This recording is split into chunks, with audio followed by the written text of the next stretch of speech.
The dilapidated and eerie clay sculpture in front of you is actually the incarnation of the city god that has guarded the world for thousands of years. It should have disappeared in the historical torrent of terror, but it was unexpectedly replaced by the soul that you crossed. At this moment, inside the city god temple, as you are still digesting this massive amount of information, three figures hurriedly rushed in. One of them, with a round face and a serious expression, said to the middle-aged man in front, "Captain Lu, not only in Jixiang village, but ghosts are appearing everywhere in Jiangning City recently. At this rate, ordinary people probably won't be able to hide it." Hearing this, Lu Hongwei also frowned. Since he joined the Special Management Department 5 years ago and became a ghost controller, he realized that there are indeed ghosts in this world. Ordinary wandering spirits are manageable, just causing physical weakness. But it's different online. A first-level evil ghost can kill people. A second-level fierce ghost can suck blood and advance to a fierce ghost. Once a third-level fierce ghost appears, it can instantly kill a dozen people. Even though he is a D-level ghost controller,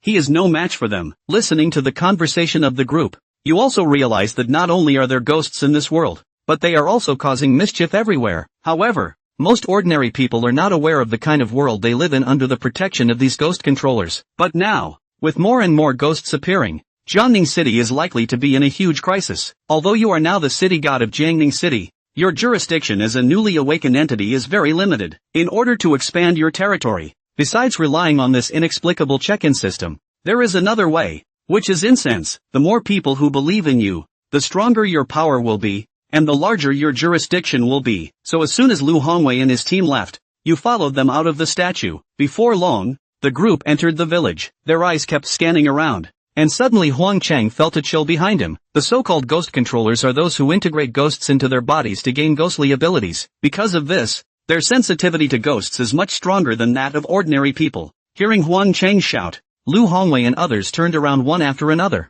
only to see a woman in red clothes, accompanied by two phantoms, stepping on black air, approaching in their direction. With great courage, although only a few words, Lu Hongwei and others felt as if they were in an ice cellar. Endless coldness pervaded their hearts, as if enveloped in deathly air, freezing them. At this moment, Lu Hongwei's face changed drastically. He never expected that this red-clothed female ghost, although not a fierce ghost, had already formed the rudiments of the ghost domain, and this red-clothed female ghost did not give them any time to react at all. Accompanied by a scream from beside him, Yufei's face already had 5 bloody claw marks. Huang Cheng and the other two were also scared pale. Lu Hongwei clenched his fists tightly, knowing that this was not the way to go. The female ghost's strength was obviously above his, and in this ghost domain, they had no ability to resist at all. If they continued like this, they would all die here. The only way now was to break through with violence. Thinking of this, Lu Hongwei made up his mind and said in a deep voice, "Stay away from me later." Upon hearing this,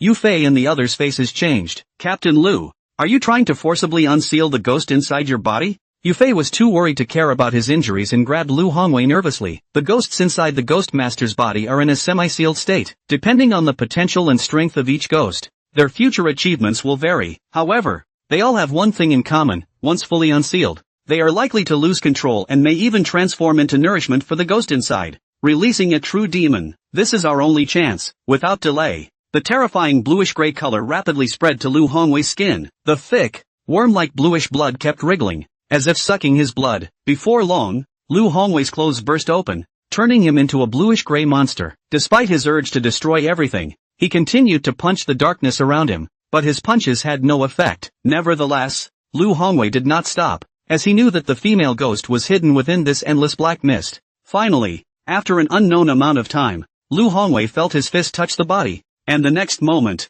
the black mist in front of him gradually dispersed, and a red figure flew backwards into the distance. The black mist on the red figure dissipated somewhat, obviously being injured by him. Lu Hongwei breathed a sigh of relief, and Fei and the others were also excited. The illusion was broken, but in an instant, Lu Hongwei's face suddenly changed drastically. He felt something burrowing into him, followed by countless evil thoughts pouring into his mind, wrapping themselves tightly around him. At the same time, a seductive voice rang in his ears: "Eat, eat, eat them, and you'll be the strongest. Eat, eat everything." At this point, Yufei saw that Lu Hongwei did not move a muscle, but the veins on his face, body, and arms swelled a whole circle, and he looked at himself with a greedy look, and his mouth was wide open as if he was going to pounce on him. He couldn't help but change his face. No good. Team Lu is possessed by a hungry ghost. Hearing this, Huang Cheng's 3 faces turned pale. If they were in a normal state, they would still have a way to dry the hungry ghost out of Team Lu's body. But right now, Team Lu was on the verge of going berserk. It's about to get out of hand.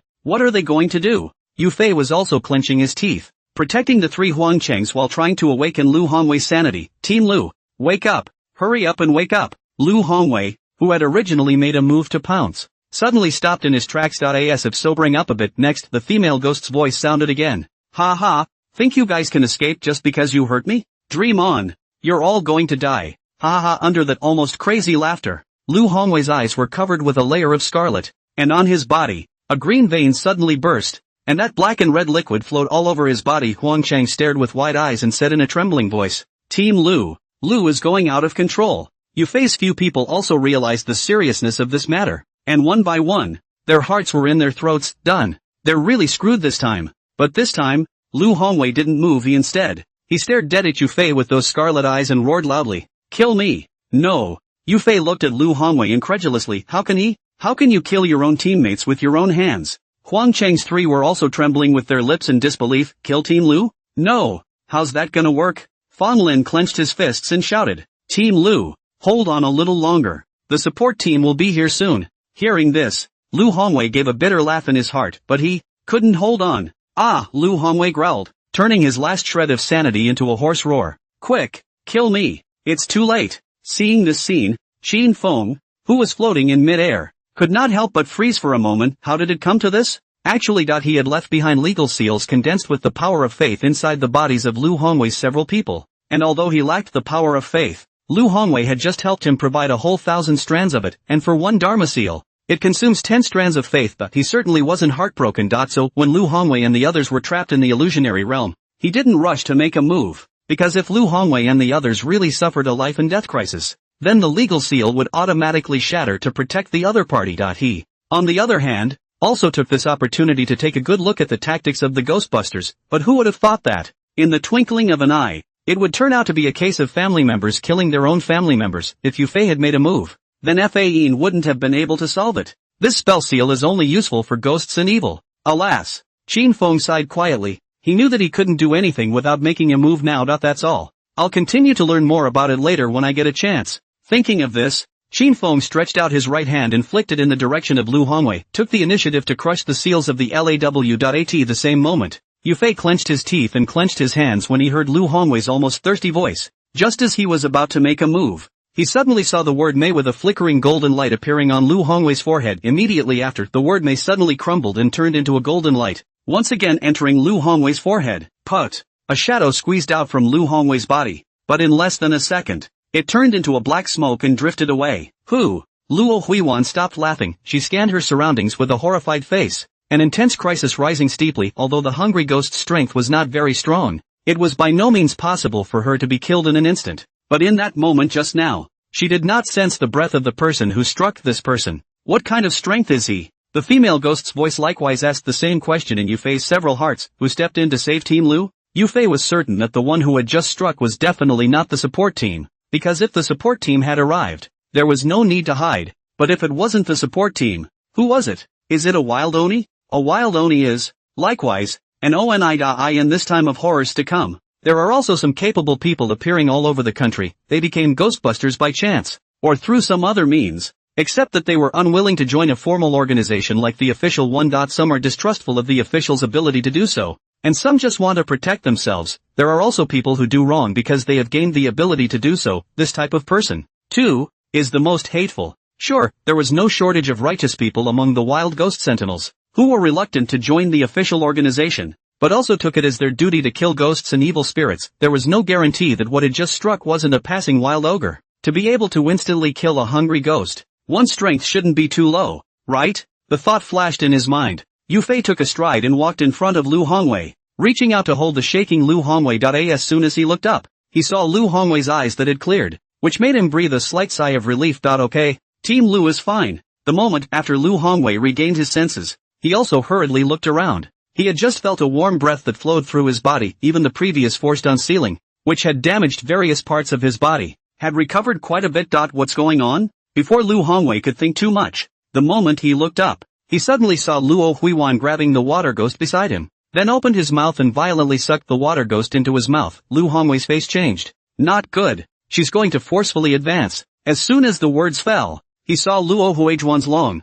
flying hair growing rapidly like vines, constantly twisting in the air. Like a poisonous snake showing its teeth, her bright red-dyed fingernails suddenly became 10 centimeters long, like a pair of incredibly sharp claws, capable of penetrating a person's heart and lungs. Woo, woo, the ghostly chi around them were intertwined, continuously emitting a whimpering sound. Along with that came the cries, ghosts cry. Listening to the cries in their ears getting louder and louder, the three of them, Huang Chang, leaned together with pale faces, wanting to hug each other for warmth, but the only thing they could feel was the constantly trembling bodies beside them. Where's the support team? Didn't we say the support team would be here in 10 minutes? Why isn't it here yet? The moment. Yu Fei also looked at Lu Hongwei with a pale face. Team Lu. Lu Hongwei didn't say anything, he just looked at Luo Huiwan, who was about to be promoted, and a touch of determination was added to his face. There's no stopping Luo Huiwan from advancing now. Don't look at the fact that they had just stayed in the illusionary realm for so long, but in reality, they had just been trapped in the illusionary realm,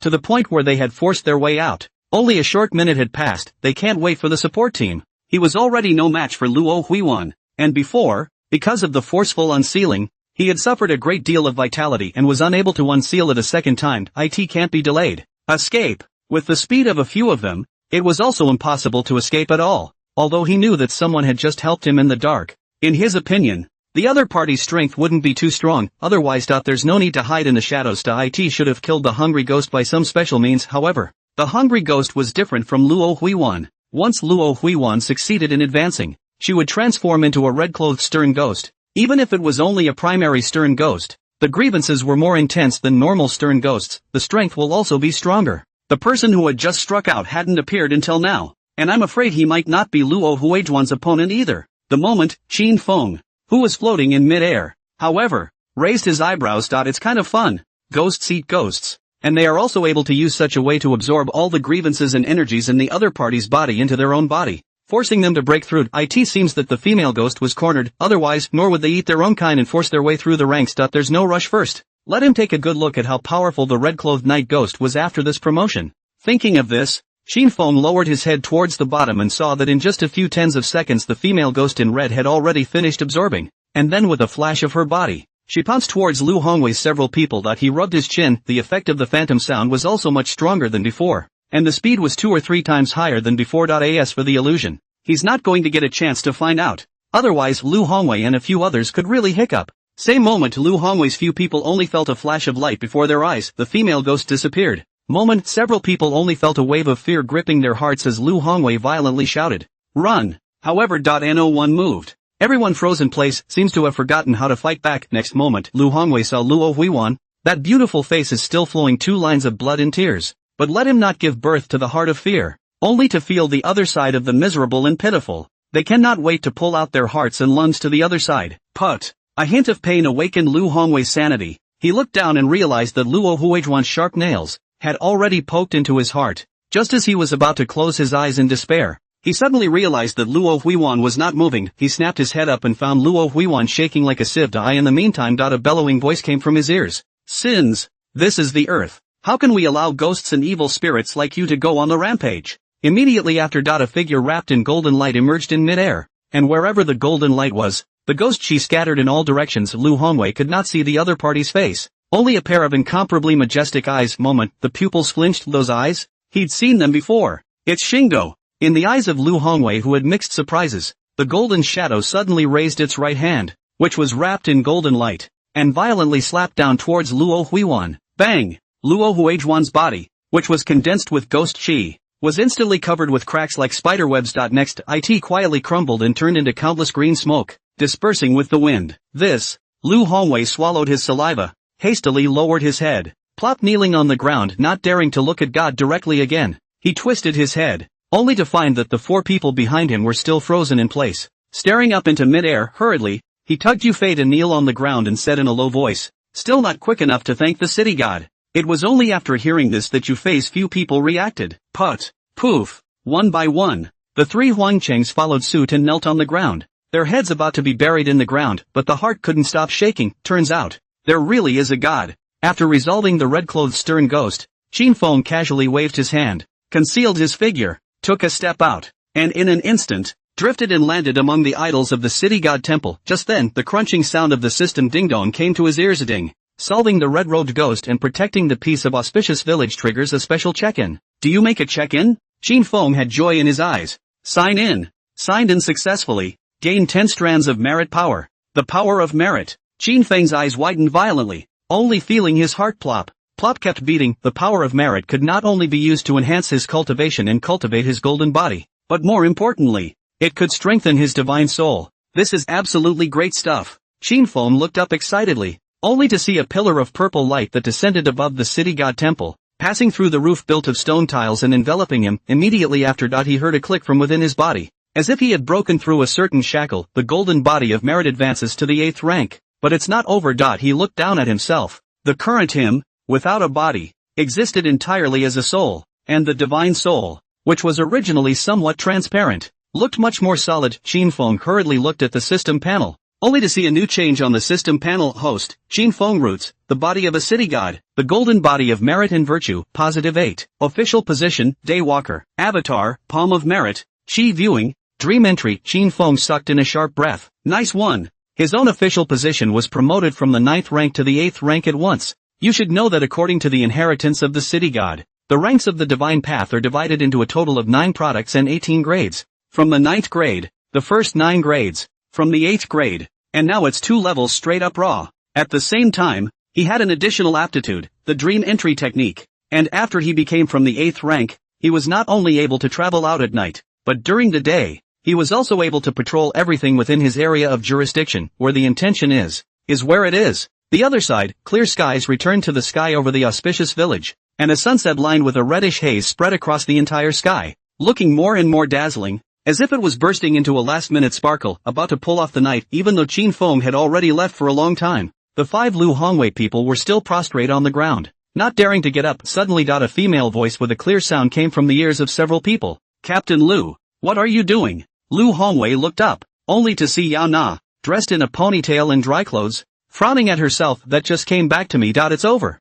He tapped Yu Fei beside him and whispered, the support team is here. Hearing this, Yu Fei's few people were also somewhat dazed. Everything today was like a dream, making it feel unreal. But Luo Huiwan disappeared. What better proof of what came before? Seeing that Lu Hongwei didn't reply, Yao Na swept a glance around and frowned deeper. Where's the night ghost? Before Lu Hongwei could say anything, Yu Fei, who was on the side, said with an excited face, dead.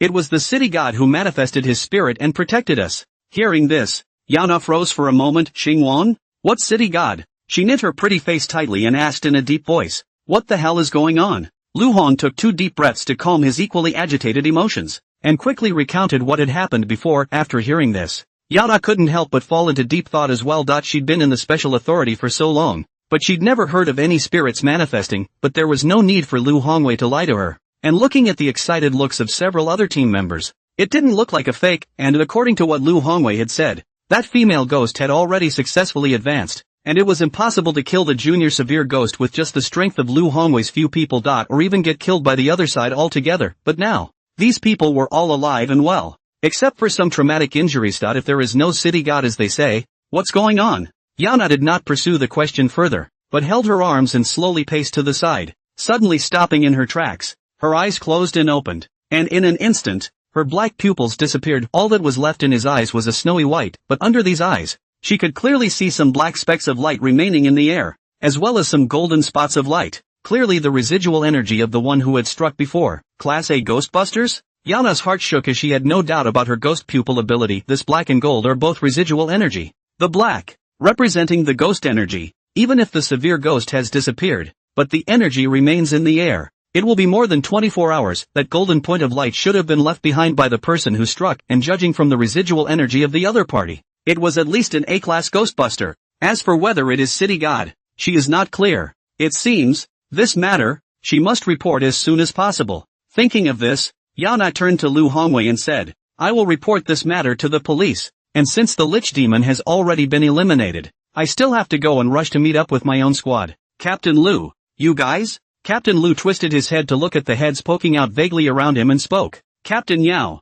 we still need to pacify the villagers. Yao Na nodded. Good. Special Events Authority, Jiangning Branch. Residual energy of A-class Imperial Ghostbusters was found in Jixiang Village. But according to Captain Lu, it was the manifestation of the city god. Getting such a piece of news, the entire Jiangning branch was sensationalized the moment all the top brass of the Jiangning branch were all gathered in the conference room and opened an emergency meeting. Ning Ming, the head of the liaison department, spoke up. I think it should be more likely that it's an A-ranked ghost sentinel. After all, deities, no one has ever seen them before, have they? Class A ghost smiter, even in the Jiangning branch, was the absolute top existence? And now, unexpectedly, such an expert appeared at the bottom line of their noses. If it was truly an A-class ghost sentinel, then it was bound to be a target for them to recruit. As for the city god manifestation, it is so unbelievable. Everyone knows that the city god is a god, but no one had ever seen a deity since the terror had descended. And he had never heard of any deity manifesting. Now tell him it's Xing Wang who's out to get him?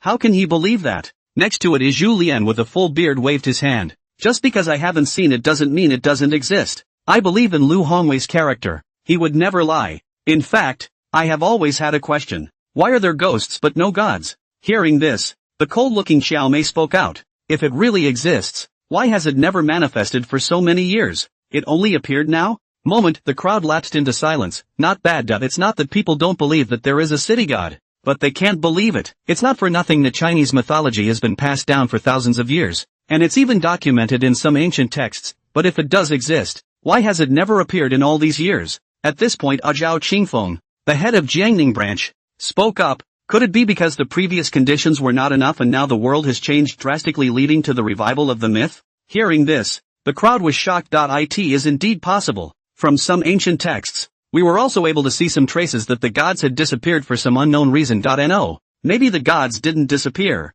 but fell into a deep sleep after the ghosts and evil ravaged the earth and continually violated it. A certain condition was reached that revived the myth. Just as he was thinking, Zhao Qingfeng's voice once again sounded in the ears of the crowd. But whether it's true or not, this matter must be investigated closely. A trace of gravity was also added to the faces of the people, and they said in unison, yes. Auspicious village. Yao Na had already left, and Lu Hongwei and the others were still shocked about the city god. They didn't even think it was some A-ranked ghost smiter who had struck. It was clearly the city god himself who struck. What does that mean? Myth revival. Ever since the ghosts came out 100 years ago, there have been people on the hunt for God, but for a long time, there was nothing but a few records outside of the ancient books. But now it's different. The city god has appeared. Xing Wang is the god who guards the city, and his main duties are to punish the evil and appease the souls of the dead. As long as there is a city god, this world can surely be restored to clarity. The city god has manifested himself. Suddenly a shout rang out. Lu Hongwei. Several people turned their heads to see that a plain-looking youth hurriedly ran over, his face full of excitement. Upon questioning, it was realized that this person had just discovered an abnormality in the village and was hiding in the city god's temple just now. The city god's true body suddenly bloomed with light, though only briefly, but it was also clear to him. City god manifesting? Lu Hongwei and the others were stunned, and each of them hurriedly ran wildly towards the city god temple, and that's when the villagers who were guarding the house also rushed out. They had also seen the golden light in the sky earlier in the house, and after hearing what the youth had said, they were even more convinced of it. The city god has manifested himself. Arriving at the city hall, Lu Hongwei was the first to rush in, only to see that the statue of the deity of the incense case was brand new, and even half a bit of dust could not be seen. Unable to help, he froze in place, his eyes glazed over. Yu Fei and the others, who were following closely behind him, were also deeply shocked by this scene, each with their mouths wide open, unable to say a word. They had been to the city god's temple before, but the idol was dirty at that time. What's it like now? Soon, the villagers, who were following closely, also gathered around. Seeing this scene, each one of them plop, kneeled down, kowtowing while excitedly shouting, the city god has really manifested. Thank you for the blessing of the city god. Thank you for the blessing of the city god. At this point, an old man wiped a handful of tears and snot on his face and said excitedly, rumor has it that there was a city god who had manifested himself in the past, and at that time there was this vision. Can you see? The five senses of the city god have all become so clear. This is to reveal the real body.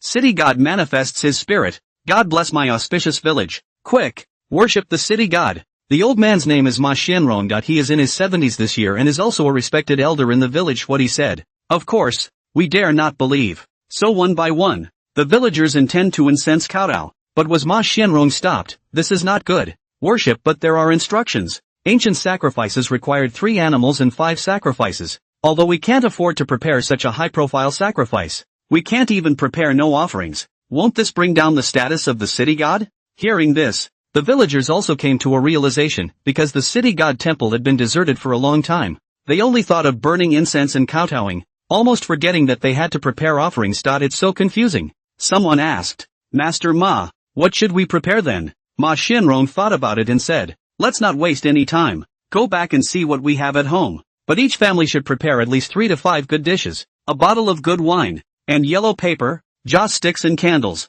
Take as many as you can. Quick, go get ready. We'll make a collective sacrifice later. The villagers dispersed in a flurry of activity, each going home in a hurry to get ready. Chin Feng, who had also heard these words, had a smile on his lips. The specifications of the worship were different, and the power of faith that could be obtained was also different. Even if it wasn't the 3 animals and 5 animals, but just some ordinary wines and dishes, the power of faith that he obtained was 3 or 4 times more than what he was able to obtain before. It's a good thing someone understands, or he'd be in deep shit. At this point, Lu Hongwei is a face of curiosity to the Ma Xianrong next to a face of humility to ask for advice. Old man, this worship of the gods and so much to pay attention to it? Hearing this, Ma Xianrong nodded his head with a serious face. That's for sure. The city god manifests himself. It's necessary for all the people to honor him. On the side, Huang Cheng hesitated for a moment, but still couldn't help but say, Boss Master, isn't it a bit too wasteful to have every household prepare wine and food? Ma Xianrong face,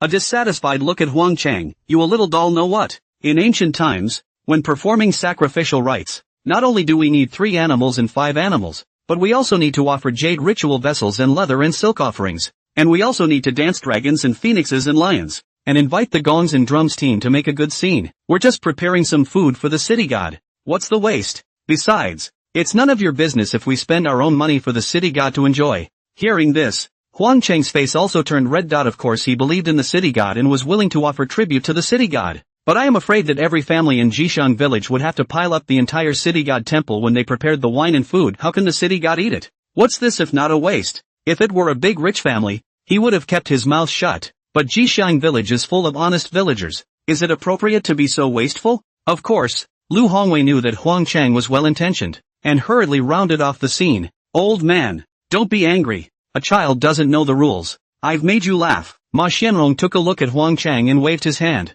Forget it, young man should remember to speak in the future. Not everything can be said nonsense. In ancient times, our city god was enthroned by the emperor, and disrespecting the city god was punishable by a slap on the wrist. Hearing this, Lu Hongwei froze for a moment, arching his hand for advice. He said, Boss, there are no emperors these days, so is the city god not affected? Ma Xianrong smiled and said, You don't understand. What I said about bestowal is just a formality. It means that the emperor has recognized the city god on behalf of public opinion. Upon hearing this, Lu Hongwei's mind drifted off. So it is the so-called bestowal, but just a name. The situation is just. Then can he also let the Jiangning branch to give the city god bestowed? To give the city god a proper name, let all the people of Jiangning come to worship the city god? As he was thinking about it, suddenly a voice came from his headset, calling 8th squad. Calling 8th squad. Lu Hongwei's face changed, arched his hand toward Ma Xianrong, and walked quickly to a change. 8th detachment Lu Hongwei received. Go ahead.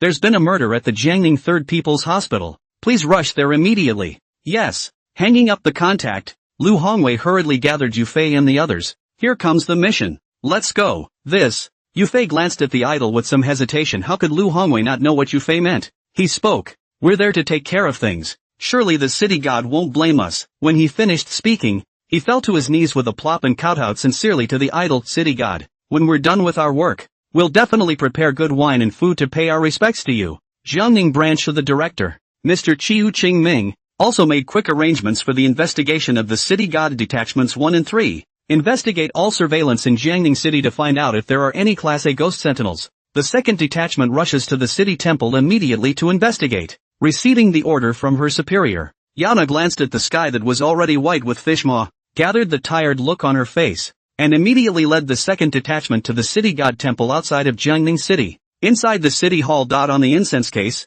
on the ground, neatly placed hundreds of plates of smoking hot dishes. Almost the entire lobby of the city god temple are spread out. Not even a person standing on the ground the moment. Ma Xianrong stood at the entrance of the city god temple with a group of villagers. He held incense in both hands and spoke. When we worship later, everyone must be sincere. Only if we are sincere will the city god truly bless us. Okay, here goes. After saying that, Ma Xianrong took the lead and knelt on the futon behind the villagers. also one by one kneeling on the ground.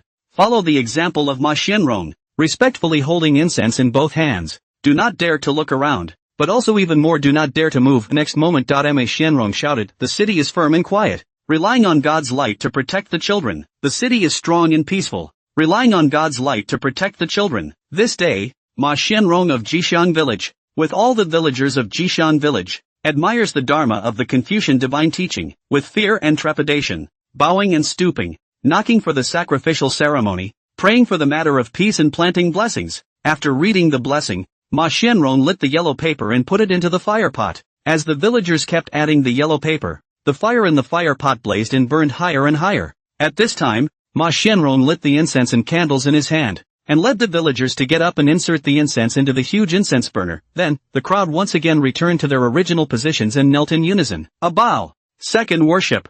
3 worships. At the sound of Ma Xianrong's bellowing voice, all the villagers respectfully kowtowed 3 times to the idol. When the villagers were done with that, Xinfeng saw strands of greenish shimmering light floating out from the tributes and joss sticks, turning into strands of golden power of faith. The it floated into the idol and merged into his body. In an instant, Xinfeng sensed that the power of faith was clearly more pure than the power of faith provided by Wang Dazhu, and it was even multiplied several times. What's going on here? Before Xinfeng could think about it, he felt that under the continuous operation of the chaotic merit cultivation technique, his merit golden body had solidified quite a bit more, but it's still a long way from a breakthrough. Looking at the power of faith that slowly floated out, Xinfeng couldn't help but take a big, violent drag on the tributes and incense candles. Wow, Shasta. Densely packed power of faith poured out from the tributes and incense candles. The moment, the villagers who had just raised their heads also saw a foot of fire suddenly emerge from the fire pot, and all of a sudden the yellow paper in the fire pot, which had not yet been burned out, burned to ashes, and the joss sticks inserted in the middle of the incense burner burned more than half of them in the blink of an eye. One could not help but stare. What made them even more shocked was that the hundreds of dishes that were still steaming hot just a few moments ago were all out of heat in a flash.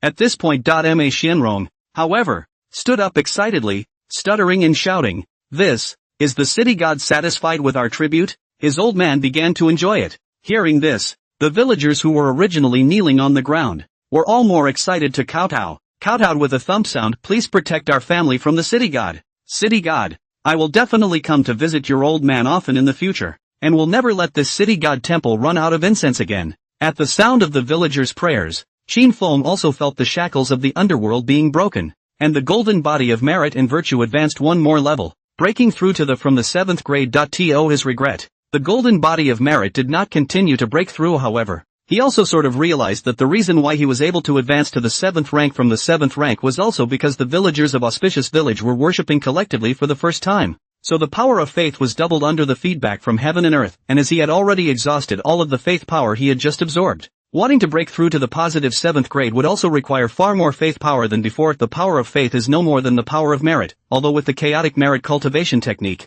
he could similarly use the power of faith to cultivate the merit golden body. The further he cultivated, the more power of faith he needed. Upgrading from the 7th grade to the positive 7th grade would require at least 100,000 strands of faith, and there were only 100 or so villagers in Auspicious village. Even if they worshipped every day in the future, there could only be one strand of such pure faith power a day. He wanted to continue to advance quickly, and this method would be too slow. It would be better to expand the believers more, or perhaps find a way to harvest more power of merit. As he was thinking about it, there was a crunch in his ear. A ding. The host has been recognized by the villagers of Auspicious village, triggering a special sign-in. Is it a sign-in? Xinfeng had joy in his eyes. Sign in. Signed in successfully. Obtained the seal of the city. Upgradable. Hearing this, Xinfeng instantly held his breath. The seal of the city god was a symbol of the city god's identity, which meant that he was now recognized as a true city god. As long as he held the seal of the city god in his hand, he was able to utilize all the rights of the city god, the signing of the Underworld covenant,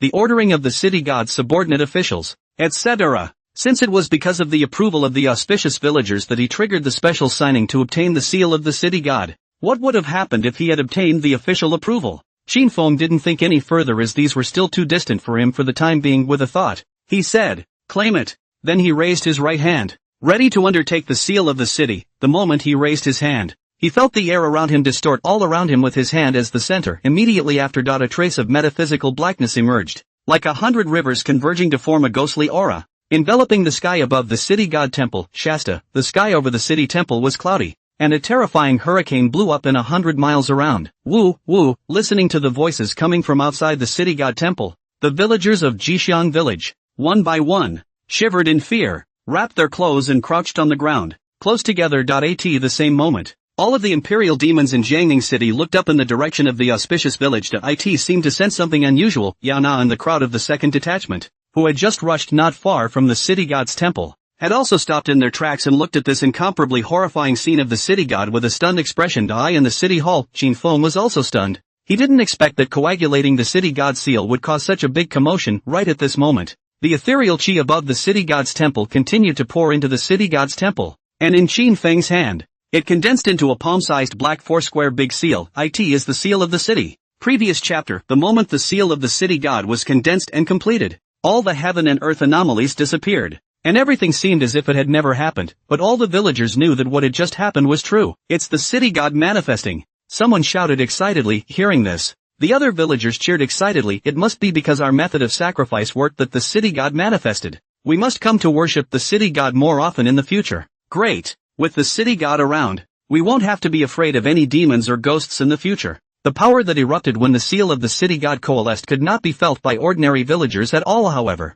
Yao Na and the others, who were imperial souls, felt very clearly that the ghosts within them were trembling. I feel the ghost inside me stop agitating completely. Vice Captain Lu Bai gulped and said with some disbelief, not long ago, after I was promoted and unsealed, I had been feeling unable to fully control the ghosts in my body, but just now I was able to fully control them. After each advancement, the ghosts inside would not be too calm because of the unsealing of the power. Man wants to borrow the power of ghosts. And similarly, ghosts are all the time thinking of devouring their hosts and turning them into their own sustenance, but just now, when that power erupted, he felt it. The ghosts inside shivered, not daring to venture out at all. It also allowed him to successfully complete the C rank advancement, perfectly controlling the ghosts within him. Yao Na didn't say anything, but still looked at the city god temple, a little shabby, quaint, and even made people feel a little peaceful. It's also hard to believe that such a powerful force could be erupted, but she was aware that everything had happened before. She didn't feel it as much as Lu Bai because she had been advancing for a long time,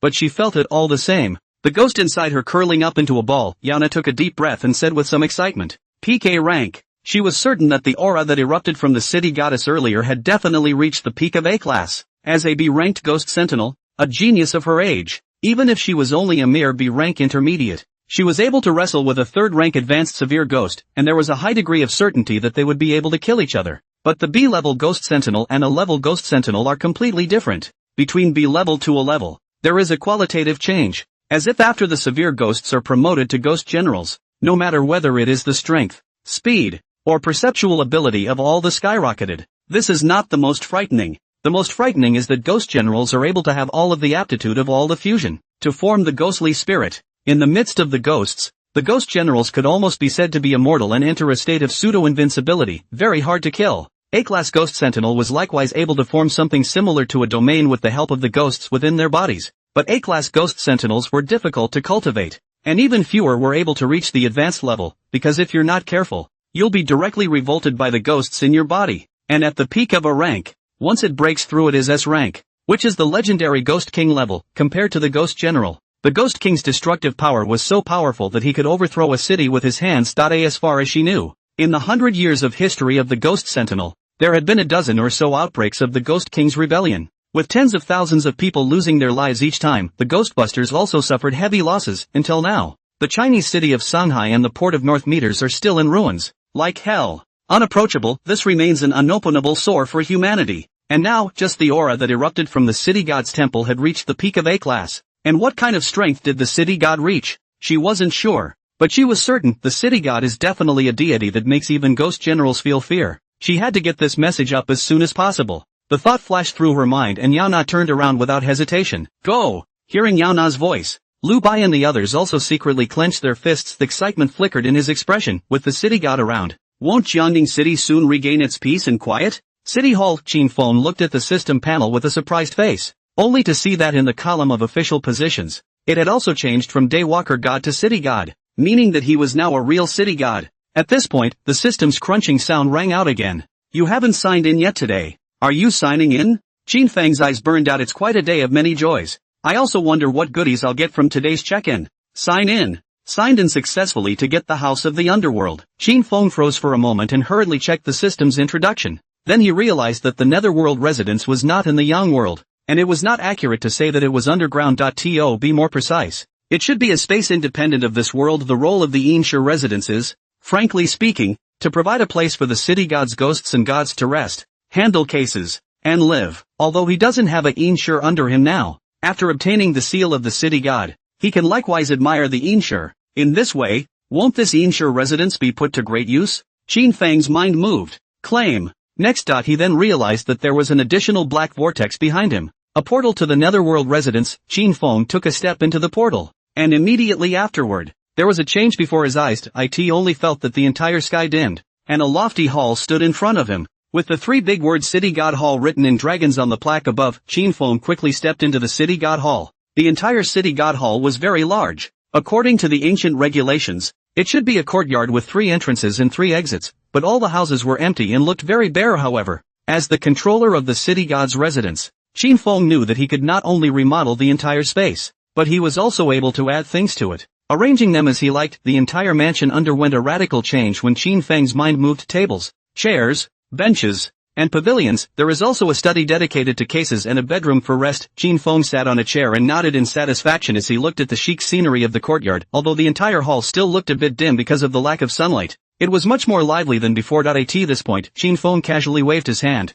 and an ancient scroll appeared in his hand. This is exactly the proprietary Xingwang Fin. After promotion to Xingwang, Qin Feng turned over the city god Fin, and in no time, he understood the role of the city god Fin in records of the city god's handling of large and small matters, as well as the accumulation of incense and merit, as well as prayers to deal with the problem, and, above all, a number of small spells are also recorded. A moment later, Qin Feng's ears shrugged slightly after he closed the city god Fin. A loud prayer, constantly drifting into his ears, were the very same auspicious villagers who prayed in the city god temple, basically some words of prayers for peace and prosperity. After thinking about it, Qin Feng raised his hand and used the power of faith to coalesce into a prayer book. Since his promotion to city god, his jurisdiction had also expanded once again to a 1,000-mile radius, enveloping half of Jiangning. He also wanted to go out and see what the current Jiangning was really like, even though there was no danger in the auspicious village now. If he left, the voice of this supplicant would be unheeded. Now that he had this prayer book, he would be able to automatically record the wishes of the supplicant, so he could wait until he came back and then slowly go through it. Thinking of this, Qin Feng got up and left the study, transforming a room into a specialized prayer pavilion before placing the prayer thin in his hands in the middle of the pavilion. Afterward, he got up and walked out of the city god's residence, and with a thought, he instantly floated down on a small road outside Jiangning City, just 2 steps away. He lifted his right hand and looked at it. It was discovered that his divine soul was much more solid than before, and was no different from a normal person. Nice! A smile appeared at the corner of Qin Feng's mouth as he slowly walked toward Jiangning City. Jiangning branch. Of the moment, the whole precinct shook. The provincial directorate is here. This time, the reason why the provincial capital general bureau came to people, not because of anything else, but because the previous cohesion of the seal of the city god was too much of a commotion, which caused the attention of the 2 cities around Jiangning to call and ask the general bureau what happened. And for this matter, the provincial capital general bureau likewise sensed it. Eventually they realized that it was the city of Jiangning that had made this commotion. In the conference room, Zhao Qingfeng looked at Minister Li Xinjing of the provincial general bureau, as well as Minister Chen Ming of the research group, Minister Zhan Yu of the combat department, and several other high-ranking officials, and carefully reported back the news that Yao Na had sent back earlier. After listening to Zhao Qingfeng's narration, the crowd that arrived from the general directorate was also incomparably shocked. Chen Ming even stood up excitedly and asked Zhao Qingfeng, "Director Zhao, are you sure it's the city god?" Zhao Qingfeng took a deep breath and nodded his head affirmatively. "Not bad. Based on the signs we found before, we can completely confirm that it's the city god manifesting." Pop! Chen Ming slapped his hand on the table and said with a reddened face, "I knew that a deity must exist. After chasing after them for so many years, I finally got the news of the deities." Upon hearing this, Zhao Qingfeng's eyes were flooded with doubts. Couldn't help but open his mouth and ask, "Minister Chen, why have the gods not appeared before, but now they have suddenly appeared? Could this really be a mythological revival?" Chen Ming calmed his excitement and remained silent for several seconds before slowly opening his mouth to explain. "According to our investigations over the years, it can be clearly found that traces of deities still existed in this world 200 years ago, but 150 years ago, the records about deities were completely cut off, and from that time onwards, ghosts began to appear all over the world. Disturbing the earth. According to some clues in the ancient books, we suspect that the gods should have been killed by some kind of power, or perhaps fallen into a deep sleep, and this power is likely to have something to do with the ghosts raging right now. But what exactly is going on is not documented in the ancient books, and we don't have any clues for the time being, and the appearance of the city god means a revival of myths, and perhaps more gods will appear in the future. Upon hearing these secret stories, the top management of the Jiangning branch was also secretly taken aback. It turns out there are so many hidden secrets. At this point Zhang Yu looked up at Zhao Qingfeng and suddenly spoke. Director Zhao, are you sure that the aura that erupted in the city temple was only at the peak of Class A? Zhao Qingfeng froze, but still quickly replied. Yes, the one who investigated the city god's temple was Yao Na, and you should be well aware of her ability. Minister Zhan, but she didn't enter the city god's temple at that time to probe deeper, and was only observing from the periphery, and so there was no way to make an assessment of the city god's true strength. Hearing this, Zhan Yu frowned at Chen Ming. Old Chen, I remember that the strength of a deity shouldn't be this low, right? Chen Ming hesitated for a moment and frowned. According to what has been researched in the ancient books, the gods are unfathomable, and we don't have the means to research the specific strength, but it should be more than just the peak of Class A. However, it's possible that this is caused by the city god who has just awakened. And of course, there's also the other possibility, that this city god isn't a resurgence but rather a new god. Zhao Qingfeng was a bit confused by what he heard. Isn't there talk of a mythological resurgence? How did you become a new god again? Chen Ming also saw the doubts of Zhao Qingfeng and a few people from Jiangning branch and explained. Myth revival doesn't mean that it's the revival of the gods. It means that there is energy in heaven and earth that can allow the gods to exist. And according to the ancient texts, there are two kinds of gods. One is the innate gods, and a bunch of them are the gods that become gods later in life. And the city gods are the latter kind, and they are able to be the gods because of being recognized by the people. That is to say, the city god you are talking about is most likely a deity that has just been born under the prayers of the people, coupled with external conditions that allow it to be so. And if that is the case, this kind of deity will not be too spiritually intelligent right now, and moreover, it will take a long period of time before it is able to grow up. Before Zhao Qingfeng and the others could understand, they heard Zhan Yu knock on the table. A duck. The crowd looked at Zhan Yu, but they saw Zhan Yu turn his head toward Chen Ming and spoke. If I remember correctly, according to the ancient texts, if you use the power of the government, you can seize a deity. When these words came out, the crowd changed color. Taking over a god's house? Minister Zhan has too much guts, doesn't he? How dare he? Zhan Yu, however, did not care about the complexion of the crowd, but continued. Gods are emotionless. There is no way we can guarantee that the other side will definitely be on our side,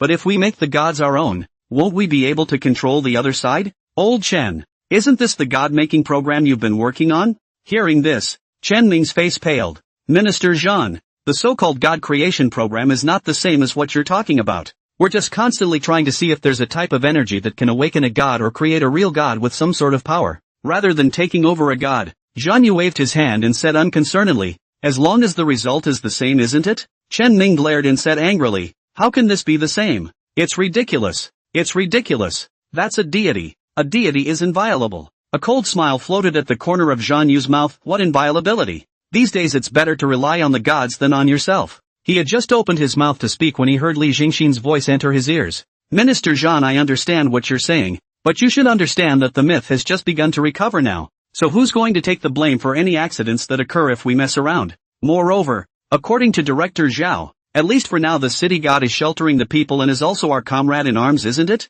Well, let's not bring this matter up again. Seeing that his proposal was rejected, Zhan Yu frowned a bit, but still did not open his mouth again. The meeting continued. The god-making program was not brought up again. But secretly, the news suddenly spread. Same moment, Qin Feng changed what he was wearing the moment he stepped into Jiangning City. He wasn't really an ancient man, but a traveler. So of course he wouldn't be foolish enough to walk around the streets in his robes and be looked at as a joke. Qin Feng, dressed in a casual outfit, walked down the street. Suddenly a nose shrugged twice. Smells good. Qin Feng followed the scent of food and soon arrived at a baozi store, asking the owner for 2 buns. He took a hard bite on the bun, chewed heavily. Smooth juices filled his mouth, which was nothing like sucking on incense or tribute. It also made him wonder. It's great to be human. Previous chapter. It's night. There were 2 figures that quietly arrived outside the auspicious village point. One of the men, holding arms tattooed with tattoos, looked extremely rugged, and just like his name, Thunderstorm, he didn't sound like a good person. He took a greedy deep breath in the direction of the city hall. Somewhat excitedly,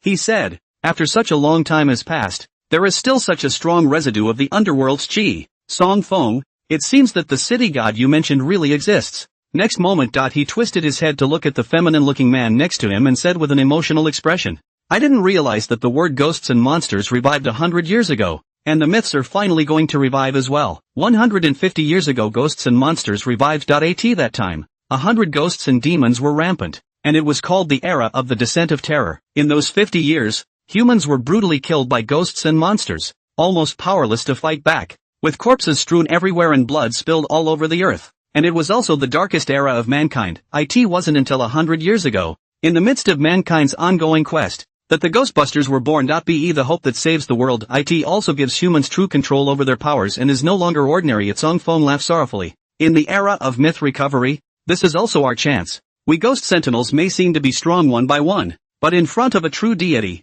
what is it worth? But if we are able to seize the gods and become deities, then this era will also be our era. Exactly. Lay Storm's drooping hands clenched violently, his eyes burning. Nowadays, the SSS ranked 9 spirits call themselves the Lord of the Underworld. In the first place, it was because they seized the first opportunity of the recovery of ghosts and monsters. If we are also able to seize the first opportunity of the recovery of myths, we are bound to be able to stand on the top of this world and control the entire world. Myth revival is an opportunity. A heavenly opportunity. Whoever is able to seize such an opportunity will be able to become the one who truly controls the world in the future. And now that opportunity is right in front of them, Raider of the City. Even if a ghost watcher was strong, he might end up not being able to advance any further due to his limited qualifications, but the gods are different. There was no upper limit to a deity's qualifications. As long as they were able to successfully take over their bodies, in a very short period of time, they would be able to become an existence comparable to that of a ghost king in general, and in the future, they have the potential to go beyond that level, become the true master of the world who,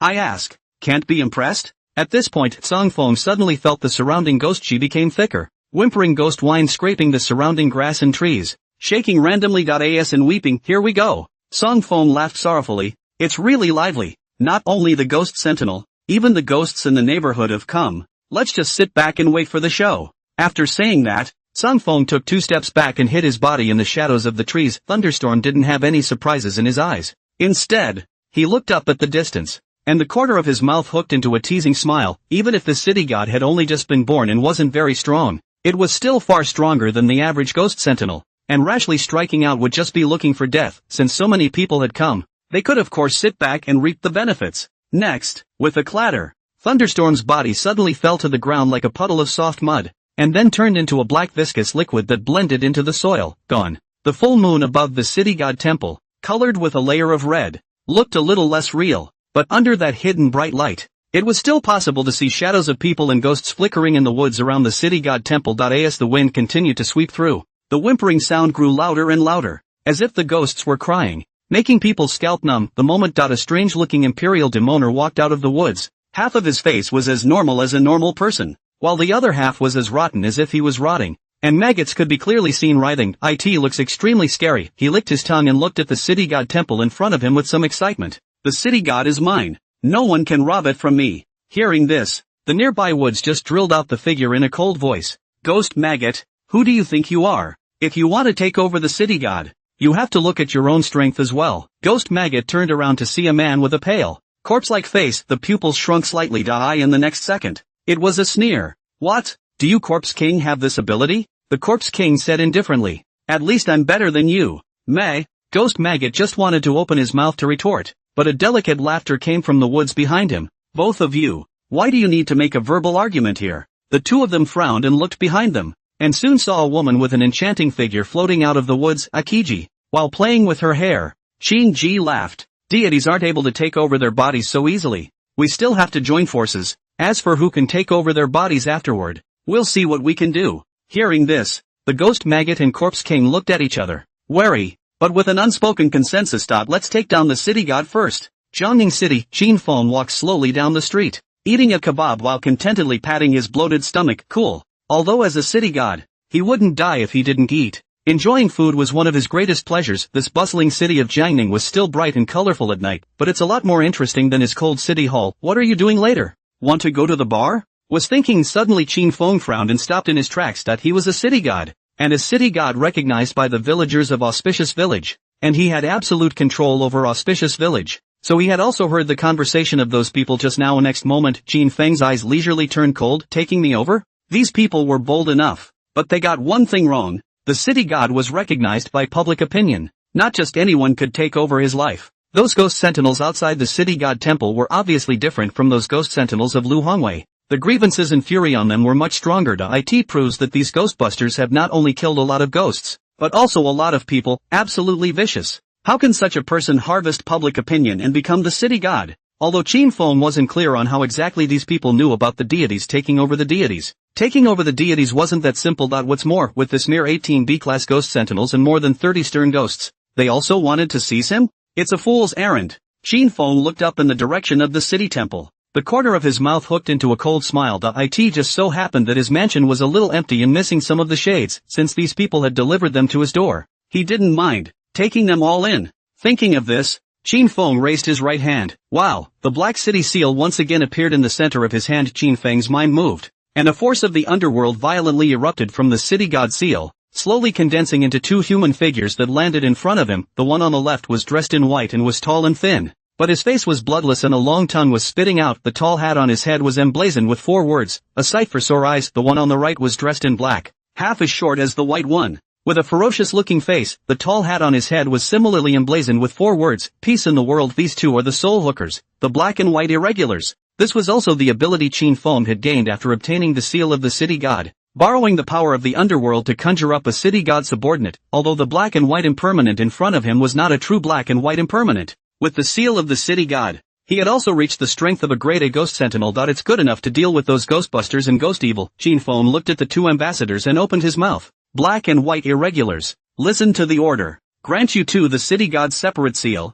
kill all the ghost sentinels, hook the Yin souls, and apprehend all the ghosts and evils, by the law of the city god. City Hall neighborhood. As the ghostly evil continued to approach, the ghostly aura flourished, and the temperature in the surrounding woods plummeted. Even the villagers of Auspicious village sensed something unusual, listening to the intermittent cries of ghosts coming from outside the door, as well as the eerie and incomparable sound of ghosts laughing. One by one, the villagers only feel the cold hairs erect, scalp numb. There are villagers who dare to lie on the window to look out, only to see the woods outside the city god temple a ghostly light, oozing to the extreme. Vaguely, one could still see the broken head of the body, covered in blood. Moment, the villagers were so frightened that they retracted their necks and knelt on the ground, constantly praying to the city god for peace. But what they couldn't see was also a single ghostbuster with a horrible face, sensing the gathering of more and more ghosts and evils around, as well as the vaguely agitated imperial ghosts. The ghost maggots were also somewhat impatient. He couldn't help but look at Qingji and the corpse king and spoke. Still not going in? Do we have to wait for the other ghost sentinels to grab the lead? Although there were quite a few ghosts and evils that came this time, they were all beginner and intermediate level severe ghosts, and he, a B-level advanced ghost sentinel, naturally wouldn't put them in his eyes. But this time, there are a lot of imperial ghosts coming, and basically, they had all reached B rank, and although there were higher and lower strengths, if the other party joined hands as well, even he might not be able to get away with it. After all, a Qingji and Corpse King he didn't trust. The Corpse King coldly swept a glance at the ghost maggots, a flash of sarcasm in his eyes. On the side, Qingji did not return to her previous fawning demeanor, but swept around with slightly condensed eyes and whispered, "There are still people who have not arrived." Even they, the B-ranked Ghostbusters, had received the news, so how could no A-ranked Ghostbusters have appeared? There must be a problem. Meh, the ghost maggot snorted. What are we waiting for? If an A-ranked ghost sentinel shows up, do we still have a chance? You guys wait yourselves, I won't be accompanying you. After saying that, the ghost maggot glared with both feet and charged directly in the direction of the city temple. Corpse King and Qingji instantly frowned. Although the ghost maggots were a bit impatient, there was a saying that was true. If an A-ranked ghost sentinel appeared, they would really have no chance. There's only one chance. As soon as the ghost maggot trio moved, the stern ghosts that were still watching, as well as the surrounding imperial ghosts, also rushed towards the city temple. There seemed to be a scramble to be the first to rush into the city temple. The ghost maggots also sensed the movement behind them. The corner of his mouth hooked into a sneer, and with a push of his feet, he increased his speed violently. Without an A-class ghostbuster, who can rob him? Just when he was about to rush to the door of the city god temple, he saw that the originally closed door of the city god temple opened with a wow sound. However, inside, it was brightly lit, but empty. The ghost maggot frowned, thinking only that the city god was up to no good, and did not take it seriously. But in the next second, a sound with an eerie bell came to his ears. Jingle bells, as if in response. Immediately afterward, Another bell sounded very harshly and violently.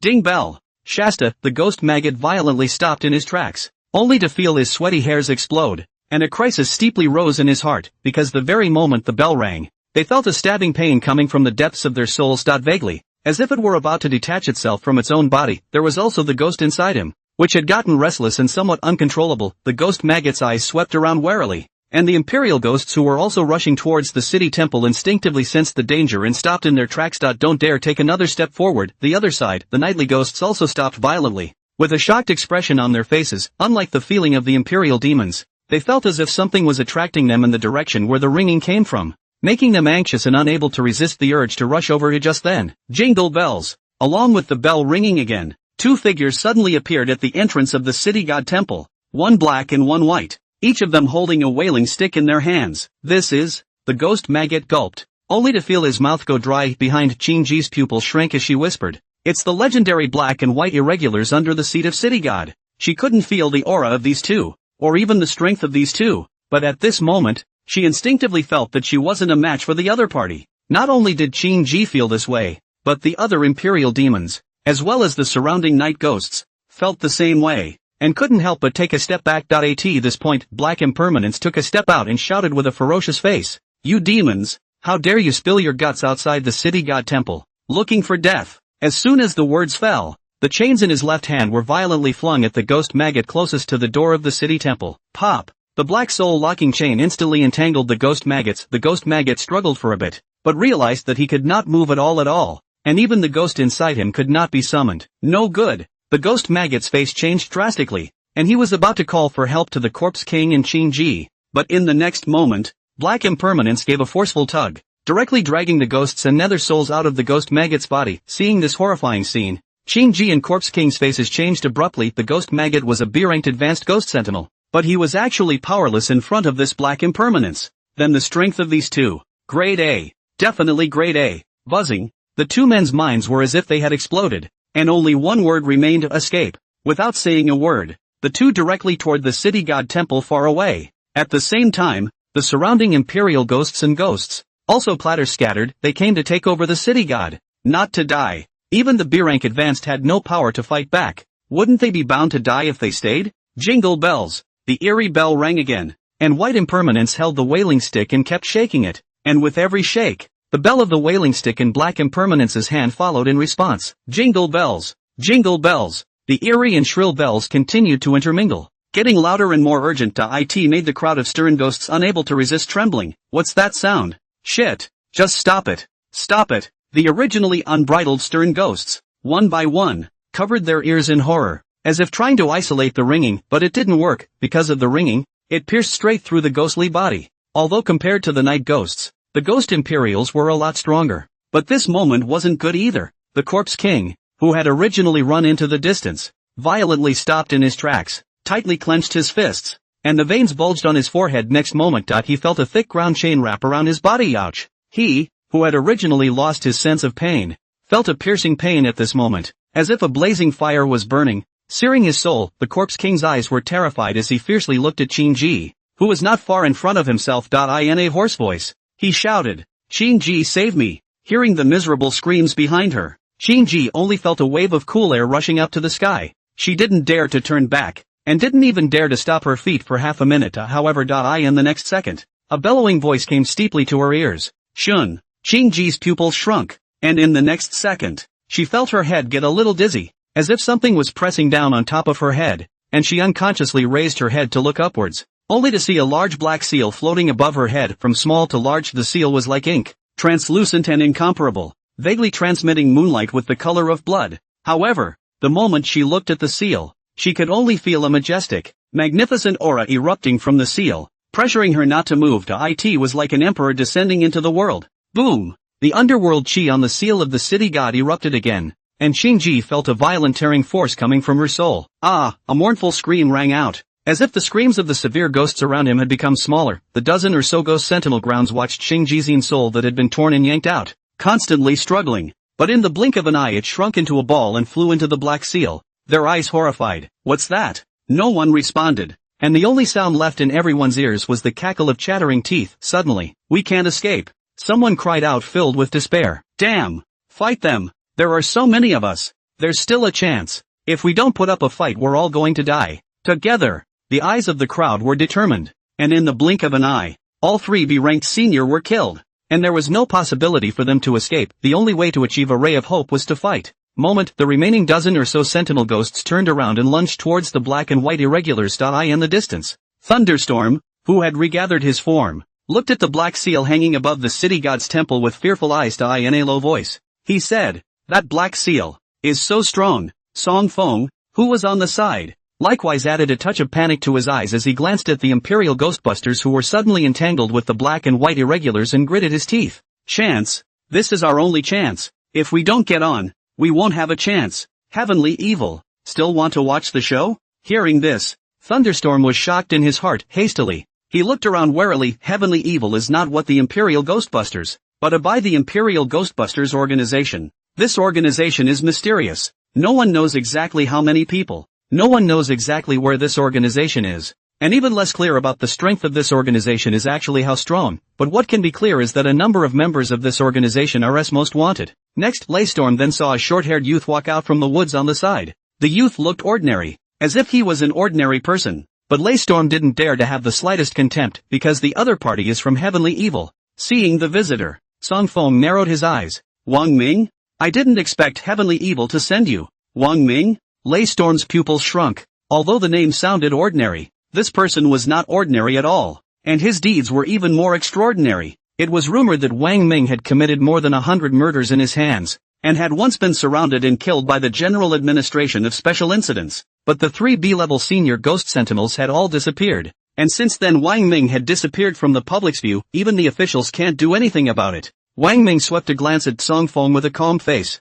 However, the moment he looked at the city temple, his eyes stared. Song Fong said sorrowfully, "Wang Ming, you saw the power of that square black seal. Even you may not be able to do it. If you want to seize the city god, you have to kill these 2 watchdogs first. If you wait any longer and everyone dies, you won't have any chance at all." Wang Ming's face was slightly stagnant, and he was silent for a few seconds before speaking. "You guys are in charge of the white impermanence. Leave the black impermanence to me." Yes. In front of the city temple, under the shock of the seal of the city god, all of the severe ghosts were unable to move at all, and could only allow the chains in white impermanence's hands to pass through their souls, stringing them all together. However, the burning sensation attached to the chains was so intense that even those who had already been turned into calendar ghosts couldn't help but cry and howl, and the soul chains in black impermanence's hands kept flying, constantly harvesting lives like a reaper. In an instant, there were only 8 of the dozen or so ghost sentinels left. At the moment, you can't see half of the blood outside the city temple, but it still looks like hell. Suddenly the 8 remaining ghost sentinels felt the ghostly aura around them thicken, and that strong ghostly aura even overshadowed the residual ghostly aura near the city god's temple. Clunk! With a loud bang, a huge figure landed in front of the crowd. The 8 imperial demons couldn't help but look up, only to see that the 2-meter giant was covered in pitch black, like carbon marks left after being burned by fire, and underneath the carbon marks, it was as if there was lava flowing continuously. They clearly felt the temperature rise around them. Heat. That sizzling breath caused a glimmer of hope to reignite in the eyes of those who were originally in despair. This transformed giant was none other than Wang Ming, but it was also not Wang Ming, but a half-human, half-ghost. After completing a thorough fusion with the ghost inside his body again, Wang Ming didn't do anything immediately, but instead looked in the direction of white impermanence, only to see that the soil under white impermanence's feet suddenly loosened up, and the black liquid of Thunderstorm, which was like soft mud, followed white impermanence's ankles and kept spreading on top of white impermanence's disillusioned body. In the next second, white impermanence's figure steeply disappeared, but the moment it appeared, Song Feng's ghost-like figure suddenly appeared behind white impermanence. The white silk thread in his hand instantly wrapped around white impermanence's right arm. The ringing of the wailer's bell came to an abrupt end the moment, and the night ghost stopped wailing. They finally felt the soul chains on their bodies loosening a little, and one by one, they struggled, wanting to escape from the chains. The moment he saw that white impermanence was entangled, Wang Ming moved. Clunk, clunk, clunk. With every step he took, the ground beneath his feet trembled, leaving a scorching scorch mark wherever he passed. Black impermanence's face stared, and he hastily threw out his soul chain. Pop! The soul chain wrapped around Wang Ming's thick arm. However, this invincible soul weapon was instantly broken by Wang Ming, turning into a wisp of black gas and reintegrating into the city god seal. Wang Ming frowned and grabbed the Imperial Ghostbuster not far from the side and violently threw it towards Black Impermanence. Pop! The Black Impermanence figure disappeared, and that ghost sentinel directly smashed onto the ground, wailing in pain. Next, Black Impermanence, who appeared not far away, found a huge fist slamming towards him. The diminutive black impermanence didn't hesitate to swing his fist and meet him. Bang! The underworld chi and ghost chi collided and exploded violently, impacting in all directions. But the 8 sentinel ghosts spewed out a mouthful of blood in unison, which soaked into the soil and turned black and red in an instant. A black impermanence took a step backwards and similarly spewed out a stream of underworld chi, his body following suit and becoming a few degrees more illusory in the blink of an eye. The battle was reversed. Wang Ming, however, did not relax in the slightest, but instead took a step out, and his huge fist once again smashed towards black impermanence. In the next second, an icy voice entered his ears unbridled. The moment the voice sounded, Wang Ming strangely realized that the arm that had violently smashed into black impermanence was as if it had frozen. And no matter how hard he tried, he couldn't get any closer to black impermanence. It's impossible to even take it back. Moment Wang Ming's sweaty hair exploded. He twisted his head with difficulty to look behind him, only to see that there was a youth standing in front of the door of the city god temple. Despite the fact that the youth was wearing ordinary casual clothes and looked the same as an ordinary person, the youth's face was like jade, which was actually 9 points similar to the statue of the city god behind him, and his eyebrows were revealing an indescribable majesty. Shingo! Wang Ming's breath stuttered. The city god can actually show his true form? No way! It was simply impossible for a freshly born deity to reveal its true form, unless the news he had received was wrong and this was not some freshly born deity at all. Instead, it's a real city god recovery. Even the Black Sea irregulars under the city god seat had reached A-rank primary, so what strength would the real city god be? A strong crisis steeply rose in Wang Ming's heart, and he fiercely clenched his right arm with his left hand before pulling it off with a strong force, directly ripping it off. In an instant, a stream of blood shot out in a pugilistic manner. But Wang Ming, however, did not hesitate in the slightest, and with a push of his feet, he directly ran wildly toward the far side of the city god temple. Watching Wang Ming's movements, Qin Feng did not have the slightest expression on his face, but raised his right hand. Shasta, the city god parting seal hanging in front of the city god temple, disappeared, and a palm-sized black seal recoalesced in his hand. City seal. Now, the power of the city god subseal was not even a tenth of the city god seal. Now, let these people have a good look at what is the real seal of the city. Qin Feng raised his hand and the palm-sized city god seal flew steeply into midair, but in the blink of an eye, it covered most of the sky in front of the city god temple. Suppress and exterminate the evil. An icy voice fell, and Wang Ming realized that he couldn't move his body. Wang Ming's eyes widened as fear filled his eyes. Always lawless, he had never been afraid of anything, and whether it was killing people, or killing ghosts, or even merging with them completely, it only made him more excited. But now, the fusion state on his body began to degrade, and in the blink of an eye, he shrunk from a 2-meter-tall giant back to 1.7 meters. His skin returned to its whiteness, leaving only the ever-flowing blood on his right arm to soak half of his body. The perfect fusion that he thought he was so proud of was just broken, and what was even more terrifying was that he felt the ghost inside him,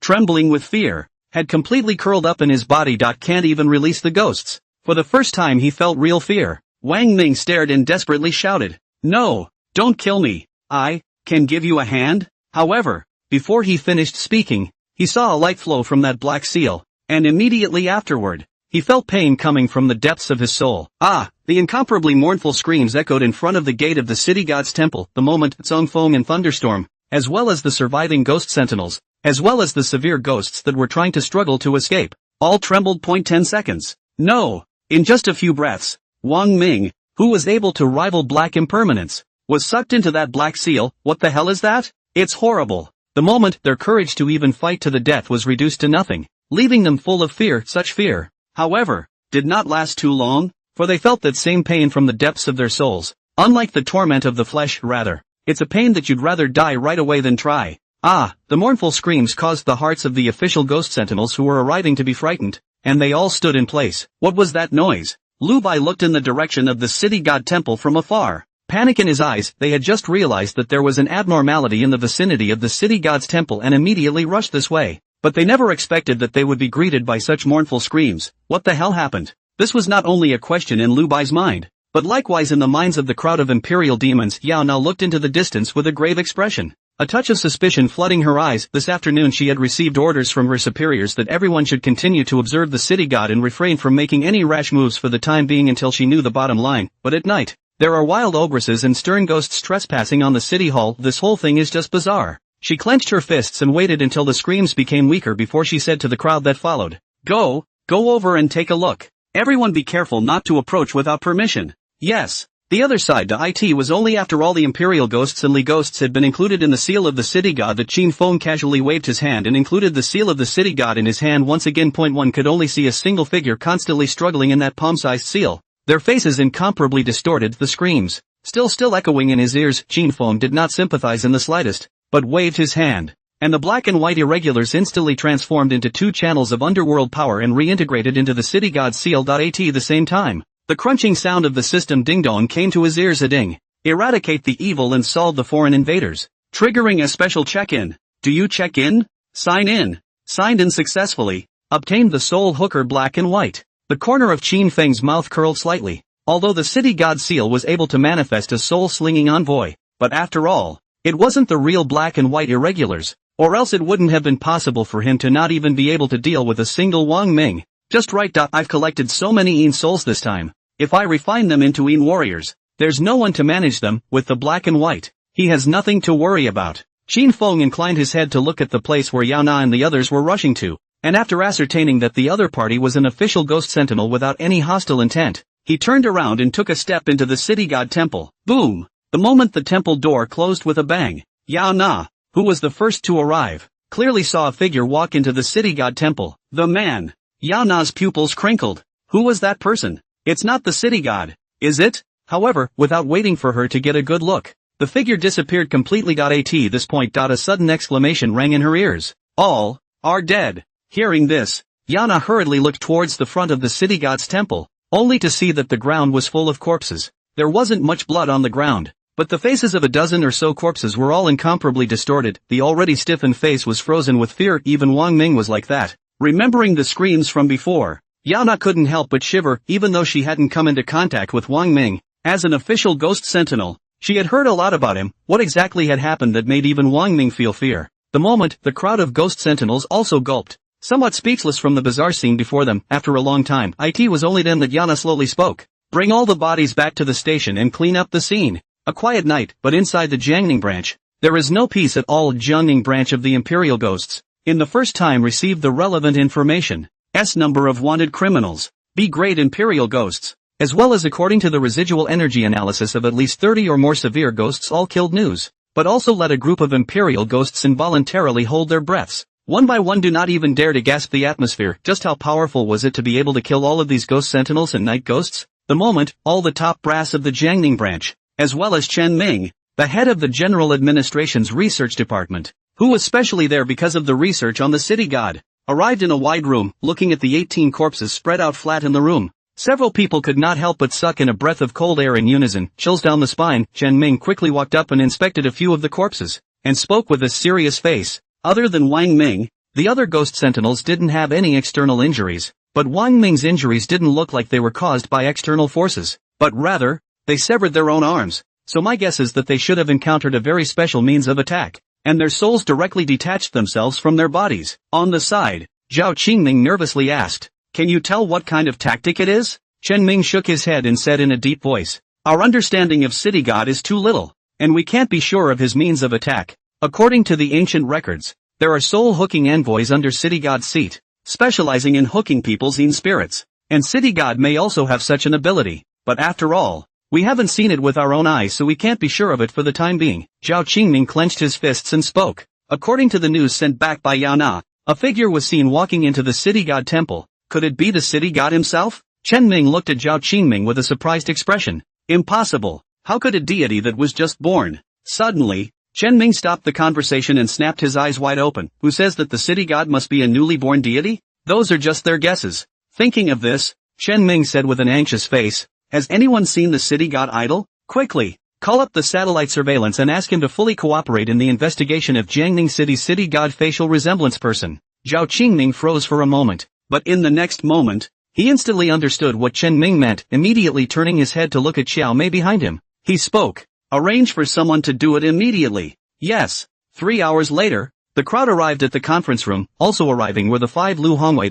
Yu. Several people nervously looked at a group of senior management. Not daring to speak carelessly, Lu Hongwei stepped forward and placed a photo taken from a satellite surveillance screenshot in front of several people. Taking a deep breath, he said with some excitement, the facial resemblance between this man and the city god statue is 90%. When he got the news, His first reaction was that it couldn't be, but when he saw the figure, he recognized it at once. It was definitely the city god without a doubt. Zhao Qingming glanced at the photo and then jerked his head toward Lu Hongwei, asking incredulously, "Are you sure?" Lu Hongwei turned his head to look at Yufei's several people, and only after seeing their equally determined eyes did he nod his head affirmatively towards Zhao Qingming.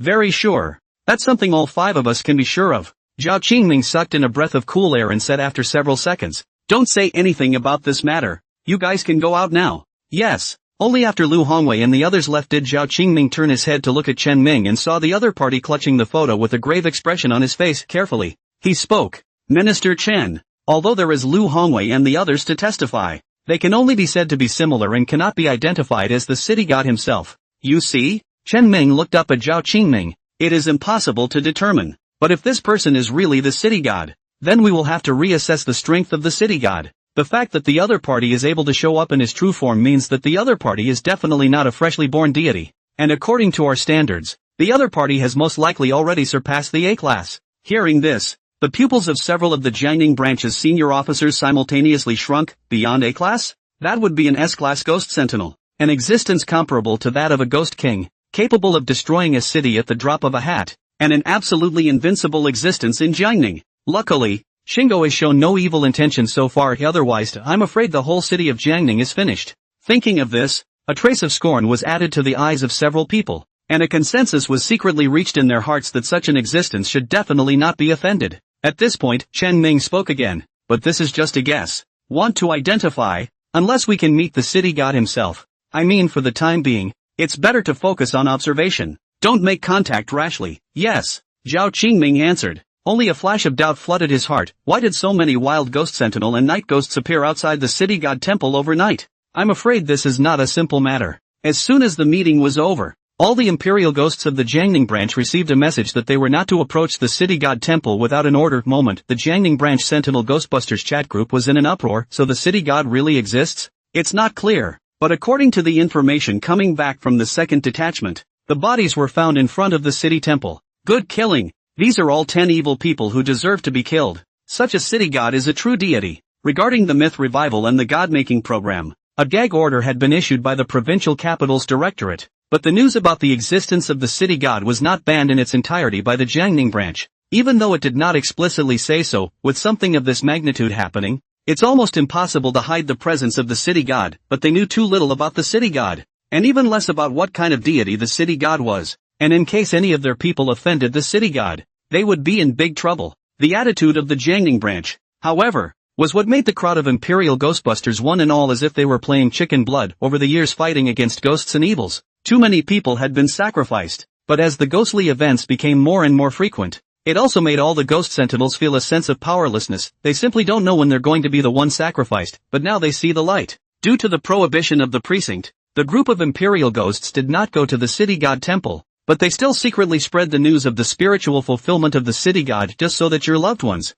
your friends can ask for a peace of mind. Compared to the excitement of the official ghost smiters, the ghost evils of Jiangning were in a state of panic. The sudden disappearance of more than 30 severe ghosts had a great impact on them. The city god story that was spread around was even more alarming to all the ghosts and evils, because they know that the place where those stern ghosts disappeared is in the city temple. Is it possible that there are really gods in the world? Although the ghosts and evils could not be sure, they were very much united this time, and whether or not there was really a city god in existence, they would definitely not go near the city god's temple again. The moment, instead, the Auspicious village is a clear sky experiencing strange events for 2 days in a row, but still safe and sound. One by one, the villagers, in addition to kowtowing to pay tribute, the first thing they do is to call their relatives and friends, so that they hurry to come to worship the city god. As a result, the news of the city god's spirituality also spread thoroughly in Jiangning City. Although not everyone believes in the gods and spirits, there are still many citizens who once encountered strange things, after receiving the news, went straight to the city god temple.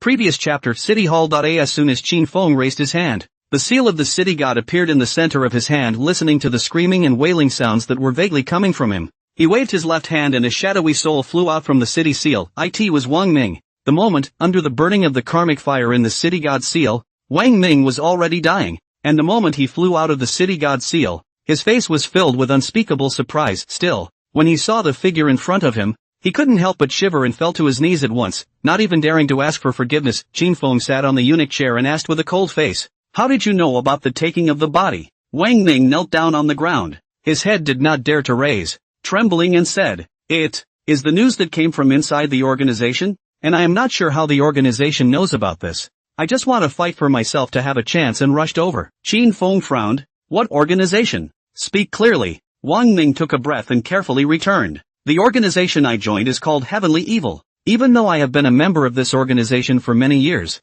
I still don't know this organization very well. The missions we receive are passed on to us by a special means of communication, and the members don't meet each other, and after completing them, someone will place the payment at the appropriate location. The only thing I know is that the organizer of the Heavenly Evil is a ghostbuster known as Thousand Faces." Hearing this, Qin Feng's frown deepened. How long has he been in this world? Even many people in Jiangning did not know about his manifestation, so how could it attract the attention of such an organization? This thing is definitely not simple. Who the hell is doing this? Subsequently, Qin Feng recruited a few more ghost sentinels, but again, none of them asked for any specific information, as the wild ghost sentinels had gotten their information from various sources. It's not at all hitched to anything. Seeing that he couldn't ask for anything, Qin Feng didn't bother to ask again and put the matter aside for the time being. Then after putting all the Yin souls into the city god seal once again, he pinched his left hand and a strand of golden characters condensed with the power of faith instantly disappeared into the city god seal, and at the next moment, the city god seal floated in midair and rotated at a fast speed. Vaguely,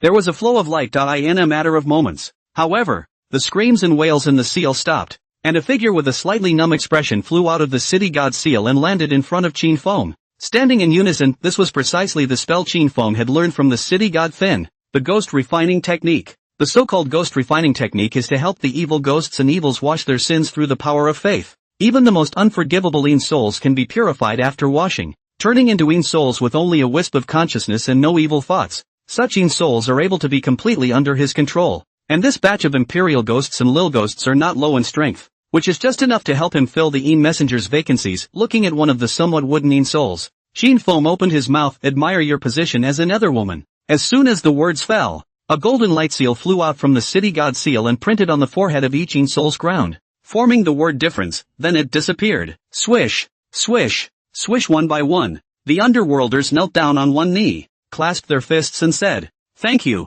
Lord City God." Qin Feng nodded in satisfaction, and with a wave of his hand, he summoned the black and white irregulars again. Unlike the black and white impermanent that had manifested before, the black and white impermanent given by the system had animated eyes and clearly possessed a consciousness. Two figures, one black and one white, knelt in front of Qin Feng in unison. "Greetings, Lord City God." Qin Feng smiled faintly and spoke, "Black and white irregulars, these underworlders are in your hands. From today onwards, the two of you are responsible for taking some underworlders out on patrol to sweep all ghosts and evils in the vicinity of the city god temple. Lead the way." The two of them answered in unison. And then they left the city god's residence with a group of underworlders. At this point, Qin Feng's ears once again heard the system's prompting sound. "Have you not signed in today? Do you sign in? Sign in." Signed in successfully. Gained ghost exorcism. Qin Feng froze for a moment and hurriedly looked at the notes on the system panel for a moment before understanding that the function of this ghost repelling technique was to be able to avoid people from being infested by ghosts and repel ghosts used. Qin Feng stroked his chin,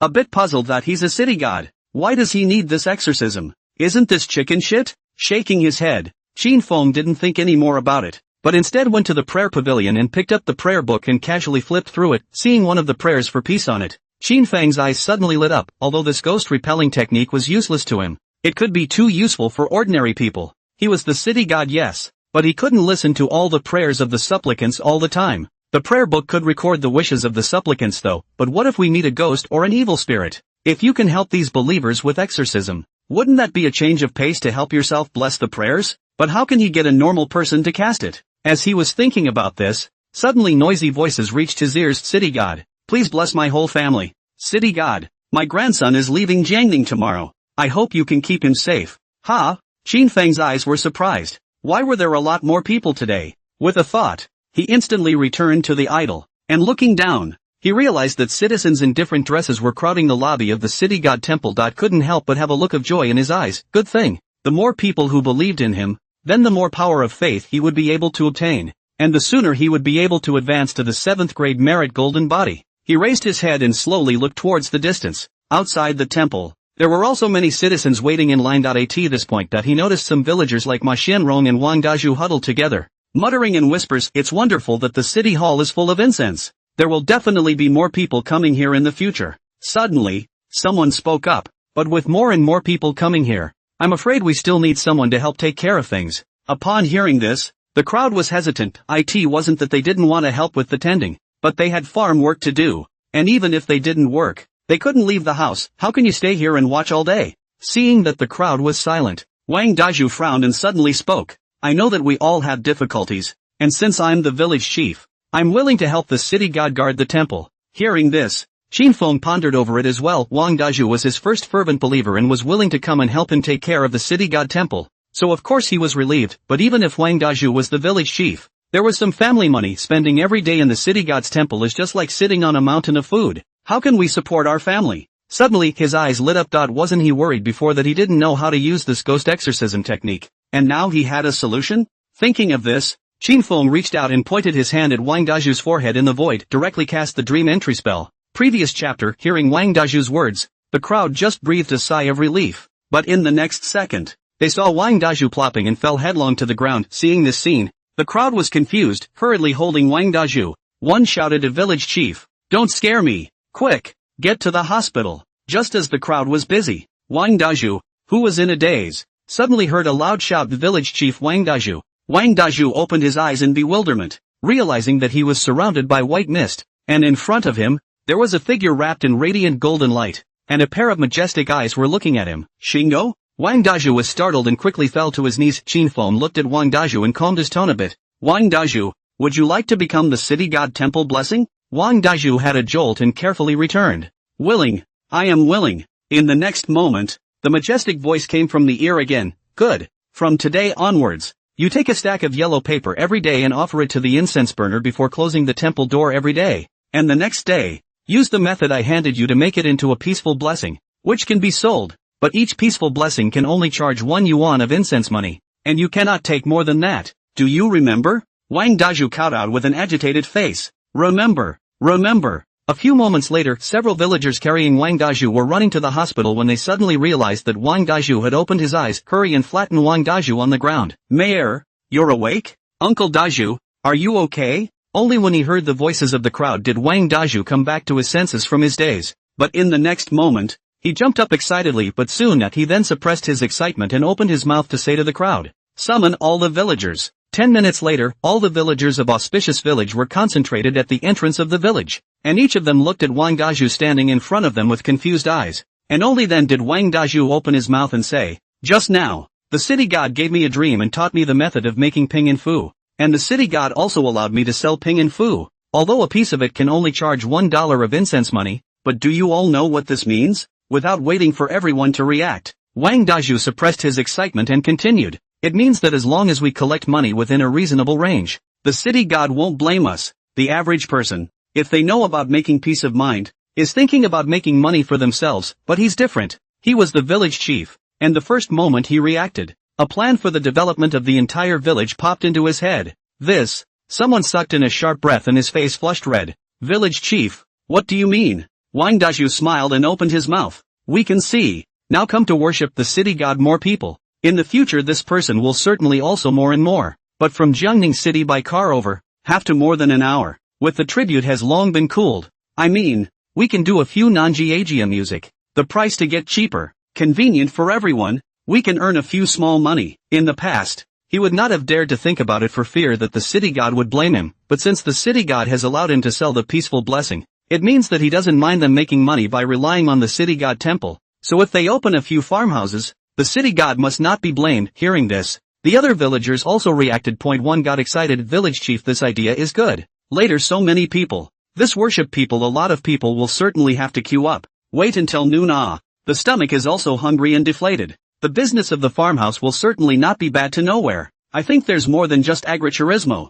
There could be a couple of incense and candle stores. There's bound to be a need for them." Hearing the crowd's voice, Wang Daju is also a laugh line. "But this open what store? We have to allocate the allocation. 2 Lindsay, black, 2 cattle. Your 3 daughter-in-law cooking is good. The first to open up the farmhouse to try. Lu Xiang uncle. 2 east of the 2 of your family conditions are the worst. We will first help you to the incense and candles store open up. The other people do not be anxious to rest assured that the back of the more and more people. We have this business is endless. More and more people. We can't do enough business. One by one, the villagers hurriedly waved their hands and said, "What are you talking about? Village chief? We all listen to you." Wang Daju nodded and suddenly looked serious, but everyone must remember one thing. Absolutely not to use the name of the city god as an opportunity to make money. Don't worry, village chief, we wouldn't dare. Right. In case the city god blames us, we can't afford it. If we can make a living, we can't even thank the city god enough. How can we apologize to the city god? 3 days later, the news that the city god temple was able to ask for a peace blessing also spread thoroughly. And many believers came to the city god temple specifically just to ask for a peace blessing. Seeing the growing number of people at the city god temple, Shin Feng had a smile on his lips that he didn't pass the ghost repelling technique directly to Wang Daju, because Wang Daju was an ordinary person. He didn't have divine power and couldn't perform it at all. What he passed on to Wang Daju was nothing more than the ordinary method of making the peaceful blessing, but the yellow paper on that incense case had been cast by him to repel ghosts. It would no longer be an ordinary peace of mind. At this point, two middle-aged women came to the city god temple, and one of them lit incense and candles and inserted them into the huge incense burner. Then knelt down on a bushel on the side. Then he folded his hands together in front of his chest and murmured in his mind, "Civilian woman Wang Meichi, since the death of my husband, I've been dependent on my daughter Yana, and I'm most worried about this daughter. But I didn't expect that she'd still go down the same path as her father. I don't ask for anything else. I only ask the city god to bless my daughter and keep her safe and sound." After reciting it, Wang Meichi respectfully kowtowed 3 times on the futon. And at the same moment, Wang Meichi's voice also reached Qin Feng's ears. "Yana?" Qin Feng suddenly recalled the figure he had seen outside the city temple several times before. That girl. That's Yana, right? He's a little impressed. An official ghostbuster. But there was no ill will towards him, so it didn't bother him much. Just as he was thinking, the system's crisp reminders sounded in his ears once again. He hasn't signed in yet today. Is he signing in?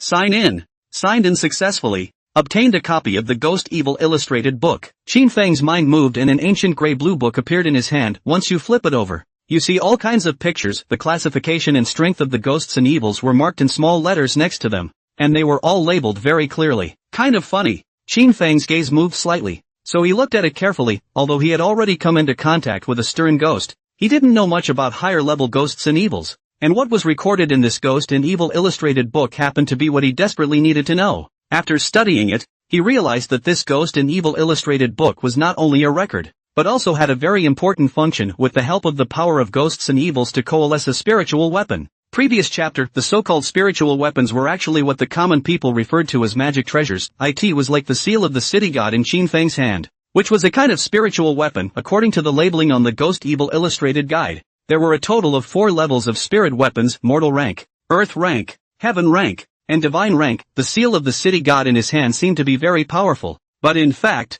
it had only reached the earth rank. This Ghost and Evil illustrated book, on the other hand, is based on the strength of the ghost to coalesce the innate spirit weapon, and if the ghost's qualification is limited, the grade of the spirit weapon coalesced is also very low. Universally, they are of the mortal order. However, if the ghost's qualifications were high, then it would be possible to coalesce a growing spirit weapon, and in the future, it would even be able to grow into an earth or heaven rank spirit weapon. After discovering all this, Qin Feng was also excited. Spiritual weapons, likewise, were a reflection of strength. Although the seal of the city god was powerful, it was not a growth-type spiritual artifact, and was destined to not become a heavenly rank spiritual artifact. If he was able to use the Ghost Evil illustration to condense a growth spirit weapon, then in the future, as his strength skyrocketed, the spirit weapon would most likely go further as well, reach the true heavenly rank. The heavenly rank, which could be a true magic treasure, was definitely more precious than the seal of the city god. It was definitely a huge surprise for him. Qin Feng took a deep breath and didn't start coalescing immediately. The first time one coalesces an intrinsic spiritual artifact,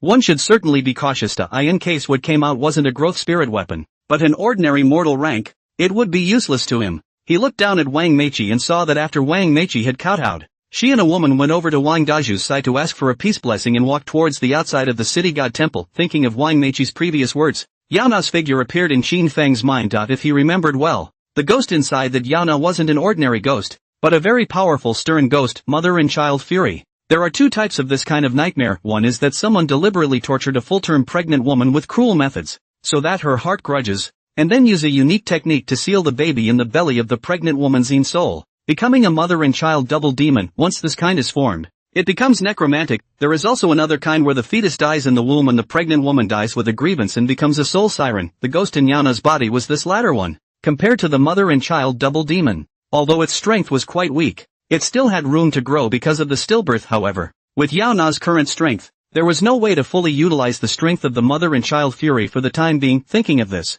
Shinfeng flipped out the page of Mother and Child Fury from the Ghost Evil Illustrated Guide with a pinch of his left hand. A wisp of black gas floated out from the picture of the Mother and Child Fiend and coalesced in Shinfeng's hand, and immediately afterward, he made a point in the air towards Wang Meiqi, who was about to leave. Shoo! A black gas instantly disappeared into the peaceful blessing in Wang Meiqi's hand. Shinfeng smiled faintly. Let's use you as my test subject. In this era of ghosts and evils, the best protection for a ghost warden is not some kind of peacekeeping, but a strong strength. Spiritual weapons, likewise, can help the ghost sentinel enhance his strength. Not only did he do this to help Wang Meiqi fulfill her heart's desire, by the way, he was likewise able to try out what this coalesced original spiritual weapon would actually be like. Isn't it just like killing two birds with one stone? Evening, Wang Meiqi made the meal and knocked on Yauna's room door. Nana, hurry up and eat. Yauna rubbed her sleepy eyes and stretched to get up and wash. As a ghost sentinel, although she was more energetic than normal people and possessed abilities that normal people did not possess, she was still a mortal after all, and it was impossible for her to go 24 hours without resting or eating. While most of the work of the Ghostbusters is done at night,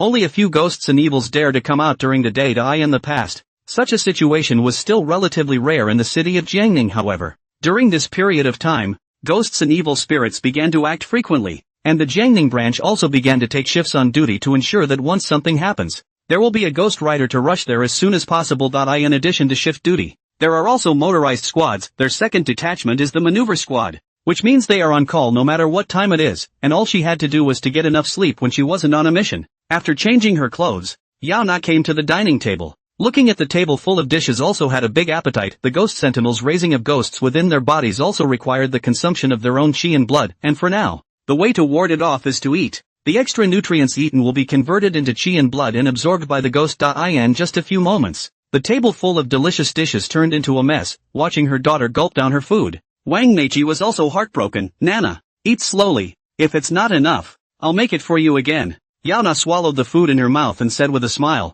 No need. Mom, I'm bursting at the seams. Just as she finished speaking, her contact's headset sounded, calling second detachment. Please rush to the second hospital in Jiangning immediately. Roger that. Yauna answered and immediately put down her chopsticks, walking towards the door while saying to Wang Meiqi, Mom, there's something going on at the bureau. I'm going to work first. Without waiting for Yauna to walk out of the room, Wang Meiqi hurriedly chased after her. With one hand, he shoved the peaceful blessing he had begged from the city god temple into Yauna's hands. Keep it. This is something I specially begged from the city god temple today. Looking at the peaceful blessing in her hand, Yauna cried and laughed a little. Mom, take this peaceful blessing yourself. I can protect myself. The city god exists, and she knows it best, but now that the bureau has given the order, she is not good to violate the rules, so she will deliberately reveal some information, so that her mother to worship the city god to seek peace. After all, she had to go out a lot. She couldn't care less about her family, and the only thing she couldn't let go of was her mom, but she never expected her mom to beg a peace offering for her. For this peaceful blessing, she didn't have any doubts. No one would dare to mess around in the city god temple with the city god. But this peaceful blessing would at most be useful for general wandering souls and grudging spirits. It's perfect for an ordinary person like her mom to ask for to keep her safe, but what was the use of holding it if a ghost sentinel like her? If something really happened and all she encountered were third-rank severe ghosts? Hearing this, Wang Meiqi, however, boarded up her face. Put it away. Don't make me worry. Yauna just opened her mouth to retort, but in the next moment, the sound of an emergency call suddenly came from her headset again. So she swallowed back the words that had reached her mouth. Okay Mom, don't worry about me. You're only at home by yourself, so be careful and be sure to call me if anything happens. With a word of advice, Yauna then stowed the ping and fu into her personal pocket and hurriedly ran towards the downstairs. Seeing this scene, Wang Meiqi leisurely sighed. A flash of worry appeared in his eyes once again. When will this life come to an end? She withdrew her gaze, brought her hands together in front of her chest, and silently prayed in her heart.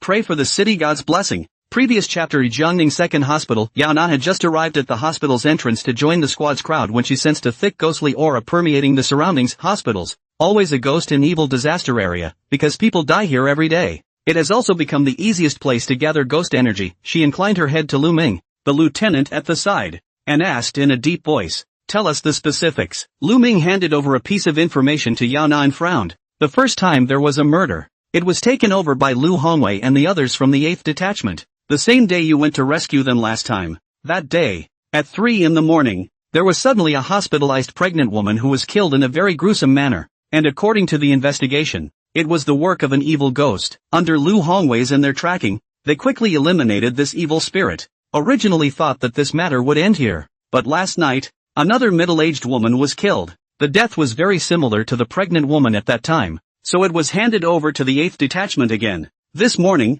Lu Hongwei was investigating when they were investigating. There was an accident in the operating room. A doctor, 2 nurses were all killed. And the woman who was doing the surgery also died. The death was likewise similar to the previous pregnant woman, and Lu Hongwei suspected that this time there was a malicious spirit at work, so he referred the matter to our 2nd detachment. Yana listened to Lu Ming while looking over the information in her hand. On the profile were pictures of the 6 victims, each of which could be seen with a twisted face, with only 2 black holes in the part of the eyes, and a face covered in blood, and they all had an extra large gash in their bellies. Blood-stained intestines were exposed. The death was quite gruesome. Yana frowned for a moment and opened her mouth to ask, "Did you find out the whereabouts?" Lu Ming shook his head. "No. This ghost is very cunning." When Lu Hongwei and the others arrived at the operating room, they completely hid. Now the hospital has done an emergency transfer. For the time being there is no need to worry about casualties, but according to Lu Hongwei's investigation of a few people, he found something. Before there was a doctor who committed suicide because of medical malpractice,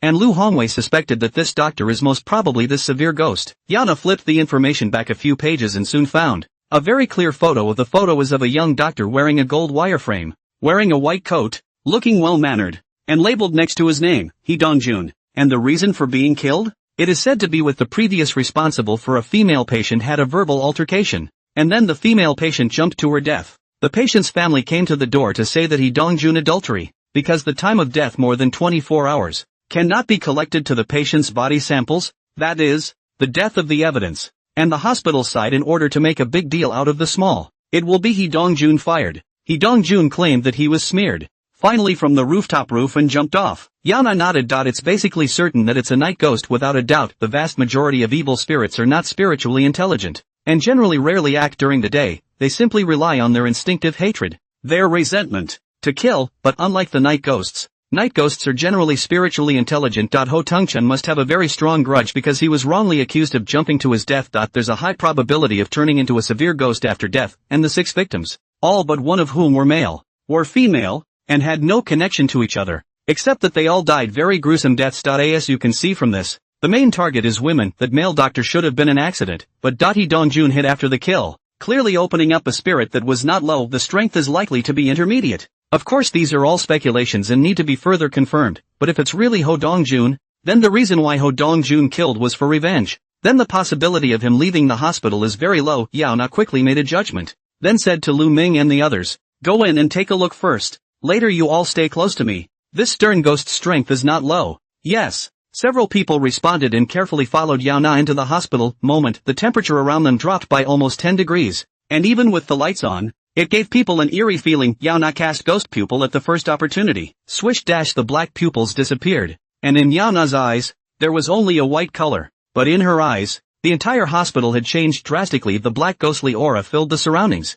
but the surroundings were empty. Not even the lowest level of wandering souls or resentful spirits. Yao Na frowned and whispered, "Something's not quite right. Everyone be careful." Lu Ming and the others didn't open their mouths, but moved closer to Yao Na. They also sensed that something was not quite right in the atmosphere of the hospital, although the hospital is also one of the places they focus on supervising, and the bureau often also sends people to the hospital for cleaning. But the hospital is one of the birthplaces of ghosts and evils. How can it be possible that there is not even a single wandering spirit? Yao Na led the members of the 2nd detachment and carefully finished searching the 1st floor and found no traces of the night ghost. 2nd and 3rd floors, all the way up to the 5th floor. And again there was no sign of them, including wandering souls doesn't exist. Yao Na rubbed her furrowed brow. The way they searched like this was just too slow, and although the ghost sentinel was able to borrow ghost power, there were limits. It's so wasteful to consume it in such a pointless way. This can't go on like this. Thinking of this, she turned her head toward Lu Ming next to her and asked, "Where is He Dongjun's office?" 8th floor.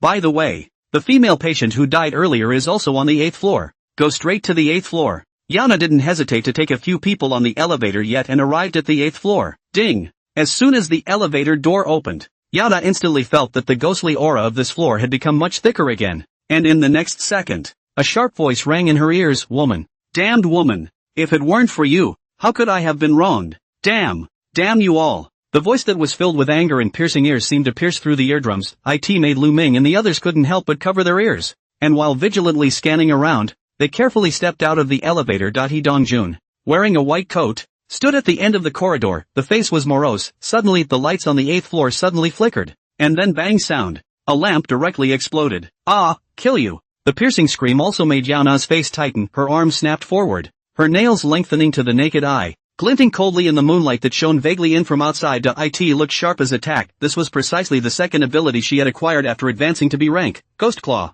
However, in the next second, Dongjuan's body suddenly appeared in front of Yana. The crowd's faces changed. Quick! It's too fast. They didn't even see the speed of the other side. Not good. His strength has reached advanced level. In the darkness, someone shouted in alarm. Yana's face similarly changed, and before she had time to think more, she saw the other party's arm violently reaching out towards her. She hastily blocked her hands in front of her body. Even if it was AB rank advanced, she still had the power to fight, but the key now was that she couldn't see the speed of her opponent at all. Damn! Yana gritted her teeth and was about to welcome the intense pain when she suddenly heard a scream ring out. As soon as she looked up, she realized that Dongjuan's figure had violently retreated several meters, looking at herself with a face of horror, and turning around to flee. Just as Dongjun was about to flee, however, a golden light suddenly burst out from Yana's body, and the golden light was brilliant and flourishing. Its glow was but mild, like the warm winter sun. It is warm and soothing, but when it shone on Dongjuan's body, it was like a blazing fire cooking oil. There was a continuous roasting sound of ZZ,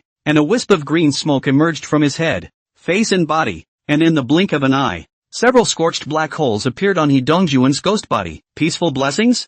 Yana looked at the golden light with a stunned face, only to see a yellow talisman folded into a triangle floating in the golden light. The very same peaceful blessing that her mom had begged for her from the city god temple earlier. What is this? Lu Ming and the others looked at Pingan Fu with stunned faces. They were completely at a loss as to what this peaceful blessing was, and why it could be such a deterrent to Dongjun. Just as the crowd froze, a hiss suddenly came to their ears.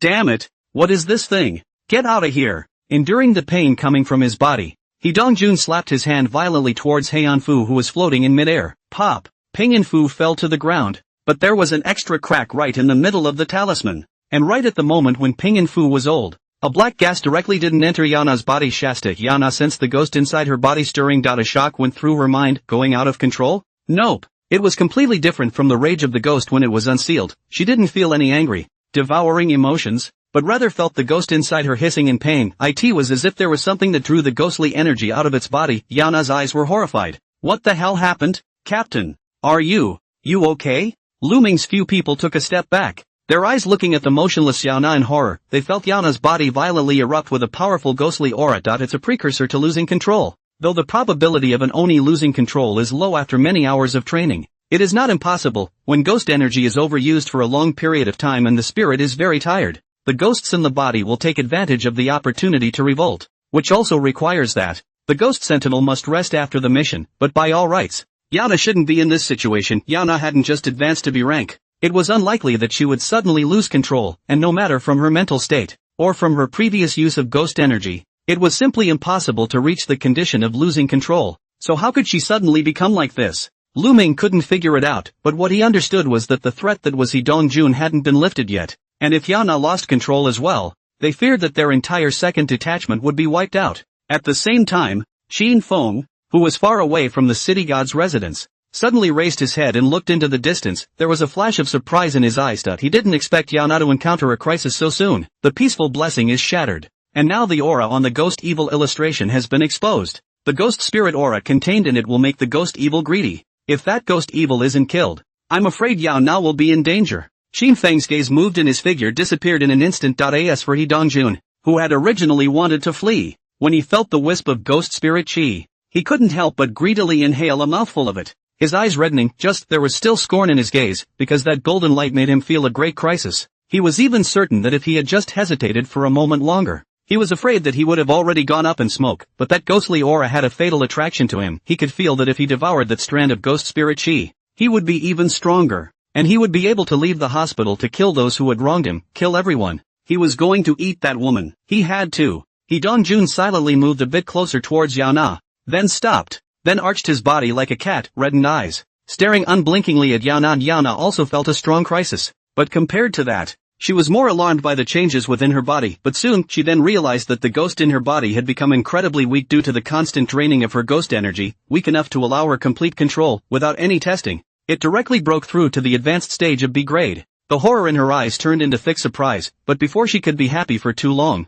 she discovered a horrifying fact. The ghost chi had been drawn out in large quantities, and the ghost in her body was weak to the extreme. Even if she had managed to break through to the advanced level of B, she could not use much of her power, and, he couldn't even exert the strength he had before at the intermediate B level. Trying to kill Ho Tungchun is simply unrealistic. What to do? Yaona clenched her teeth, her face as before, but her heart had long been in her throat. She knew that she absolutely couldn't let He Dongjun find out anything right now, or else all of their second detachment would have to die. But if it drags on like this, sooner or later it will be exposed. What to do? It was too late to call for help, and the peaceful blessing was gone. So what could she do? Just then, she suddenly realized that the large amount of drawn-out ghost chi around her suddenly coalesced into a ball, followed by the distortion of the air around her. It was as if something was constantly extracting, like a raging wind, deforming the space around them. Frightened, Lu Ming and the others retreated to the elevator door, not daring to move a muscle, and Yaona still stood in place,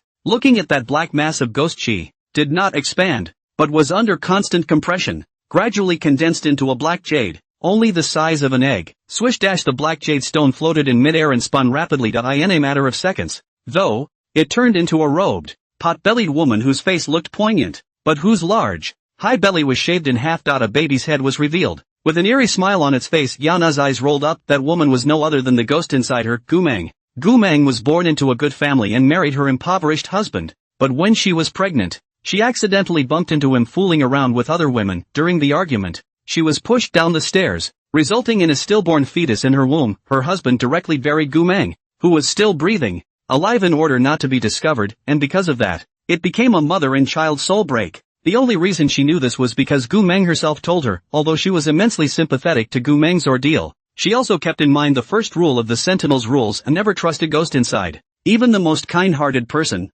after transforming into a severe ghost, cannot be a good ghost. Everything they say and do is just to deceive and arouse sympathy. So as to take advantage of the backlash, she didn't understand why the ghostly chi that had been extracted from her body would coalesce to become a statue that turned into Gumeng. She could feel a terrifying aura emanating from that black statue. That's Yaona's eyes snapped wide as she suddenly thought of a possibility. Spirit weapons. Next, she saw the statue floating in mid-air, violently falling. She hastened to catch it, only to feel a touch of coldness between her hands, as if it was constantly emitting cold air. But in the underworld, there was a trace of connection with her body. It's really a spirit weapon? Yaona held her breath and stared dead at the jade in her hand, her eyes full of disbelief. How could she have never imagined that she had unintentionally condensed a spirit weapon? And it wasn't even an ordinary spirit weapon, but rather, it was an innate spirit weapon condensed with her innate soul. How is that possible? But at this moment, she couldn't even care about studying the spirit weapon in her hand as she saw He Dongjun, who was hidden not far away. Move. He Dongjun's bowed body violently bounced up as he waved his arms and directly pounced on Yaona right at the moment when He Dongjun was about to touch Yaona.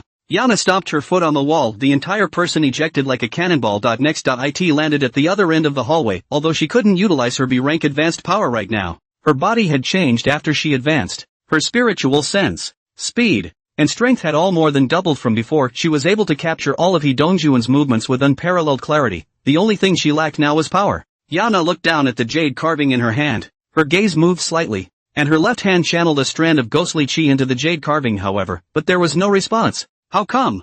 Yaona's face tightened, and when she looked up, she saw a pair of incomparably scarlet eyes appear not far away. Ho Tungchun is catching up. Yaona's heart skipped a beat and she quickly avoided He Dongjun and ran towards the distance. But her left hand increased the strength of the ghost chi that she was channeling into her spirit weapon, because it's the only thing she's got going for her. Suddenly Yaona felt the jade carving in her hand emit a cold aura, as if it was going to freeze her hand into ice. Instead, she gripped the jade sculpture tightly, her eyes filled with joy. There's a reaction. Just then, an angry growl came steeply from behind him. Eat you. I'm going to eat you. He Dongjun's scarlet eyes stared deathly at Yaona, pouncing back to back. To his immense chagrin, he didn't want to wait any longer. Ghost spirit chi. He must get that trace of ghost spirit chi. The strong desire made He Dongjun unable to care about the danger of devouring. Boom! His body skyrocketed. From the original height of a normal person, straight up to where the ceiling was before stopping. The entire body, too, was fully twice as big as before. He violently opened his large mouth and sucked in all directions. Boom!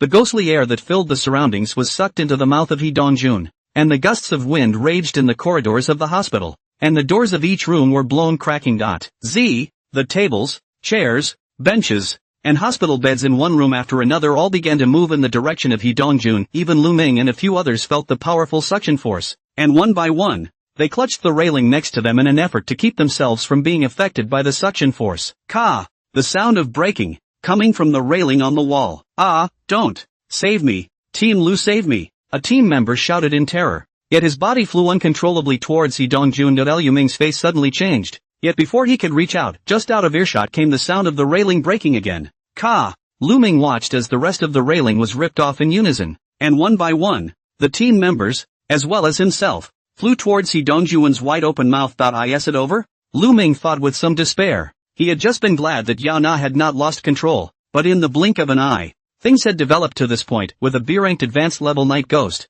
they were simply powerless to resist. Even Yao Na couldn't save them at all. Suddenly, the huge suction stopped, and Lu Ming froze for a moment, hurriedly rolling and crawling to get up from the ground. Next, he then saw Hee Dong-jun freeze in place, a layer of ice wrapped around his body like a giant icicle, suddenly emitting an icy cold aura. Ka! Ka! A clear cracking sound came, and in the next second, Lu Ming saw a crack spreading rapidly from Hee Dong-jun's leg, covering his body like a spider web. Boom! Hee Dong-jun's body shattered into countless pieces of ice and crashed to the ground with a bang, and a strand of black breath flew out from the ice and merged into a black statue, and in front of that statue stood none other than Yao Na. The moment, the black statue was floating in front of Yao Na's chest and was spinning around in a dripping circle. What is that? Lu Ming's eyes looked at the black statue in horror. He could feel that the icy coldness was emanating from that statue. Cold. The icy cold sensation kept coming, as if it was like falling into an abyss, leaving him powerless to struggle. The other team members, likewise, looked at the black statue with fearful faces. They felt the piercing coldness that was about to freeze them.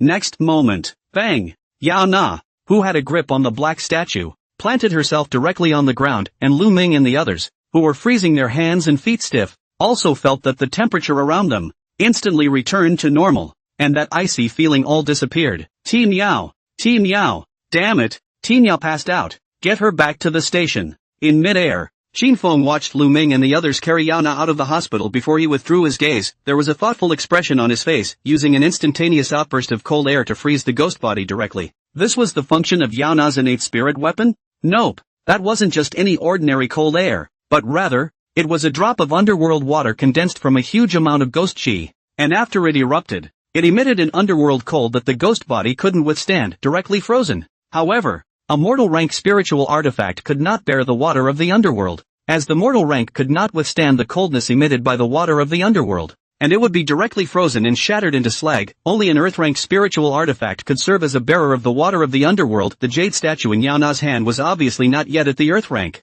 yet it was able to carry the water of the underworld. It should have the beginnings of an earth rank spirit weapon. In other words, Yao Na's innate spirit artifact was a growth type spirit artifact. Qin Feng's eyes lit up. He never expected that his first test would allow Yao Na to directly condense a growth spirit weapon. And what if it was himself? Unlike the ghost sentinel, he was unable to borrow the power of ghosts and evils within his body to condense spiritual weapons. But he was not a human being, but a ghost god. He who had achieved the ghost god with his ghost body was completely capable of utilizing his own power, gathering a true native spirit weapon. Although the ghost sentinel was able to condense his native spirit weapon with the help of ghosts and evils, after all, he wasn't using his own power, but rather borrowing power, which was equivalent to having a staging area. It also meant that Yao Na herself was unable to fully utilize the full power of her native aura in her hand like just now. Because of the lack of ghostly energy, he simply fainted. But he's different. Not only did the intrinsic spiritual artifact that he had condensed with his own power have a higher degree of fusion, but also, it was absolutely capable of exerting 100% of its power. It was going to be stronger than the original spirit weapon in the hands of the ghost defender.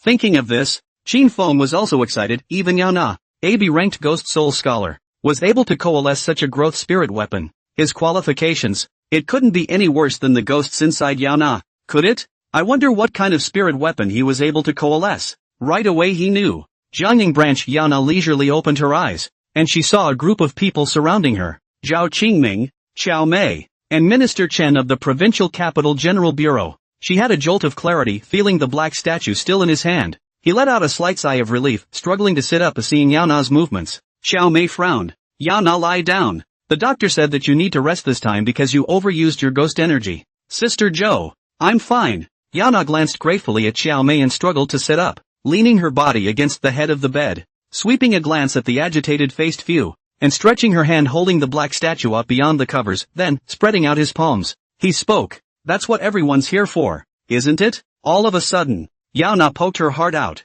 and the crowd was a little embarrassed. It was reasonable to say that Yao Na had passed out after her mission, so how could they wait for Yao Na to recover before asking about this matter? But this is something that is just too significant. As soon as they heard Lu Ming's report, they couldn't wait to rush over, but the next moment the crowd then forgot what it meant to be embarrassed, and each of them stared at the black statue in Yao Na's hands with glittering eyes. Chen Ming, in particular, had burning eyes. It was as if they were going to pounce on it the next moment. Spiritual weapons are rare. There were only less than 10 spirit weapons in all of China, all of which were found in relics, because they are so valuable. All spirit weapons require a special application. It can only be applied for in cases of great urgency, and if the applicant has contributed to the country in some way, it can't be helped. If the spiritual weapons were lost, it would definitely be a major loss to the country. Although their research group had also tried to make spirit weapons, the results were all very poor. Against ordinary evil spirits, they were still somewhat effective, but if they encountered a severe spirit, it wouldn't have much effect. It can only, to a certain extent,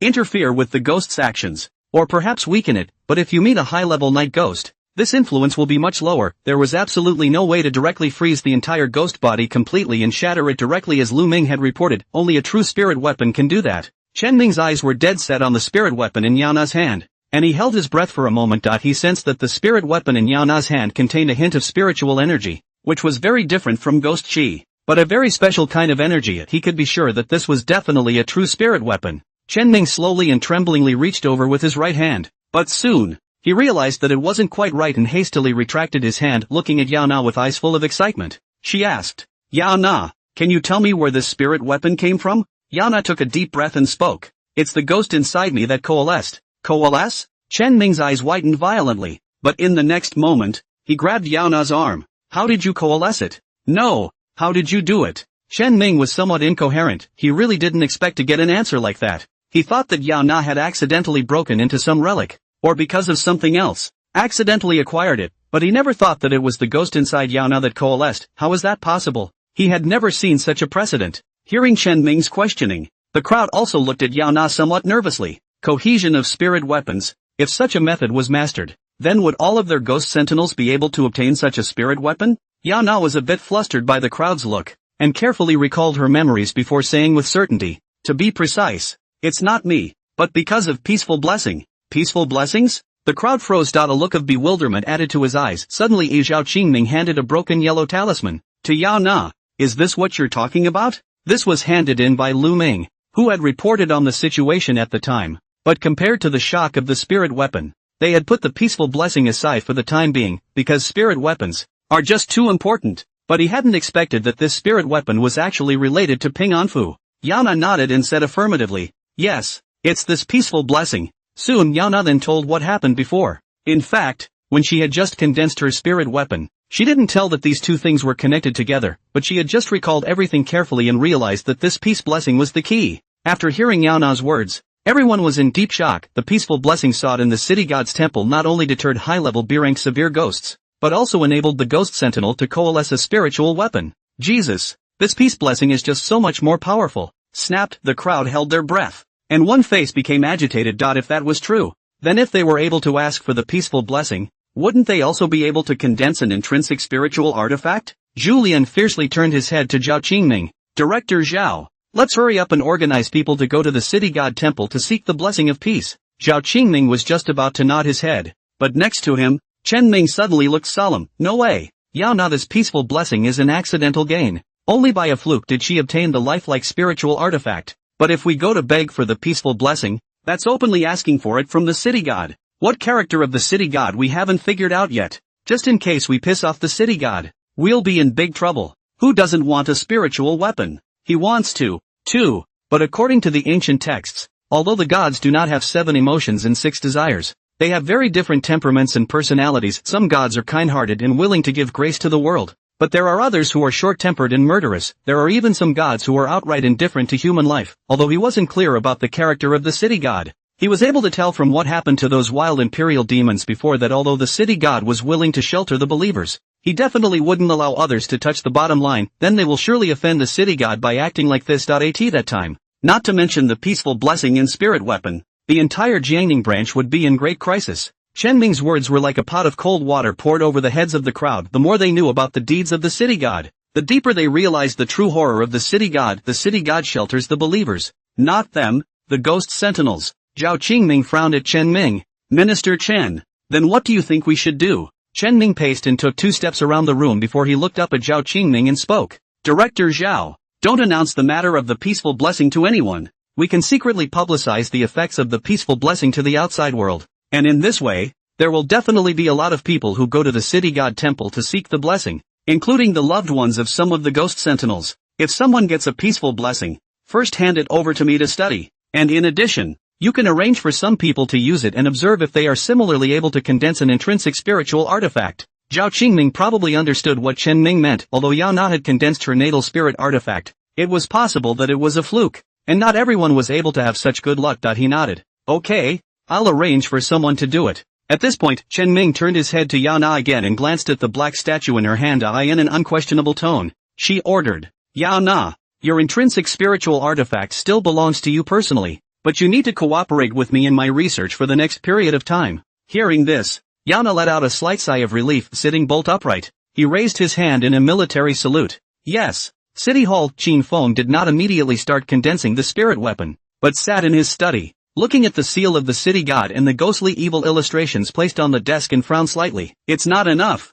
Although there was already a precedent of success, he wanted to be cautious. After all, his goal was not a simple growth spirit weapon, but a spirit weapon that could advance to the divine rank in the future. So the first time he returned, he carefully studied the Ghost Evil Illustrated Guide again. He discovered that the core of utilizing the Ghost Evil illustration to condense a spiritual weapon lay in the wisp of Ghost Spirit Chi in the Ghost Evil illustration, without which, even if there was more Ghost Chi, it would simply be impossible to succeed. It also gave him a bold idea, using the Ghost Evil illustrations as the foundation, using the Underworld Chi and the seal of the city god as a guide, and then fusing the power of his own body. He coalesced a new kind of innate spiritual weapon. Once coalesced successfully, then such an intrinsic spiritual artifact would definitely far exceed an intrinsic spiritual artifact coalesced from a single ghost spirit chi. There was also more hope that it could become a growth spirit weapon capable of reaching the divine rank. Sure, there was also a downside to doing so. Using the Ghost Evil illustration as his foundation meant that he would not be able to utilize the Ghost Evil illustration in the future to coalesce a new spirit weapon. However,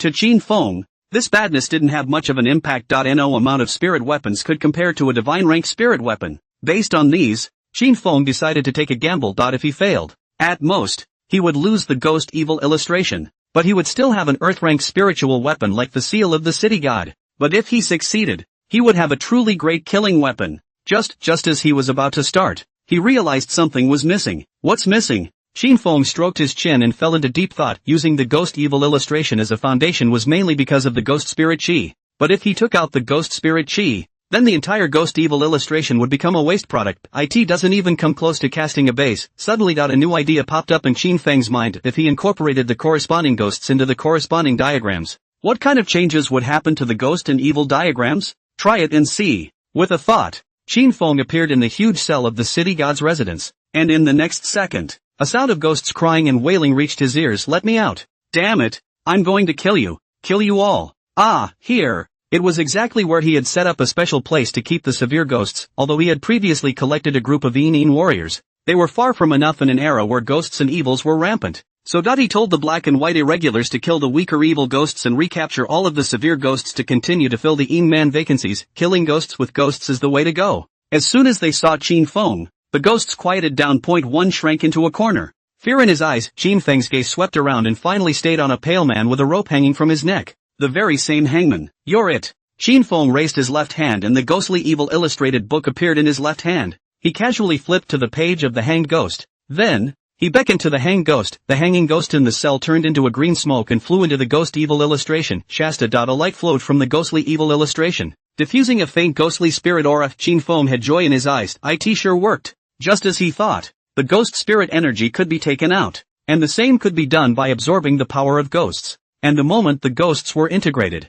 it was as if the ghost evil illustration had been activated. The ghostly spirit will also escape. In other words, he was able to incorporate a large amount of ghosts into the ghost evil illustration, taking advantage of the moment when the ghost spirit chi filled the air to take advantage of the opportunity to cast his foundation. He looked up and swept around the ghostly evil with red eyes and a vague desire to pounce, suppressing his excitement. He didn't do anything right away. With the increase in believers over the past few days, he wasn't far from advancing to the 7th grade merit golden body. After advancing to the next level, you will then condense your innate spirit weapon. It's bound to be stronger. In the days that followed, the news that the city god temple's peaceful blessing was able to ward off evil spirits also spread throughout Jiangning City. More people rushed to the city god temple to seek peace and blessings. The queue in front of the city god temple was as long as a dragon, from early morning until dark. However, the number of ping and blessing was limited and the demand exceeded the supply, and such news also reached the ears of Gui Yanjun, the number one rich merchant in Jiangning. Gui Yanjun, who is in the herb industry, but what he did wasn't just any herb.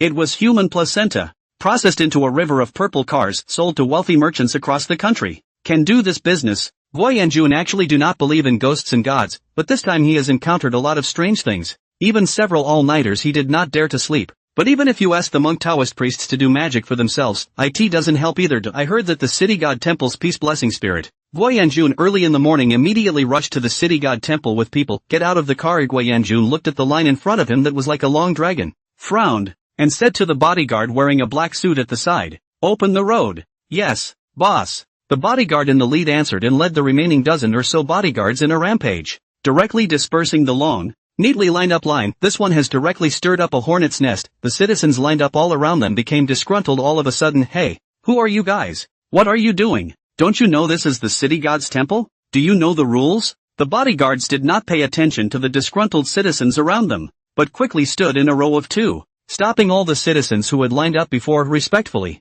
He made the invitation gesture towards Gui Yanjun. Gui Yanjun nodded his head slightly and walked towards the city temple in large strides. At this point, it was only then that the crowd noticed Gui Yanjun, and all of a sudden they were quite quiet. As he watched Gui Yanjun strut past, a youth couldn't help but speak out. Even if he's the number one rich merchant, then he still has to line up, right? Next moment, but he was pulled back by the person next to him. "Shoo, keep your voice down. I heard that someone who offended Gui Yanjun before got his leg broken the next day and is now crippled." Hearing this, the youth looked disbelieving, but lowered his voice anyway. "You mean Gui Yanjun did it? Although he's rich, he wouldn't dare to be so lawless, would he?" The man from before didn't reply, but instead glanced scornfully at Gui Yanjun's back, waiting for Gui Yanjun to walk away before sighing and shaking his head. "What's wrong with hitting someone? Wasn't there a woman on the news the other day who jumped into the river?" "That wasn't any jumping into the river at all. She was forced to die by Gui Yanjun." Hearing this, the surrounding citizens also gathered around, and one couldn't help but interject as well. "Seriously? I know about this. I heard that the family has been at the police station for several days, but in the end, there was no evidence, so it could only be left unsettled. This Gui Yanjun is also too arrogant, right? Doesn't anyone care? Don't dare? People's network of relations can be very hard." Inside the city hall, Wang Daju had just handed a peaceful blessing to a middle-aged woman when he heard a clamor coming from the doorway. "Get out of the way! Get out of the way!" Wang Daju frowned and raised his head toward the main entrance, and saw several stout young men dressed in black rushing through the crowd, surrounding a middle-aged man with a big belly walking in. Instantly his face slumped and he angrily rebuked, "Who dares to clamor in front of the city god's temple?" Gui Yanjun swept a glance at Wang Daju, saw the peaceful blessings placed on his tabletop, and spoke, "Are you the steward here? I'll take all the peaceful blessings. His time is precious. He doesn't have time to waste it here. Besides, whether Ping and Fu is useful or not, that has to be used to know. If Ping and Fu can help him get rid of those dirty things, what's wrong with spending tens of millions of dollars to rebuild a city god temple? But if it doesn't work, make him kowtow to a clay statue. Isn't that funny?" Wang Daju's face changed. "How dare you? I don't care who you are. This is the city god temple. There's no room for you to be wild." Gui Yanjun frowned and glared at the bodyguard next to him. The bodyguard realized Gui Yanjun's meaning. Immediately carrying a large box, quickly stepped forward, bang on the table in front of Wang Daju. Then the box was opened, and a box full of soft coins was exposed to the public. "Holy shit, that's got to be $100,000, right? More than that, it's at least $500,000. This Gui Yanjun is really rich." The surrounding crowd of onlookers changed their faces at once. Who could be unmoved by so much money? Looks like they'll have to make another wasted trip today. Who made this Gui Yanjun rich? Wang Daju but angry face red. The city god but told him, a peace blessing can only charge 1 yuan incense money. Absolutely cannot take more. It was more money than he dared to take. Guo Yanjun was not only insulting him, he was also insulting the city god. Pop! Wang Daju snapped the case shut at once and looked at Guo Yanjun angrily. Take your stinking money and get out of the city god temple. Jiangning's first rich businessman Guo Yanjun's name. Of course, he has heard of. If put aside in other places, he may still have some weakness dare not offend, but this is the city god temple, and he has the backing of the city god behind him. He's scared shitless. Seeing that Wang Daju was so ungrateful, Guo Yanjun's face turned a little ugly, but when he thought of the voice that haunted his ears all night, he couldn't help but winces and looked at Wang Daju again and spoke. How much do you want? Name a price. Everything in this world has a price, nothing money can't buy. This steward is a peasant. Where has he seen so much money? Just trying to take advantage of the opportunity to try to knock it off. He's seen a lot of people like that, but who is he? Guo Yanjun had never been knocked by anyone before, and when he finished settling those matters, sooner or later he would make this person spit out his money. Wang Daju sneered. Guo Yanjun, you have money, I know, but no matter how much money you offer, you won't be able to buy a peaceful blessing from me today. Not just today, but never again. The city god has seen what happened today, and you will definitely be punished for being so disrespectful to the city god. Guo Yanjun was so arrogant and domineering and disrespected the city god. How could he give the peaceful blessing to such a person? Hearing Wang Daju's words, the people who were still a bit scornful originally, also straightened up one by one. Well said.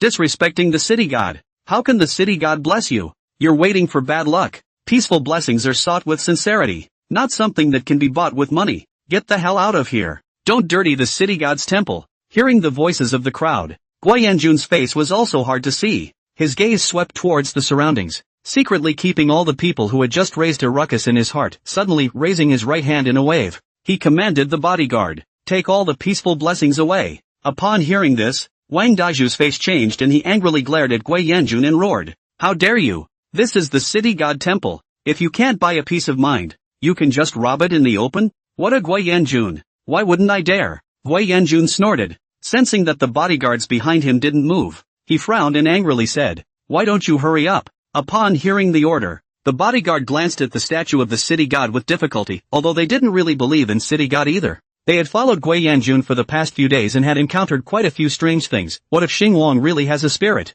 But if they don't get on, they can't keep this job. Thinking of this, the dozen or so bodyguards gritted their teeth and could only rush towards Wang Daju's table. At this time, the believers in the surrounding area also reacted, and one of them was trembling with anger. Still really lawless? Stop them. We can't let them take the peaceful blessing. Guo Yanjun, you're so reckless in broad daylight. Do you really think no one cares about you? However, these believers were all ordinary people, and how could they be a match for the trained bodyguards? But in a few strokes, quite a few of them were toppled to the ground. The bodyguard who rushed at the front even pushed Wang Daju away and grabbed the ping and fu on the table. This scene was likewise watched by Qin Feng. When Guo Yanjun appeared in front of the door of the city god's temple, he noticed the movement outside and attached himself to the clay statue. Through the qi observation technique he realized that Guo Yanjun had dead qi between his eyebrows, and there were still ghostly shadows hovering outside the city god temple, and they should be coming for Guo Yanjun just now. He had also heard many people's comments and knew that this Guo Yanjun was not a good person. Even so, he did not expect that this Guo Yanjun would be so bold to grab the peace of mind straight away. A cold light flashed in Qin Feng's eyes, and his hand emptily made a point towards the peaceful blessing in the bodyguard's hand. Shasta, the bodyguard, had just grabbed the peace blessing in his hand and turned it into a puddle of yellow water. How? The bodyguard looked at his yellow water-stained hands with horror and nope. It's all gone. All the peace blessings just seemed to have melted away. Seeing this scene, the believers around them were however agitated. It's the city god manifesting. They can't rob the peaceful blessing. The city god won't allow it. Hearing the words of the crowd, Guo Yanjun's face turned white. Is there really a city god? No. He doesn't believe it. Guo Yanjun rushed to the table with big strides and grabbed the remaining ping and blessing on the table, and in the next second, the ping and blessing similarly turned into yellow water and flowed out from his fingers. How is this possible? Guo Yanjun's eyes widened with disbelief, but at this moment, he was a little afraid in his heart. If the city god really manifested himself, then wouldn't everything he just did be seen by the city god? Done. He's really going down. Guo Yanjun's head is drenched in a dense cold sweat, and his back is also wet. He plopped down on his knees and cried out with a frightened expression. City god, I was wrong. Please help me. At this moment, Guo Yanjun completely lost his previous bravado. All that was left in his mind was fear. In the next second, a stern voice came from his ears. What's the use of regretting now after offending the city god? Hurry up and get lost. Don't dirty city god's eyes. Wang Daju was filled with anger and waved his hand. Everyone blow him out. Get out. Get the hell out of here. Originally everyone was dissatisfied with Gui Yanjun, and now even more so with the city god as a backer. The guts are even bigger. One by one, they swung their fists and blasted Gui Yanjun and his bodyguard out of the city god temple hall. The dozen or so bodyguards, who had already been stunned by the scene just now, didn't even care about Gui Yanjun, and rolled and crawled out of the city temple before remembering their employer. And one by one, they surrounded them. Boss, are you okay? Gui Yanjun cursed furiously. Wastes. Every one of them is a waste. He kicked the nearest bodyguard, then pulled open the door and got into the car. When the phone suddenly rang, Gui Yanjun suddenly had a jolt when he saw the call. Calm down. With a smiling face, he picked up the phone. Mr. Huang. What is it? Where's the stuff? Mr. Huang, recently you also know, just had an incident. This supply is not very good. Don't worry, after 2 days I will definitely send the goods over. The other party's disgruntled voice came over the phone. Tomorrow at the latest, you must send it over. Yes. After hanging up the phone, Gui Yanjun wiped a cold sweat from his head. Mr. Huang. His name is Huang, and what exactly was the background? He wasn't sure. The only thing he knew was that there were really big people behind Huang'an, and they absolutely couldn't be offended, and Purple Car River is a black industry. The state is ordered to prohibit the sale. Can only be sold secretly, and Huang'an every month will be fixed to buy a batch of Purple Car River from his hands. He was able to become the richest man in Jiangning City all these years thanks to Huang'an. If he offended Huang'an, not only would this line be broken, there would be no way for him to mix in Jiangning in the future. City Hall. Qin Feng watched a few of the severe ghosts burrow into Gui Yanjun's car before he withdrew his gaze. If this Gui Yanjun was a ghost sentinel, he would have just taken the other party in, but the other party was just an ordinary person, and it would be too degrading for him to make a move. But even if he didn't care, in this world, there are ghosts to take in such great traitors and evil people. This Gui Yanjun definitely won't survive the night. Qin Feng did not continue to think about it, but looked down at the believers in the city god's temple, only to see that as one believer kowtowed and prayed, a wisp of pure faith power floated out from the tributes, yellow paper, and incense candles. Although there are quite a few people who come to worship these days, most of them are half-hearted. It also made him slow to break through. But after the incident just now, these people who came to worship truly believed in his existence, and the power of faith became much purer than before. 9998, 9999, 100, 000. After the last strand of the power of faith was integrated into Qin Feng's body, he felt the chaotic merit golden body technique in his body run wildly. Immediately after, a faint golden light covered his skin, gradually becoming solidified. A slight, thin sound came from that underworldly shackle that was broken, and in the next second, Qin Feng found that faint golden light that merged into his skin. It was as if his entire body had been coated with a light-colored gold leaf. The 7 pieces of merit and virtue golden body. Become. Qin Feng excitedly took a deep breath, and with a thought, he once again appeared in the dungeon of the city god's residence. And with a lift of his left hand, the ghostly evil illustrated guide appeared in his hand. With a wave of his hand, hundreds of severe ghosts instantly turned into green smoke and merged into the ghost evil illustration. On the ghost evil illustration, light and splendor continuously flowed, feeling the ghostly spirit aura permeating out. Qin Feng sat down, and with a lift of his right hand, the seal of the city god appeared in the center of his hand. Under the guidance of his intention, strands of pure underworld chi flew out, intertwining with the ghost spirit chi that filled the air, and then enveloped the entire ghost evil illustrated book. Just then, Qin Feng also operated the chaotic merit golden body, and his body, once again, glowed with a faint golden light. Wisps of faint golden aura flowed out from his fingertips,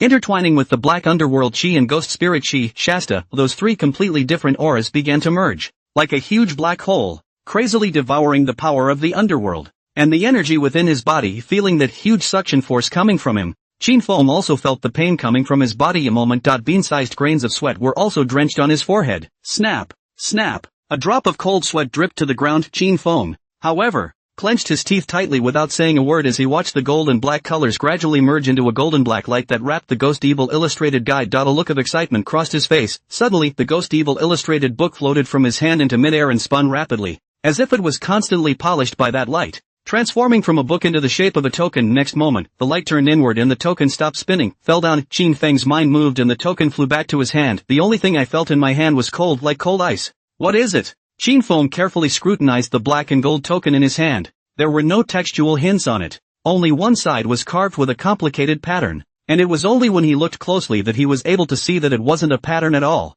but rather, it was a combination of hideous ghostly faces. As if they were struggling to fly out of the token, he secretly turned the spell and fed a trace of merit power into the token. Wow! A faint glow emanated from the token. Qin Feng closed his eyes and kept inputting the power of merit into the token while checking up on it. Nearly a minute later, Qin Feng snapped his eyes open, and a scorching light appeared in his eyes. This token serves only one purpose, no order. Sure, this token is now only a primary Earth-rank spiritual weapon, and can only command ghosts and evils of the same level of cultivation as him, and for different ghosts and evils. The power of control is not the same, but this token is a growth spirit weapon. When he reached the heavenly rank, he would even be able to command the ghosts and gods above his cultivation level. Qin Feng caressed the token in his hand with an excited expression. Let's call you Ghost Order. As soon as the words left his mouth, the token glowed brightly. As if it was leaping with joy, the light flickered and left 3 words on the token: Demonic Order. Qin Feng nodded in satisfaction and put the token away. It still needed to be contained if it wanted to become a heavenly grade spiritual artifact, and as the Ghost God Order was condensed with 3 kinds of power, by the same token, if one wanted to advance, they would need more Underworld Chi, Ghost Spirit Chi, and the power of merit to do so. Shaking his head, Qin Feng cast aside the demonic God Order for the time being. Eyes swept to the system panel. Although the golden body of merit had been promoted to the 7th grade, the official position had not changed. And it was still the city god. This was also mainly because his foundation was the city god's physical body. If you wanted to break through this layer, you couldn't rely on the power of faith alone, but rather you had to have the power of merit. And during this time of signing in, the system also rewarded quite a few things, such as some primary spells like blessing enhancement and longevity enhancement, as well as underworld jailers like Bullhead and Horseface. But the odds of getting treasures from daily check-ins are not great, and you'll have to rely on special check-ins to get the really good stuff. Gotta find a way. Early the next morning, the news that Gui Yanjun, the #1 wealthy businessman in Jiangning City, died horizontally in his villa hit the headlines. One moment it has caught the attention of the city for Gui Yanjun's death. Many citizens clapped their hands. It was said that Gui Yanjun deserved to die, and it was a great relief to the people. However, the citizens who were at the city god temple before, after witnessing the previous scene, became more convinced that this was divine punishment. And such news quickly spread in Jiangning City. Some black-hearted businessmen are so frightened that they hide in their homes and dare not go out, but more people flocked to the Xingwang temple to seek peace and blessings. And the scene in front of the temple became even more spectacular. Jiangning branch conference room. Bang! Zhao Qingming looked at the details of Gui Yanjun's death laid out in front of him, as well as a copy of the crimes related to Gui Yanjun. He couldn't help but slap the table and said angrily, "This Gui Yanjun is so bold, abducting women, colluding with the hospital to make the human placenta into a purple carriage river, and no one has ever cared about it before? Are the people in the police department all for food?" Originally, the affairs of ordinary people were not under the control of their Special Events Management Bureau, but Gui Yanjun didn't die and forget normally, but was killed by a ghost or evil, and the case was naturally handed over to them. Originally, they did not care about the deceased's pre-life situation and were only responsible for cleaning up the ghosts and evil spirits. But because this matter involves the city god, and there is a divine punishment. He had his men check it out in passing, but never thought that this is not investigated. Once investigated, a shock. Under their noses, there are people who will do this kind of dirty things. Collusion with the hospital to steal the human placenta out of trafficking. This is just because the number of placenta is too small. This Gui Yanjun even did the business of trafficking in women, holding one girl after another in a room and then finding someone to rape them. Wait until the time of delivery to remove the placenta. The babies that are born are sold. And if they are handicapped or defective and no one wants them, they are simply drowned. Is this what people do? Xiaomei's ice-cold face was also a look of anger. Director Zhao, although these things are not under our control, I still have to say that this matter must be investigated properly. This is a matter that involves what must be an extremely large industry chain. Whether or not there were high levels involved in this, she wasn't sure. But this kind of thing couldn't end with the death of one Gui Yanjun. Zhao Qingming nodded with a serious face and spoke. I'll report this matter to my superiors and have the police department and us conduct a joint investigation.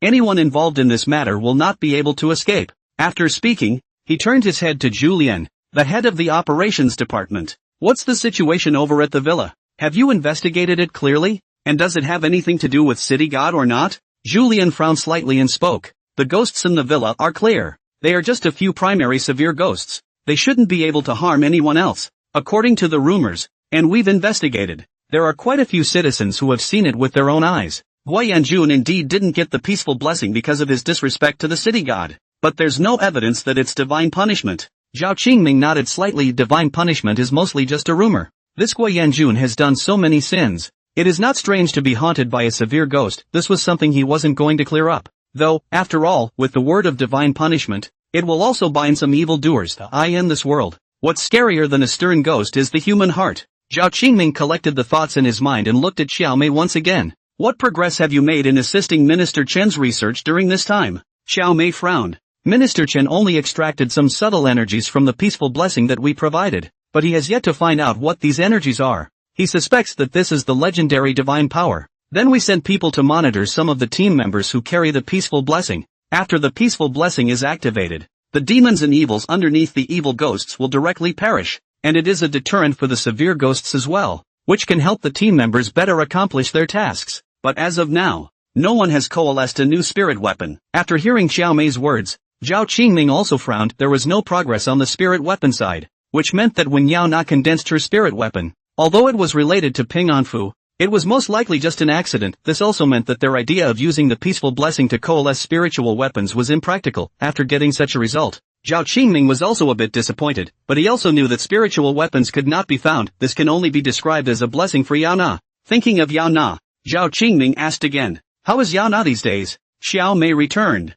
She has already initially mastered the use of the spirit weapon, and can ensure that it does not completely overdraw the ghost energy when it is only used once a day. And Minister Chen is now helping her to study it to see if it is possible to block the energy of the spirit weapon, and unlock it in phases for different levels of ghosts and evils. Zhao Qingming nodded. Have her continue to cooperate with Minister Chen. Same moment, Huang'an, who got the news of Gui Yanjun's death, hurried to a villa halfway up Clearwater Bay. Just as he walked up to the front door, he felt a cold breath coming over him. The temperature around him seemed to drop several degrees, also causing goosebumps to rise on his arms, squeezing his hands. He bent over with a nervous face and said directly to the door, Gui Yanjun is dead, and I'm afraid that the source of the goods is dead. Before he could finish his sentence, there was a wow sound in his ear. He looked up, only to see that the gate of the villa, which was originally tightly closed, suddenly opened. All of a sudden. No light could be seen inside the door, but it sent chills down his spine and made him feel creepy, like a monster with an open mouth that wanted to devour him. Huang'an's head was filled with cold sweat,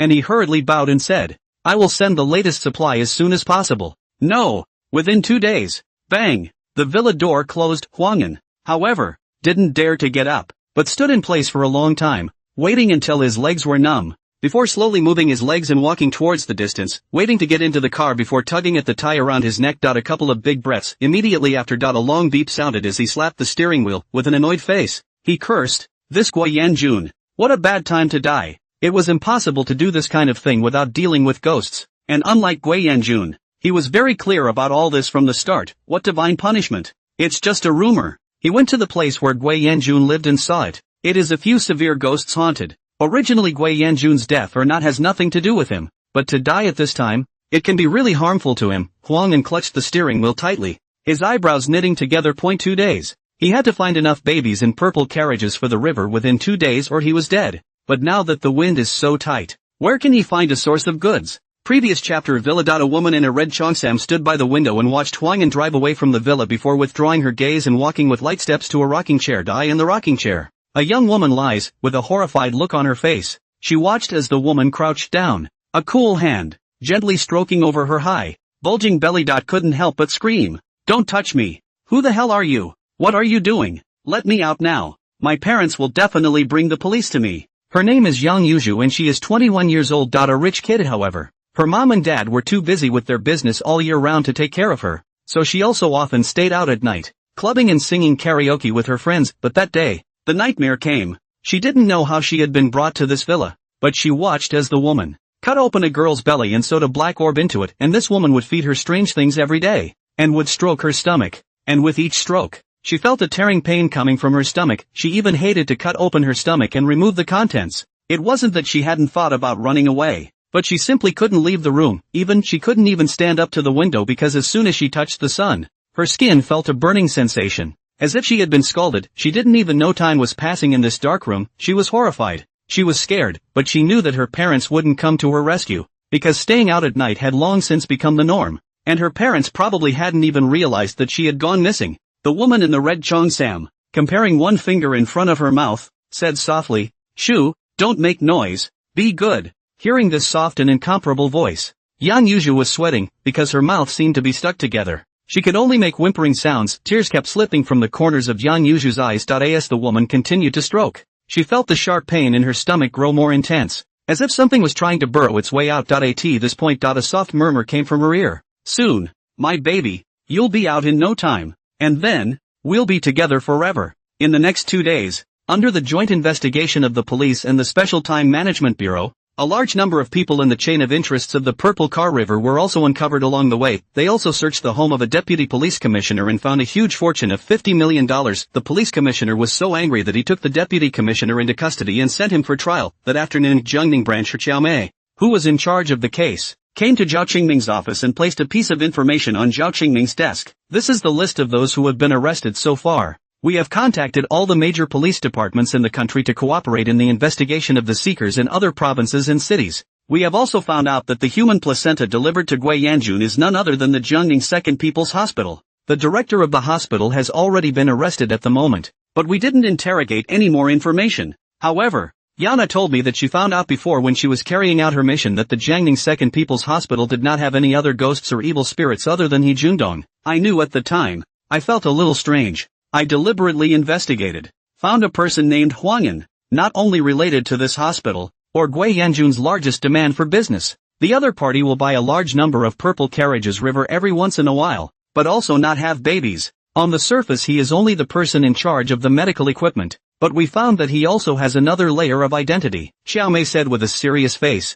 He's a ghost sentinel. Zhao Qingming's face sank. Sure. Xiao Mei nodded and said. Very sure. Our people seized implements for storing ghost qi in Huangyan's house, so we suspect that the ghost sentinel may be behind this incident. Hearing this, Zhao Qingming also frowned. He picked up the information and flipped through it quickly, and his face went a little hard with it. Purchased babies and purple carriages in large quantities for 3 full years. What the hell is this Wang An doing? Although he was still unclear about this Huangyan's purpose for the time being, this matter was definitely not simple when it involved the Imperial Ghostbusters. Zhao Qingming asked in a deep voice, "Where is Huangyan?" Xiao Mei frowned and said, "We haven't caught him yet. Their company's employees said that he went out of town, but we've tracked him down to Lin City." Zhao Qingming stood up. "Pass my order down. Everyone cooperate to arrest Huangyan." "Yes." Same moment. 2 haggard-looking middle-aged couples walked into the city temple. The woman set up the tribute on the incense table and silently burned the yellow paper on the side, while the man lit the joss sticks and inserted them into the incense burner,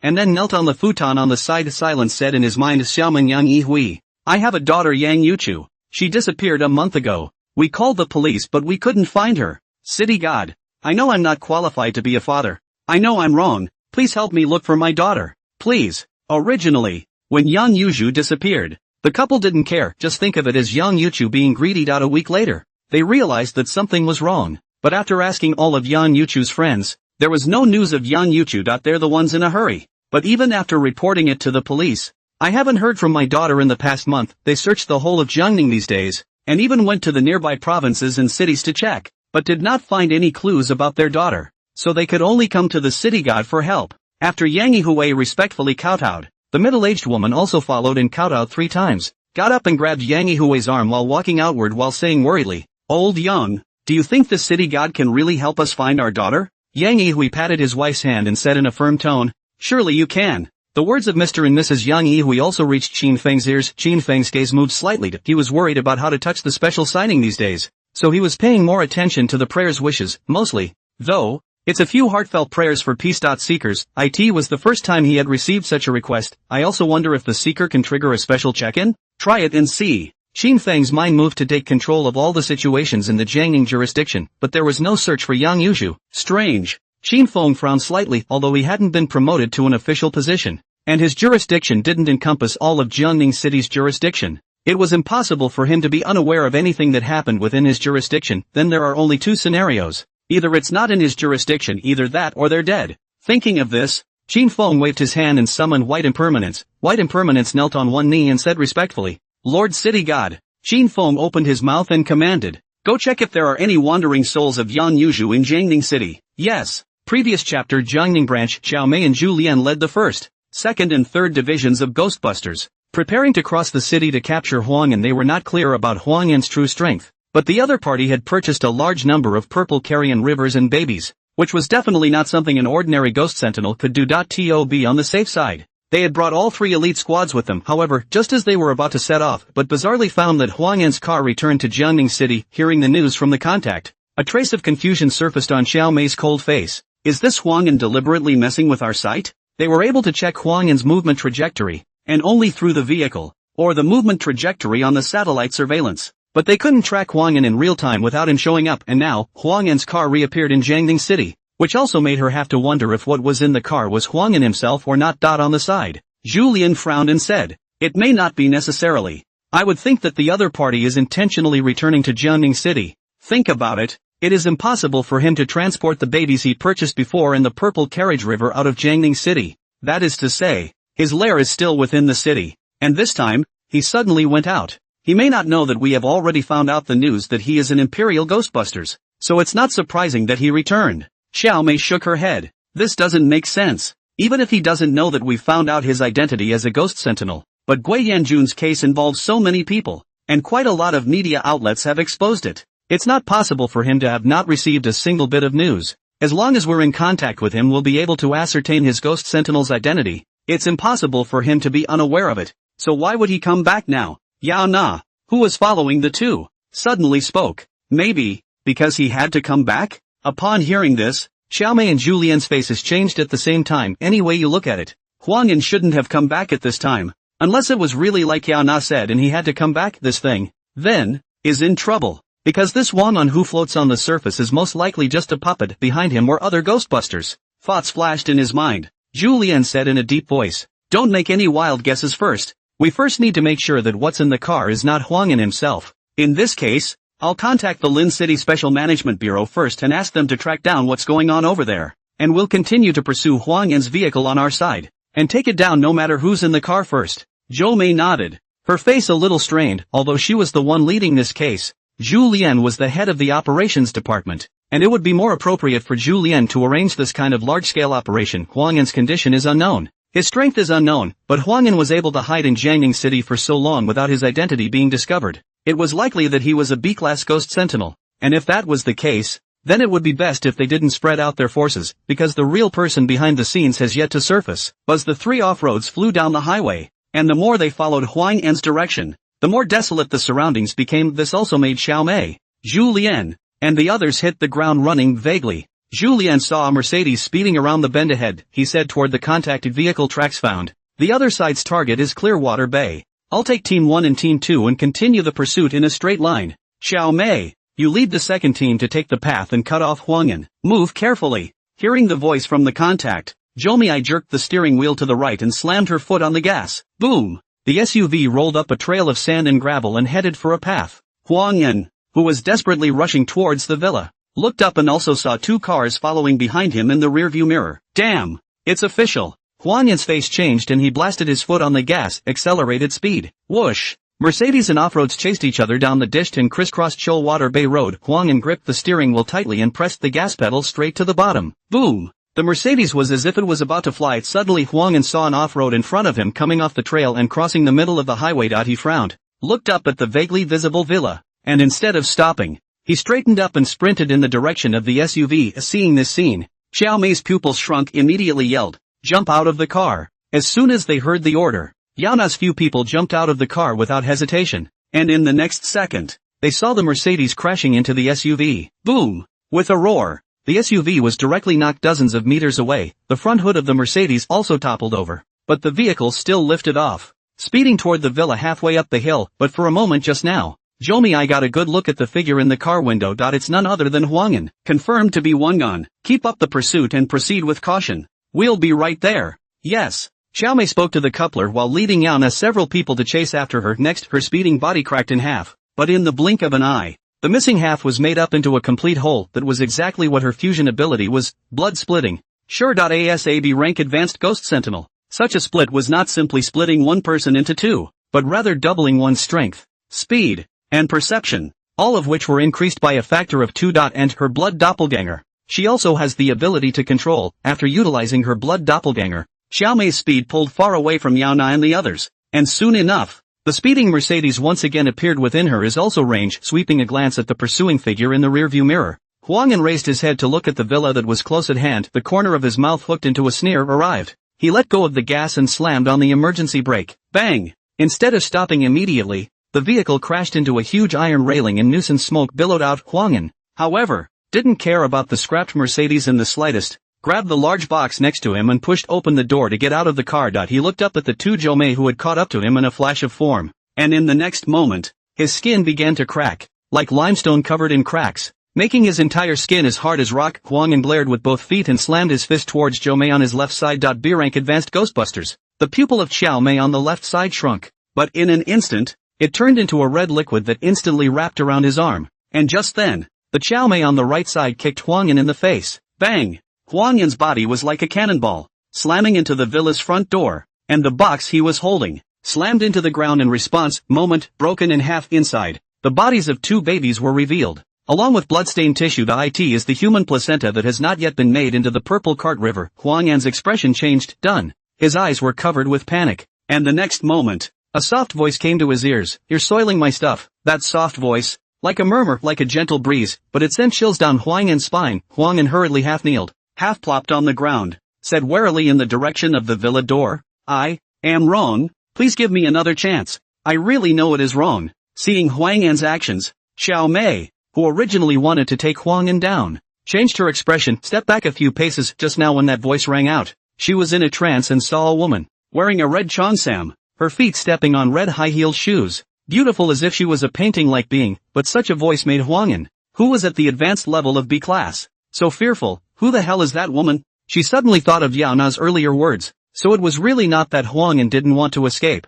but that he had to come back. Class A Ghostbuster. In this instant, Xiao Mei judged that the ghost sentinel in this villa had definitely reached A level, and the opponent is definitely not a beginner A rank. The ghost sentinel who had reached a rank, the ghost in their body would have a qualitative change because of the 4th rank ghost general level, but the biggest difference between a grade A ghost sentinel and a grade B ghost sentinel not only lies in the strength, speed, and perception all skyrocketed. Once it reaches grade A, it will have a ghostly spirit, and there will be a qualitative change. As long as within the range of the ghostly spirit, any more heavy injuries will be able to be healed quickly, unless it can be killed in one strike. It is also for this reason that Class A Ghostbusters are called pseudo-undead. The reason why she concluded that her opponent was not a first-time A rank was because A-ranked Ghostbusters possessed a new ability after reaching intermediate strength, complete control of the Sentinel or Ghost Evil. Sure, the number of controls varies depending on the level of strength of the controller. The higher the level of the Ghostbuster, the harder it is to control. However, the true terror of such an ability lies in the ability to absorb the controlled person's abilities, fusing them all together and then transforming them into an entirely new ability. This ability is called the Avatar. Hwang Yan, on the other hand, was most likely one of the Imperial Ghosts controlled by the other side. At this point, Yana's few people, the first and third detachments led by Zhu Lian, also arrived in front of the villa one after the other, looking at the bizarre scene in front of them. The crowd was also horrified. Don't dare do anything rash, feeling someone coming behind her. Xiao Mei's two bodies quickly fused into one, then retreated next to Zhu Lian and the others. Quickly addressing Zhu Lian, the person behind the scenes is in the villa, an A-class ghost sentinel. The exact strength can't be determined for now. Zhu Lian narrowed his eyes for a moment and said in a deep voice, leave her to me. You guys quickly take down Hwang Yan. As soon as the words fell, the soft voice sounded again. You guys aren't being nice. Go on, have a good time with them. Wow, the villa gates opened. There was still no light visible inside. Yet a man and a woman walked out of the villa's front door. The two stood rigidly in the doorway of the villa, their eyes without a glint. Hwang Yan, who was kneeling at the doorway, however, was staring at the two figures with a deadly stare, his eyes filled with indescribable fear. He was afraid not because these two would strike at him, but because he might become a walking puppet like these two. Unable to live as a human being again. Seeing this scene, Zhu Lian's few people also changed color. Judging from the aura of these two people, they had already reached Class A primary Ghostbusters. This woman was able to control Class A Ghostbusters, so her own strength? Has it already reached A level advanced? Snort! Zhu Lian's body was ablaze with white flames, as if it was a huge fireball that blazed. Moment, the crowd felt the temperature around them drop violently, as if it had fallen below zero, making them shiver, because the flames burning were no ordinary flames. Instead, it's spirit fire. He turned his head to Xiao Mei, who was on the side. Request backup from the director immediately. Yes. Xiao Mei nodded slightly and quickly led the crowd to exit 100 meters away before pressing on the badge on her chest. Just as she was about to request for backup, a cacophony of voices suddenly came from her headset. No good. The contact is down. Shit. Zhu Lian's face changed. He clenched his fists and said toward Xiao Mei, you take them and retreat immediately. I'll break the back. Although he had a relatively special ability and was able to deal with these two A-ranked ghost sentinels, he could only pester the other party for a period of time at most. Now that contact has been broken, They have no support at all. There was also a woman behind the opponent who was suspected to be a Class A advanced ghost swordsman. If they didn't retreat at this time, then it was likely that they would all be wiped out. As soon as the words fell, Julien slapped his right hand toward the ground, and in the next moment, a cluster of fire flared up on that hard concrete floor. Wow! The fire spread quickly in the direction of the villa, just in the blink of an eye. The two figures that had just appeared were wrapped in white flames, spirit fire ghosts. Seeing Julien cast ghostly spirit, Xiaomei didn't hesitate to bring everyone back. A match involving an A-ranked ghost swordsman was no longer something that an ordinary team member could participate in. They have to pull back and call for urgent help from the bureau. Just then, a gust of cloudy wind swept over them, followed by the sound of silver bell laughter ringing in their ears. Cluck cluck cluck.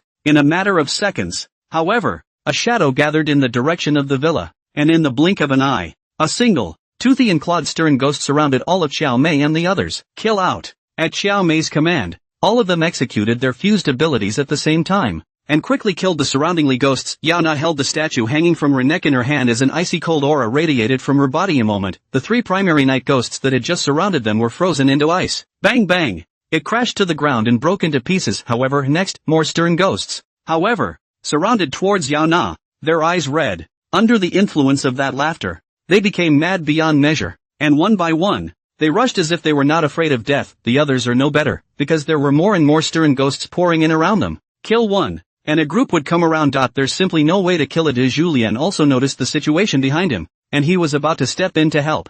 However, the two figures wrapped in spirit fire moved. Shoo! Those two figures, one on the left and one on the right, quickly surrounded Julien. Julien couldn't help but have his pupils shrink when he looked at the man and woman's bodies and faces. Large burns, but the two of them seemed to be unable to sense pain at all. A spiritual fire. The greatest effect is to sear the soul, not the physical body. These two, on the other hand, did not react. That means these two are not people at all, but puppets. The moment the thought flashed through his mind, the flames on Julien's body wowed and turned brighter. It was as if the whole sky was reflected in red. This was none other than his second ability after fusion, blazing flames. If the spirit flame targeted the soul, then this blazing flame specifically targeted the physical body. So what if it was a puppet, without a body? How could it still perform ghostly spirit? Huang An looked at the man and woman who had turned into two flames and were still lunging towards Julien. His heart shivered and he hurriedly lowered his head, picked up the boxes from before, and silently cowered in the corner. He didn't want to fight for his life,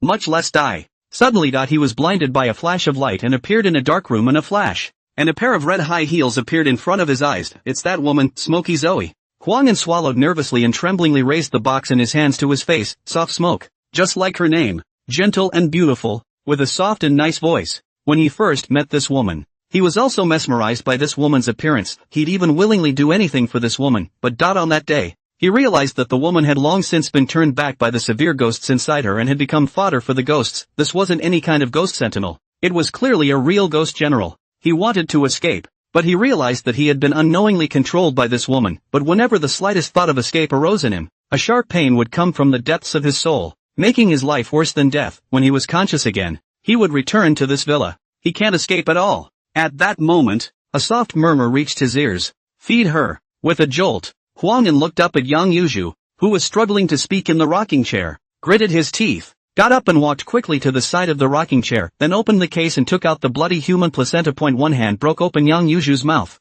and the other shoved the human placenta into her mouth. Yang Yuzhu's eyes were wide open and she kept shedding tears. The fishy taste in her mouth made her want to vomit, but a childish voice kept ringing in her head. Hungry. I'm so hungry. Under the compulsion of that voice, Yang Yuzhu's eyes gradually became mesmerized, and her mouth squirmed. Click, click, click. The sound of that constant chewing made Huang An's scalp numb, his right hand constantly trembling as he shoved the contents of the box into Yang Yuzhu's mouth again and again. Transient, all that was left in the box were the cold bodies of two babies. It was then that Smokey softly stepped forward, and with a grab behind her toward the crate, she caught one of the shadowy souls that had been trapped in the baby's body in a special way. Then, her outstretched hand was placed above Yang Yuzhu's belly. The mass of unconscious souls instantly turned into a black gas and drilled through Yang Yuzhu's navel. The flipping pain coming from her stomach made Yang Yuzhu unable to resist struggling. A whimpering sound came out of his mouth. At this point, whoa! A baby's cry rang out. Smoke Rose eyes stared hotly at Yang Yuzhu's belly, and her voice said, Huang An, do you hear it? It's my baby's voice. Do you hear it?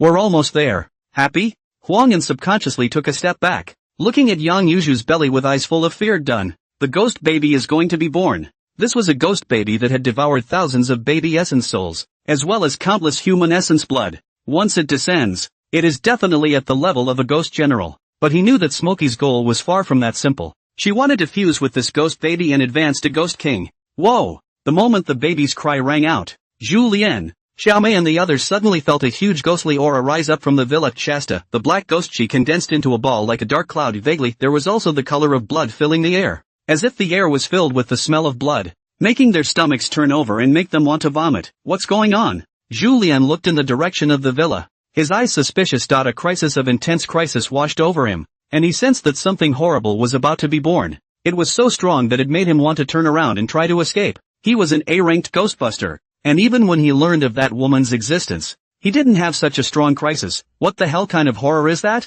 Suddenly a baby's cry came to his ears. Whoa! The sound was unmistakable. In this instant, Zhu Lian finally tied everything together from before. Ghost babies. Turns out the woman was raising ghost babies. The one that could make him feel such a sense of crisis was definitely not an ordinary ghost baby. Infant. Human placenta. One clue crossed his mind, and suddenly, a thought popped into his head. A peak ghost general. If that ghost baby is a peak ghost general, plus that woman, mother and child double fury. Unlike the mother and child fiend that had yet to grow within Yana, the mother and child twin fiends could be separated and combined. And if that woman refined herself into a corpse fiend, she would be able to incorporate the ghost baby into her body once again. Advancement to Ghost King. Damn! Must interrupt them. Zhu Lian clenched his teeth tightly, the fear in his heart climbing steeply to the extreme. The reason why that woman didn't show up was because the ghost babies had reached the critical moment of birth, so she had the two puppets stall them. But he knew, once the mother and son double demon merged and advanced to Ghost King, even if the Jiangning branch arrived to rescue them,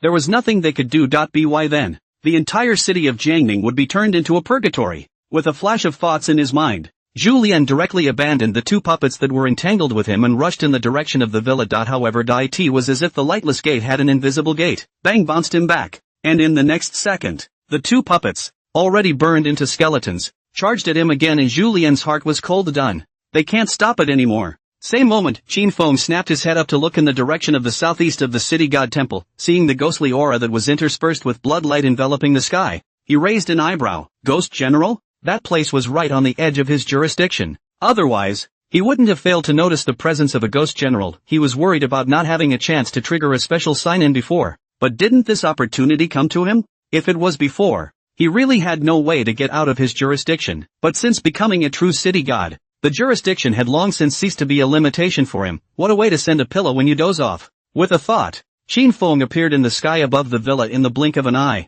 He swept a glance at the ghost sentinel who was entangled with the stern ghosts and puppets, and soon, set his gaze within the villa. He saw the young woman dressed in white, pale, but with a high belly. Yang Yuzhu? Qin Feng had not expected at all that the daughter that Mr. and Mrs. Yang Yihui had painstakingly searched for would appear here. It's just the right amount of smooth. Suddenly the threads that had been sewn around Yang Yuzhu's stomach cracked, and immediately afterward, a baby's arm reached out from her stomach. That baby's arm was as translucent as black jade. However, the moment the baby's arm reached out, Qin Feng saw the flesh and blood on Yang Yuzhu's face and body dry up at a speed visible to the naked eye. Qin Feng's face changed. This ghostly baby. What a fury if we really let him out. I'm afraid Yang Yuzhu will be sucked into a dry corpse. But Yang Yuzhu can't die. Qin Feng's mind moved. His right hand lifted, his index finger pointing towards Yang Yuzhu's belly in the void. And in the next second, the arm that had just been stretched out, violently shrunk back, and at this moment, Yang Yuzhu's belly was wrapped in a faint layer of golden light. Her somewhat parched body had also regained some of its blood color. Whoa!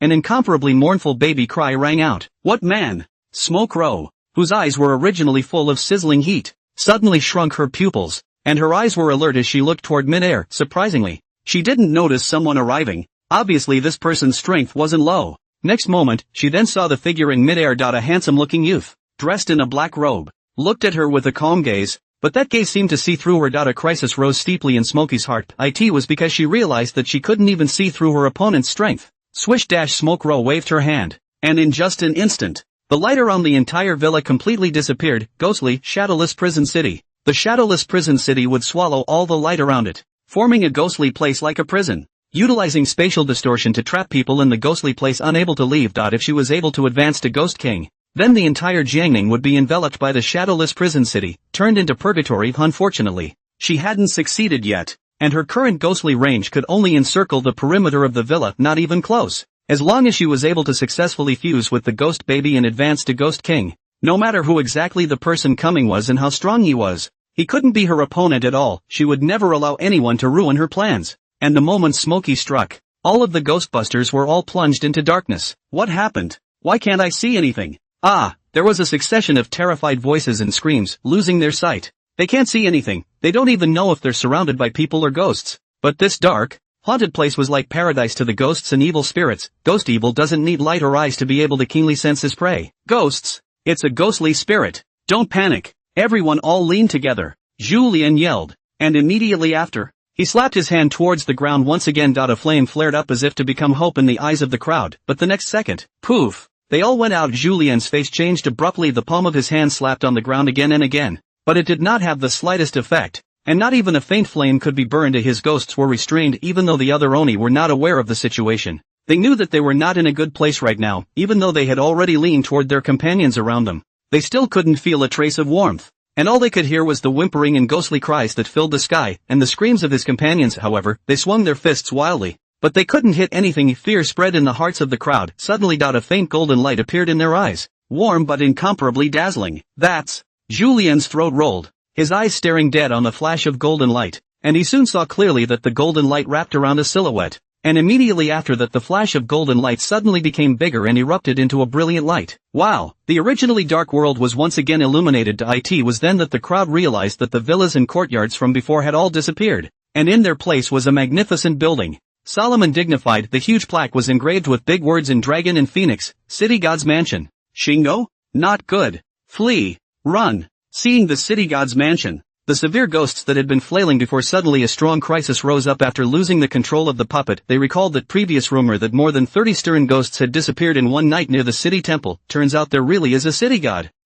All the severe ghosts looked horrified, almost without hesitation. They fled in all directions. But in the next moment, the few Stern ghosts that flew to the very front exploded violently. And they didn't even let out a scream before they transformed into a trail of black smoke and merged into the city god's temple. Seeing this scene, all of the severe ghosts all stopped their flying forms. Each and every one of them was scared as if they were sifting chaff, their bodies constantly trembling, not daring to take another step forward. The moment, all of the Imperial Ghostbusters, however, looked at the city palace with their eyes straight up, their wide eyes filled with disbelief. City God! It's City God! We're saved! Some of the ghost royalists shouted in surprise. Great! The City God has manifested himself. My prayers are working. Pray for the City God's blessing. One by one, the ghosts kneeled on the ground, facing the sinister City God's mansion. But their eyes were filled with hope. All the fear that had gripped their hearts was all but dissipated, because they are saved. Julien also never expected that in this time of crisis, the City God will suddenly manifest. Just a mere city palace had lifted the A-class puppet's hold on the night ghosts and deterred all the fleeing night ghosts. How strong is Xingwang?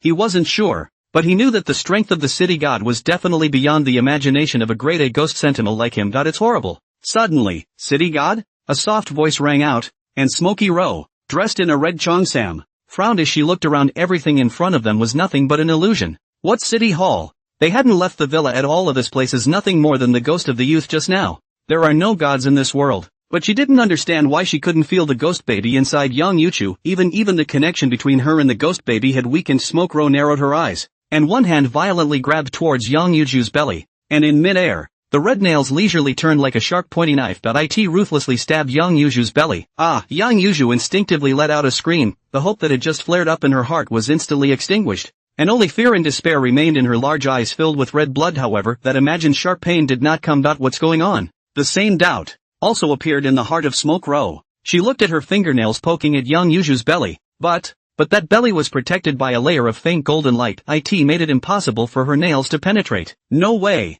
Smoke Rowe looked at her right hand with some disbelief, but in the next moment, she realized that her hand was frozen in mid-air, unable to move half a point further. At the same time, a voice rang in her ears. Demonic order! Demonic order! The black token that suddenly surfaced in mid-air suddenly erupted with a golden light, and in the next second, it coalesced in mid-air to form a token character, which instantly disappeared into Smokey's forehead. Smokey felt her stiff body recovering itself, and then an unquestionable command was heard. Remove the puppet's control. Shasta. Smokey raised her right hand and snapped her fingers at the two puppets. Snap! The two ghostly chi returned back into her body, followed by the two puppets that had been burned and rotted to the ground with a thud. In just a few moments, it was reduced to two puddles of mud. This scene caused everyone's eyes to widen in shock. The woman actually did what she was told. Jesus! Is this what Shingo can do? Not even an A-rank advanced ghostbuster could disobey his orders? This is just horrible. But it was Smokey who was most shocked. She had spent a great deal of effort in refining these two A-ranked ghost sentinels into puppets in the first place.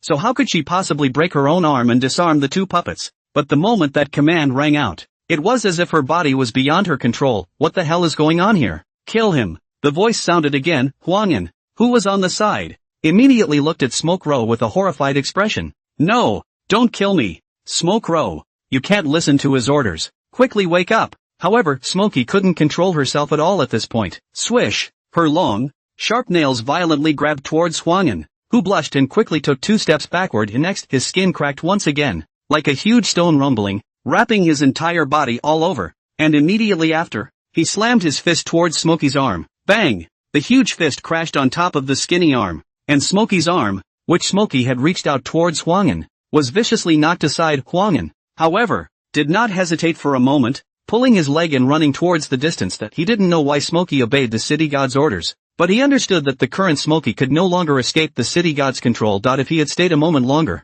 Smokey would have really killed him. But how could Hwangin escape with his strength? Snort! The sound of nails piercing through flesh and blood rang out. The sharp nails pierced into Hwangin's back, holding a red heart that pierced out from where his heart was. Put! Poof! Hwangin looked down at the thumping heart in that hand. His eyes gradually lax. Bang! Hwangin's blood-stained body planted itself on the ground. Everyone was silent. All that was left was a heart full of shock. Words out of the law follow. Is this what Shingo can really do? Smokey looked at her blood-stained right hand, panic filling her eyes. Dead. Her men were all killed by her own hand. Tick, tick. Drops of cold sweat and blood slid down from Smokey's fingertips, seemingly reminding her of what had just happened. Smoke Row was even dripping with cold sweat on her forehead. Even now, she still couldn't control herself. All that was left in her mind was intense fear. And next, it's herself. At this point, Qin Feng played with the ghost god order in his hand as a smile appeared at the corner of his mouth. With the seal of the city god, even if it was a high-level ghost general, he could still directly decapitate it. But he just wanted to test the power of this ghost god order, and now, the test is almost done. It could be over.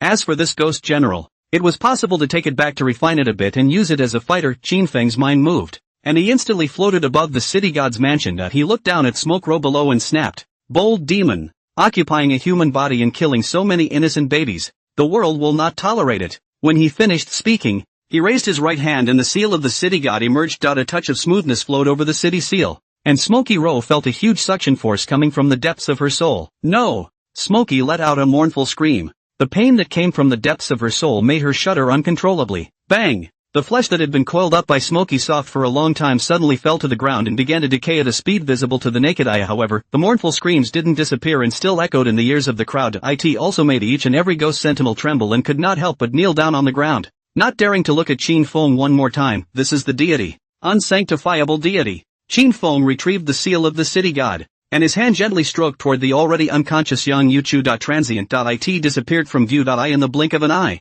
the magnificent city god's mansion disappeared with it, and the people kneeling on the ground, however, remained unmoving. I do not know how long after. Julian only noticed that the surrounding scenery has changed. A look up. In front of the eyes is still the villa, which is what the city god house, which is what the city god. But when he saw Smokey's body, he couldn't stop shivering. Everything that just happened was real. At this point, the other imperial demons also snapped out of their stupor. There was a buzz of clamor. Was that really Shingo just now? Am I dreaming? Did I really see the city god in his true form? It's the city god. I've read the information. That's the real city god. Xiaomei stared with eyes full of excitement at the place where Qin Feng had just disappeared. She, who had read that information countless times before, was very sure that the youth just now was the city god himself. The strength of the city god was indeed heartbreaking. But the city god did not hurt them, but saved them. Why should they be afraid? Suddenly, Julian's voice reached her ears. That pregnant woman was taken away by the city god. Jomi, I was shocked. The pregnant woman was taken away by the city god. That means the ghost baby was also taken away by the city god. Where's the innocent girl? She took a deep breath, looked up at Julian, and said firmly, the city god definitely won't hurt that girl. Let's go back and report this matter first. Julian nodded slightly secretly. However, he sucked in a breath of cold air. Minister Chen's previous admonition was right. An existence that even a ghost general could command was definitely not something they could touch. After this he realized that Shingo's strength was becoming more and more inscrutable. The other side, Qin Feng had just returned to the real city god's mansion when the system's crisp prompting sound came to his ears. A ding. Stopping the birth of the Ghost King and solving the crisis in Jiangning City triggers a special sign-on. Is it signed on? Sign in.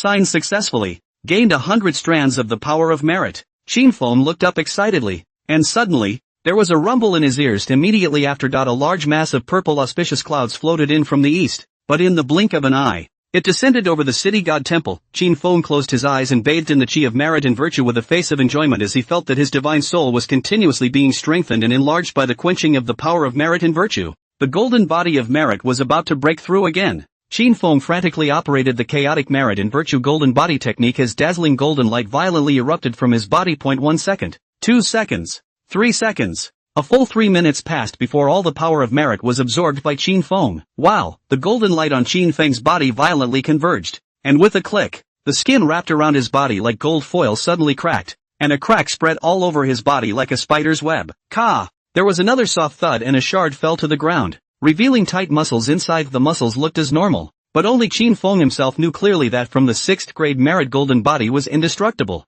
Swish! Qinfeng violently opened his eyes, which exploded with 2 divine lights. He looked at the system panel with an excited face, only to see a new change in the system panel, and both his official position and his roots have changed from city god to master of the supervisory heavenly division, lord of the first division. Qinfeng's eyes flickered with excitement. The Netherworld division was in charge of hundreds of millions of nether souls on Earth, and its power was comparable to that of the heavenly court. Although he was only the head of a division, he should also be in charge of millions of dead souls under his command, and from today onwards, he was also considered to be acting as the agent of the Yin division of heaven and earth and supervising the earth. As soon as Qinfeng's mind moved, he realized that his jurisdiction had once again expanded. Not only the entire city of Jiangning, but also the 2 neighboring cities are all included. However, the next moment, Qinfeng frowned. The territory was much bigger, but he didn't have enough men under him now, and he didn't have the means to set up a perfect Netherworld management system. So how could he manage it all by himself? Looks like he'll have to recruit more people to do that.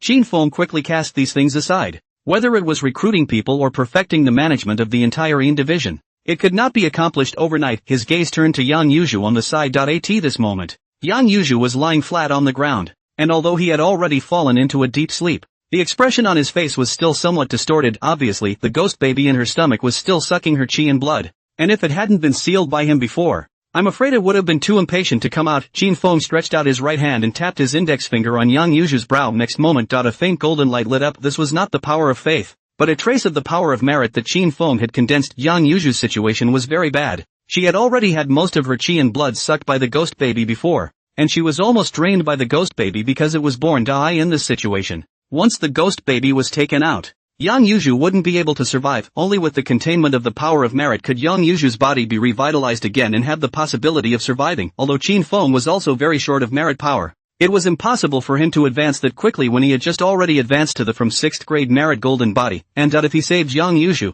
there was a good chance that a new special signing would be triggered. That's what's important to him right now. Soon, the golden light on Yang Yuzhu's brow condensed into a drop of golden liquid that didn't enter her brow, like dripping into a pool of water. It instantly spread throughout Yang Yuzhu's body. Shasta, Yang Yuzhu's entire body emitted a faint golden light. Her skin that was originally somewhat dried out once again glowed with color, and the painfully twisted expression on her face gradually stretched out. It was only the round belly that still hinted at the presence of the ghostly baby. Qinfeng spread his right hand flat and hooked it in the air on Yang Yuzhu's belly, only to see the golden light on Yang Yuzhu's body instantly coalesce in her abdomen. Then it didn't go into her belly, but in an instant, it was wrapped in a huge black light ball that flew into Qinfeng's hands, and Yang Yuzhu's belly, too, faded at a speed visible to the naked eye. The 1,000 wounds on his belly also disappeared without a trace in the blink of an eye. Qinfeng looked at the ball of light in his hand, only to see a ghost baby with a body like black jade curled up inside. The ghost baby's wide-open eyes likewise looked at Qinfeng, only with indescribable fear in its eyes. To be refined into another woman?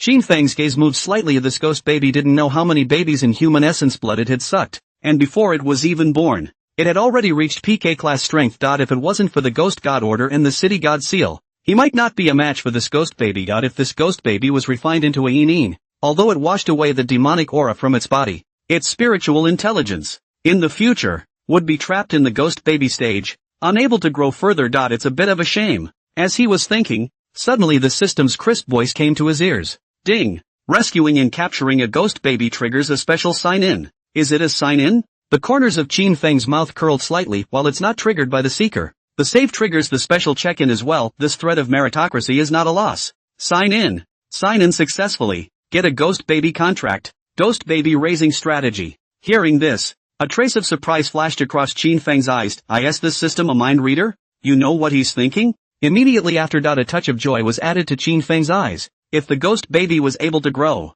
it would definitely be a great help to him in the future. This is definitely a good thing to do. Without a moment's hesitation, Qin Feng directly chose to receive it. Soon, a slightly yellowed piece of paper and a thin ancient scroll appeared in Qin Feng's hands, and he first set the ancient scroll aside and looked at the yellowed paper. There were some strange symbols written on it, but in Qin Feng's eyes, they all turned into treaties. There is also the way of nodding, for the paper was not a simple contract, but a meditative contract, the Underworld contract, or the agreement with the ghost. Once signed, the ghost will have a brand engraved on its soul, and if it tries to break it, its soul will be dispersed. Nice. Qin Feng nodded slightly, and with a gentle lift of his right hand, he floated the ghost baby in the air. Then, make a seal with both hands as written in the meditation contract. Congeal. The yellowed paper suddenly turned into a ball of black gas that slowly condensed into a deed, then flew into the ball of light where the ghost baby was. Shasta. The ghost baby's eyes froze for a moment, and immediately afterward, they once again regained their clarity. Looking at Qin Feng, her eyes suddenly became intimate, and with a small mouth, she let out a yada yada yada sound, and one of her arms continuously scratched at Qin Feng within the ball of light. As if trying to ask for a hug. With a wave of his hand, Qin Feng withdrew the golden light wrapped around the ghost baby, and next ghost baby pounced on Qin Feng's suspicion. Two small hands grasped Qin Feng's clothes, mouth issued a giggle laughter. Qin Feng looked at the ghost baby with odd eyes. An underworld deed washes away the hostility from the ghost babies as well? Or was it because he was the ghost baby's master, so the ghost baby would only be like this to him? Qin Feng was somewhat speechless. That he's grown up so much. He hasn't even been in love yet. Let him raise the baby? Is this too much? He hurriedly picked up the ancient scroll aside and quickly flipped it open to read it. Let's see. First, if there's any quick fix, hurry up and let this ghost baby grow up. Jiangning branch conference room. After listening to Xiao Mei and Julian's report, Zhao Qingming and Ningming were dumbfounded. All that was left was a heart full of shock. They didn't think that it was just a case of Gui Yanjun, but behind it there was such a big deal involved. If that ghost general really fused with the ghost baby, then the whole of Jiangning will surely become a dead zone. Okay, Shingo struck out. On the side, Chen Ming looked at Xiao Mei and Julian with sizzling eyes and couldn't help but ask once again, what you guys just said is true. Words follow the law? Is it really true that words follow the law? It was said twice in a row because Chen Ming was too excited. Words follow the law. That was a true divine ability. Even the Ghost King didn't have such an ability at all. Maybe Shingo has gone beyond SS level or even reached a higher level. Julian had long since recovered from the shock. He nodded slightly and said immediately after, but at that time, the city god was able to do this, seemingly with the help of a token. Hearing this, Chen Ming froze for a moment. A token? Could it be a spirit weapon? After a slight thought, he spoke. If it's really a spirit weapon, then the level of this spirit weapon may exceed S-class. We have never seen such a spirit weapon in China so far, unlike the way Qin Feng knew about the division of spiritual weapons. Among the division of the special authority, spiritual weapons likewise have 4 grades, C, B, A, and S. Usually spirit weapons found from relics were more or less damaged, and the strength they were able to exert varied. The lowest grade C spirit weapons could almost be said to have been damaged, with little energy remaining, and if they couldn't find the same energy to replenish them, they might be completely scrapped after one use. Such a spirit weapon, they would usually use it as research, while other levels of spirit weapons would be divided according to the power exerted and the killing power. Only those that had reached S rank would be powerful against ghost generals. Even if you have a ghostly spirit, you can't avoid it. However, at the level of Ghost King, one was already basically in a state of invincibility, extremely difficult to kill. Even if it was an S-rank spirit weapon, it couldn't be of much use. Sure, different spirit weapons serve different purposes. Just like the token in the city god's hand, it belongs to the control type of spirit weapons, but it has the ability to have absolute control over the ghost generals. It also meant that this spirit weapon was at least at S rank, but even if it was an S-class spirit weapon, they had never found it before. This kind of spirit weapon that could achieve absolute control. So according to his judgment, it was definitely above S rank.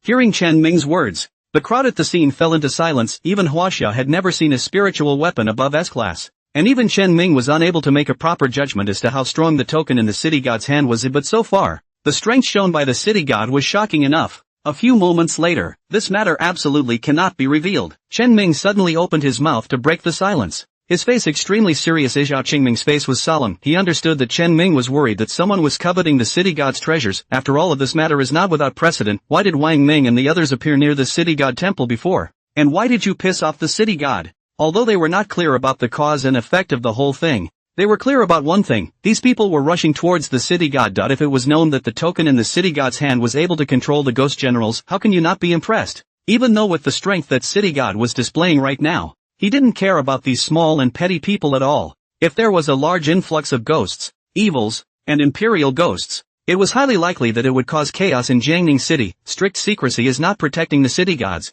it's protecting themselves. He looked up at the duo of Qiao Mei and Julien and said with a serious face, "I'll leave this matter to you." Yes. At this point, Chen Ming spoke again. Through this period of research, we have basically grasped the effects of the peaceful blessing. It has a strong killing power for weak ghosts and evils. In addition, it also has a strong deterrent power for high-level severe ghosts. However, there has not been the slightest progress in the matter of coalescing spirit weapons. It can be determined that Yana's coalescence of spirit weapons is just happenstance. Even though we can't condense spiritual weapons, the peaceful blessing is also very useful to ordinary people and general ghost sentinels. If the peaceful blessing can be popularized, it will also be able to reduce unnecessary casualties. And judging from the city god's attitude during this period of time, at least he doesn't have any malice towards humans, which is a good thing for us. He looked up at Zhao Qingming and continued, "Director Zhao, I want you to come back to the provincial bureau with me to report on what happened during this period of time. Although the city god is a deity, it is not cut off from the official. According to the ancient books,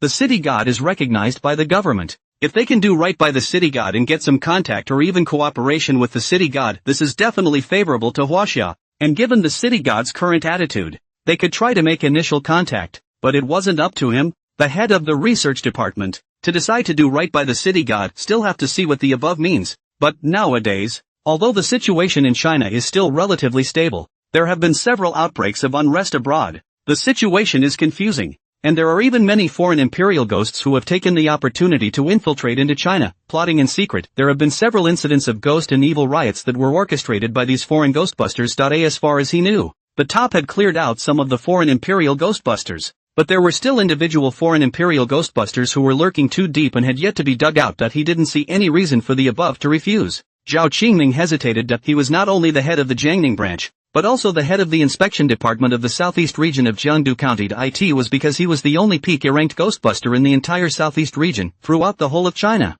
Those who were able to reach the peak of Class A ghostbusters, there are only a few thousand of them. A few thousand sounds like a lot, but there are quite a few provinces and cities in the country, large and small, and there just isn't enough to divide it up. What's more, a ghostbuster who can achieve such strength. It's all mainly concentrated in Kyoto. Kyoto is the key to China. There is absolutely no room for error. While there were not many Pika-grade ghost sentinels in Jiangdu County, in comparison, there were also more ghosts and evils in Jiangdu County, and their strength was also stronger. So most of the A and peak ghost sentinels stayed in the provincial capital, and for this reason, Jiangdu County was divided into 4 major districts in total, with 1 Pika-grade ghost sentinel sitting in each of the districts, to guard against sudden riots, and the support from the provincial capital being unable to reach them normally. The person sitting in the town cannot leave easily. The ghost and evil riots have become more frequent during this period of time, and there are already ghost generals appearing. How is he going to leave at this point? Chen Ming also saw Zhao Qingming's concern. He patted Zhao Qingming's shoulder and smiled faintly. With the city god around,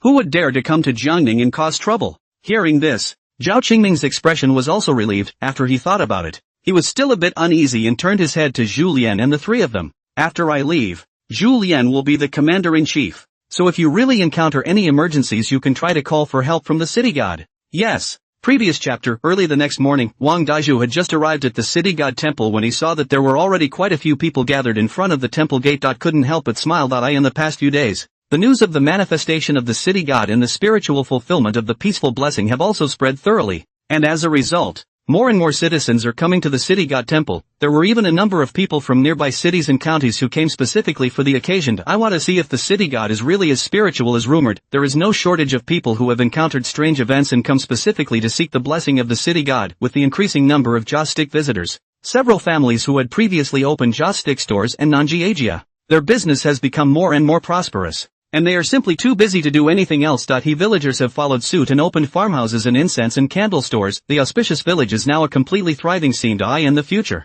it will be even more prosperous. Wang Daiju quickly walked to the temple door, and as soon as he opened the door, he saw a girl lying in the middle of the temple hall, and her clothes looked tattered as well. Couldn't help but be taken aback. The city hall is locked from the outside. Where did this little girl come from? He hurriedly went up and patted Yang Yuju's cheek, and Yang Yuju turned around in a daze. looking around in some confusion. What is this place? Wang Dayu's eyes were startled. Little girl, this is the city god temple. Why are you here? Why am I here? Yan Yuzhu tried hard to recall, but couldn't remember what had happened. She felt like she was forgetting something. At this point, the villagers of Jishang village and the other incendiaries also gathered around, and one by one, they talked about it. What's your name? Little girl? Where do you live? Is this little girl stupid? Doesn't say anything when asked? Village chief, why don't we call the police? Suddenly, Yuzhu, is it really Yuzhu? A surprised voice rang out, and Yang Yihui rubbed his eyes incredulously. How could he not expect his daughter, who had been missing for over a month,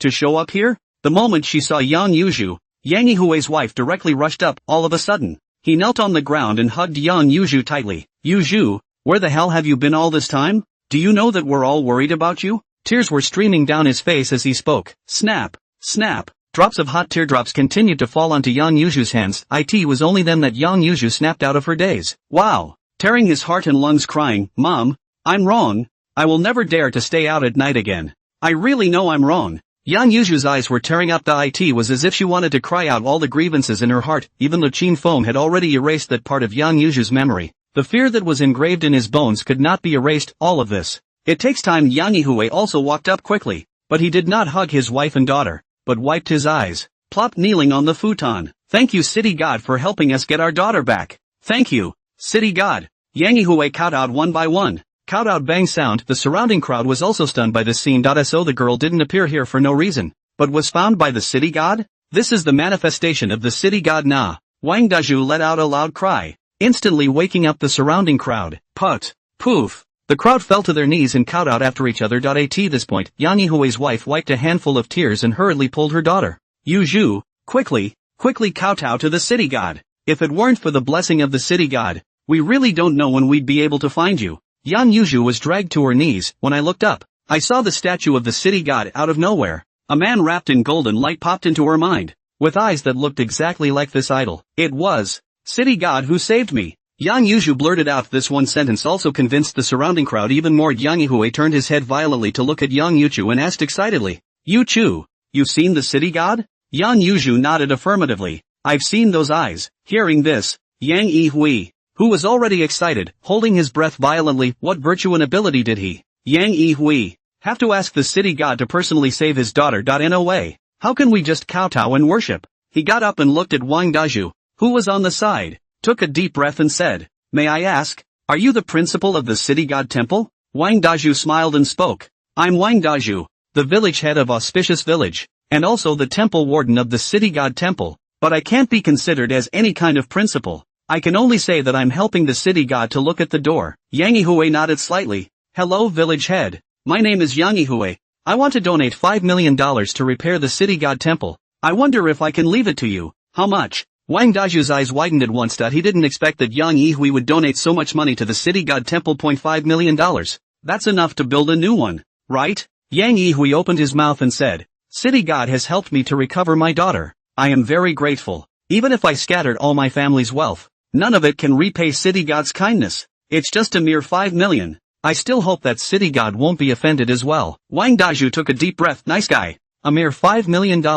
This Yang Yihui is really rich. In fact, the size of the city god temple is not small. But because of the long period of desertion and disrepair, many parts of the temple have already decayed, and the outside looks tattered and torn. Now that someone was willing to pay for it, how could he not? Waiting until later when their auspicious village is rich, they are raising money to build a bigger city god temple for the city god. But this building of the temple can't just pick a site. We still have to ask the city god. He nodded toward Yang Yihui. I'll take care of this. These words also reached Qin Feng's ears as he swept a glance at Yang Yihui's few people through the void, a smile appearing at the corner of his mouth. Not bad, this Yang Yihui still knows how to repay kindness. He twisted his head to look at the little nub of a man who was rubbing himself against his arm, his eyes a little helpless. Sit down. Little Meatball, was his nickname for the ghost baby, although the ghost baby was a bit darker. In front of Qin Feng, it was no different from any other baby. A chubby little lump. Isn't it a little meatball? The little meatball grunted and let go of Qin Feng's arm,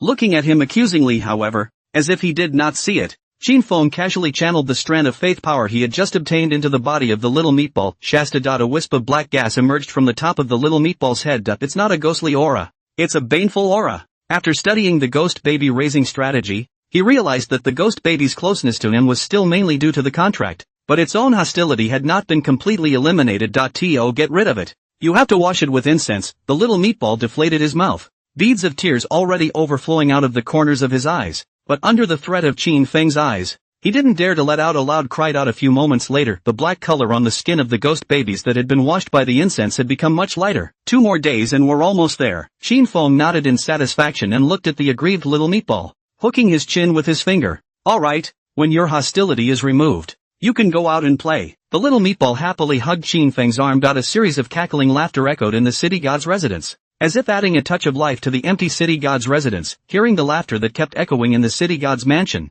Qin Feng also added a smile to his face. The little meatball was a bit clingy, but looking at it more, I also thought the little thing was pretty cute, and, with the little meatball around, this city hall didn't seem so empty. But it's still not enough. It seems like the idea of perfecting the Netherworld could be put on the front burner. Thinking of this, Qin Feng's gaze shifted away from the small meatball's body. Where are the black and white irregulars? A black and a white figure landed in front of Qin Feng. On one knee. Greetings, Master of the Division. Qin Feng nodded slightly and opened his mouth to ask, how many ghosts and evils have you caught recently? White Impermanence cupped his fists and replied, back to the Master of the Division. We have finished sweeping all the ghosts and evils near the Auspicious village, capturing a total of 127 ghosts and evils, of which the number of the stern ghosts is 32, and the remaining are all frail little ghosts, and all of them are detained in the dungeon. Hearing such a figure, Qin Feng frowned slightly. Because of the size of the jurisdiction of the land, there is also a division of the size of the Yin division, smaller, divided into 3 divisions, but there are also 7 divisions, 8 divisions, and 24 divisions. Or even 36 or 72 divisions. His current jurisdiction consisted of only 3 cities, which was not small to say the least. As his jurisdiction continued to expand, he rose through the ranks. In the future, he will need more and more manpower. Now with the wonky brats, there were only 100 or so, a number that was definitely far from enough. If you want to perfect the entire Netherworld system, you still need to capture more ghosts and evils to come back and act as Netherwomen. Thinking of this, Qin Feng spoke, ox-headed horseface. As soon as the words were out of his mouth, there were loud footsteps outside the door. Dang, dang, dang. Accompanied by loud footsteps, 2 tall and majestic figures walked in through the door. One of them was clad in black and blue armor, holding a 3-pointed steel fork in his right hand, with a bull's head and a fierce face, with white hair standing up all over his body, and the other was wearing green and purple armor, holding a spear, and a horse-faced body, with his black mane blowing out all over his body,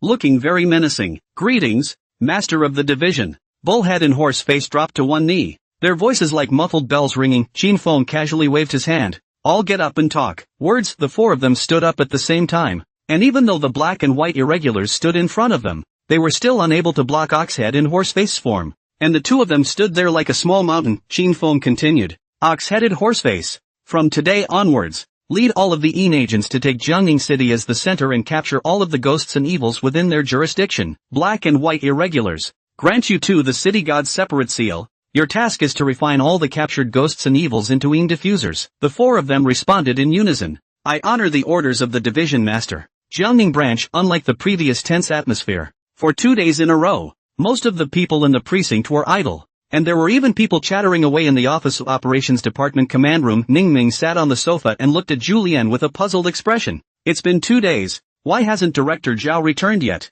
Tell me, what exactly is the attitude of the higher-ups towards City God? Julian took a sip from his teacup and laughed coldly. I guess someone is starting to be jealous. Hearing this, Ningming's pupils shrank. In the eyes of them, the imperial demons, the City God was a deity, a savior who could save them, but for some, the City God is a huge threat. If there were really no more ghosts and evil in this world, would there be any need for them? The ghost sentinels, to exist? Inevitably, some people have selfishness. I am afraid that Secretary Dr. Chiu has been left behind because of this. Have you noticed that Jiangning City seems to have quieted down quite a bit recently? Ningming quickly changed the topic, as the mind of the above was not something they could figure out. Regardless of what decision his superiors ultimately made, he only hoped that they wouldn't be on the opposite side of the City God. Julian faintly said, isn't it good to be clean? Sure, but... Ningming looked at Julian with odd eyes. Before the ghosts and evils were in turmoil so frequently, this suddenly cleared up all of a sudden. I always feel that something is not quite right. I'm afraid that there's a big storm brewing underneath this calm. Julian waved his hand. Don't worry, the reason we're quiet is because of City God.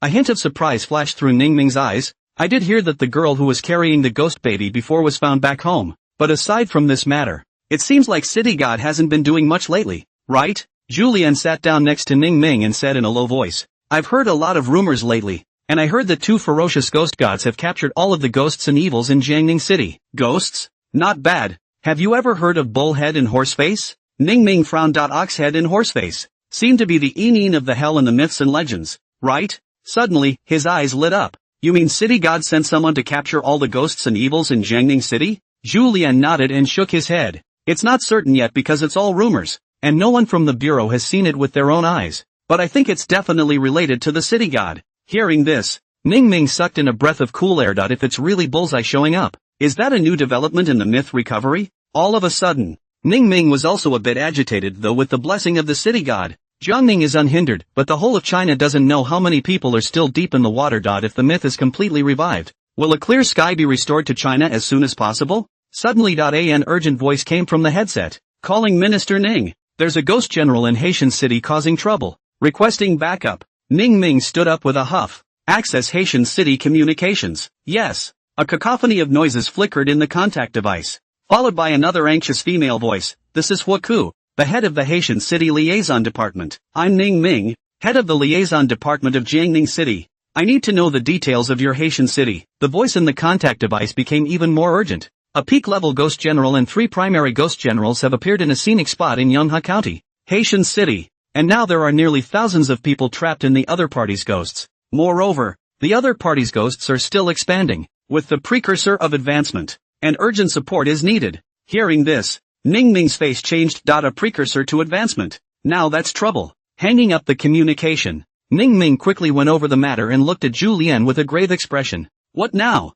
Julian's face was serious and he clasped his hands slightly. Haitian City was a city on the edge of the southeastern district of Jiangdu County, separated by 2 cities in the middle from Jiangning City, which was also the closest rescue city, with Director Zhao's peak air rank strength. He was indeed able to quickly make his way to Haitian City and stall his opponent's advancement, but Director Zhao was not in, and Haitian City was the farthest away from the provincial capital. So if one were to call for help from the provincial capital, it would take at least an hour to arrive. Even if one was an S-ranked ghost smiter, then there's a good chance that all of these thousands of people will die once the other party completed their advancement. Then not to mention Yonghua County, the entire city of Haining would suffer a great crisis. With their speed, it would only take half an hour to get there from Jiangning though, but the current strength of their precinct is simply not enough to deal with this crisis. What to do? Zhu Lian made a quick judgment in his mind and said in a deep voice, maybe we can turn to the City God for help. Zhu Lian of course could not rush into just one kind of intention, seeking help from the City God although the fastest, but the City God will not agree to their request is not certain. So they have to be prepared for both. Ask the provincial board for help, ask the City God for help, both at the same time.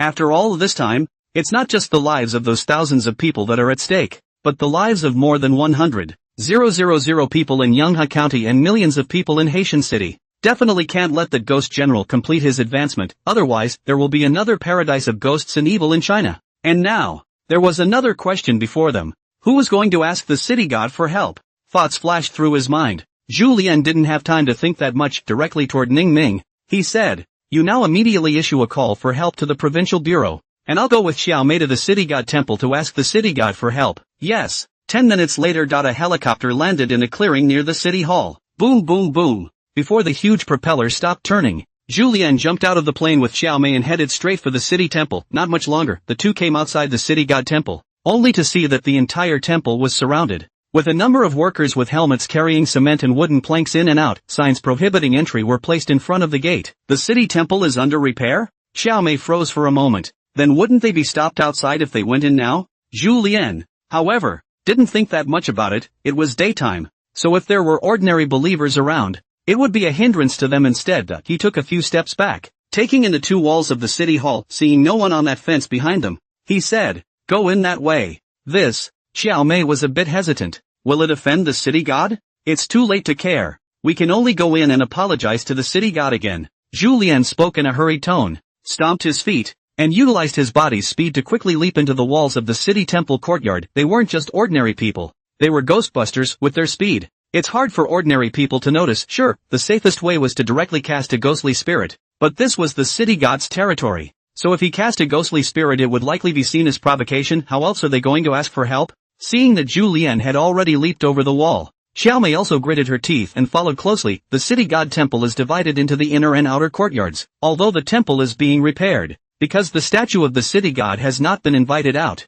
the workers will first repair the outer fence, putting the riyadh at the end of the list. Because of this, Zhu Lian and Xiaomei entered the temple without being noticed by the workers looking at the idol high above. Zhu Lian gulped a little nervously. It was the first time he had come to the city god temple since the Special Administration Bureau had strictly prohibited imperial ghosts from approaching the temple. And at the moment, the youth's appearance came back to his mind. Unable to help himself, he winced and hastily lowered his head. He picked up the incense and candles that were distributed free of charge on the incense case, and after lighting them, he respectfully knelt down on the futon. Lord City God, I'm Zhu Lian from the Operations Department of the Special Management Bureau. Just now we scaled the wall and offended you because of a very urgent matter. I hope Lord City God won't take offense. Zhu Lian's voice then reached Qin Feng's ears. In fact, Qin Feng had already noticed the two from the moment the helicopter landed near the city temple, but the two people in front of him were no threat to him, and he didn't care. He just wanted to see what these two were really up to when they came to City Hall. Qin Feng stroked his chin. Peak-level Ghost General of Haitian City.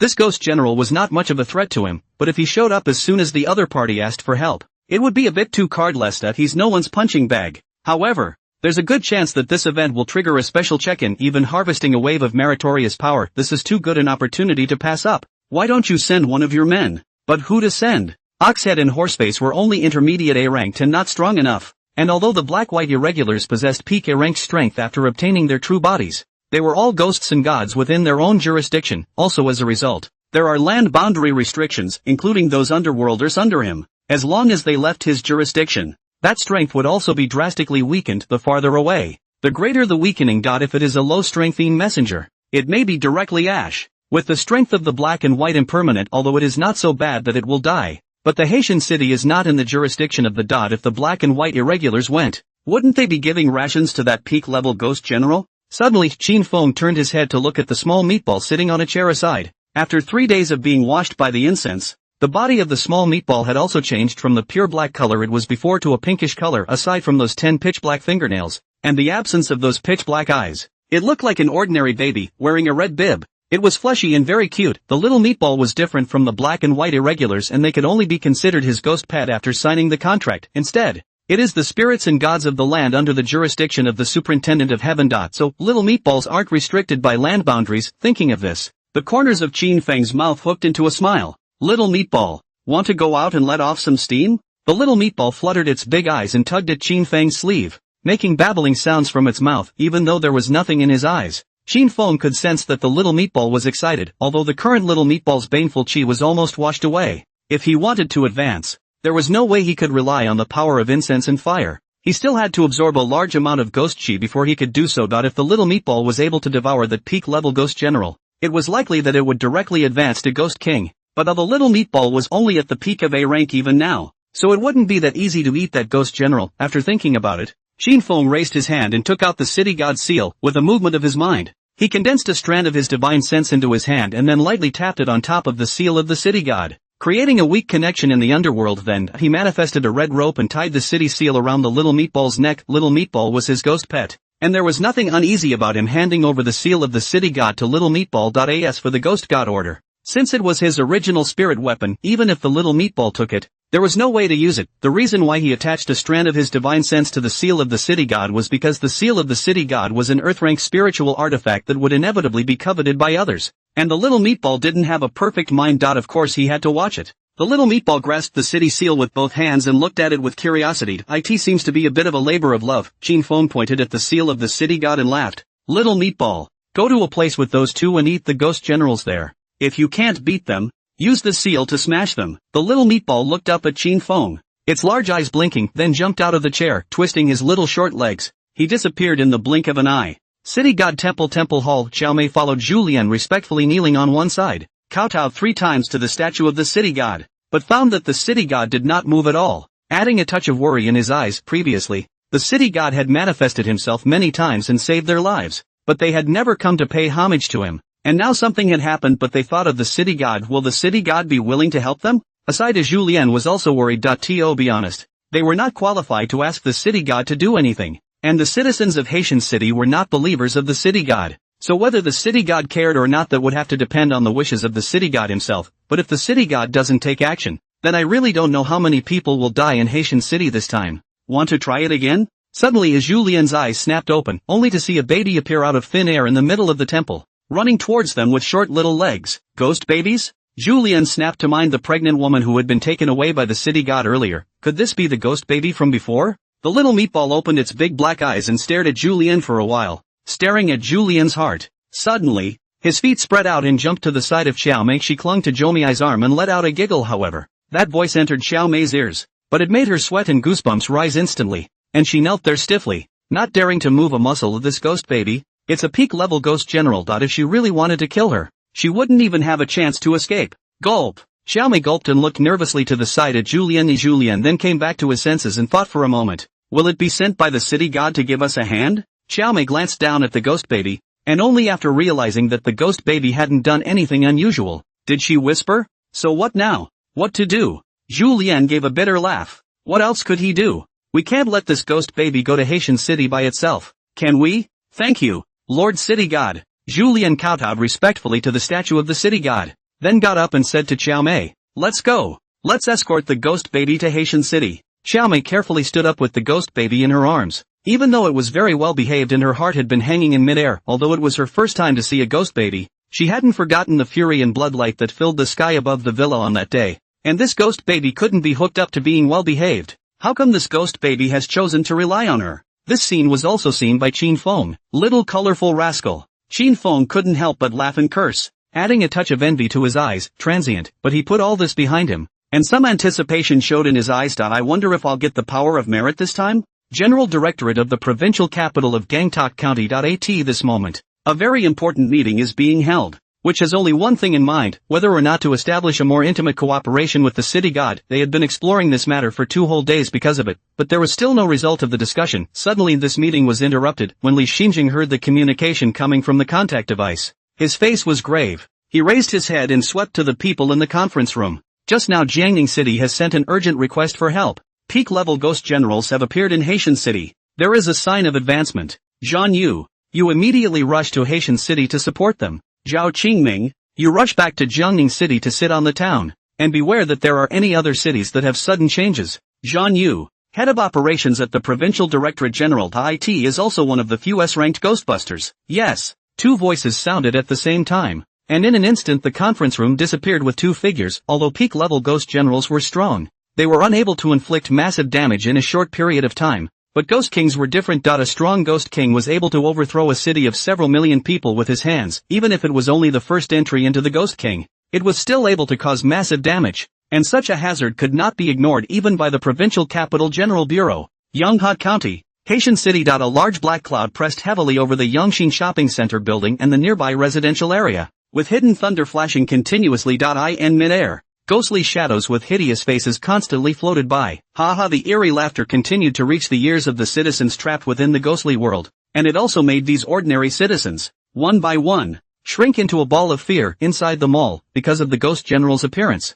The lamps all blew up, although there was no more light source, but vaguely still able to see through the light coming out of the mall's glass windows that the entire mall was already in a mess. Boom! A thunderclap exploded and the light flickered for a moment, plunging into darkness once more. Mommy, I'm scared. Suddenly a tender voice rang out. Fear not. Mommy is here. Mommy will always be with you. Even though Lu Ru was already scared to death in her heart, she still hugged her child tightly and kept comforting with a voice that was tinged with sobs. Woohoo! The cries crescendoed, and no one knew if it was an adult or a child, because at this moment, everyone was in a deep state of fear. If they could, they'd wish it was a nightmare. Shut up for the noise, all of you. Accompanied by a stern cry, a green-faced and fanged ghost general swept his gaze ferociously over the crowd, also causing the crowd to have a jolt, each covering their mouths and not daring to cry out. Lu Ru was also dying to cover the child's mouth, clenching her own chattering teeth. Don't dare make a sound. Suddenly, she felt her body being lifted in midair, and when she looked up, she saw a huge head with indigo skin,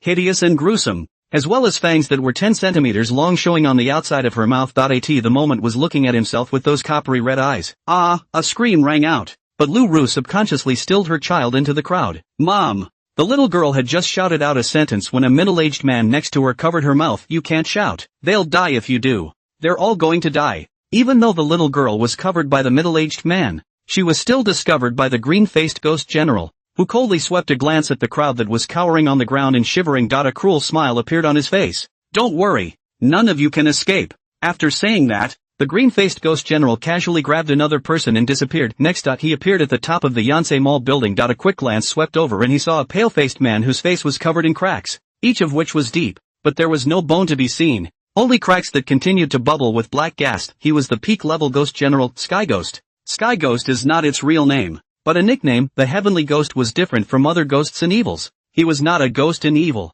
but a ghost general born because of the fusion of the evil thoughts of countless wrong souls and ghosts and evils in heaven and earth. There were 3 pairs of men and women kneeling in front of the heavenly ghost, and he suddenly opened his mouth wide and sucked, Shasta. The bodies of those 3 pairs of men and women then dried up at a speed visible to the naked eye. "Don't somebody help me, please, let me go." The horrified screams suddenly came to an abrupt end, and the 3 pairs of men and women collapsed to the ground, turning into dried corpses. Seeing this scene, the green-faced ghost general hurriedly ran up and threw Lu Ru and the man he had just captured in front of the heavenly ghost. Grumpily, he said, "Boss, you're just too slow to suck like that. I've got a great idea." "Oh, what way?" Sky Ghost looked at the green-faced ghost general unexpectedly. Although he was able to suck the essence of a person, the amount he was able to suck was limited each time. Otherwise this entire building would have long been emptied by him. He was certainly in a hurry to advance to Ghost King in a hurry. Otherwise, if a strong ghost sentinel arrived, it won't do him any good. The green-faced ghost general revealed a cruel smile. "What do you think about letting me,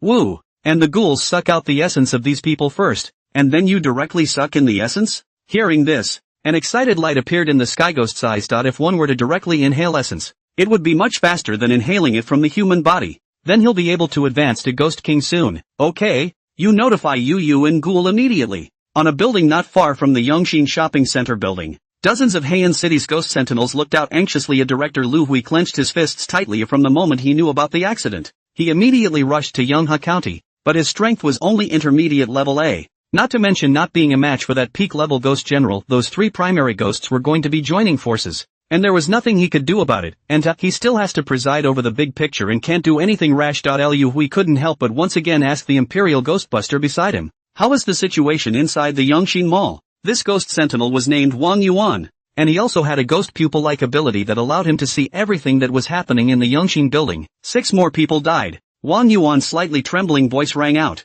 He really hated himself now. Why did he have such an ability to see everything that was happening? But he couldn't help it all. 6 more. Together with the 54 people who had died before, a full 60 people had died as of now. Damn, why did these ghost generals appear here? These assholes, I really want to kill them. Chief, is there really nothing we can do? A single ghost sentinel gritted his teeth, his heart furious. A whole 60 people had died. These people could be someone's mother, could be someone's husband or child. That's not 60 people, that's 60 families destroyed. How can they not be angry? But they were even angrier at their own powerlessness. If they could have the strength of a PK class level, how could they tolerate these ghost generals rampaging around here? Lu Hui was equally incomparably angry, but he still retained his sanity. Not that he didn't want to save it, but he couldn't. Sending more people in now would just be sending them to their deaths. Suppressing the anger in his heart, he looked at one of the Imperial demons and said, "Don't be impulsive. We can only wait for support now. Back up." One by one, the Sentinel Ghostbusters' hearts mourned in silence.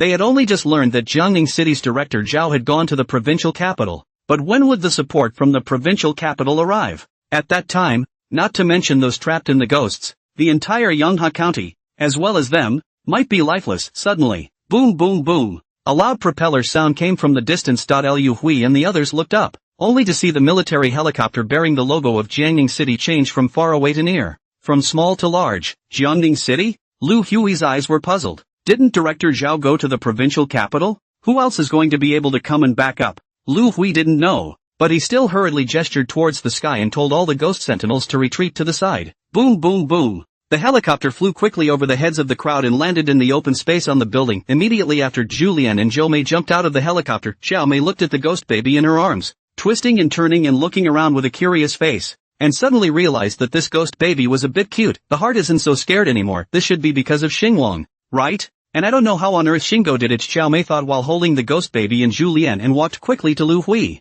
who glanced at Julian and Xiao Mei with some surprise in his eyes. What brings you here? He was well aware of the strength of Xiao Mei and Julian, but even if they arrived, it wouldn't change the situation in the slightest. Julian glanced at the black clouds shrouding the ghostly creature and spoke with a grave expression. Director Lu, we are escorting the ghostly baby to provide support. How is the situation now? Only after hearing this did Lu Hui notice the baby in Xiaomei's arms, suddenly mind-blown, peak-level ghost generals? Lean, where did these two get the backup from? Gulping, Lu Hui pointed at the ghost baby and said nervously, this ghost baby. Although this ghost baby was very strong, the ghost baby was a ghost general, can they control it? Zhu Lian instantly understood Lu Hui's worry and quickly waved his hand. Don't worry, this ghost baby is a helper sent to us by city god, Shingo? Lu Hui's eyes snapped open. Although the city god temple is not in Huiyan City, there are quite a few rumors about the city god in Hoi Tin City, such as the Ping and Blessing Spirit and the manifestation of the city god, and he also knows an inside scoop as the Haitian city commissioner. And not long ago, the city of Jiangning caught all the dozen wanted criminals overnight. He was aware of the strength of Jiangning City, and although there was Director Zhao personally in charge, he wanted to capture so many wanted criminals in one night, and there were also several S-number wanted criminals. It's simply not realistic. But now, Julian told him to bring the ghost babies sent by the city god for support. Could it be that what happened before had something to do with Xingwang? If that was true, and the strength of this ghost baby had reached the peak of Class A, how strong was the city god? Looking at the dumbfounded LV Hui, Julian was also a bit anxious. Director LV, I'll slowly explain the matter of the city god to you afterward. Right now it's important to save people. Only then did Lu Hui come back to his senses and hurriedly said, right. Saving lives is important. He gave a quick rundown of what was going on inside. After hearing Lu Hui's words, Julian's face slightly relaxed. Although there were casualties, it couldn't be helped. They had rushed over as fast as they could, but based on the current situation, it would take a while for that peak-level ghost general to advance. It's good for them. Suddenly, not good. They've concentrated everyone on the rooftop. Wang Yuan's voice rang out. Shasta.Lu Hui and Julian's faces changed, gathering all of them on the rooftop. Was it to behead all of them? Julian said in an urgent tone. Director Lu, there's no time to think about that much. What I mean is that you and I will go in with the ghost babies and let the other ghost sentinels act as they see fit. What do you think? Lu Hui nodded. No problem. Although Ghost Baby was a peak-level ghost general, it was impossible to deal with 4 ghost generals at the same time. They have to help delay it. After receiving Lu Hui's consent, Julian then looked at Xiao Mei and prepared to take the little meatball. But the little meatball skimmed his face with a look of disgust, not cooperating at all. Julian's face stiffened as he stood there. He's an A-ranked ghostbuster, and he's being disliked? At this point, Zhou Mei spoke up. I'll go in with you. You? Julian's face was in trouble. Xiao Mei wasn't a peak A-class ghost swordsman yet. She wasn't a match for the ghost generals at all. What if something happened if she went in with them? In the next second, Zhou Mei's voice once again reached his ears. There's no need to think so much. I'm a ghost sentinel, and there's a part for me to play in decapitating ghosts and evils. There are still so many severe ghosts in the ghostly world. I can also help by going in. Julian glanced at Ghost Baby, and seeing that the other party was holding onto Xiao Mei's sleeve tightly, he could only nod helplessly. Okay, be careful later. Don't try to be strong. Yes, the rooftop of Yangxing Mall. I'll give you money, as much as you want. I'll give it to you. Please, don't kill me. A rich-looking man knelt on the ground, constantly kowtowing to the green-faced ghost general. The green-faced ghost grabbed the rich man by the neck and slammed him into the crowd. Bang! A number of people rolled to the ground from the smash. I can't take it anymore. A youth couldn't help but let out a roar, standing up and wanting to fight the green-faced ghost general. However, it was grabbed by the green-faced ghost general by the neck. The green-faced ghost general opened his big mouth and sucked it fiercely, and in less than 2 seconds, the youth was transformed into a dry corpse. Seeing this scene, the people who were originally crying for mercy were silenced. Only their legs were still trembling. Teardrops kept rolling down from the corners of his eyes because of the green-faced ghost's offer. Lu Ru, who had been brought up to the rooftop earlier, escaped for the time being, and she was likewise blasted into the crowd by the green-faced ghost, but she clenched her teeth and instead of crying out, she quickly found her daughter in the crowd and hugged her close. Don't cry. Mommy's here. Lu Ru whispered consolingly, but when she looked up, she saw a face full of despair. The mind was not in a state of shock. What's wrong with the world? Why are there so many demons and ghosts? Well, her daughter just turned 6. Isn't anyone coming to save them? Rolling tears instantly flowed out of Lu Ru's eyes, and she despaired in her heart. The green-faced ghost general swept a glance at the weeping crowd, grinned, and strutted over to the sky ghost.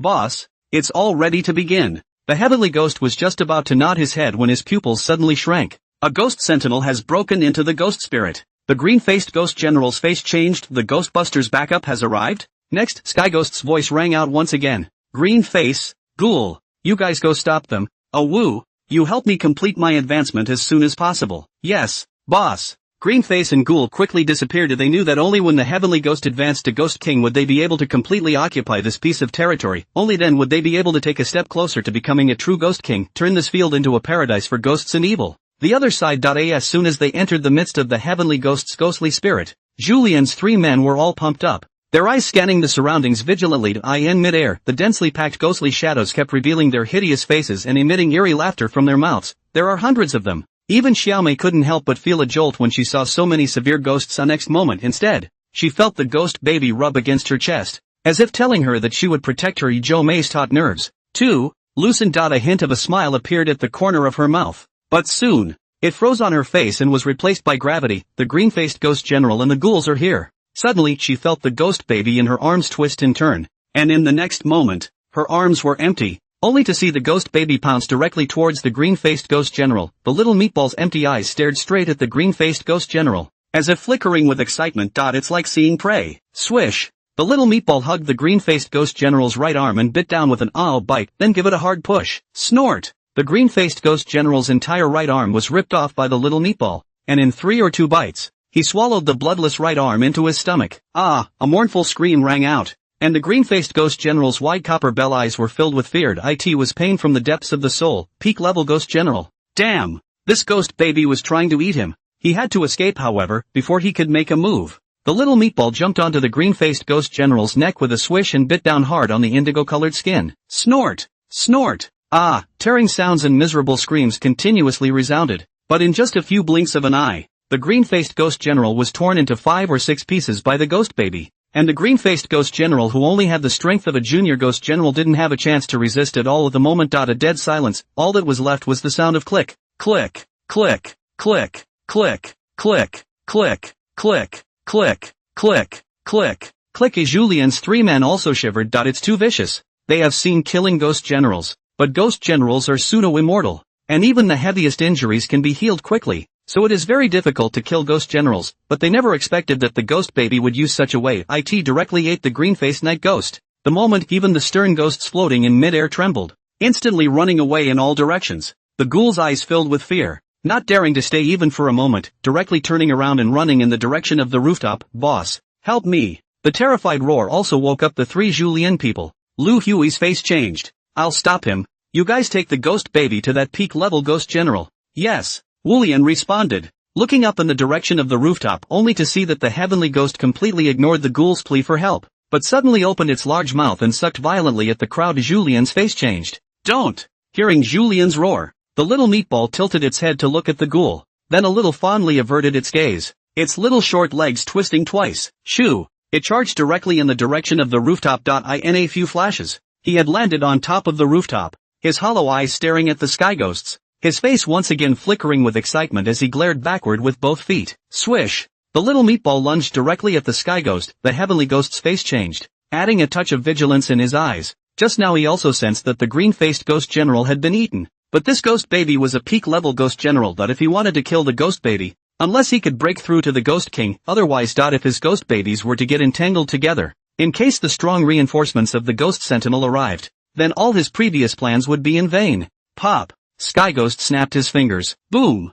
The black clouds above his head flickered with electricity, and suddenly, a blue thunderbolt leapt down from the sky and struck towards the little meatball in the blink of an eye. The little meatball's body twisted, dodging the shocking thunder at an incomparably weird angle. Boom! The shocking thunder struck the rooftop, incising a large pit 10 meters square in the hard concrete floor. Next, whoa! The little meatball opened its mouth and let out a cry, followed by mournful cries coming from all directions. Whoa! Whoa! Whoa! A replica of a small meatball crawled towards the sky ghost from all sides of the rooftop. Seeing this incomparably creepy scene, all the citizens winced in unison. It just felt like goosebumps were rising all over my body. Scalp numbness. The sky ghost's pupils shrunk as he roared to the side of Awu. Awu, help me stall him. It's still a little bit short. It's still a little bit short of me being able to advance to Ghost King. Not even close. The heavenly ghost was not afraid of the ghost infant. Also being a peak-level ghost general, this ghost infant might not be his opponent. But tangling with the ghost infant would not do him any good. Advancing to Ghost King is the top priority. Although Aw was no match for Ghost Baby, he could succeed as long as he could help delay him for a moment. At that time, the situation will be completely reversed. The moment the roar sounded, next to her, a woman with a head full of long black hair moved. The woman wore a long white robe, her long hair covering her cheeks and making it completely impossible to see what she looked like as her body floated into midair. That black hair leisurely grew long, like a single black ground vine flying in the air. Next, swish, swish, swish, a hair turned into a sharp spike and shot towards the small meatballs densely packed on the rooftop. Snort! A hair ran through the body of a small meatball, but in an instant, that small meatball turned into a wisp of clear air and dissipated into the air. Boom! The hair stabbed into the concrete floor of the rooftop, instantly leaving a deep crater as thick as an index finger. Seeing this scene, Zhu Lian, who had just arrived, abruptly let out a stern cry. Your opponent is me. Next, as Zhu Lian's body lit up white flames, his right hand toward the ground, only to hear snort sound. Just retracted, the hair lit up a tuft of white fire. Wow! In an instant,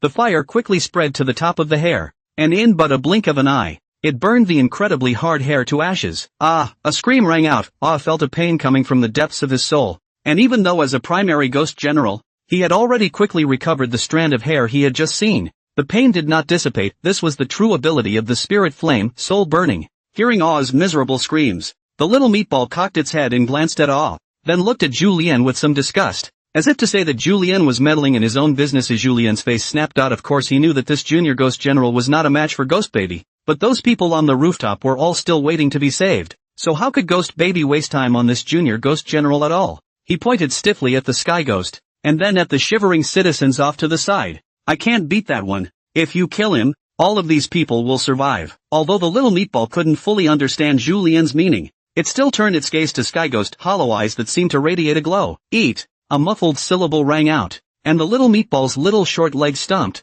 scattering as it did, and lunged right at the Sky Ghost. At the same time, whoa, whoa, accompanied by a baby cry ringing out, a small meatball replica body flew and crawled its limbs. Only that cry had an indescribable excitement. Creepy. As the heavenly ghost took in this scene, he also had to give up sucking the essence of those ordinary people, and violently raised that cracked right arm high above his head. Rumble, rumble. In the blink of an eye, the black clouds in the sky lowered a bit more. Countless blue-purple lightning constantly flickered in the black clouds, emitting ZZ sparks sound. In the twinkling of an eye, the sky's lightning poured down, toward the rapid crawling in all directions of the small meatball splitting. Boom! Under the lightning sweep, dozens of small meatballs turned into green smoke in the blink of an eye. Snort! A soft sound came from the air, only to see a puff of green smoke rise from the little meatball's main body, followed by a cry tinged with anger. Whoa! In Little Meatball's 10,000 infant ghosts, the replicas weren't phantoms, but rather, Little Meatball had split them up with his ghostly body, and each one of them had the attack power of an A-rank junior. The downside is also very obvious.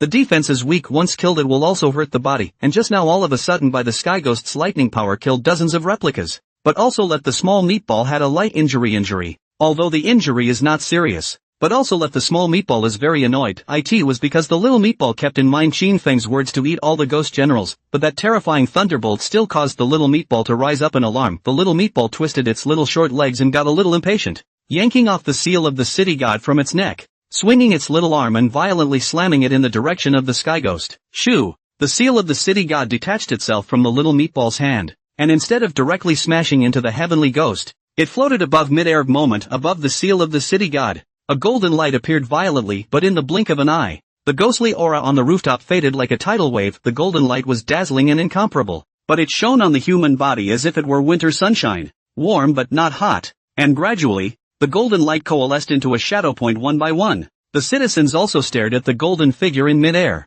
their throats rolling, and a glimmer of hope suddenly lit up in their despairing eyes, as they felt that golden figure, like the sun, dispelled the fear in their hearts. That's, someone asked in a shaky voice, that is the city god manifestation. Julian swallowed a mouthful of saliva. Plop fell to his knees. The whole person is lying on the ground, and did not dare to raise his head for a long time. In the blink of an eye, the city god was able to manifest himself thousands of miles away. Shingo's strength is unfathomable. City god? The confusion in the eyes of one citizen quickly turned into scorching heat, and one by one, they bowed down in the direction of the golden silhouette deity. It was the gods who came to their rescue. City god? Sky Ghost sneered. That golden shadow was just an illusion. He couldn't sense any aura. There's no such thing as a god in this world. Suddenly, bold demon, killing innocents in vain. I will definitely break you into pieces today. A stern cry resounded steeply. Boom! A majestic force abruptly erupted from the seal of the city god. Immediately after, the heavenly ghost then felt a powerful pressure coming towards him,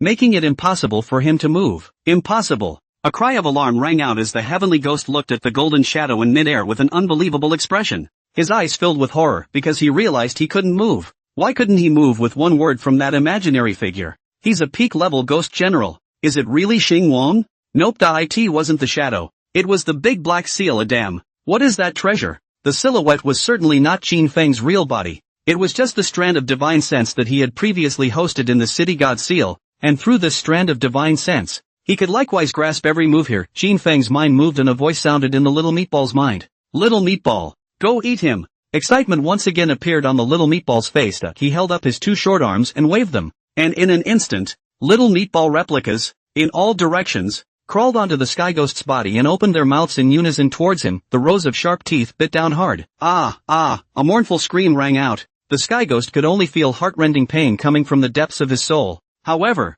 he couldn't move a single muscle, and could only let the little meatball eat him up bit by bit. At this moment, the whole room was dead silent. The only sounds in the air were the mournful screams, and the numbing sound of chewing echoing. I don't know how long it took, but the screaming stopped. Only then did the crowd realize that the black clouds above their heads had dispersed, revealing a blue sky and white clouds, and the warm sunlight sprinkled down on their bodies, dispelling all the gloom. Are we saved? Whoa, I'm not dead. I'm alive. It was City God who saved us. Excited voices continued to ring out, but one by one, the citizens knelt on the ground and continuously kowtowed to the golden silhouette in midair, feeling a strand of the power of faith continuously integrating into his body. Qin Feng's mind moved, the golden shadow in midair dissipated, the seal of the city god refalls onto the little meatball's hand, and a red rope is automatically tied around his neck. Next, the little meatball's gaze was instead directed towards Owu, and with a stomp of his little short legs, he instantly pounced on him. Owu, who only had the strength of a junior ghost general, had long been scared to the point of trembling by the previous scene, and without even reacting to return, he was bitten by the small meatball in one bite. The mournful screams rippled through the air once again. Hearing that miserable scream, the ghoul that had already been seriously injured by Lu Hui couldn't help but shiver once again, his eyes full of fear and his body trembling unceasingly. Next, the ghoul then felt a weight on his spine as something crawled on his neck, and the ghoul didn't even let out a scream before the little ball of flesh split him in two. Took a big bite and chewed it. Click, click. The incessant chewing sounds also made the scalps of Lu Hui and Julian and Xiaona, who had just rushed to the rendezvous. Each of them tightly clenched their fists, not even daring to utter a breath. After eating the ghoul's little ball of meat, he contentedly patted his belly and burped. Hiccup! Immediately after, the short legs kept twisting and running around happily in midair, and a giggling sound kept coming out of his mouth. It was only after seeing this scene that Julian's three men wiped the cold sweat from their foreheads. A slight sigh of relief. Suddenly the little meatball stopped in midair, and those empty eyes turned scarlet. Immediately after, a terrifying baleful aura rose up from the small meatball, and in the blink of an eye, the roiling baleful aura coalesced into a black dark cloud, covering up the blue sky and white clouds once again vaguely. The color of blood filled that black cloud. Not good. Ghost baby is going to advance. Lu Hui shouted, his eyes filled with intense worry. It was so hard to settle that peak-level ghost general, and now the ghost baby was about to advance to become a ghost king. What can we do about this? Although he believed that Xing Wang had no intention of harming anyone because Xing Wang was a deity, the ghost babies were ghosts, and once they became ghost kings, who knew if they would get out of control? Julian and Jonah similarly blushed. Julian clenched his fist and said in a deep voice, "It's fine. Since City God can manifest himself thousands of miles away, he must also know everything here like the back of his hand. The ghost baby won't get out of control." Although he said that, when he saw the scarlet eyes of the ghost baby, the heart was in his throat. If the ghost baby really lost control, then everything they had done before would be for nothing, and Haitian City would still not be able to escape this disaster. The only thing they rely on is the City God. The abnormality of the little meatball was naturally also seen by Qin Feng. Originally the little meatball was a peak-level ghost general, about to tighten up, and reach the tipping point of advancement after devouring the heavenly ghost. So, after devouring ghoul and Aou one after another, it was a natural breakthrough. Not surprisingly, when the little meatball breaks through the ghost king, it will become his biggest help. Anyway, with the restriction of the contract, there is no possibility of the little meatball losing control. Only after devouring so many ghosts and generals, his body has become much heavier, and he still needs to be properly washed with the power of incense. Qin Feng's thoughts. Julian and the others didn't know, and even less known was Zhan Yu, who had arrived from afar looking at that roiling baleful aura. Zhan Yu's pupils shrunk unexpectedly. He was still a step too late, and that peak-level ghost general still broke through. Hurry up. It's got to be quick. Otherwise, I don't know how many people are going to die this time. Maximize your speed. Yes. The rooftop of the Yongsan Mall building. One by one, the citizens looked at the black clouds that filled the sky. their eyes once again terrified, and they couldn't help but let out a loud scream. What's going on? Aren't all those ghosts and evils dead? How come? Pray for the city god's blessing. Pray for the city god's blessing. Luru suppressed the fear in her heart and hugged her child tightly. Only her body still couldn't help shaking. Suddenly, Mommy, isn't that the baby who saved us earlier? He's a messenger of the city god. He won't hurt us. The little girl in Luru's arms, her eyes wide open, pointed one finger at the small meatball floating in midair. At this point, it was only then that the crowd noticed that the commotion was caused by the little meatball thinking of the small meatballs that had saved themselves by tearing the ghosts to pieces earlier. The originally panicked crowd calmed down, and one by one, they boldly looked toward the small meatballs floating in midair. The small ball of flesh had its eyes tightly closed and was wrapped in a cloud of black gas. If asleep, however, it could still be seen that his body had swelled up a circle from before, as if it was an inflated leather ball, and his skin, from the pinkish tenderness of before, had once again transformed into a pure black color. Boom! The small meatball's expanding body violently contracted back, followed by another expansion and compression. Repeat the cycle over and over again. However, with each compression, it could be clearly seen that the little meatball's skin became crystal clear, and gradually, a luster shimmered on his skin. It looked as if it was a crystal doll carved out of a delicate piece of ink jade. Swish! The little meatball opened its eyes, and the scarlet in those eyes faded, turning into two black holes once again. The little meatball that had been promoted to Ghost King not only had his strength skyrocketed, spiritual intelligence has also been enhanced. Although he was able to feel that he could easily kill everyone here, he also knew that his master was Qin Feng. He can't just hurt people. His eyes swept towards the watching crowd with curiosity on his face. But at the very moment he was swept by the little meatball's gaze, one citizen only felt that something was pressing down on them, weighing them down. But, one by one, the citizens fell to their knees, not out of fear, but under that strong pressure. Their legs kept trembling and they were unable to stand, and this is the unique pressure after advancing to Ghost King. Normally, the pressure could be internalized, but even though the little meatball's spirit was elevated, its mind was still a little baby less than a year old.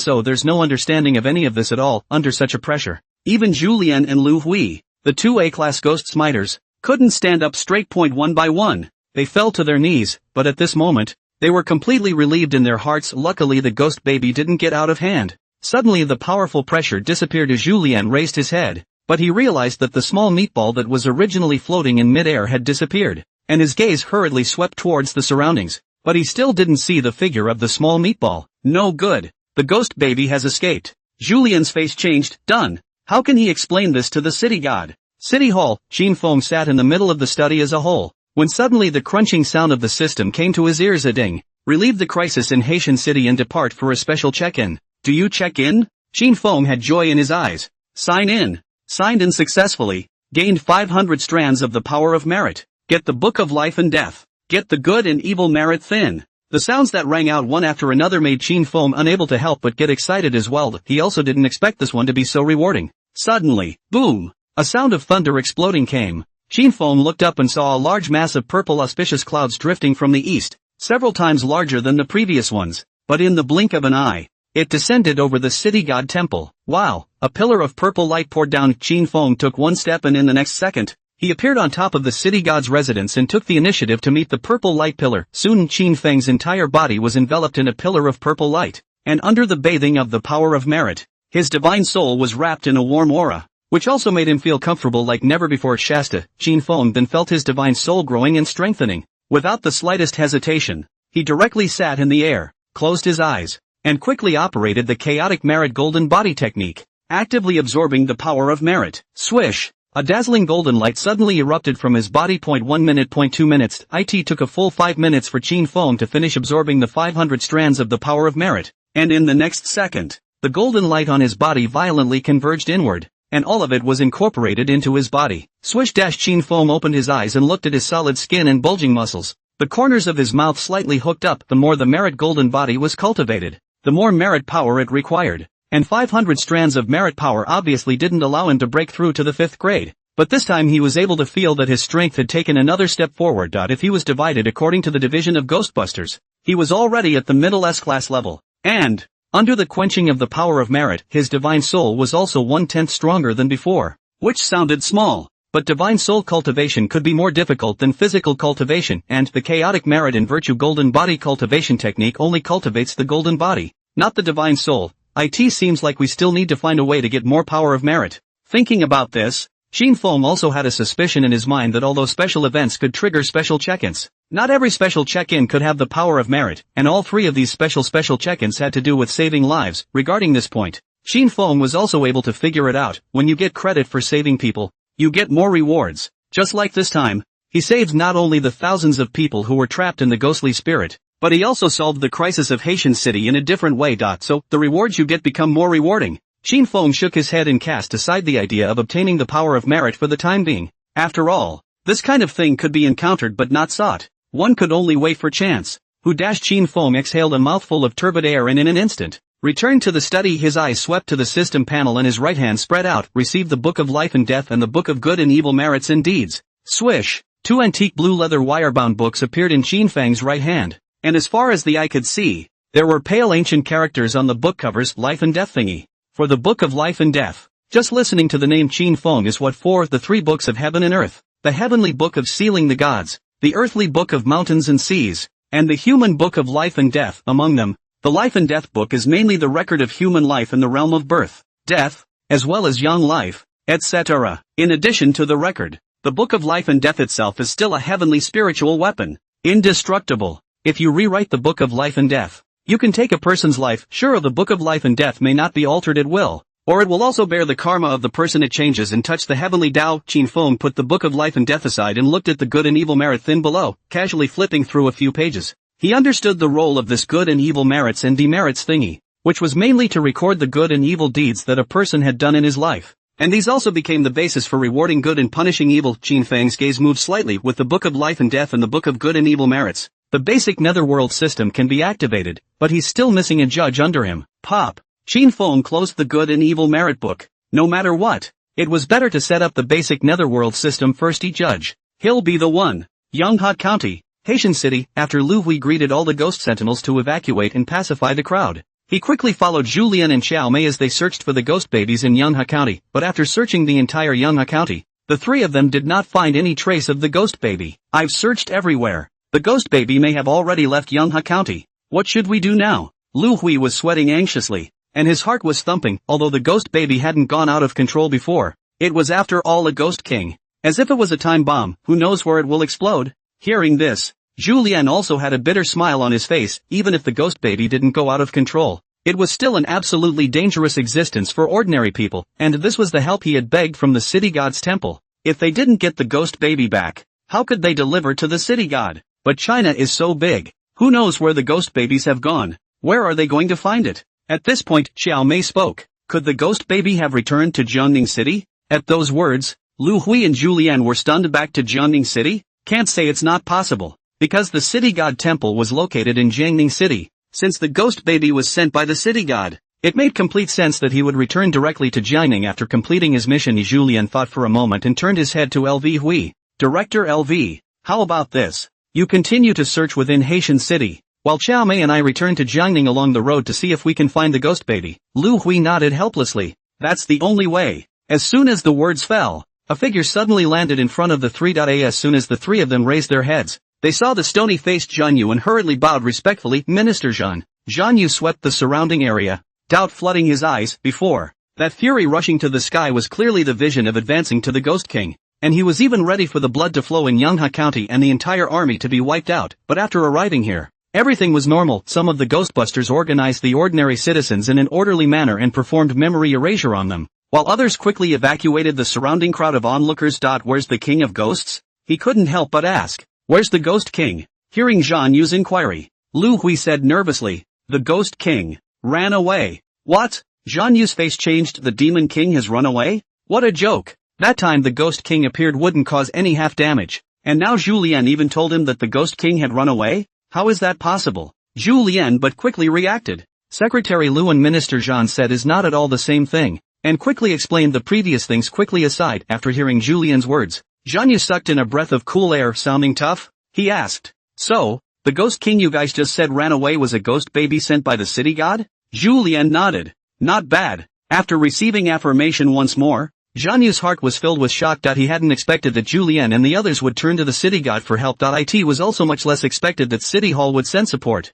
What was even more frightening was that ghost baby under the seat of city god had already reached the strength of a ghost king, but under city god's control. It didn't go out of control at the time of promotion. How scary is that city god? Zhang Yu suddenly felt how ridiculous his previous proposal was. Fortunately, it was stopped in time by Minister Li at that time, otherwise if the city god is angered, I'm afraid the entire Jiangfu county will be in ruins. He took a deep breath, looked at Zhu Lian and said, I'll go with you guys to find Ghost Baby. Yes. And the city it was also the closest city to Jiangning City in the entire southeast region, and a necessary route for Haitian City to travel to Jiangning City. Toward evening, the afterglow of the setting sun spread on the white clouds, reflecting a beautiful red haze. Gradually, the white clouds and the red haze in the sky dispersed with the wind, pulling back the prelude to the dark night. A man and woman are kissing passionately in a Mercedes in the wilderness. Suddenly the two felt the air around them drop rapidly, and a chill swept over their heads and cheeks, as if they had suddenly entered a cold winter. Achoo! The middle-aged man sneezed,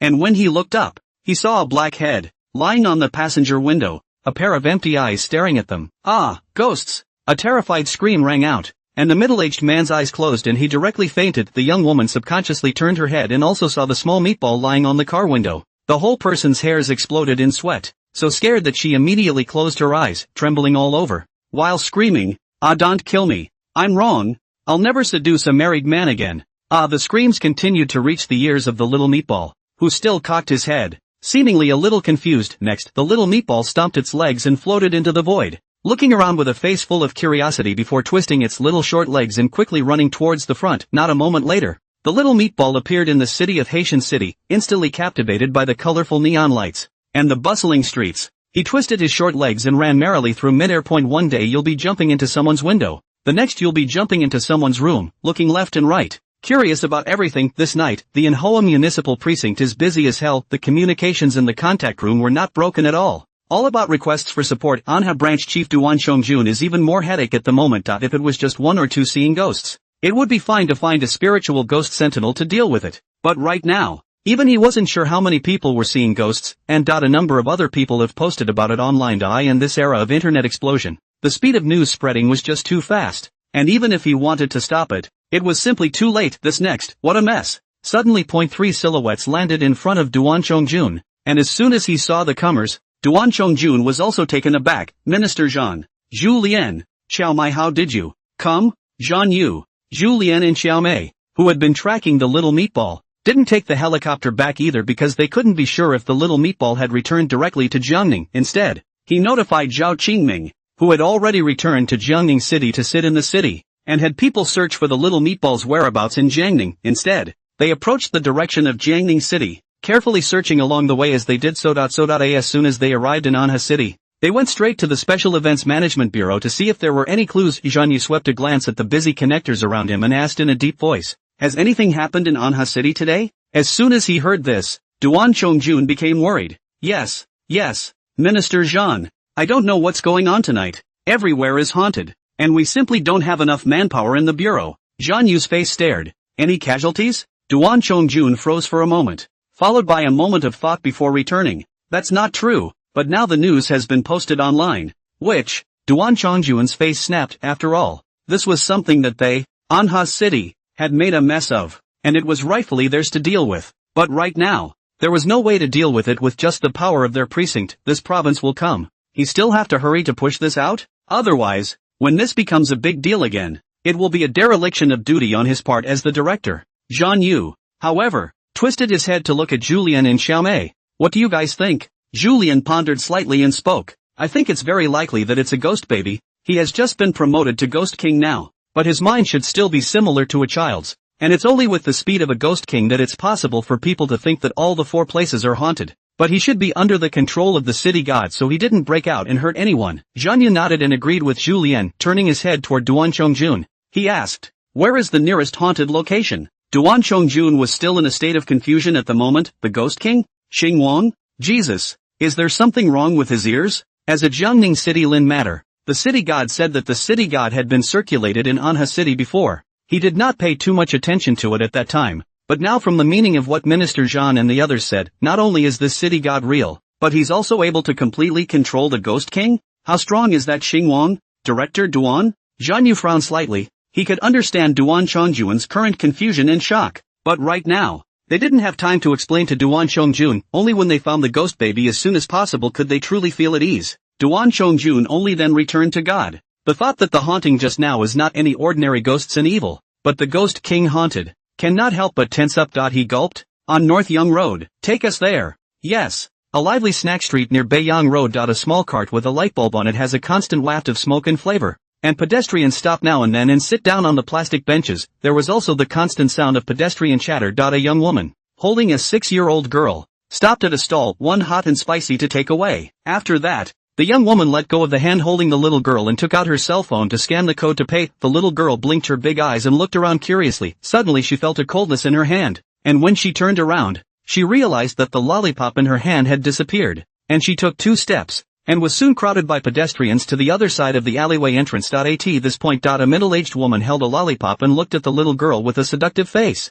Little friend, do you want a lollipop? The little girl took 2 steps backward and said timidly, my mommy said not to eat anything from strangers. Hearing this, the middle-aged woman glanced around warily, then with a smile on his face he asked, what's your name? Little friend? Where's your mom? My name is Ying Wang. My mom. As the little girl spoke, she turned her head 100 years to look behind her, only to find that the young woman was no longer visible, and there were only pedestrians hurrying past. Unable to help himself, he cried out in fear, Mom! However, just as he shouted out a word, he felt a large hand over his mouth. Oh, Wang Ying struggled hard, tears falling from her eyes in fear, but soon, it was then picked up by the middle-aged woman. The middle-aged woman tightly covered Wang Ying's mouth and trotted into the alley, and after crossing the alley, she saw a van. A middle-aged man stood in front of the van. The man's name is Wu, nicknamed Big Head Wu, and he is also the biggest trafficker in Anha City, while the middle-aged woman just now is also his daughter-in-law, named Hu Xinshu. The main responsibility is abduction. With a cigarette in his mouth, Big Head Wu took a look at the little girl in Hu Xinshu's arms and said with a frown, girls? It's not worth it, nah. Hu Xinshu complained. Okay, these days the police are watching tightly, and caught such a one in one night, more or less can be sold for some money. Hurry up and go. Get in the car. Big Head Wu threw away the cigarette but in his hand and quickly opened the car door and got into the car, waiting until Hu Xinshu was holding Wang Ying on the car before he put his foot on the gas, yanking away. The scene was also all over. The little meatball crouched at the top of the alley, who licked the lollipop in his hand and cocked his head. Suddenly short legs glared and gave chase. Whoosh! The van drove fast on the highway, and in no time, it arrived at Xinghua Village, an urban village within Anha City. Urban villages are not remote, people come and go, even more so than in the city center. It's just that this place is a mixed bag of fish and dragons, making it easier for traffickers like Big Head Wu to hide. A few moments later, the van turned left and right and drove into the front of a rather isolated private house. Before stopping, Big Head Wu got out of the car and pulled open the door at the back, and only then did Hu Xinshu hug Wang Ying and get out of the car, and then loosened the hand that was covering Wang Ying's mouth. Moment, Wang Ying, who was released, cried out with a wow sound, Mommy! Oh, I want mommy! Wang Ying's teardrops kept falling on her clothes, and her little arms and legs struggled along. Hu Xinshu scolded viciously. What are you crying for? Your mom is gone. No crying, cursing. Wang Ying cried even harder. Big Head Wu said with an impatient face, hurry up and throw it in the house. It's annoying to hear. Alright. Buy them out tomorrow and it'll be clear, Hu Xinshu said as she took a few quick steps, holding Wang Ying with one arm and ripping open the door to the room with the other. As soon as I opened the door, I saw about 10 children cowering in the corner. The oldest was only 6 or 7 years old, and the youngest was only 2 or 3 years old, except that every child had dull eyes and a yellowish face, as if they hadn't had enough to eat for days. On their bodies, there were still quite a few red marks. Obviously it had taken a lot of beating before, but after hearing Wang Ying's cries, all the children still couldn't help but cry out, Mommy! I want mommy! Wow! Shut up for making so much noise! A stern voice rang out, and the 30-year-old man in the room instantly lashed his hand whip on a young boy's body. Pop! A bright red mark appeared on the little boy's arm. Seeing this scene, Hu Xinshu hurriedly put Wang Ying aside. Then with a tug on the leather whip in the man's hand, he said disgruntledly, FAI, don't hit them, they won't be worth much if you break them. We stopped then and was about to withdraw the whip in his hand. Suddenly feeling the sudden drop in temperature around him, he couldn't help but shiver and asked Hu Shushin, who was to the side, do you feel cold? Hu Shushin clutched her arms tightly and shivered her mouth. The mine also felt strange. Next, pop! A black head fell from the roof. Hu Shushin couldn't help but let out a scream when she saw a pair of empty eyes staring at her. Ghosts. With both eyes rolled back, he simply fainted. FAI. Who was beside him, closed his eyes in fear and shivered. He wanted to run, but he found a strong pressure pressing on his head, making him unconsciously kneel on the ground. Stay back! Stay back! Ah! The terrified screams rang out and also startled Big Head Wu, who was outside the door, and his face changed. What happened? Big Head Wu said as he ran into the house, only to see Hui kneeling on the ground with his eyes tightly closed, shivering, and babbling non-stop ghosts. Ghost Hu Xinshu, on the other hand, was lying on the ground, unconscious. Ghosts? Big Head Wu frowned and swept his gaze in all directions, but other than one child with a frightened face, he saw nothing at all. He took 2 steps over and contoured a slap on Huey's face. What nonsense! Where is there any ghost? Fai covered his face and opened his eyes somewhat woodenly. No ghosts? Was it all an illusion just now? He looked up at Big Head Wu, followed by wide eyes and a trembling hand pointing at the top of Big Head Wu's head. Ghosts? Ghosts? Big Head Wu frowned tightly and raised his head to look upwards, and saw a baby with a black body, floating in mid-air, with a pair of black eyes staring straight at him. Moment, Big Head Wu's scalp went numb, only feeling a wave of cool air rushing up from his back to the sky, and his legs followed suit as he kept shivering and trembling. Put! That powerful pressure came down, instantly causing Big Head Wu to kneel on the ground. The small meatball floating in mid-air looked towards the small leather whip in a Huey's hand, and with a slight hook of his finger, the small leather whip flew to his left hand. He casually waved his hand toward Fai. Pop! Ah! Fai let out a scream and rolled to the ground in a flash, and a bloodstain was added to his face. Rolling blood dripped down Fai's face. LOL. The little meatball waved his little fists and let out a burst of laughter, as if he had found something funny, and lashed another whip at Fai's body. But where would an ordinary person be able to withstand the Ghost King's blows? This whip directly took out Huey's soul. However, the extracted soul shrank into a ball, its entire face twisted to the extreme, as if it was suffering the greatest pain in the world. Although Big Head Wu couldn't see Huey's soul, he was scared to death in his heart when he saw the motionless Hui, and his glaring eyes that had lost their luster shuddered as he saw the little meatball's whip coming back toward him. No, don't kill me. Pop! When the whip sounded, Big Head Wu felt a sharp pain coming from the depths of his soul, as if he was being put on the stake and roasted alive. Before the mournful screams could dissipate, Big Head Wu's soul was drawn out. At this point, the little meatball shifted its gaze to Hu Shushin on the side again, who had actually woken up long ago, only that the mournful screams made her unable to open her eyes at all. Pop! As soon as the whip rang, Hu Shushin's entire body convulsed and let out a pig-killing howl. The little meatball was about to swing the second whip when suddenly Qin Feng's voice came from his mind. Don't kill her. In fact, every move of the little meatball was watched by Qin Feng. Although the little meatball was a bit playful, it did not hurt anyone and did not cause any major problems. And just now, the little meatball grabbed that little girl's lollipop. It was little meatball's fault for causing that little girl to be carried away by the traffickers. He had wanted to stop it, but before he could say anything, little meatball chased after her. He then wanted to see what the little meatball would do anyway. Anha City is also under his jurisdiction, and these traffickers can't escape at all. It's just that he didn't expect that the little meatball would fight and beat the 2 traffickers to death straight away. Sure, Qin Feng also abhorred these human traffickers, especially when he saw the bruised and battered children. He was also a bit annoyed, so he didn't stop the little meatball. The reason why they didn't let the little meatballs kill this middle-aged woman was because this private house was relatively remote, and if these traffickers died, no one would even notice. But there are so many kids here. What if they run out and get lost again? The little meatball that was stopped by Qin Feng cocked his head and threw away the small leather whip in his hand. But in the next second, it landed in front of Wang Yingying. Looking at the crying Wang Yingying, little meatball stuffed the lollipop in his hand. Then he reached out his small hand and touched Wang Yingying's head. A muffled syllable escaped his lips. Good boy. Don't cry. Seeing this scene, the corner of Qin Feng's eyes twitched. He said how the little meatball was so kind. So it was to flirt with a girl. Fuck. Qin Feng, who was sitting in the city god's mansion, couldn't help but cover his face. He genuinely didn't have the face to look on. He shook his head, pretending to forget what had just happened, and utilized the divine sense on the city god seal to look at Hu Shushin. This Hu Shushin abducted so many children, of course, cannot just let it go. His mind moved. Swish! A black ethereal chi floated out from the seal of the city god and then disappeared into Hu Shushin's brow. Hu Shushin, who was originally rolling on the ground in pain, suddenly opened both eyes and climbed up from the ground, then walked towards the door with a dull gaze. Hu Shushin out of the private house, continued to walk forward, and so walked to the village of the city's most lively street, and suddenly plopped kneel down, holding his hands up. He slapped himself while shouting, I traffic children. I'm not human. I deserve to die. I beg the city god to forgive me. Feeling the fiery pain on her face, Hu Shushin had come to her senses, but she couldn't control herself at all, and could only kneel on the ground, slapping her own face over and over again, yelling one sentence over and over again. The fear in her heart had gone to the extreme, and tears kept rolling down from the corners of her eyes, but all she got in response was a loud slap. Hu Shushin's strange behavior quickly attracted crowds of onlookers. What is this man mad about? Human traffickers? Wasn't the news looking for these human traffickers earlier? Hurry up and call the police. Oh my god. Is this being punished by the city god?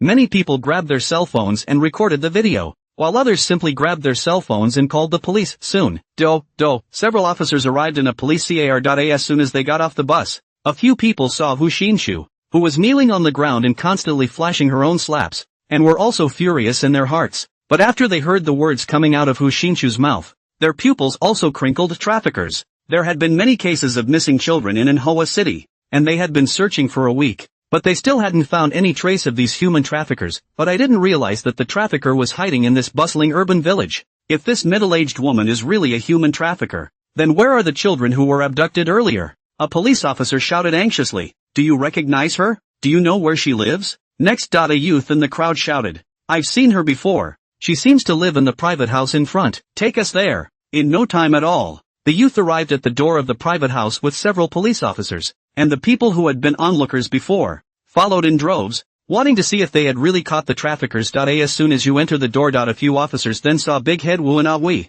who had fallen to the ground, and breathed a slight sigh of relief when they saw in the corner a shrinking, shivering child. Suddenly, they're both dead. A terrified voice rang out, and a police officer who was about to arrest Big Head Wu and Aoi took 2 steps back in fear. The eyes were a little frightened. These two had no more injuries on their bodies other than a little trauma, but all of them had lost their noses. Then he had to associate it with Hu Xinshu's strange behavior earlier. Is it really a manifestation of the city god? Hearing this, the pupils of the lead officer shrank. Take the kids out immediately, seal off the scene, and call for backup. Even though the case is solved, this whole thing is so weird. I'm afraid it's not something they can fix. In just a few minutes' time, the officers carried out one child after another and immediately blocked off the scene. But the words of the officer just now were still heard by the crowd of onlookers. Could it really be a manifestation of the city god? We don't even have a city god temple in Manhwa City. Where did we get a city god? Gu, isn't there a city god in Jiangning City? I've heard before that the city god of Jiangning City is very spiritual.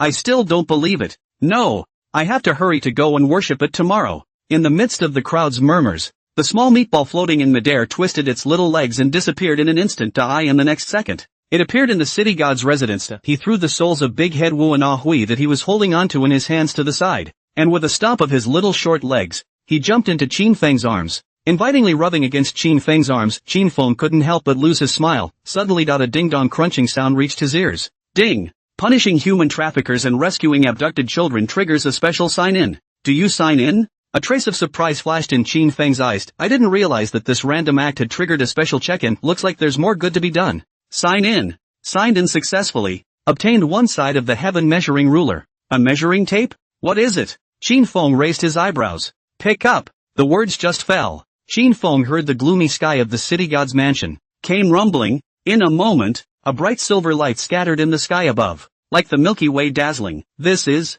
Qin Feng's eyes were excited. Even though this heaven measuring ruler had not yet fallen into his hands, he could already feel a vast power. Swish! Qin Feng's figure disappeared into the study. But in the next second, he appeared above the city god's residence. Reach out, Shasta. The vast Milky Way transformed into a heavenly measuring tape engraved with starlight and landed in his right hand. Measure the righteousness and wickedness of heaven and earth above, and measure the length of life and death in the mortal world below. Qin Feng murmured softly as golden light suddenly erupted from his body. It is like a true god. A majestic aura escaped from the heaven measuring ruler, as if it was able to suppress all ghosts and evils in the heavens and the world. Good stuff. Qin Feng lovingly stroked the heavenly measuring ruler in his hand. Although the ghost god order was powerful, it still needed to grow while space, and it was a control-type spirit weapon. While this heavenly measuring ruler was different, it was a heavenly rank offensive spirit weapon, stronger than the city seal. Suddenly he felt a tremor coming from his leg, and only when he looked down did he see the small mass of flesh clinging to his calf. Shivering, Qin Feng scooped up the little meatball with one hand and held it in his arms. The little meatball had a death grip on Qin Feng's clothes, but still couldn't help but look curiously toward the heaven measuring ruler. Qin Feng couldn't help but smile. After going out for a day, the baleful qi is so heavy. I have to give you a good wash. After saying that, he took the little meatball back to the study. At this point, it was only then that Qin Feng noticed Big Head Wu and Aoi, who had been brought back by the small meatballs, and at the moment, the ghosts of the two of them were shrunken into a ball, not even daring to move a bit. Almost forgot about you guys. Qin Feng's face was solemn. Good and evil have their rewards. Don't think that you can be exempted from punishment just because you're dead. Let's have you guys open the first hall for my supervisory heavenly division. And the city Duan Chongjun rushed to the neighborhood of Beiyang Road with Zhan Yu and the others. But even after looking around for half a day, he still didn't see the figure of the little meatball. Zhan Yu sensed it and said in a deep voice, I don't sense any ghost chi here. So it seems that the ghost baby has already left. Upon hearing this, Duan Chongjun was anxious, then where to look for it now? That ghost baby is a ghost king. What if something were to happen here?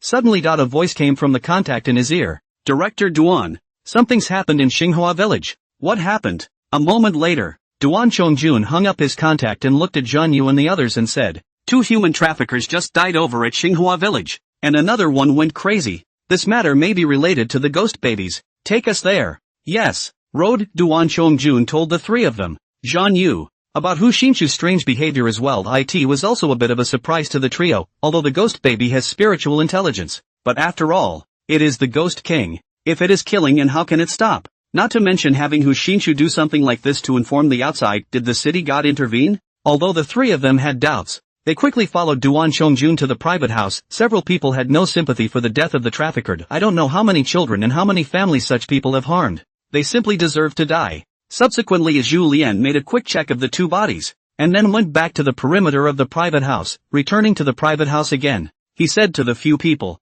the whip marks on these 2 people's bodies are not fatal, but they do have a residual ghostly aura, so it should be the ghost infant's doing. But the whip marks look more like a punishment, and I think it's more like the city god letting the ghost infant do it, which means that the ghost infant's whereabouts have actually always been in the hands of the city god. Zhan Yu slightly pondered for a while and nodded. Although Ghost Infant is stubborn and unruly, as of now, he has not harmed innocents, and according to the ancient texts, City God is a young god, and punishing the wicked and eliminating the evils is also within the scope of his duties, so it's not strange to allow Ghost Infant to punish the traffickers, and I'm just wondering if this incident is coincidental or intentional? Zhu Lian was startled. You mean the jurisdiction of the City God has expanded to the neighboring cities? Zhou Mei, who was on the side, also snapped her eyes wide open, because during this time, Minister Chen has been staying at the Jiangning branch. They also learned a lot of knowledge related to the city god. City god is a local patron saint, which means that the jurisdiction of city god is limited, and the city god of Jiangning City protects only the local Jiangning City. Elsewhere,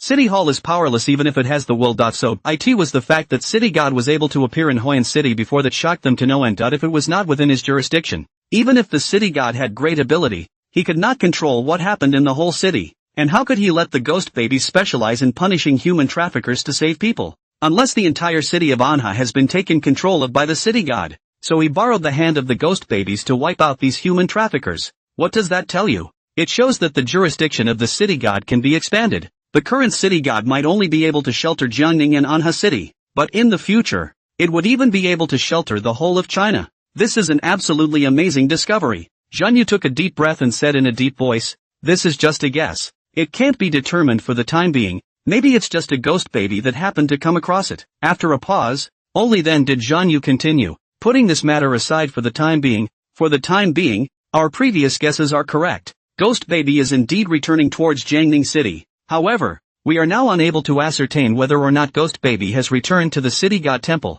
and although Ghost Baby's whereabouts may have been under the control of the City God all along, Ghost Baby is after all the king of ghosts, and I think it's best for us to go back to Jiangning to ascertain this, to avoid any further other accidents. Yes, Julian and Xiaomei nodded at the same time and followed Zhan Yu as he quickly left the private house. The moment Duan Chongjun, who had been left in the private room, seemed to have just figured out what several people had just discussed. And all of a sudden his face turned red with excitement. If it's really like what Minister Zhan and the others said, then will we be able to be blessed by the city god in the future as well? Good thing. This is absolutely great. If the city god is so powerful, how can any ghosts or evils dare to come to Anha City to cause trouble in the future? Duan Chongjun took a deep breath, and when he looked up, he realized that all three of Zhan Yu had disappeared. He rushed out of the folks' house, but there was still no sign of the trio. Ouch! What's going to happen now? Duan Chongjun slapped his forehead violently and once again looked worried. The death of two traffickers is nothing, but today a night haunted, and city god manifestation.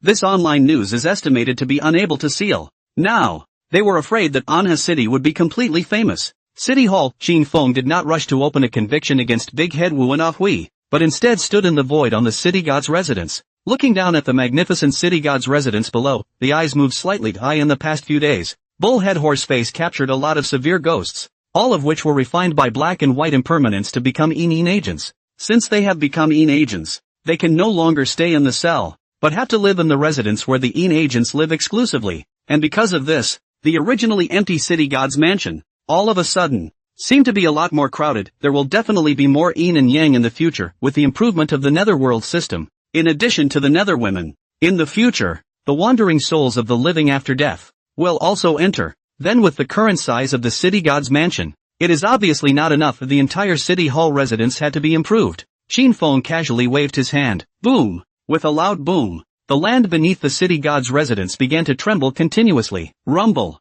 The dirt kept turning over into one huge stone block, and immediately afterward, coalesced into a mountain peak rising up from the ground, sending the city palace into midair. Next, surrounding the clouds entwined with the city hall residence floated up. Su light smoke circled back up, like a thin veil covering the city hall residence, so that people do not look too real. Boom! Another loud roar came from the sky, and a magnificent building appeared out of nowhere, situated on the flat land below the mountain peaks. Wow! Black ghostly auras raged around them. Drifting around these buildings, solemn it formed two very different images from the city palace residence on the peak, and completely separated the city palace from these complexes. Seeing this scene, Shin Feng nodded in satisfaction. With another wave of his hand, the engraving on the plaque of the city god's mansion was transformed into the supervisory heavenly division in the complex below. The plaques of the 7 buildings were also refreshed with new inscriptions: Yin and Yang Division, Quick Report Division, Correctional Division, Reward for Good, Punishment for Evil,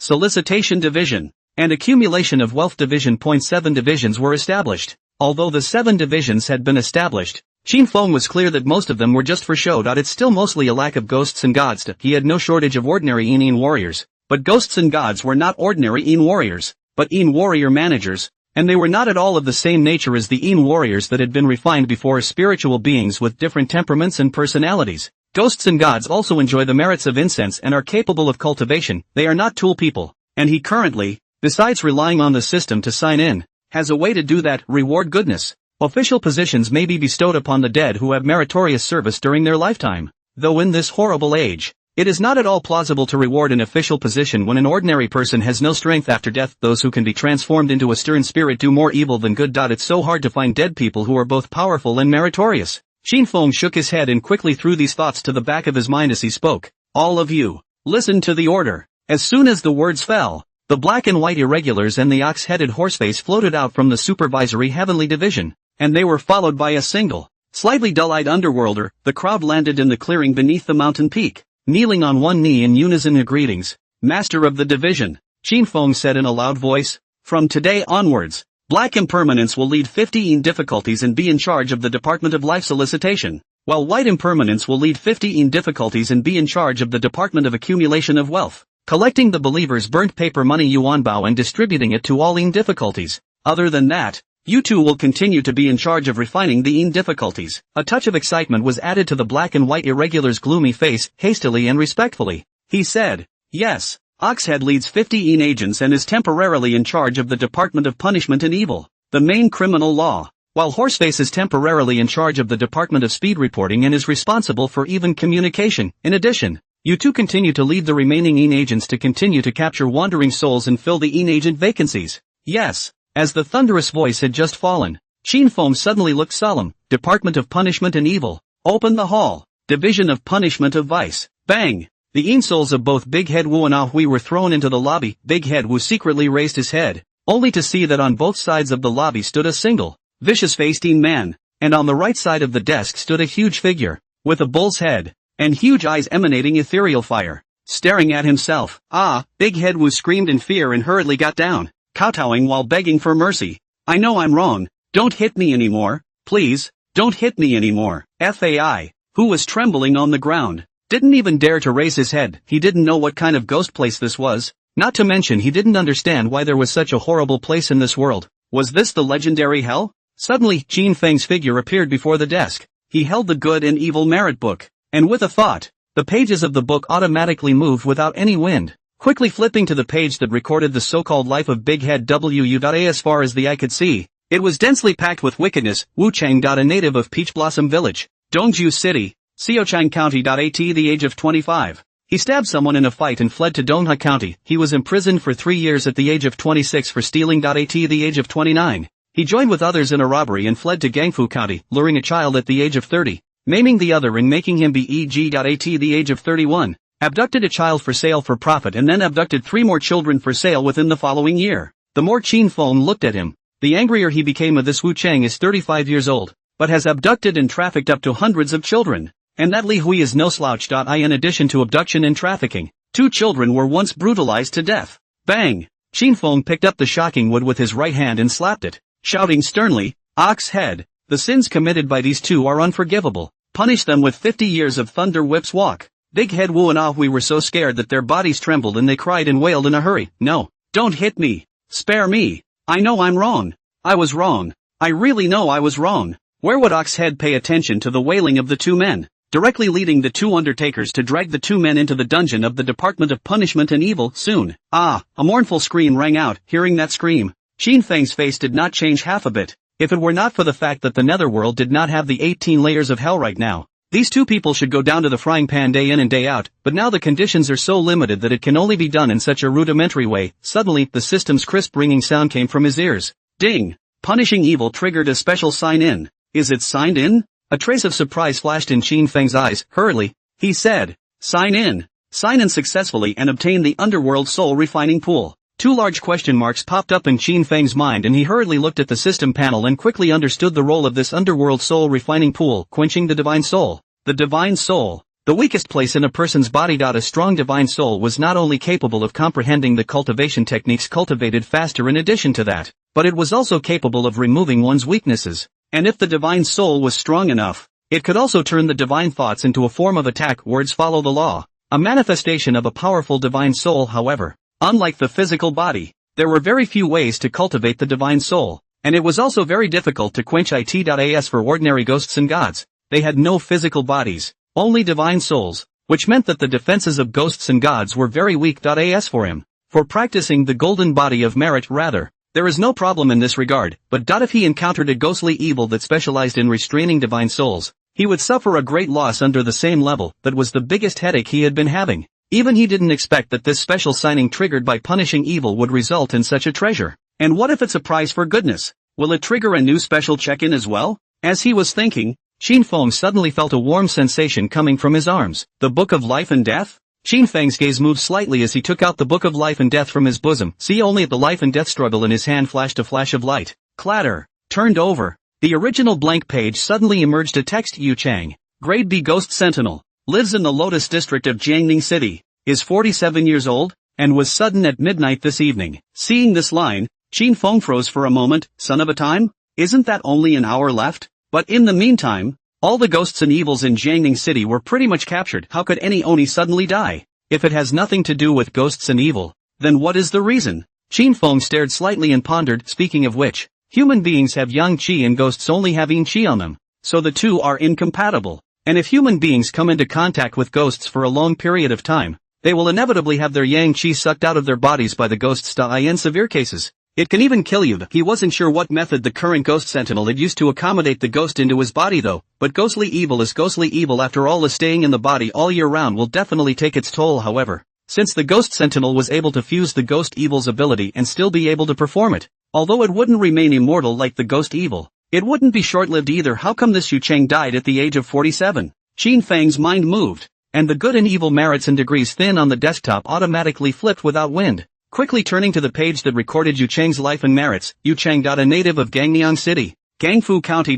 In his life, he killed 347 evil ghosts, killed 53 severe ghosts, and saved 1,054 people. And he was a bright and upright person who had made many meritorious achievements. At the age of 30, in order to save a family of 3, he was injured by a self-immolating ghost and fell sick, and has been infested by ghostly energy for years. 32 years old, in order to save a 6-year-old girl, he was taken advantage of by a severe ghost and almost backfired. A moment later, Qin Feng raised his head. On the good and evil book, there were large and small records of Yu Chang's life history. I have to say, this Yu Chang was quite a fighter, being infested with ghost chi all year round. He even dared to fight with ghosts and evils, having been injured many times. How could his injuries not worsen? No wonder it was so short-lived. Perhaps it was destiny. However, this Yu Chang had killed so many ghosts and evils, and had saved the lives of so many people, so he should indeed be rewarded. It's just as well. He was worried that he couldn't find anyone with any merit before. So isn't this just delivered to his door?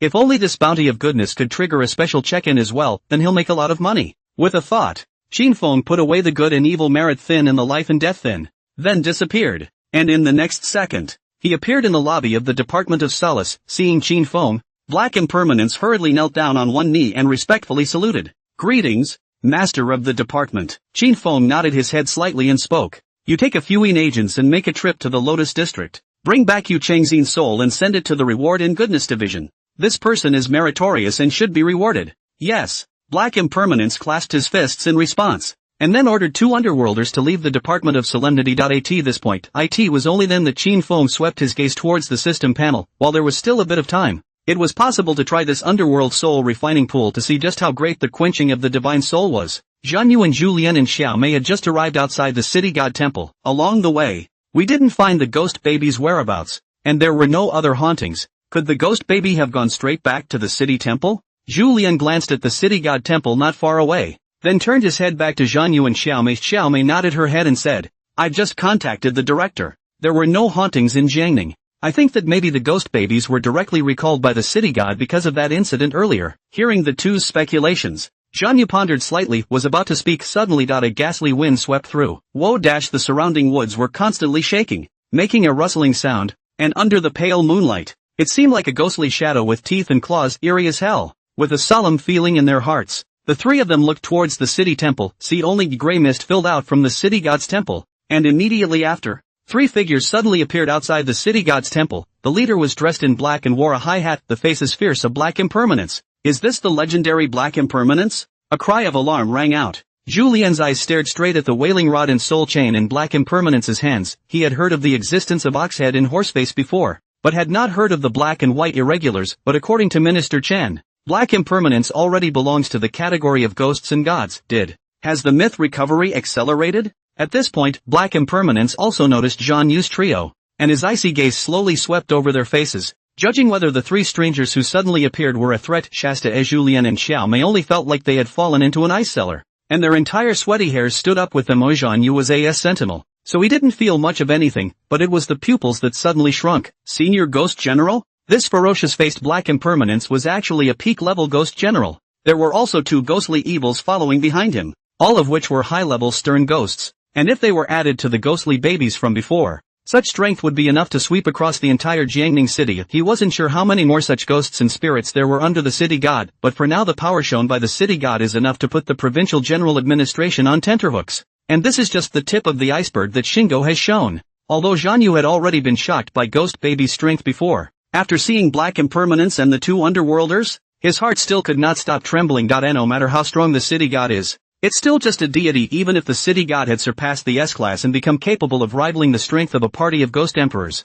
as long as the Chinese ghost imperials concentrated all their strength, they were not completely helpless against as a lord of a party. The ghost emperor could destroy a city, not to mention even a small country. With his hands, it could be said that the threat of the Ghost Emperor was very terrifying. But it's not as if Huaxia doesn't have a bottom card. It's just that such a bottom card won't come out easily, because it's not just ghosts and evils that exist as a threat in this world, but also foreign enemies. But now, not only does the city god have henchmen, but each of them is no less powerful. That would be of a completely different nature. Once city god stood against them, it would definitely be a huge threat to the entire China, because no one knows the true strength of the city god, and even less is aware of the city god's depth. Without sensing the trio's intention to strike, Black Impermanence quickly retracted his gaze and led the Undertaker past the trio, continuing in the direction of the Lotus District. Only after Black Impermanence's figure gradually disappeared did the 3 Zhan Yus relax their taut nerves. Zhou Mei exhaled slightly and suddenly frowned and asked, "What are they planning to do to get there?"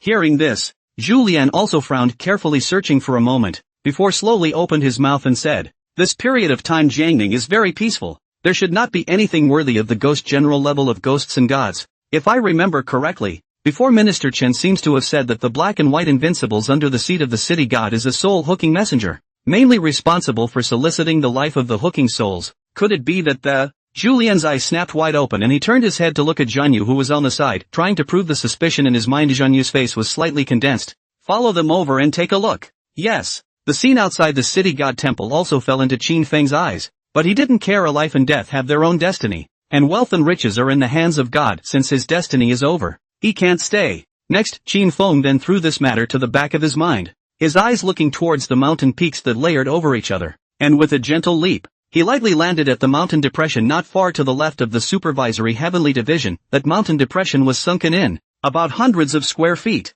just enough to serve as a holding place for the Underworld soul refining pool. Pick up. As soon as the words left his mouth, suddenly the winds became violent, the clouds around the mountain peak rolled angrily, roaring and rushing, surging sharply to the top of the mountain pass, coalescing into a white cloud mass, and in the twinkling of an eye, the cloud mass was as if it had been sprinkled with ink, turning pitch black and incomparable. Vaguely, there was a constant flash of blue-violet electricity, while black water, like pouring water, fell from the sky in a matter of seconds. It filled the entire depression Shasta. The black clouds dispersed, and everything seemed to have never happened, leaving only the deep black pool in the middle of the depression. The surrounding clouds drifted in once again, shrouding the black pool. Even so, Shinfeng still felt the chill emanating from that black pool, as if there was a palpitatingly terrifying existence hidden underneath it.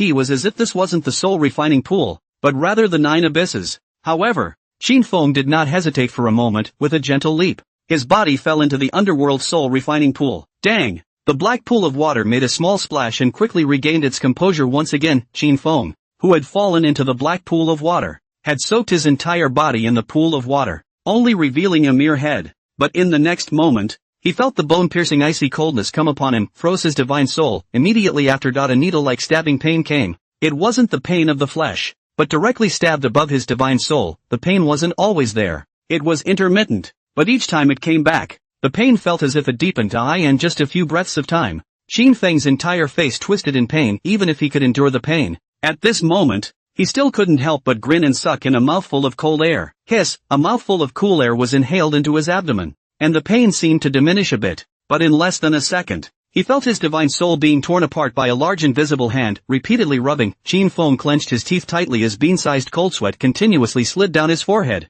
but before it could fall into the pool of water, the cold sweat coalesced into ice beans. Bang! The ice beans instantly exploded and disappeared into nothingness. However, Shinfeng felt that along with each rubbing, his divine soul became 1 point stronger, and his originally distorted face could not help but add a point of excitement. What made him even more excited was that as his divine soul was tempered, the chaotic merit golden body technique automatically operated within his body. Originally, he wasn't far from being from the 5th rank, and it was very likely that he would use this opportunity to break through. Shinfeng tightly closed his eyes and a smile appeared at the corner of his tugged mouth. Go on. Lotus neighborhood. In an ordinary 2-bedroom apartment. A woman in her 30s sat on the edge of the bed, looking at Yu Chung, who was lying on the bed with a pale complexion, holding his hand tightly, and with an anxious face. She said to the ghost sentinel beside her, Yu Hai, hurry up and help me persuade. Lao Yu is really too stubborn. How can he not go to the hospital with me? She was Yu Cheng's wife, Zhou Fei, who was likewise a ghost sentinel, because they were both middle-aged when they got married,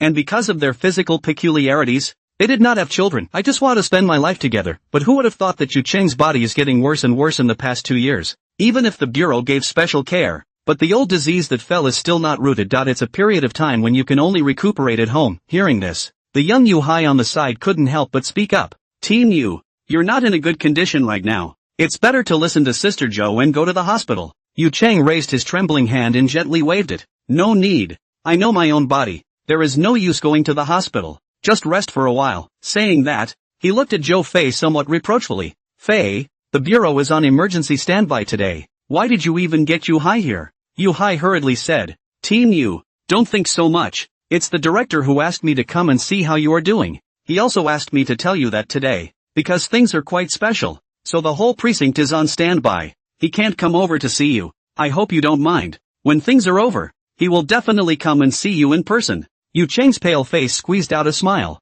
The director has the heart, but unfortunately I can't. Everyone fight together again. As he spoke, Yu Cheng's voice became smaller. Suddenly, he broke into a violent coughing fit. Cough, cough, cough. With each cough, a wisp of black gas emerged. That's ghostly. Yu Cheng's face instantly turned incredibly red. Yu Hai rushed forward and touched Yu Cheng's spine while saying anxiously, Team Yu, get well. In the future you will be able to fight side by side with us again. Yu Hai's eyes were red, but he still clenched his teeth. Didn't let the tears fall. Yu Cheng was the captain of their 5th detachment. He had been following Yu Cheng since he entered the Jiangning branch, and every time he encountered danger, it was Yu Cheng who rushed to the forefront. If it wasn't for Yu Cheng, he would have lost his life long ago. But if Yu Cheng hadn't saved them, he wouldn't have been bedridden at this age. He really couldn't bear to see Yu Cheng suffer so much. Suddenly, Yu Cheng, who was lying on the hospital bed, was breathing heavily. His face was also red to the point of purple, but his eyes were a little bit lax. He struggled to open his mouth. wanting to say something,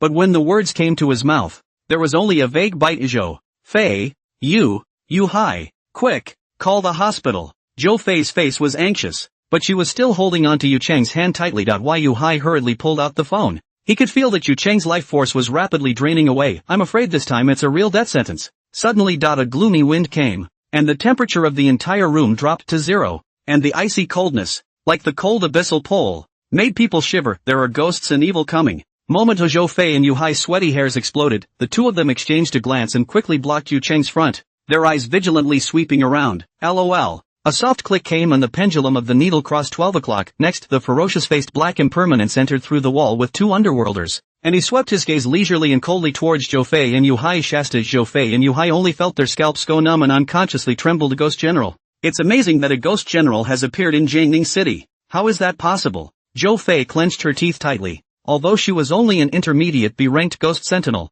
compared to the C-ranked advanced Yu Hai, she was obviously better. She knew that the most urgent thing to do now was to notify the bureau, otherwise they're not the only ones who were dead. However, before she could make any movement, Black Impermanence's gaze had already passed through the two of them to Yu Cheng, who was lying on the hospital bed, and called out, Yu Cheng. Zhou Fei was shocked in her heart, hastily turning his head to look behind him. He only saw that Yu Cheng's face no longer had any semblance of blood on it, and he could not even sense breathing. Yu Cheng. Another call rang out. The voice that called out seemed to carry magic, causing the air around it to ripple a little.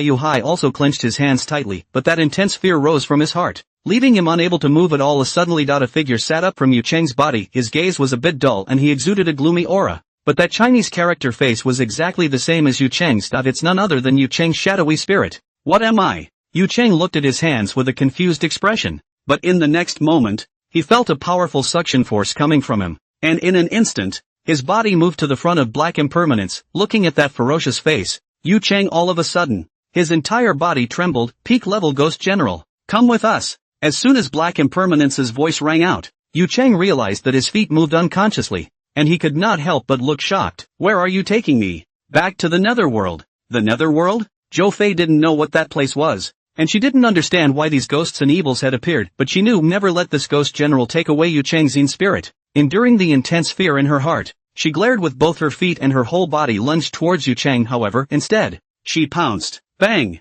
Zhou Fei fell heavily to the ground, and when she looked up again, she realized that the ferocious ghost generals, stern ghosts, and Yu Cheng's spirit had all disappeared. Yu Cheng! A heartbreaking cry rang out. Next, with a bang, the door slammed open and Zhan Yu, Julian and Xiaomei burst in order not to arouse Black Impermanence's hostility. They didn't dare to follow too close just now, so after Black Impermanence entered the Lotus District, they lost track of Black Impermanence. Immediately after, they heard Zhou Fei's voice. Julian, as the head of the operations department, was more than familiar with Zhou Fei's voice, so he barged in without even thinking. The moment, looking at Zhou Fei, who was lying on the ground with a face full of tears, Julian's face changed. Team Chao, what happened? Quickly! A peak ghost general has just captured Yu Cheng's soul. Minister Zhu, go save him. Zhou Fei looked like she had grabbed the last straw to save her life, and hope flared up in her eyes once again. Black vagabond? Julian and Xiaomei were shocked in their hearts, and without saying a word, they drew their legs and rushed toward the door. Zhan Yu's face stared slightly. What's Black Impermanence doing arresting Yu Cheng's ghosts? Is it really a ghostly hook? Regardless, it's important to ask for clarification. The three of them, Zhan Yu, chased them out of the neighborhood, only to find that they were without Black Impermanence. A few people did not stop, but quickly ran towards the direction of the city god temple. When a few people came to a short distance outside the city god temple, they finally saw Black Impermanence and their silhouettes, as well as Yu Cheng, who was following behind the two underworlders. Zhan Yu stretched out his hands and grabbed Julian and Xiaomei's shoulders, followed by a flash of the three of them. Swish! In the next second, it landed not far in front of Black Impermanence. How dare you! How dare you stop the road even if you are in difficulty, soul hooker! A stern shout resounded steeply. Black Impermanence raised his right hand. The soul hooking chain wrapped around his arm flashed with a gleam of cold light, and he swept his gaze icy coldly towards the several people. Shasta. Jingle bells. With the ringing of a bell, a cloudy wind suddenly rose around them. The temperature plummeted. The black ghost gas attacked fiercely, and in the blink of an eye, the surrounding scenery changed, actually bringing the three to another world. The endless cold kept coming, as if it was going to drag the three into a black abyss, and the distance between the three of them and Black Impermanence was instantly pulled away. Ghostly, abyssal extreme. Julian and Xiaomei's faces changed, and they were about to cast their ghost energy, but they were stopped by Zhan Yu. Don't be impulsive. It's best if we don't clash with the city god. Hearing this, the two men were solemnly shocked. They were so focused on Yu Chang that they almost forgot that Black Impermanence was one of City God's men. And here, not far from the City God temple, if they clashed with Black Impermanence, I'm afraid they would be misunderstood by the City God. That's a lot of trouble. At this point, it was only then that Zhan Yu looked toward the distant Black Impermanence and clasped his fists. My name is Zhan Yu. I am the head of Jiangfu County's operations department and Yu Chang's superior. We don't mean to offend. We just want to ask, where are you taking Yu Chang? Black Impermanence's gaze landed on Zhan Yu's face, being stared at by this icy gaze. Even Zhan Yu had goosebumps rising on his arms. Still, his face remained unchanged. His gaze fixed on Black Impermanence. Although Black Impermanence's strength had reached the peak level of ghost generals,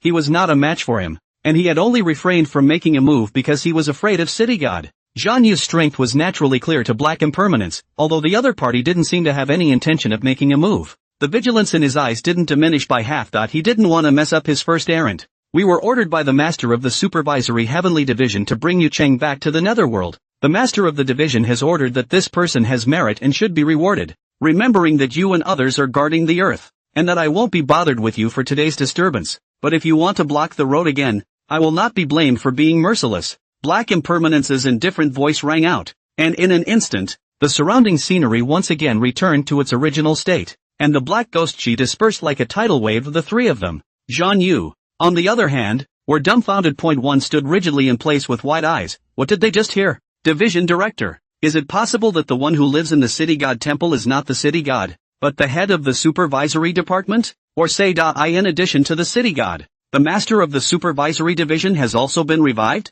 According to the ancient books, in the Netherworld positions, 709 of these 3 grades for the lower grades. Much more specific is the affairs of the officer, even if it is the 7th grade City God, but also is only in charge of a city and a county of the 100 miles of the Marquis, and by the time you get to the 3 grades of 4, 5 and 6, you're in the middle of the Netherworld. The head of the Supervisory Heavenly Division is precisely a 6th grade official position, more power and strength than the City God. Zhan Yu sucked in a sharp breath, and when he looked up again, he realized that the figures of the Black Impermanence view had already disappeared. Obviously, they had already taken Yu Chang back to resume their orders. Suddenly, Yu Chang? A loud cry rang out. Julian couldn't help but run to the front of the City God Temple and kneel down, eyes red. Don't look at the fact that he was now higher in rank than Yu Chang. But Yu Chang had entered the Jiangning branch much earlier than him. Yu Chang was not only his comrade in arms, but also his old captain. If not for Yu Chang's previous injuries, which had left behind after effects, the current head of this operations department would not have taken his turn to sit for this old captain.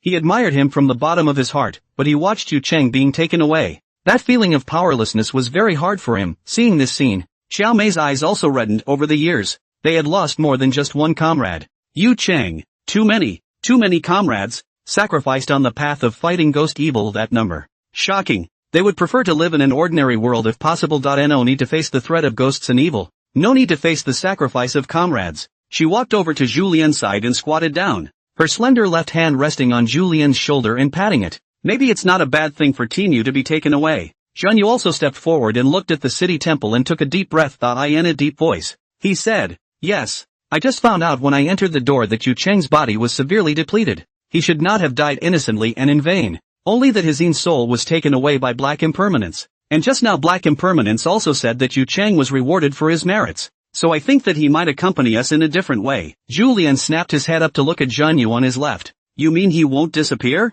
When people die, they become wandering spirits. When a ghostbuster dies, he will likewise become a wandering spirit, as they do not have any grievances of their own, so they will not turn into real ghosts and evil spirits. However, their shadowy souls gradually lose their strength and will disappear over time. It usually lasts around 7 days. For this reason, the Special Administration Bureau has also tried its best, and even set up a special topic specifically for this matter. In the view of the top management of the Special Authority, since there is ghost chi in this world for ghosts and evils to survive, why can't we let these ghost sentinels continue to survive as ghosts and evils? If the ghost sentinel can survive like ghosts and evil, it can also be transformed into another force of the Special Authority, continue to fight against demons and evil. Pity, the research team has tried everything and still hasn't worked out any way to retain these ghostbusters. Once the resentment in the hearts of the Imperial ghosts is aroused, it makes them become true ghosts and evils. Then the ghostbusters will be completely out of control, more dangerous than normal ghosts and evils. They can only be killed by their own hands. Eventually the research group found that only a small number of ghosts and evil spirits in this world will turn into severe ghosts after death with grievances,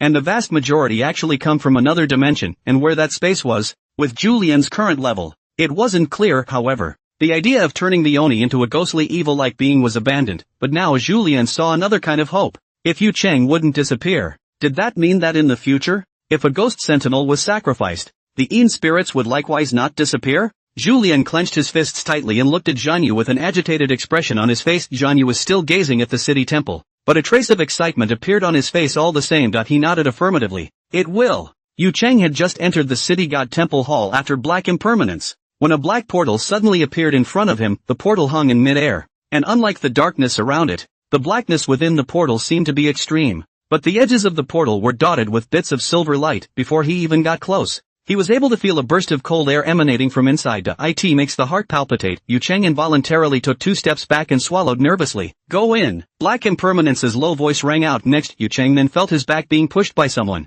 followed by an intense dizziness that hit him, also causing Yu Cheng's heart to rise to his throat. However, this feeling only lasted for a few seconds before Yu Cheng felt his feet stepping on solid ground again. Shasta, the ghostly aura around them came to the surface, mixed with a hint of pure underworld chi sent into Yu Cheng's nostrils. As soon as that underworld chi entered his stomach, it was transformed into a stream of cold breath that continuously traveled through his body, replenishing his fading strength. It made his body and mind rejoice. Is this? Yu Cheng opened his eyes excitedly. To look up to see only under the dusky sky, a majestic building towered over the city, with blue tiles and red walls, surrounded by black ghostly chi that drifted around, looking eerie. In the distance, a mountain peak towered into the clouds beneath the light white mist. An even grander building could be vaguely seen, standing above the top of the mountain, like a coiled white dragon falling into slumber. It exudes terror, yet it was as if they would open their eyes at any moment and look down on the whole city. Yu Cheng stared with his eyes, his heart shocked beyond measure. Is this what the black impermanence said about the Netherworld? He wasn't clear before.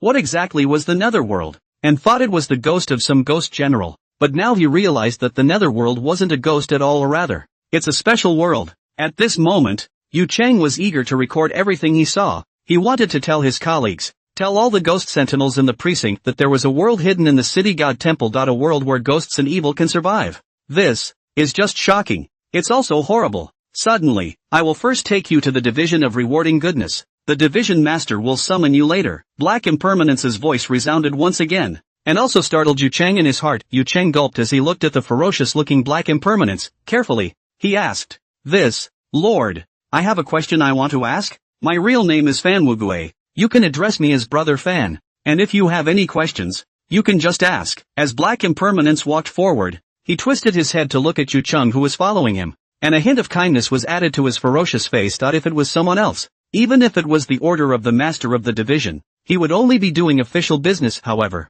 Yu Cheng was a man who was sentimental and very much to his liking. He also did not mind helping Yu Cheng with his confusion. Hearing this, Yu Cheng also boldly asked, "Brother Fan, when you said earlier that I had meritorious achievements and that the chief secretary would reward me, what exactly did you mean?" Black Impermanence opened his mouth and explained, "You killed ghosts and evils in your lifetime, saved many lives, and saved a lot of merit. Today your life is over. The master of the division then I was destined to bring you back. As for the specific rewards, we still have to look at the master of the division's will, but the Een division is now short of manpower. You will definitely become our colleague in the future." Yu Cheng twisted his head and glanced at the two Een diffusers behind him, whose gazes were slightly dull, and his heart was abruptly startled. Is it hard to believe that the chief secretary is going to turn him into such a cunt? If he didn't even have his own consciousness, then he might as well just dissipate. Black Impermanence also noticed Yu Cheng's gaze, and couldn't help but laugh. "You are not the same as them. These underworlders are evil ghosts, evil spirits and imperial ghosts, who were captured and refined to become underworlders, but they only retain their basic consciousness, and have little autonomy, whereas you, after waiting to be admired by the Lord Master of the division, will be the same as us, and will have the robe of the official that is coalesced by the merit of incense and fire and can be worshipped by the people." Worshipped? Yu Cheng sucked in a sharp breath and his eyes went round. Wouldn't he be able to become a ghost god then? Just as Yu Cheng was shocked, Black Impermanence's voice came from his ears. "Here it is, go in." The underworld soul refining pool, the originally rippling water of the pool suddenly tumbled as if it was boiling. Sheen foam in the pool was wrapped in a layer of gold foil, like a divine Buddha who suppresses and punishes evil. Ka! With a soft sound, the gold foil was instantly covered with cracks like a spider's web, and immediately afterward, A piece of it fell into the black pool of water. Instantaneous dissolution. The golden body of merit is from the 5th rank. Swish! Qin Feng snapped his eyes open, and a divine light flashed in his eyes, fully internalized however. His eyes were as if they were vast stars, emanating an ancient and pale aura. Qin Feng's body gently leapt. Wow! A large splash of water was stirred up in the pool, but Qin Feng landed on a side path. His black robe half wet. Qin Feng glanced at the pool of water that had once again regained its calmness with some regret in his eyes. After an hour of quenching, his divine soul was exactly twice as powerful as before, and his strength had completely stepped from S-rank intermediate to S-rank advanced. It's only a step away from the top. However, if one wanted to cross this step, cultivating the golden body of merit alone wouldn't do it. One would also have to continue to enhance the divine soul. Unfortunately, after this tempering, the Underworld soul refining pool no longer had much effect on him. It wasn't that he had finished sucking the energy from the Underworld soul refining pool, but because his divine soul had become very tough after repeated hammering, the role of the Underworld soul refining pool would be minimal. If he wanted to raise his divine soul again, he would have to think of another way, but divine soul quenching was already very difficult. Plus, his current divine soul was a lot stronger than before. It's even harder to quench it, unless there could be a treasure that was even more advanced than the Underworld soul refining pool. Qin Feng didn't think any further. After all, the matter of treasures can be encountered but not sought. Sure, this Underworld soul refining pool couldn't be wasted for nothing. Although the Underworld soul refining pool didn't help him much, it still had a good quenching effect on the black and white irregulars and the others. Ghosts and gods could only rely on the power of incense to cultivate because they didn't have a physical body. But this was a very slow way to cultivate. But if you use the Underworld soul refining pool to quench it, you will directly cultivate the body of a ghost god. The black and white irregulars and the others were not only his men, but also a part of the embodiment of his strength, and if they could be upgraded, that would also be a good thing for him as well. Thinking of this, the corners of Qin Feng's mouth hooked up slightly. Oxhead and Horseface strength was on the low side, and it would take some time before they could advance to Ghost King. But black-white irregulars had long since reached peak level Ghost General. If one were to go through the refinement of the Underworld soul refining pool, one should be able to make a direct breakthrough, and he, too, will have 2 more generals. Suddenly Qin Feng's gaze moved. Yu Chang has arrived. Rewards Division. Yu Chang sat apprehensively on the chair, looked at the dozen or so dull-eyed underworlders next to him, and then turned his gaze to Black Impermanence, who was sitting across from him.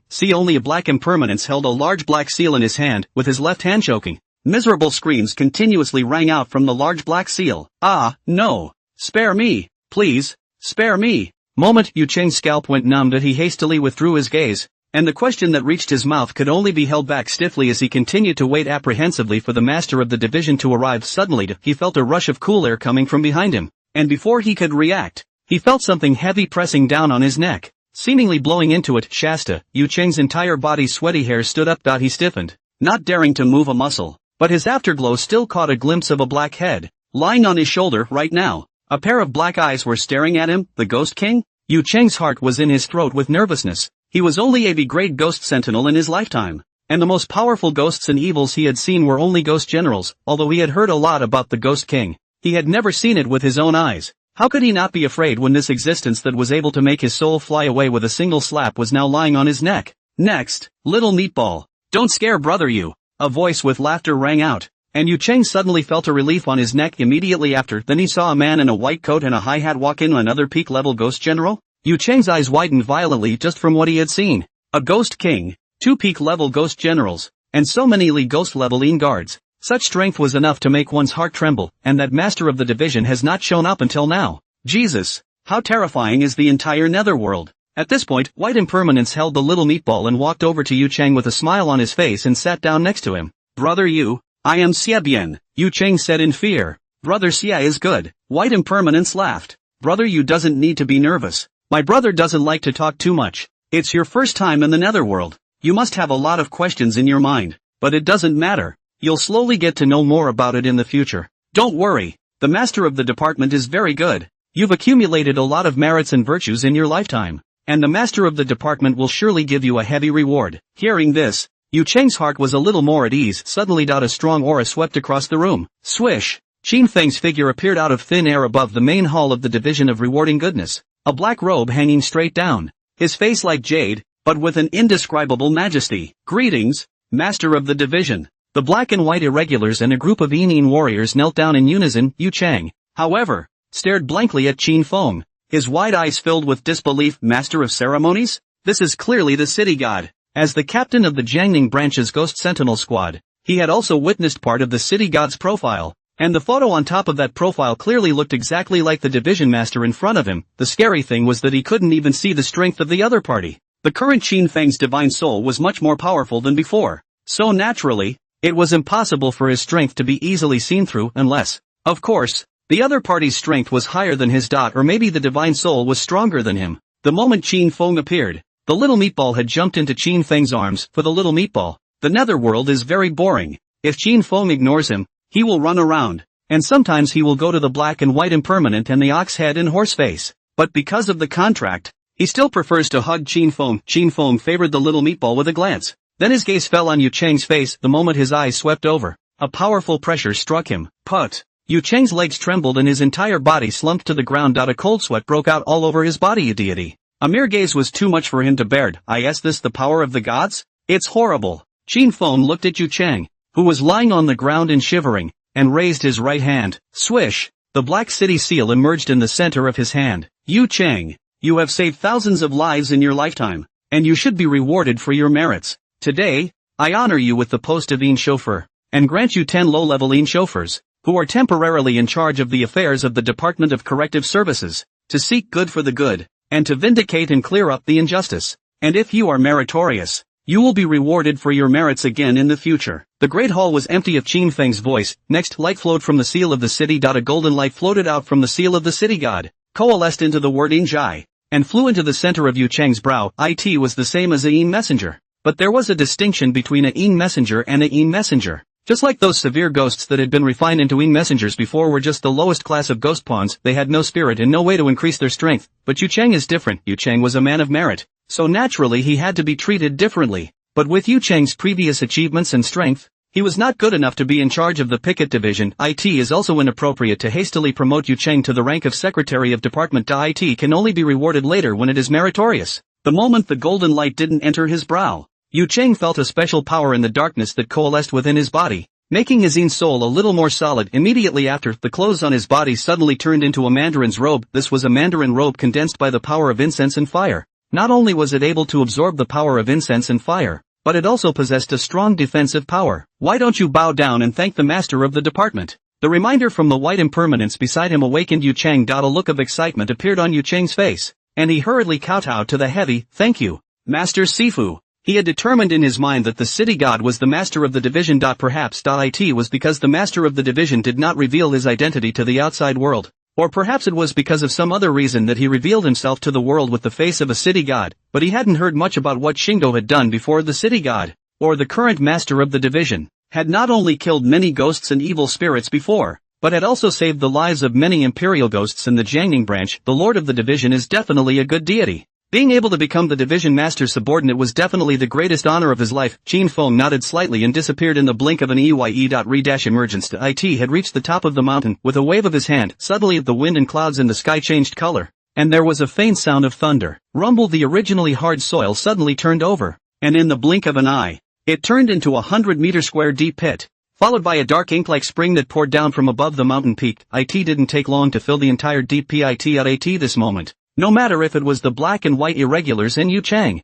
or the ox head and horse face, or even those Yin guards who didn't have much of a spirit, they all left their duties one after another, looking up in the direction of the peak, only to see that underneath the mountain peaks, there was a hidden ghostly aura blooming, as if it had magical power, attracting them closer. The surrounding underworld chi was much thicker in an instant. That's Black Impermanence's gaze trembled, fiercely took a deep breath in all directions, only to feel that his body was soothed. And it seemed that the bottleneck that had not moved for a long time had loosened up a lot. Next, Qin Feng's voice reached the ears of the crowd. This is the Underworld Soul Refining Pool, capable of quenching your ghost god bodies and accelerating your cultivation. Black and white, oxhead and horseface, Yu Cheng, all 5 of you may enter the Underworld Soul Refining Pool to quench your souls once. And you must not be greedy. Qin Feng's majestic voice echoed throughout the Netherworld. Also, white impermanence and the others had agitated faces. One by one, they hastily knelt down and kowtowed in gratitude. Many thanks to the master of the division for the reward. Half a dozen times. It was only then that the crowd raised their heads and looked in unison in the direction of the Underworld Soul Refining Pool. With sizzling heat flickering in their eyes, Xiaobian took a deep breath and turned his head to Yu Cheng. Brother Yu, come alone. This is a reward from the division master. Yes. As he watched the black and white irregulars, several people lead Yu Cheng towards the Underworld Soul Refining Pool in a hurry. Qin Feng withdrew his gaze, and with a flash of his body, he returned to the supervisory Heavenly Division mansion. At this point, the system's crisp voice rang in Qin Feng's ears. Ding! Rewarding goodness triggered a special sign-in. Is it signed in? Sign in. Signed in successfully. Obtained the Divine Soul Cultivation Technique. Qin Feng had joy in his eyes. It's really what's missing. This system, could it be that it still knows what he's in for? Swish! Qin Feng raised his hand and casually threw the small meatball in his arms. Dang! Under Qin Feng's gaze, the little meatball steadily landed into the Underworld soul refining pool. Shasta. An exclamation of surprise rang out. Little meatballs, why are you pranking me again? With a smile on his lips, Qin Feng withdrew his gaze and moved his mind. Claim. Moment. An ancient bamboo slip appeared in Qin Feng's hand. Qin Feng gently turned over the bamboo slip, only to see that there was not a single word over it. But in the next second, he suddenly felt a powerful suction force coming towards him. He struggled for a moment, only to find himself in an unfamiliar space. Whoa! A mournful cry of ghosts rang out. See, only there were black shadows everywhere around.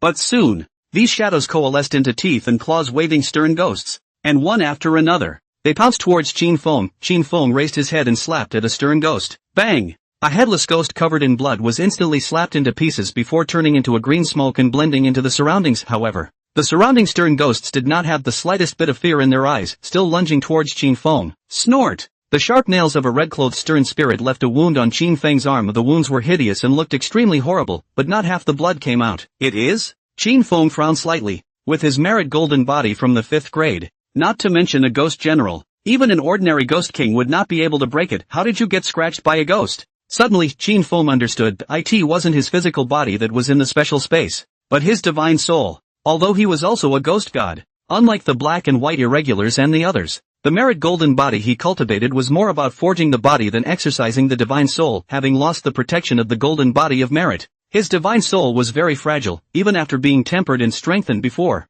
It was quite a bit weaker than his current strength itself, and more importantly, it did get injured without any defense. Thinking of this, a hint of vigilance appeared in Qin Feng's eyes. Although he knew that the system wouldn't harm him, it was just using this method to quench his divine soul and make it stronger. However, he was also aware that once the divine soul was injured it was extremely difficult to heal. It's better to be careful. Jiangning branch. As soon as the three of them, Zhan Yu, returned to the branch, they saw Zhou Fei and Yu Hai guarding the entrance, as well as Zhao Qingming and all the ghost sentinels up and down the Jiangning branch. As soon as she saw the trio, Zhou Fei ran forward with an anxious face and grabbed Julian's arm. Where is Yu Chang? You guys didn't find Yu Chang? Julian took a deep breath and said in a deep voice, I found him, but he was still taken away. Hearing this, the crowd was shocked. Taken? Didn't you say that it was only a ghost general level ghost evil? With Minister Zhan, an S-class ghost swordsman, how could Yu Chang be taken away? Zhou Fei's eyes rolled over. Her feet were unsteady, and she was about to fall backwards.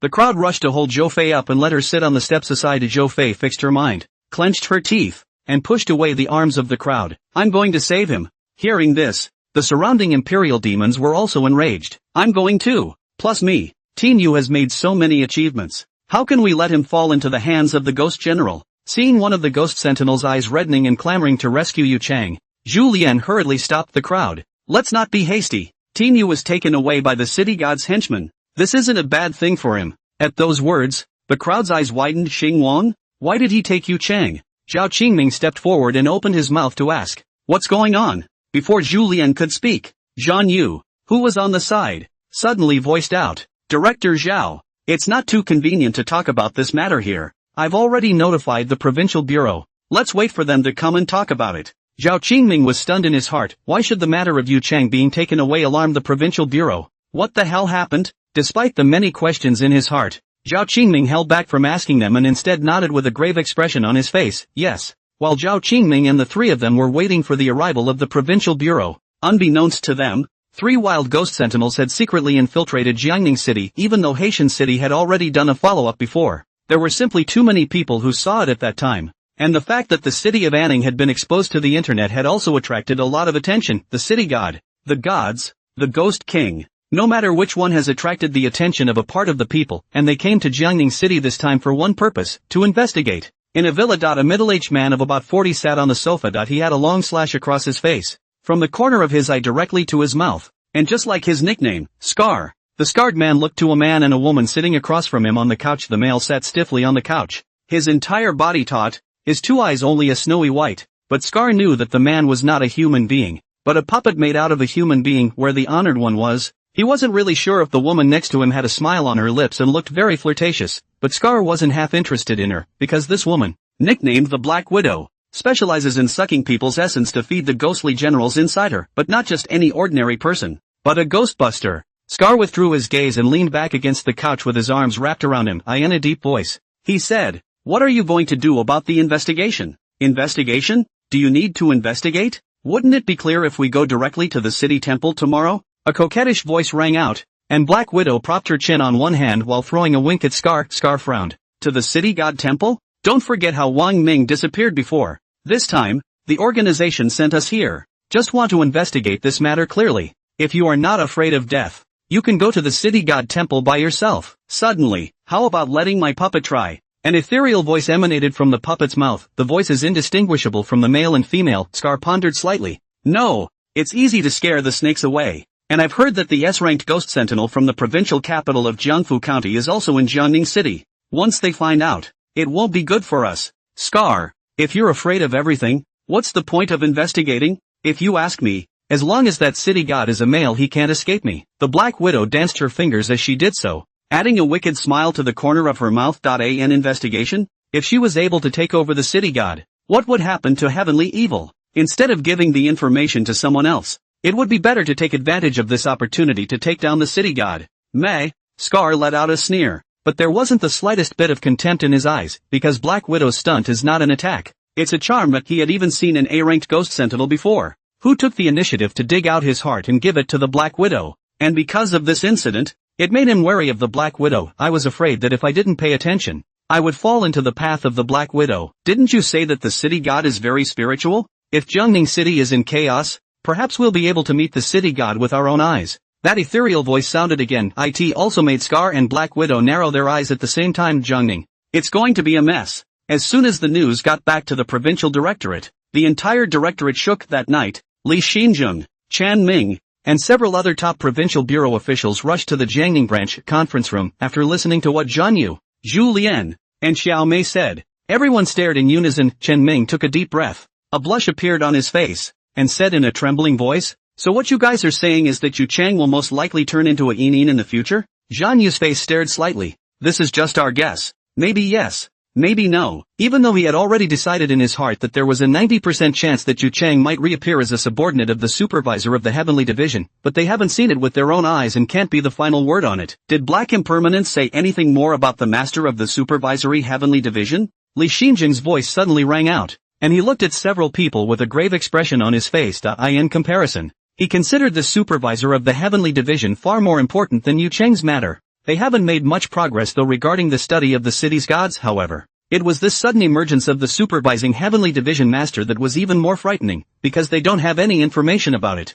Zhan Yu shook his head inside. "No, Black Impermanence also just said that they were under the orders of the Master of the Division, and by the time I wanted to pursue the matter, they had already entered the city god temple." Hearing this, Li Xinjing frowned. One hand rested on the table and tapped. Duck duck. The crisp ringing sound echoed continuously in the conference room. The crowd looked at me and I looked at you, but no one dared to make a sound to interrupt Li Xinjing's thoughts. A few moments later, Li Xinjing turned his head to Chen Ming and asked, "Minister Chen, what do you think about this matter?" Chen Ming frowned slightly and pondered for a little while before slowly saying, "According to what we know now, the master of the supervisory Heavenly Division should be in the Netherworld. Black Impermanence returned to the city god temple with Yu Chang, so obviously, this Netherworld is in the city god temple, and Black Impermanence's appearance has already proved that the ghosts and deities are not alone in the city god, and that the master of the supervisory Heavenly Division may have revived before, and that the city god is only his young worldly spokesman." Upon hearing such a judgment, the faces of the crowd became grave. If the city god, who they had looked up to before, was only the spokesperson of the supervisory Heavenly Division Master, then how powerful was the supervisory Heavenly Division Master? The point is that this supervisory Heavenly Division Master was simply too mysterious. If it wasn't because of the exposure at the time of Yu City, I'm afraid that they wouldn't have known that there was still this supervising Heavenly Division Master until now. Suddenly, since City God is the spokesperson of the supervisory Heavenly Division Master, it's very likely that City God's many previous attempts to help us were the supervisory Heavenly Division Master's intention, which means that the supervisory Heavenly Division Master doesn't have any malicious intent towards us. So I think it would be better to take advantage of the previous ghost baby incident to acknowledge City God's existence to the outside world, and in the process, express our goodwill to the supervisory Heavenly Division Master, Zhao Qingming said while looking up at Li Xinjing. He and Chen Ming had proposed this to the Directorate General before, but the proposal was ultimately not discussed, and Minister Li likewise did not take a position looking at it now, regardless of whether Chen Ming's speculation was correct or not, at least from the strength that the other party had already displayed. It was in existence that they should definitely not mess with Bai in that case. Why don't they take advantage of the City God's help to further draw closer to the master of the department? The gods need to be feared, but equally the gods protect them. If we could obtain the blessing of the supervisor of the Heavenly Division, perhaps Jiangfu County would also be able to regain its clarity soon, wouldn't it? Feeling Zhao Qingming's gaze, Li Xinjing sighed leisurely immediately after with a serious face. He said, "No." Zhao Qingming's face stiffened, but he couldn't help but ask, "Minister Li, why?" Li Xinjing said in a deep voice, "This matter seems very simple, but you forgot one thing. The City God Temple is in Jiangning City." "What do you mean? Have you ever thought about how much influence the existence of the City God will have once it is officially recognized by us?" Without waiting for Zhao Qingming to reply, Li Xinjing continued, "Although most ordinary citizens are unaware of the existence of ghosts and evils, and those who encountered them were given emergency treatment by us, once the existence of the City God is made public, what about the ghosts and evils? In the future, if ordinary people encounter ghosts, will they still seek help from the police? No, they will turn to the City God directly." Having said that, Li Xinjing did not say any more, but everyone understood what Li Xinjing meant. The disclosure of the City God is also a public disclosure of the existence of ghosts and evil spirits in a different way, and then, it is highly likely to cause the ordinary residents to be terrified. When that happens, there will be big trouble. Seeking help from the gods was certainly a good thing, and it could help ease the burden of their ghost sectors. But the problem was that the City God Temple was in Jiangning City. By then there will be countless people flocking to Jiangning to seek help from the City God. Civil disorder. That's the real trouble. Zhang Yu nodded slightly and said in a deep voice, "I agree with Minister Li's meaning, publicly confirming the existence of the City God. There is also the possibility of attracting some wild imperial demons, although I don't think that they are able to pose a threat to the deities. These wild imperial demons are an existential threat to Jiangning. In addition, it is best to keep the news regarding the supervising Heavenly Division's master a secret." "Nice." Li Xinjing nodded and turned his head to look at Chen Ming. "Minister Chen, we have to rush back to the general administration later, so you'll still stay in Jiangning to continue your research in secret for the rest of the day, and once there's any progress, notify us in a timely manner." "Yes." The Netherworld bullhead horseface breaks through a small section and achieves peak level. Ghost General. The black and white Undersiders both advance. Suddenly, the fury in the sky rose up, coloring the sky above the mountain peaks black. Boom! A terrifying aura emanated out. It also made the spiritually weak Netherwomen, one by one, tremble, and the pressure that belonged to the Ghost King made their legs shiver. Put, one by one, the cunts fell to their knees. Ha ha ha ha! A magnificent laughter rang out, and Black Impermanence flew out from the middle of the pool of water with an agitated expression on his face. Next, White Impermanence also leapt out of the water and looked at Yu Cheng on the side and smiled. "Not bad. You have also advanced." Yu Cheng smiled coyly. In his heart, he was indescribably excited. He had tried so many times in his life, but he hadn't even reached A-class Ghost Sentinel, and now that he had died, he had achieved Ghost General instead. What is he capable of, that he can be rewarded like this by the Master of the Division? The Master of the Division trusted him so much, he had to return the favor to the Master of the Division as well. Thinking of this, Yu Cheng looked at Bai Erratic and asked, "Previously, the Master of the Department asked me to temporarily take charge of the Picket Division to clear the wrongdoers. I wonder what I should do." White Impermanence laughed. "The reason why a stern ghost becomes a stern ghost is because of the grudge in its heart. But there are also some ghosts and evils that were virtuous in life and will not harm people indiscriminately after death. They may have suffered from great grievances in their lives, and what you have to do is to punish the truly evil people and vindicate their grievances. And as soon as the grievances in the hearts of these ghosts and evils are gone, they will revert back to wandering souls." Yu Cheng was thoughtful. In the eyes of the official Ghostbusters, all ghosts and evil are harmful things. It must be eliminated. He hadn't realized that there was such a distinction among the Netherworld, which was completely different from the Imperial Ghostbusters acting, but he felt that this way suited him better, because in his opinion, there are some people who are more abominable than ghosts. At this point, White Impermanence looked at Oxhead and Horseface on the side and said to Yu Chang, "Oxhead and Horseface are responsible for capturing ghosts and evils. Later on, you follow Oxhead and go to Jiangning City to take a look." After a pause, he admonished, "But remember, you're dead now, and there's a difference between yin and yang." Yu Cheng's pupils shrunk slightly. But he still clasped his fists and said, yes. Not much longer, the two figures then appeared in front of the city temple. Yu Cheng looked at the figure next to him like a small mountain, gulped and asked nervously, it's daytime. Are we just going to waltz out like this? Although it will take some time for the repairs of the city god temple to be completed, it has also caused many people to come to pay their respects because of the previous news on the internet. Even though Wang Daiju and a group of other villagers had evacuated the citizens, but there was still a steady stream of pedestrians in front of the city hall. There's no need to worry. There's a difference between yin and yang. Ordinary people normally can't see us. Bullseye's dull voice rang out. He twisted his head and glanced behind him at the dozen or so underworlders.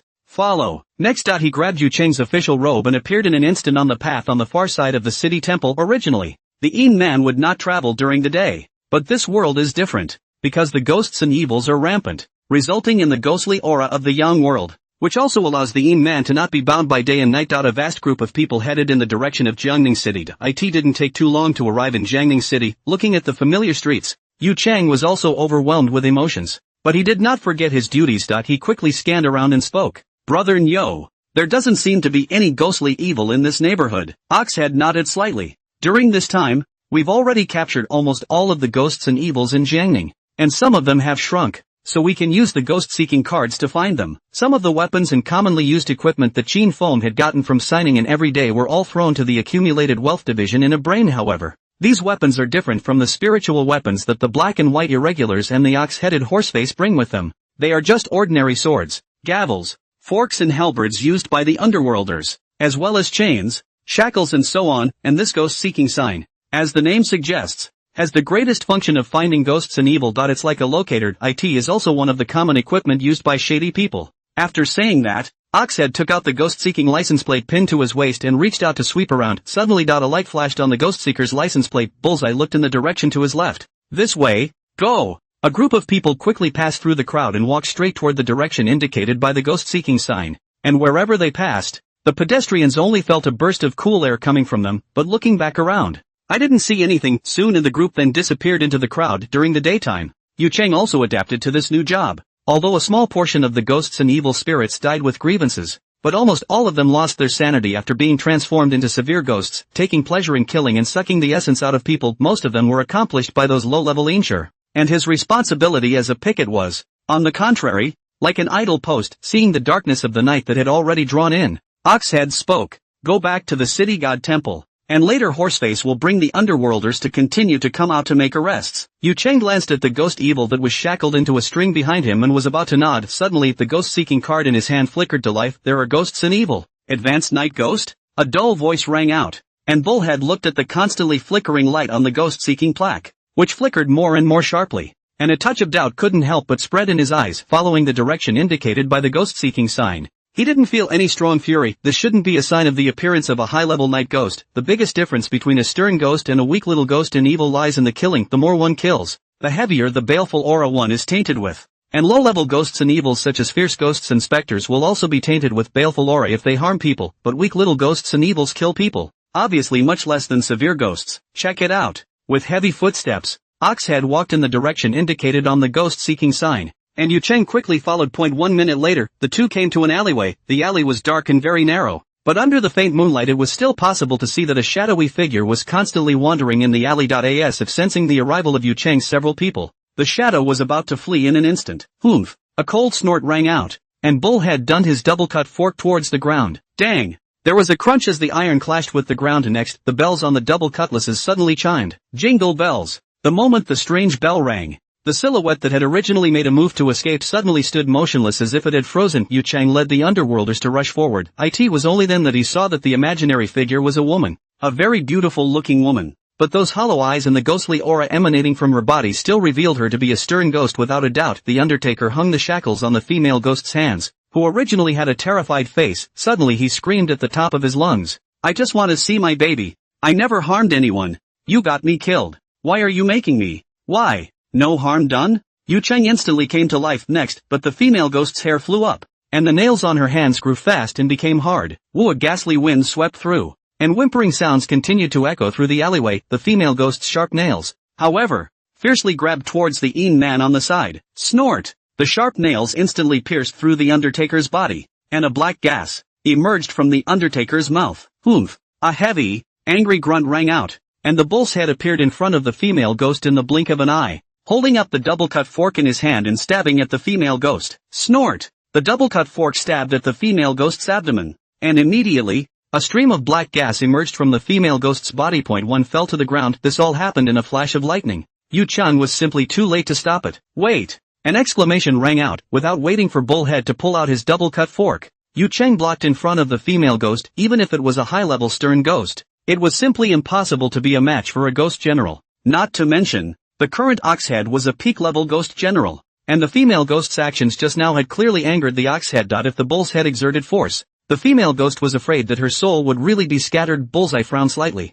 but stopped. A casual wave of the hand, the double cutter on the female ghost then disappeared, and in the next second, returned to Bullseye's hand. At this point, only then did Yu Chang look at the female ghost that was dying on the ground and said with a serious face, "I am a picket envoy under the master of the supervisory heavenly division. If you have any grievances you can tell me and I will do the right thing for you. But if you dare to deceive me, plus the sin of injuring the messenger before, what awaits you is not ashes and ashes, but blazing fire and cooking oil." The originally dying female ghost opened her eyes with difficulty, struggling to his knees. All at once, he couldn't stop crying. "Wu my lord, I died so unjustly, please help me. I really didn't harm anyone. I was killed." In the female ghost's crying and wailing narration, Yu Chang sort of figured out that the female ghost was named Wang Shui, her husband's name was Zhang Yi, and the two of them had a 1-year-old child. A happy family of 3, so to speak. Originally, their family was quite well off, but Zhang Yi was suddenly hit by a car half a year ago. The driver hit and ran, but since there was no surveillance there, he wasn't even caught. She emptied her family's pockets and went into debt to barely save Zhang Yi's life, but because of the injury to his spine, follow-up treatments cost more. Instead of abandoning Zhang Yi, Wang Shui tries to raise money to cure him. A week ago, Wang Shui was tricked by one of Zhang Yi's buddies named Pei Heng into going to a KTV as an escort that night. Then a man named Lu Dahai was given drunk and raped. Wang Shui woke up and wanted to call the police, but Lu Dahai lost his hand and muffed him. It ended up being buried in the countryside by the two men. Wang Shui overheard the conversation between the two men from where they were buried. It turns out that Lu Dahai has long had his eye on her, which is why he purposely found someone to bump Zhang Yi off. After Lu Dahai raped Wang Shui, he thought that Wang Shui would hold back for the sake of her reputation. It was only because he didn't expect Wang Shui to have such a rigid personality that he panicked. The monstrous resentment also caused Wang Shui to directly turn into a high-level stern ghost. After understanding what happened, Yu Chang was also filled with anger. He did not expect that there was such a thing happening in Jiangning City. These two deserved to die. But soon Yu Chang then calmed down and asked Wang Shui, "According to your statement, you were killed by Lu Dahai and Pei Heng. Why don't you seek revenge on them? Nightly vengeance is simply impossible to control. What's more, Wang Shui had suffered such a great injustice. How could she let Lu Dahai and Pei Heng go? That doesn't make any sense." Wang Shui clenched her silver teeth and said with a face of indignation, "I wanted to kill them, but I don't know where that Lu Dahai invited a master from. That person is very powerful. Not only could I not kill Lu Dahai and Pei Heng, but I was also injured by that master before." "Master?" Yu Chang frowned. There was no such thing as a master in this world. Could it be an Oni pretending to be an Oni? This is very likely. And some wild ghostbusters will also specialize in helping some rich people to catch ghosts, and even specialize in designing haunted events to make money out of them. He's heard a lot about this kind of thing, without giving it any more thought. Yu Ching turned his head to look at Oxhead on the side. "Brother Ox, what do you think?" Bullhead nodded slightly. "This is where your duty lies. I'll go with you." "Yes." Jiangning City, Golden Bottle KTV. In a luxurious private room, Lu Dahai looked at the middle-aged man sitting on the sofa wearing a black tang suit, and asked carefully, "Master, thank you so much for these few days. I wonder when you'll be able to catch that female ghost." The middle-aged man frowned slightly inside. "That female ghost is not an ordinary stern ghost. It's not difficult to capture her, and I might be greatly injured by then." The middle-aged man's name was Luo Huai, a Class B advanced ghost smiter. He didn't just lie. If he really tangled with Wang Shui, even if he caught Wang Shui, he would still be seriously injured. He's here to make money, not sell his life. The only reason why they haven't left yet is just to make more money out of this. As far as whether or not these two assholes will be killed by a female ghost, what's he got to do with it? Hearing this, Lu Dahai hurriedly gave Pei Heng a wink. Pei Heng understood and immediately carried a small silver box and handed it to Lu Dahai. Lu Dahai placed the box on the desktop while opening it and said, "Master, here is $500,000, also for your hard-earned money. As long as you are able to help me catch that female ghost, I will give you another $1,000,000. Wow. Once the box was opened, stacks of soft sister coins were neatly arranged inside the box. Lu Dahai did not have the slightest bit of heartache in his eyes. Lives are more important than money. How could he have thought that Wang Shui would not be able to rest in peace even after her death? He was really scared during this period of time. As long as Wang Shui didn't pester him for his life, but he's willing to pay more. Luo Huai had joy in his eyes. The money came in. As for the promise behind him, he eyed it, but he cared more about himself. Luo Huai's face didn't show any semblance of clarity. Instead, he sighed and said with some difficulty, since Boss Lu is so sincere, then even if I'm injured, I still must capture that stern ghost. Lu Dahai and Pei Hong had just breathed a sigh of relief. Suddenly, a cool air came from all directions, and the temperature of the entire box plummeted. The icy aura was like bringing the three to a cold winter. A white mist filled the room from outside the door. Immediately after, Oxhead and Yu Cheng led Wang Shui and a group of underworlders through the wall and arrived in the box. Dang! The heavy steps of the bull's head seemed to step on the hearts of Lu Hai and Pei Hong. It also made the two men sweat. The goosebumps rose all over his body. Ghosts! Ghosts are coming! Terrified screams continued to reach Luo Huai's ears. Luo Huai's pupils shrunk. Ghost General. Damn! How did that knight get such help? As soon as Luo Huai grabbed the box on the table, he was ready to roll the money and run. Next. Dang! A slight crunching sound came, followed by an eerie bell ringing. Jingle bells. Shasta. Luo Huai froze in place. He looked at that bullhead's vicious face in horror and only felt his scalp go numb. He can't move. At this point, Yu Cheng walked up to the shrunken Lu Dahai and Pei Hong and snapped. Lu Dahai, you raped and killed Wang Shui, and had someone designed to run over and injure Zhang Yi. Can you plead guilty to this? Pei Hong, you lured and buried the corpse, aided and abetted the evil. Do you plead guilty? It's all Lu Dahai's doing. It has nothing to do with me. You guys don't look for me. A terrified voice rang out. Pei Hong directly put all the blame on Lu Dahai. Lu Dahai was trembling with anger. Pei Hong, all the ideas were your idea. If it wasn't for you, how did I bump into Zhang Yi? You guys looking to kill Pei Hong? It's all him. The two men were at each other's throats in great fear, because none of them want to die.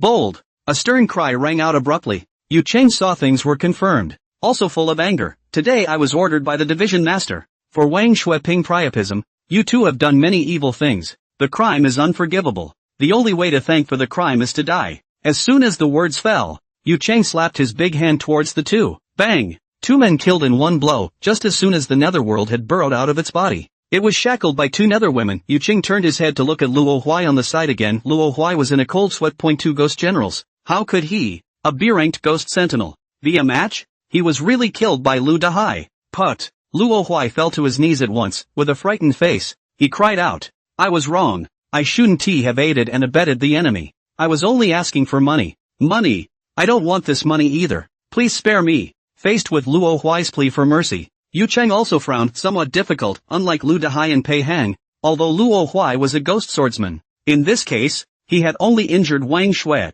but he wasn't considered to have committed any great crime of 10 evils. As to whether any other crimes were being committed, he was not sure. You can't just kill Luo Huai, can you? He craned his head to look at Bullhead on the side and was about to ask. Suddenly, with a bang, the door of the private room was slammed open, followed by a shout filled with surprised Yu Cheng. Surprise filled Zhou Fei's wide eyes. Originally, their squad was patrolling in this neighborhood, but they suddenly sensed a ghostly aura here, so they immediately rushed over. But she never expected that she would meet Yu Cheng here, but there was more excitement in her heart than surprise. Yu Cheng is still around. Zhou Fei took a healthy step and rushed up towards Yu Cheng, wanting to hold Yu Cheng in a hug. Next, however, he saw Yu Cheng take 2 steps back, unable to help himself. He froze in place and said in a trembling voice, there's a difference between yin and yang. Yu Cheng sighed. Facing Zhou Fei, he was equally very excited. However, he still kept in mind Xiaobian's words that there was a difference between yin and yang. That he's dead now. Even if he was still able to meet with Zhou Fei, the ghostly aura in his body would only harm Zhou Fei. I'm not afraid.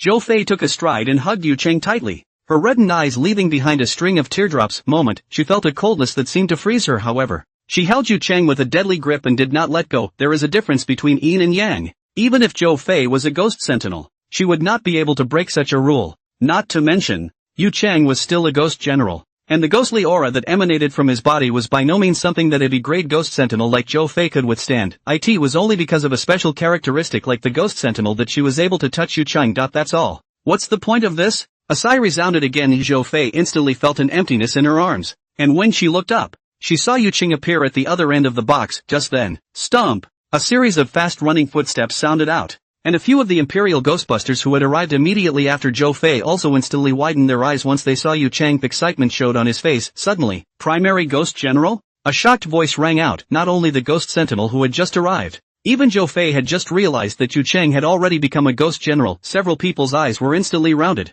and their open mouths showed an O. They were all aware of Yu Cheng's strength, B grade advanced however. They knew better that it was an incomparably difficult step to reach a grade from B grade advanced however. It had only been a few days of work, but Yu Chang had reached the level of a ghost general that could rival a grade A ghost smiter. This is so shocking. Team Yu, what the hell is going on? Yu Hai couldn't help but ask out loud. The content of the meeting between Zhang Yu and the others was not made public, so Yu Hai and Zhou Fei were not aware of the speculations from above ever since Yu Chang was taken away that day. Yu Hai had been overjoyed in his heart now that he saw Yu Chang. Where could he still hold back from asking? Yu Chang was not sure if he could say anything about himself, and twisted his head to look at the bull's head on the side, and the crowd followed his gaze. The crowd sucked in a breath of cold air in unison. Senior Ghost General. Bullhead's eyes slightly condensed. According to the rules, we are not allowed to have contact with the young world, but your situation is special. You can catch up with them, but just this once. No more. The dull voice had just fallen. An ox head and a group of Yin warriors and Wang Shui had all disappeared. Only then did Yu Chang look at the stagnant crowd.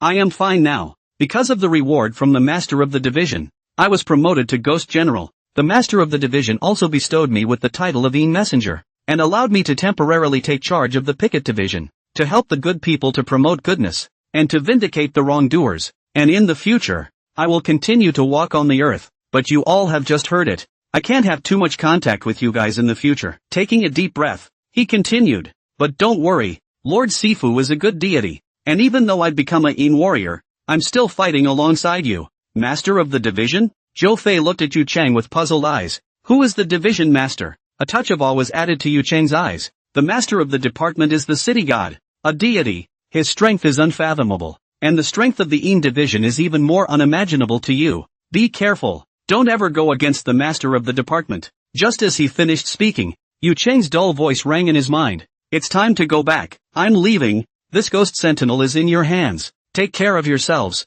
I'll keep an eye on you in the shadows. Yu Chang finished speaking rapidly. Immediately after disappearing figure, Yu Chang dash an anxious shout rang out. Zhou Fei chased out of the KTV. Her eyes swept towards the surroundings, only to find that there was no trace of Yu Chang anymore. Not much longer. Yu Hai and the others walked out with Luo Huai. Luo Huai didn't escape. Or rather, he didn't dare to escape, because compared to those terrifying ghost generals, he only felt like he had a hope of surviving when he was by the side of Zhou Fei and the others. Yu Hai went forward and walked next to Zhou Fei, and said softly, Team Zhou, you didn't disappear, but became a Yinsher, which is a good thing. Since Yu Chang's death, Zhou Fei had taken over Yu Chang's position, become the captain of the 5th squad. Zhou Fei stood still for a long time, and it was only after half a second that she raised her spirits again. Yu Hai, you stay and clean up the scene. Find out what happened. I'm going to go back and report to the director immediately. Yes. Only after seeing Zhou Fei leave did Yu Chang in the distance retract his gaze. He turned his head to look at Wang Shui at the side.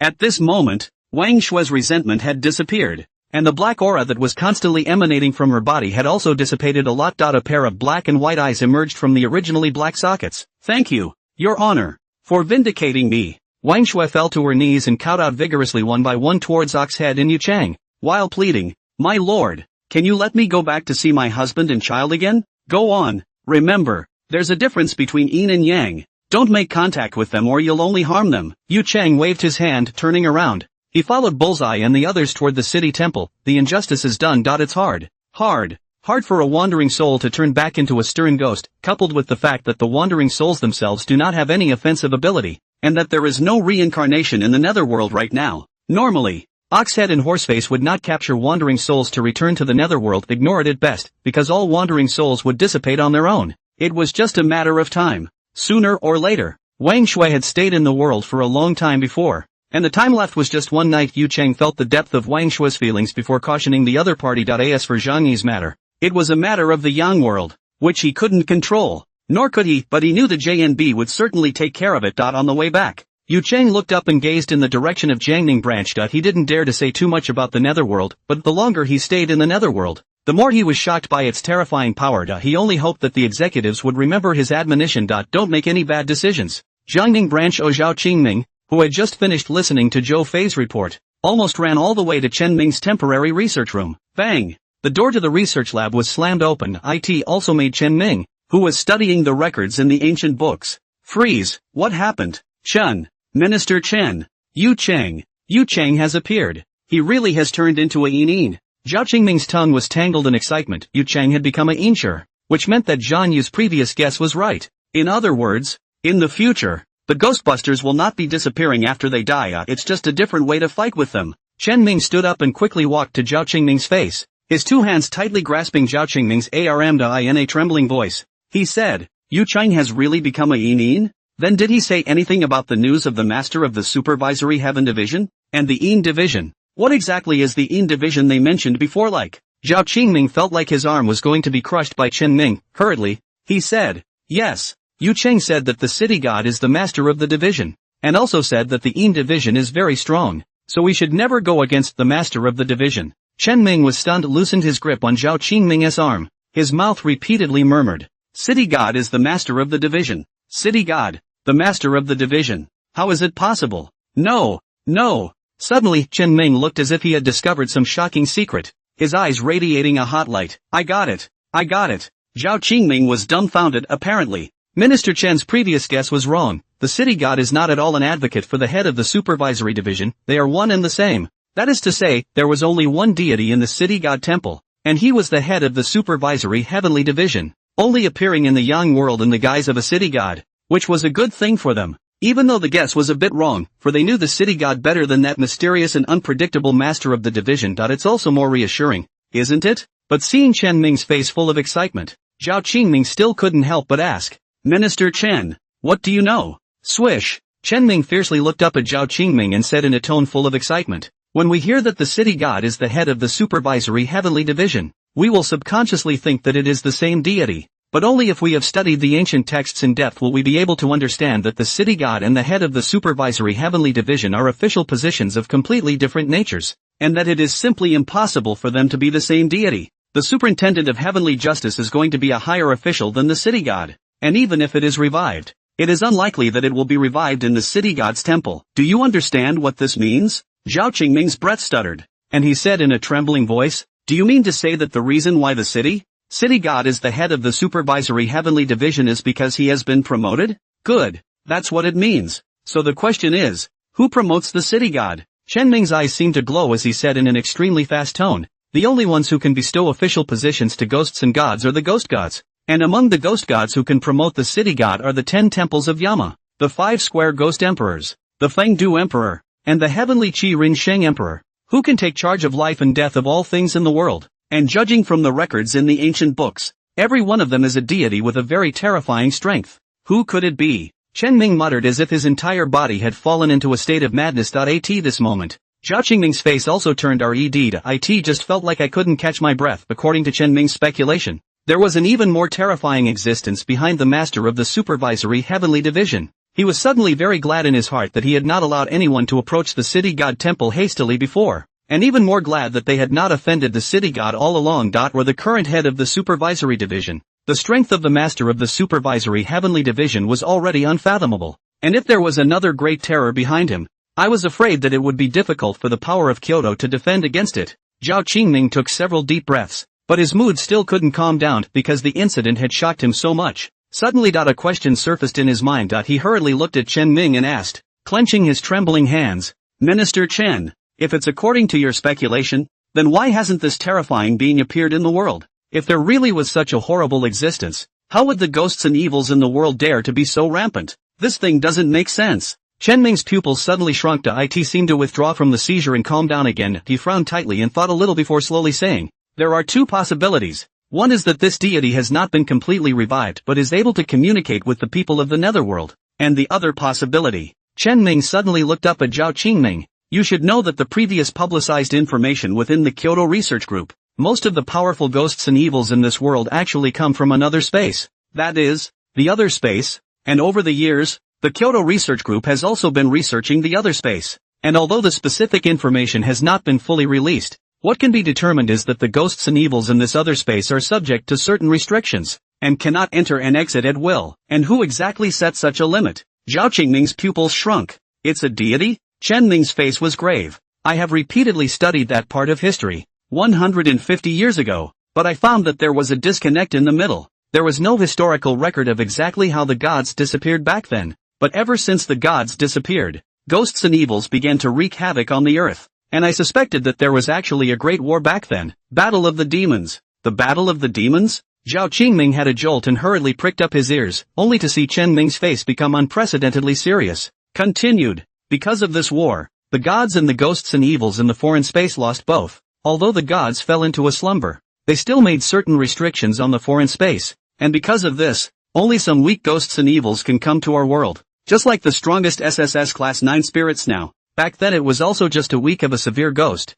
It's just that we humans didn't have the power of resistance back then, and only then did we let that 9 spirits grow up, and in the past 2 years, the ghosts and evils have frequently rioted. It's very likely that the limitations of the foreign space are about to lose their effect, although there are already gods awakening, but not all of them all awakened. They may be thinking of ways to want to seal the foreign space, but it's also possible that they are hibernating and preparing to deal with the ghosts and evils in the foreign space. And it's possible that they've already been resisting with the ghosts and evils of the foreign space in the dark. Speaking of this, Chen Ming suddenly sighed. There is so little information obtained that speculation is just that. Speculation. There's no way to verify that. However, these words, however, set off a huge wave in Zhao Qingming's heart. How terrifying is a ghostly evil that can lose with a deity? Once the limits of the alien space were out of effect, it would be an unprecedented disaster for all humans. One might even say extinction. How should humans respond? The divine spirit. A glimmer of hope flared up in Zhao Qingming's heart. Myth revival. The gods were their only hope.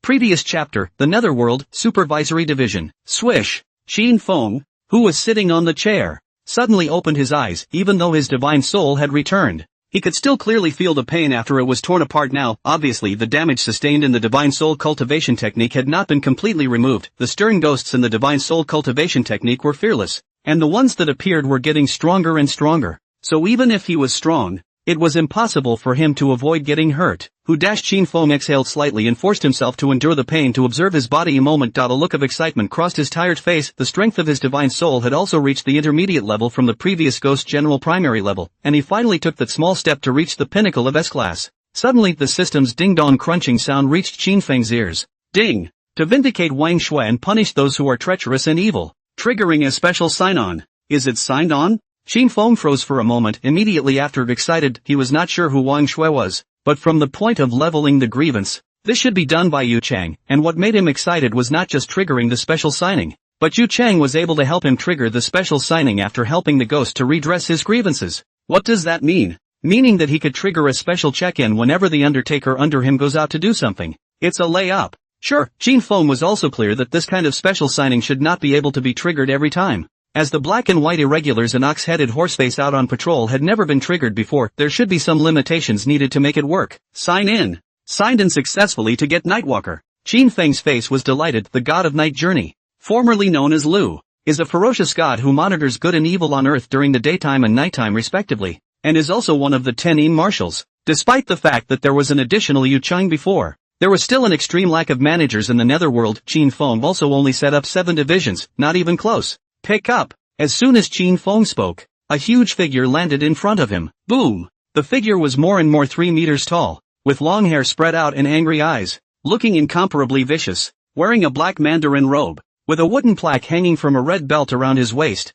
with 2 ancient seals engraved on it. Night Patrol. Greetings to the division master. The night traveler knelt on one knee and clasped his hands. Dang! The ground was instantly smashed out of a large pit. Qin Feng's pupils shrunk slightly. Although the night wanderer god was a minor god, lower in rank than the day wanderer god, the moment it appeared it was the strength of a primary demon king. It was worthy of being ranked 3rd among the 10 marshals. Night wanderer, you are granted 100 warriors, and from this day forward, you are responsible for the night patrols within your jurisdiction, and are in charge of the department of sprites and folks. By the order of the division master, the Nightwalker clasped his fists respectfully and bowed. Qin Feng nodded slightly, and with a wave of his hand, 3 large characters steeply surfaced on the plaque of a building under the mountain peak. Sprite division. Go to your division. Yes. The night wanderer got up and took a step toward the door. Dang! Dang! Each step left a huge footprint. Qin Feng lost his smile and gently waved his hand, and the ground that had previously been trampled to pieces by the night wanderer was restored to its original state in the blink of an eye. Suddenly, when he sensed that Yu Chang and Oxhead had returned to the Netherworld,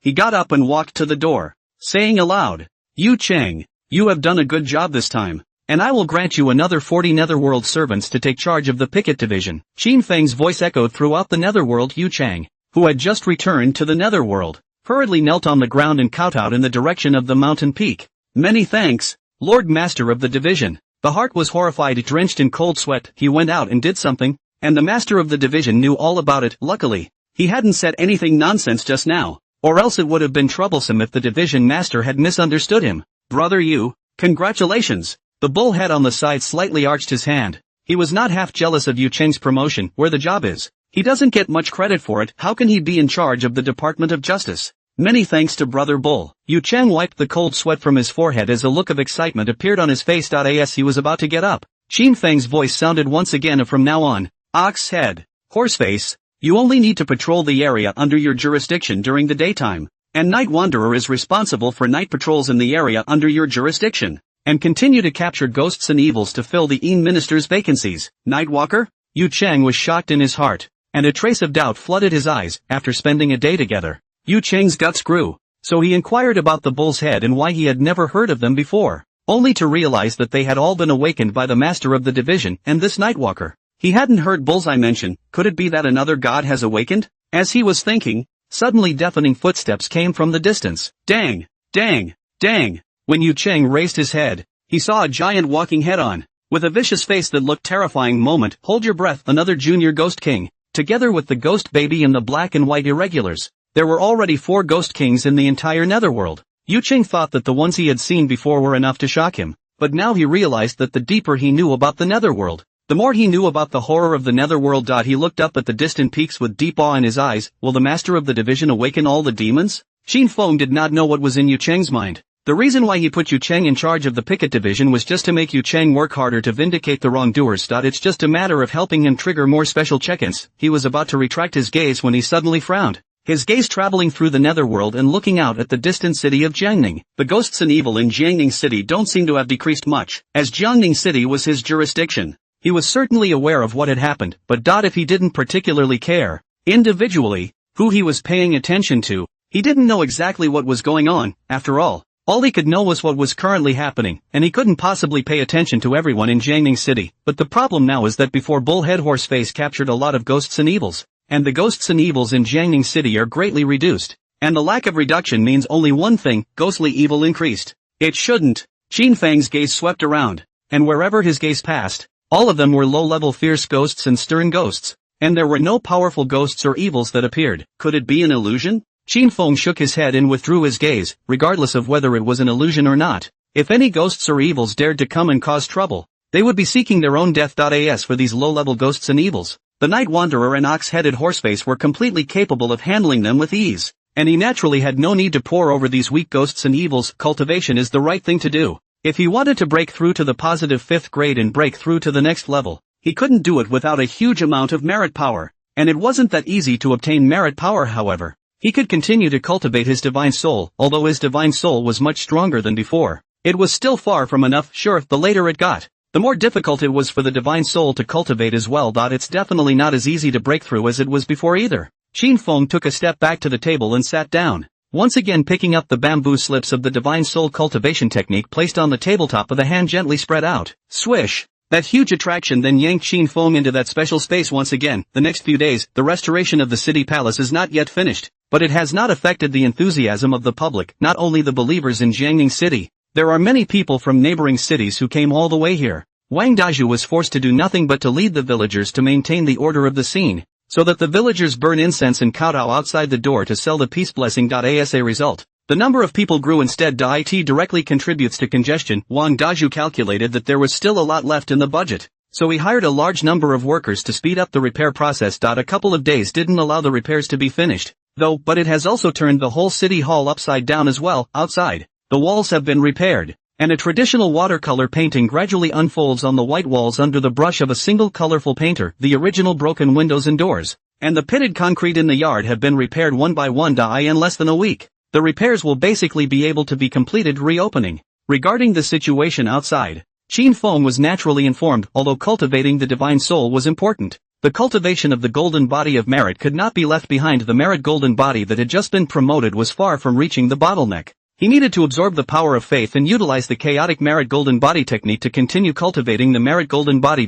So Qin Feng would also take some time every night to transform the power of faith and cast a ghost repelling spell on Ping and Fu. However, most of the time, he was still cultivating his divine soul in the special space. In this special space, ghosts and evils of greater strength would be sent out based on the strength of the divine soul. Although ghosts and evils capable of directly killing Qin Feng's divine soul would not appear, however, the speed of his cultivation was also significantly slower than before, and this day the originally laid-back Jiangning branch was suddenly busy. A ghostly evil attack has been detected on the 5th road. It has been repelled by Pinganfu. The 8th detachment will support it immediately. 3 members of a family have been killed in Tianan village. Suspected to be the work of a malicious ghost. Please have Detachment 5 go and investigate immediately. There's an outbreak of ghost energy in the cultural district. Please have the 3rd detachment go and investigate immediately. Whether it was the murder case or the ghostly outbreak, it made Zhao Qingming and the others smell a hint of something unusual. The eye in the conference room as Zhao Qingming looked at Julian and Xiao Mei with a grave expression. 2 ghost sentinels have disappeared.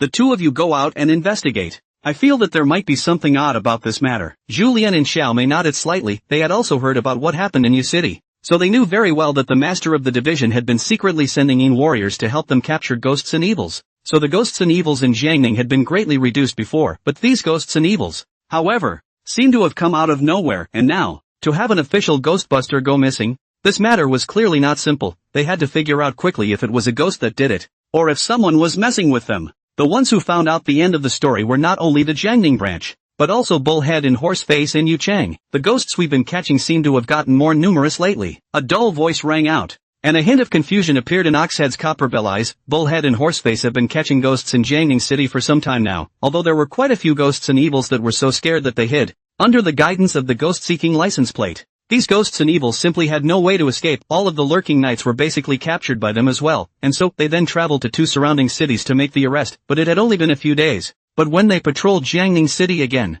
they realized that the ghosts and evils had suddenly increased quite a bit at once. Although they were only some low-level fierce ghosts and severe ghosts, they knew that ghosts and evils would not increase for no reason. Mian on the side also shook his big head, his eyes filled with confusion. The other 2 cities don't seem to be in such a situation. Only Jiangning City. Hearing this, Yu Cheng also frowned. Asa, former squad leader of the Jiangning branch. He knew more about the situation in Jiangning City compared to Wanhe City and Tainan City. Jiangning City was a bit bigger and a key area for transportation hubs, so there were more ghosts and evils coiled up than those 2 cities, and in the past 2 years, the ghosts and evil movements have become more and more frequent. Many powerful ghosts and evils have also appeared in Jiangning City, but Jiangning branch of the Imperial Ghosts are also many. These 2 years also all beheaded ghosts and evil are also numerous. Also let the whole Jiangning basically maintained in a peaceful state. It's obviously not normal for so many ghosts and evils to suddenly appear. Feeling vaguely uneasy, he couldn't help but speak. Should we report this matter to the master of the division? The ox head shook its huge head. The division master has been in closed-door cultivation lately. We haven't found any abnormalities for the time being, so it's better not to alarm the division master. After a pause, he added, with the night wanderer around, nothing major will happen. Let's keep an eye out and let each other know if we find anything. Yu Cheng nodded slightly and glanced at the sky that was already gradually falling into the night. That remnant of the sun was as red as blood. Suddenly the uneasiness in his heart increased, however. When he thought of that junior ghost king, the night wanderer, he felt much more at ease in his heart. Although the ghost king was strong, it was uncommon, and even if there was one, it was usually entrenched in a city like a provincial capital. In Jiangning City, who would be a match for the Nightwalker? Villa. A young man fell to his knees and looked at the Black Widow with an infatuated expression. I'll give you anything you want. I'll give you anything if you'll stay with me. And what if I want your heart? Black Widow smiled flirtatiously and handed the young man the dagger in her hand. The young man took the dagger, and suddenly a look of madness flashed up on his face as he viciously stabbed at his heart. Snort! The dagger went through his chest and blood instantly poured out, but the young man didn't die. Instead, little by little, he disemboweled his chest, and a hand slammed into it, yanking hard. Sizzle! The sound of organs ripping off rang out. The young man took a reddish heart and held it in both hands in front of the Black Widow. Seeing this scene, Scar on the side couldn't stand it anymore. Black Widow, don't you get tired of seeing this every day? It wasn't that he sympathized with these Ghostbusters, it was just that for the past few days, he had to watch them every day. He was sick to his stomach from watching it. Black Widow played with the bloodied heart in her hand, and the corner of her mouth curled up into an evil smile. How come? I'm a favorite heart. When she finished, she took a bite out of that heart. Shasta blood pugilistically shot onto the couch. Scar skimmed his face in disgust. Alright, hurry up and get down to business. It's been a few days but the city god hasn't shown up. What are you guys going to do? Although the city god didn't show up, didn't we get something out of it? 2 peak level ghost generals, a primary ghost general, and seemingly a primary ghost king. The Black Widow licked the blood from the side of her mouth as if she were enjoying some incomparable delicacy. Scar frowned. But we still don't know anything about the city god. Suddenly, perhaps, Jiangning isn't chaotic enough. An ethereal voice rang out. Scar turned his head towards the golem and narrowed his eyes slightly. Nowadays, the provincial council had left, leaving only a minister of research. And they had nothing to fear. There were already 2 ghost kings under the city god now, which meant that it wasn't very likely for them to directly seize the body, but their focus this time is on the investigation. Can't we just lure Xingwang out? When do we do it? Just for tonight. The ethereal voice kept echoing in the villa, but the 3 figures in the villa had all disappeared, leaving only a body with its chest gouged open to fall in a pool of blood. Night. A bright, clear moon hung over the city of Jiangning. The light of the moonlight fell, but in the flashing neon lights and bright street lamps are not conspicuous. The city center of a street, a variety of pop music mixed, surrounded by pedestrians coming and going, constantly heard the noisy sound, compared to the daytime instead of more lively, because the real nightlife has just begun. Suddenly, the moon was obscured by dark clouds, and the dots of starlight that dotted it were eclipsed. An eerie cold wind hit the street, also causing the pedestrians on the street to shiver and one by one shrink their necks. What's going on? What kind of cold wind is blowing in this summer? There shouldn't be ghosts, should there? Where do you get ghosts these days? Wang Yu, you're afraid that you've heard too much about the city god lately and you've come to believe it, right? That's right. What can't be done with special effects nowadays? Some people just shoot on purpose for fire. Okay, hurry up and go to Mike's bar. I've got a date with a lot of girls today. It's up to you guys whether you can take it or not. A few youths at the street entrance giggled and laughed as they made their way toward Mike's bar. Wang Yu followed behind a few people, always feeling a bit furtive in his heart. As if there was a cold wind constantly blowing into his neck. He nervously craned his head to look behind him, see only the eye in the distance. Under the street lamp, a black fog dispersed, and a shadow gradually unfolded through the black fog. Their eyes were dull, but their faces were hideous and horrible. Bang! Bang! Bang! One streetlight after another suddenly exploded, and the entire street was instantly plunged into darkness. Only a faint ray of moonlight remained, passing through the dark clouds and spilling onto the ground, also allowing the crowd to see countless ghosts and evils with a maury green glow in teeth and claws. Whoa-ha-ha-ha, come keep me company. All of you, come quickly. Kill you, I'll kill you. Eerie ghostly cries, growls, and hisses alternated constantly coming out of the black mist, as if they were trying to drag them into hell. Ghost! Ghost! A terrified scream rang out. Shasta, the crowd was in disarray. Ghost! There's a ghost! Ah, no! Don't come over here! Run! There were screams and hisses. The ghosts and evils in the sky poured out, causing even ordinary citizens to flee in all directions. Panic and fear spread to it. Also made Wang Yu tremble with fear and hastily retracted his head. As soon as he turned his head, he saw a blood-covered figure that had burrowed out of nowhere and was currently floating in front of several youths. Instead, several of the youths were shivering, frozen in place. False. It's all a hallucination. This must all be a hallucination. Murmurs continued to emanate from the throat of a young man, his wide eyes filled with fear. Delicious.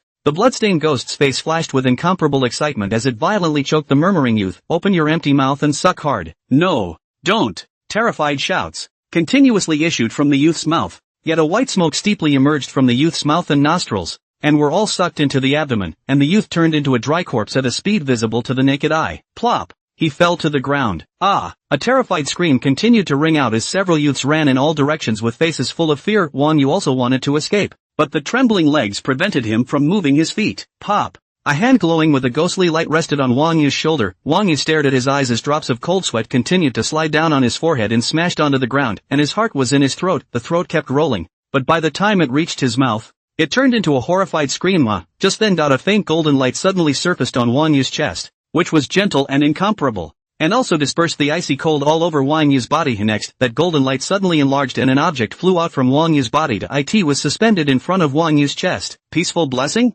Excitement surfaced on Wang Yu's face. He never expected that the peaceful blessing he had previously sought at the city god temple due to his cowardice would actually save his life at this time. It turns out that Xingwang really does have a spirit. In the golden light of the peaceful blessing, the ghost hand resting on Wang Yu's shoulder suddenly smoldered and kept emitting the sound of zzz. In a blink of an eye, a large hole was burned out of the ghost's hand. Ah! A mournful ghostly cry rang out. Panic filled the miserable white ghost face, and before he could retract his hand, the golden light wrapped him up and instantly burned him to ashes. Seeing this scene, Wang Yu excitedly shouted, Ping and Fu! The Ping and Fu of the city god temple can kill ghosts. Shasta! Many people in the originally disorganized crowd pulled out their peace blessings. A golden light appeared in the sky, dispersing the ghostly aura around them. It also shocked some of the weaker ghosts and evils. However, the peaceful blessing was fine to deal with ordinary ghosts and evil spirits, but it didn't work too well against the unhinged ghosts. Instead, it made the ghosts even more frantic. Pop! Pop! A peaceful blessing floating in mid-air was slapped down to the ground by the night ghost,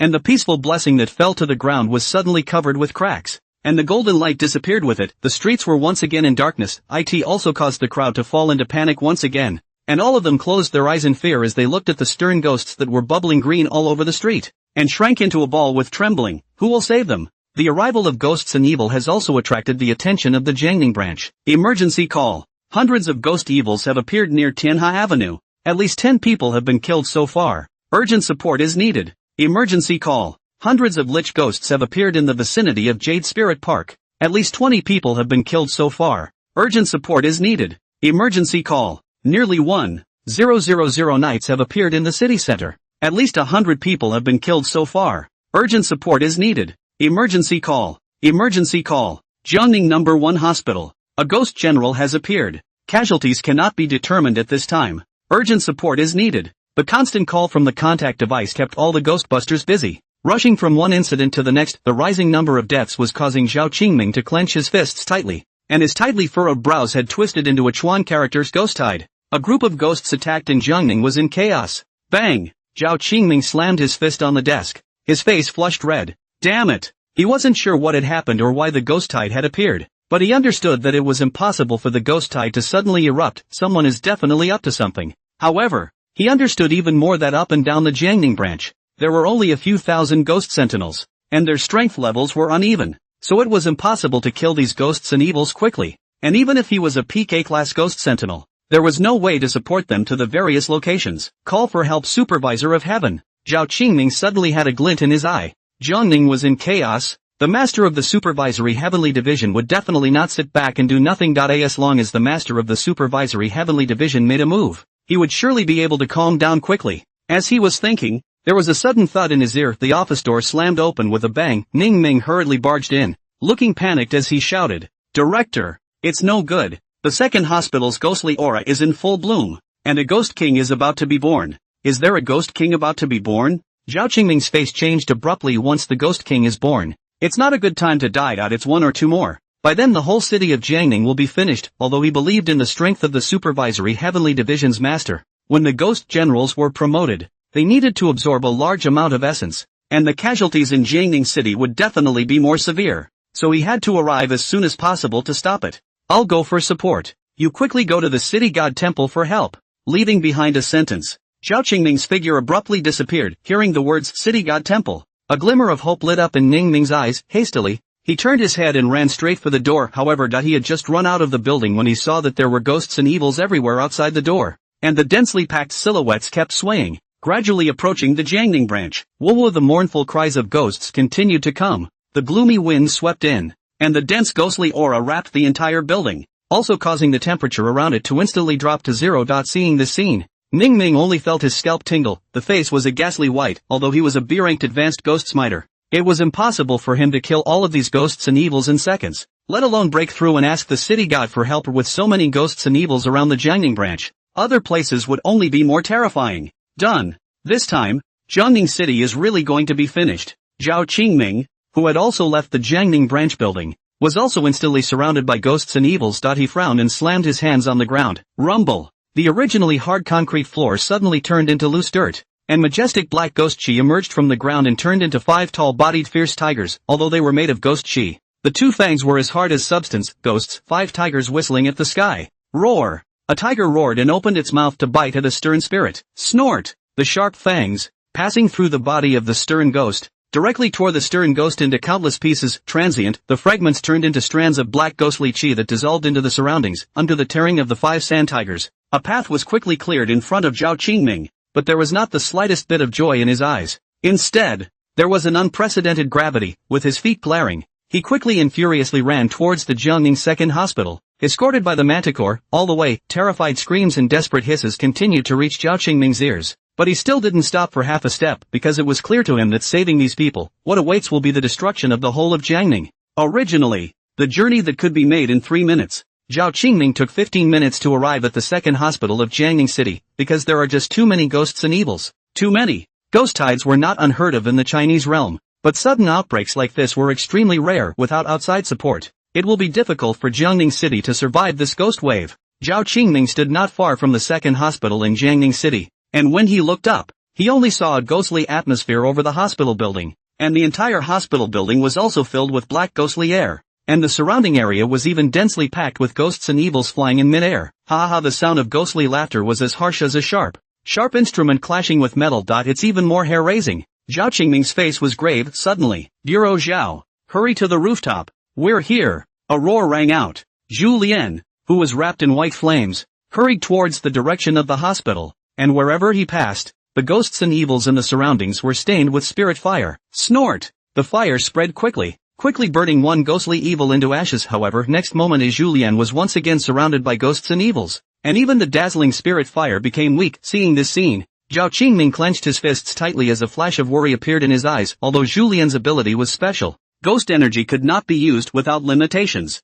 and once he fell into a period of exhaustion, he would not only face the threat of the ghosts and evils around him, but would also suffer from the backlash of the physical strength ghosts and evils, and at that time, even Zhu Lian would be in danger. He gritted his teeth and ultimately didn't go up to support him, because stopping the ghost general from advancing was the most important thing right now. Boom! Zhao Qingming slammed his fist into the ground. Wow! The four fierce tigers turned into black ghost chi that floated and fluttered in midair, gradually turning into a suspended ladder. Immediately after, Zhao Qingming stomped his feet hard and jumped onto the body of the remaining tiger. Roar! The tiger let out a low roar. Its body leapt, and it quickly ran up the steps, and in no time, it brought Zhao Qingming to the hospital rooftop. No! Don't kill me! Help! Ah! Miserable screams instantly filled Zhao Qingming's ears. As he looked up, he saw a ghostly evil grasping the living, wantonly sucking the essence, and among them, there were two tall figures, their arms tightly together, with similar faces, and a cruel smile on their hideous faces. Not good. Twin ghost generals. Zhao Qingming's face changed drastically, adding a touch of shock to his eyes. Twin ghost generals. It seems that their bodies are linked together, but in reality they are separable and reconcilable. In other words, what was here was not one peak level ghost general, but two. The scariest thing is that the twin ghosts will have their minds connected. One person smokes it, two people share it, and with his peak rank strength, he could at most only hold back one peak rank ghost general, and once the other peak rank ghost general had sucked enough essence, the twin ghosts would both advance. Achievement double ghost king. Roar! A fierce tiger roared and pounced towards the twin lives ghost general, looking to forcefully interrupt the twin lives ghost general. Suddenly, boom! A majestic baleful aura violently erupted, instantly dispersing the fierce tiger that was about to approach. It turned into a ghostly aura that blended into the surroundings. Quick! Hurry up and eat! Ha ha! We're about to advance. Rampant laughter continued to emanate from the mouths of the twin ghost generals, but the movements in their hands didn't stop for half a minute either. They didn't even look at Zhao Qingming. It was as if Zhao Qingming was no threat to them at all. Zhao Qingming's pupils crinkled, and now that both of these peak-level ghost generals had reached the edge of advancement, in 10 minutes, no, perhaps not even 5 minutes, this twin-born ghost general would have successfully advanced. At that time, when the two great ghost kings came out in unison, they would be powerless to resist. What to do? Just then, bold demon, daring to plague the earth, looking for death. A stern voice came from the sky. The moment the voice came out, it was as if the air on the entire rooftop was frozen. Even the twin ghost generals were as stiff as if they were frozen, looking at the man and woman who were being strangled in their hands, but they were unable to inhale another mouthful of essence. All of a sudden horror showed on the two similar ghostly faces. Who? Next, boom! A huge figure landed in front of the twin lives ghost general, also causing the entire hospital building to tremble. Underneath those huge feet, two large pits half a meter deep even appeared. If not for the hospital rooftop partition being thick enough, I'm afraid that his feet had already stepped through the next layer. The visitor was none other than the Nightwalker. Looking at the 3-meter-tall giant, Zhao Qingming's fearful eyes gradually transformed into ecstasy. Is this the rescuer sent by the master of the supervisory division? The city of Jiangning is saved. Unlike Zhao Qingming's excitement, at this moment, the Night Wanderer's ferocious face was filled with huffing and puffing. Night patrols are his responsibility, but he was responsible for 3 cities, not one in Jiangning City. However, because of the proximity of Jiangning City, every night, he would first patrol Anha City and Ningping City, and then finally, he would return to Jiangning City to inspect the city. But he didn't expect that just as he was touring Anha City, there would be a sudden change in Jiangning City. It was his dereliction of duty. Dang! Dang! Dang! Accompanied by dull while footsteps, the Night Wanderer walked step by step towards the Twin Lives Ghost General, leaving a huge footprint. With each step of the entire hospital seemed to be collapsing downward under the constant shaking. Zhao Qingming was shocked in his heart. There are still a lot of people trapped in the hospital building, and if the building collapses, there's no telling how many people will die. Suddenly the loud footsteps stopped. See, only the night traveling god had already walked not far from the Twin Lives Ghost General and violently stretched out the arm that was 2 meters long, grabbing the Twin Lives Ghost General into his hands. Ghost King. The Twin Lives Ghost General's originally crimson eyes regained some clarity. Immediately after, adding a dash of fear, the mind connection also multiplied the fear in their hearts, being able to cultivate to the Ghost General level. It was hard for them to die. But it didn't mean they wouldn't die. A stronger Ghost General is still just a Ghost General. They were powerless before the Ghost King. And if they died, they were truly ashes. And then all their previous efforts were all for naught. No, don't please spare us. We'll leave right now. The Twin Lives Ghost General was struggling and screaming in that huge palm, and yet it seems extremely feeble. Next, the Night Wanderer bit off the head of one of the Ghost Generals in one bite. A mouthful of ghastly white teeth exposed, sending chills all over one's body. Crunch, crunch. Chewing sounds continued to emanate from the Night Wanderer's mouth, with no blood or ghostly aura flowing out. Terrified screams rang out as the one remaining Ghost General stared with eyes covered in fear, but the next second his head was then snapped off by a bite from the Nightwalker. Boom! A massive pressure emanated from the Night Wanderer. Moment, the whole place is dead silent. The ghosts and evils flying around stopped crying and howling. Their eyes that had regained their clarity were filled with fear, and one by one, their bodies were constantly trembling. This is the real Ghost King. The Ghost King who was able to destroy a city with the flip of his hand. That powerful pressure made them unable to resist wanting to kneel down and worship. And in their hearts, they were even less able to generate half a bit of resistance. Just then Oxhead, Horseface and Yu Chang also arrived with a group of underworlders, even though they had immediately rushed this way when they realized that something had happened in Jiangning City, but in the end, it was too late. Ghosts and evil spirits, execute them on the spot. A dull voice spread out, and the double-cut fork in Oxhead's hand instantly plunged into the head of a stern ghost. Snort! The stern ghost didn't even utter a single miserable scream, and instantly turned into a black smoke and drifted away. The stern ghosts that were still in a daze shivered and came to their senses, and hurriedly ran away in all directions. To the side, Horseface scanned the surroundings icily. Oomph! An angry snort sounded. The spear in Mamian's hand instantly swept out horizontally, and in an instant, a deep blue ghostly aura blossomed. Phew! The sound of breaking air rang out, and the sharp head of the gun flashed with a cold light, cutting off one ghostly evil.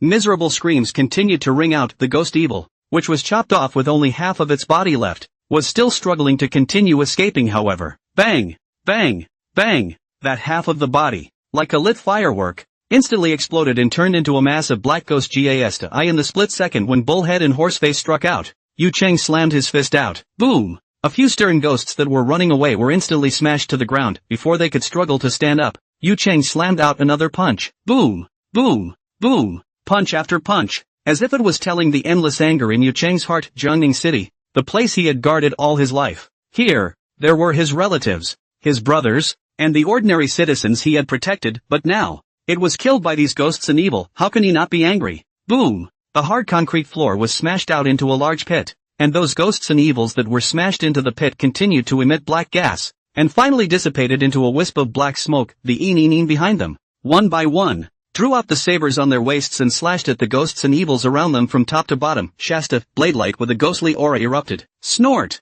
A stern ghost was instantly split in half. In just a minute's time, a large area near the hospital building was cleared. Seeing this scene, the surrounding royal ghostbusters who were fighting with the ghost evil, one by one, were also as if they had been pumped up with chicken blood, and they were once again revitalized. Kill! Kill all these damned beasts! The roar shook the sky point. One by one, the ghost sentinels wiped away the hot tears that filled their eyes and instantly turned toward a group of ghosts and evils to behead them. With City God around, Jiangning City can't die. But the ghosts and evils in the city were just too many, and even though all the Een ministers of the Een division were all deployed, plus a few thousand ghost sentinels, they were faced with tens of thousands of ghosts and evils, still can't get the upper hand. And although the Night Wanderer was a ghost king and had the ability to turn the heavens and the earth, he simply had no way to go all out, because the Ghost King's strength was too terrifying. Once he made a move, it was highly likely that the entire city of Jiangning would be completely wiped out. He could only quickly pull all the ghostly evils in an area into the ghostly evil and destroy them, and then roll over to another area and continue to decimate the ghostly evils. Blade lights and gun shadows were constantly intertwined, under the tireless decimation of the crowd and the crowd of underworlders. The greater half of Jiangning City had finally regained its calm just as the crowd was about to see the dawn of victory. Suddenly, boom! A terrifying ghostly aura rose to the sky from the outskirts of Jiangning City, and even from a great distance, the crowd felt the intense pressure coming from that ghostly aura. Ghost King? Zhao Qingming's pupils crinkled. This wasn't a peak-level ghost general about to be promoted. but a true Ghost King. Although the master of the supervisory heavenly division had already dispatched the Ghost King to save him, the aftermath of the battle between the two Ghost Kings was by no means something that ordinary people could withstand. Is it possible that the city of Jiangning is still on the ropes? The other side, the Night Wanderer, who had just decimated a slice of night ghosts, also looked up at the outskirts Junior Ghost King. A trace of gravity surfaced on the Night Wanderer's ferocious countenance. He was the fierce god. Even a primary Ghost King would never be his opponent, but he understood that if he went all out, then the entire Jiangning city would suffer. What to do? But after just a second of hesitation, he turned and disappeared. That Ghost King must be brought under control first. Eastern suburb of Jiangning City. A pale man, floating in mid-air, his body as dry as a corpse, wrapped in wrinkled skin, but his lips were as bright red as blood. He was none other than the Ghost King, the Blood King. The Blood King looked down on the city of Jiangning below, with buildings towering over each other, surrounded by weak ghosts and evils flying in midair, letting out an eerily terrifying laugh. Ha ha ha! Suddenly, boom! A powerful pressure erupted from the Blood King. The laughter came to an abrupt end. Put!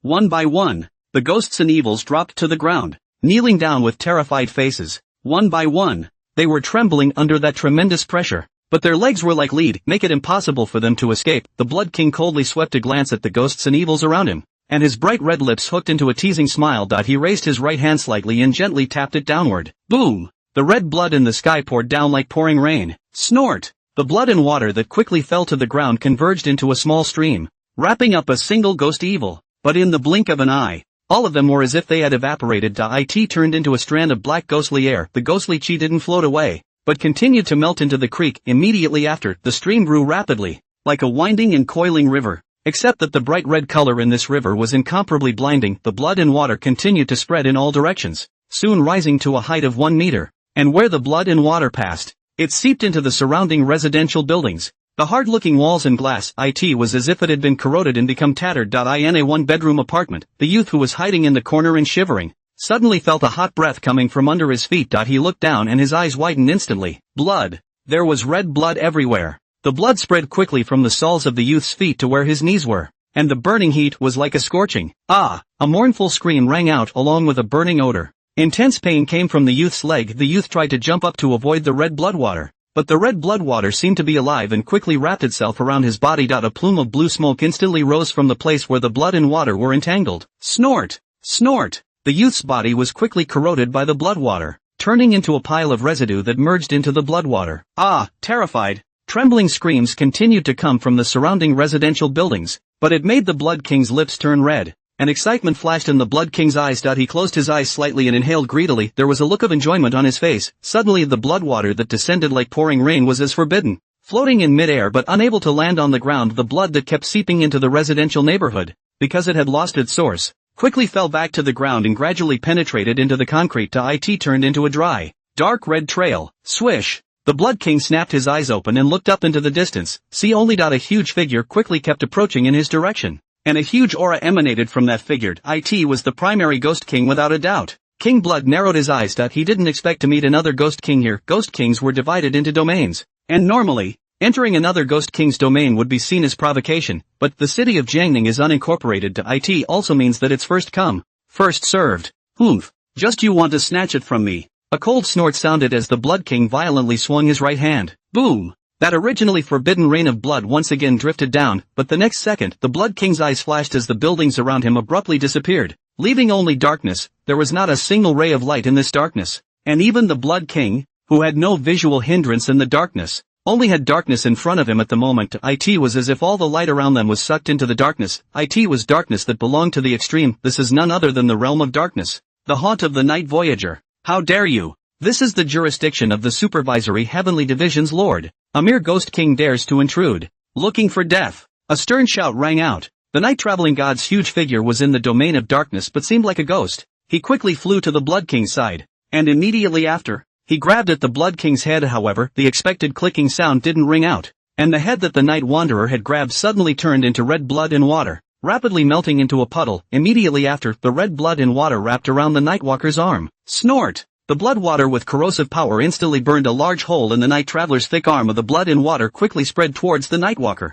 Oomph! The night-traveling god grunted angrily, and in the blink of an eye, That arm had returned to its original state, and the blood was as if it had been frozen. Couldn't spread a step further. The Night Wanderer backhanded the blood and water and grabbed it in his hand, followed by shoving it into his mouth. Moment, the Night Wanderer's huge mouth was corroded out of a large hole, and that blood and water flowed down his mouth and poured into his abdomen. A searing sizzle also made the Nightwalker grin. Suddenly, a large hole was seared through the Night Wanderer's abdomen, and black ghostly chi continuously emerged. The blood and water that had been swallowed by the Night Wanderer earlier flowed out of the hole and coalesced into the Blood King once again. But compared to his previous pallor, his face had become a bit paler as well. The Blood King is injured. However, the Blood King wasn't the least bit nervous because the Night Wanderer was also injured. Ka! A soft thud came from the darkness, only to see that somewhere in the domain of darkness, a thumb-sized black hole suddenly appeared, and a faint ray of light penetrated in from outside, also allowing the Blood King to regain his sight once again. Let's show you my ghostly spirit, blood prison. Ha ha ha.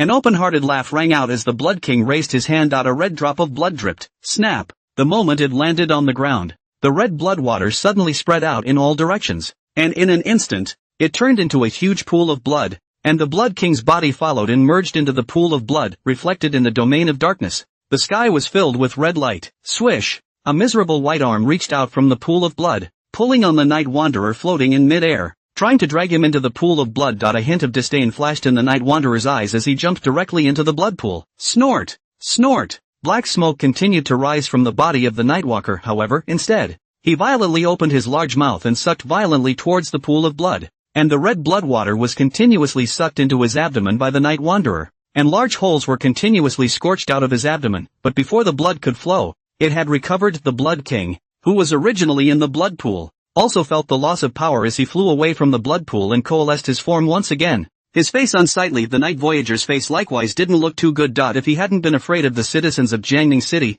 he wouldn't have had to trade injuries for injuries to trap the Blood King here. However, given the current situation, this Blood King wasn't very strong, and even with this method, even if the Blood King had a faster recovery speed, sooner or later, he's going to eat it up, too. Just then, a majestic ghostly aura rose up from the western suburb of Jiangning City, and that massive ghostly aura was even denser than the eastern suburb of Jiangning City. The Nightwalker's pupils crinkled. Another Ghost King? Looking at the roiling ghost chi, the night-traveling god's face was incomparably grave. If it was just a single Ghost King, he would still be able to handle it while ensuring that Jiangning City was unhindered. But if it was two, even he was powerless, not to mention that Ghost King is in the western suburbs. If he rushes there, what will happen on this side? Suddenly, Night Wanderer, make it quick. Leave the west to us. A voice entered the ears of the Night Wanderer, and after White Impermanence finished speaking, he threw the small meatball on his shoulder downwards, then quickly followed Black Impermanence towards the western suburbs. Originally, the two of them were not going to go out, because City Hall can't afford to lose.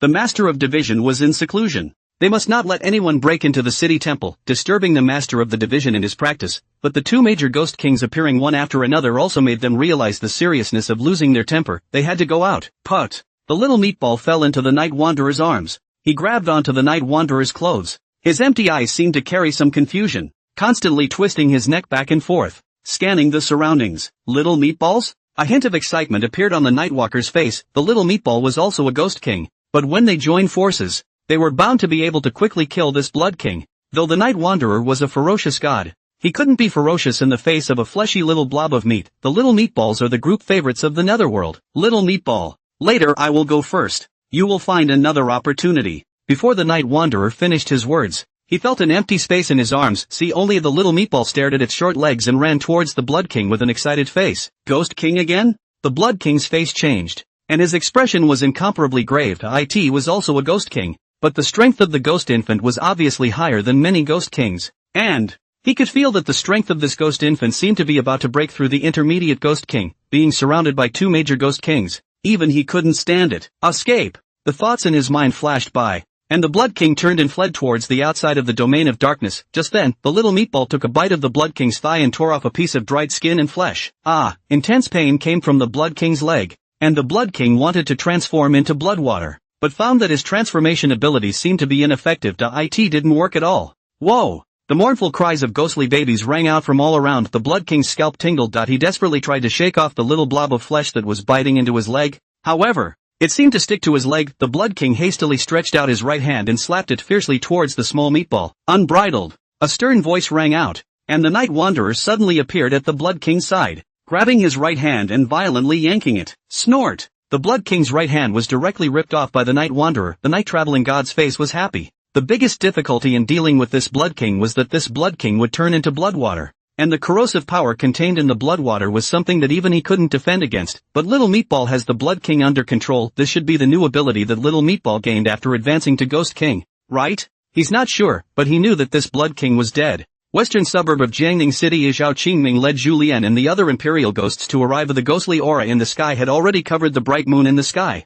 But the crowd could still see that the morose green light wrapped the entire forest. They can't hear the ghostly cries. Rustle. The shadows of the surrounding trees, like a severe ghost with teeth and claws, still looked eerie. Zhao Qingming's face was hard to see that he had originally been glad that the Ghost King in the eastern suburbs had been controlled by the Ghost King sent by the Division Master and hadn't caused too much damage, but in the blink of an eye, another Ghost King popped up in the western suburbs. Shit! Zhao Qingming clenched his teeth tightly. Even though the powerful pressure caused his legs to tremble constantly, however, he remained upright. The ghosts on the side, but one by one plopped kneeling on the ground, including Julien. Is also trembling legs, cannot help but kneel on the ground. Click, click, click. The sound of chattering teeth kept coming, but no one turned to flee. They are the Ghostbusters. Even if they were no match for this Ghost King, and could even be said to be giving rations to this Ghost King, they could not take a step back, because behind them is the city of Jiangning. The city of Jiangning is home to their families, friends, and many innocent citizens.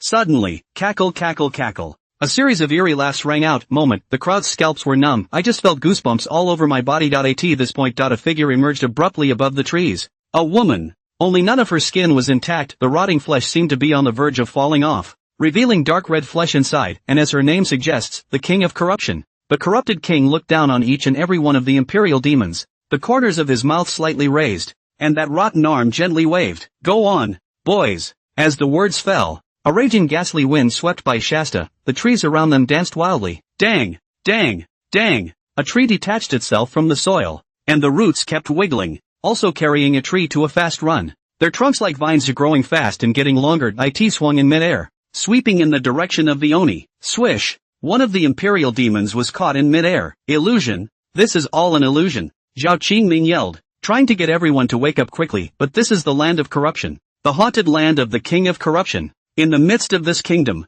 as long as you have a skeptical mind, then all the illusions will be true. Trees. They really do kill. Lu Yong, who was caught in midair, also knew that these were not real, but the real touch made him wonder. Lu Yong stared at his eyes and kept struggling to get rid of the tree trunk, but he saw the skin on his body, drying up at a speed visible to the naked eye. No! Don't! A mournful hiss rang out. Lu Yong had obviously believed everything in front of him. In just a few blinks of an eye, Lu Yong turned into a rotting corpse. Lu Yong! A heartbreaking roar came from Zhao Qingming's clenched fists, as if they were about to be crushed. Eyes red. Lu Yong, leader of the 3rd Squad, B-rank intermediate Ghostbuster. He was only 30 years old and had just gotten married and started a family, and he sacrificed without resistance. Zhao Qingming's heart deplored it, but he didn't have a bottom card. An ordinary ghost sentinel could forcefully unseal the ghosts within his body, allowing his strength to increase. But at his level, it wasn't something that could be unsealed just because he wanted to. It was because the ghost inside him was only at the peak level, ghost general level. Ghost kings, each and every one of them was an incomparably terrifying existence. There was a huge risk in wanting to incorporate a ghost king into one's body, but it wasn't that everyone didn't want to take the risk. Rather, the number of ghost kings under the control of the special authority is limited. Seeing this scene, the surrounding ghost sentinels also panicked, their wide eyes filled with fear. Don't come over. No. One by one, the ghost sentinels were caught in midair, and they had long been unable to distinguish between illusion and reality. Suddenly, ding bell! An eerie bell rang, followed by a very harsh ringing. Shasta, the one tree with dancing branches, stopped twisting. Put. One by one, the sentinels fell to the ground, and they rubbed their eyes, only to see that the woods were still woods, and they hadn't moved at all. So it really is an illusion, someone murmured. But the bodies lying on the ground seemed to tell them that those were real. The corrupted king frowned slightly as his hand waved again. Not only the surrounding trees, but also the surrounding rocks showed their hideous faces. Swish! A black and a white figure landed in front of the crowd. Jingle bells! Jingle bells! The eerie and piercing bells alternated with each other as the trees and rocks around them changed back again. Black and white? Zhao Qingming snapped his eyes wide open. His eyes, which were filled with surprise, were even filled with deep shock. Didn't you say that black and white is only a peak level ghost general? When did you become the Ghost King? If we add the Ghost King and Ghost Baby from before, wouldn't there be, under the seat of the supervisor of the Heavenly Division? The 4 Ghost Kings? The 4 Ghost Kings? The other Oni were also shocked. Next, the shock in their eyes suddenly turned into ecstasy. There are 2 Ghost Kings. Black and white. They're saved. The black and white irregulars did not pay attention to the surrounding ghost sentinels, but instead raised their heads at the same time, looking at the figure in mid-air. Sinner. This is the jurisdiction of the master of the supervisory heavenly division. Can you dare to allow you to act recklessly? A stern voice rang out violently, and black impermanence swept his gaze icily towards the corrupted king. Immediately after, his right hand snapped up, and the hook and soul chain that was wrapped around his arm flashed with a burst of cold light. Shasta, like a boa constrictor that bared its Mori fangs, it twined towards the corrupted king. Shoo! The hook and chain quickly wrapped around the rot king's body. Ha! So this is all you have? I thought you guys had much power. A cold laugh sounded, and the corrupted king's delicate body gently shook. Transient. A white worm crawled out of her rotting flesh, and these worms quickly crawled onto the hook chain, and the white color instantly turned rusty red. It's like rust. Ka! A slight, thin ringing sound came, and the hook and soul chain instantly shattered into pieces, immediately after accompanied by a rustling sound. The dirt around the black and white infernal instantly had more than one thumb-sized pothole, and a snow-white worm quickly crawled out, crawling toward the black and white's legs. Unrepentant. The instant the angry grunt sounded, black impermanence, whose face was filled with rage, shook the wailing rod in his hand with all his might. Jingle bells. With an eerie ringing of a bell, an eerie wind suddenly rose up around them. The temperature plummeted. Wow! A change in the surrounding scenery also brought the corrupted king to another world, where a white worm was frozen into a small block of ice in the endlessly cold abyssal extreme region. Bang! All the ice cubes all exploded. A viscous liquid shot out in a pugilistic manner, as if it was able to will automatically recognize the direction, sticking to black impermanence's body. Snort! Black impermanence's feet were corroded with black holes. A stream of black smoke emerged from his feet. However, the rotting power did not subside, but quickly spread throughout his body. Ding bell! The strange bell rang again, and the rotting power that had been spreading suddenly stopped. Black impermanence's body blinked back to its original state. He shook the wailing stick violently. Jingle bells! Jingle bells! The eerie ringing continued, followed by a piercing bell interspersed into it. The 2 bells intertwined. Suddenly, the corrupted king felt a huge dragging force that kept pulling her into the abyss, and the bottomless abyssal polar region was like a huge monster opening its mouth, wanting to devour her. No good! The corrupted king's face changed, and an intense crisis steeply rose from the bottom of her heart. She was the one who had underestimated these 2 great ghost kings just now. Although these 2 great ghost kings might not be her match when they were separated, together, they were able to achieve a mind meld. Stay here and she will surely die. The more the corrupted king struggled, the stronger the drag became. Shit! The corrupted king cursed and chopped his right hand viciously at his legs. Those 2 bloody and rotting legs fell off the body of the corrupted king and fell into the abyss, and 2 black ghostly auras continued to emerge from the roots of her legs, without the slightest hesitation. The corrupted king didn't even have time to recover his legs before he quickly flew towards the sky above the abyss. Trying to escape? Oomph! A cold snort sounded, and white impermanence's hand violently lifted upwards, and the palm-sized city god parting seal in his hand quickly flew up into the sky. Shun! The reason why they waited until this time was because what they had in their hands was not really the seal of the city. Instead, it's a split seal. In contrast, the deterrent power of the subseal is also much weaker than the original seal, but now the king of corruption is injured. The city hall subseal is sufficient. The city god split seal that flew up into the sky landed on top of the corrupted king's head, turning from a palm-sized mass into a black square seal the size of a full head. A light glow flowed from the inky jade-colored black seal.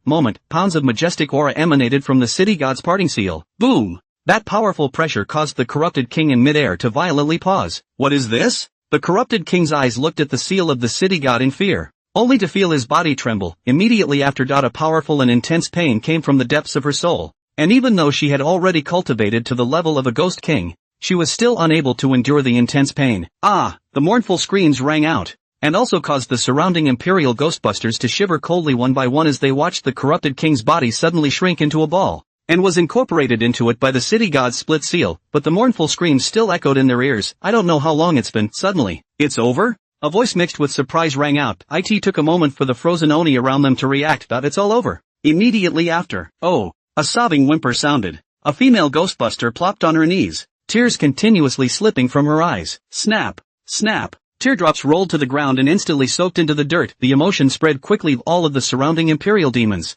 regardless of gender, followed suit and cried, some even bawled with abandon. Woohoo! The cries are getting louder, but even they didn't know whether they were excited for the joy of the aftermath or sad and heartbroken because too many people had been sacrificed this time. Zhao Qingming was also infected by this emotion. He wiped the tears that overflowed from his eyes and looked around with a pale face. There were no more ghosts and evil spirits here, but there were puddles of dark red blood. There were also bodies lying all over the place. All of them are Ghostbusters. Some of the bodies of the Imperial Ghostbusters, though dried up, remained intact, but some, however, rotted into pieces, their mutilated corpses mingling together so that it was impossible to tell who was who. Pop! Zhao Qingming clenched his hands as if he wanted his nails to pinch into his flesh. If he could have foreseen this ghost wave earlier. If his defense in Jiangning City could have been stronger, wouldn't so many people have been sacrificed? Who is it? Who the hell orchestrated this ghost wave? With such a large-scale riot of ghosts and evil, someone must be up to something. He just wasn't sure if the person behind this was a human being or a ghost or evil.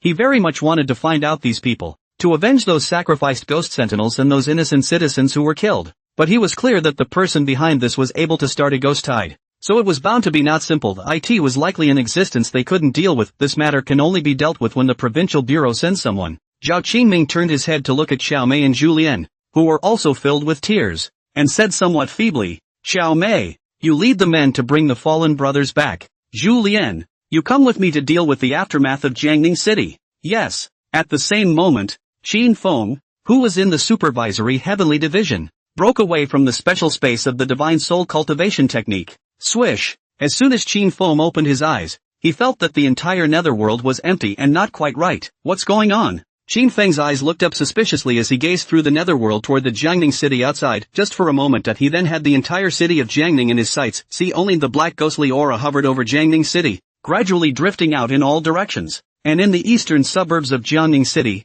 large swaths of buildings collapsed, burying a body, and the Night Wanderer, with his little meatballs, was dividing the Blood King into smaller portions. To the north and south, Ox-headed Horseface and Yu Chang led the Yin diffusers who were still chasing after the ghost evil. It's just that the number of these netherworlders is way less than before. Western suburbs, the black and white irregulars were followed by the Yin souls of one of the ghost sentinels, who were returning towards the netherworld, looking deeper into the center of the city. A cold street was littered with corpses, from dried corpses left behind by the sucking of essence to mutilated corpses torn to shreds by the stern ghosts. Fear solidified on those heads that were still intact. Mommy, where are you? You Fei, hold on just a little longer. Just a little longer and we'll be at the hospital. Woohoo! Vague cries, heartbreaking roars, and cries of pain. A voice constantly poured into Qin Feng's ears, and also made Qin Feng understand what exactly had happened. Ghost tide. Pop! Qin Feng slapped his hand on the table as a monstrous rage rose in his heart. But he had never expected that while he was cultivating, there would be such a big disturbance in Jiangning City. Luckily,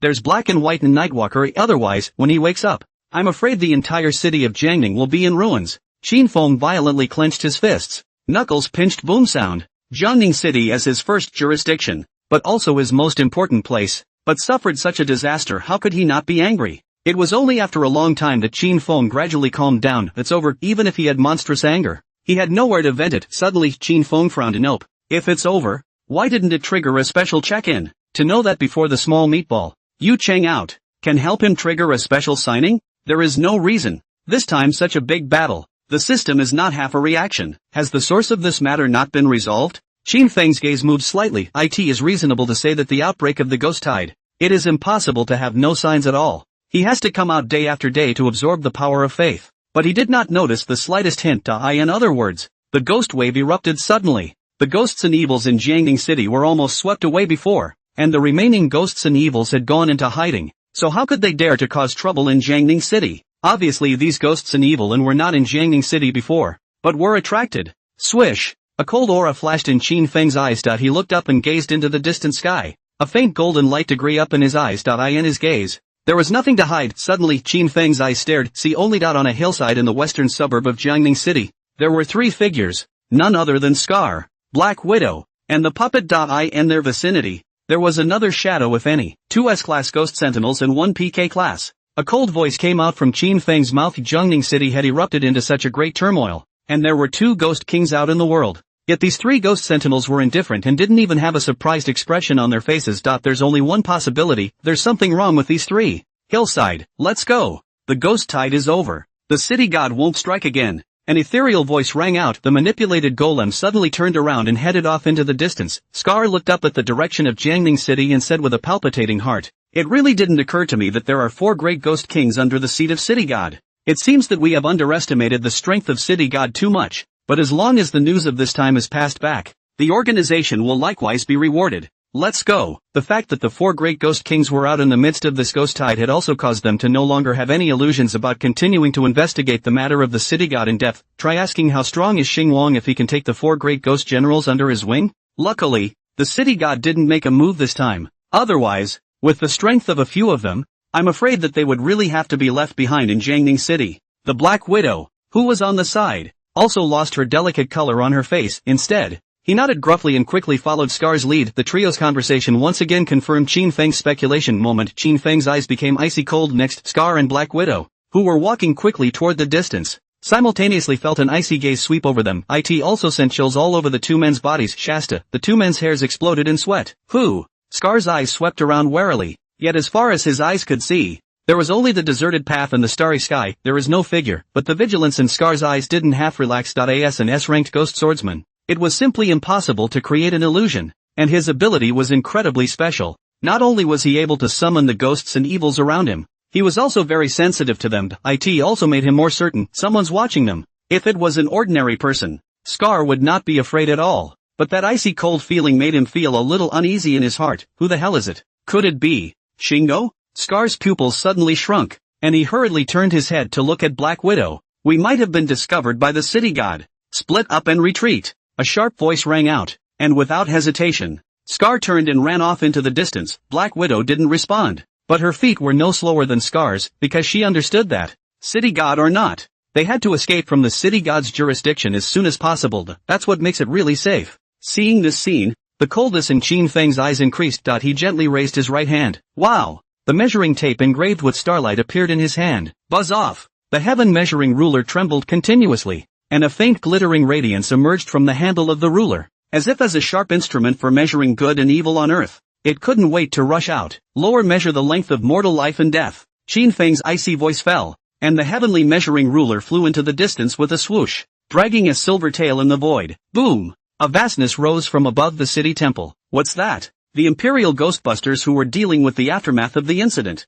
Each of them looked up sharply in the direction of the city temple. There was consternation in his eyes. See only. A bright flash of light rose up from the direction of the city temple, suddenly turning into an incomparably bright Milky Way, as if there were countless twinkling stars hanging in the sky. Mesmerizing. Shoo! The sound of breaking air rang out. In the blink of an eye, the brilliant Milky Way ran through the sky of Jiangning City. An icy voice rang in the ears of the crowd. Lower measure the length of mortal life and death. Lower measure the length of mortal life and death. Julian's breath hitched. This is the voice of the city god? No, it is the voice of the head of the supervisory division. Could it be that the master of the supervisory heavenly division has personally made a move? Julian blurted out, also waking up Zhao Qingming, who was stagnant on the side. Zhao Qingming's gaze moved slightly. The tide of ghosts has subsided. What is it that deserves the personal master of the superintendent of heaven's department? Could it be that the master of the supervisory heavenly division had discovered the man behind the curtain? Thinking of this, Zhao Qingming only felt the anger in his heart rise once again as he glared hard with both feet and quickly ran towards the place where the silver light had sped away. He was going to find out which asshole had started the ghost wave.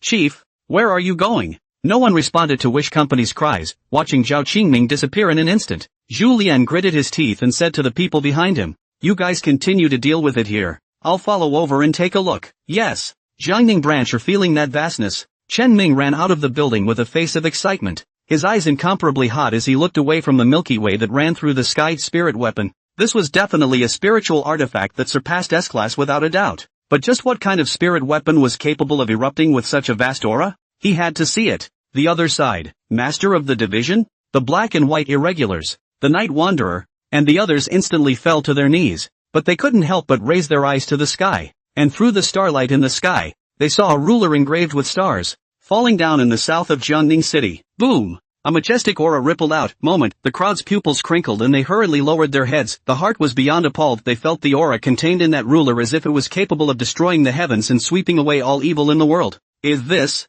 the power of the Master of Divisions? It's horrible. South of Jiangning, Scar and Black Widow, who were running away rapidly, suddenly paused. They were still in the same position they had been running away in before, but they just couldn't move a bit more. And even their black and white eyes couldn't turn at the moment. It was as if everything in the world had stood still. Even their thinking has become slow and hesitant. What's going on? Scar's eyes filled with fear as he felt a terrifying aura coming from above. He didn't know what it was, but he felt the ghost inside him trembling and starting to become violent and restless, even as it savagely rushed against the ceiling shackles, trying to escape from his body. Boom! The heaven-measuring ruler that landed in midair bloomed with brilliant silver light, as if it was illuminating all the darkness in the world. One by one, golden mysterious words lingered and twisted around on the heaven-measuring ruler. A vast aura erupted. Rumble. The earth continued to quake, the wind stopped howling, and all the animals shuddered and shrank. It also caused Chen Ming, Zhao Qingming, and the others, who had hurriedly arrived, to violently stop in their tracks. Each of them stared,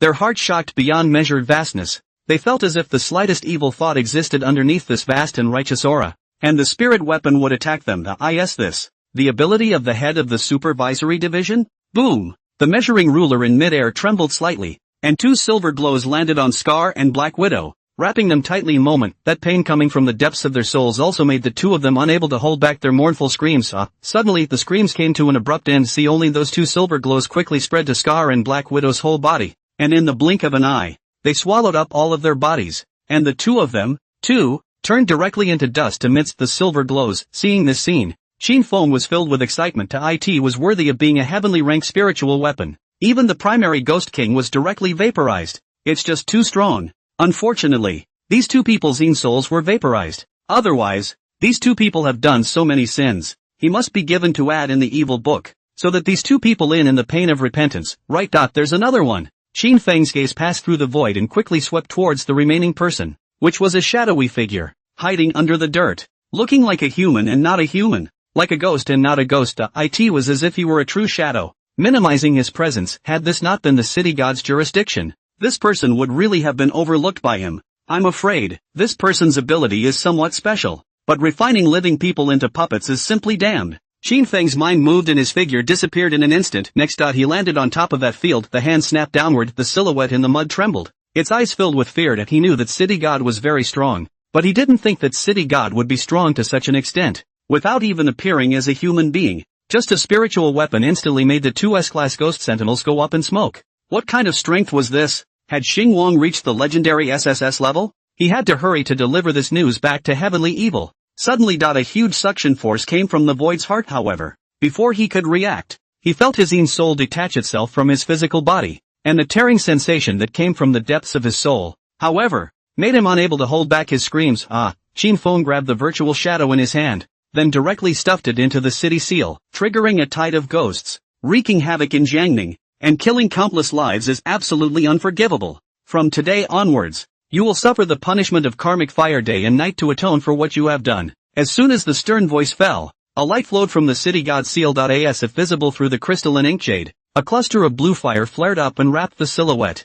Incredibly mournful screams continued to ring out. With a wave of his hand, Qin Feng put away the seal of the city god. Buzz! The measuring tape in midair trembled twice. Instantly the silver light convergence. In an instant, the silver glow in the sky also disappeared, and the surrounding area was once again plunged into darkness. The heaven-measuring ruler that was engraved with starlight fell into Qin Feng's hands. Just then, Qin Feng's ears resounded with the system's crisp prompt. Ding! Calming the scourge of the Jiangning ghost tide has triggered a special sign-on. Is it signed on? Qin Feng's mind moved and he instantly returned to the supervisory heavenly division. Sign in. Signed in successfully. Gained 1,000 strands of the power of merit. Get the Star River robe. Jurisdiction expanded to the entire Jiangdu County. The series of system prompts also added a hint of joy to Qin Feng's eyes. He looked up into the distance. Boom! Boom! A loud thunderclap exploded, and the entire sky dome seemed to crack open. Immediately after, the eastern sky suddenly condensed a large mass of purple auspicious clouds, and although that auspicious cloud was not much bigger compared to before, the purple color was even more intense than before. The auspicious clouds drifted rapidly in the direction of the city god temple, and in the blink of an eye, they descended over the city god temple. Wow! Thick pillars of purple light poured down. Qin Feng took a step out, and in the next second, appeared above the city god's mansion and took the initiative to meet that purple light pillar. Bathed in the power of merit, Qin Feng felt indescribably relaxed physically and mentally, and the warmth even made him want to moan out. It took a full 10 minutes before Qin Feng absorbed all the power of merit. He was covered in a faint golden glow. It looked as if it was a statue made of gold. Suddenly, Ka! A long-lost light sound rang out as a crack appeared on Qin Feng's golden skin. Click! Click! Click! Accompanied by a soft ringing sound that continuously resounded. The crack suddenly expanded to Qin Feng's entire body. Immediately after, pieces of gold foil peeled off and dissipated into bits of golden light, revealing pale, jade-like skin. Merit golden body is positively fivefold. Swish! Qin Feng opened his eyes. A golden light flashed, only to see Qin Feng's eyes transform into one black and one gold. The black pupils seemed to be filled with this endless darkness. Like the nine hells. It exudes terror. The golden pupils were majestic and incomparable. Like true gods, emanating a vast aura of righteousness, his gaze swept to the system panel, only to see the column of official positions change once again. Official position, King of Hades. Qin Feng had a smile on his lips as two distinctly different auras intertwined on his body, forming an incomparably powerful pressure that even made the entire mountain peak vibrate. Boom! The entire mountain suddenly collapsed, along with the divine constabulary on top of the mountain peak. It also fell apart. Next, the rolling smoke dispersed, revealing Qin Feng floating in midair, his two bizarre gazes overlooking the vast land below as he gently raised his right hand. Boom! A thunderclap rang out. The black clouds in the sky quickly condensed. Countless blue-purple electric light flashed continuously, emitting the sound of ZZ sparks. This huge commotion also caused the faces of the people who had just rushed back to the Netherworld to change. What happened? It's the master of the division. No! It's Yama! The crowd's pupils suddenly shrunk, and one by one, they knelt on the ground. Only feeling that the huge aura pressed down on them, Yu Chang was filled with horror. Yama. That is the king of the underworld who is in charge of the hell on earth and the life and death of all living beings in the myths and legends. The king of hell tells you to die on the third night. Who can keep you until the fifth night? This legendary proverb is proof enough of the status of the king of Hades in myths and legends. The master of the division was promoted to Yama. That strength. Can't imagine. The thoughts in his mind flashed by. Yu Chang hurriedly lowered his head, not daring to speculate further in his heart. Just then, along with Qin Feng making a downward chopping motion, the crowd saw a thick lightning strike down. Boom! Where the blue-purple lightning swept through, the desolate earth steeply revealed a crack, which was 10 meters wide, like a moat in the sky. Nine hells! A voice filled with majesty rang out as Qin Feng reached out and grabbed in the air in the direction of that crack. Boom! The entire earth began to tremble continuously, and the surrounding soil continued to tumble to the sides as a morose green light emerged from the crack's. Moment, the wind is howling. It's not just any wind. It's ghostly AI. It was just that this ghostly aura was even more terrifying than the ghostly aura of the Netherworld before. It was as if it was the grievances that had coalesced from the countless stern ghosts that had cried out for justice and died with that heart-penetrating coldness. Even the Night Wanderer, black and white irregulars, and a host of other ghosts and gods shuddered, each with their heads lowered and a fine, dense cold sweat emerging on their foreheads. The little ball of meat shrank into the Night Wanderer's arms, burying its little face in the Night Wanderer's chest. The tiny body kept trembling. 9 hells. It's also called the Abyss, and is specifically designed to punish evil spirits who have committed heinous crimes. There are 18 floors in total. As long as any evil spirits are sent to the 18 layers of hell, they will not be able to escape, unless they have had enough of the criminal law, before they have a chance to be reincarnated. And each of the 18 layers of hell has very horrible criminal law, such as the cold ice hell, the river of blood hell, and so on, according to the different sins committed by the evil spirits, being sent to the different layers of hell. The punishments suffered by the different layers of hell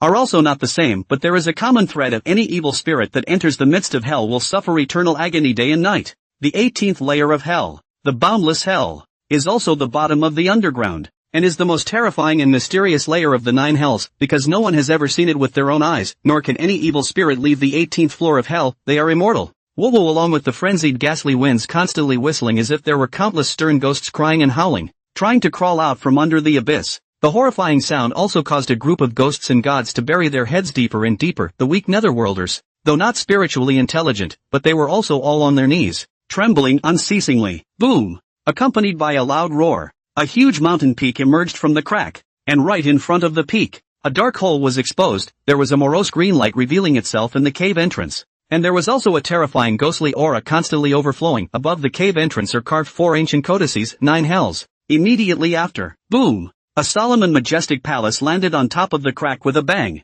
The palace was entwined by strands of ghostly aura and looked eerie. With a staircase extending downwards, the plaque on the palace had 3 large characters engraved on it in a dragon's flight. Hades. These 3 words were written in a natural manner, solemn but with an endless vastness. Qin Feng slightly raised his hand. The black clouds and thunder and lightning in the sky suddenly dispersed. The cracks on the ground disappeared, and the ghostly cries came to an abrupt end. Shasta, all things are still. Only that 9 hells still had ghost chi constantly overflowing from it, as if it was manifesting its existence. Swish! Qin Feng's figure disappeared abruptly. Next, landed in the hall of Hades. He sat on top of the great hall, his gaze looking through the void to the crowd still kneeling outside the hall. In a deep voice, he said, "This time, when we pacified the Jiangning rebellion, we all have merit, but failing to even stop the ghost-tide rebellion, which led to the loss of countless people's lives in Jiangning, We have likewise had our share of merit and faults that can't be balanced out. The Night Wanderer and the others looked solemn, although this ghost tide had suddenly erupted. If the 4 great ghost kings had come out together at the moment of the outbreak and quickly calmed it down, there definitely wouldn't have been so many casualties, but because of all their considerations, this casualty was aggravated. Indeed, it is their dereliction of duty. Heads of divisions, enter the hall. Qin Feng's majestic voice reached the ears of all the people, and the night-traveling god and the others looked up at the solemn Yama temple and wiped the cold sweat from their foreheads. Take a step up the steps. There were a total of 99 layers of those tall steps, and with each layer, they gave the crowd a huge pressure. The higher up you go, the more pressure there is. It also made the Night Wanderer and the other 4 ghost kings frown, feeling a bit overwhelmed. As for Yu Chang and the 3 of them, Oxhead and Horseface, their faces were even paler, and each of them was gasping for air. Snap, snap. Drops of cold sweat slipped from their foreheads and kept hitting the steps. Is this the punishment Hades gave us? Although the people fought like this, they did not have the slightest dissatisfaction in their hearts, compared to the thousands or tens of thousands of human lives in Jiangning City. What was this punishment of theirs? Tap, tap, tap. Heavy footsteps continued to ring out, and even the Night Wanderer's enormous body didn't shatter the steps. Instead, the higher up he went, the slower his pace became, especially when he was also holding the little meatball. It made him feel as if he was holding a mountain. It was heavy. In contrast, although the black and white irregulars weren't dragged down by the small meatballs, they weren't much better, as if they had heavy boulders weighing on their shoulders. The 3 of them, Oxhead, Horseface and Yu Chang, were even clenching their teeth. The face was pale to the core. Still, they took one step at a time, not daring to lag behind. Tap. The massive pressure suddenly disappeared as the crowd stepped onto the last step before the crowd had time to catch their breath. Suddenly, boom, boom. 2 massive auras emanated from Oxhead and Horseface. I've been promoted. Bullhead was filled with excitement as he looked at his hands, but his eyes were filled with disbelief. Just at the moment when gravity had just weakened, he suddenly felt the unwavering bottleneck loosen, and he had finally advanced to primary Ghost King. Horseface was equally excited. Don't look at the fact that they had already reached peak level Ghost Generals before, but it had only been a few days since they had reached peak level Ghost Generals, and they didn't know how long it would take if they wanted to cross over to the Ghost King level by their own strength, and now, they had actually broken through so easily. This is not a punishment. It's clearly a reward given to them by the King of Hell. Put. Bullhead and Horseface immediately knelt on the ground, clasped their hands and said excitedly, "Thank you, King of Yin. Thank you, Yama." The night-traveling god held the little meatball, and the black and white irregulars and the others also knelt down in unison. The same look of excitement appeared on his face, although they hadn't directly raised a level like Bullhead and Horseface. They had more or less gained something. Of the Night Wanderer and Little Meatball were already on the verge of breaking through because of their previous share of the Blood King, and the moment the pressure disappeared, they both elevated to the Ghost King intermediate level as well. The black and white invincibles didn't break through. After all, they had only just advanced to the beginning stage of Ghost King not long ago, and at this stage of Ghost King, it was extremely difficult to advance further. However, they also felt that their cultivation was much more solid than before, hidden on the verge of a breakthrough, and even more excited than a few people was Yu Chang at this time. He had only elevated to the level of a senior Ghost General, but for him to have elevated all the way from a B-rank senior to an A-rank senior was the equivalent of crossing a large rank in a short period of time. The boost, it's like a rocket ride. He had never experienced such cultivation before, and it was all thanks to King Yin. "All come in and speak." A majestic voice rang out as Qin Feng's gaze traveled through the great hall and swept over the several people standing outside the hall. Nodding his head in satisfaction, he was still able to succeed in his promotion this time thanks to these men stopping the scourge in time. Rewards are a must, but officials can't just be enthroned. It would have to be rewarded in terms of strength. After all, the strength of his men was partly a reflection of his strength. So that he had just borrowed the pressure of the Ghost Monarch's might to help the crowd. Ghost Monarch, also a level above Ghost King. The king is the monarch. It's like the ancient monarchs on Earth who were able to control a side of the realm. Sure, merit doesn't pay, and punishment is necessary, otherwise, where is his future credibility? Just then, shoo! A figure fell into Qin Feng's arms. It's the little meatballs. The little meatball clutched Qin Feng's sleeve with both hands, his little face rubbing and rubbing against his chest, seeming to be somewhat pleasing, and also seeming to be inviting credit from Qin Feng. Thanks to King. Qin Feng froze for a moment. A hint of surprise flashed in his eyes as he looked down at the small ball of meat in his arms. The little mass of flesh seemed to have grown a bit more than before, and if it looked like it was only 2 or 3 months old before, now it looked more like a full week-old baby. Although he couldn't say all the words, he was able to spit them out much more clearly than before. It's also the time for yada yada yada. Is it because of the promotion? If that's the case, will the little blob of flesh grow in the future? Qin Feng was not too sure because according to the Ghost Evil Atlas, a ghost baby was a very special kind of ghost evil. Even if it was strong, It would only be in the state of a baby, but the case of the little meatball was clearly something special. He wasn't sure what the future of the little meatball would look like. The thoughts in his mind fleetingly passed. Chinfeng stretched out his right hand and scratched the little meatball's nose, saying dotingly, it's time to wash properly again. The Blood King, the Ghost King who has killed countless people, the fury in his body was naturally not less. And it was even more dense than the ghosts that were going to come before, and while the Night Wanderer was originally a ferocious god, these baneful auras didn't have much of an effect on him. But it was different for little meatball, who didn't have the body of a ghost or a god. It's sapient, but not perfect. It has to be washed with the power of incense to make it work. Pain, yada yada yada sounded. The little meatball wrinkled his little face and jumped off Chinfeng's body. Disappearing under a few flashes, Chinfeng lost his smile and shook his head. Gata. This little guy does know how to hide. Using the power of incense and fire to wash the fury was equivalent to giving the little meatball a sinew replacement, which was naturally painful for the little meatball. But this is the Netherworld. Where can I hide? Chinfeng did not rush to grab the little meatball back, but instead looked up at the several figures walking into the large hall. His face suddenly solemn. White Impermanence. You will report on the casualties and results after this battle. White Impermanence, a jolt, hastily knelt down on one knee, said with a grave expression, reporting to King of Yin. This time the Yin division totaled 1,529 NG all out, a total of 5,532 beheading ghosts and evils, a ghost king, and the other captured a ghost king. Black Impermanence and I brought back a total of 527 Imperial Ghost Scene souls, but after the Battle of Jiangning, there were 840 NGS sacrifices. Listening to the appalling figures, Chinfeng's face stared slightly. These more than 1,000 Yin warriors were captured day and night by Oxhead, Horseface, Nightwalker and the others during this period of time, almost sweeping all the 3 cities within their jurisdiction. It was only then that they refined the Yin to the Yang, but this time, nearly half were sacrificed. The newly small Netherworld was knocked back in an instant, and before, because it was a ghost tide, the people couldn't even care about capturing ghosts and evils to fill the vacancies in the Netherworld, which meant that the only ones who could fill that part of the vacancies right now were those who had sacrificed those ghost sentinels. Though in comparison, this part is more useful than the unhinged Netherworld, but the number is still too small. There are thousands or tens of thousands of severe ghosts in a single ghost tide riot. The country has no idea how many ghosts and evils there are. The forces under his command were still too weak in comparison. Thinking of this, Chinfeng haughtily looked up at the crowd. In a deep voice, he said, as punishment for you, I demand that you not rest for a month, not absorb the power of incense, and in addition, capture enough ghosts and evils in Jiangdu County to fill the Yin messenger vacancies.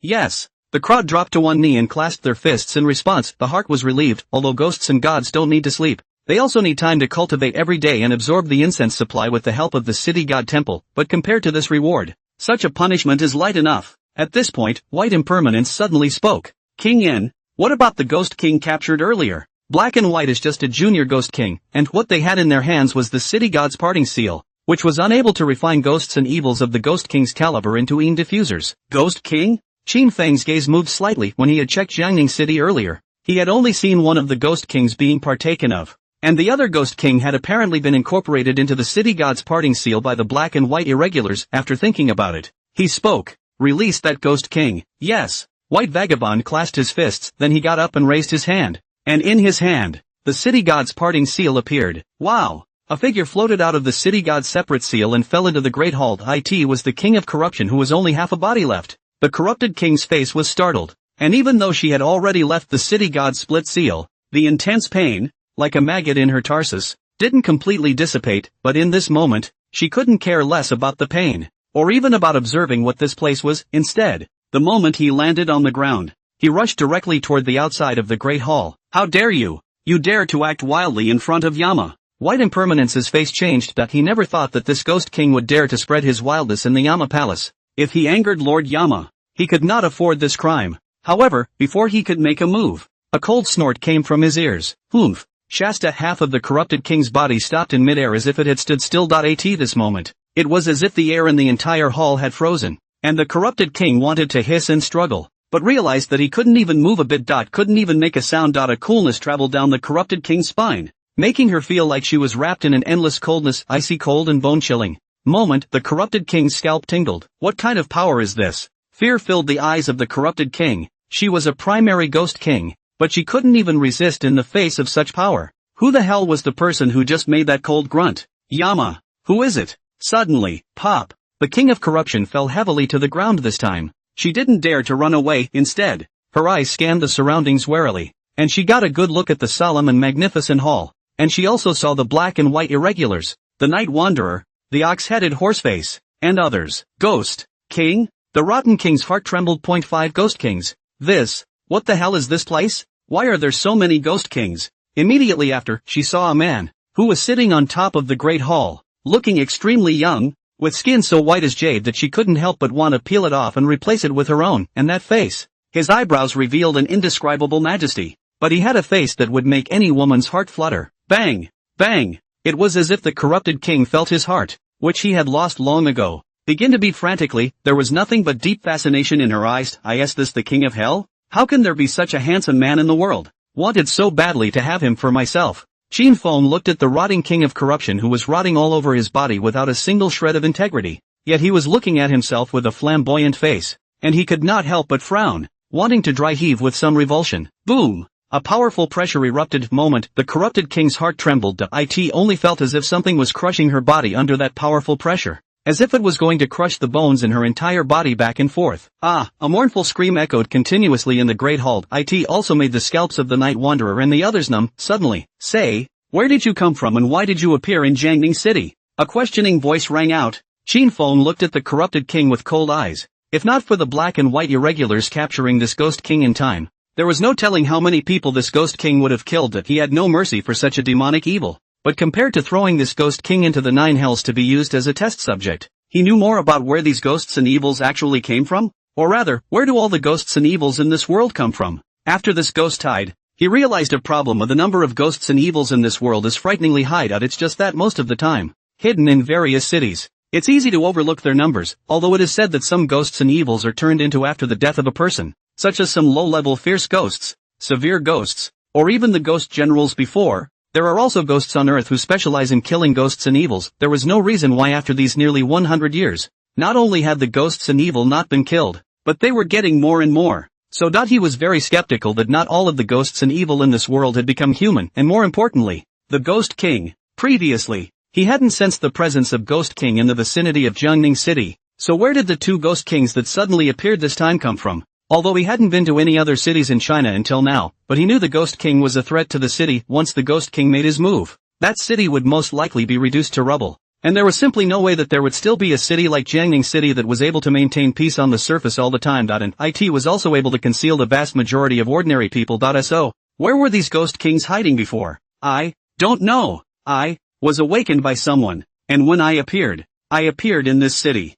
Please spare me. I really don't know anything. The Rot King slumped to the floor, his sharp nails scraping a scratch on the floor. The intense pain also made her want to beg for mercy. She'd rather go up and smoke than suffer such pain again. Hearing the corrupted king's words, Qin Feng frowned. Being awakened? It should have been awakened by those 3 ghostbusters from before. He looked down at the corrupted king and felt his aura gradually weakening before he withdrew the pressure from his body and continued to ask, are you trying to say that you were all asleep before? After that intense pain disappeared, the corrupted king was the one who lowered his head, not daring to look around anymore. Ghosts. Yama is the real ghost god. How could it be an existence that a mere ghost king like her could covet? Yes, I've been asleep. I didn't kill anyone. Please spare me. Why do you slumber? Where do you sleep? I don't know. It's dark there. I seem to remember a big war broke out and a lot of ghosts died. And there were gods. Yes, the gods. Then I fell asleep. Qin Feng's pupils suddenly shrunk. Battle of the demons? He originally wanted to figure out the origin of these ghosts and evils,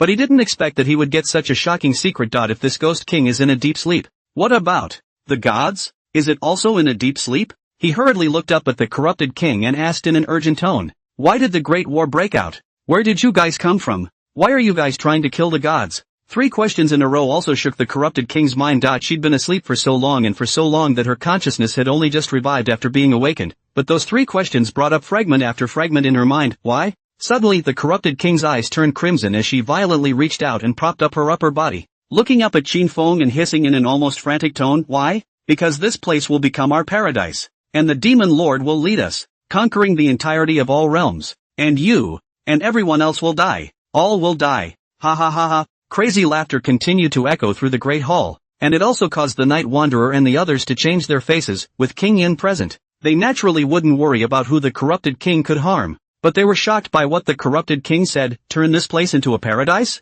Battle of the demons? What the hell happened over 100 years ago? Qin Feng, however, keenly captured two words: demon lord, realm. That is to say, in the eyes of these ghosts and evils, their side of the world was called a realm. And there were many more such realms in this world than is the place where these ghosts and evils live, also called the realm? And who was the demon lord that the demon king was talking about? Could it be their supreme ruler? Qin Feng's gaze moved slightly as he quickly asked after him. Who is the demon lord? Where is he located? What strength? Demon lord. The corrupted king's crimson eyes were scorching hot. The demon lord is our supreme and great being, and you ants don't deserve to know his name at all. The demon lord, he suddenly died in less than a blink of an eye. Half of the corrupted king's body swelled into a huge orb. Qin Feng's pupils crinkled, his right hand fiercely grabbed towards the corrupted king, and a huge pressure instantly erupted from his body. Boom! The air in the entire hall seemed to be frozen. However, a next snort, a slight ringing sound came out, only to see that the corrupted king,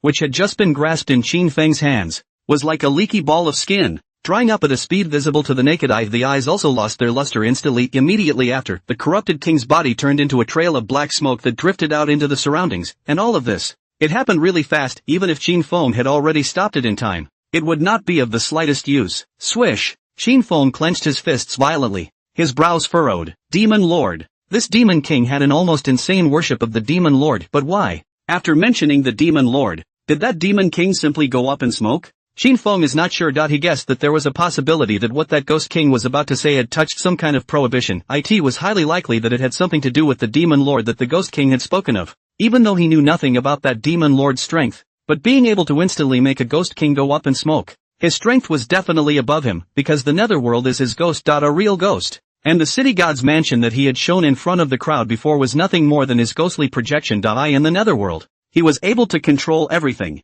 But for the other party to be able to kill someone in the ghost monarch's ghost spirit, even if it was with the help of special means, it was definitely a terrifying existence. He hadn't forgotten about the battle of the demons. How strong was a demon lord who could exterminate a deity? A strong crisis steeply rose in Qin Feng's heart, since the ghost king could be awakened. What about the demon lord? Where are the realms where these ghosts and evils live, and how many of them are there? What's the strength? Were these ghosts and evils sleeping? Or were they not continuing to attack their side of the world because of some special reason? And what about those gods? Did the gods die in battle? Or did they fall into a deep sleep as well? If they just fell into a deep sleep, then sooner or later, these gods would revive. And then what kind of attitude would they hold towards him, the outsider? There were too many questions in Qin Feng's mind. He couldn't be sure that the real gods would be friendly, rather than hostile, towards him after they awakened. But he never wanted to pin all his hopes on them either. It's better to rely on people than to rely on yourself. Imperative. It's better to improve your strength as soon as possible. A single thought flashed quickly in his mind. Qin Feng raised his head to look at the night-traveling god and the others, only to see that their faces were stunned and doubtful, obviously also suffering a great shock because of this incident. Yu Chang, in particular, was stupefied. It doesn't seem to have come back from Yu Chang's expression. Qin Feng was able to tell that Yu Chang knew nothing about this, so he didn't pursue the matter, let alone thinking of learning something from those ghost sentinels they had brought back. Even if the Ghostbusters did know something, this was still top secret information, and how do you announce it back to the average Oni? Qin Feng's gaze passed through the void and looked towards the Imperial Ghostbusters who had been brought back by the black and white irregulars. See only point one by one. The Imperial Ghosts looked alarmed but full of curiosity as they observed the surroundings, seemingly curious about everything, but yet shocked by the 9 hells they had just witnessed. Swish! Qin Feng raised his right hand, and the seal of the city god condensed in his hand. Boom! On the Hall of Hades, a huge silhouette emerged, and that massive pressure suddenly burst out. Point one by one. The royal ghosts' faces were startled, and they only felt an icy, bone-piercing coolness that rose from the soles of their feet to their heavenly souls. Put! Put! The crowd fell to their knees, too frightened to speak. Qin hereby makes you the Yin division, remembering that you have meritorious deeds in your life. You may go to the Underworld soul refining pool to be baptized once. Qin Feng's voice echoed throughout the Netherworld, boosting strength. Not just his own, of course, rather. It is the strength of the entire Netherworld. Otherwise, how will we fight against the mysterious realm with many ghosts and evils? As soon as Qin Feng's words fell, light flowed from the city god seal. A golden light floated out from the seal of the city god, coalesced into the word Yin and flew into the center of everyone's eyebrows. Shasta, the Oni, who had been wearing various different costumes, turned into a Inshur dressed in a mandarin's robe. The crowd was surprised and delighted. Others had blank eyes and were a bit overwhelmed. Suddenly, don't bow quickly to thank King Yan for his great favor. A sharp voice reached the ears of the crowd. It's Yu Chang. As a former ghost sentinel, Yu Chang could be said to be the forerunner of these people, and even though the ghost sentinels suffered heavy casualties this time around, it was great to see that these former brothers were able to become Inin warriors just like him. He was still very happy, and now these people were also able to receive the reward of King Yama and improve their strength. This is a great gift. It was only when they heard Yu Cheng's voice that the group of imperial demons nervously said, "Thank you, King of Yin." Wow. The vapors disappeared. Qin Feng withdrew his gaze and looked down at Yu Cheng in the large hall, saying in a calm tone, "Yu Cheng, during this next period of time, you will first take these Yin warriors to familiarize themselves with the situation of the Netherworld." Although Yu Cheng got along quite well with the black and white irregulars and the others, he was once a human, and was a bit more intimate with humans. He knew that Yin was giving him the opportunity to spend time with these former brothers. He dropped to his knees in excitement and clasped his fists in response. Yes. Qin Feng nodded slightly, and then turned his head to look at the night traveling god and the black and white irregulars and the others. Night traveling god. Now that the jurisdiction has expanded to the entire Jiangdu County, next I need you to set up 128 divisions throughout the entire Jiangdu County, and hand them over to these Yin managers to take care of them, and make sure that, throughout the entire Jiangdu County, there will be Yin managers patrolling the area. Bullhead and Horseface have been meritorious this time and can take charge of the division of punishment and evil and the division of speed reporting. Everyone else continue to do their jobs. The 128 divisions in Qin Feng's mouth were different from the previous ones, such as the division of soliciting lives and the division of accumulating wealth. The 72 divisions of the Netherworld are fixed. It is also a full-time court of the Netherworld, which requires ghosts and gods to sit in on it. If not before Yu Cheng has merit, he will not let Yu Cheng head of the picket division. Although Yu Cheng has incense cohesion robe, can absorb the power of incense, but in fact cannot be counted as a real ghost god, but in the royal decree for the head of the picket division, with official protection, can use the power of incense to cultivate, only then can be considered to really have the qualifications to become a real ghost god. But it will take a long time to go from ghost to demonic god. The ghosts of these imperialists, however, do not have an official position to protect them, and although they can cultivate with the power of incense, there is no way for them to become real ghosts and gods. Official positions, not to be appointed indiscriminately, otherwise the whole Netherworld is going haywire. Sure, there was no hurry in this matter, and in this era of rampant ghosts and evil, it was not entirely impossible to make a mark. We'll discuss the rewards when the time comes. As for these 128 divisions that Qin Feng was now requesting to be set up, the main purpose was for these ghost royalists to oversee those low-level Yin warriors, and in the future, they would be in charge of patrolling the public security issues, prevent the possibility of another outbreak of ghost tides. Qin Feng's voice continued to reverberate in the hall, and the night traveling god and the others all knelt down on one knee and cupped their fists with a respectful expression. Yes. Stand down. The words fell without a sound, and the crowd quickly exited the Hall of Hades. Only then did Qin Feng raise his head, his gaze sweeping across the entire Netherworld through the Hall of Hades. It wasn't long before he saw the small ball of flesh that had jumped onto one of the sentinels. Ghost King. One by one, the Imperial Ghostbusters screamed in panic. The matter of the ghost baby before did not spread in the Jiangning branch. Even if the people knew that this was the Netherworld, how could they not be panicked at first glance when they saw a ghost baby at the level of Ghost King? Cluck cluck cluck. Silver bell-like laughter kept ringing. The little meatballs happily danced around, jumping to this person to blow cold air at one time, and jumping to another person to pull out their hair at another time, having a great deal of fun. Seeing this scene, Qin Feng was also dumbfounded. Reaching out, he made a vain grab in the direction of the small meatball. Shoo! The little meatball's figure quickly flew towards the Hall of Hades, and in the next second, it landed in Qin Feng's arms. As soon as he saw Qin Feng, the little meatball shrunk into a ball. The two little hands gripped tightly and looked at Qin Feng with an aggrieved look, deflating their mouths as if they would cry out the next moment. Qin Feng simply ignored the little meatball. The hand gently turned, instantly channeling the power of the incense that he hadn't had time to transform before into the body of the little meatball. Snort! Wisps of black smoke emerged from the top of the little meatball's head. Ooh,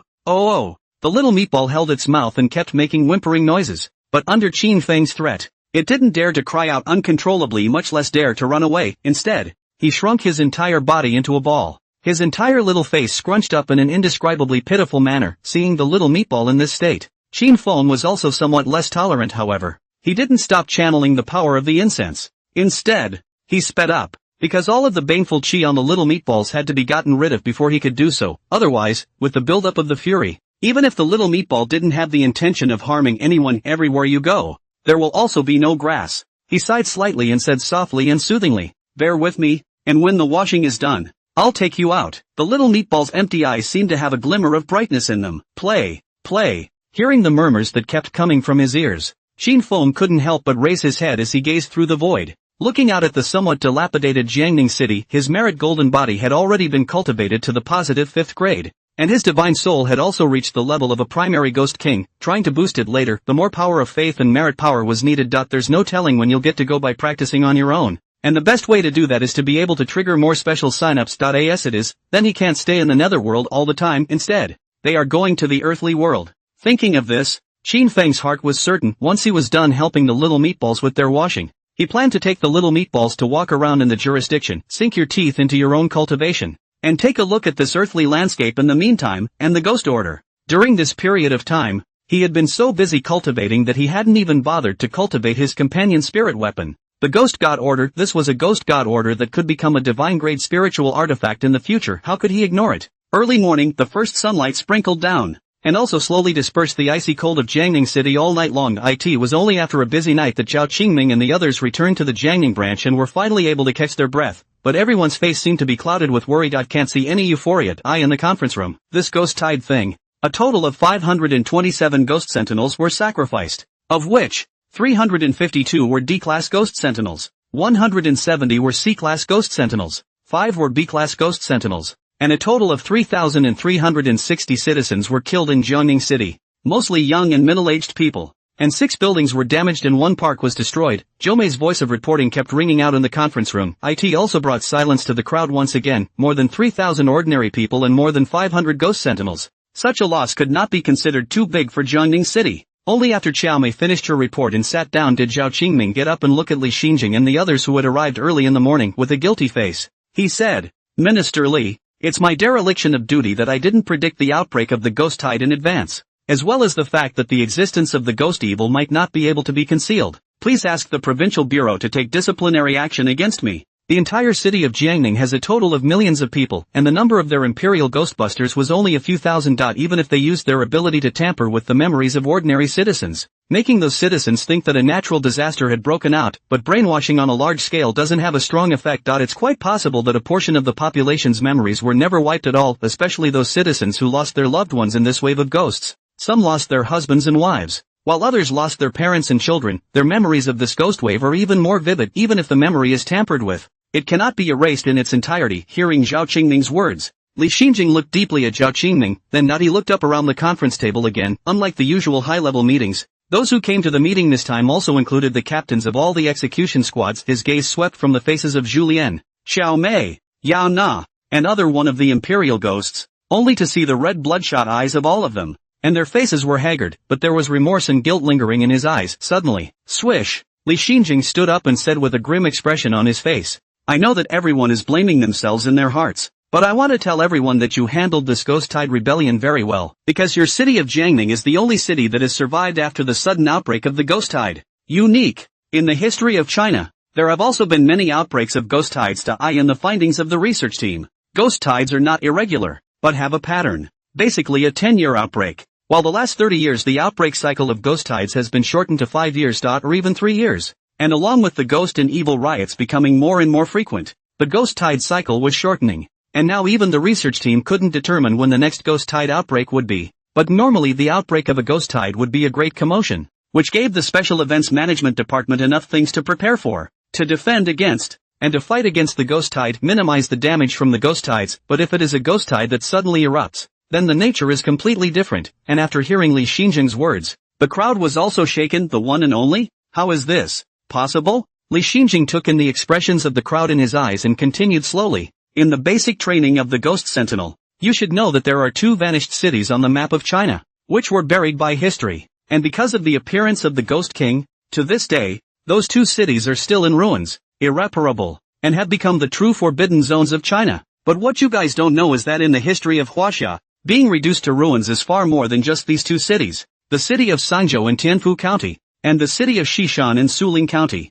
You will not be able to find traces of these cities in the history of the Imperial Ghostbusters either, because these cities, long ago, have already been reduced to ruins, and the reason these cities are in ruins is the same as what happened to you. Shasta. Li Xinjing's gaze became sharp. All of them encountered a human-caused ghost wave. There was no sign, no foreshadowing, and in such a way that these cities were wiped out overnight. Even, not a single living soul. A heavy voice that echoed continuously in the conference room. It also made the crowd's pupils cringe, and There were even cities in this world that had suffered the same fate as them, and they somewhat dared not imagine that if the 4 major ghost kings of the Netherworld hadn't stepped in this time, and thousands of Netherwomen had been mobilized, what will become of the city of Jiangning? Will it also be a ruin, hidden from history? Available. If these ghost tides are caused by human beings, then is it possible that someone has already controlled the method of manipulating all the ghosts and evils? Who are these people? And what is the purpose of their outbreak of ghost tides? In contrast, the faces of Zhan Yu and the others were not half surprised,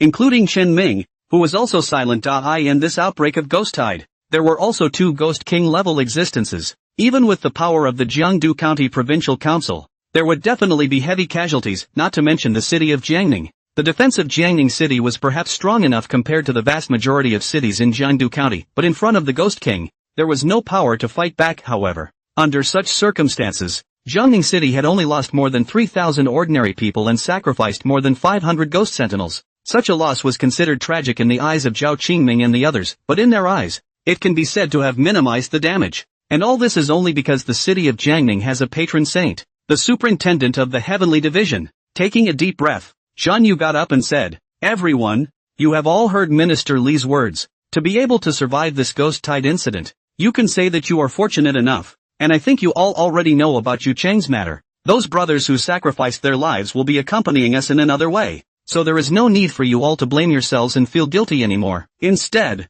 get pumped up as fast as you can." Speaking here, Zhan Yu's face suddenly became grim. "Do you guys know why Minister Li would tell you all this today?" There was a blank look in the eyes of the crowd. Even Zhao Qingming frowned, his eyes flushed with confusion. As the head of the inspection department of the southeast region of Jiangdu County, he naturally knew more than the average person. But he was only vaguely informed of what Minister Li had just said. There is no knowledge of the details. Why did Minister Li suddenly release this top secret information? It's not meant to be a comfort, is it? Looking at the crowd full of puzzled faces, Zhan Yu twisted his head to look at Li Xinjing, only after seeing the other party nod. Did he turn back to look at the crowd once again and said in a deep voice, "Everyone knows about the existence of the organization Heavenly Evil, which has always been known as the most mysterious organization and the hideout of all wanted criminals. But very few people know that this organization has actually existed for a long time. Trace the roots to even a similar time as the founding of the Special Authority. The members of the Heavenly Evil are very cunning, and under normal circumstances, they don't go head-to-head with us at the Special Events Management Bureau. But we have found traces of members of the Heavenly Evil behind the previous sudden outbreaks of Ghost Tide events. So we have reason to suspect that these sudden outbreaks of Ghost Tide are all the result of the Heavenly Evil's manipulation of the crowd. But after years of tracking them down, we still can't determine what the purpose of their outbreaks of Ghost Tide are." "What? Including this one?" "But the outbreak of this Ghost Tide makes us suspect that the real purpose of the other side is not for destruction, but is related to the gods." Zhao Qingming and the others' faces changed. If the other party's purpose was really for the gods, then it was towards the supervisory Heavenly Division Master? What does Heavenly Evil want? At this point, Li Xinjing propped his hands on the table and said in a deep voice, "The matter of the Ghost Evil is far more complicated than you guys can imagine. Especially with the outbreak of this Ghost Tide, it's very likely that it will make Jiangning City the center of attention in the entire China, and Jiangning will most likely become the future target of Heavenly Evil. Next, I will arrange for Minister Zhan to reside in Jiangning City. You must always be on your toes and not be negligent."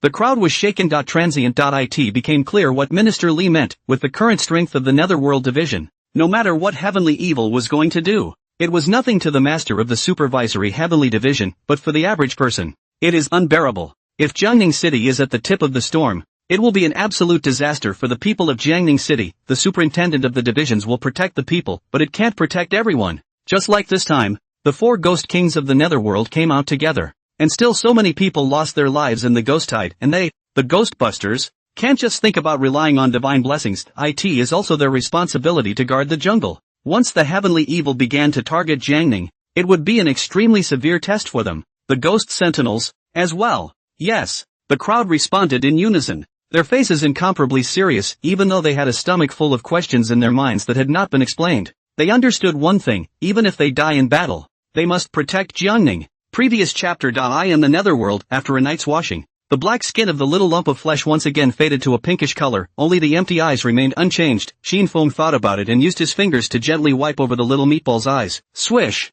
A golden light flashed. Moment. 2 more black and white eyes appeared in those empty sockets. This was of course not a real eyeball, but one that Xin Feng had visualized with the power of merit. And in his eyes, the appearance of the small meatball did not change. but ordinary people could not see through it. Let's go. Take you out to let off some steam. As soon as Qin Feng's words left his mouth, he felt his arms sink, and hurriedly used both hands to hold the little meatball that jumped into his arms. Put. Wind. The little meatball waved his hands happily and babbled on and on. Qin Feng smiled faintly, and the moment he raised his head, his gaze traveled through the void and looked out at the city temple. The city palace is still undergoing restoration, but in front of the temple gate, it was stacked with people. It even surrounded the entire city god temple. There are extraordinarily many people today. Qin Feng sighed slightly. He knew very well that the reason why the city god temple was so bustling today was precisely because of the riot of ghost tides last night. He took a step forward and, in an instant, appeared in the corner outside the crowd. That black robe, too, had turned into a set of casual clothes. It looks like an ordinary passerby. Pray for the city god's blessing.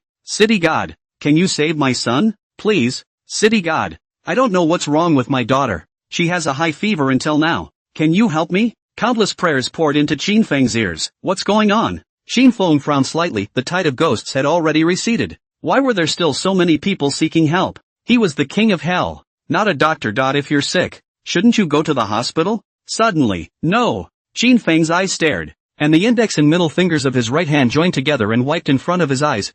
Colorful rays of light emerged from the surrounding crowd, but there was one thing that was the same. These rays of light were all entangled with strands of black ghost chi. It's just that some are lighter in color and some are very dark. Qin Feng raised his head again to look in the direction of Jiangning City, only to see that there was also a ghostly aura rising continuously in the sky above Jiangning City, and although the color was light, it was covering the entire Jiangning City. This is the ghostly aura that remains after the ghost tide. A murmur sounded and Qin Feng frowned. There is a difference between yin and yang. Ghost energy is very harmful to the bodies of ordinary people. If a person is physically fit, he will only be mentally depressed for a few days, and the ghostly aura on his body will dissipate after a few days, and there is no continuous input of ghostly aura to follow. But if the body is sick and weak, it will be sick at once. Or even died for it. And given the residual ghostly aura in Jiangning City, it would last for at least nearly a month if it wasn't dispersed. There is no telling how many more innocent souls will be created by then. Swish! Qin Feng suddenly lifted his right hand and pointed in the direction of the sky, and a channel of the power of faith drifted into the clouds and quickly coalesced the surrounding clouds. Snap!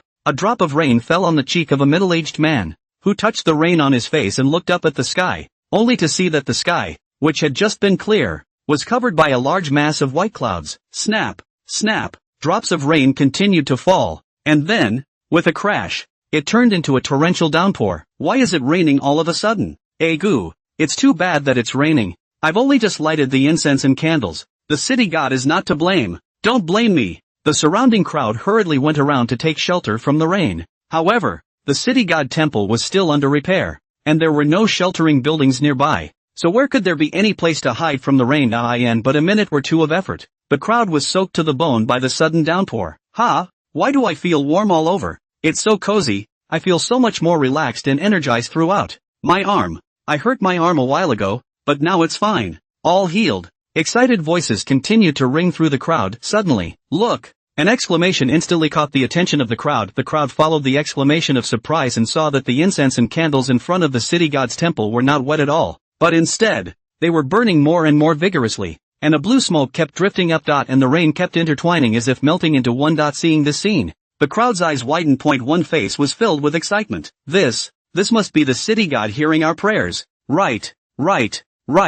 This isn't any ordinary rain at all. This is the city god giving us a blessing. Thank you, city god. Thank you. Geez, I've got to hurry up and call home and get them out of the rain. Excited voices continued to reach Qin Feng's ears. Qin Feng raised his eyes and looked around, only to see strands of black ghostly chi emerging from the people's bodies, the rapidly dissipating into the rain. Qin Feng's gaze moved slightly, and when he raised his hand, the ghost god order appeared in his hand. Although these residual ghost chi were very weak, all of them added up to an absolute lot, and instead of letting all of them dissipate, it would be better to use them to contain the ghost god order. Buzz! The demonic order trembled slightly. Next, those ghost chi that were about to dissipate, as if attracted by the ghost god order, quickly disappeared into the ghost god order. Shasta. A light flowed on the ghost god order, and that originally dark color deepened once again. Buzz! The demonic order continued to tremble as if expressing its joy. Qin Feng's mind moved, and the ghost god order floated into midair, absorbing the surrounding ghostly chi to its heart's content,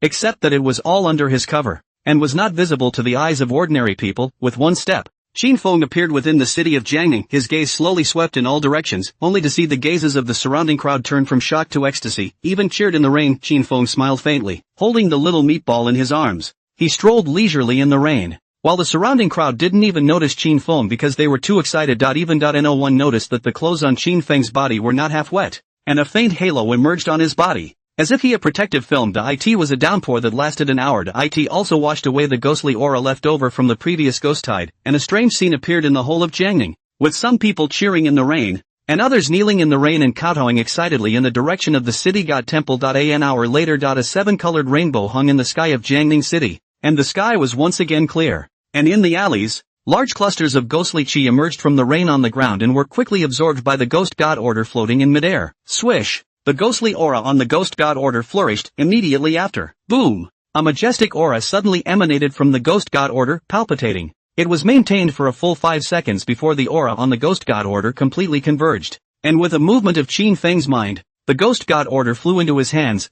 Only the original dark token became even more ancient. And if one didn't pay attention to it, one would only treat it as an ordinary black token. However, Qin Feng sensed that the ghost god order was even more powerful than before. Even controlling a primary ghost monarch of the same level as him would definitely not be a problem. Sure, it would still take an incomparably long time for the ghost life order to metamorphose into a heaven-ranked or god-ranked spiritual artifact. Suddenly the system's crisp prompts entered Qin Feng's ears. Ding! Universal rainfall, dispelling the residue of ghostly chi, triggering a special sign-on. Is it signed on? Hearing the system's prompt, Qin Feng's eyes were delighted. He cleansed Jiangning of his ghostly aura. Not only because of the prayers of the believers, but more importantly for the special signing. It was not what he expected. Sign in. Signed in successfully. Obtained the Anamaru crafting method. Anamaru? Qin Feng chose to receive it even though he wasn't sure what it was. Next, a thin page floated into his hand. Only the paper page was printed with complicated patterns, and the small words next to it docketed, Ghost Chi as the main body, and the power of incense and fire as the supplementary material.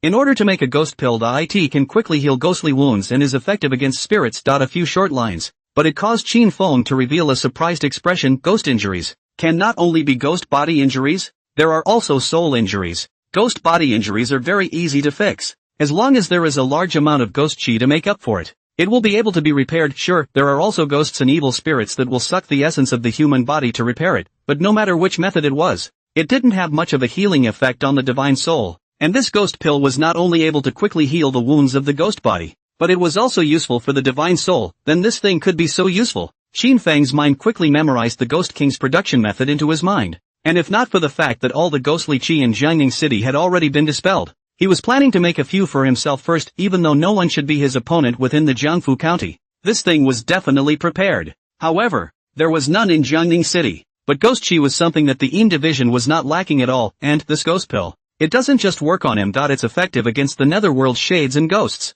And this time, in addition to those Netherworlders who died in battle during the ghost tide, a bunch of ghost gods including the Night Traveler, and those low-level Netherworlder ghost bodies were all damaged. This ghost pill is easy to make, so it is natural to popularize it. The thoughts in his mind flickered. Qin Feng's right hand gently lifted, and the yellowed pages instantly transformed into a ray of light and flew in the direction of the city god temple. Shoo! The pages of paper went through the walls of the city temple and directly into the Netherworld. Then it landed on the Jaeger's desktop. This is... White Impermanence froze for a moment, and before he had time to go up and check, Qin Feng's voice steeply sounded in his ears. The Department of Accumulated Wealth is responsible for producing a large number of ghost pills as a commonly used item in the Netherworld for healing injuries, and equipping all the Underworlders with them. Furthermore, I'm going to stay for a period of time in the earthly world, so if something happens, you can report back in front of the Hall of Hades. Yes. Even though Qin Feng was not in front of him, White Impermanence still knelt on one knee and respectfully cupped his fists in response. Only when there was no more sound coming from him did White Impermanence get up and walk over to the tabletop,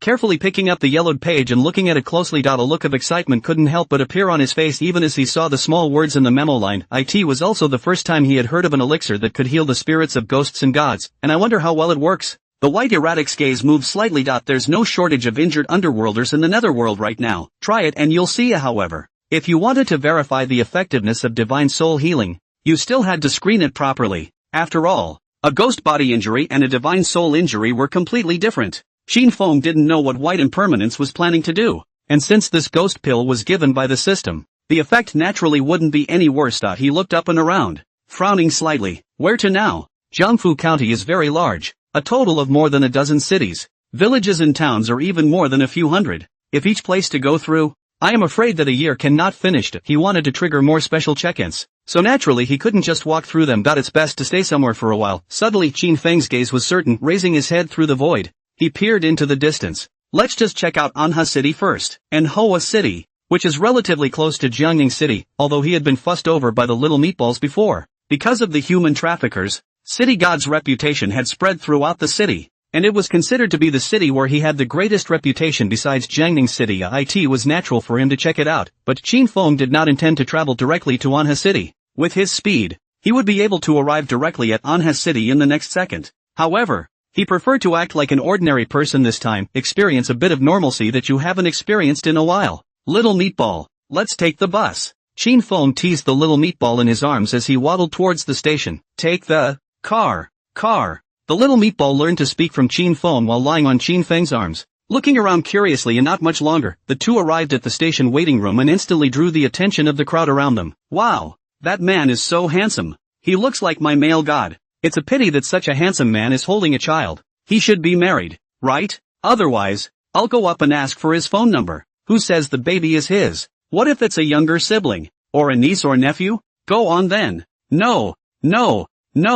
I'm embarrassed. Why don't you try? Not far away, a few girls were looking at Qin Feng with a flamboyant face, and in the middle of pushing and shoving, one of them bumped into Qin Feng. Bang! Qin Feng's body didn't move at all, but instead, the girl was hit and stumbled. Ah! The exclamation of shock coming from his ears also caused Qin Feng to freeze for a moment. The conversation between the several girls just now was naturally impossible to hide from Qin Feng's ears. Now he's the one who's been hit, and he hasn't yelled yet. So how is this the other guy yelling first? He craned his head to look behind him. See only a 17 or 18-year-old girl, not very tall, with curly hair, looking like a doll. Only those big watery eyes were like frightened bunnies. Panicked and a little unsure of what to do of feeling Qin Feng's gaze, the girl blushed red and stammered. Sorry, I didn't do it on purpose. Qin Feng smiled faintly. It's fine. The girl craned her head to look behind her, only to find that her companions had all run off into the distance, but kept signaling to her with their eyes to hurry up and ask for the phone. She squeezed her hands tightly around the corner of her coat,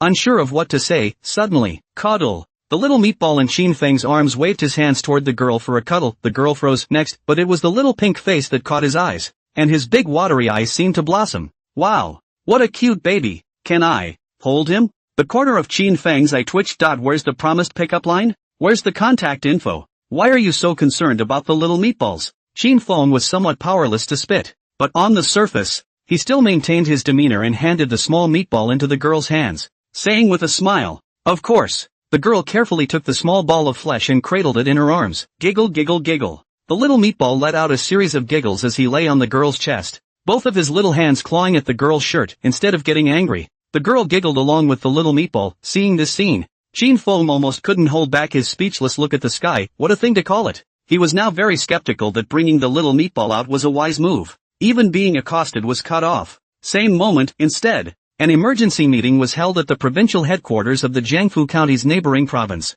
Suling County, conference room. A bearded man stood at the conference table with a straight body, looking at the people around the round table with a grave expression, and reported, 3 Imperial Ghostbusters guarding Shishan City disappeared the night before last, and their whereabouts are still unknown. And just this morning, we found an item carried by one of the Imperial Ghostbusters in the vicinity of the Tianxiang Mountain. So we suspect that they've most likely gone deep into the interior of Shishan City. This bearded man's name was Zhuo Feng, and he was also an officer specializing in guarding Shishan City. At the same time, he was also an S-class Ghostbuster. Being erased from history, the city of Nishiyama has actually always been under the control of the Ghostbusters. And the reason why the city was erased from history instead of choosing to rebuild it was because it was very scary. Even though the entire city had been reduced to rubble, a huge ghostly aura still remained. Couldn't dissipate. And because of that, this place has a fatal attraction to ghosts and evil. Every once in a while, countless ghostly evils would flock to the city. But strangely enough, they didn't see any ghostly evils amongst the wreckage of the city.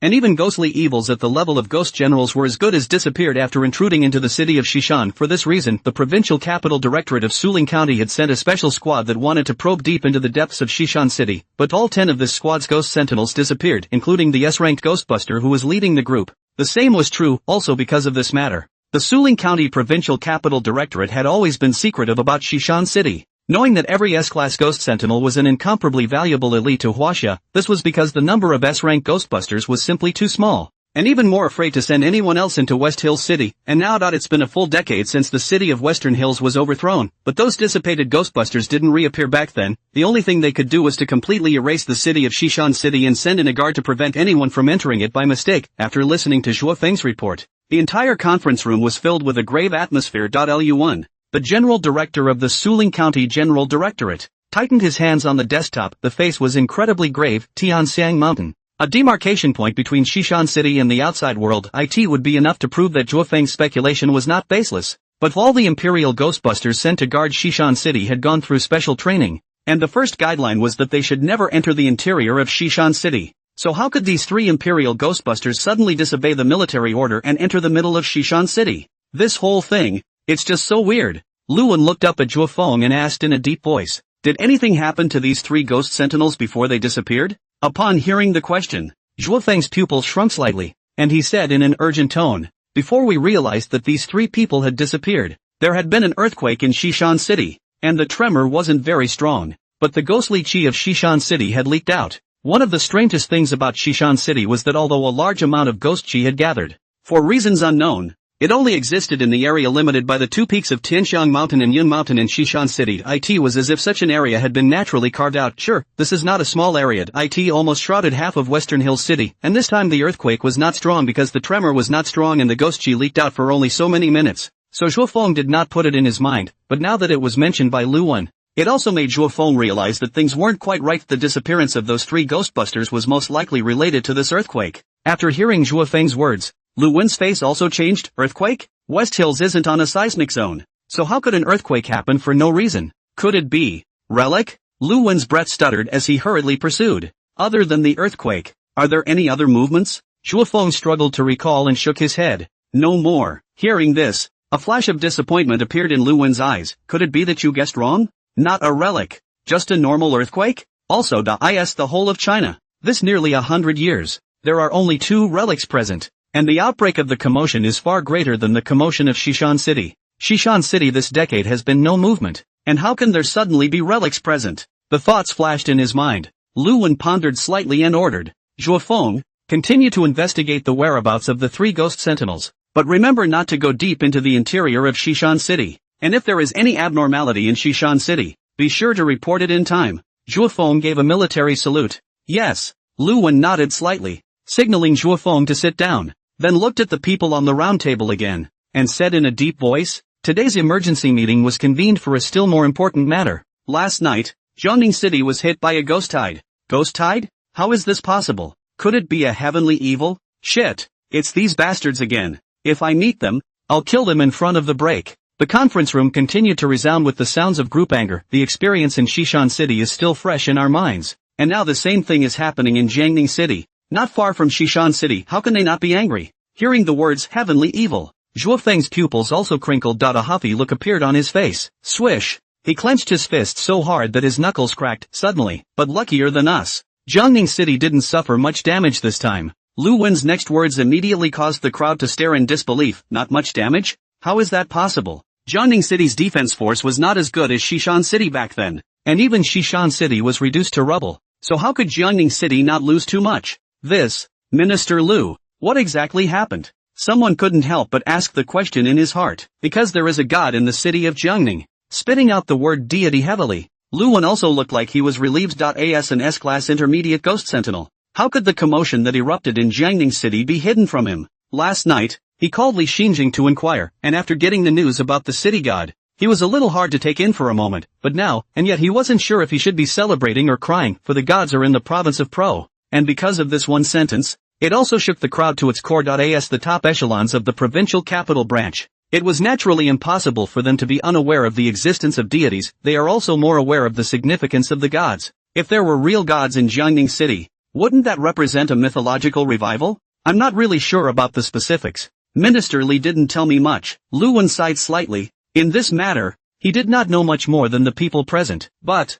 Luan looked at the crowd with a serious face and said in a deep voice, recently, heavenly evil's movements have been frequent. Everyone must remain on constant alert. Yes, sparse voices rang out. and it was clear that the crowd had not yet recovered from the news they had just heard. Deity. That's the supreme being. Jiangning City would even become the first place where the gods awakened. What about their Suling County? When will the gods awaken? Jiangning City, station, because of the little meatball. The lowly girl also got acquainted with Qin Feng, and the other three girls quickly came together, one after the other as if they were overflowing with motherly love, grabbing to hug the little meatball, but actually a few girls were merely using the small meatballs to strike up a conversation with Qin Feng. Qin Feng naturally could not let a few girls hug little meatball often, although he used the power of merit to block the ghostly aura from little meatball. Little meatball was after all a ghost king, under prolonged exposure. The average person is still unable to remain unaffected not much longer. Qin Feng then sought an excuse to carry the little meatball back to in the casual conversation. Qin Feng also had a preliminary understanding of a few girls. The lowly girl was called Tao Wan. The long-legged girl wearing a super short skirt was called Xiaoling. The remaining two girls were twins. The sister was called Milan. The younger sister, Michelle. Both of them looked almost exactly the same, and both of them had a head of wavy curls and wore a college-style pleated skirt. Even Qin Feng could only distinguish the two from their breath. All four sisters went to college in Jiangning and were also close friends in a dormitory. Although several people did not encounter any ghosts or evil spirits last night, they were also frightened by the commotion outside. So they traveled to Anha City in pairs to go on vacation to the hot spring lodge owned by Milan Michelle's family. As for Qin Feng, naturally, he was asked a series of questions by several of the sisters. Sure, Qin Feng would definitely not reveal his true identity, surrounded by several pretty MMs. He of course had to establish a single persona for himself. So in his narrative, the little meatball's parents had died in an accidental car crash not too long ago. The little meatball could only rely on him as his uncle, with a 1-year-old child. He was disliked in every way by his girlfriend of 3 years, who eventually left him. In the face of such a statement,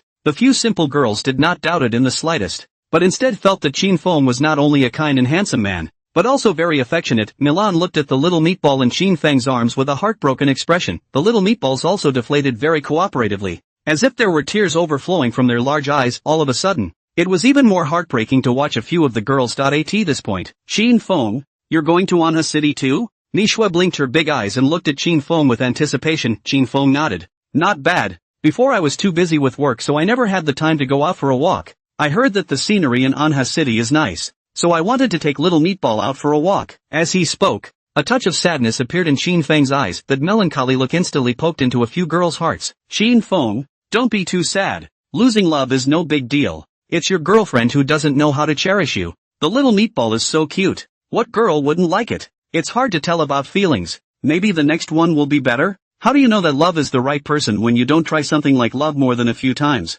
A few girls chirped and comforted, almost as if they were asking Qin Feng to choose between a few of them. Mishua's eyes flickered for a moment as she looked at Linran with an expectant expression and proposed. Qin Feng, since you haven't figured out where to go yet, why don't you come with us to the hot springs villa as well? Good idea. Yes. Qin Feng, just come with us to the hot springs villa. I still want to hug the little meatballs more. Michelle's proposal was instantly agreed upon by several girls. Milan was even more generous, saying that food and lodging were all inclusive. A good man like Qin Feng who was handsome and kind was too rare, so instead of cheapening it to outsiders, it was better for them to digest it internally themselves. How could the small thoughts of a few girls be hidden from Qin Feng? To be honest, he really has no idea about these girls, but simply like the beautiful things around him, appreciate the beautiful scenery around him. But he is, after all, a demiurge, and how can you really fall in love and have children like a normal person? What's more, if the crisis brought about by the realm was right in front of him, so how could he have time to ponder over the matters of men and women?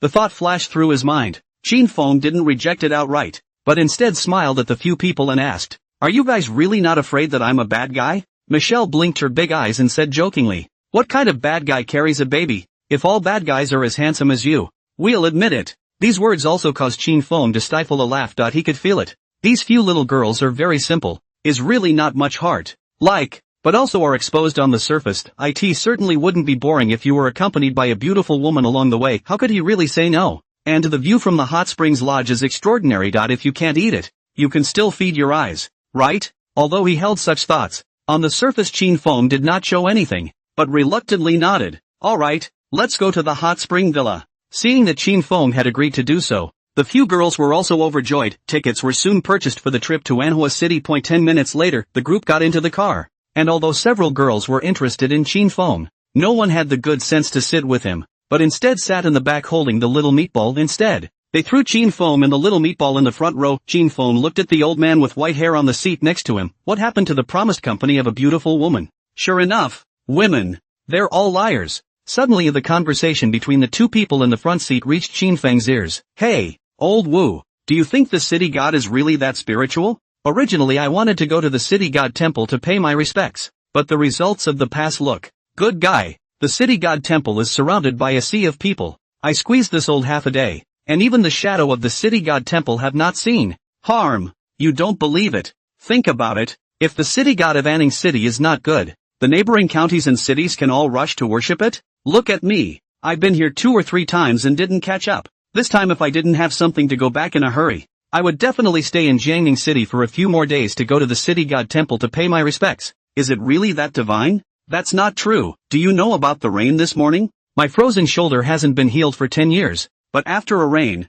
it's all gone. Do you think it's a blessing from the city god? Holy shit. Really? Chin Foam looked up at the front seat. It was 2 men in their 30s, and after similarly hearing the conversation in the front row, the oldest man next to Chin Foam sat up with a jolt. The old man looked at the middle-aged man next to the old Wu and said, Young man, you cannot believe. I am the people of Jiangning City. I tell you, before Jiangning City god temple is deserted, which is like the present, but just a while ago, this city god temple is not the same. You guys know Guo Yanjun, the richest businessman in Jiangning, right? When he first, the old man told the story of Guo Yanjun's forced robbery of Pingyanfu in the first place, which also attracted the attention of other passengers on the bus. One stretched his neck and looked toward the boss. By the time the old man finished speaking, the carriage also resounded with sighs, and there were also outsiders who curiously asked after them. Oh boss, can you tell us more about the manifestation of the city god? The old man smiled. To say that the city god manifestation of things, but too much. I just tell 3 days and 3 nights will not be able to finish nah, but last night, I experienced it myself. With that, he fumbled for a peace offering from his shirt pocket. Chin Foam slightly glanced sideways and saw a tiny crack on that peaceful blessing. Obviously this old man is not making things up, but has really encountered ghosts and evil spirits. Last night I was awakened by a strange commotion, and as soon as I opened my eyes, I saw a horrible ghostly face hanging over my head, and this soul of mine almost didn't fall out. Just then, the boss held up the peaceful blessing and said with a vivid expression while gesturing, I saw a golden light enveloping that horrible ghost face, and with a zip, that ghost face instantly burned as if it were on fire, and in the blink of an eye, it was burned to ashes, and when I came back to my senses, I realized that this peaceful blessing had an extra crack in it. Seeing the old man said God, the passengers on the bus also looked at the safe blessing in the old man's hand one by one. There really is a crack. Is it really a manifestation of the city god? Egu I go. I should have known that I also go to the city god temple to seek a peace blessing. This car are open. It's too late.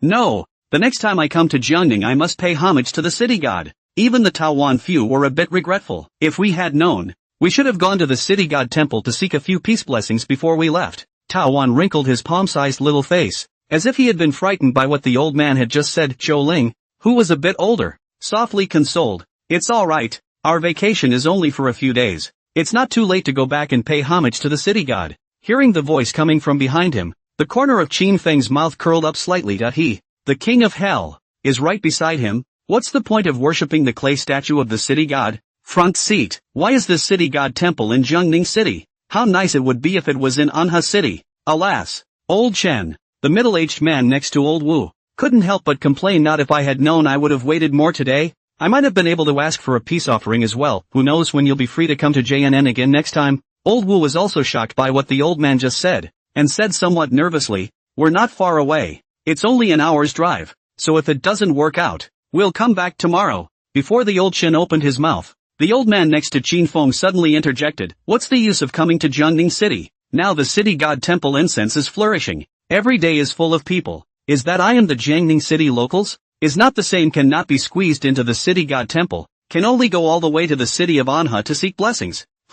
Master, that's strange. Isn't the city god temple in Jiangning City? Why did you go to Anha City to seek blessings? Yes Moncler, I'm from Anha City, but I've never heard of a city god temple in Anha City either. Old Chen and old Wu frowned and twisted their heads to look at the oldest man sitting in the chair behind them. Even Chin Feng frowned slightly. The method of making the peaceful blessing was something he had only passed on to Wang Dazhu, and the key to why the peaceful blessing was useful did not lie with Wang Dazhu, rather, it's because he performed a ghost exorcism. This also means that other people simply can't make peaceful blessings, and how does the city of Manhwa have a peace of mind? He looked sideways at the old man, only to see him carefully stowing the peaceful blessing into his chest position, wearing it close to his body. With a surprised look on his face, do you not know that the city god's descendants are in the city of Anwar? Hearing this, old Chen and old Wu froze, Qin Feng also froze. What a joke! How long had it been since he crossed over to this world? And where did he get descendants? And so on. Qin Feng suddenly frowned. Could it really be the descendants of the city god? If there have been deities in this world, then the city god is certainly there. And most of the city god are martyred in the country and died of loyalty and martyrdom. Or just upright civil officials. It wouldn't be surprising if such a character had descendants. But even if the city god really has descendants, this is not known for how many generations. How can the descendants of the city god make the peace blessing of driving away ghosts? There's definitely something wrong with this thing. Thinking of this, Qin Feng couldn't help but open his mouth and ask toward the old man. Old man, how can you be sure that that person must be a descendant of the city god? The boss glanced at Qin Feng and then looked at the little meatball in his arms. With a kind face, he said, young man, are you also from Jiangning? Qin Feng nodded slightly. Not bad. The old man had a smile. You are so young. May not know the origin of our Jiangning city god. The city god was named Qin Yubo, was issued 3 times by the Ming dynasty Taizu to hire Yubo Gongroyal, as an official during the outstanding political achievements, and clean love for the people. After the death of the Ming dynasty Taizu was sealed as the city god. Qin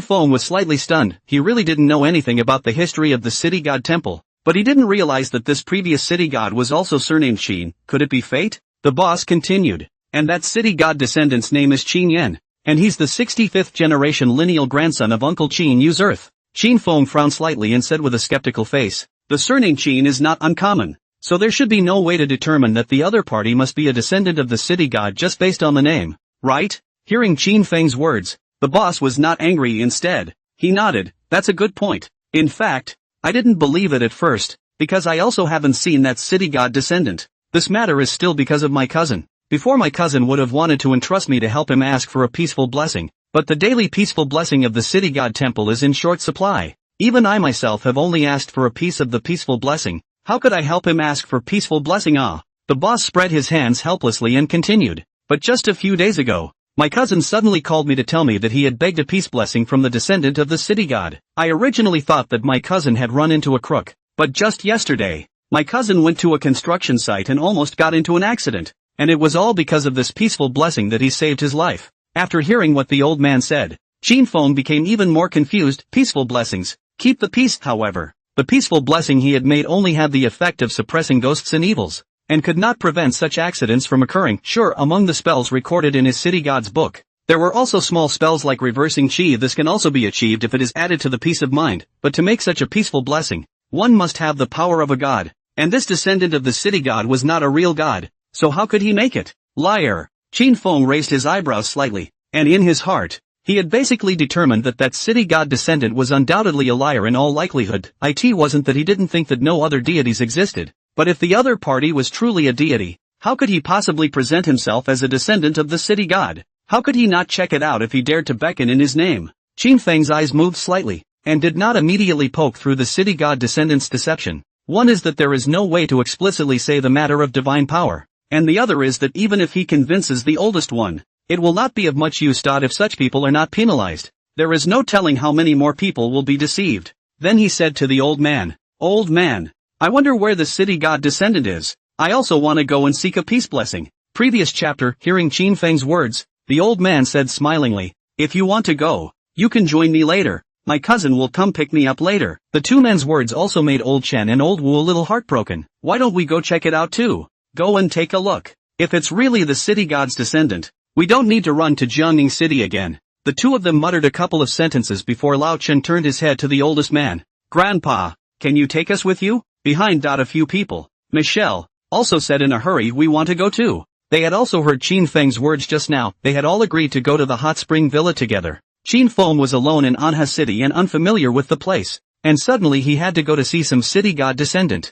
How could they leave Qin Feng alone? Boss face, so many people, I'm afraid the car cannot sit. Grandpa, you don't have to worry about the car. There will be a car to pick us up later. If the two uncles don't mind, they can also join us. Do you think it's okay, boss? A sweet voice rang out from behind her, and Michelle blinked her big eyes and sneaked a glance at Qin Feng. The boss is also a hothead. Seeing that the biggest problem was solved, he also responded with a mouthful. Okay, Then you guys have to follow closely later. Don't get lost. Thank you, Grandpa. An hour later, the crowd arrived in the city of Anwar. As soon as they stepped out of the station, the crowd saw a middle-aged man with a big belly greet the oldest man. The oldest introduced himself to the crowd. This is my cousin, Tang Yuan. Hello uncle. The crowd greeted Tang Yuan, and Tang Yuan froze for a moment. Brother, who are they? The boss smiled and said, it's a friend I just met in the car. This is Qin Feng. This is Old Chen and Old Wu. Roughly introduced the names of a few people. The old man continued. They also want to go to meet the descendants of the city god. To seek a peace blessing, you can rest assured that they have their own car. Is to let us give a lead. This, Tang Yuan frowned and spoke. It's fine if you guys just follow along, but when you see the master later, you guys have to watch what you say and don't piss off the master. Old Wu and Old Chen quickly nodded. Don't worry, we still know this rule. Qin Feng and Michelle and the others looked at each other without saying anything, just a slight nod at this point. Michelle saw someone not too far away waving at her and quickly reached out and waved, turning his head to look at Qin Feng again. Brother Qin, my father has come to pick us up. Qin Feng glanced at the distance and saw a middle-aged man with a sturdy figure standing in front of a black sedan that looked 8 times similar to the twin sisters. It was followed by a small white sedan. Obviously, the two Michelle sisters had informed the family long ago for fear of not being able to sit down. He withdrew his gaze and smiled. Okay, you guys get in the car first. Michelle froze for a moment. Brother Qin, aren't you going to ride in a car with us? No. Qin Feng twisted his head to look at Tang Yuan on the side. Big brother Tang, I want to sit in your car. You won't mind, right? Hearing this, Tang Yuan's heart flooded with mutterings. Why don't you take his car instead of a nice one? Holding a baby at such a young age. It can't be a human trafficker, can it? Seeing the hesitation on Tang Yuan's face, Qin Feng smiled and said, Big brother Tang, I'm just very interested in the affairs of the city god and want to learn more about the city god's descendant. As soon as he heard about the city god's descendants, Tang Yuan immediately became energized. Okay, get in the car. Yes. Seeing Qin Feng follow Tang Yuan to the car, Mi Shui couldn't say anything else, so she greeted Old Chen and Old Wu as they got on the car instead. The 4 girls got into the car of the twins' father, Mikey Car. Upon learning of the several people's intentions, Mikey frowned and asked, You guys are fine. What kind of city god descendant are you going to meet? Michelle, who was sitting in the back row, hurriedly repeated the boss's previous words. After saying that, he also said with some palpitations, Dad, you don't know. Last night the ghosts cried out and almost didn't scare a few of us to death. Milan, who was sitting in the co-pilot's seat, also nodded in agreement. Originally, we wanted to go back to worship the city god again, but after hearing Master Lu say that we can also seek peace and blessings in Anha City, I thought of seeking one for you as well. Another reason was naturally for Qin Feng, but of course it was impossible to say such things because their mom died early and it wasn't easy for their dad to bring them up all by himself. She didn't want to worry her dad. Hearing the words of the 2 sisters, Mikai was speechless. I say you guys, you must have watched too many horror movies. Where in this world is there any ghosts or evil? Dad, Michelle beamed, feigning exasperation. Alright, I really can't help you. Just go check it out. I really can't help you guys. Miki shook her head and glanced at her twin daughters with a doting face, started the car and followed closely behind Tang Yuan's car, the other side, without waiting for Qin Feng to condescend. Tang Yuan shook it all out like pouring beans. Original, Tang Yuan is a contractor on the construction site. The family is also considered a little money. Tang Yuan, this person would have been on the Ghosts and Gods, said convinced, coupled with the previous to see the internet rumors of human traffickers. Want to go to the city god temple to seek peace blessing to protect the peace, however, because of the matter of the work schedule cannot go, can only entrust to his cousin Lu Yuan, but the peace blessing was delayed, which made Tang Yuan anxious. Not long ago, one of Tang Yuan's friends told him that the descendants of the city god to the city of Anha, where they can also ask for a peace blessing. Tang Yuan held the attitude of trying. Went to ask for a peace blessing. Results, just arrived at the construction site yesterday. Tang Yuan was directing the workers to work. Suddenly felt someone pushed himself immediately after. A bag of cement smashed down where he had been standing before. Tang Yuan narrowly escaped with his life, which convinced him of that city god descendant. Pushed? Qin Feng frowned slightly. This obviously had absolutely nothing to do with the peaceful blessing. Could it be that that city god's descendant was an imperial ghostbuster in disguise? He looked at Tang Yuan, who was sitting in the driver's seat, and asked, Does this peaceful blessing cost money? How you lads talk? Tang Yuan angrily grimaced. The master said that this is called accumulating goodness. How can you use such a vulgar word as asking for money? Hearing this, Moncler Outlet Online Lu but froze for a moment. Still really want money, ah? How much? Although they are cousins, in earlier years, Tang Yuan also received a lot of help from Grandmaster Liu. In the face of Mr. Lu's questioning, Tang Yuan was not as angry as he had been with Qin Feng before, but instead said in a wealthy and generous manner, "It's not much. It's only 10,000. Mr. Lu was shocked. 10,000. That's not much? This is really a heavenly price. Tang Yuan waved his hand impatiently. Alright, brother, don't worry about it. I'll pay for it. Money is not as important as life. Besides, we're doing good. We're doing ourselves a favor. Qin Feng secretly rolled his eyes. $10,000 for a peace of mind. This is no way to cheat money. Not much longer, the crowd then followed Tang Yuan to the outside of a courtyard. As soon as you enter the door. Why hasn't the master come out yet? Didn't Boss Zhao just go in? Wait a minute. I heard he went to find a master to exorcise the ghosts. I don't know how it went. Pretending to be a god. You're not a crook, are you? Shoo, keep your voice down. Someone offended the master earlier and was punished by the master on the spot. That person was in so much pain that he rolled around on the ground directly. And the master didn't stop punishing him until he was on his knees begging for forgiveness. Is it that godly? The low murmurs from the surroundings continued to reach the ears of the crowd. It also caused the crowd to look around frequently. Qin Feng raised his head and swept a glance, only to see that there were 20 to 30 people standing in the courtyard. Men and women, old people as well as young girls, but most of them looked like they had a rich look on their faces. Obviously brawl are not bad for the Lord. Suddenly Qin Feng's gaze fell on the two middle-aged men. Ghostbusters. One is still an A-level junior and one B-level senior. Are the two Ghostbusters the masterminds behind this? Doubts flooded Qin Feng's eyes. The strength of these two ghost sentinels were not low. It wasn't easy to make money. Did they need to cheat people in this way? The two ghost sentinels seen by Qin Feng were no one else but Duan Chongjun, the director of the Manhwa branch, and his assistant, Tan Ming. The reason they are here is also for the city god's descendants. Since the last time city god punished the traffickers, Duan Chongjun had been very attentive to city god, and even Minister Zhan had confirmed the existence of city god that surely can't be fake. And during this time, the number of ghosts and evils in Anha city plummeted. It also makes Duan Chongjun feel even more that the city god is not only the city god of Jiangning city, but also the city god of their Anha city, different from Zhao Qingming and the others. Duan Chongjun felt that if he could get in touch with city god, Anha city would still need to be afraid of any ghosts and evil in the future. But he is, after all, the head of the Manhwa precinct, and it's not good to go against the rules of Jiangning city and run straight to the worship just when he had a headache, but suddenly received the news that Anha city came to a city god descendant. He was so excited that he immediately brought his assistant over to take a look. Now between Jiangning branch and the city god, has maintained a very delicate state. Do not dare to provoke, but also do not dare to take the initiative to approach. But no matter what, the city god temple within the city of Jiangning city can be described as the city god's roots are located. But if they, Anha city, can be involved with the descendants of the city god, even the city god descendants were recruited to the Manhwa precinct, then the city god will still be close to them. Anha city? Little Tan, are you sure that the city god descendant is here? Duan Chongjun swept his gaze around, and then stalked his neck, looking toward the houses in front of him. He didn't have the ghostly ability to travel through walls,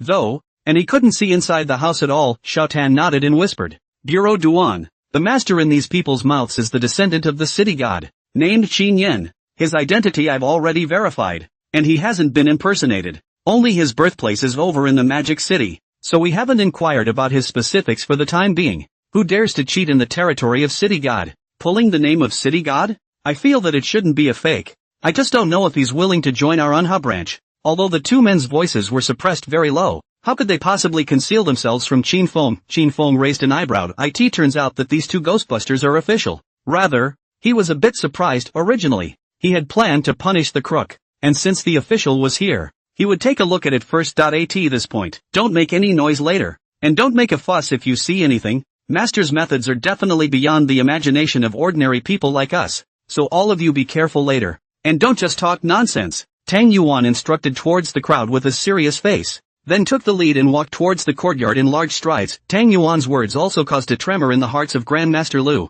Old Chen, and the others. Walking has become cautious. Qin Feng lost his smile and shook his head, holding the little meatball and following the crowd instead. His eyes went through the wall and looked into the quadrangle. See only that a slightly chubby man sat comfortably in a eunuch chair. The man appeared to be in his 30s and wore a green-colored tang suit that didn't look anything special. Next to it, there sat two middle-aged men. One of them, a middle-aged man in his mid-40s, wearing a casual suit and a large gold chain as thick as his index finger around his neck, looked like a thug. The other stood at the window and seemed to be carefully watching the courtyard. An ordinary person? Qin Feng frowned slightly, although he hadn't seen that city god descendant. Judging from the attire, The one wearing a tang suit should be the Qin Yan that Tang Yuan had mentioned earlier, and that thug was most likely the small boss, Wu Zitsong, who had helped introduce Tang Yuan earlier. But the strange thing was that both of the people in the room were just ordinary people, not that it was any kind of ghostbuster. The other, he guessed, would be Boss Zhao, whom the crowd had just mentioned going in to exorcise the ghosts, but there was nothing special about these three. So how could that peaceful blessing actually work? But at first, Tang Yuan felt that he was pushed by someone. The construction site is crowded. If it is man-made, how can it not be discovered? Sure. There's also another possibility, that Tang Yuan has been set up by a team of people. Is it simply a line of deception? Qin Feng wasn't sure for the moment, but these three people dared to woo the city god's name. It's just ordinary people, and it's definitely not to be taken lightly. Boss Xiao, who was standing by the window, looked back at Qin Yan. Master, the people are almost here. Qin Yan carried a covered bowl of tea and sipped it before placing it on the table. Only slowly did he get up and straighten his clothes faintly. He said, "Then let's begin." Having said that, Qin Yan followed Boss Xiao to the position of the doorway and posed. And immediately afterward, Qin Yan kicked Boss Xiao. Bang! Zhao Boss fell backward, rolling out of the room, lying on the ground. Ouch! Ouch! Screaming. The crowd was also startled by the commotion. The whole yard was quiet. Instead, the crowd saw Qin Yan, dressed in a tang suit, stride out of the room and say with a furious look on his face, "Zhao Shan, you don't have any ghosts or evil spirits on you, so why have you come to me to exorcise them? Is it hard for you to think that I, a descendant of the city god, am easy to fool?" Having said that, Qin Yan raised his hand and slammed it in Boss Xiao's direction, only to see Boss Xiao's body rolling on the ground as if he had convulsed. There was still a steady stream of white foam coming out of his mouth. The crowd was startled by the situation, followed by Wu Zitsong, who walked out, but quickly walked to the front of Boss Xiao and squatted down, his face anxious. "Boss Xiao, you're too bold. How dare you test the master? Don't apologize to the master yet." Hearing Wu Zitsong's voice, crawling on the ground, Zhao Shan repeatedly begged for mercy. "Master, I know it's wrong. I really know it's wrong. I don't dare anymore. Please master, spare my life." "Humph." Qin Yan flung his sleeve and angrily rebuked. "I am a descendant of city god. So how could I tarnish the name of city god? The reason why I came out of the mountain is merely to follow my ancestors' legacy and protect peace in the world." Once these words came out, how could the crowd still have any doubt? Even Duan Chongjun couldn't help but praise, worthy of being a descendant of the city god Na. As a ghost sentinel, how could he not detect a ghostly aura? If a ghost can be exorcised from this ordinary person, then there really is a ghost. Qin Feng, however, had a twitch in the corner of his eye. If he hadn't just seen what was going on inside the house, he would have been afraid that he would have been bluffed by the scene. What is city god descendant? That's three masters of acting in a nutshell. Even the officials were baffled that this was definitely not a rookie in the making. Seeing that the surrounding crowd was shocked, Qin Yan then waved his hand towards Zhao Shan. Zhao Shan stopped twitching. "Thank you, master. Thank you, master." He knelt down gratefully and kowtowed to Qin Yan, then carefully said, "Master, I'm willing to raise a donation of 100,000 just to ask for a peace blessing." Qin Yan frowned slightly. "As long as you know your mistakes and can change, it's not impossible for you to ask for the peaceful blessing. As for the fundraising, it's good that you have this heart, but I'm asking everyone to fundraise for the sake of accumulating good deeds, not for the sake of enrichment. So this peaceful blessing will only charge $10,000 per piece. And the most important thing is that sincerity of the heart is the most important thing." Yes. "Thank you, master," Zhao Shan said as he pulled out a stack of red flowery bills from his briefcase and respectfully handed it to Qin Yan. Qin Yan took the banknote and took out a yellow peace blessing from his bosom. It was placed on the palm of Zhao Shan's hand. Afterward, he looked up at the crowd again and said with a kind face, "Gentlemen, making peaceful blessings also requires the use of gong power, and with my current gong power, I can only produce a maximum of 30 of them per day." Upon hearing this, the crowd was anxious. With a wow sound, everyone surrounded Qin Yan. "Master, I would like to ask for a peaceful blessing." "Master, my husband is sick. Can I have it first?" Master, my child has been running a high fever lately. It's useless to go to the hospital and take injections and medicines. Is one peaceful blessing enough? I wonder if you can go and have a look yourself." One moment, the whole yard was noisy, as if they had come to a food market. Tang Yuan also pulled out a wad of red bills and yanked Moncler Outlet Store Lu straight over, squeezing into the crowd while shouting loudly, "Master, I also ask for a peace blessing." Seeing this situation, Old Wu and Old Chen, who were still showing hesitation, also had their hearts crossed. 10,000 is 10,000. The money is gone, can still be earned again. The master does not even accept 100,000 from others. As long as $10,000, what else do we have to hesitate? Come on, hurry up. If you're late you'll be robbed. $10,000 is nothing for a rich family. but it's really quite a lot for their ordinary people's families. But money, what's more important than life? The two of them were about to squeeze towards the crowd while talking, but they were stopped by Qin Feng. Wait, Old Chen and Old Wu instantly frowned. Old Chen said with an anxious face, "Little Qin, what are you stopping us for? Look at all the people. If we don't go over there, we won't be able to grab it." Qin Feng smiled faintly. "Don't be anxious, you'll find out later." Old Chen and Old Wu looked at each other, both a bit puzzled. "What do you mean?" Qin Feng smiled mysteriously, but did not explain. It had to be said that the hand that Qin Yan had played had really gotten everyone hooked. But if Qin Yan and his trio wanted to amass wealth, they couldn't just rely on selling peaceful blessings, could they? There will definitely be other moves in the background. And what Qin Feng had just said had also caught Duan Chongjuan's attention. Duan Chongjun came up to Qin Feng and said with a smile, "Little brother, there's something in your words. What? Are you not trusting this city god descendant?" Although Duan Chongjun was a grade A ghost swordsman, his strength was far too different from Qin Feng's. It was simply impossible to see through Qin Feng's true body. He just vaguely felt that this young man was not simple. Qin Feng looked at Duan Chongjun and smiled as he asked rhetorically, "Why should I believe it?" With one sentence, Duan Chongjun was instantly stumped. "Why do you believe that? What's the point? Didn't see how powerful this Master Qin was just now." Even he didn't sense the other party's means. Zhao Shan was lying on the ground foaming at the mouth. Doesn't that prove that the other side is a true descendant of the city god? It was not Duan Chongjuan's fault. After all, they had been dealing with ghosts for years, having seen the various abilities performed by ghost evil, but never having been in contact with a deity. How could one expect the other party to muddle through completely by acting? Duan Chongjuan's gaze moved slightly. "Little brother, seeing as you're full of confidence, do you have evidence to prove that he's not a city god descendant?" "No." Qin Feng had a frank face. "However, I think that if the city god really has descendants, then he should also go to Jiangning City to pay homage to the city god, instead of appearing in Anha City, shouldn't he?" Hearing this, Duan Chongjun also frowned. In fact, about this point, he had also had doubts before, but based on this point alone, it could not prove that the other party was not a descendant of the city god, right? But if the other party is really not a descendant of the city god, then this is a big joke. Seeing that Duan Chongjun was skeptical, Qin Feng said no more. "Being blinded is not scary. The scary part is not wanting to believe it after knowing the facts. That's the real reason the scammers are successful." And after hearing the words of the two, Old Chen and Old Wu gradually calmed down, including Tao Wan and the others. They stood still. They are all students. How can they have so much money on them to buy ping and fortune? The other side, Qin Yan, who was surrounded by the crowd, didn't know where to find a collection box. He himself stood next to the collection box handing out peace blessings. Soon many people had gotten the peaceful blessing in their hands, and the fundraising box in Qin Yan's hand was stuffed to the brim. Suddenly, "That's her!" A low voice entered Qin Yan's ears, and when he looked up, he saw a young girl of 18 or 19 standing in front of the collection box. The little girl's skin was fair and flawless, with a pair of clear eyes, and although she was slightly worse than Michelle and the others, her posture was in the middle to upper range. Qin Yan's gaze recklessly surveyed the area, a bit of greed showing in his eyes, but the light was a flash. Next, as he grabbed the little girl's arm, he frowned and said, "Girl, were you born on the 7th day of the 7th month?" The little girl was startled and nodded a little nervously. The middle-aged woman standing next to the little girl was a bit anxious. "Master, what happened to my daughter?" Qin Yan's face sank. "On the 7th day of the 7th month, the ghost gate is wide open. Not only is your daughter's physique prone to attracting ghosts and evil spirits, but it will also bring destruction to the family." As soon as the words left his mouth, there was a sudden gust of cloudy wind. The flowers and plants in the yard were also blown to the side, accompanied by a whimpering sound. The temperature of the entire yard also instantly lowered a lot. Vaguely,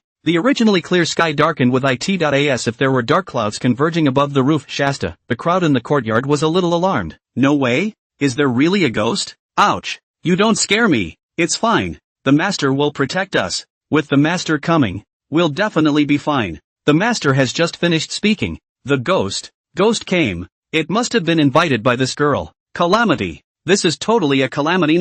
Calamity. As soon as those two words came out, the crowd spearheads were instantly aimed at that little girl. The little girl was so frightened that she cried out directly, "I am not a calamity." She struggled a bit, but didn't break free from Qin Yan's hand. One can only cry and look to one's mother. The middle-aged woman was so scared that she fell to her knees with a plop. "Master, is my daughter really a disaster? Please, save my daughter," Qin Yan said with a stern gaze. "Save her, and your entire family will die." When these words came out, the middle-aged woman was directly stunned in place. The open mouth was half speechless. Save your daughter, or get your whole family killed? What should she choose? The other side, Qin Feng and Duan Chongjun looked around at the same time. This sudden gloomy wind was really a bit strange, And the two of them also sensed that there were ghosts and evils constantly surging around in the direction of the courtyard, but they didn't sense anything special in Qin Yan's body, and that little girl was also clearly just an ordinary person as well. How could it suddenly attract so many ghosts and evil spirits? What's going on? Duan Chongjuan's face kept changing. The trace of suspicion in his heart just now was dispelled with the outbreak of this incident. If Qin Yan was not a descendant of the city god,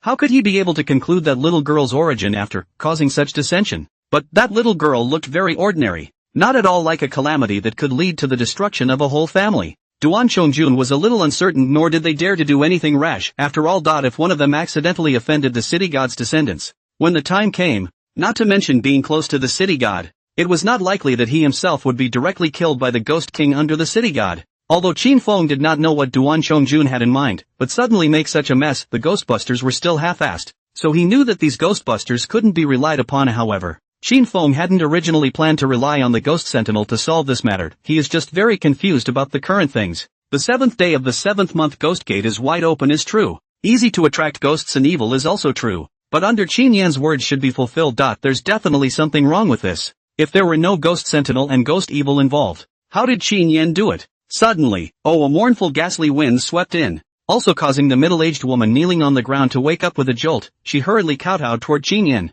Master, please save my entire family. There's only one way to save your whole family. What way? Sacrifice. At these words, the room fell silent. Sacrifice to the gods? It's not that they'd never heard of sacrifices to the gods. Normally, sacrifices to the gods involve the slaughter of live animals, so how could a human being be used to sacrifice to the gods? If we really let the little girl go to the god, how can she still live? But feeling the constant sweeping of the Yin wind around them also made everyone's scalp numb. And that bit of sympathy that had only just risen in their hearts was instantly snuffed out. Even the girl's mother had a flash of ruthlessness in her eyes. Please, master, do it. Sacrificing to the gods must be done with a sincere heart. If your daughter is not voluntary, your entire family will not be spared from the calamity as usual. Qin Yan's indifferent voice rang out, also causing the middle-aged woman to turn her head to look at her daughter. Ali, it doesn't matter if we die, but your brother is still little. The middle-aged woman was in tears and looked at Ali with a pleading face. Mom.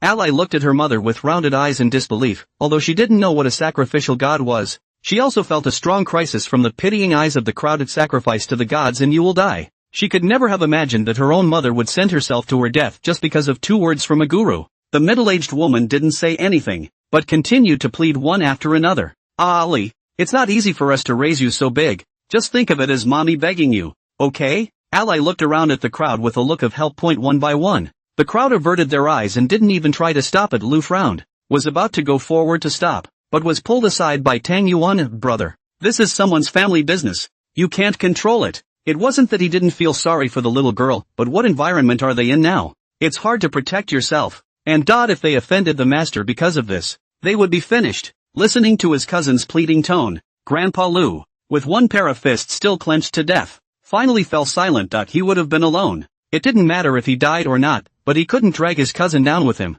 Far away. What exactly is a god of sacrifice? A confused Michelle couldn't help but ask. The so-called sacrifice to the gods is to offer some valuable objects as tribute, while the sacrifice of a living person to the gods is to offer life to the gods by burning, beheading, and burying them alive. Qin Feng coldly swept a glance at Qin Yan and the others. He originally thought that Qin Yan was just trying to cheat money and sex, but he didn't expect that Qin Yan to make that little girl sacrifice to the gods. What the hell is Qin Yan up to? After hearing Qin Feng's words, the few people from Mishui were also stunned. Are they out of their minds? What kind of age is it that they're sending living people to be sacrificed to the gods? Why didn't they stop it? Did they really want the girl to die? No, shouldn't be like this. A few of the girls were really a bit unable to accept that a girl of a similar age to them was going to be sent to sacrifice to the gods. They are even less able to accept an indifferent spectator, but they forget that human nature is inherently selfish. And after hearing the words of a few people, Duan Chongjun and Tan Ming also realized that something was wrong. Bureau Duan.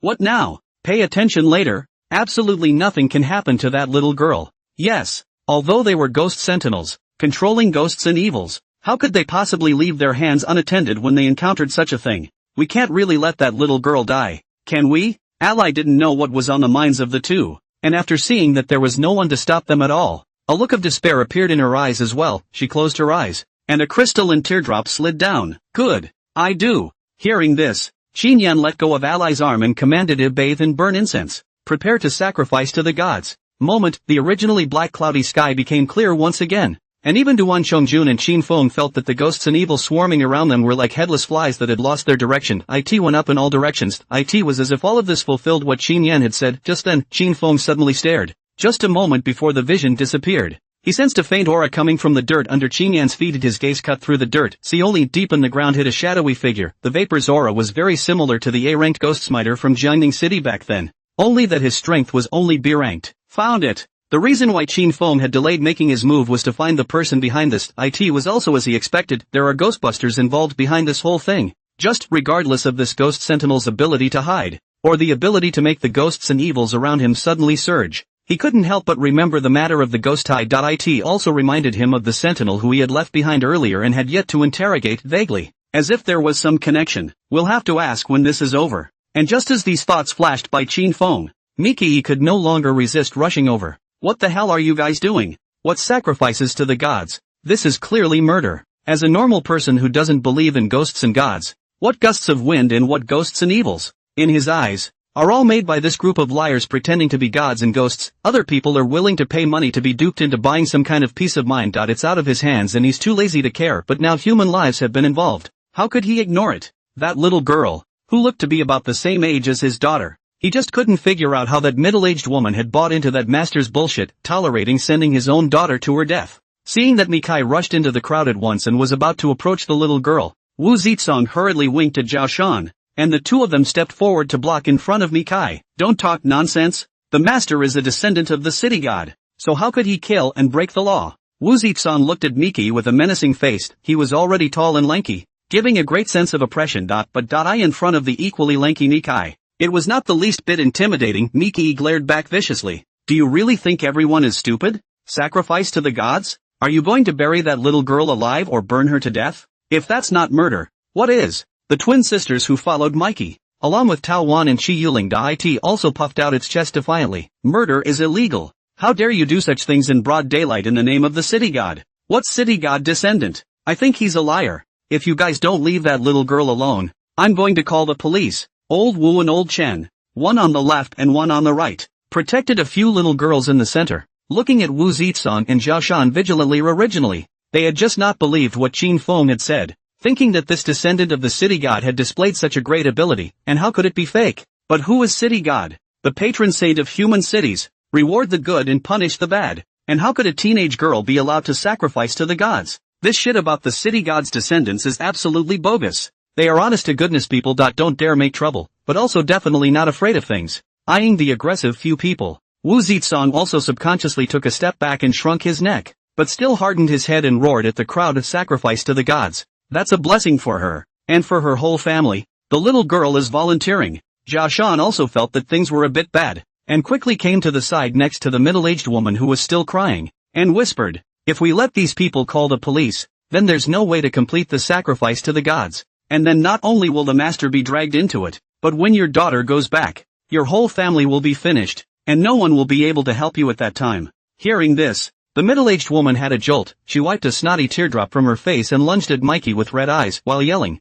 who told you guys to mind your own business? My daughter volunteered. She did it to save our whole family. Do you want our whole family to die? Like a middle-aged woman spilling her guts, she whacked a few people, taking turns with her hands and feet all over the place. Instantly, they put Mikai and Lao Wu and Lao Chen on top of each other, scratching out a few bright red blood marks. Seeing this scene, the surrounding crowd also looked at each other, subconsciously. They all took a few steps back. The only reason they had targeted the girl earlier was because of the horrific sight, fearing that they would be implicated. Now that everything is clear, if that girl doesn't sacrifice to the gods, the only ones who will be in bad luck will be her family. What does it have to do with them people? And this kind of thing. They naturally both don't want to help. While the three Mikai were furious, they were saving this woman's daughter. This woman was good. Even helping a bunch of crooks to block them. Ridiculous. It's just ridiculous. Asshole. It's your daughter's greatest misfortune to have a mom like you. You claim it's for your whole family. Isn't your daughter your family? Mikey snarled and grabbed the woman's arm, letting the woman punch and kick herself.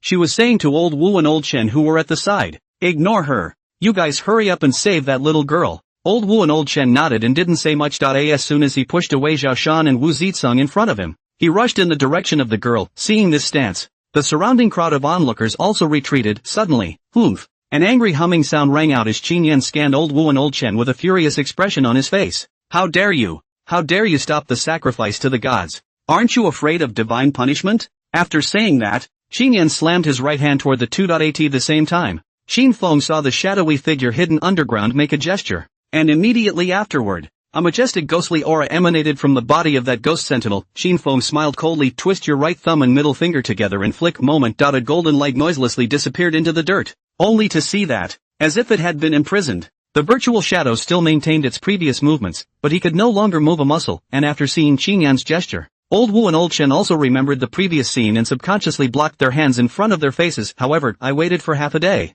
but found no movement. Nothing? Old Wu glanced suspiciously at old Chen, only to find old Chen's equally suspicious eyes, as if asking him what's going on. After all, they had seen the vision before with their own eyes. Although they didn't agree with the identity of this city god's descendant, they also felt that the other party must have some skills. Suddenly making such a scene also made the two of them a bit confused. All of a sudden, was this master just bluffing before? And how does that explain the previous vision? The other side, Qin Yan's face also changed when he saw that the two were still standing properly in front of him. The mind was also puzzled. Why isn't it responding? Could it be that he didn't see his gesture? Bang! Qin Yan gritted his teeth, stomped his foot hard on the ground, and slapped at old Wu and old Chen in the air. Pity, that ghost sentinel had already been controlled by Qin Feng, and how could he respond to Qin Yan? As for old Wu and old Chen, they also laughed out loud when they saw Qin Yan acting like a clown. See? What masters? What descendants of the city god? But all are just bluffing. Right. He's a big liar. Hearing this, the surrounding crowd was dumbfounded. Is the city god descendant really a fake?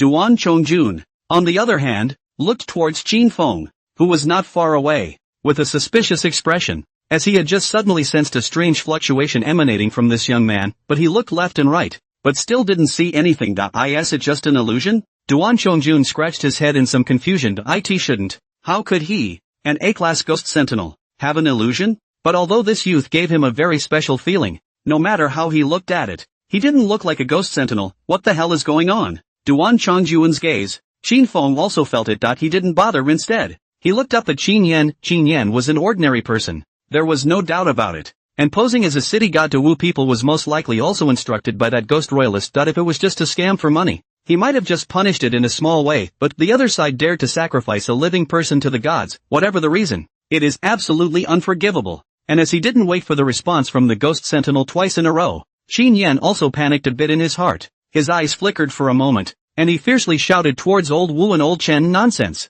If it weren't for the fact that this master was trying to resist the scourge of the calamity and protect everyone, how could he have run out of power? These words also bluffed the crowd that had just risen in suspicion. So master is trying to protect us. I told you. How could a master be a liar? It's a good thing we didn't listen to those two just now. If we had bumped into the master, it would have gotten us killed. The voices of the crowd continued to pour into Qin Yan's ears, also causing him to let out a slight sigh of relief.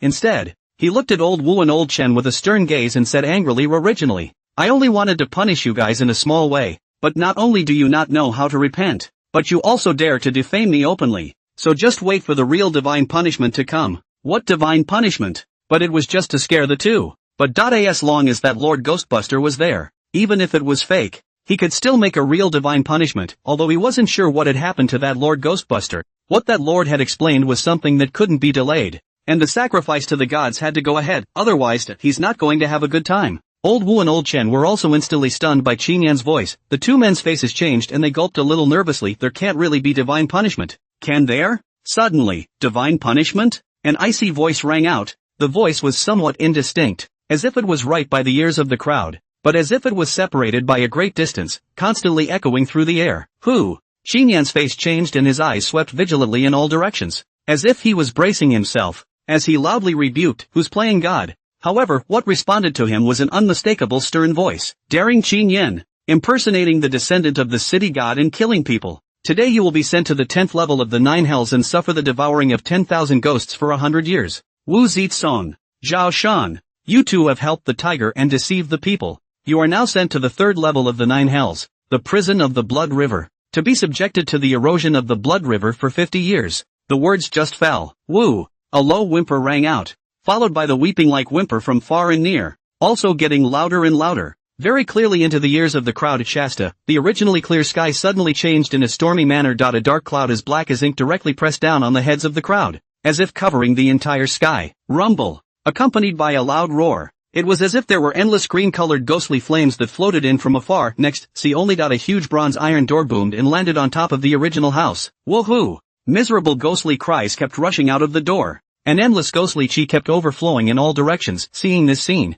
the people present were dumbfounded. Each one stared with eyes and mouths wide open. But they couldn't say half a word. It was just a constant shivering all over. A fear filled his eyes. Even Mikai, who had always disbelieved in ghosts and gods, was trembling at this moment, his eyes staring dead at the 4 words on the bronze gate and 9 hells. Turns out, there really is a hell in this world. No, how is that possible? Despite the fact that the truth was in front of him, he was still somewhat unable to believe it. How could hell be on earth? At this moment, Xinyan's face turned pale. He had never expected that a sentence of divine punishment would actually startle the gods. No, false. It must all be fake. It's all an illusion. Although he was denying it in his heart, his legs went limp and he fell to the ground with a plop.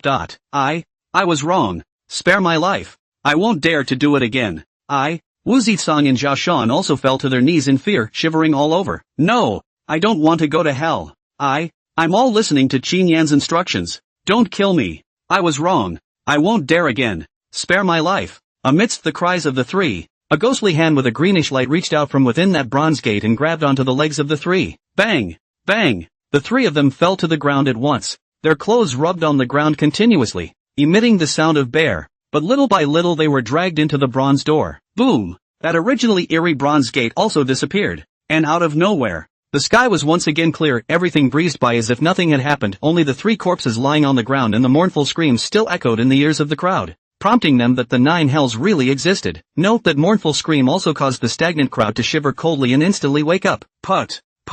All of them fell to their knees, almost burying their heads in the ground. And even if that 9 hells had disappeared into thin air, the crowd did not dare to raise their heads. And this moment Duan Chongjun had been scared shitless that he saw that all the sounds were coming from the mouth of that youth. Who the hell is that youth? Surprisingly, he was able to control the 9 hells, and so on. That youth also seems to be surnamed Shin. Is it possible that the youth is the city god himself? Duan Chongjun's pupils suddenly shrunk. He had just gone so far as to call himself a brother to the city god, and had watched Qin Yan impersonate the city god's descendant to sacrifice that little girl to the gods. It's over. It's over. It's over. The city god took it all in stride. So how could he not blame him? Duan Chongjun wanted to cry. Where did he think that he would run into the city god himself here? This next it could really be Qin Yan's death. Duan Chongjun, who was originally timid and fearful, was even more frightened at this moment. Suddenly an indifferent voice entered his ears. Take that ghost sentinel back. I still have something to ask. You handle the follow-up.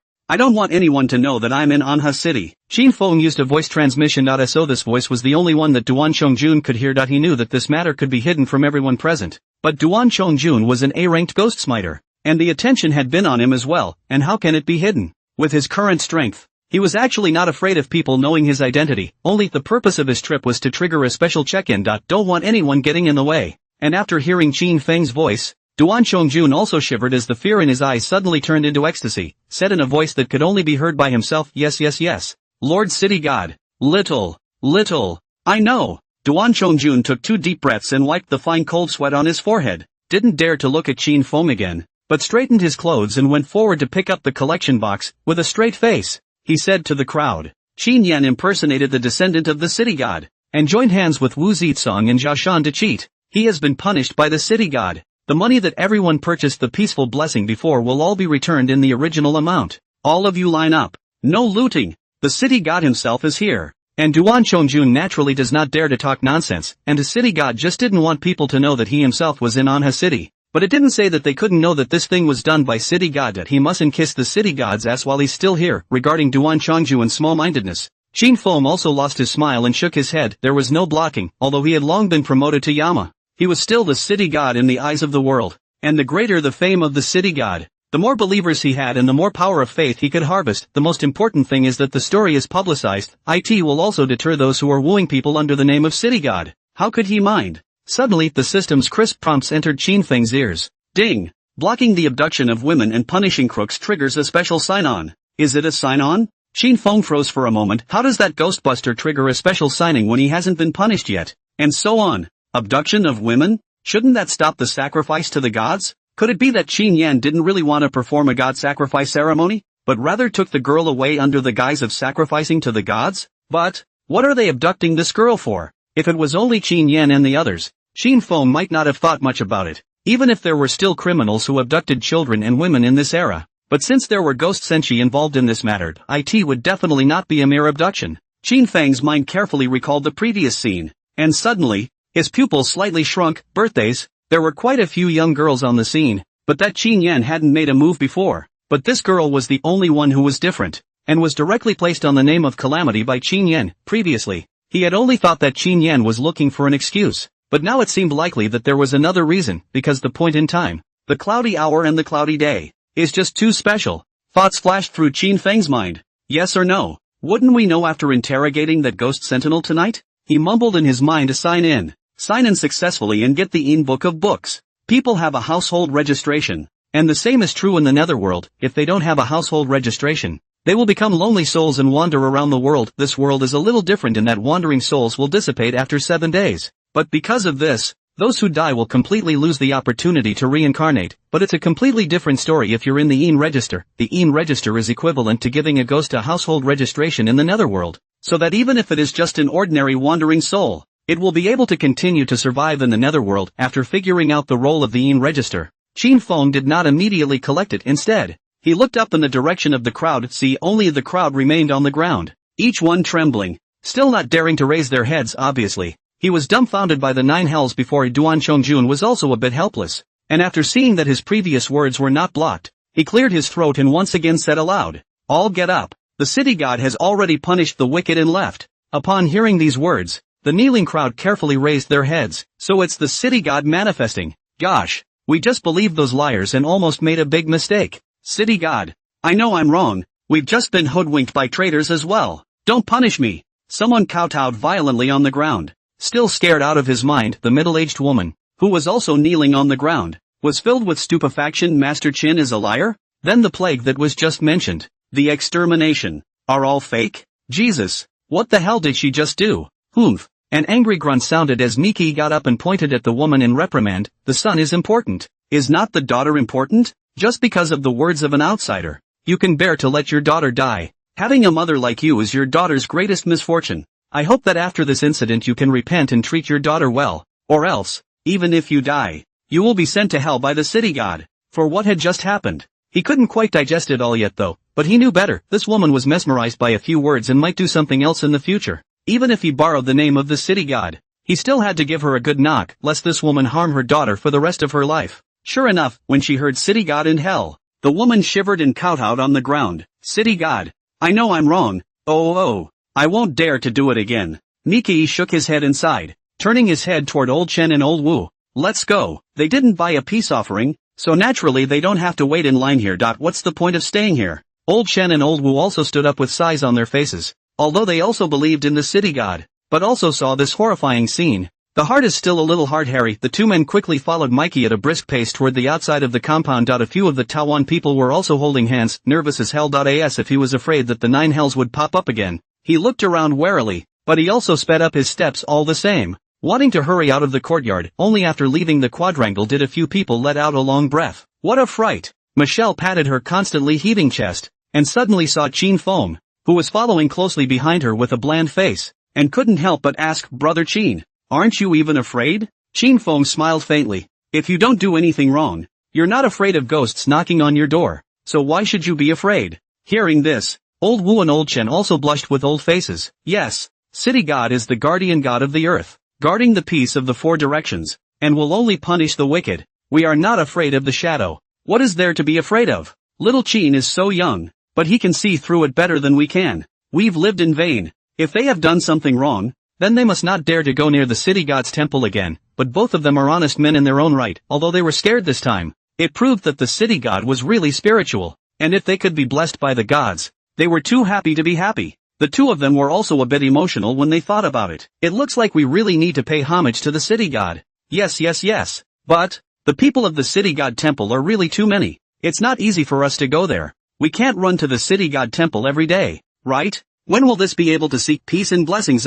Seeing Old Wu and Old Chen frowning and looking worried, Qin Feng's gaze moved slightly and said with a smile, if you just want to ask the city god to keep you safe, then you don't necessarily have to go to the city god temple. Previous chapter. It doesn't have to be the city god temple? Old Wu and Old Chen froze for a moment and looked at Qin Feng with a puzzled expression. Old Wu asked, "Little Qin, could it be that you have a good method?" Qin Feng slightly nodded. "In fact, I once got the guidance of a high person. So, on the aspect of suppressing evil and driving away ghosts also more or less understand some. If you worship the city god, just want to seek the city god blessing, can also be in the home for the god. Place tribute daily to 3 columns of incense worship, as long as the heart is sincere, can be blessed by the city god blessing." What was instructed by a senior person was naturally made up by Qin Feng, but this talk of offerings is not made up nowadays. The supply and demand of ping and blessing at the city god temple is limited, and there is no way to solve this situation for the time being. After all, Wang Daju was alone and he couldn't exhaust Wang Daju to death. Could he? The city god temple is in Jiangning City,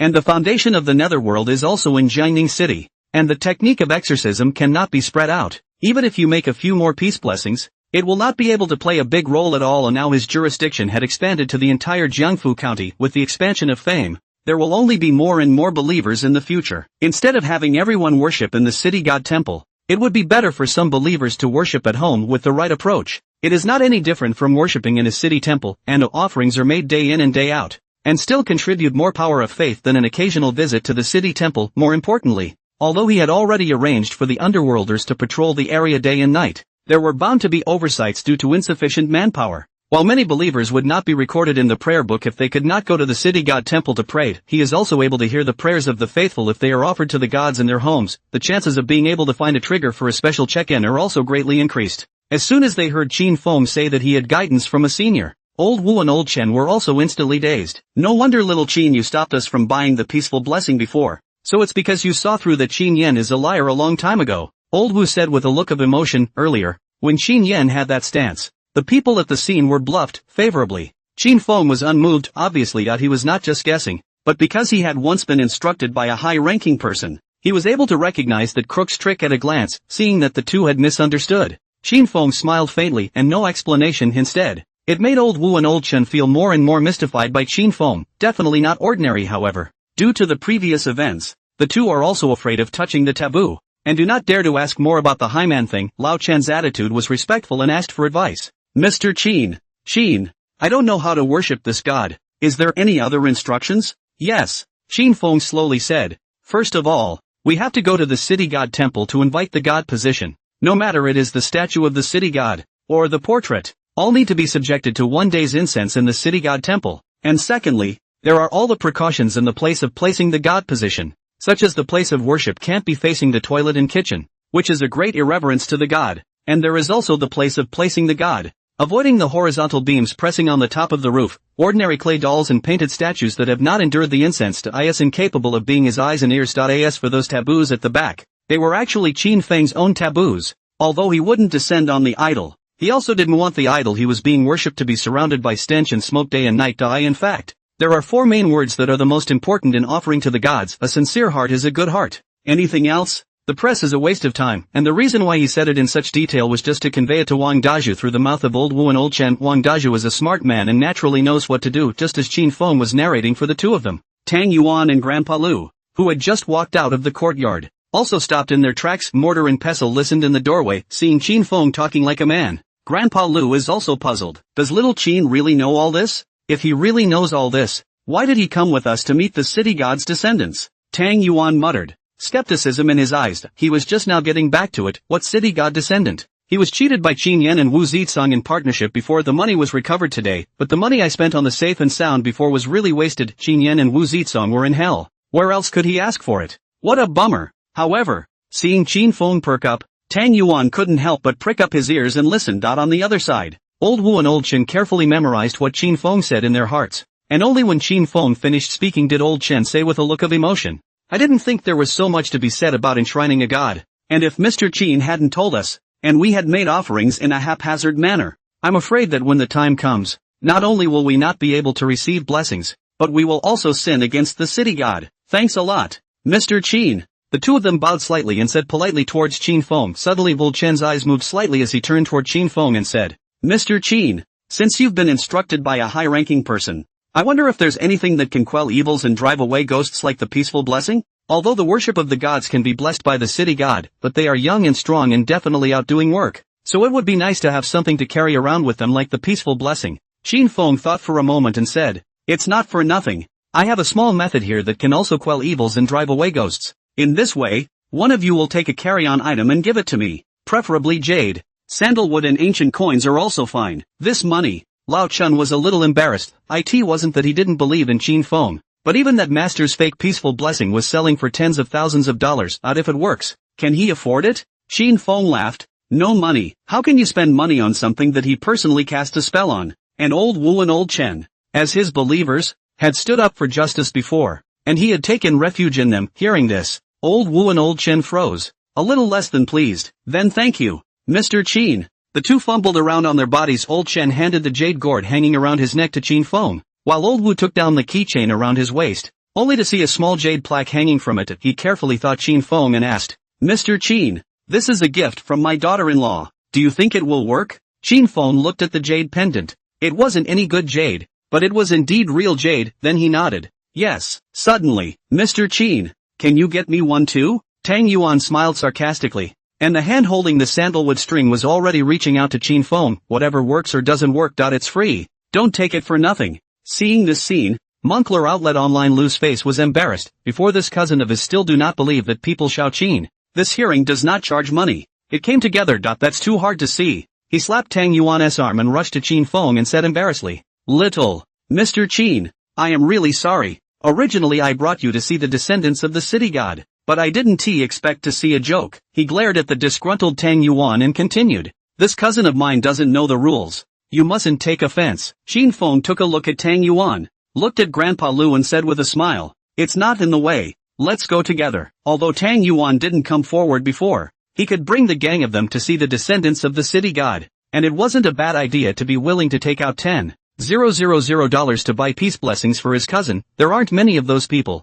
anymore. In this chaotic world, Xin Feng did not expect everyone to be able to deliver justice. It's good enough to be able to keep your heart and not do evil. Hearing this, Tang Yuan's eyes colored with joy and he hurriedly handed the string to Xin Feng once again, and also while repeatedly winking at Master Lu, "Brother, you also hurry to let Mr. Qin get you one. If you don't have one, I still have a jade pendant here." Master Lu's old face reddened. It was embarrassing as hell, but he knew that his cousin was doing it for himself. Hastily, he waved his hand. "No, I have." He took out the ancient coin hanging around his neck and handed it over to Xin Feng. "Then I'll trouble Mr. Qin. Not only a few people in Lu Tawan, a few sisters also one by one took out their belongings. Milan, two sisters also forcefully searched from the body of Mikai to give a jade pishi to Xin Feng. Looking at the assortment of accessories in his hands, Xin Feng didn't care as long as it is a genuine jade, sandalwood, or ancient coin. Even if it is ordinary, it possesses a certain degree of spirituality in itself, which is only affected by the quality and various other factors. There are strong and weak roles that can be played, just like the jade bravery in the hands of Mikai,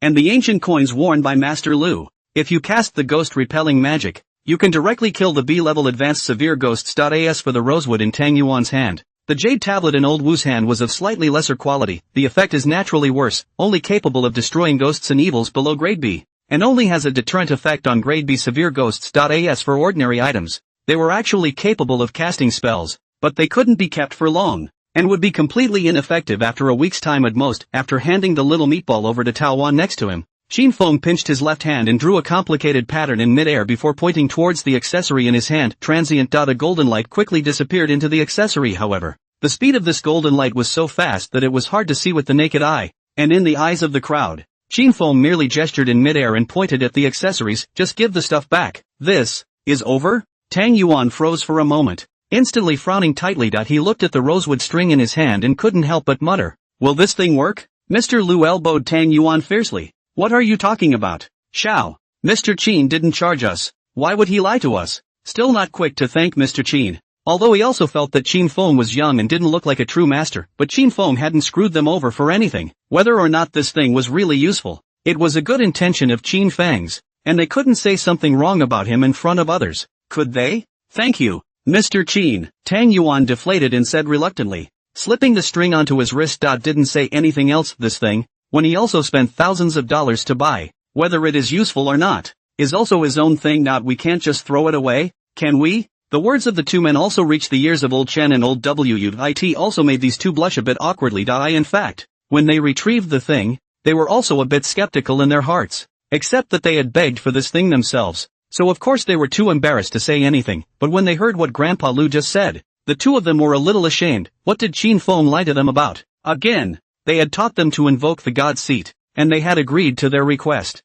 On the contrary, they had paid nothing. So how could they have the nerve to doubt Qin Feng's intentions? The two of them hurriedly bowed slightly toward Qin Feng. Thank you, Mr. Qin. The reactions of several people were also taken in by Qin Feng. As a deity, how could he be bothered with mortals? Don't you know if it works? He gave a slight nod to a few people, then took the small meatball from Tao Wan's hands and looked at Miki and the others and asked, "Shall we go to the hot spring villa now?" Upon hearing this, Mi Shui, who was curiously surveying the jade bracelet in her hand, immediately raised her head to look at Mikai, who was at the side. "Dad, I just forgot to tell you that my sister and I invited Brother Qin to play at the mountain village. Little Qin is your friend, so of course I have to greet him properly." Mikey's smile was warm, but his eyes were full of caution. The two daughters are both young girls in flower. Although the vision is relatively high, the general public cannot see, but Qin Feng is not bad looking, and a mysterious look. What if he hooks up with his daughter? But it's better to be under his watch than out in the open, right? Let's go. Little Qin. Mikai patted Qin Feng's right shoulder and directly wrapped his arm around Qin Feng and walked in the direction of the car, not giving Qin Feng half a chance to be alone with a few girls. How could Qin Feng not know what Miki meant? Couldn't help but raise an eyebrow slightly. Against me? If he really wants to do something, who can stop him? Shasta. The eyes of the two men went tit for tat, and even the air seemed to be clashing with sparks. Sis, did Dad take the wrong medicine? Michelle came to Milan's ear and whispered. It was the first time she had ever seen his dad so enthusiastic about a boy. You know that her dad has been lovingly ignored by male students who have come to Hot Springs Lodge before. Unlike the simple Michelle, Milan sensed her dad's nervousness. Maybe Dad thinks that big brother Qin is more special. Milan pursed her lips and blushed slightly. They would like to let Qin Feng hook up, but that also requires Qin Feng to be willing to do so. Brother Qin is indeed very special, so scary scenes are not afraid at all. Different from all the boys I've come into contact with before. Yeah. I also wonder what kind of girl Brother Qin actually likes. Do you guys think it's because we've been acting too inconspicuously?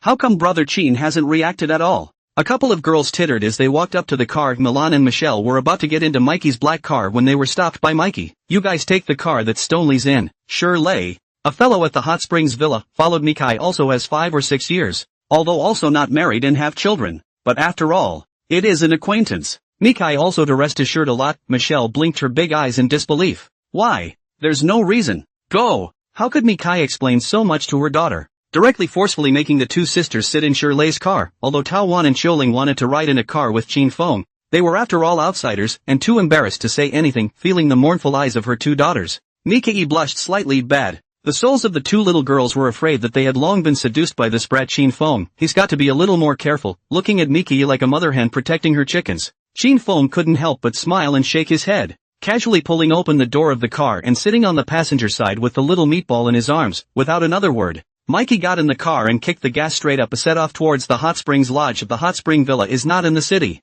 but on the Wulong Mountain on the outskirts of Anha City. Although it is on the outskirts of the city, the transportation is still convenient, and it only took more than half an hour. The crowd then arrived at the Hot Springs Lodge following a winding mountain road. Qin Feng could see that the surrounding mountains and forests were surrounded by lush greenery, as if the scenery was natural. Nice place, Qin Feng complimented with a smile. Great place indeed. Not only is the scenery pleasant, but the feng shui layout is also very good. It is the famous turtleback feng shui, the so-called turtleback mountain, also known as Taiyin Mound, and the general turtleback feng shui is different. Usually, the feng shui layout of the turtleback mountain is not so much. At best, there is so much a small hill in the mountain, but here, the whole mountain is shaped like the back of the tortoise. It is very difficult for ordinary people to see, but cannot be hidden from Qin Feng's eyes. If you build a yin house in this mountain, you can make your descendants live long and rich, and if you build a yang house, you will be rich. Obviously, the business of this hot spring villa is definitely not bad, that's for sure. Our place is famous for its good scenery and good water. Since my grandfather's generation, our family has opened a mountain resort here, and as long as it comes to weekends or holidays, the resort is full of tourists. Although Mikai didn't know that Qin Feng was talking about feng shui, as soon as he talked about his family's industry, his face was also vaguely proud. Here we are. Get off. As soon as Qin Feng got off the bus, to his eyes, large and small pavilions looked at each other one after another. Between the smoke, like a fairyland, it was many times more beautiful than the supervisory heavenly division he had set up before. Suddenly Qin Feng's gaze was fixed. There's something not quite right about this place. Before Qin Feng had time to take a closer look, The few people from Mishwe had already happily trotted into the gate of the mountain villa. Go inside. Miki greeted Qin Feng while leading Qin Feng to walk inside. While introducing, we have a good view of this Wulong mountain. Later if you want to turn around, you can let Shirley take you there. According to legend, our Wulong mountain is actually 1,000 years of spiritual turtles. Because of the cultivation success, the spiritual turtles turned into dragons, molting shells but stayed here to turn into a mountain. So we not only call this place Wulong Mountain, but also called the Spiritual Turtle Mountain. Although this legend cannot be true, but we are here our natural hot springs. Never those man-made hot springs can be compared. More bubbles. Not only can beauty, but also able to strengthen the body. Mickey was wary of Qin Feng though, however. As the host and the owner of the hot spring lodge, he still very much enjoyed introducing his lodge to others. This is where he has lived all his life, especially since his wife had died in an accident. He had put all his focus on running the lodge, watching his 2 daughters grow into adulthood. The business of the Hot Springs Lodge is booming. He was not only proud and very satisfying. Qin Feng, however, was quite interested in the legend that Mikai was talking about. A legend? That's not necessarily a legend, perhaps. It is true? Suddenly, Dad, isn't today the weekend? Why isn't there a single guest at our lodge? Michelle and Milan trotted out of the house. The two were holding each of Mikey's arms, but they were looking around with puzzled eyes for as long as they could remember. The hot spring villa had never been so quiet. Because of the unique scenery of Wulong Mountain, even if it wasn't a holiday, there would be a lot of foreign tourists coming here on weekdays. They used to think the lodge was noisy also because Daddy was always entertaining guests and didn't have time for their tantrums, but now that no one was really there, they were a little less used to it. Hearing Michelle's question, Mikai's eyes flickered for a moment, and his face was not too natural as he said, "It's fine. Maybe the weather has been colder lately, and fewer people have come out to play." Dad, is something going on at home? Milan Shumi frowned now. Although it was said to be a cold winter month, the difference in temperature in Jiangfu County was not particularly large, and even in winter, all of them were only wearing thin clothing, and winter is the best time for hot springs. At this point in time, the lodge was not without a single guest. If not overcrowded. There's definitely something wrong. Don't mention it. Some time ago I don't know what happened. The guests who came to travel frequently had accidents. Some people fell and hurt their legs.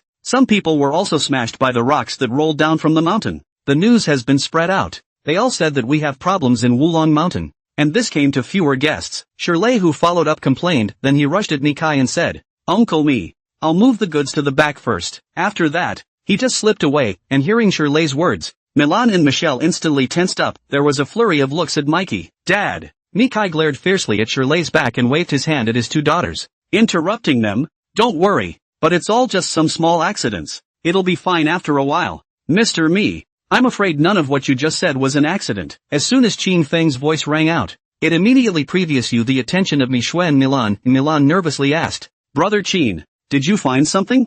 Qin Feng nodded slightly. "As soon as I came in just now, I felt that there was an aura leaking out of this place. If I guessed correctly, the turtle's back feng shui here should have been destroyed by someone." Although Mikai didn't believe in ghosts and gods before, after seeing the 9 hells with his own eyes, it's also impossible not to be completely convinced. However, when he heard Qin Feng's words about this aura and feng shui, which became more and more evil, Mikai still felt more or less unreliable in his heart and couldn't help but frown at Qin Feng. "Are you mistaken? Where did we get any aura here?" Qin Feng said indifferently. "Everything has a spirit. There are many creatures in Wulong Mountain. How could there be no spirit?" He looked at Mikai's eyes and asked, "Mr. Me, has anything happened in this Wulong Mountain recently?" And right after this incident, the hot spring villa started having accidents? As if Mikai had thought of something, his pupils suddenly shrunk slightly, pointing in the direction behind the lodge. He said, "A month ago, I don't know where a group of villagers came from, digging up the 2 boulders behind the mountain. At that time, I also argued with them for a few sentences,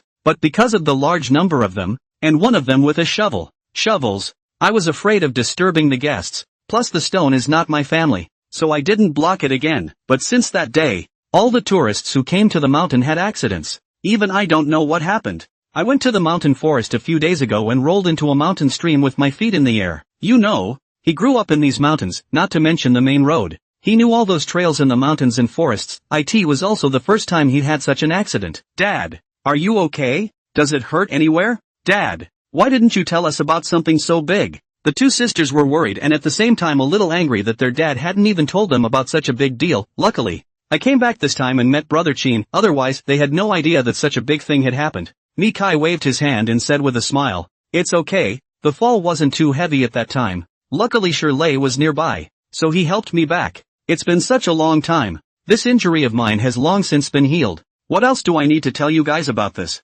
After comforting the two sisters, he turned his head to look at Qin Feng again, carefully. He asked, "Are you thinking that all the previous accidents had something to do with this?" Qin Feng did not answer, but asked in return, "Are those two boulders separated by tens of meters, but basically the same in both size and shape? Between those two boulders, is it the spring of a hot spring?" Mikey's mind was blown that he knew that Qin Feng had never been to the hot springs villa, and these two boulders didn't look anything special, not to mention the hot springs, which was the most crucial part of the hot springs, so how could anyone possibly know about it? But now, it's alright. Could it really be that the feng shui of this place was destroyed, as Qin Feng said? He nodded in a panic and hastily changed his words. "Mr. Qin, it is indeed as you said." Seeing that Miki had already believed what he said, Qin Feng only nodded, "That's right. In fact, these two boulders are the eyes of the spirit turtle. The turtle belongs to water. It needs to be nourished by water. If it loses its eyes, how can it move forward?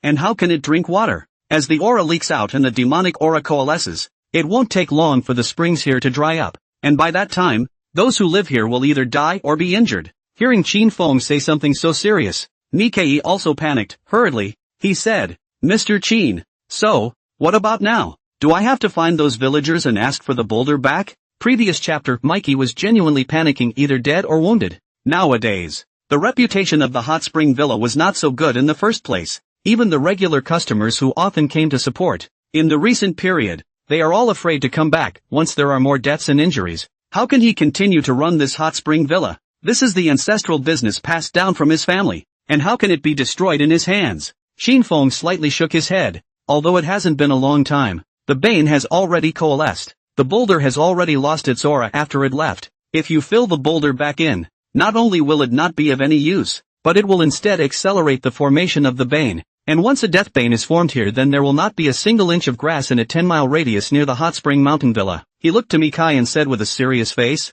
"The best thing to do is to relocate the family." "This," Mikey said, his mouth wide open and his face terrified. According to Qin Feng, then wouldn't all of them who lived in the mountain villa, not to mention the hot spring villa, have to die? His two daughters are still so young. Even if he is bold nor dare to live in this mountain villa, fear not, but let him give up this ancestral business. He really can't give it up. Thinking of this, he couldn't help but plead towards Qin Feng.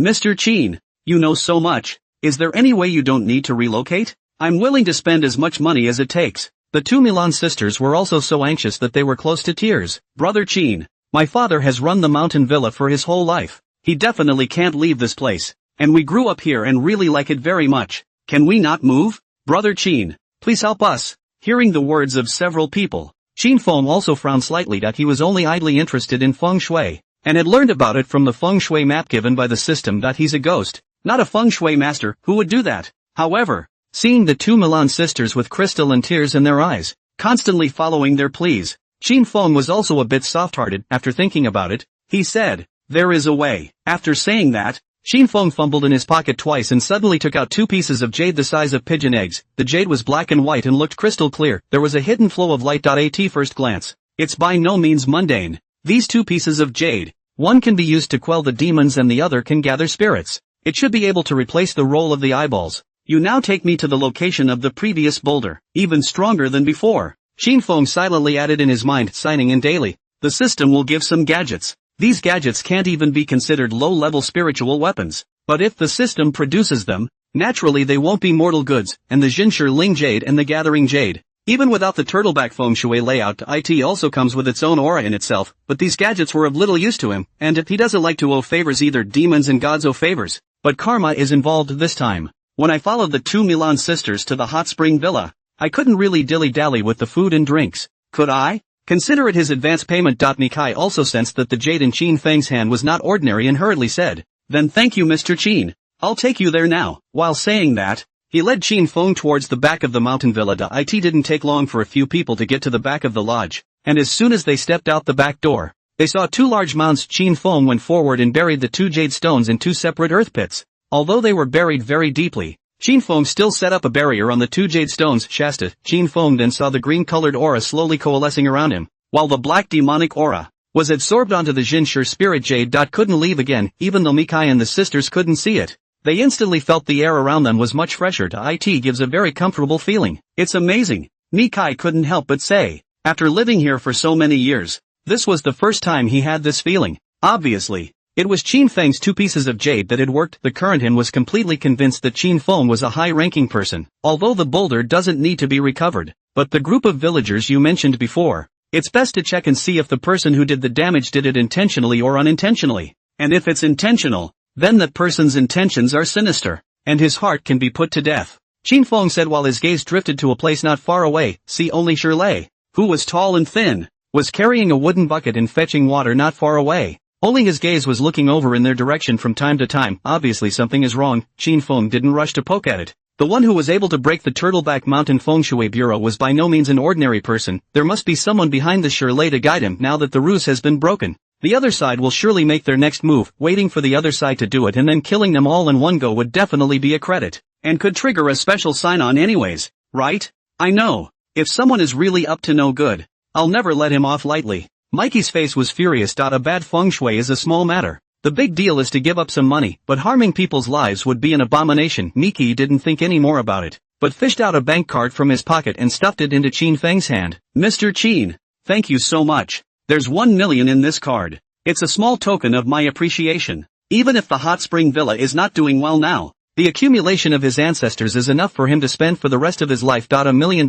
wasn't a small amount, but it wasn't a burden to him. For this kind of thing, he couldn't wait for Qin Feng to open his mouth. Could he? Qin Feng froze for a moment. These mundane things for him, there is no use. The city temple, every day people burn incense and candles, yellow paper, but this yellow paper to his hands, it becomes real gold and silver. So he's not short of money at all. It's just a matter of raising my hand. A reward is not necessary. Qin Feng shoved the card in his hand back into Miki's hand. Seeing that Mikey wanted to say something else, he smiled. Uncle Me, I'm friends with Milan and Michelle. If you're really embarrassed, don't mind if I dawdle in this hot spring villa of yours in the future, jokingly seemingly said. Qin Feng didn't want to have to set himself up as some kind of high-profile person. If this distance is the distance, how dare the girls surround him in the future? However, these words made Miki feel that Qin Feng was an absolute master who was not bothered by the mundane things of money. For his daughter to be friends with such a person, he was lucky to have begged for it in his 8 lifetimes. What are you talking about, Mr. Qin? No, little Qin. If you are Lana and Schwer's friend, you are my friend, and I will welcome you no matter when you come in the future. Go go go. I'll take you to the hot spring. Mikai warmly greeted Qin Feng, but maintained a certain distance, not daring to be as abrupt as before, and put his arm around Qin Feng's shoulder, looking at Miki's very different attitudes before and after. Qin Feng also couldn't help but smile. Followed Mikey soak in the hot springs and watch Wouldn't that be a great life? Milan and Michelle, who were following the two, were looking at Lin Ran with adoration. If Dad hadn't been around, the two would have gone around waiting for a few people to walk into the distance. Shirley jogged to a dirt pit. He reached his hands into the pit and kept digging, but he didn't dig anything. No, how could it not be? I clearly watched Qin Feng bury something in this pit. How could it not be there? Shirley stared at the empty mound with an incredulous face. At first, he only thought that Qin Feng was a liar and didn't care much about it, but just in case, he didn't leave right away. Instead, he had been secretly eavesdropping in the vicinity until Qin Feng said the key about the turtle's back feng shui, and only then did he realize that this kid was really something. Shirley frowned tightly, and a flash of viciousness flashed in his eyes. This originally has nothing to do with you, but if you dare to come and spoil my good deed, then don't blame me. The hot springs were not quite what Qin Feng had imagined. There are open-air hot springs as well as indoor hot springs, but the men's and women's hot springs are separate, rather than all crammed into one big pool. Mikai brought Qin Feng to the hot spring pool and went about preparing dinner. In the large hot spring pool, Qin Feng and a little meatball were left. Qin Feng threw the small meatball towards the hot spring. Put a splash high in the water and the little mass of flesh happily swam in the hot springs. Qin Feng also stepped into the hot spring pool, only that his gaze was looking through the lingering smoke into another hot spring pool that was separated from the wall. The wall could block the view of others. How could it block him? See, only the 4 girls were already in the hot springs, giggling and laughing without the cover. It's practically unobstructed. It also made Qin Feng's eyes glaze over. There was no one else in the hot springs, so he naturally looked at it recklessly. Suddenly, what do you guys think Brother Qin likes anyway? Mi Shui rested her hands on her cheeks and plopped down on the edge of the hot spring with a sad face. I think definitely like Tao Wan like this. Xiao Ling smiled mysteriously, but her eyes went towards Tao Wan's breasts. Tao Wan's face was red with shame. Which, like you said, doesn't Brother Qin like Milan more? Milan's face also flushed. Don't they say that men like those with long legs? Maybe Brother Chin prefers Chioling's type? Seeing the three of them pushing and shoving, Michelle puffed out her small chest. Maybe Brother Chin likes me like this? Michelle isn't really small at all. It's just that the other three girls are just too much material. Chin Fong was watching with great interest when he suddenly felt his nose getting hot. Swish! A nosebleed ran down his face, although he had read countless movies in his previous life. But Chin Fong was still a pure young man, and the first time he was subjected to such a great impact. Naturally, he was somewhat unable to resist. Luckily no one was there, or else it would have been embarrassing. Chin Fong hastily wiped his nose and turned his head, only to realize that the little meatball had swum next to him at an unknown time. Eyes were also looking straight in the direction he had been looking before. Little colorful skin. Chin Fong laughed and cursed, casually picking up the little meatball and lifting it up to his face, directly blocking the little meatball's eyes with his hand. Lesser. The little meatball deflated, but didn't dare to resist. Just a pair of small hands kept waving as if they were protesting like Chin Fong. Chin Fong was naturally lazy, quietly soaking in the hot springs and continuing to enjoy the scenery. Only after an hour or so, when Miki had someone come in to greet Chin Fong for dinner, did Chin Fong resentfully retract his gaze, put on his bathrobe, and left the hot spring with the little meatball. Hot Springs Lodge is not small and there are many buildings. However, the buildings in front are mainly the play and eating area, while the back is the area for the accommodation, which is built in the old style. One courtyard next to the other. But inside are separate buildings. There are one-story detached yards and small 2- or 3-story high yards, although it looks ancient. In fact, there are no shortage of modern facilities inside. TV, air conditioning, water heater, everything. Nikai, on the other hand, had arranged a relatively secluded small courtyard for Chin Fong at his request. Now that the feng shui problem has been solved, although it would take some time to recover, but in a few days, this places would be full of guests again. Chin Fong felt that the environment here was good, and he also planned to stay here for a while longer. Naturally, you don't want to be disturbed. After changing his clothes, Chin Fong went to the separate small courtyard at the back of the mountain villa, which was also where Mikai's father and daughter lived. Since there weren't many guests at the lodge, Mikey cooked today himself. Just as he walked to the door, Chin Fong smelled the aroma of the meal and quickly stepped into the house, only to see a table full of good food, which was appetizing. Little Chin is here. Hurry up and sit down to eat. Miki warmly greeted Chin Fong as he took his seat. Chin Fong nodded and sat down next to Miki with the little meatball in his arms. As if the little meatball in his arms had also smelled the aroma of the meal, he waved his little fists and twisted around in Chin Feng's arms. Not at all restless. Seeing this scene, the four people who had just walked in Michelle also laughed. Looks like little meatball is hungry too. Brother Chin, what does little meatball eat? Should I make him milk powder? Mishwa blinked her big eyes and asked curiously. These words also made Mikai worry. We don't have milk powder on this mountain. Xiao Qin, is pure milk okay? Chin Fong smiled and said, yes, okay. Miki took a bottle of milk from the room and handed it to Chin Fong, who inserted the straw and handed it to the little meatball's mouth. The little meatball deflated with a look of disgust. However, under the threat of Chin Feng's eyes, she wrinkled her little face and sucked it up. This little one is quite well behaved. Unlike you two when you were little. You cried every day and made so much noise that it annoyed me to death. Miki smiled and looked at the two Milan sisters. Both blushed and chirped. Dad. All right, no more. Mikey laughed and shook his head, then asked, by the way, you guys are going back to school the day after tomorrow? Yeah, finals are coming up. As Mishwe said, she suddenly turned her head to look at Chin Fong. Brother Chin, don't be in a hurry to leave. We'll be on winter vacation in a week, so we'll come back to accompany you when we're on vacation. Chin Fong smiled and said, it's fine. I had planned to stay here for a while as well. Great. The two sisters had an excited look on their faces. In contrast, Tao Wan and Xioling had a dark look in their eyes. On vacation. They'll have to go home. I can't stay here at the spa all the time. Suddenly, why didn't Brother Lei come for dinner? Nilan looked at Mikai and asked with a puzzled face. Lei had spent a lot of time with them. Although Mikai didn't treat Lei like a son, but it's also like it's for family. As long as he personally cooks. But there is never a share of Lei. Mikai took a bite of the dish and ate it while saying carelessly. Lei said that he had something to go out for a trip. This kid, recently he has been running out of the house for 3 days. It's not likely that he's in love. Upon hearing this, Chin Fong however, his gaze twitched. He thought that this Lei would be patient and wait for a few days, but he did not expect to make a move so quickly. It seems that the person behind that will soon reveal his true colors, and Lei, who was being read by several people, had already come to a small alley and turned left and right into a green brick house. After 3 long and short knocks on the door, a slightly mellow voice came from inside to come in. Lei pushed open the door and carefully closed it. Then he saw an old man wearing a green-colored robe. The old man was about 60 years old, with gray hair and a furrowed face, keeping a goatee. If not for the gloomy eyes, it is quite some Taoist immortal flavor, Lei said with an anxious look on his face. Master Zhang, It's no good. Our previous destruction of feng shui has been discovered. If it's found, it's found. Why are you making such a fuss? After this month or so, the bane has condensed. Even if it is discovered, it won't be able to solve the situation, unless I personally step in. Master Zhang stroked his goatee. All but not too concerned, Shirley was in a hurry. Not only did he find out, but that man helped Miki out. What? What? Zhang Dus stared blankly at Shirley. His steeply elevated voice was filled with skepticism. Wulong Mountain's demonic aura had already coalesced, and even if he personally opened the altar and practiced, he could not forcefully dissipate it. However, he had a method of suppressing the fury in his hand,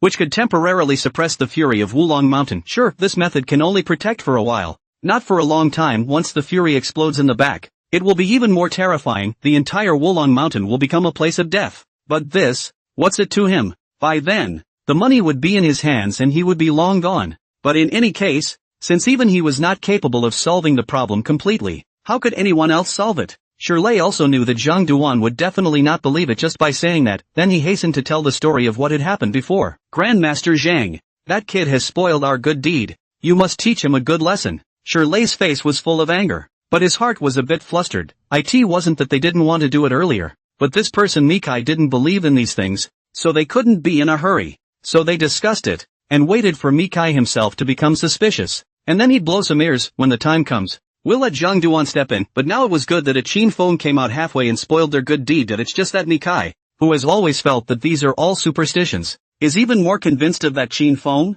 and even if he lets Zhang Duan intervene again, it won't do any good. Instead, they will be suspected. Shirley had also been waiting in the car before, so he didn't even know about the city god's descendants. And how would he have known that Mikai's mind would change so quickly? Sure, it wasn't that Shirley hadn't thought of waiting for Qin Feng to leave and then come back to resolve this matter, but he happened to hear Qin Feng asking Mikai to investigate. To play it safe, he joined forces with Zhang Duan to lay out the layout. There was no third person attending. So but he was also the one who personally did the digging of the stone in the first place, which meant that Miki would definitely be able to find out that it was him who did it as long as he found the group of villagers. At that time, he would really be dead. As Zhang Chen listened, he also narrowed his eyes slightly. You said that there was a change when that kid buried the jade. What kind of change exactly? Shirley frowned and thought back carefully. I can't say too clearly what kind of change it is exactly. I just feel that the air around me seems to be much fresher, and there is a very comfortable feeling. And there is a spring. By the way, the springs had all gotten smaller before,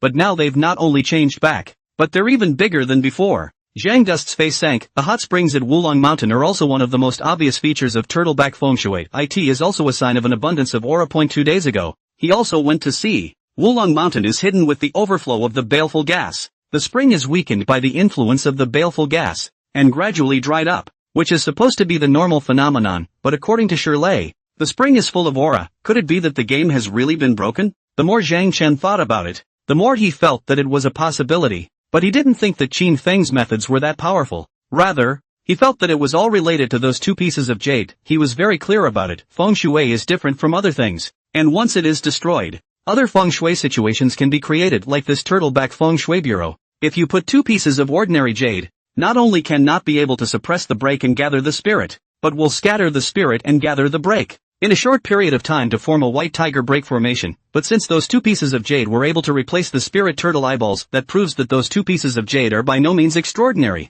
Zhang Chen's eyes revealed an overwhelming greed. Money was easy to come by, but treasures were hard to find, especially this kind of treasure with aura. For a feng shui master like him, not it's more of a dream, but that Qin Feng, he even gifted such treasures to an unfamiliar stranger. It's a waste. Zhang Dust stroked his goatee and said slowly, since that kid was able to break the game, it means that kid still has some understanding of feng shui, and the fact that you couldn't find the jade in the earth pit is most likely that kid's handiwork. There was a pause, and his eyes suddenly clouded over. Peers are enemies. That kid has spoiled our good deed. How can we just teach him a lesson? As soon as the words fell, a murderous intent steeply permeated from Zhang Chen's body. Shirley was also startled by the sudden killing intent on Zhang Duan's body, and unconsciously took 2 steps back. Zhang, Master Zhang, you can't be thinking of. Not bad.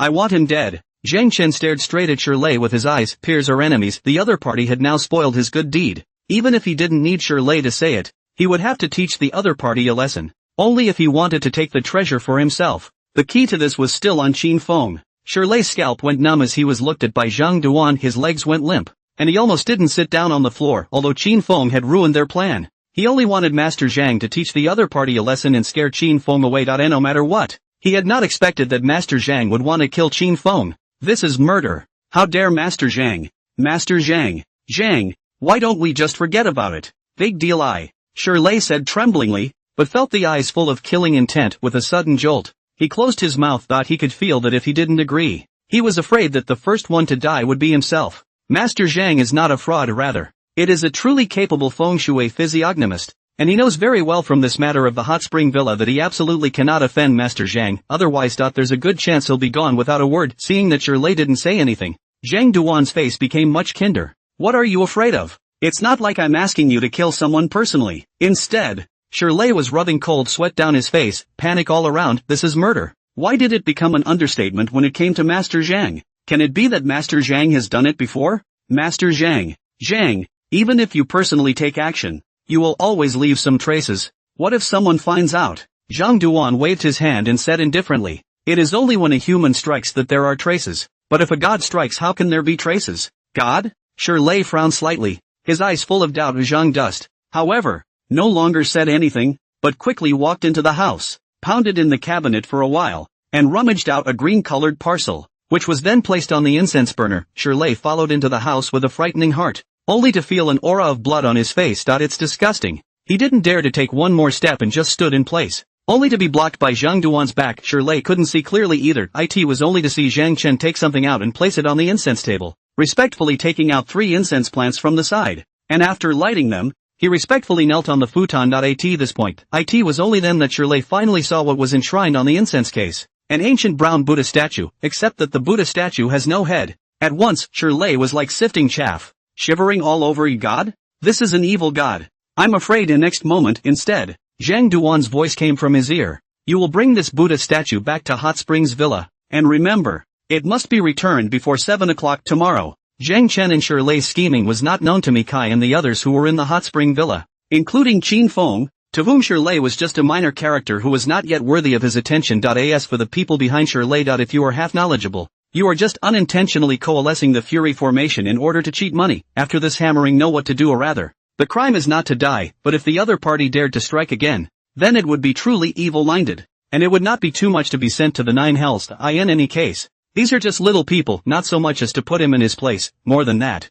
he was more concerned about the Imperial Ghostbuster from the Jiangning Rebellion and the one being held by the Jiangning branch. If there really is a connection between these two, then I'm afraid that the previous matter of the living sacrifice will involve something deeper. Suddenly, Brother Qin, what are you thinking about? Milan, who was sitting next to Qin Feng, looked at the frothing Qin Feng and reached out to pick up a piece of braised pork, half leaning over and placing it in Qin Feng's bowl. Once a refreshing scent comes to mind. It also put Qin Feng in a trance. Brother Qin? Brother Qin? It took several calls in succession to pull Qin Feng's thoughts back, and he twisted his head to look at Milan on the side and said in a somewhat flustered manner, no, nothing. When he finished, he hurriedly picked at his bowl of rice, took a big bite and chewed it. Milan said with a concerned face, Brother Qin, there is still more rice. Not enough for you to serve again. Eat slowly, don't choke. Hearing this, Ni Shui, who was on the side, also cast a glance towards Qin Feng. Smilingly, he said, Brother Qin, it's not that I'm saying, my dad's craftsmanship is definitely better than a 5-star hotel chef,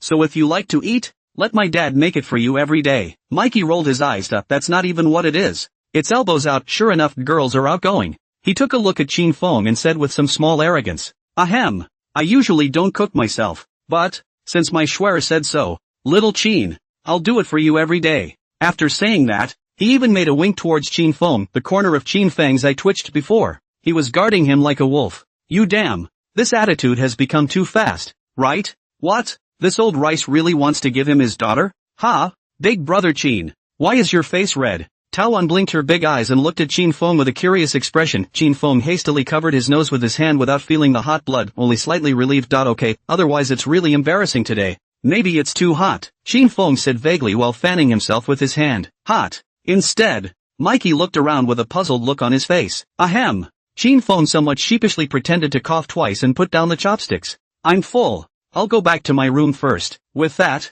Qin Feng got up and picked up the little meatball sitting on the side, quick steps toward the outside. You're full after only eating this much? This kid, Mikai muttered with a smile, but he saw Qin Feng walking briskly, with the wind at his feet. All of a sudden, No one was seen. Only after running back to his room did Qin Feng take a huge breath. Phew! There is a difference between yin and yang, even if he is the king of Hades. How could he fall in love and marry an ordinary person? How about a female ghost? Qin Feng stroked his chin and instantly had a jolt when he thought of those terrifying-looking female ghosts, dispelling thoughts. Forget it. Talking about love will only affect the speed of my cultivation. I now still have to focus on cultivation. Qin Feng shook his head and threw the little meatball onto the bed, then, looking up towards the outside. It was dark. It was pitch black outside. Only the residence of Mikai and the others was lit up. His eyes quickly scanned the area, but there was still no sign of Shirley-eyed. It was also impossible for Qin Feng to keep waiting here for the sake of a small person. He had more important things on his mind. After thinking about it, Qin Feng said to the little meatball sitting on the bed and playing, "I'm going out. You stay well in the house and don't run around. If someone dares to come and make trouble and hurt people's lives, you can just kill them, but don't let a few misses find out that it's you who did it, or else they wouldn't dare to hug you in the future. Hear me? Kill. Hug." The little meatball tilted his head and looked at Qin Feng, not knowing what he was thinking, but Qin Feng knew that the little meatball understood. Little meatball is now a ghost king intermediate level. In the Netherworld, the strength is also at the top. Ordinary ghosts and evils are not enough for little meatball to stuff their teeth. Not to mention human beings, even if it was a ghost sentinel in Jiangfu County. Not many of them were a match for the small meatball. So he couldn't be more relieved to leave this place in the hands of the little meatball. Subsequently, Qin Feng took one step and in the next second, he had already arrived not far from the Anha branch. He looked up at the Anha branch building, only to see that the building was brightly lit, but there were not many staff inside, and only a few less powerful ghostbusters were busy all the time. For the ghostbusters, the night is the busiest time. Although some ghosts and evils are not afraid of the daytime, the night is still a good time for ghosts and evils to come out. So even if there are no ghosts and evils haunting the streets, the ghost sentinel still has to patrol the streets. The man, naturally, is less. Qin Feng's gaze passed through one office after another and soon saw a woman wearing a picture of handcuffs, locked in a separate room. The woman looked young, only in her 20s or so, but it's the same breath as the daytime vapors, and that room looked very ordinary. Qin Feng guessed that the reason why this female ghost sentinel was unable to use her ghost energy to escape should have something to do with that handcuff on her hand. Not thinking too much, Qin Feng took one step and immediately appeared in the middle of the room. The woman sitting on the chair shivered as soon as she saw Qin Feng. This youth, she remembered. It's the same guy who had her under control during the day. Although she didn't know who this person was, she was clear that this person's strength was definitely above hers and, moreover, was able to infiltrate the Anha branch without a sound. Definitely not simple. She clenched her teeth tightly, but saw the other woman hook a finger toward her. Suddenly, a force that tore from the depths of the soul came. The moment the screams rang out, instantly the entire room was quiet again, while beside Qin Feng, there was an additional figure. The very same woman who had just been there. The woman looked at her body with a blank expression. It doesn't seem to have reacted next, but it was a flash of light, only to see himself appear in a palace. What is this place? The woman looked around with a face full of doubt, but before she could figure it out, a voice full of majesty suddenly came to her ears. Who is in the hall? Give your name. P.S. Limit change. Limit change. Limit change. From yesterday to today. The author really did not write anything. Oh, it's really freaking me out. Look at everyone urging more. The author Fungus is also very anxious. But the author Fungus is a handicapped party, but also the first time to write a fantasy. The author Fungus really is not want to explode more, is unable to explode, cry, every day from the morning when I open my eyes, until 8 or 9 o'clock in the evening, to consult a large amount of information, conceptualization of the plot behind the scene. Every day just scraps of manuscripts or 2 or 3,000. So this book was written really slowly. Honestly, it's really tiring. But seeing so many readers supporting me, and the big man who became a fairy helping me out, it's full of motivation. Without further ado, the authorial Fungus went to Code and River Precinct. Director, it's bad. Tang Lu is dead. Tan Ming stumbled into the director's office, panting as he looked at Duan Chongjun. Tang Lu, the very same ghostbuster they brought back from the quadrangle this afternoon. It is also the object that Duan Chongjun explained to him and focused on watching. So the whole day he stood guard outside the room, afraid that something might happen to Tang Lu and there would be no way to explain to the director. But just now, he heard a scream. When he opened the door and went inside, he found only a corpse. Duan Chongjun stood up, briskly and hurriedly toward the room where Tang Lu was held, but on his forehead was covered with dense cold sweat. This is the man the city god wants. Why did he die properly? Taking a step into the room, Duan Chongjun saw Tang Lu collapsed on the floor. He went forward and carefully examined the room, but found that although Tang Lu's breath was all gone, there were no injuries on her body. Suddenly Duan Chongjun remembered what happened with the human traffickers before and couldn't help but wonder,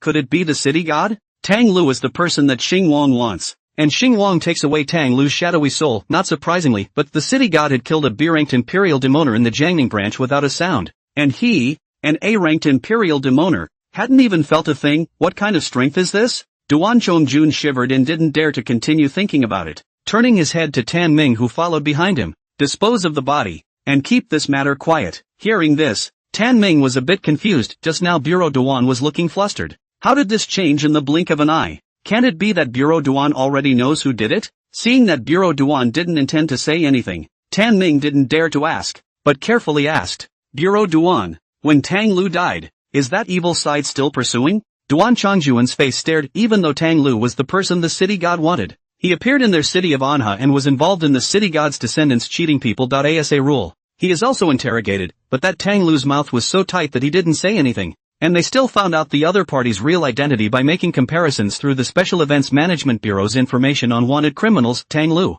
25 years old, member of Heavenly Evil. 5 years ago, he had wiped out a family of 5 in Taihe City, and thus became a wanted man. Aftermath and many crimes. Over the past 5 years, no less than 50 people's lives have died in her hands, and she is also listed by the General Administration as S number of the most wanted criminals. This Tang Lu was not strong, but his movements were weird and hard to find. It was also a big headache for them. The Ghostbusters. If it wasn't for the city god this time, it would have been difficult for them to take Tang Lu down. But even after confirming Tang Lu's identity, this Tang Lu's mouth still didn't say anything. So after they asked for half a day, they still couldn't ask anything. Continue tracing, and report back in time if there are clues. Duan Chongjun commanded towards Tan Ming, and in his heart, he actually didn't expect to get any results. If Heaven's Evil is so easy to investigate, how come the top has such a headache? His gaze peered through the window into the distance, and he couldn't help but mutter in his heart, I wonder if the city god can ask. As for Qin Feng, who was being read by Duan Chongjun,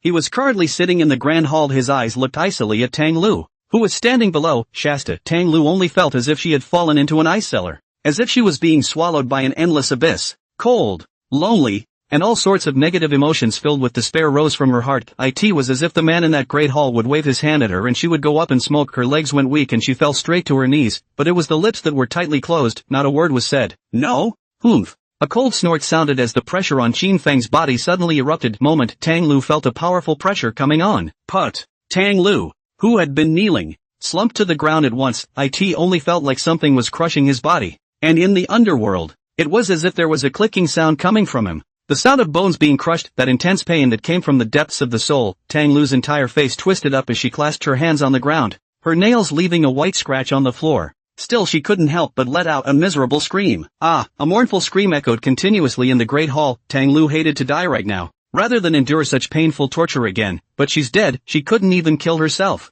I said, please, spare me. Only when he heard Tang Lu loosen up did Qin Feng withdraw his mighty pressure. Tang Lu, who was lying on the ground, gasped for breath, fearing that Qin Feng would strike at him again, and hurriedly said, my name is Tang Lu. I'm a grade B ghost sentinel, and I had previously stumbled upon Qin Yan utilizing the identity of the city god to cheat money, so I planned to cooperate with him to cheat money, but I didn't expect to be poked and prodded only just a few days after arriving in Anhe City. Bang! Qin Feng took the shocking wood and banged it heavily on the table, chiding, full of lies, taking in Qin Yan, having only just arrived at the Anhe City operation. These he believed, but he doesn't believe in cooperating to cheat money at all. If it's really just about the money and about trying to cheat that ally's mom, and how could the system lie to him? This Tang Lu, at this point in time even dared to be full of nonsense. The problem was definitely not a little bit. Tang Lu was startled by the sound of the shocking voice, and his body kept wincing, but he still kept saying, my lord,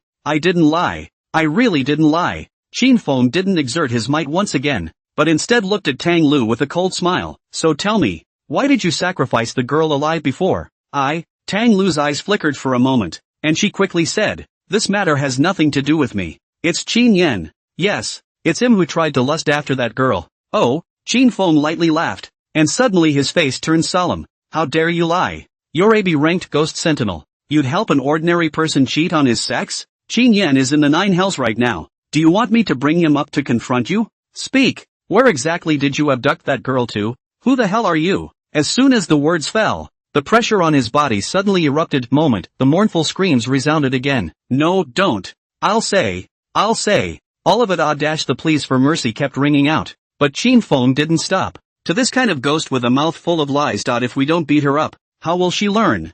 Don't want to talk about it? He's in no hurry. The big deal is to throw this Tang Lu into the 9 hells and wait until after 77 or 49 days before arraigning him. He just couldn't believe that the other party would still dare not to say anything. Only when Tang Lu was tortured to death did Qin Feng withdraw his mighty pressure this time. Tang Lu was really scared. Without waiting for Qin Feng to ask, he hurriedly roared. It's the heavenly evil. It's not me. Those girls are all wanted by the heavenly evil. I'm just pretending to cheat Qin Yan out of his money, so that he can help me look for girls born on the Yin time and Yin day, and then send these girls to a fixed place. There will be a member of the heavenly evil who will come to take them in. I'm just a bottom feeder. I really don't know what they want these girls for. Tang Lu spoke incoherently, however. It caused Qin Feng's gaze to freeze. Heavenly evil again? Just as Qin Feng was interrogating Tang Lu, Shirley also returned to Wulong Mountain. The winding trail was foggy, the bright moonlight sprinkled in the forest, and the ground was filled with black tree shadows. Usually Shirley did not feel anything, but at this moment, he was panicking at the bottom of his heart. That he carefully glanced at the green cloth package in his arms and gritted his teeth. It's fine. As long as Qin Feng is dead, I'll ask Master Zhang to step in, and then the 2 Milan sisters will still be grateful to me? As long as I get to be Mikey's son-in-law, the money will all be mine then. Shirley's mouth chanted while his eyes followed suit and became vicious. Things have come to a head, and there's no turning back for him. If he offended Master Zhang, he would have to die as well. So how could he sacrifice himself for an outsider? Blame it on the kid's bad luck. It's not good to mind anyone's business, preferring to mind theirs. As soon as he thought of the 2 Milan sisters, greed appeared in Shirley's eyes as he looked up at the hot spring villa that was close by and quickly walked back to the room he was staying in. Entered the door. Shirley carefully opened the green cloth package, and after standing the ancient Buddha inside on the table, he looked at the neck of the Buddha statue, where there was a small pit. Obviously this ancient Buddha was not always headless, but the Buddha's head was broken. Shirley took a deep breath and cut his right index finger with a small knife, then dripped all the blood that spilled out from the wound onto the ancient Buddha's neck. Tick, tick. The blood that dripped down on the Buddha statue turned dark red in the blink of an eye, as if it had been vaporized, leaving no trace at all. Seeing this scene, Shirley also got nervous. However, he still hardened his heart and ignited the 3 clear incense plants that Zhang Chen had given him. Smoke curls up Shasta. A faint odor of blood came from it. Shirley panicked and hurriedly opened the window. However, the bloody odor did not dissipate, but became more and more dense as the smoke drifted away. It also made Shirley couldn't help but dry heave. What's going on? Shirley looked at the Buddha statue with a shocked face. Next to it was seen that a huge silhouette emerged from the Buddha statue, sitting in midair like an ancient Buddha statue, only that there was a huge head growing above the silhouette. It looks hideous. Suddenly the black head twisted, and in the blink of an eye, it turned into a viper as thick as an arm. Hiss, hiss. The viper gulped its snake's letter and violently lunged towards Shirley, but in a blink of an eye, the black snake shadow was wrapped around Shirley's body. The constantly gulping snake's letter also came up to Shirley's face. Shirley only felt a cold aura coming at him, and he was so scared that his legs went soft and he fell to the ground at once. No, don't kill me. Zhang. Master Zhang asked you to come to kill Qin Feng. Qin Feng is in the West Wind Academy. Shirley was trembling, and had already closed his eyes in fear. After saying that, Shirley felt that the snake letters on his face seemed to be farther away. Carefully, he opened his eyes a crack. Instead, he saw a huge snake's mouth, fiercely biting down towards himself. Tricked. These were the last words that popped up in Shirley's mind before he died, but he hadn't figured out to his death why he hadn't betrayed Zhang Chen and why Zhang Chen had killed him. When the evil Buddha appears in the world, a living soul needs to be sacrificed. Shirley, you can only blame yourself for being greedy. Standing at the foot of the mountain, Zhang Chen looked in the direction of the hot spring villa. A cruel smile appeared at the corner of his mouth. It takes more than one living soul for the evil Buddha to descend. Tonight. No one leaves the hot springs lodge alive after tonight. No matter if it was Mikey's money or the 2 spirit jades, all of them would be his. No one can leak it out anymore. Suddenly. A ghastly wind swept through. The shadows of the trees on the mountain were like severe ghosts with open teeth and claws, and vaguely, it seemed as if a black gas filled the air. Even Zhang Chen subconsciously took a few steps back. He looked up into the sky. Only dark clouds were seen in the sky, and even the bright moon was obscured. It's starting. A soft murmur sounded, and Michelle, who was frolicking around the room, suddenly shivered and turned to Milan, who was beside her with a puzzled expression. Why do I feel like the temperature has suddenly dropped? Achoo! Milan sneezed and hugged her arms as well, rubbing them constantly. Yeah, why is it suddenly getting cold? It's not snowing, is it? After saying that, Milan went to the window and opened it. At once. A cold wind poured into the room, and it also caused all of the little temperature that remained in the room to dissipate, leaving only a coldness. And outside the window, it was black. Only through the light of the room could one vaguely see the trees around them constantly swaying. Whoa! Strange noises continued to ring out from the mountains. It also made Tao Wan and Xiuling a little scared. What's that sound? There shouldn't be a ghost, right? Tao Wan, who was sitting on the bed, hugged Xiao Ling's arm tightly and shrunk his head in some fear. As soon as Milan closed the window, she also smiled and said, "Yes, living in the mountains sometimes you hear these sounds. Your first time here. You must be a little less accustomed to it. Don't worry, it's fine." Although it didn't snow, but the weather suddenly turned cold, which could be an omen of snow, but a snowy Wulong mountain. The scenery is even more special. Without waiting for Milan to finish, Tao Wan and Xiaoling saw a black shadow that appeared steeply behind Milan. The tall figure topped the roof. It was as if a pair of crimson eyes were staring at them in a trance. Ghost. The two men stared, shivering and trembling, and raised their hands to point behind Milan. "Where's the ghost? Don't joke about that in the middle of the night." Milan couldn't help but look behind her even though she felt a little hairy inside next, but it was the eyes that were glazed over. Ghost dash with a scream. The room's light tube suddenly exploded. Shasta, the whole room lost its light. Panic screams were heard. However, Milan, remained frozen in place and motionless, as if dumbfounded. But only she knew that something was wrapped around her. The eerie aura wrapped her tightly, keeps her immobile. "Help!" Milan tried to scream for help, but realized that his voice was blocked as if it was blocked. Can't make a sound at all. Milan squeezed her eyes shut and just felt a shiver run through her heart.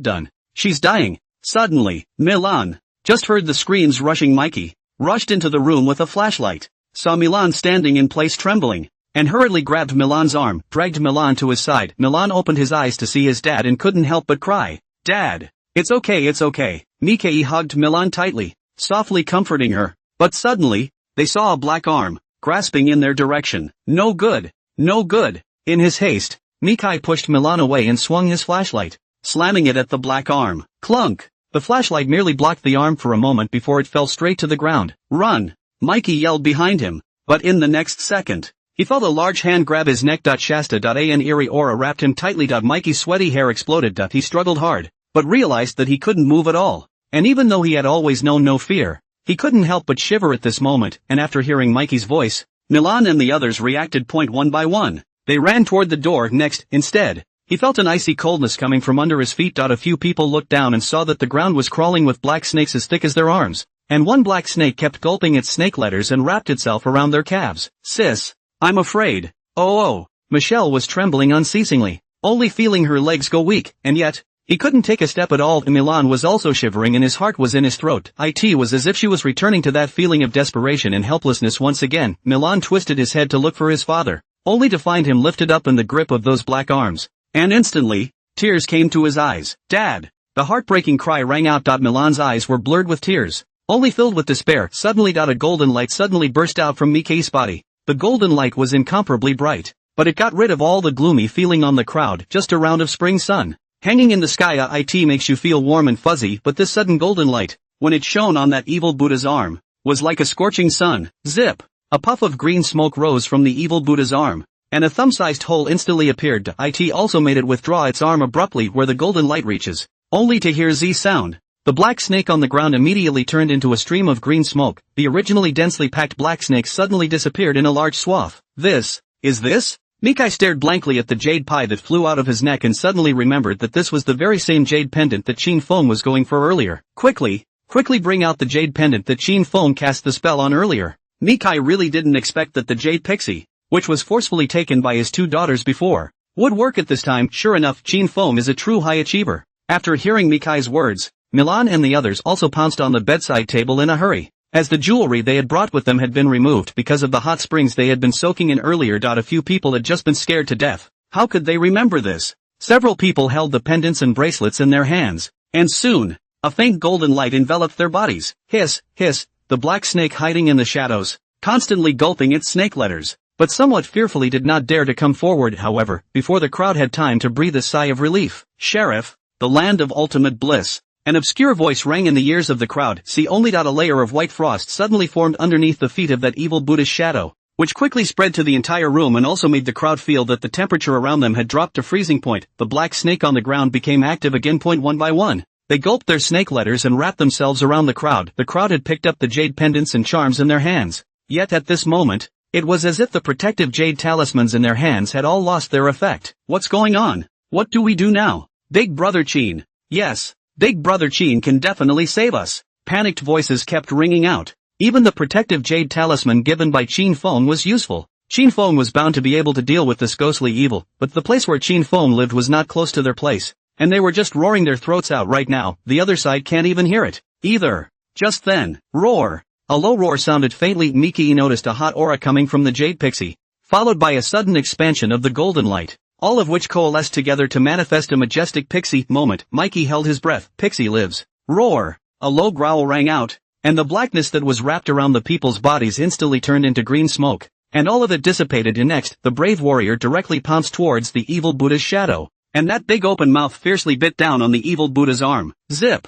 It was as if that black arm had been scorched, instantly rising in gusts of blue smoke. Oomph. An angry hum sounded. The evil Buddha's silhouette gradually became solidified, his skin rapidly turning into an ancient brown color. Except for the extra bare head, it was no different from the statue of the headless ancient Buddha. Swish. The evil Buddha opened his eyes. See, only the eye sockets revealed two crimson eyes that looked incredibly bizarre. Immediately after, a rich bloody aura came to his face, and vaguely, it seemed as if a bloody light rose up to the sky, and even the light of that golden bravado had diminished a lot. Seeing this scene, Nikkei's face changed abruptly. I'll stall him here. You guys go find Shin Feng. Nikkei roared at the crowd behind him. It wasn't that he didn't want to leave, but once he left, the brave would lose its effect. None of them will be able to run away then. He can't go. Dad. Milan gripped Mikey's arm tightly as tears continued to slide out of his eyes. Come on. Get out of here. If we don't, we're all going to die here. Nikkei growled at a few people, and finally got Milan to clear his head a bit and let go. Let's go.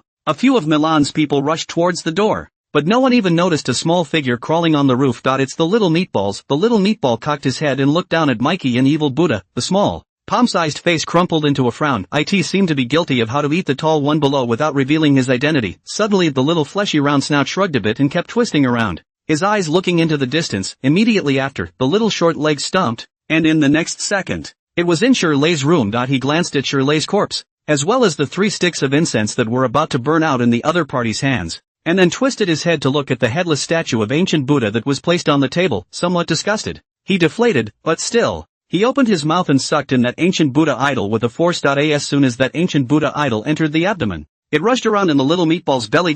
Once a strong and sharp pain came. It also made the little meatball's entire face contort and roll on the ground in pain. Hiccup. A puff of blue smoke came out of the little meatball's mouth, and feeling the statue had rushed up to his throat, he hurriedly covered his mouth with his little hand and stomped his short legs towards the room he had stayed in before. And just at the moment when the statue was swallowed by the small meatball, the evil Buddha, who was preparing to strike at Pixie, suddenly, his face condensed and his crimson eyes looked into the distance. Next, wow! The evil Buddha's figure suddenly dissipated. It also filled Mikey, who was ready to fight to the death, with stupefaction. No? The Netherworld. Under Qin Feng's multiple verifications, it was discovered that Tang Lu was nothing more than a small person at the bottom of the heavenly evil, and knew nothing at all about where those abducted girls went, and the affairs of the heavenly evil. The reason why he lied repeatedly was because he was afraid of being punished by the heavenly evil. The organization, heavenly evil, seemed to be very decentralized, and there didn't seem to be any connection between the members, but all of them were under heavenly evil's control. Once they leak things related to the heavenly evil, they will be detected by the heavenly evil. In heavenly evil, the least severe punishment is death, but in the vast majority of cases, it will make you worse than dead. So she's afraid to say. After seeing that he couldn't ask for any more information, Qin Feng handed Tang Lu over to Black Impermanence to be refined into an Een warrior. Then, the Imperial Ghostbusters and the seal of the city were released. Looking at the dying figures in the main hall, Qin Feng's eyes leisurely turned cold. Unlike Tang Lu, who had abducted those girls because of the organization's orders, though the evil done in life is not to be forgiven, however, making it a Een to work for him as a punishment for Tang Lu. But this ghost sentinel was carrying thousands of lives in Jiangning, even after enduring the scorching fire of karma for a few days, and definitely not enough to make up for it. Boom! The aura on Qin Feng's body suddenly erupted. The kneeling Imperial Demoner was still mentally rejoicing that he was free from the scorching heat of the karmic flames when, in an instant, he felt an intense pressure exerted on his body. The pressure that repeatedly crushed on him also made his body shiver with pain. Don't! I'll tell you everything. Please spare me. But this plea for mercy didn't make Qin Feng soften a bit. It was only when this ghost sentinel was left with only one breath left in his body that Qin Feng withdrew the pressure on his body and asked really, "Speak, why did you start the ghost tide? How could this ghost sentinel dare to put up half a fight?" There was no need for Qin Feng to ask much at all, so he told the whole story of what had happened before. The name of this ghostbuster is Shanxi. Unlike Black Widow and Scar, the reason why he had come to Jiangning City was not because he had accepted a mission issued by Heavenly Evil, but because he was a member of the Heavenly Evil Intelligence Department, because his ability was rather special. Not only was he able to control puppets, He was also able to conceal himself. That's why even if he only had a rank strength, he was still valued by Heavenly Evil, and there was no connection between him and the other members, including the two Scars, who didn't know who he really was. As for a little person like Tang Lu, there was no connection whatsoever. His only task was investigating the gods. The existence, traces, and so on of deities were all targets that he needed to investigate and understand. Over the past 3 years Shanxi had also been searching for traces of the gods, and, indeed, had found something, but because of the death of Wang Ming and the others, the matter of the human traffickers. It also allowed Shanxi to shift his target to Qin Feng. The purpose of their visit this time was to test out Qin Feng's true strength, but Qin Feng never showed up and forced a few people to unleash a ghost tide. Investigating deities? Qin Feng frowned slightly. He didn't find it strange for the official ghost sentinel to investigate deities, but what does Heavenly Evil want to do with investigating the gods? Suddenly Qin Feng's gaze was fixed. God's residence can be taken away. He hadn't forgotten the purpose of Wang Ming and the others when they first surrounded the city god temple, and now that he thought about it, he was afraid that Wang Ming was also just a pawn sent by the Heavenly Evil to test the waters. Qin Feng's right hand rested on the back of the chair and tapped lightly. Also in deep thought, the constant echo of rhythmic tapping in the great hall also sent a jolt through Shanxi's mind. Sir, I'm also just a small person at the lowest level of the intelligence department. I've told you everything I know. Please spare me. Shanxi was lying on the ground and kept begging for mercy. He just couldn't take that kind of torture. He'd rather die. He'd rather go up in smoke, nor do they want to be scorched by karmic fire again. Spare? A cold laugh sounded as Qin Feng looked at Shanxi with an icy gaze. Spare is impossible to spare. Otherwise, who should those dead people in Jiangning City go to for justice? However, Shanxi knew more about Heavenly Evil than the previous few, and he knew that this Shanxi definitely had something to hide from him, only he didn't ask. It was a clever way of circumventing the situation, but he could intuitively sense it. What is Shanice hiding? Right at this moment, an urgent call came into Qin Feng's ears. Brother Qin, help! Qin Feng's face changed. Something's going on at Hot Springs Lodge, but with the little meatballs around, how could anything happen? Without having time to think more, Qin Feng casually waved his hand and Shanxi's figure flew backwards out of the Yama Palace, landing directly in the Department of Punishment and Evil. Imprisonment. Hastily commanding, Qin Feng took a step out. Next, appeared in the room of the Hot Springs Villa. Bang bang bang. The urgent knocking on the door continued to sound. Qin Feng did not see the little meatball in the room, and it was too late to look for it, so he directly went up and opened the door to the room. Then he felt two soft masses pouncing on him. Big brother Qin, quickly save my father. Oh.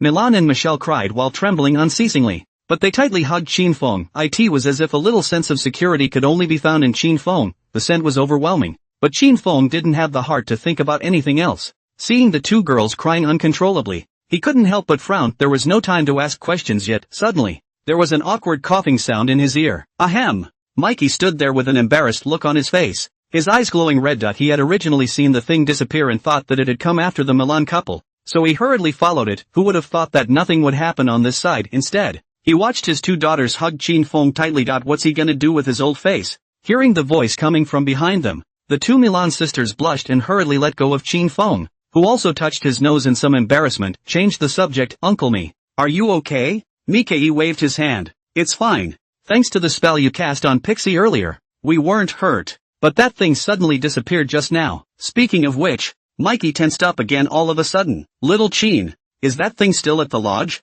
Qin Feng raised his head and swept his gaze in all directions, only to see that the surrounding area still had a strong fury remaining, only that he did not see the ghosts and evils that the people were talking about. Suddenly, shoo! A small figure leapt into the room and landed on the bed. See, only the little lump of flesh kept thrashing around on the bed. His whole face contorted. Qin Feng's pupils shrunk slightly. He could sense that the little meatball was in a bad way, and it should have something to do with the ghostly evil that Mickey and the people were talking about. He nodded to the crowd with a grave expression on his face. It's still there. You guys take the jade talisman of protection and go back to your room immediately and wait for me. Leave this matter to me. Still? As soon as they heard that ghost evil was still around, Mickey and the others tensed up. Big brother Qin, I am afraid. Mishue tightly pulled Qin Feng's arm and said with a pleading face, can we stay by your side? Next to it. A few people from Tawan also looked at Qin Feng with fearful faces. Even Nikai was looking at Qin Feng, his heart in his throat nervously, except that he was a big man, which was good enough to act so obviously like a few sisters. Qin Feng shook his head.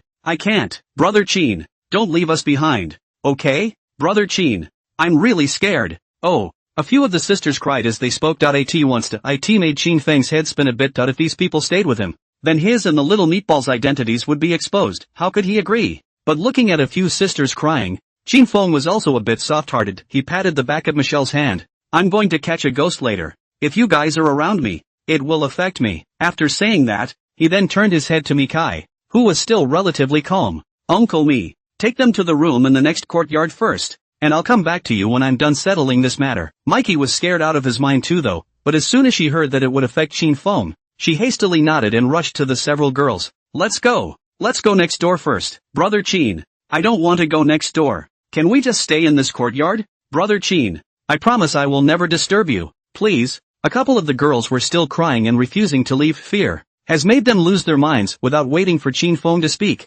Mikai but boarded up his face and reprimanded. Alright, all of you stop crying. That ghostly evil hasn't left yet. Do you want to kill Xiao Qin? After saying that, directly rushed up and grabbed the arms of the two daughters, and regardless of whether the two were willing or not, dragged the two towards the next yard. When they heard the word death, Tao Wan and Xiao Ling also sobered up a bit. What Qin Feng had just said was just an influence, and they didn't even think about it deeply, but if Qin Feng was really killed by their capriciousness, it would be too late for them to regret. Brother Qin, then you be careful. The two of them glanced worriedly at Qin Feng and quickly followed Miki out of the courtyard. Qin Feng let out a slight sigh of relief. Bang! After closing the door with one hand, Qin Feng immediately looked at the little meatball lying on the bed, only to see that the little meatball was rolling around even more on the bed. As if scarlet was flickering in the empty eye sockets. A strand of black chi continuously emerged from the small meatball. But this black chi was no ordinary ghost chi. There's evil mixed in there. Qin Feng's face was solemn as he probed his hand to cover the belly of the little meatball. Shasta. A faint golden light emanated from Qin Feng's hands and covered the belly of the little meatball,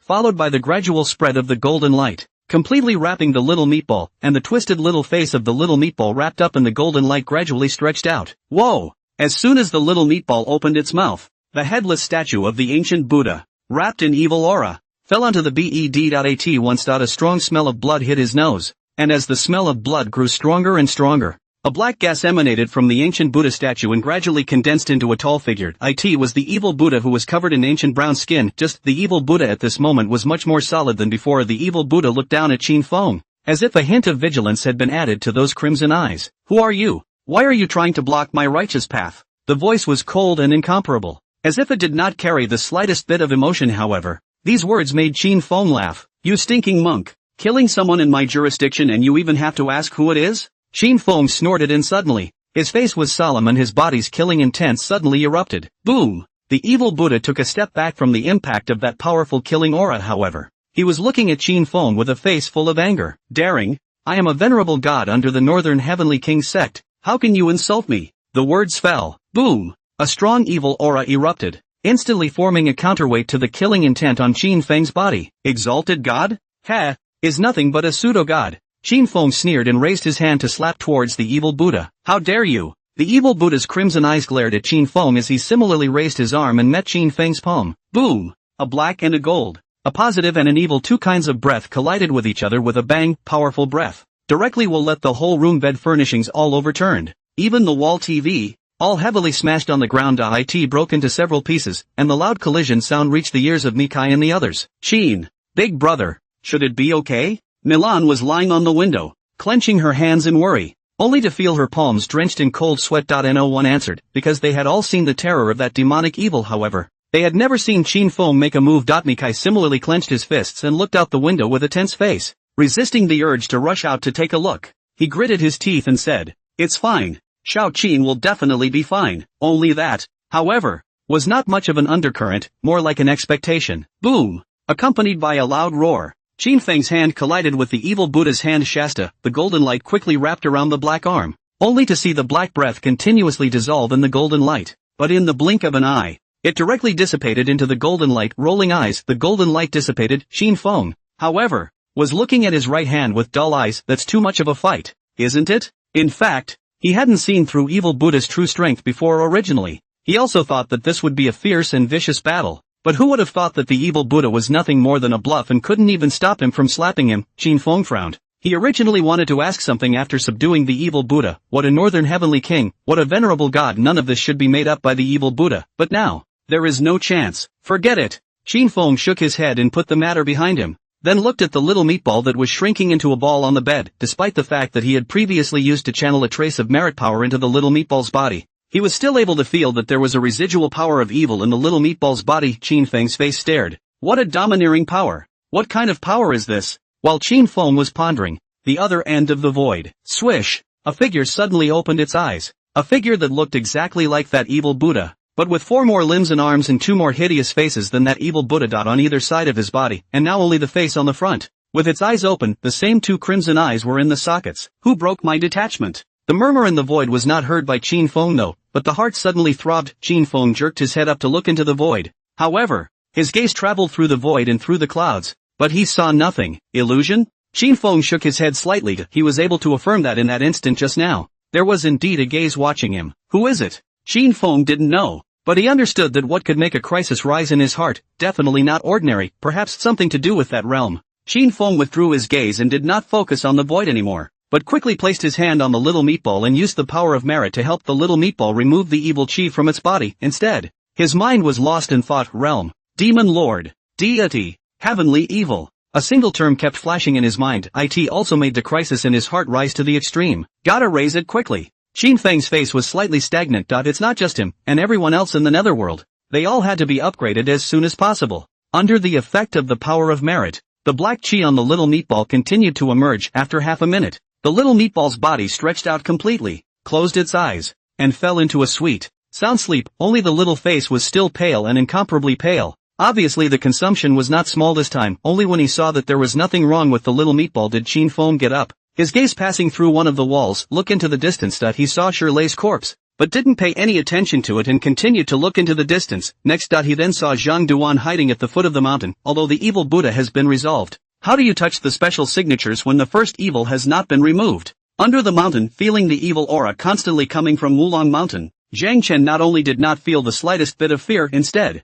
a look of ecstasy appeared in his eyes. Soon, when the evil Buddha kills all these people, everything will be mine. There was a vague look of madness in Zhang Chen's eyes. It's like being possessed. Suddenly he felt a sharp pain coming from inside his body, as if there was something that was wrenching his body, tearing his body in half. The intense pain caused Zhang Duan to lie on the ground and keep rolling in the mud. Mouths were screaming in misery. Next, the sharp pain disappeared. Zhang Dust climbed up from the ground and looked at his body with palpitations. However, before he had time to breathe a sigh of relief, he saw the figure lying on the ground, and it was no other than himself. I'm dead? Zhang Dust's eyes stared at his corpse with a deadpan expression, eyes full of disbelief. No, how could I die? How could I possibly die? As if he had gone mad, Zhang Dust fell on his back and tried to burrow into his body. But no matter what he did, though, it only passed through his body. Just then a huge vortex suddenly appeared in front of him, and in an instant, a sensation of the heavens spinning around hit him. It also made him fall backward without control. Only after this feeling disappeared did Zhang Chen settle his panicked mind and raised his head to look around to see only the nether women wearing the same mandarin robes stood in 2 rows in unison,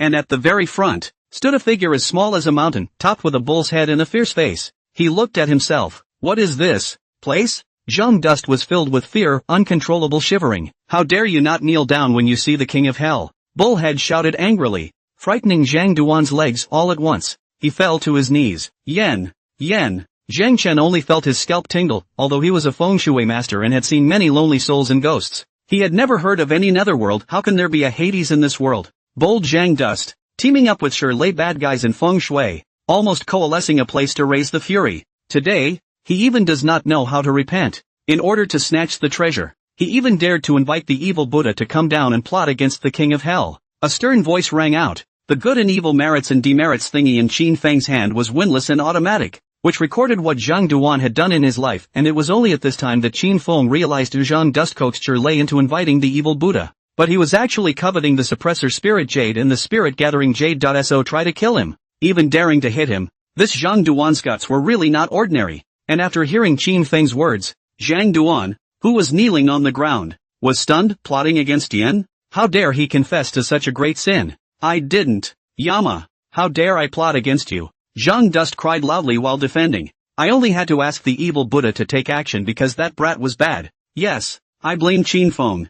Bang! Oxhead dunned his own double-crossed fork heavily on the ground and shouted angrily, daring Zhang Duan, how dare you call out the king of hell by his name? The wailing stopped abruptly. Zhang Chen trembled, only to feel a wave of cool air rush up from the soles of his feet to the sky. At Qin Feng. Yama, how can it be the same person? No way. He obviously killed Qin Feng. How did he turn into Yama? I must be dreaming. Yes, I must be dreaming. In a trance, Zhang Chen struggled to get up, to run out of the division of punishment and evil. To get out of this dream, however, next point, 2 cuts of the killing stick struck down, knocking him to the ground in one fell swoop. How dare you get up without an order from Lord Yen? Oxhead walked to Zhang Chen with heavy steps immediately after. Pop! A slap was called out on Zhang Duan's face. Despite the fact that the bull's head had only used less than a single point of force, Zhang Duan was still incited to the point that his eyes were dimmed, but at this moment, he finally understood none of this is a dream. Master Yen, this is all a misunderstanding? How dare I plot against you?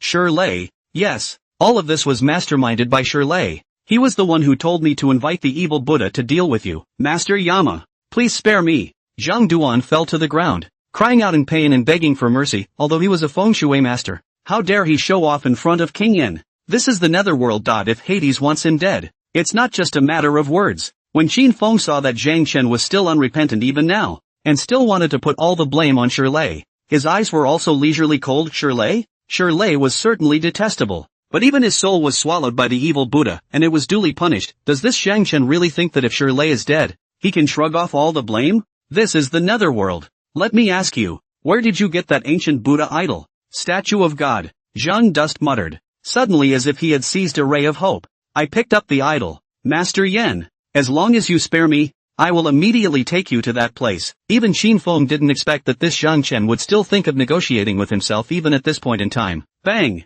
The shocking would slapped the table, and Qin Feng said sternly, sent to the 10th layer of the 9 hells, subject to the punishment of 10,000 ghosts devouring their hearts, to be arraigned by me. The 9 hells, said to be 18 layers, but in reality, the number of hellish torture chambers is in the tens of millions. It is said to be the 18 layers of hell, but in fact, it should be more called the 18 layers of hell. Not only the difference in space, but also the time of torture, and the degree of pain of punishment, and the higher the layers, the longer the time of torture per day, and the more painful. The reason why Qin Feng had only sent Zhang Chen to the 10th level was because the 9 hells were different from the Netherworld, and although the 9 hells were given by the system, they were not under Qin Feng's complete control. If Zhang Chen was sent to the 18th floor, it would be difficult for him to be arraigned again. Upon hearing the 9 hells, Bullhead also couldn't help but shiver. However, he still walked quickly towards Zhang Duan with a big hand. He yanked Zhang Duan's neck and walked towards the outside. No, I don't want to go to hell. No. In the midst of the continuously resounding screams,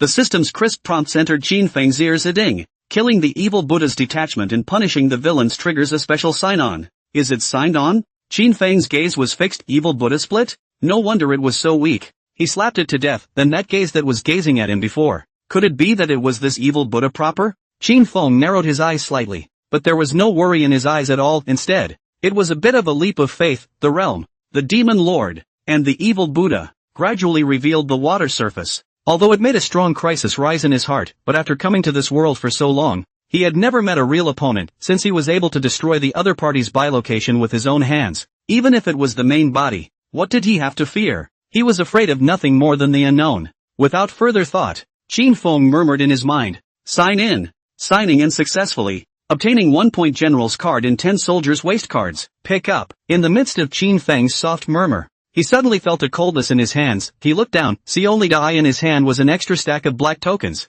the topmost of which was made of arcane iron with a single word engraved on it, you will. And the tokens below are smaller compared to the pointing cards. It was engraved with the word soldier. Other than that, it's not that different. Qin Feng's gaze moved slightly with this point of the general's card. He would be able to edict ghost generals and ghost soldiers. The ghost generals referred to here are not the same as those in the ranks, but rather the official ranks. In the Netherworld, in addition to civil officials, there are also military positions. As for Yu Chang and the others, their ranks belong to the civil officials. Nightwalker is not the Night Wanderer. Willow is a general. However, because of the shortage of people in the Netherworld, they have only taken up the position of civil officials for the time being. In general, then they have the right to command the Yin soldiers. It's just that there aren't even enough Yin warriors in the Netherworld yet. So how can there be any Yin soldiers for the Night Wanderer to command? Originally, Qin Feng did not intend to recruit so quickly, but now, Qin Feng was once again flooded with thoughts. The Nightwalker has a job title of its own, so it doesn't need a point general card to be edified, but with this point of the general's license plate and the soldier's waistplate, Qin Feng would be able to ordain those unofficial ghost sentinel underworlders as ghost generals and soldiers. This is also an opportunity for those Yin warriors who do not have official ranks to protect them to become ghosts and gods, ghost soldiers, ghost generals, ghost marshals, ghost gods. Although it could also be said to be very difficult to be promoted from a martial position to a demon god, It was a shortcut anyway. Otherwise, the Undertaker would want to be promoted to a demon god on his own. It's almost unlikely, because only when one has been enthroned can one be considered truly affiliated with the direct lineage of the Netherworld. I in the Netherworld, there is a hierarchy. The same is true of rights. Qin Feng did not rush to enshrine, but rather put away all the tokens in his hands. The ordination of military generals is as important as the ordination of civil officials. It's not something you can just edict. Hot Springs Lodge, hearing that there was no more movement outside, Mikai and the others remained still in the room, not daring to leave the room. Only that they kept praying for Qin Feng in their hearts. Suddenly, this sudden knock on the door startled the crowd. A few of the girls were even more scared and hugged each other. Who?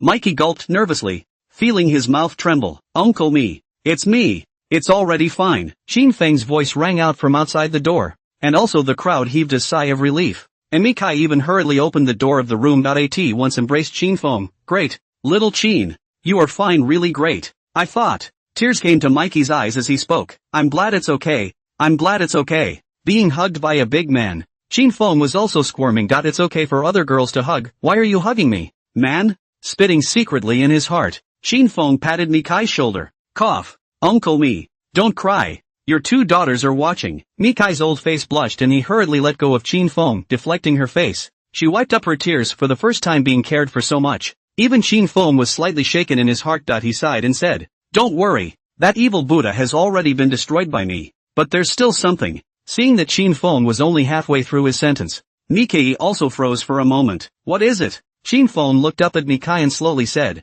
I've already found out the mastermind of this matter. It's Shirley and a feng shui gentleman named Zhang Duan. They teamed up to destroy the feng shui of the Wulong Mountain, and after realizing that this matter had been uncovered by me, they were infuriated. That's why they invited the evil Buddha to try to kill us. Sure, Lei? Mikai stared at Qin Feng with a look of disbelief. No, impossible. This kid Shirley is honest. How could he do such a thing? Milan and Michelle both came around as well. Brother Qin, are you mistaken? Yes, Brother Qin. Brother Lei has been in our mountain village for 5 or 6 years. My father has always treated him well. Why would he harm us? It wasn't that they weren't willing to trust Qin Feng. Qin Feng had protected them time and time again without ever asking for anything in return, and how could they be deceived? But Shirley, who has also known them for 5 or 6 years, is always a big brother image in front of them, and also takes care of them, which they can't even imagine, nor can they accept that. Knowing people is not knowing. Qin Feng shook his head slightly. He didn't want to make any judgment regarding Shirley.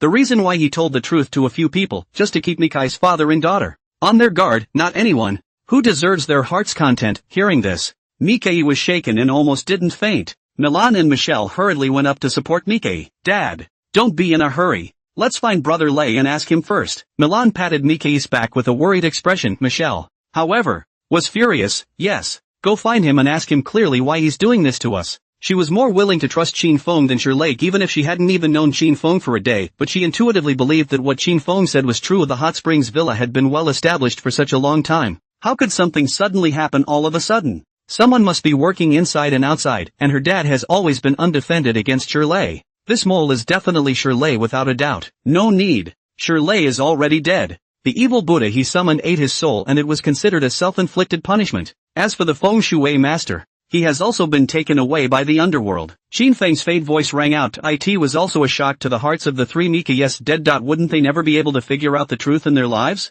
After a long time. Xiao Qin, how do you think this matter should be settled? A hoarse voice rang out, and it was as if Mikai had aged a lot all of a sudden. Just now, he remembered a lot. And only then did he realize muddledly that those seemingly unintentional actions of Shirley during this period of time, how unusual. He knew that Qin Feng hadn't lied to him, there was no need to lie to him either, and now the most important thing is how to deal with the aftermath. The Hot Spring Villa died 2 people at once. If this news spreads out, I am afraid that we really have to close down. Leave this matter to me. Qin Feng sighed slightly as his gaze peered into the distance. Specialized things, naturally, should be handled by specialized people, and he happened to have something to find. Duan Chongjun. Peace and division. Duan Chongjun sat in his office chair, one hand propped up on his chin, his mind still going back to Tang Lu and the city god. Suddenly a figure appeared suddenly in front of his eyes. The city. Lord Shingo? Duan Chongjun froze for a moment, thinking that he was blinking, and hastily rubbed his eyes with his hand. Qin Feng looked at Duan Chongjun with a smile. Director Duan. Duan Chongjun scared a shiver.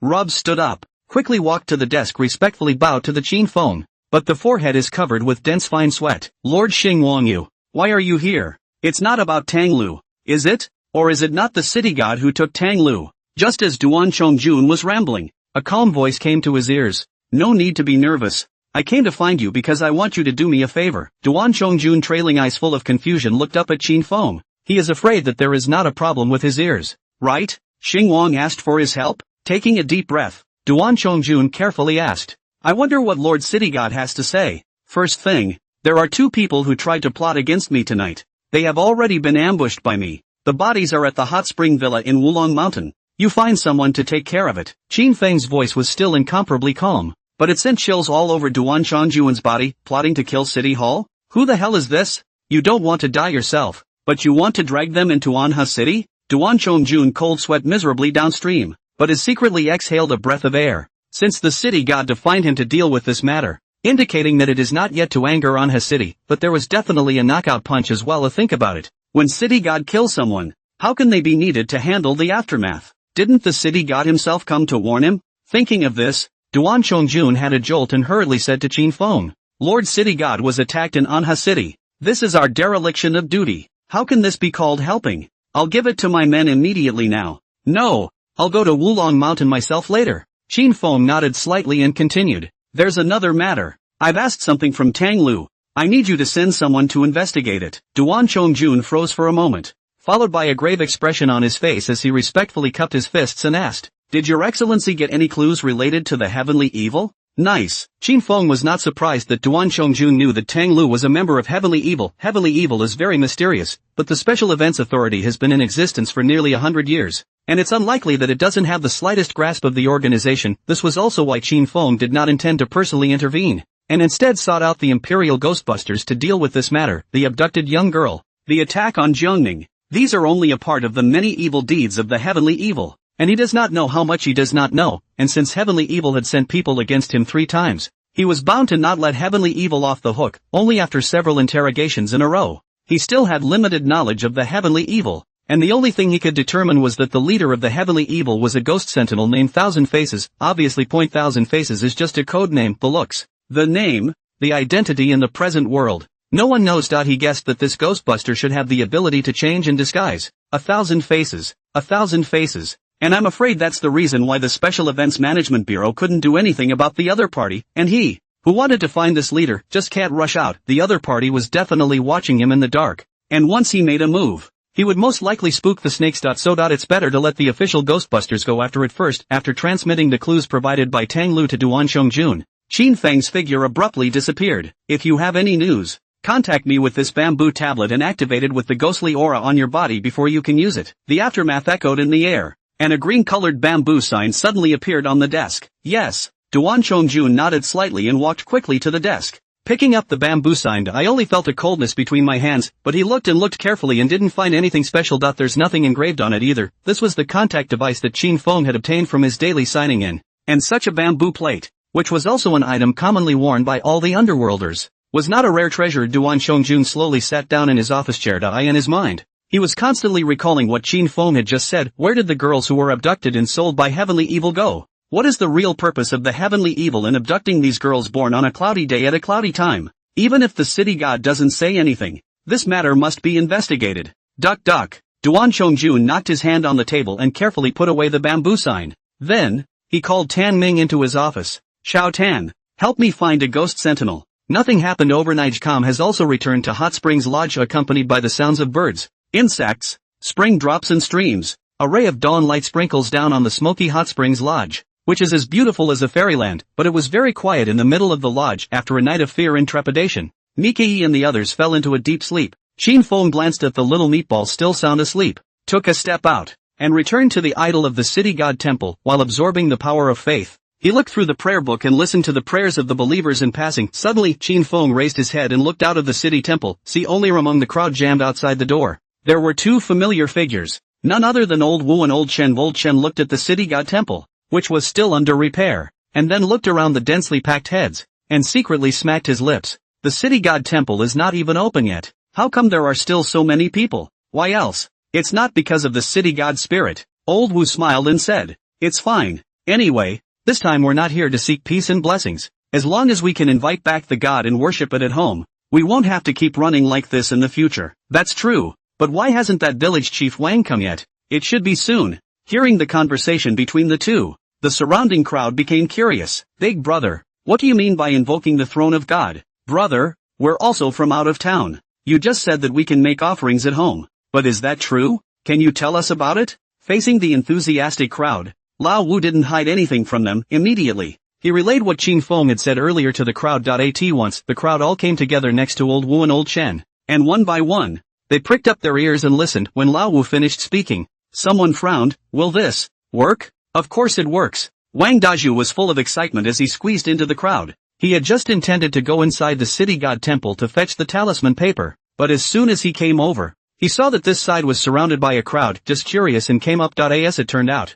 I realized that these people were talking about how to invoke the throne of God. That's a big deal for him. Although it is a good thing that the city god temple's incense is flourishing, and it has also made Auspicious village rich. There are now far too many incense burners coming here every day. It directly causes traffic congestion in front of the city hall. It's just that it's become a difficult task for them to get out of the Auspicious village. In the long run, something will definitely go terribly wrong. However, if we can invite the Godhead, not only will we be able to help believers in genuine need, but we will also be able to solve the problem in front of the city god's temple. It's like the best of both worlds. Wang Daju quickly walked to Lao Wu in front of the two. Quickly, you tell me again in detail, what are the instructions for inviting the god? Seeing Wang Daju, who was connecting with Old Wu and Old Chen, Qin Feng withdrew his gaze, but it was a slight frown with his current realm. Even if he didn't use the chi-looking technique, he was still able to sense that Old Wu and the two of them were tainted with ghost chi, although it was rather faint. It was definitely ghostly aura without a doubt, but both of them were carrying his protective jade talisman.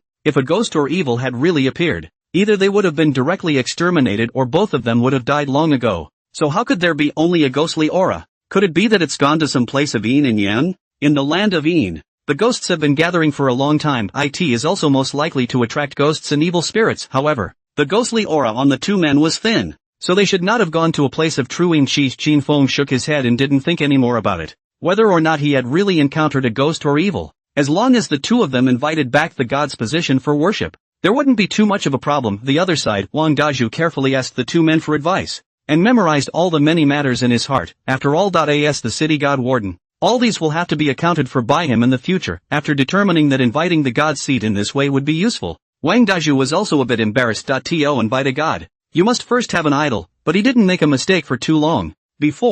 In order to help the ghosts and gods under the city god temple to build clay idols, it happened to hire a few masters specializing in the production of clay statues. Wang Daju then prepared to personally run, so that a few masters to build another batch of small city god idol, this making of the idol itself, though, will take a while. How could Old Wu and Old Chen wait? Village chief, we've come to Jiangning City several times here. We really can't afford to toss and turn. Why don't you just help us hire a city god portrait? Old Wu said with earnest words, which also made Wang Daju's eyes light up. A city god clay idol making takes not a short time, and, even if a few masters processing plus a little bit made out of the idol is certainly not enough, but portraits are so much easier. He also did not need to go to invite any painting experts. This time the repair of the city god temple would have invited a number of mural painting colorful workers. Painting the portrait of the city god is not simple. Thinking of this, Wang Daju nodded toward the two. Okay, I'll let someone draw for you later. But the portrait still has to be enshrined in the city god temple for a day, so you can't invite it back today. Old Wu quickly waved his hand and said smilingly,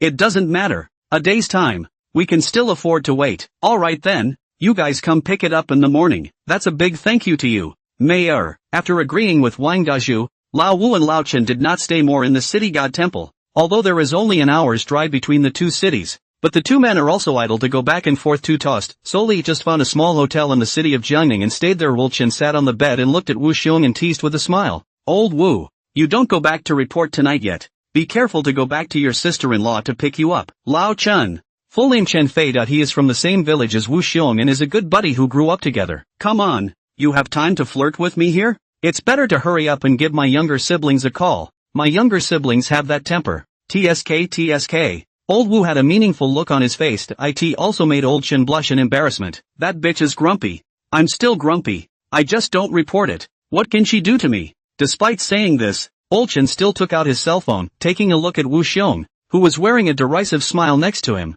He straightened his body. Ahem. It's mainly because I'm not here. I'm afraid that she won't take care of the baby properly. So I have to give this stinky bitch a word of advice. Right. You're right about everything. Old Wu was too lazy to poke Chen Fei. Chen Fei was just a dead duck. As soon as you see your own daughter-in-law, you'll be abashed in seconds. Wu Xiong also took out his cell phone and dialed his daughter-in-law's number. Do. The phone rang half a dozen times, but there was no answer. What's the situation? Wu Xiong looked at his cell phone with a puzzled expression as Chen Fei's voice came from his ear. My daughter-in-law didn't pick up either. Did they both go to Feng Yuan's house? Hearing this, Wu Xiong nodded. It's possible. My daughter-in-law told me before that little Feng is sick. This day by day, the door does not come out of the door. Have not seen people for several days. She also recited to me last night, said that she was ready to stew some chicken soup to send to little Feng. I guess it is to go to Feng Yuan's house. Hey, you don't say. Feng Yuan, this daughter-in-law looks beautiful, but really a sick beauty. It's been 3 years. The child did not give birth. People are lying at home every day. Fortunately, Feng Yuan's family is to open the incense and candle store. Otherwise there is no way to go out to do the work.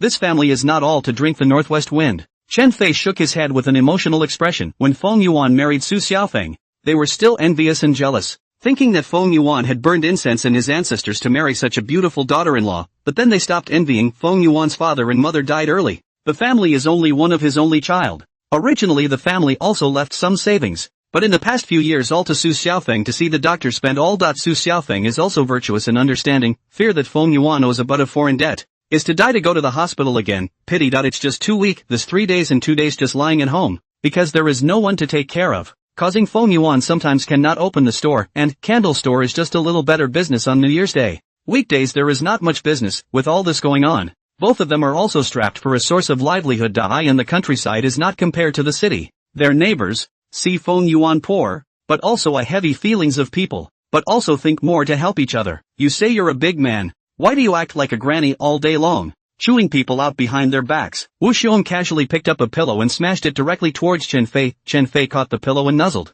What's wrong with talking in front of our own people? It's not like I'm talking in front of outsiders. Wu Xiong smiled and shook his head, knowing that although Chen Fei had a broken mouth, his heart was good. Otherwise wouldn't let his daughter-in-law run to Feng Yuan's house for 3 days, which is to send fruit and food. If ordinary people's families would have quit. So is Chen Fei's daughter-in-law. A bit hot-tempered, but also righteous. When her father died 2 years ago, Feng Yuan gave great efforts, so she also took care of Feng Yuan's 2 families as well. Suddenly, it's been half a month and Feng Yuan's store hasn't opened its doors. Is little Feng seriously ill this time? Wu Xiong frowned at Chen Fei. Chen Fei nodded. I heard my daughter-in-law say, is quite sick. That little face are miserable white. Do not know exactly what disease to suffer this crime. His eyes flickered for a moment and he lowered his voice. Hey, you think little Feng didn't mess with something dirty, right? He didn't really believe in this before, but since he had seen the 9 hells, just had to believe it. When he thought that Feng Yuan was in the business of dealing with the dead every day, it was inevitable that he would get into trouble with unclean things, and he suspected that Xiao Feng's weak body was caused by this. What are you talking about? Just blah, blah, blah, blah. Wu Xiong said while hurriedly yuck 3 times to the side. Chen Fei hurriedly slapped his own mouth and yuck 3 times to the side, while chanting, I'm bullshitting, blessed by the city god. Don't let the dirty things find me. Looking at Chen Fei's frightened appearance, Wu Xiong shook his head with a speechless expression, but in his heart, mutterings also flooded his mind. Speaking of which, when he saw Feng Yuan a few days ago, he had also been feeling that there was something not quite right about Feng Yuan. There's no such thing as dirt, is there? No way. When we invite the god's seat tomorrow, we have to ask for one more peace blessing to send to Feng Yuan. 2 Rivers Village to it was also the village where Wu Xiong and Chen Fei lived. Compared to Lucky Village, 2 Rivers Village not only has a larger population, but also covers a much larger area. There are small fairs on every single day, and even bigger fairs on the 1st and 15th days of the year. At that time, even people from nearby villages and towns would come to 2 Rivers Village, and they would also invite theater groups to come and sing, which made the scene much more lively than some small towns. The moment a full-figured woman followed a thinner woman, carrying a lunchbox, into a small, solitary courtyard. The small yard was small, fronted by a large 3-roomed house with a small cottage to the left and right. The yard is also planted with some vegetables, and some potted plants. Although the yard is not big, it is also very neatly tended, which makes people feel very comfortable. As soon as she entered, the plump woman shouted at the top of her voice, Feng Yuan, are you home? We've come to deliver some chicken soup to little Feng. As soon as the words left his mouth, a tall, thin man opened the door and walked out quickly. The tall and thin man was extremely ordinary looking, but had decent features. The IT seems to be geared to be more amicable as well. It was Feng Yuan. Feng Yuan looked at the 2 women, one fat and one thin, and said with some embarrassment, Sister Ah Xiang, Sister-in-law Lin Air. You guys send food to my little Fong twice in 3 days. And you've already treated her well enough. Why do you still make soup for her? How can she afford this? Sister-in-law Ah Hyung.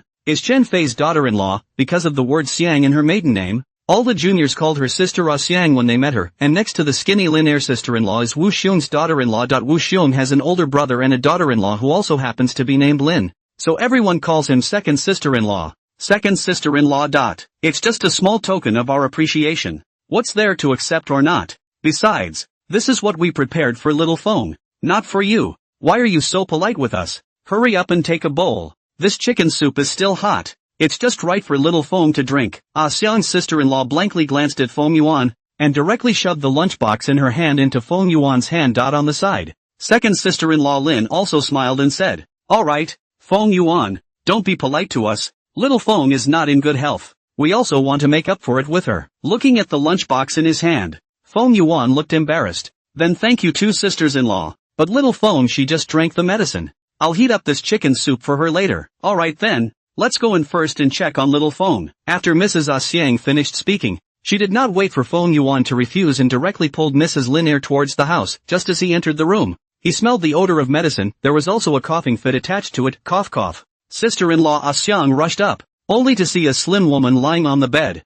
The woman had a delicate face, but her face was haggard to the extreme. Even because of the violent coughing, it didn't make her face flush. This woman was none other than Fong Yuan's wife, Su Xiaofeng. Seeing the visitors, Su Xiaofeng struggled to get up from the bed and greeted them somewhat weakly. "Sister Ah Xiang, second sister Lin, what brings you here?" AI, don't get up, just lie down properly. We just came to take a look at you," sister-in-law Ah Xiang said as she helped little Fong lean against the bed. Smiling, she said, "We brought chicken soup today. We'll have Fong Yuan heat it up for you later." "Thank you two sister-in-laws." Su Xiaofeng had just finished a sentence when he let out another violent cough. It also made Lin Air sister-in-law, who was sitting on the chair beside the bed, worried. "Little Fong, it's not that I'm talking about you. You're all sick like this. If it doesn't work out, it's better to go to the hospital and have a look." "It's okay. I'll just rest and relax." Su Xiaofeng smiled and shook his head. Digressing, where are Big Brother Wu and Big Brother Chen? Out doing work again? Harm, don't mention it. My family's mouth doesn't know what kind of madness she has gone out early this morning, saying that she wants to go to the Jiangning city god temple to ask for a god seat. Ah Xiang's sister-in-law waved her hand with a look of disgust. Lin Air's sister-in-law, however, smiled and said, "Your Big Brother Wu also went there, saying that he encountered the manifestation of the city god when he came back yesterday, and that he made an appointment with Chen Fei today to go to the city god temple to ask for the god seat." "The city god has manifested himself?" Su Xiaofeng blinked her large eyes, her face full of curiosity. "Second sister Lin, can you tell me about it?" "Old Wu told me." Lin Air's sister-in-law vividly depicted what Wu Xiong and the two had encountered before, and also attracted the attention of Ah Xiang's sister-in-law. Unknowingly listening to it, she and Chen Fei were at each other's throats as soon as they met. So how could Chen Fei say so much to her after hearing second sister Lin's words? Sister Ah Xiang was also scared and patted her chest. No wonder Chen Fei ran away early in the morning. I really thought he was having some kind of a fit. The city god is not to blame. The city god is not to blame. Ah Hyung's wife recited under her breath. Chen Fei would lie to him, but he knew Wu Xiong's character. Who would tell such a lie? And after listening to second sister Lin's narration, Su Xiaofeng shrank her neck in fear. Second sister Lin, do you think I'll go to hell if I die? Blah blah blah. Lin Air's sister-in-law repeatedly pooed 3 times to the side. What nonsense. You just think too much. That's why you got sick. Ah Xiang's sister-in-law also looked solemn. That's right. What's all this talk about dying or not dying? It's unlucky. You're so pretty. If you really die, the king of hell won't accept you. Su Xiaofeng was also amused by the words of the two. Suddenly, she looked at the door and her eyes flickered. Then he lowered his voice and said to the two of them, Sister-in-law Lin Air, sister-in-law Ah Xiang, I've been feeling that Fong Yuan isn't quite right lately. Do you think he's not hitting an evil spell? A bump in the road is also commonly known as a bump in the road. This is also a folk saying. The reason why I don't say the word ghost is that I'm afraid of being heard by a ghost and having a real ghost come to my door. If Fong Yuan's family is open incense and candle store. The rules passed down from generation to generation. Although Su Xiaofeng does not know much, but he also understands some. Upon hearing this, Sister Ah Xiang and second sister Lin were also shocked. It's no small thing to hit evil. Lin Air's sister-in-law hurriedly asked, how is it wrong? Su Xiaofeng came to the front of the two, said in a low voice, a few nights ago when I got up, I saw him burning something in the yard, his mouth still chanting something, and then I asked him, he said it was my blurred vision to see the wrong thing. Last night, I saw him in the kitchen simmering something. I thought he was cooking something to eat, and the result was to go over to see, cooking all the incense and candles. Hearing Su Xiaofeng say this, Sister Xiang and second sister Lin also only felt hairy in their hearts. Scented candles. That's for ghosts to enjoy. Although Feng Yuan's family runs a scented candle store, there is no reason to cook scented candles by themselves. Is it possible that they really encountered something dirty? Lin Er's sister-in-law fixed her mind and calmly said, "Don't be afraid. My old Wu is still at the city god temple. I'll call him later and see if I can ask for a peaceful blessing to come back." Su Xiaofeng exhaled slightly and was about to open his mouth to thank him. Suddenly there were two coughs in his ears. Ahem. Previous chapter. Ahem. The cough also startled a few people. Sister-in-law Xiang turned her head and saw Feng Yuan standing in the doorway. She hastily patted her chest. "I say, Feng Yuan, why don't you walk without making a sound? It's really scary." When he finished, he still took several breaths before calming down a bit. My bad. Feng Yuan apologized repeatedly and asked smilingly, "What were you guys just chatting about? So concentrated that you didn't even notice me coming in?" Hearing this, Sister Xiang and Sister Lin Er recalled what Xiao Feng had just said. At once, goosebumps all over. "No, nothing, it's already afternoon. Why hasn't my old Wu come back yet? I have to hurry up and go give him a call." Lin Er's sister-in-law stammered out, tugging on the side of Aroma's sister-in-law. Xiang's sister-in-law also nodded hurriedly. Right. That bastard Chen Fei hasn't seen anyone either. I have to make a phone call to ask as well. Little Feng, you take a good rest. We'll come back to see you some other day. After saying that, the two of them walked out of the room at a brisk pace. Feng Yuan froze, somewhat puzzled. What's going on with the two of them? No, it's fine. Seeing Feng Yuan's eyes drifting over, Su Xiaofeng lowered her head somewhat sheepishly. She knew that sister-in-law Xiang and sister-in-law Lin Er were scared. In fact, she was also a bit scared in her heart. Just that she didn't know who to tell besides her two sisters-in-law. I just heard that it's hard to get the peace blessing from the city god temple. I wonder if Brother Wu can help her ask for a peace blessing? Seeing Su Xiaofeng lowering her head, Feng Yuan thought that she was not feeling well and hurriedly sat on the edge of the bed, holding Su Xiaofeng's shoulders with both hands and asked with a concerned-faced phoenix, "Are you okay?" "It's fine. I'm just feeling a little tired." "Rest. It'll be fine after resting for a while." Just as he finished speaking, Su Xiaofeng felt a dizzying sensation coming from his mind. In days, she saw Feng Yuan let go of her hand and got up and walked aside to light a special incense. At once, a strong, pungent scent rushed into her nose. "It's fine. Go to sleep. Just sleep for a while." Feng Yuan's soft voice came from his ears, but it caused Su Xiaofeng's heart to panic a little. What is Feng Yuan doing? Why use incense on yourself? But her mind was getting more and more foggy, and her consciousness was fading. Seeing Su Xiaofeng completely no movement, Feng Yuan only extinguished the burning incense. Suddenly, woo!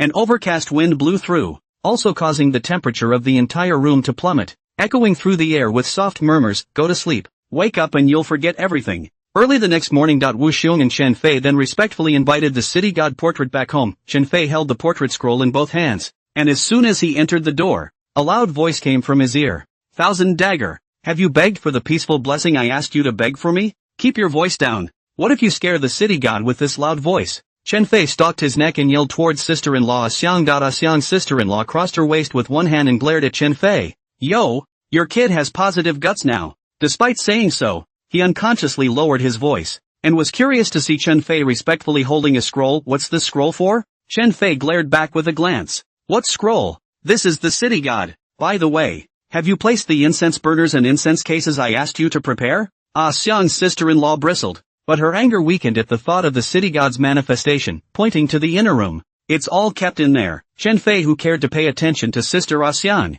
quickly stepped into the door of the room, and saw a half-a-person high incense burner placed not far away, and a small purple incense burner was placed on the incense burner. Below the incense burner, a yellow futon was set up. Chen Fei carefully walked over with the portrait in his hands, then took a deep breath and carefully opened the scroll. He was about to hang the portrait on the wall when suddenly his hand shivered, almost didn't throw the scroll. Seeing this scene, Mrs. Ah Hyung, who was following up, had a dark face. "What are you doing? How dare you throw the city god? Qin. Chen Fei was so anxious that he couldn't say a word for a long time. The eyes that were wide open were filled with shock. Isn't the person on this portrait carved out of the same mold as Qin Feng? Could it be that what they had seen before was not some Mr. Qin who had been instructed by a higher power at all? Instead, it's the city's god? Qin, what Qin? You're out of your mind. You can't even say a word in half a day? Sister-in-law Xiang viciously gouged out a glance at Chen Fei, but in her heart, she was a bit strange just now. Chen Fei was afraid that he would startle the city god because of his loud voice. What's with this turn of phrase? Like seeing a ghost? Suddenly, as soon as Chen Fei shoved the portrait into Sister Xiang's hands, he turned around and ran wildly towards the door. Sister-in-law Hyung was outright dumbfounded. Thousand Dagger, where are you going? Yelling at the top of her voice, Sister Hyung's face was full of anxiety, but holding the portrait of the city god, she didn't dare to go after him. Next to it was then that he realized that Chen Fei had already disappeared to the other side. When Wu Xiong returned home, he also respectfully placed the city god portrait on the tabletop, and before he had the chance to open the scroll, a loud roar came from his ears. Old Wu! Old Wu! Chen Fei panted and ran into the door, one hand on Wu Xiong's shoulder. Old Wu, did you see it? Wu Xiong froze, seeing Chen Fei gasping for air. He quickly helped him smooth his breath. Old Chen, what's wrong with you? It's not me. It's... Chen Fei carefully took a look at the scroll on the incense case and came to Wu Xiong's ear and whispered, Mr. Qin, the city god, is the same, they look the same. Wu Xiong raised his eyes to look at Chen Fei and pressed his hand on his forehead again, with a strange look on his face. He said, there's no fever. Chen Fei slapped Wu Xiong's hand away and said with a face full of anxiety, just look at the portrait. Hearing Chen Fei's words, Wu Xiong walked over to the table with a skeptical look on his face. Carefully, he opened the portrait of the city god. Moment froze. Only after a good half a long time did Wu Xiong turn his head to look at Chen Fei on the side and became incoherent. Qin, city. Seeing this reaction from Wu Xiong, Chen Fei was certain that he had not just been blindsided. They really saw the living city god. Chen Fei clenched his fists tightly and looked at Wu Xiong with an excited expression. Old Wu, if Mr. Qin is really the city god, then he cast a spell on our jade pendant? Wu Xiong was also flushed with excitement and gripped the portrait in his hand tightly. It's true. It must be true. Second Sister Lin, who had just entered the door, frowned slightly when she saw the two men standing there. What are you two doing? Since the city god has been invited back, why don't you hurry to wash your hands and burn incense, instead of holding the portrait? This is a great disrespect to the city god. Wait, P.S. The author doesn't have a Twitter account, but will keep a silent eye on everyone's comments. Wait, Chen Fei had just uttered two words, but he was pulled by Wu Xiong. Wu Xiong smiled at Lin Air's sister-in-law and said, it's fine. We just had a hard time inviting back the city god. We're just too excited. We're going to go wash our hands. Speaking vaguely, Wu Xiong carefully hung the portrait on the wall. While doing so, then he pulled Chen Fei and headed out. Chen Fei was confused when he walked out of the door. He couldn't help but ask toward Wu Xiong, Old Wu, what do you mean? What do you mean? What can I mean? Wu Xiong slapped Chen Fei's head. Mr. Qin. No. City god. Think about why we met city god. Chen Fei covered his head, which had been slapped by Wu Xiong, and asked with a puzzled expression. Why? The city god went out on a parade and saw the road. That's why we have such a chance. Wu Xiong shook his head with some hatred and continued, a deity appearing in the world is a heavenly opportunity. Can it be divulged casually? This, Chen Fei touched his brain and looked puzzled. But when the city god not only helped us cast spells, but later instructed us to invite the god, wasn't that to let us know his identity? Why are you so stupid? Wu Xiong was a bit furious. The city god is only using our mouths to relay the matter of inviting the god's seat to the head of Wang village, so that everyone can worship the city god at home. But the city god didn't say that we should have anything to do with it, and go directly to the hot spring villa to look for him. You dog brain, you still can't figure out what it means? Originally, Chen Fei still couldn't quite figure it out, but when he heard Wu Xiong say this, it was also instantly clear. When Qin Feng had said that he was going to the hot springs villa, although he hadn't hidden it from them, he had never said that he would let them go to the hot springs villa for help if they had any problems. Instead, they were instructed to worship the city god at home. Such a hint was enough to show that Qin Feng didn't want to be disturbed. If they had just told this news to Mrs. Lin Air, needless to say, both women in the family would have to go crazy. And wouldn't they force them to go to the city god? If they really went to the city god rashly, not only would they not be able to get shelter, but they would instead annoy the city god. It was a slip of the tongue that almost made a big mistake. Thinking of this, Chen Fei covered his mouth as he whispered, a city god is not to blame. The city god is not to blame. After saying that, he turned his head to look at Wu Xiong on the side and patted his mouth. Old Wu, it's fortunate that you just stopped me, or else this chance of ours would have turned into a sinful debt. Lamented a sentence. Chen Fei, and feel some pity. If I knew earlier, I said what I had to follow the hot springs villa in the first place, which after, alas, I do not know if there is still a chance to see the city god again? Wu Xiong waved his hand. This kind of chance can be encountered but not sought. Don't ever think of forcing it. Yes. Chen Fei nodded approvingly. However, since the city god is using our mouths to convey the method of inviting the god's seat to village chief Wang, he definitely wants more people to be sheltered. I think that it shouldn't be considered taboo if we let everyone in the village go and invite the god's seat, so that we can all be blessed by the city god together as well. That's right. but this can't be rushed. We still have to solve the matter of Feng Yuan's family first. If Feng Yuan really messes with something dirty, even if the Ping and Fu is useless, we still have the jade pendant that the city god himself casts a spell on. Guaranteed that the dirty thing has no place to run away. Really can't do it. I'll go to the city god temple again in person to invite a god for Feng Yuan's family. Right. I'll go back then. We'll go over there together later. Okay. Feng Yuan's house. Su Xiaofeng opened her eyes in a daze, only to feel dizzy, and a strong feeling of hunger made her cover her stomach with difficulty. Little Feng, it's time to eat. Feng Yuan carried a small bowl with fine porcelain and silver rims and quickly walked to the bedside. Looking at Su Xiaofeng with a gentle face. A scent hit his nose, also causing Su Xiaofeng to shrug his nose. It only felt like the hunger was getting stronger. She looked into the small bowl, see only the bowl was filled with a thick, white soup, but for some reason, those scented candles that her husband had furtively cooked in the middle of the night came to her mind, and she hurriedly pushed away the small bowl and frowned. I don't want to eat. Feng Yuan's face slumped as he sat on the edge of the bed, using a spoon to scoop up a spoonful of soup and passed it to Su Xiaofeng's mouth. Be obedient. Eat before you have the strength to get out of bed. Su Xiaofeng, who was originally still a bit repulsed, felt a bit guilty when she heard these words. How long had it been since she'd gotten out of bed? 2 months? 3 months? For her sake, Feng Yuan also stayed at home every day, and the family store hadn't opened for a long time. She didn't want Feng Yuan to worry so much. Feng Yuan, if it weren't for me. Before Su Xiaofeng could finish, his mouth was stuffed with a spoon. Once the rushing scent overflowed her throat, Feng Yuan poured the soup from the spoon into Su Xiaofeng's mouth while softly comforting. It's fine. As long as all of it is eaten, all of your illnesses will be cured. Good boy. Stop fooling around. That soft voice was like a demonic murmured. It also made Su Xiaofeng a little scared. No, I don't want it. Su Xiaofeng choked and spat out all the soup in his mouth. Little Feng, what are you doing? Feng Yuan's face darkened and suddenly his eyes turned red as he grabbed Little Feng's chin with one hand before using his other hand to hold the silver-rimmed porcelain bowl forcefully. He poured all the soup in the bowl into Su Xiaofeng's mouth. The sticky soup, constantly flowing out of Su Xiaofeng's mouth, stuck to her clothes and hair. No. Woo. Su Xiaofeng kept struggling, only to feel that her always gentle husband seemed to have changed into a different person. His strength was frighteningly strong, always weak. How could she resist? Pop. Under Su Xiaofeng's struggle, the silver-rimmed porcelain bowl suddenly fell to the ground and broke into pieces, with a small half of the soup still remaining in the shards. Woohoo! Tears kept slipping from the corners of Su Xiaofeng's eyes, hitting her clothes. It also hit down on Feng Yuan's hand. It was then that Feng Yuan reacted,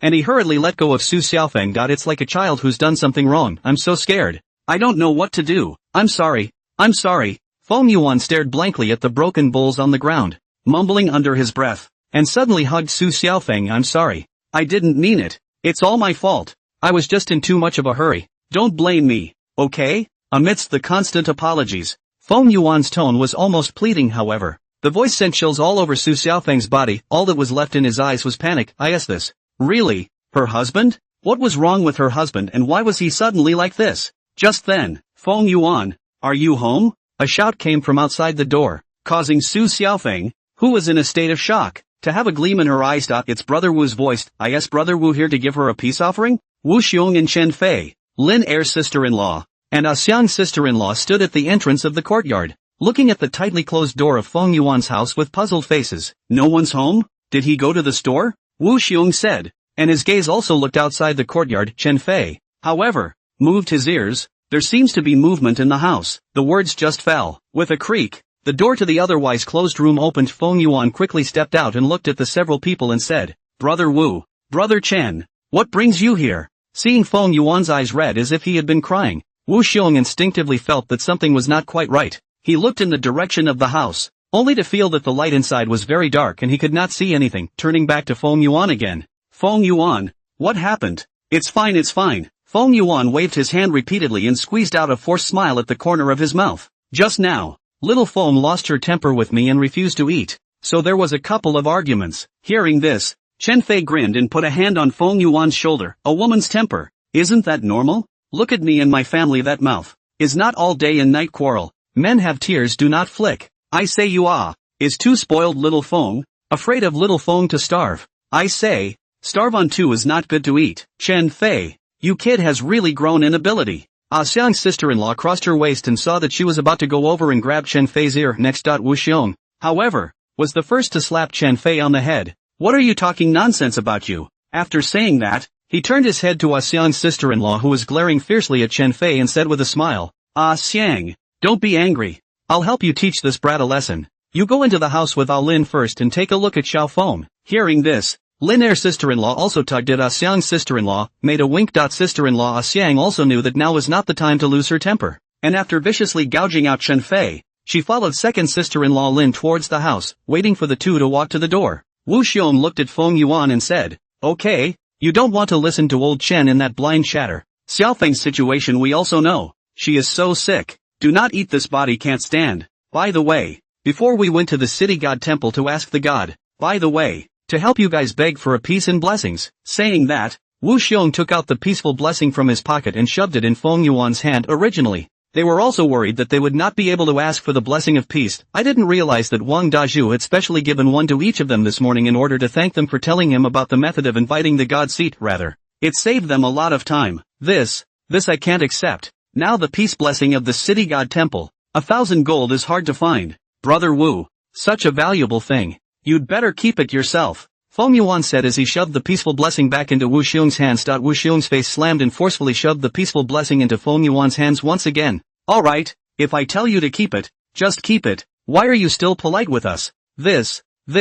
Seeing Feng Yuan stammering, Chen Fei on the side also looked anxious. "You said you're a big man. What's there to be embarrassed about?" Hearing this, Feng Yuan could not afford to push back, stowed the peace blessing in his coat pocket. Seeing this scene, Wu Xiong and Chen Fei however frowned at the same time and looked at each other. They both saw full of doubt in each other's eyes. Peaceful blessing didn't respond, whether it was entering this courtyard or being put away by Feng Yuan. There was no reaction. Could it be that Feng Yuan didn't encounter any dirt at all? The other side. As soon as Ah Xiang's sister-in-law and Lin Er's sister-in-law entered the door, the two of them smelled a pungent fragrance. "What is this smell?" Sister-in-law Ah Xiang fanned her nose with one side of her hand, and when she looked down, she saw the broken bowl crumbs that still remained on the floor, as well as the marks staining the floor. Obviously Feng Yuan has already dealt with it once. Second sister Lin didn't care that much, but quickly walked to the bedside. See only. Su Xiaofeng's pale body was half leaning on the bed, and her entire little face looked, again, a bit paler than yesterday, although Su Xiaofeng's hair and clothes were free of the sticky liquid that had stained them. The attentive Lin Erwu still noticed that her hair was stuck together. There were still a few marks left on his clothes. "Little Feng, what exactly happened?" Second sister Lin looked at Su Xiaofeng with a worried expression. Su Xiaofeng shook her head and tears slipped from the corners of her eyes, but she didn't have time to cry. Instead she asked with eager eyes, "Second sister Lin, did you get the peaceful blessing?" Second sister Lin nodded. "Your big brother Wu and big brother Chen each begged for one. The one your big brother Wu begged for, I had him give it directly to Feng Yuan. There's another one here with me," Sister Aroma said as she walked over to the bedside. Carefully, he took out the peaceful blessing from his clothes pocket and handed it to Su Xiaofeng. Su Xiaofeng hesitated for a moment. Since brother Wu has already given the peaceful blessing to Feng Yuan, I don't need it, right? It's fine. Your big brother Wu and big brother Chen have already invited the city god seat home. We can't use it. This thing is specially begged for your protection. Sister-in-law Xiang smiled and pulled over Su Xiaofeng's hand. Suddenly, he felt a coldness between his hands, as if he was holding a piece of ice instead of a hand. The cool air seemed to pierce the marrow of her bones, causing goosebumps to rise throughout her entire body. "Little Feng, why are your hands so cold?" Sister-in-law Xiang shivered and hurriedly let go of Su Xiaofeng's hand, but the cold sensation did not go away. Instead, it seemed to keep spreading along her bones. "Little Xiaofeng, you," hurriedly put it away. Ah Xiang's sister-in-law shivered and said, "And one after another." She passed the peace blessing to Su Xiaofeng's hand. However, they did not dare to pull Su Xiaofeng's hand again. Su Xiaofeng also froze for a moment and looked at his hand with some skepticism. Cool, how come she didn't feel it? Without thinking too much, Su Xiaofeng took the peaceful blessing from Mrs. Ah Xiang. The moment her fingers touched the peaceful blessing, suddenly, a faint golden light emerged from the peaceful blessing, and under this golden light, Sister Ah Xiang only felt that the icy coldness on her body was dispelled. A look up, however, he saw Su Xiaofeng's finger, in the blink of an eye, was burned out with a large hole. There was also black smoke constantly rising from Su Xiaofeng's hands. It's as if it's on fire. Ah! A miserable scream rang out, also causing Wu Xiong, Chen Fei, and Feng Yuan, who were chatting outside, to be startled in their hearts. Feng Yuan's face changed as he pulled his leg and rushed towards the house. Wu Xiong and Chen Fei glanced at each other and also hurriedly followed Feng Yuan. As soon as you enter the door, the three of them then saw Ping and Fu floating in midair, while sister-in-law Lin Er and sister-in-law Ah Xiang stood by the side of the bed with a dumbfounded look on their faces. and Wu Xiong stalked his neck as he looked towards the bed. See, only what was lying on the bed was not Su Xiaofeng at all, but a paperman. Previous chapter, Paperman? Wu Xiong and Chen Fei froze in place. As motionless as a puppet, they couldn't figure out why there was a paperman lying on the bed at all. Where did Su Xiaofeng go? Suddenly a roar came from the two men's ears. What are you doing? Feng Yuan rushed up with an arrow step and slapped the mid-air Ping and Fu to the ground. Pop! The Ping and Fu, which had fallen to the ground, was kicked away by Feng Yuan and was covered in dust, but the faint golden light also dissipated immediately after. Feng Yuan's eyes were red as he looked at Lin Er's sister-in-law and Axiang's sister-in-law, one hand pointing violently towards the door. Get out! Get out of here! All of you! Sister-in-law Lin Er and sister-in-law Axiang took a big step back in fear with a jolt. Feng Yuan had always been a picture of a well-mannered person in their eyes. Like a showman in a drama, never had a red eye with anyone. It was also the first time they had seen Feng Yuan in such a rage, but when they thought of the bizarre scene just now, the two of them were also scared stiff in place. Half the time he couldn't move a step. Wu Xiong and Chen Fei rushed forward and protected the two of them. Wu Xiong turned his head towards Lin Er's sister-in-law and whispered, "You guys go home first, everything's wait until we get back." As if she finally felt a bit of warmth, Lin Er's sister-in-law sucked in a sharp breath, and not knowing where the strength came from all over her body, she tugged on Xiang's sister-in-law, who was a circle larger than her, and ran quickly towards the door. Only after the two left did Wu Xiong and Chen Fei carefully look at Feng Yuan secretly. He was holding onto the protective jade talisman that Qin Feng had cast a spell on earlier. Feng Yuan did not even look at the two, saw face anxious to go to the table. Ding dong dong in the drawer rummage. With a trembling right hand turned out a strange shape of spices, picked up the lighter again with his trembling left hand. Pop, pop, pop.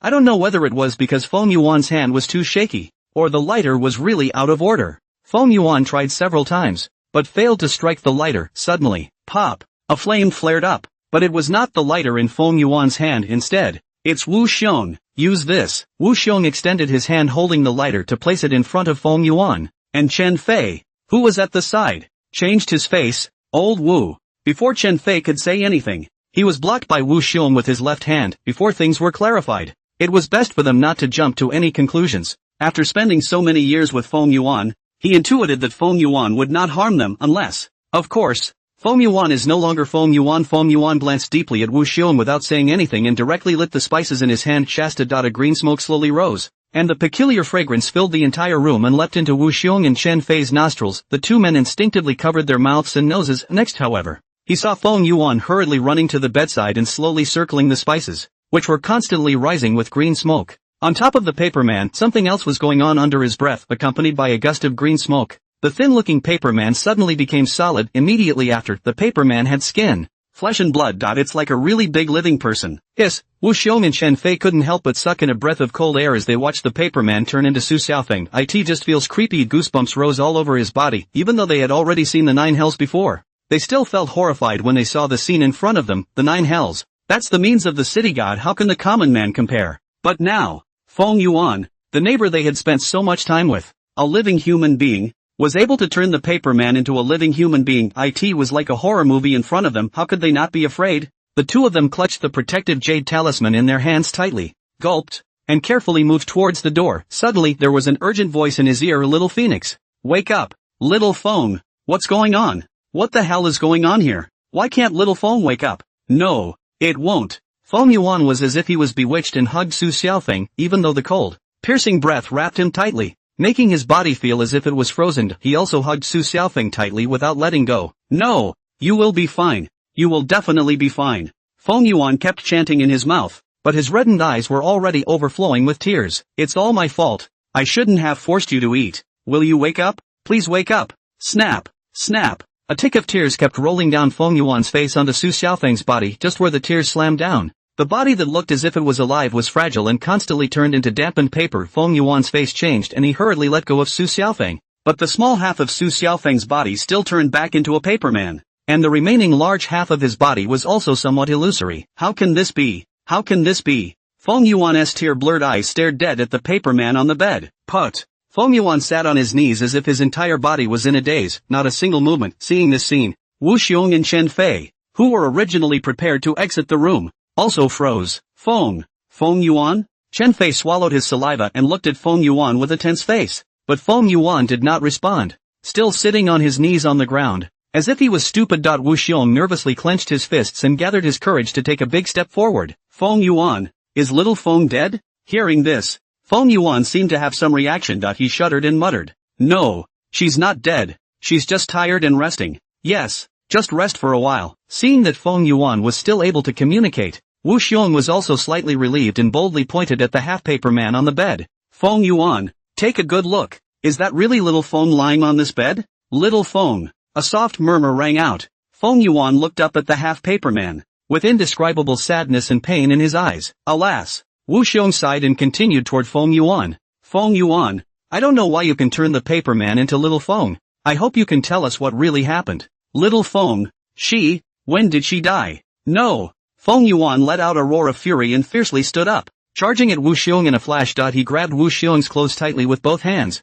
His face twisted as he roared, little Feng didn't die. If it wasn't for you guys, she would still be by my side. She would always be by my side. It's all your fault. Why did you give her the peaceful blessing? Why? The roar continued to echo through the house, also causing Chen Fei to be startled, rushing forward and pushing Feng Yuan away. Why? It's not because of you. Because of me? Feng Yuan loosened his grip on Wu Xiong's collar and looked at Chen Fei blankly. Only the reddened eyes were full of disbelief. Chen Fei's face crossed and he angrily roared. Of course it's because of you. If it wasn't for Xiao Feng realizing that you're always sneaking around most of the night, how would you ask us for peace and blessings to keep you safe? Feng Yuan froze. It hadn't even occurred to him that it was all because of himself. He's the one who killed Phoenix. Suddenly Feng Yuan's eyes closed and his entire body tilted his head back and fell towards the back. Wu Xiong's face changed. He hurriedly held Feng Yuan and asked with a face full of anxiety. Feng Yuan, what's wrong with you? Feng Yuan opened his eyes somewhat weakly and looked at the half-paper man on the bed, but the corners of his mouth showed a happy smile. The same life is the same body. Xiao Feng's soul flew away. I cannot live. Same life, same body. Wu Xiong and Chen Fei were shocked in their hearts and hurriedly helped Feng Yuan to sit on a side chair. Feng Yuan, what is going on here? You? Chen Fei was so anxious that he scratched his ears. He also did not expect things to develop to this point. Feng Yuan's mouth trembled for a moment as he slowly spoke. In fact, I'm a papier-mâché. Papermaker. It is also called as a chishi, which is actually a paper craftsman who, through paper cutting, painting, straw weaving, bamboo tying and laminating, etc., ties up boys and girls, paper houses, paper horses, etc., and burns them to the deceased. And Feng Yuan's family has ostensibly been in the incense and candle business since his ancestors, but behind the scenes it's a dead man's business, because this line of work often has to deal with ghosts and is full of danger to the living. It was intended to break off the legacy when it reached Feng Yuan's father's generation. Life business only. It's not much money, but it's still not much of a problem to support your family. All he wanted was for Feng Yuan to pass through this life peacefully. Because of this incident, Feng Yuan's father and grandfather argued for most of his life, but Feng Yuan's father didn't know that Feng Yuan's grandfather handed Feng Yuan a copy of the secret book of Yin and Yang before he died, and told Feng Yuan that his ancestral legacy couldn't be completely cut off of this matter. Feng Yuan also did not dare to tell his father, you can only study secretly behind your back. Originally, Feng Yuan just wanted to learn this craft down, not wanting to really go and do business with the dead as his grandfather said. But he never expected the day he met Su Xiaofeng. Everything has changed. Didn't everyone in the village say that Xiaofeng is so pretty? How could she marry such a poor-looking man like me? Feng Yuan, who was leaning against the back of the chair, let out a miserable laugh and looked up at the two men. Chen Fei's face was a bit awkward. This was something that he had even recited in front of Wu Xiong before Feng Yuan, however, slowly exhaled and said with a smile, because little Feng is not a human being. She is a ghost. When these words came out, both Wu Xiong and Chen Fei froze. What did Feng Yuan mean by that? The two men looked violently at the paper figure on the bed, and their faces turned a little white. Did they mean that the little phoenix they had always known? All ghosts? How is this possible? How can a ghost appear in broad daylight? Not bad. It's what you guys think. When I first met little Feng, she was already dead. Feng Yuan's words affirmed the speculation in the hearts of the two. He looked up out the window, his eyes seeming to follow him into his memories. 3 years ago. Quicksand Village side of the White Moor. I was at that time every day to Quicksand Village delivery. Every evening when I came back, I saw a girl sitting in the village entrance. That girl looks very beautiful. I first saw her. Suddenly know what is called love. But you also know my character. I will not talk to the girl which will talk to the girl, Feng Yuan said while speaking. His eyes seemed to add some luster. Every time I came back, I would wait for some time at the village entrance. Even if I just looked at little Feng's back, I felt very satisfied. For 3 whole days in a row, I had to see little Feng leave before I would go home. But after 3 days, little Feng suddenly disappeared and waited for 3 full days. I did not wait for her at the village entrance. That time I was anxious.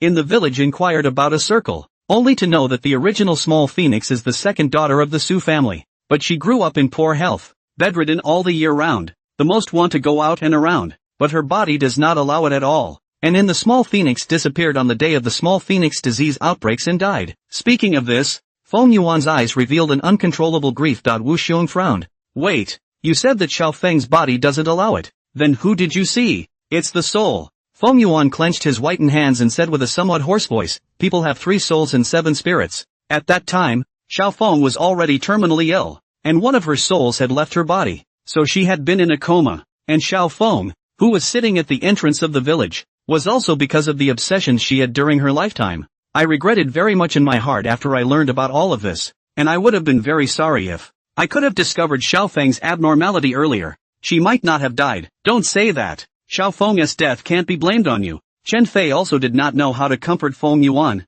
so anxious that he did not know where to put his hands. The corner of Feng Yuan's mouth hooked up a smile, and he waved his hand somewhat weakly. Brother Chen, you don't have to comfort me. In fact, if it wasn't for Xiao Feng's death, I probably wouldn't have been able to be with her for the rest of my life. I am a paper tie maker, but I also have no way to bring the dead back to life. But I am very upset in my heart. I feel that Xiao Feng should not have died like this. So I followed the method taught in the secret Yin and Yang book, and tied up a paper man to beckon the soul of Xiao Feng, and that was the first time that I had ever used such a method. But I didn't expect it to be really successful either. When Phoenix awoke, she couldn't remember anything from before, so I made up a story to take her home. Originally everything was fine, but then I realized that Little Feng's soul was weaker than the average person, and even if it was attached to the top of the paper person, the soul might fly away, and I thought of every possible way during those years. And in the end, I could only take the risk of using the method in the secret Yin and Yang book to connect Little Feng's life with mine. Anyway, Xiao Feng is dead. I don't want to live anymore. Saying a long string of words one after another also made Feng Yuan a bit out of breath, and because of that, he's gotten grumpy. It's what made Phoenix misunderstand, but he doesn't regret it, because in his whole life, the one he loved the most was Little Feng. Seeing that Feng Yuan's face had turned a few more points whiter than before, Wu Xiong also hurriedly brushed his hand against Feng Yuan's chest and helped Feng Yuan smooth out his breath. Feng Yuan, don't say such demoralizing words. You and Little Feng won't die. Tell me quickly, how can I save you? Wu Xiong never thought that he had been a neighbor with a ghost for 3 years, but Phoenix never hurt them. And even Phoenix didn't know he was a ghost. How could they blame Feng? Chen Fei also looked at Feng Yuan with a nervous expression. Feng Yuan encountered all these things. Just listening to them, regular people were scared to death. And how dare you take a ghost as a wife? Feng Yuan dared to connect Xiao Feng's life with his own. He really admired Feng Yuan from the bottom of his heart. Such a love. An ordinary person like him would not dare to think about it for the rest of his life, but now, they have good intentions. Not only have they harmed Little Feng, but they have also harmed Feng Yuan, and if Feng Yuan were to die, they are afraid that they will never be able to cope with it in their hearts. Feng Yuan shook his head slightly. Brother Wu, thank you for taking care of Little Feng and I all this time. Please help me say sorry to Sister Linaire and Sister Xiang. As he spoke, Feng Yuan's voice became smaller and smaller. Gradually the eyes closed. Feng Yuan! Feng Yuan! Chen Fei was so anxious that he shouted, but Feng Yuan was half unresponsive. He hurriedly touched Feng Yuan's forehead with his hand, only to feel an icy coldness pass into his palm. Icy cold and bone-chilling. Dead! Dead! Chen Fei was so scared that he retracted his hand, and in the next second, Wu Xiong's voice came from his ears. Not dead. There is still air. Wu Xiong probed under Feng Yuan's nose with his hand, and despite the weak breath, he was able to feel it clearly. Hearing Wu Xiong's words, Chen Fei let out a slight sigh of relief. Immediately after, his face tightened. What now? In Feng Yuan's case, sending him to the hospital is definitely not an option. Not to mention Xiao Feng. Wu Xiong was silent for a few seconds and suddenly spoke. The only way now is to beg the city god. Chen Fei froze for a moment and his eyes lit up. You mean to have city god sever the link between Feng Yuan and Little Feng? No. Wu Xiong shook his head. You heard Feng Yuan's words. Even if city god severed the connection between the two of them, Feng Yuan would still commit suicide when he woke up. So the only way is to beg city god to save Little Feng. Chen Fei was confused. I've heard of saving people, but who's heard of asking the city god to save a ghost? This city god can agree? Previous chapter. Equally dumbfounded was Qin Feng. It was the first time he had heard of inviting a god to save a person. What was this inviting a god to save a ghost? After thinking about it, Qin Feng still listened carefully to the prayers that kept coming into his ears. City god, Feng Yuan and Su Xiaofeng share the same life, but because of our faults, we have caused Xiaofeng to suffer. Wu Xiong knelt on the bushel, his hands respectfully holding 3 sticks of clear incense. Word by word, carefully recounting the past of Feng Yuan and Su Xiaofeng to the city god portrait. Only when he had finished narrating everything did Wu Xiong insert the 3 clear incenses into the incense burner and respectfully kowtowed 3 times. And when Wu Xiong got up, Chen Fei lit another 3 pillars of clear incenses, kneeling on the futon. He chanted silently recite Lin Er sister-in-law and Xiang's sister-in-law and nervously glanced in the direction of the inner room, only to be separated by a curtain and unable to see anything. Just now Chen Fei returned home in a hurry and invited the city god portrait to Feng Yuan's house. They weren't sure what was going on, just follow along. It turned out to be realized that something had happened to Feng Yuan as well. Sister-in-law Lin Er swallowed her saliva and asked Wu Xiong in a low voice, "Old Wu, is it really useful for us to beg the city god?" The two of them didn't realize that there were so many twists and turns in this matter. Even less thought, the little phoenix they've known for 3 years turns out to be a ghost. Scared? Not to mention that she was timid by nature. It was impossible for someone as physically imposing as Hyun to not be afraid of ghosts, but when I think of Xiao Feng who has been with them for 3 years, the two had more regret in their hearts than anything else. If they had known earlier, how could they have given the amulet to little Feng? They've really harmed people and ghosts this time. Wu Xiong shook his head slightly. I'm not sure. He twisted his head to look at the portrait of the city god behind him,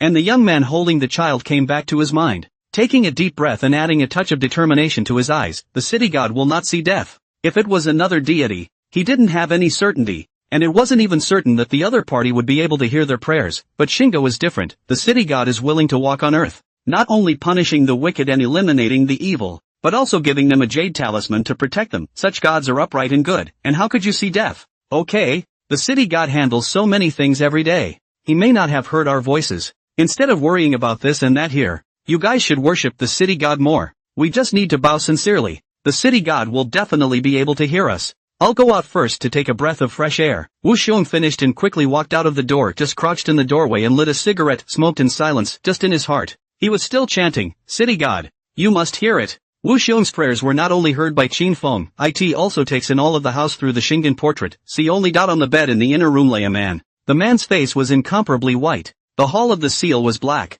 If not for the low heartbeat and breathing, even Qin Feng thought that the other party had already died. Next to the man lay a paper figure. Qin Feng could clearly feel that there was a wandering soul attached to the paper man, and the breath of this wandering soul was very weak, as if it would completely dissipate if the wind blew. He understood that these two were the Feng Yuan and Su Xiaofeng that Wu Xiong was talking about. The paper ties is a bit of fun. Qin Feng stroked his chin. Although he had heard of paper tie makers before, he had never seen one, and he was even less clear about what kind of tactics paper tie makers had. May be able to attach a wandering spirit to a paper person to keep the wandering spirit from dispersing. Such an ability is very special indeed, and this business of paper tie maker was benefiting the dead. As long as this Feng Yuan didn't use such ability to do bad things. Instead he could accumulate a lot of Yin virtues for himself. For Qin Feng's gaze moved slightly. This Feng Yuan can be nudged to be a Yincher instead of the living. Likewise, can be the Netherworld. It's also commonly known as walking the plank, but not just anyone can be a cunt. Feng Yuan was in the same body and life as Su Xiaofeng, completely different from the situation of the kind of ghost sentinel, and in itself, it could be said that it could no longer be considered a normal living person. But as long as Su Xiaofeng didn't have a soul, Feng Yuan couldn't die either. Feng Yuan uses his yang energy to help Su Xiaofeng renew her life, while Su Xiaofeng's yin energy can feed back, also allowing Feng Yuan to be between the living and the dead. Become a very special state. Sure, Qin Feng did not intend to let Feng Yuan go to the Netherworld to work as a Netherwoman, but was prepared to let the other party stay in the human world. And now, he had some contact with the official Ghostbusters. It is also necessary to investigate something with the help of the official Ghostbusters. A lot of the time he's not available, and since Yu Cheng and the others had already died and become real ghosts, it was not convenient for them to be in prolonged contact with the Ghost Sentinel for a long period of time. On the contrary, this particular condition of Feng Yuan, just what he wanted. Thinking of this, Qin Feng made a point in the air at the figure on the bed, directly cast the dream entry spell. Saving Su Xiaofeng was nothing difficult for him, but he also had to ask Feng Yuan what he meant, because even if Su Xiaofeng was saved, it was impossible for her to continue living with Feng Yuan. There is a difference between yin and yang. This is the iron law of the Netherworld. Swish! A faint golden light quickly disappeared into Feng Yuan's brow. Am I dead? Feng Yuan looked at the dark surroundings, his eyes a little blank. Suddenly, he saw a faint golden light coming from the distance. He walked quickly toward the place where the golden light came from. However, he found that the golden light was coming from a doorway. Feng Yuan pushed the door open and walked in, only to realize that he had returned to his home. When he turned his eyes, just the house was empty. No Su Xiaofeng. Feng Yuan sat disheveledly on the edge of the bed, his mind constantly recalling the previous scene. There was laughter, playfulness, and also chagrin because he had done something wrong. Suddenly, do you want to save her? A calm voice entered Feng Yuan's ears. and Feng Yuan hastily looked up, only to see a young man dressed in a long black robe suddenly appear in front of him. Obviously, that youth seemed to be devoid of any intimidation, but Feng Yuan didn't know why. He only felt a huge pressure weighing heavily on him, but thinking about what he just said, Feng Yuan still gritted his teeth and stood up, asking with an eager face, "You have a way to help me save little Feng?" Qin Feng nodded and casually sat on the chair next to him and said in a flat tone, "There is a way, but even if you save Su Xiaofeng, she can only stay in the Netherworld. You should be very clear about her situation. If she stays in the Yang world for a long time, sooner or later, she will go up in smoke and ashes, but if she doesn't die, you won't be able to die, and that means that you two will be separated forever in this life." Heaven and earth? Feng Yuan's body swayed and took a step back before he could stabilize himself. As a family of paper time makers, he was of course well aware that the Netherworld spoken of by the youth in front of him was the Netherworld spoken of in the mouths of commoners. When a person dies,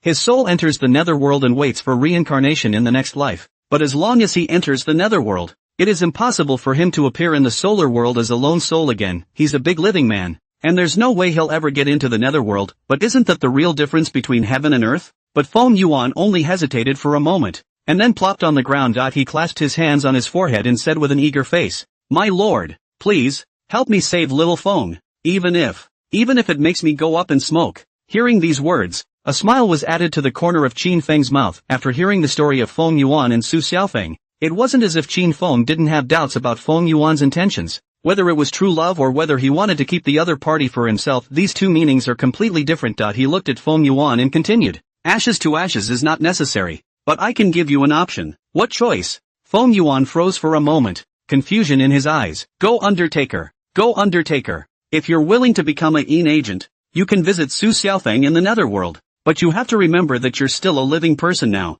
which means that the longer you stay in the Netherworld, the weaker your Yang Qi will be, and the same will shorten your Yang lifespan. If it was an ordinary person, Qin Feng would naturally not give the other party a chance to choose. It can already be said to be a great honor to be a Yin warrior. Is there any more to choose from? But Feng Yuan's situation is different. Same life, same body. Not that if Su Xiaofeng does not die, Feng Yuan will be able to live all the time. But if Feng Yuan has an accidental death, Su Xiaofeng will also follow the ashes. But if Feng Yuan became a Yin warrior, his life would be in danger at any time, including Feng Yuan's lifespan depletion. Sure. If Feng Yuan really became a living Yin warrior, Qin Feng would not be able to treat the other party poorly. And at that time, there was still nothing wrong with saving Su Xiaofeng's life, but Qin Feng couldn't protect Su Xiaofeng all the time. So he gave Feng Yuan the choice. After hearing Qin Feng's words, Feng Yuan also froze, walking the Yin. That is to say, eating the official's meal. Only this official is not the Yang world, but the Netherworld. By becoming a Yin warrior, he'll be able to see little Feng again, but again,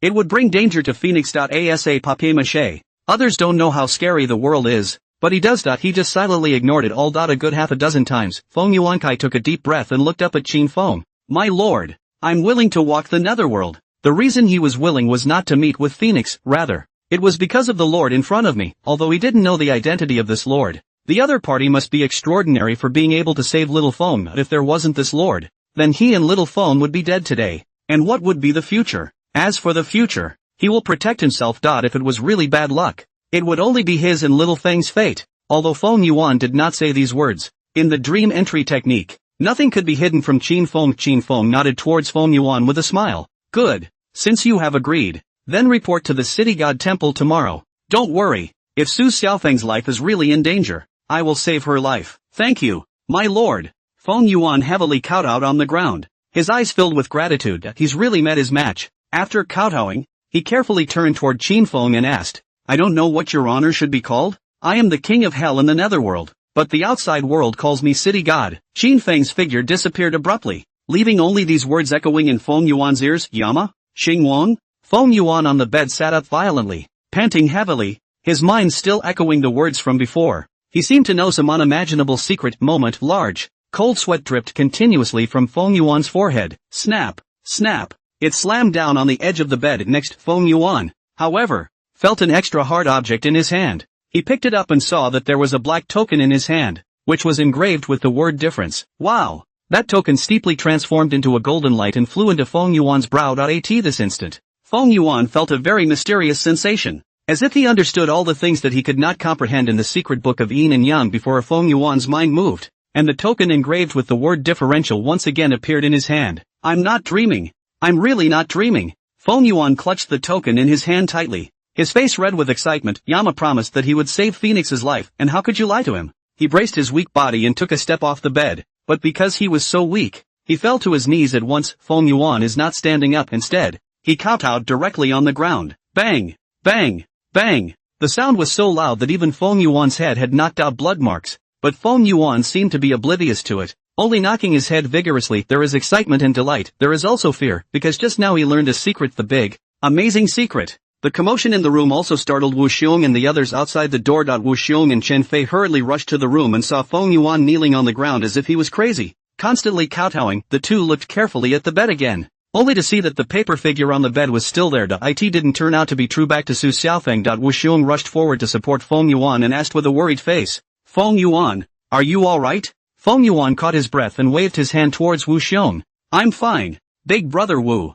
Big brother Chen. Thank you. This time, I'm really too grateful to you. He had never gone to the city god's temple to pay his respects, so how could he have attracted the city god's attention? Obvious. It was all done by Wu Xiong and Chen Fei and the others. Wu Xiong froze for a moment and said somewhat guiltily, Little Feng she's fine. She went to the Netherworld with the city god. Feng Yuan's face was red with excitement, but he understood in his heart that the matter of the city god being the king of hell could not be casually revealed to the outside world. He's even more careful now that he's a cunt. Shingo? Wu Xiong and Chen Fei held their breath violently. His face was also red from excitement. I knew it. The city god will definitely not see death. Chen Fei shouted excitedly, but in the next second, he was slapped on the head by Wu Xiong. Pop! Chen Fei covered his head and said with an innocent expression, Old Wu, why are you hitting me again? Wu Xiong rolled his eyes, who asked him with fear and trembling in the beginning what would happen if the city god did not agree. If not you, who? Let you learn a lesson. Wu Xiong glared at Chen Fei,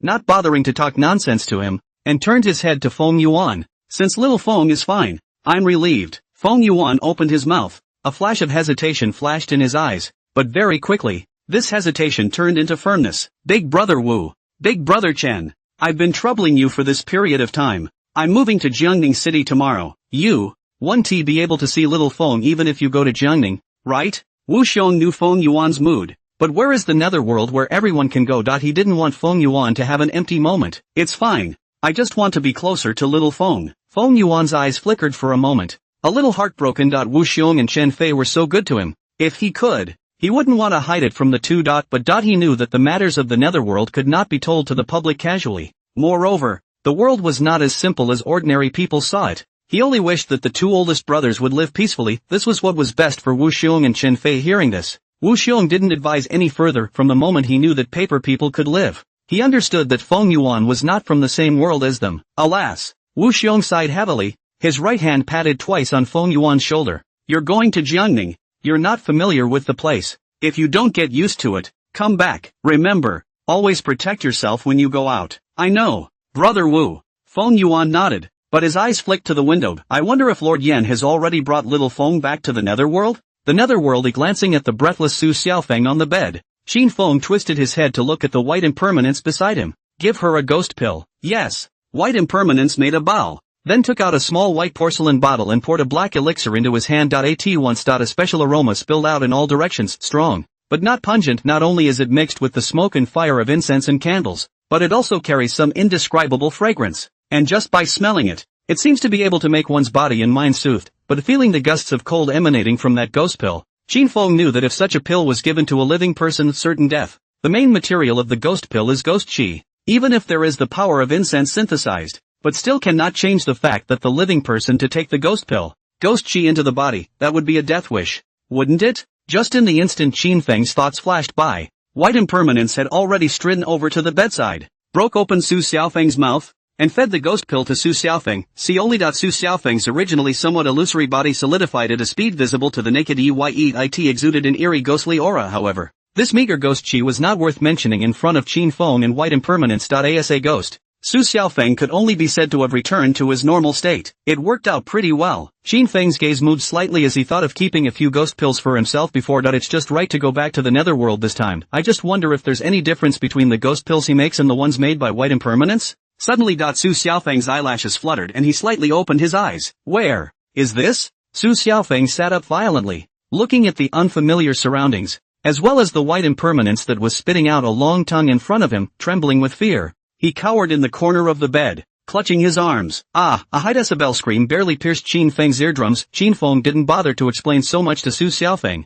lifting his right hand towards Su Xiaofeng and pointing it in the air. A golden light wrapped with the memories of Feng Yuan. Several people instantly disappeared into Su Xiaofeng's forehead. This was a minor spell recorded in the ancient scrolls of the city god Dream Return, that is to say, it allows the enchanted person to see, by means of dreaming, facts that have already happened at one time, but what can be seen depends on the caster Shasta. The screaming stopped abruptly. Su Xiaofeng's body planted itself on the bed all of a sudden, as if he had fallen asleep, just as Su Xiaofeng entered the Dream Return technique. Qin Feng once again raised his right hand, and there was suddenly a thin blue book in his hand, with 3 words written on top of the book cover: Yin Book of Books. Wanting to save Su Xiaofeng, of course, it was not just the ghost pill that could solve the problem. Su Xiaofeng said that he was a ghost, but in reality, he could only be considered as the lowest level of wandering soul. Unlike Yu Chang and these Ghost Sentinel, without the support of strength, even if he was brought back to the Netherworld by Qin Feng, sooner or later, he would dissipate. The only way is to give Su Xiaofeng a household registration. Qin Feng casually flipped through the Book of Yin books,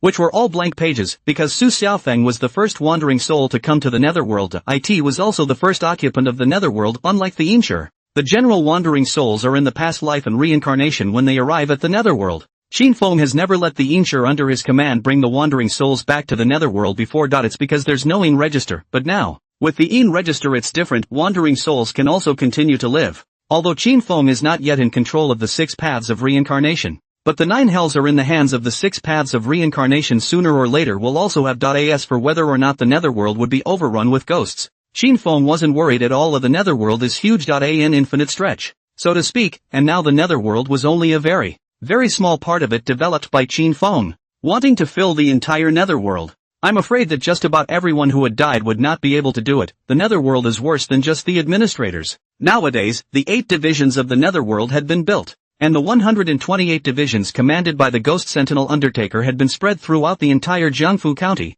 under the constant capture of Oxhead, Horseface, and the others. The number of low-grade warriors had also surged to 3,000. It can be said that the Netherworld can be much more lively now than before, but that alone is not enough. Qin Feng's current jurisdiction was only Jiangfu County, but there was no telling how many ghosts and evils there were in the entire China, or even the entire world, and the boundaries. Qin Feng had never relaxed his vigilance against the realm. So that he needs not only the Undertaker, but also the soldiers and the general in command of the army to fight the coming crisis. The current Netherworld was only perfecting the basic functioning system, and was still far from his real goal. There's still work to be done. After secretly lamenting in his heart, Qin Feng looked at the Yin register in his hand, whispering Su Xiaofeng's name, age, and so on. Next, a small line of words was added to the originally blank page. Su Xiaofeng, a native of Lusha Village, Anha City, Jiangfu County, 22 years old, with a ghostly age of 3 years. 22 years old, referring to Su Xiaofeng's age at the time of her death, and ghost age means she's been dead for 3 years. However, because death is fixed, Su Xiaofeng will also remain the same as he was at the time of his death. It doesn't get old. The moment this small line appeared, suddenly, a green-colored soul flew straight out from the top of Su Xiaofeng's head with a buzzing sound. It flew into the Yin register in Qin Feng's hand. Qin Feng looked down and saw that a new line of small letters had appeared behind Su Xiaofeng's profile on the Yin register. Pledge a soul. Qin Feng was slightly stunned. Man has 3 souls and 7 pranas. There are 3 souls. One is the heavenly soul, the second is the earthly soul, and the third is the soul of life, and there are 7 pranas. One is the heavenly impulse, the second is the spiritual wisdom, the third is the chi, the fourth is the power, the fifth is the center, the sixth is the essence, and the 7th is the ing. Each of these 7 pranas also represents one of the human emotions: joy, anger, sorrow, fear, love, evil and desire. And what Su Xiaofeng had pledged was the faith soul of the 3 souls, as well as the heavenly charge of the 7 souls. Sure, pledging does not mean losing. Under normal circumstances, Su Xiaofeng doesn't do anything. However, if this book of Yin registers falls into the hands of people who have the intention to use it casually, it is equivalent to controlling the life of the wandering souls on the book of Yin registers. Originally, Qin Feng was still prepared to find a ghost sentinel to take over the Yin book of records, but now, he felt that this Yin book of records was better to be temporarily handed over to white impermanence for safekeeping. It wasn't that he didn't believe in those ghost sentinels, but in comparison, he trusted white impermanence and these ghosts and gods even more. Though ghosts and gods are equally subject to lust and greed, but white impermanence, These ghosts and gods were given by the system and would never betray him. It's just that there are quite a few things that White Impermanence is responsible for right now. It wouldn't be right for all this work to be put on his shoulders. After thinking about it, Qin Feng raised his head and looked at Bai Erratic. In the future, all wandering souls will be brought back to the Yin Division for registration and naturalization, and this area will be used as the Yin Division's residential area in the future. When Su Xiaofeng wakes up, you will come to explain it to her. In addition, this book of Yin registration will be kept by you for the time being, and don't give it to anyone else casually, and when there is a suitable candidate, I will allow him to take over this matter. Qin Feng said as he handed over the Yin register in his hand. The White Impermanence knelt on one knee and respectfully received the Yin register. Yes. After arranging the matter of the Yin register, Qin Feng's mind moved and returned directly to the Hall of Hades, but it wasn't the main hall that he returned to. It was in his bedroom in the backyard. Hades is huge. The main hall in front was mainly used for deliberations, while the backyard was a place for living and resting, similar to the supervisory heavenly division he had set up before, with pavilions and water pavilions. Although it wasn't as exquisite as the Hot Springs Villa, it was definitely a unique landscape in the Netherworld. Next, the system's crisp prompts entered Qin Feng's ears. Ding! Helping lovers, love lasts forever. Triggering a special sign-in. Is it a sign-in? A trace of surprise flashed in Qin Feng's eyes. Helping Feng Yuan and Su Xiaofeng was just a small thing to him, and mainly to fulfill old Wu and old Chen's prayers as well. He didn't expect to trigger a special signing. That's kind of a surprise. Sign in. Signed in successfully. Obtained the Mandarin Duck's Jade Lock. Qin Feng froze for a moment. Mandarin Ducks and Jade Locks? What the hell? Pick up. With a silent recitation in his heart, a pair of jade pendants appeared in his hand in an instant, each carved into a mandarin duck, so lifelike that when placed together they look like a picture of mandarin ducks playing in the water. Hiddenly, there seemed to be a faint glow lingering. Spirit weapon. And it's still an Earth-ranked spirit weapon. Qin Feng carefully studied it and realized that this Yuanyang Jade Lock had no other function. The only function was that the people who were locked by the Yuanyang Jade Lock would fall in love with each other, even with all the hatred. They become loving couples, live and let live without separation. The more important point is, there is no solution. The corner of Qin Feng's eye twitched. What does the system mean by giving him this Mandarin Duck Jade Lock? Is it because he's a single dog? Oh, with his damn charisma, there was still a need to use some kind of Jade Lock. This system was definitely faulty. Without even thinking about it, Qin Feng casually threw the Mandarin Duck Jade Lock into the drawer of his room. It's something he doesn't even need.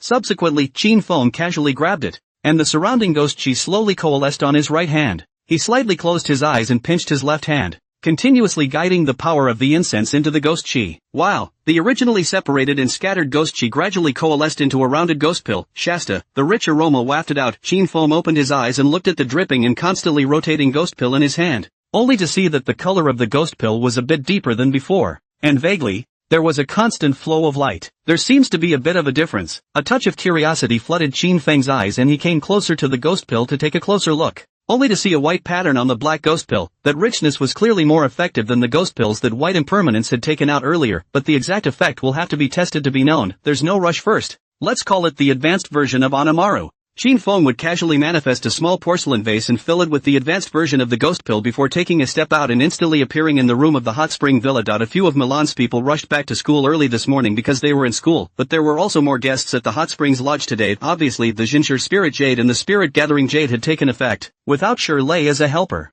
Mickey was also busy non-stop, but still had the meals delivered to his room. Qin Feng was happy to be quiet. After all, it's not like he's here solely to experience life, but to try to trigger more special check-ins. Not seeing the little meatball in the room, Qin Feng raised his head and swept his head to see the little meatball lying on the pool wall of the hot spring, looking down at the hot spring pool below with wide, empty eyes, little colorful skin. Qin Feng laughed and cursed, casually making a move towards the small meatball, and next, the little ball of meat then landed in his arms. Yeah. The little meatball waved his hands, his mouth constantly emitting babbling sounds, looking at Qin Feng with an innocent face. What a load! Qin Feng struck the little meatball's head with a snap of his fingers. Except for him, it was expected that everyone who saw the little meatball would be fooled by the adorable face. Pity, the little lump of flesh had long since been exposed in front of him. Woo! The little meatball had two little hands over his head and deflated his mouth in a sobbing manner. Qin Feng rolled his eyes, ignoring the little meatball. He looked up and around. Milan, a few people are not there. The hot springs villa is not much scenery to see,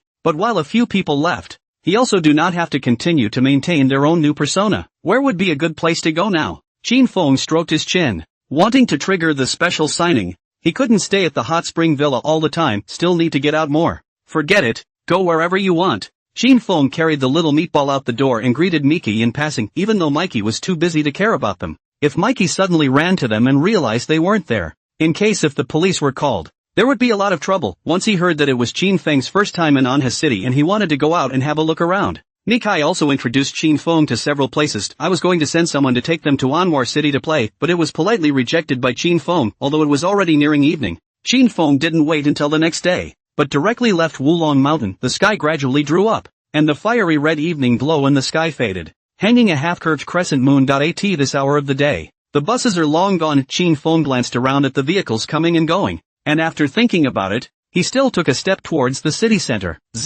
An SUV that had just entered Anha City suddenly stepped on a sharp brake, and the man sitting in the driver's seat rubbed his eyes and looked around with a look of astonishment, pointing a trembling finger out the glass window. He asked in a trembling voice, "Did you just see a man holding a child?" Just now he clearly saw a man walking in front of him holding a child, but in the blink of an eye, how come the person is gone? What man-child? The woman, who was still confused because of the sharp braking, looked around with puzzled eyes. Even though it was already inside Anwar City, it was still on the edge of the city, and was considered a suburb from which Anwar City came. You can't even see a building around. So where are the people? What nonsense in broad daylight. What man would carry a child to such a remote place? The woman glared fiercely at the man, but in her heart, she was a little nervous. It's the middle of the night. I don't think I've seen a ghost, have I? The woman's heart fluttered, hurriedly tugged the man's sleeve with his hand. Okay, don't scare me. Hurry back. I heard that Jiangning City's city god is quite spiritual. Let's go to invite a god to worship at some other day. Yes,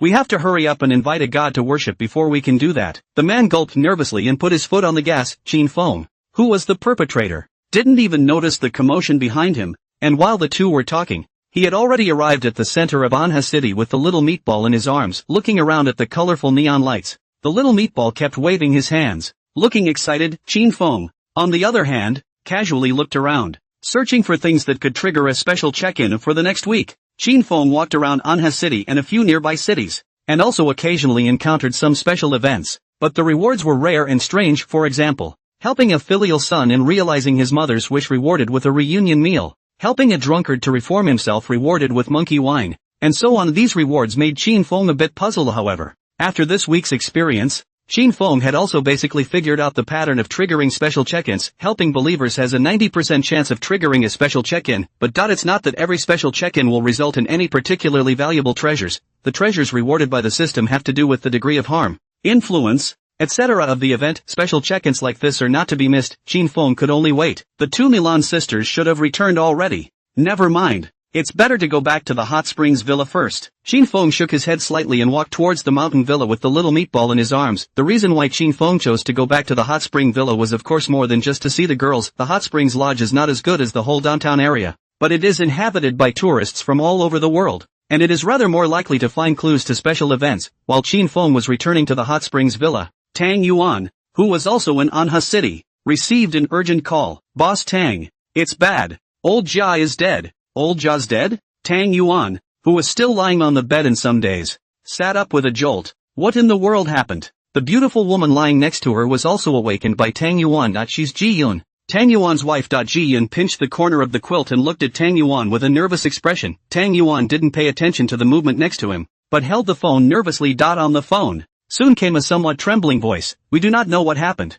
Yesterday night when Lao Jia drank with us is still good, but this morning we went to the site. We saw Lao Jia lying on the ground. Originally we thought that Lao Jia was drunk yesterday, did not find the door to the house, only to run to the construction site. The result went up to touch. The person has been cold. Boss Tang, what should we do now? Nah, don't even panic. I'll be right over. Tang Yuan hung up the phone and hurriedly got out of bed to pick up his jacket, hastily putting it on his body. Seeing this scene, Ji Yunkai couldn't help but voice out, Old Tang, there shouldn't be any problems with that villa you took over, right? Tang Yuan was shocked in his heart. The movement of getting dressed followed suit. Indeed, it's only just started less than half a month ago, and there's a human life, which sounds a bit sinister. Is it possible that it really has something to do with that villa? Tang Yuan's heart is also a little hairy. This time he took this villa really has problems. 10 years ago, this villa is notorious murder house. That time, a family had just lived in the villa for a short time when something happened. All 5 members of the family are dead, and because of that, that villa couldn't even be sold some time ago. The provincial capital rich businessman Su Gui returned to his hometown to pay homage to his ancestors. Do not know how to fancy this place. But because of this house had an accident. That rich businessman is also afraid of breaking taboos, just want to tear it down and rebuild it, hearing that it is a murder house. Several companies did not dare to take it. And he originally did not want to take it. But the price given by that Sugwa was too high. As the saying goes, support the bold and starve the timid. This order is enough to keep him from billing for 3 years. So how could he pass up such an opportunity? And it's been so long since it happened. And there haven't been many murders, what can it be? But who would have thought that this would happen just a short time after construction had begun? What are you talking about? The construction site has been started for half a month. Before that it has been fine. How could it be related to that villa? Moreover, that murder case has been over for so long and there was no further incident. This time it must be an accident. I won't talk to you anymore. I have to hurry to the construction site to take a look, Tang Yuan said while putting on his clothes and quickly stepping out the door. He's also afraid, but this contract has been signed to. Now want to back out, also too late. He really want to this time to scatter. That is, the whole body will lose enough. There are so many other people following him to dinner. What can he do? You have to do it. Boom! Tang Yuan sat in the car. A foot of gas directly blasted to the bottom. Originally an hour's drive. Only used less than 40 minutes. Tang Yuan rushed to the villa in the suburbs. Just as soon as he got out of the car, Tang Yuan saw 2 police cars parked next to him. 2 police officers were questioning workers at the site. Where were you last night? Did you drink with Jia Tao? Was Jado still conscious when he left? Has Jia Tao offended anyone recently? After taking turns questioning a few workers, 2 policemen walked up to Tang Yuan, and one of them asked, "Are you the boss of this construction site, Tang Yuan?" Yes.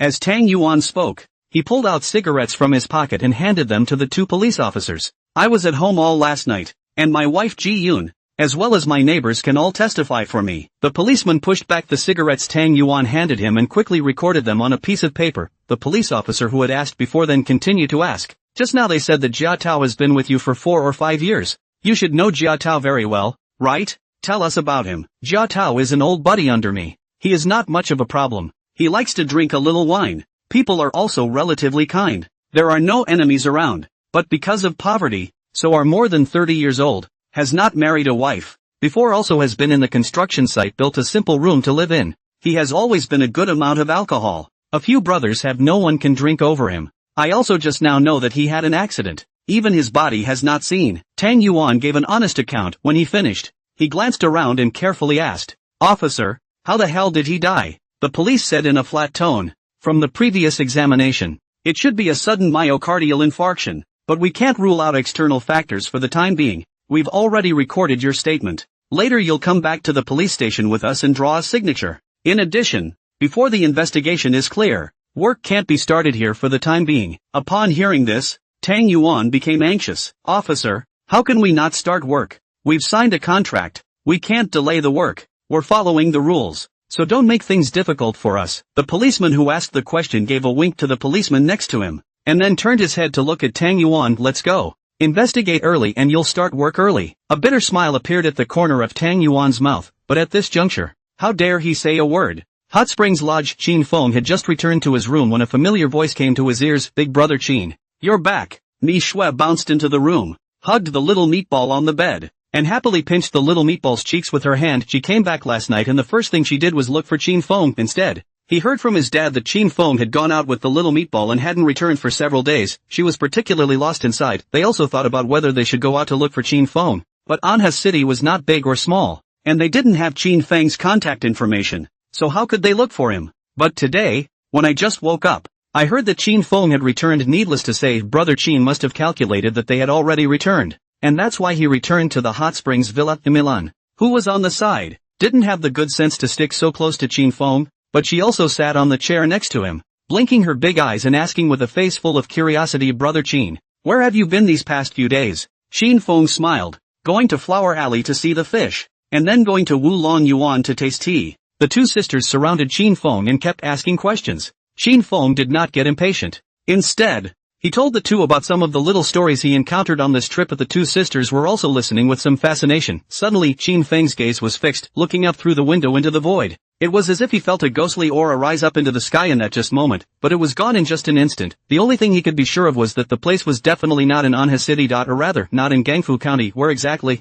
Previous chapter, Suling County. Bang! A ghost sentinel directly rushed into Su Wen's office and said with a panicked expression, "Minister Liu, it's not good. Just now there was an earthquake in Shishan City. a large amount of ghost chi leaked out, and a squad stationed in Shishan City suffered from ghostly evil backlash in the body. The situation at the scene could not be controlled, and an urgent request for help was sent to us. Lu Wen stood up and yelled, "Where is Zhuo Feng? Isn't Zhuo Feng guarding Shishan City? How could the scene be out of control? Officer Zhuai he is lost." What? Lu Wen's body shifted, and a dense layer of cold sweat instantly surfaced on his forehead. Calm down. Calm down. Lu Wen kept saying to himself in his mind. But Zhuo Feng, an S-class ghost sentinel, suddenly lost his connection. The shock caused to him was absolutely enormous. What kind of situation would cause an S-ranked ghostbuster to lose his touch? It's so weird. Phew. It took 2 deep breaths before Lu Wen forced himself to calm down. His trembling hands pressed dead center on the table as he ordered toward the reporting Imperial Ghostbusters.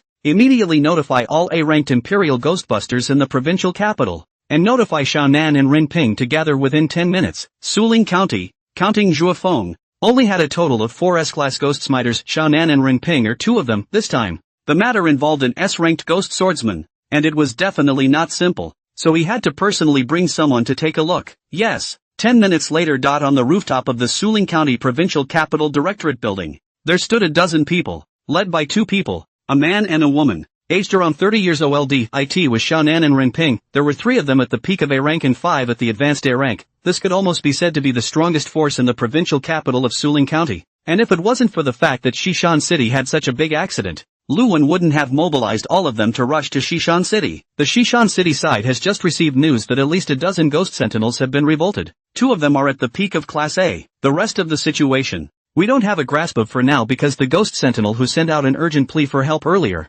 has also lost his connection, and now we have to rush to Shishan City as soon as possible. Lu Wen walked quickly up to the rooftop and looked at the crowd with a serious face. When they heard the words Shishan City, Xiaonan and the others looked equally grave. Shishan City. But Suling County town guards the key place. It is also the most dangerous place in the entire Suling County, but now, the town's army is in trouble. And you can imagine how serious the problem is here. For this operation, we try our best to focus on controlling those ghost sentinels who have been revolted by ghost chi. And if they have been completely revolted, Lu Wen clenched his hands violently and said in a deep voice, "Shoot on sight. Shoot to kill." These 4 words struck heavily on the hearts of the crowd and caused Xiaonan and Renping's pupils to suddenly shrink. As sentinels, the last thing they wanted to see was to meet their brothers and comrades in arms. Although they were well aware that Minister Lu was talking about the worst-case scenario, but even Minister Lu had already made the worst-case scenario, so the seriousness of the matter was beyond their expectations. I'm afraid it's not just the army that's in trouble, it's also the dragoon officers. Boom boom boom. The loud roar of the propellers continued as 5 helicopters descended from the sky slowly. He landed on the rooftop. When the helicopter was parked, Lu Wen fiercely waved his hand toward the crowd. "Let's go!" Swish, swish, swish. A figure moved quickly and quickly boarded the helicopter. Boom boom boom. Accompanied by the loud roar of the propellers, a helicopter flew straight toward Shishan City. It was noon and the sun was high in the sky. The warm sunshine sprinkled the earth. However, on the sky of Shishan City, half of the sunshine could not be seen. What there was only a large gathering of black clouds, but that dense black cloud was only over Shishan City. But beyond Shishan City was a blue sky. It was as if a distinct line had been drawn the moment the helicopter that Lu Wen's few people were traveling in pulled into the boundaries of Shishan City. The few people sitting on the plane suddenly felt an icy aura coming from them. It was as if they had arrived in a city other than West Hills. Instead, it's a polar glacier. Hiss. Shannon sucked in a breath of cool air, holding her arms tightly and rubbing them up and down continuously, but she still couldn't feel a trace of warmth. The icy cold not only didn't make her awake, but also made her mind drowsy, and a strong drowsiness swept over her, which also made her unable to resist wanting to close her eyes and fall asleep. Xiaonan! Run Ping! Wake up! A stern roar instantly made the 2 drowsy Imperial Ghostbusters wake up with a jolt. What happened? How did I almost fall asleep? The 2 of them clasped their hands tightly, their faces a little white, and a coldness rose steeply in their hearts. When a person is in a state of extreme cold, their body reaches a state of dormancy and uses sleep to keep their ability to continue surviving at a minimum level of exertion. But as an S-class ghost sentinel, even if they were only beginners, there was a ghost king living inside them, and how could it be affected by the ghostly aura? Something's not right here. Something's very wrong. Seeing that the 2 men came to their senses, Lu Wen's hanging heart didn't relax half a bit, because in that very moment just now, the driver almost had an accident. This pilot was only a C-class ghostbuster. The moment the driver fell into a deep sleep, the ghost in his body frantically agitated. If he hadn't just used his ghost energy to suppress it,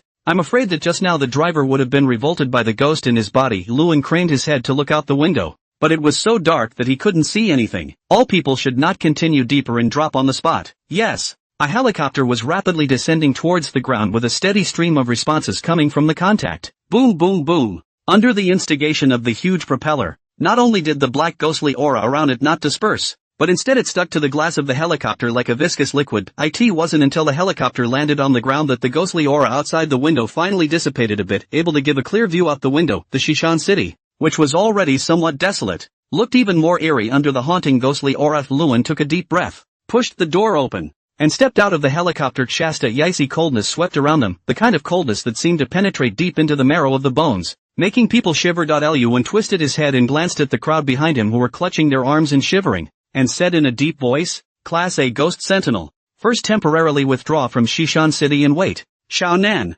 Ren Ping, you guys come in with me and take a look. Yes. Xiaonan and Ren Ping clasped their hands together with indescribable gravity on their faces. Even they, S-ranked ghost smiters, were unable to resist the erosion of the ghost chi here, and A-ranked ghost smiters were even more unlikely, with a 90% chance of being revolted, and at the speed they were going, it would still take about 10 minutes to even get to the garrison camp. Classic Ghostbusters take longer to enter. There are also more variables. There was no reason for them to put their men in danger before they found out what had happened. The edge of the city of West Hills. As Luan's trio continued to go deeper and deeper, the ghostly aura around them not only didn't increase, but instead became much thinner and thinner, as if the sky had become a little clearer. Vaguely, it seemed that one could still see the blue sky and white clouds through the black ghostly aura hovering above. Only the plants on the ground were suffused with black ghostly aura, all as if they were withered and dead, looking even more desolate than the place they had just entered. Suddenly, a close-knit tent appeared in full view. The campground! Xiaonan shouted in surprise, and was about to run over toward the camp when he was stopped by Luan,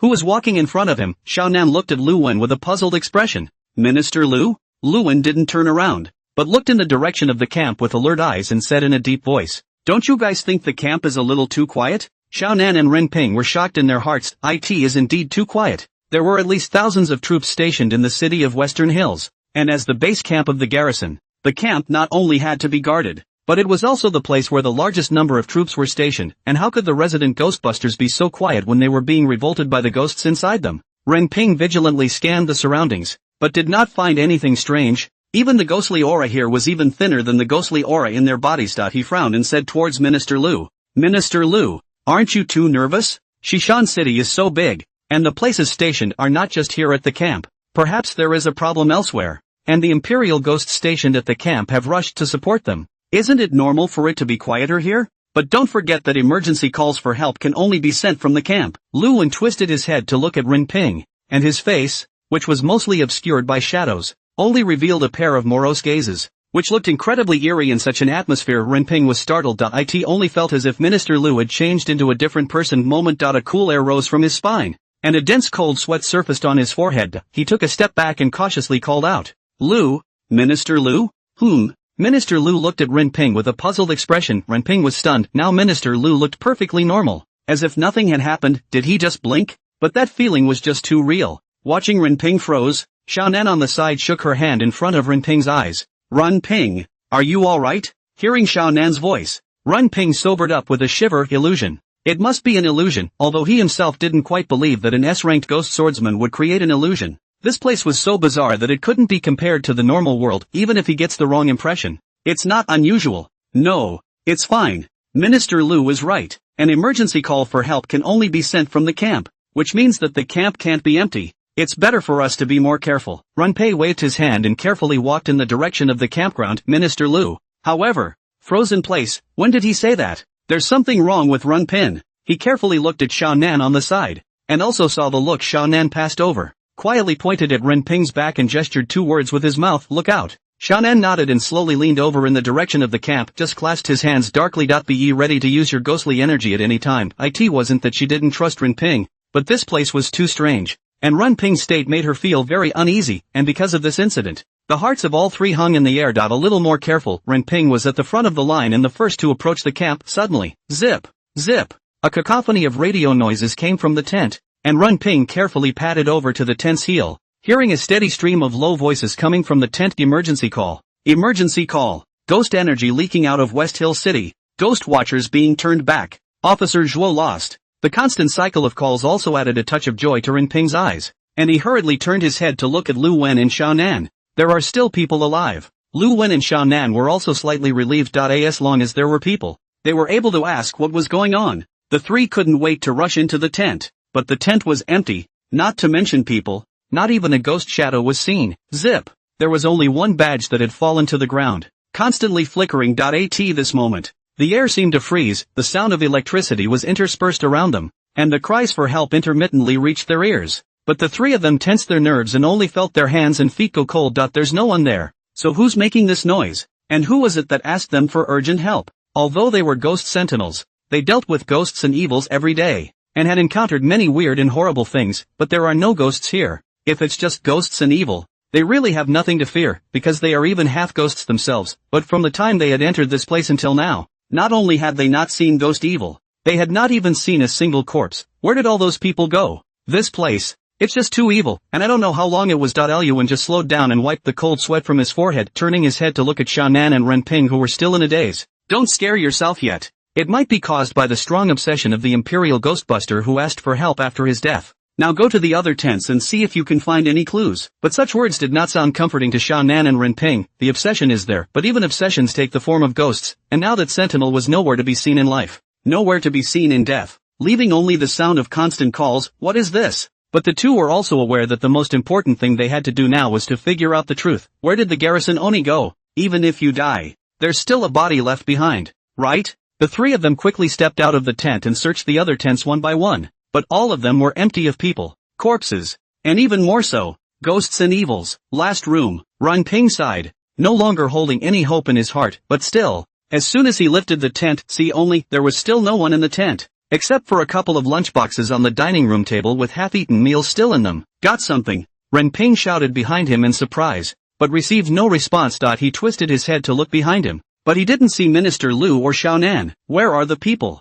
Just as Ren Ping was wondering, suddenly, click, a sound like the constant friction of metal came from all directions, also making Ren Ping's scalp numb. Minister Lu, Xiao Nan. The loud cries received no response. Instead, the constant rubbing, creepy sound grew more urgent and violent. Ren Ping fiercely clenched his hands, trying to cast ghost energy. However, instead, he realized that the ghost inside him was as good as gone. There was no response. How could this happen? Ren Ping looked at his hands with a stupefied expression, disbelief filling his eyes. He's an S-class ghost sentinel. How could the ghost inside him disappear? Next, a familiar voice rang in Ren Ping's ears. Minister Ren, have you come to accompany us? West Hill City Campground. The two figures kept moving through the tents and finally returned to the entrance of the camp. Luan looked at Xiao Nan and asked, did you find anything? Yes. Some lunchboxes were found in some of the tents containing half-eaten meals, and there were also some places with large traces of blood sticking to them. I guess the campsite might be the place where the incident happened, and then associating it with the news of the previous emergency call,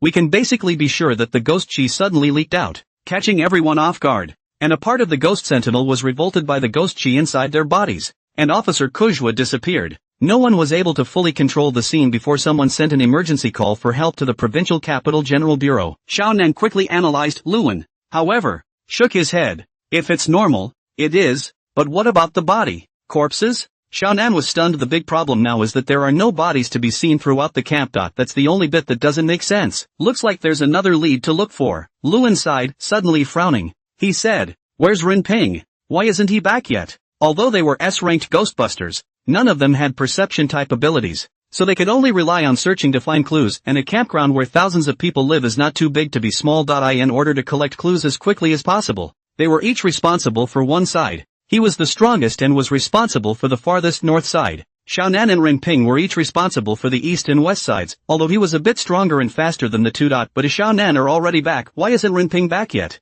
After hearing Minister Lu's words, Xiao Nan also looked to the east with a puzzled face. Could it be that he's made some major discovery? After saying that, Xiao Nan pressed the badge on his chest and called into the contact. Calling Ren Ping. Calling Ren Ping. The noisy current sound came from the earphone, as if it was about to pierce the eardrums, which also made Xiao Nan pull out the earphone in his ear as soon as he could. Minister Lu, the contact device is not working. Xiao Nan tightly squeezed the headset in his hand, his heart a little panicked. This is a special contact device made for ghost energy. How could it fail? This place is getting weird. Lu Wen's face also changed, and he hurriedly shouted to the eastern tent. Ren Ping. The voice continued to echo through the air, but received no response. No, A strong crisis rose steeply in Lu Wen's heart. It was impossible for Rin Ping to take so long and still not finish his search. And it was even more impossible that he didn't react at all after hearing his voice. Something happened to Rin Ping. But with the strength of an S-ranked ghost swordsman, it was impossible for him to not even make a single movement if he really encountered something, unless Rin Ping vaporized out of thin air.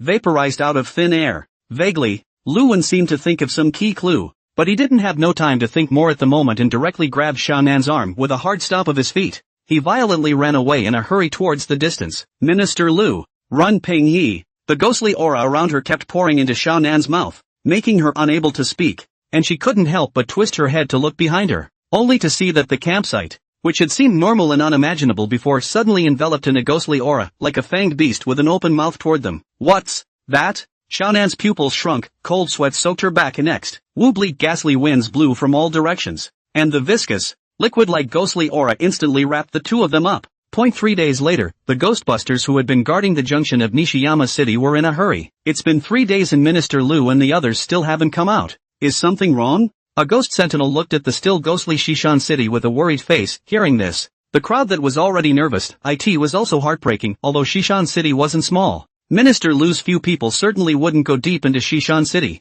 So if they were just checking out the edges of Shishan City, how could they not come out for so long? Waiting like this is not a solution. Why don't we go in and take a look? A ghost sentinel had just suggested it when it was rejected by the crowd. You're crazy. Minister Lu is an S-class senior ghost sentinel. If even his strength is in danger that he can't solve, what's the point of us going in? Don't be in a hurry. This place in Shishan City is weird. Let's wait a little longer. Wait? With no communication, Minister Lu's 3 men alive or dead, and the thousands of people stationed in Shishan City who don't know what's going on. Is there any point in us waiting any longer? Just as the crowd was arguing, suddenly, Minister Lu, a surprised voice came from the crowd, and they all looked in the direction of Shishan City, only to see Lu Wen grabbing the unconscious Xiaonan and running towards them in a hurry. How come it's only Minister Lu and Minister Xiao? Where's Minister Run? There's something wrong with Minister Lu. Quick, go get it. Seeing that Lu Wen's face was purple and green and his eyes bulged outward, the 3 PK-ranked ghost sectors also changed their colors, darting in the direction the two were running from. As soon as they crossed into the boundaries of Shishan City, the icy aura instantly wrapped the 3 of them. At this moment, the 3 couldn't care less. By the time the 3 of them hurriedly ran to Lu Wen's side, Lu Wen violently stopped his stance, and his mouth, which was flushed with bruises, slightly opened. Relic, relics, with just 2 words uttered. Lu Wen instantly loosened his grip on Xiaonan's hand. Straighten up and fall backwards on your back. Minister Lu, Minister Shaw. The 2 sentinel ghosts hurriedly caught Lu Wen and Xiaonan, who were about to fall to the ground, and kept calling out their names. But both of them fell into a deep coma and did not respond. Go, take them back first. Aha, the 3 of them did not have any extra words. The relics were certainly important, but to be able to make 2 S-ranked ghost sentinels seriously injured and unconscious, it was bound to be a crisis. This matter must be reported to Kyoto. Later that night, Kyoto, General Directorate of Special Authorities. In a rocking chair in one of the offices sat an old man with snow-white hair and a furrowed face. The dry hands were like skin and bones, with no semblance of flesh or blood visible. It looks like it's on its way out. This old man was the founder of the Special Authority, Qin Jingtian. It's 120 years old this year. For a short-lived ghost sentinel, such an advanced age was simply divine. But no one knew why, and even less knew Qin Jingtian's true strength. Qin Jingtian slightly closed his eyes as if he was asleep. But the ghost sentinel standing in front of the desk was not half as slack as he was, but quickly reported the news sent from Suling County. A relic is suspected to be about to appear in Shishan City. Suling County, and Lu Wen, who came out with this message, fell into a coma. Suddenly, Qin Jingtian opened his eyes, and a brilliant light flashed in his slightly cloudy eyes. In just a moment, Qin Jingtian changed back to that old man with a shriveled breath. He slightly raised his head to look at the closed office door. You've all heard about the situation in Shishan City. Who's going to make a trip to Shishan City? I'll go. I'll go. With a squeak, the office door was pushed open, followed by a small girl and 2 youths. The girl was wearing a lowly skirt and had 2 sweet dimples on her face. It looks very cute. The girl's name was Qin Zihan, and she was also Qin Jingtian's great-granddaughter. Although she looked cute and cuddly, her explosive power was terrifying, and ordinary S-class ghostbusters were no match for her. However, Qin Zihan was not a ghostbuster. Qin Zihan ran to Qin Jingtian with a smile, squatted in front of the rocking chair, and pulled Qin Jingtian's arm as if he was pampered. Master, I want to go to Shishan City to have a look. Nonsense. Without waiting for Qin Jingtian to open his mouth, the middle-aged ghost sentinel with a country-type face on the side boarded up his face. In a low voice, he chided towards Qin Zihan. Even Lu Wen, an S-ranked senior ghost smiter, almost didn't make it back alive. This relic is bound to be dangerous. Do you think Shishan City is fun? Second uncle. I'm not going to play. I'm naturally well aware of the dangers of the ruins, but I'm not afraid. Qin Zihan stood up and looked at his second uncle Qin with an unconvinced face. The old master said that as a member of the Qin family it's all the more important to be the first to go. So why is it that other people can go and I can't? You? Qin's forehead was veined with anger. This girl is really getting more and more positive in her guts. How dare she use the old man to pressure him? But in front of the old man, he really couldn't refute it. It was only after a long half-day that Qin finally stifled a sentence. You are still too young now. These things don't need you to worry about. Wait until you grow up. Qin Zihan stood up and puffed out her small chest. Second uncle. I'm not young anymore. I'm already 15 years old. Back when brother Tiani was 15 years old, didn't you let him go down to the ruins? Why is it that he can go and I can't? You? Qin still wanted to say something, but suddenly saw that Qin Zhengtian, who was on the side, slightly raised his left hand. He shut his mouth in a hurry. Qin Zhengtian raised his head and swept towards the two youths behind Qin Zihan. The one with a delightfully long figure and a mature and stable look was named Yu Wenchuan, also a top genius of the younger generation of the Kyoto General Bureau, and at only 30 years old, he had already completely unsealed the Ghost King in his body, reached the S-rank pinnacle level Ghostbuster, although the average Ghost Sentinel did not have such generous resources. At this age, physical fitness, perseverance, and endurance were able to reach the Ghost King standard. There aren't many in the Kyoto General Bureau either, and the fact that Yu Wenchuan was able to catch it had nothing to do with his efforts. Next to him, Huang Yu, with a cynical smile on his face, looked as if he was a flamboyant and dashing rich son. However, in reality, the strength was also able to rival that of a peak S-class Ghostbuster. Unlike Yu Wenchuan, Huang Yu relies on more than hard work, rather, it's luck. Seeing Qin Jingtian's gaze glanced over, Huang Yu put away his cynical smile. He turned his head to look at Yu Wenchuan, who was beside him with a serious face, and then turned back to look at Qin Jingtian with a straight face. Master, the news of the relics appearing can't be kept secret for long, and the Heavenly Evils people are bound to take action as well, so I would like to accompany Big Brother Yu to go. Yu Wenchuan didn't say anything, but his clenched fists already said it all. Heavenly Evil. He had once sworn that he would drive the people of Heavenly Evil to extinction. Go. The old man waved his hand slightly and closed his eyes once again. Thank you, old master. Qin Zihan ran to Yu Wenchuan and Huang Yu with a happy face. Big Brother Yu. Huang Yu. Hurry up and get ready. We'll leave later. After saying that, without waiting for Yu Wenchuan and Huang Yu, he hurriedly ran to the door. Why Yu Wenchuan and Huang Yu also froze for a moment, and immediately afterward, excitement added to their eyes, seeing that the old man had closed his eyes. The two silently saluted and exited the office, while Qin is deeply frowned.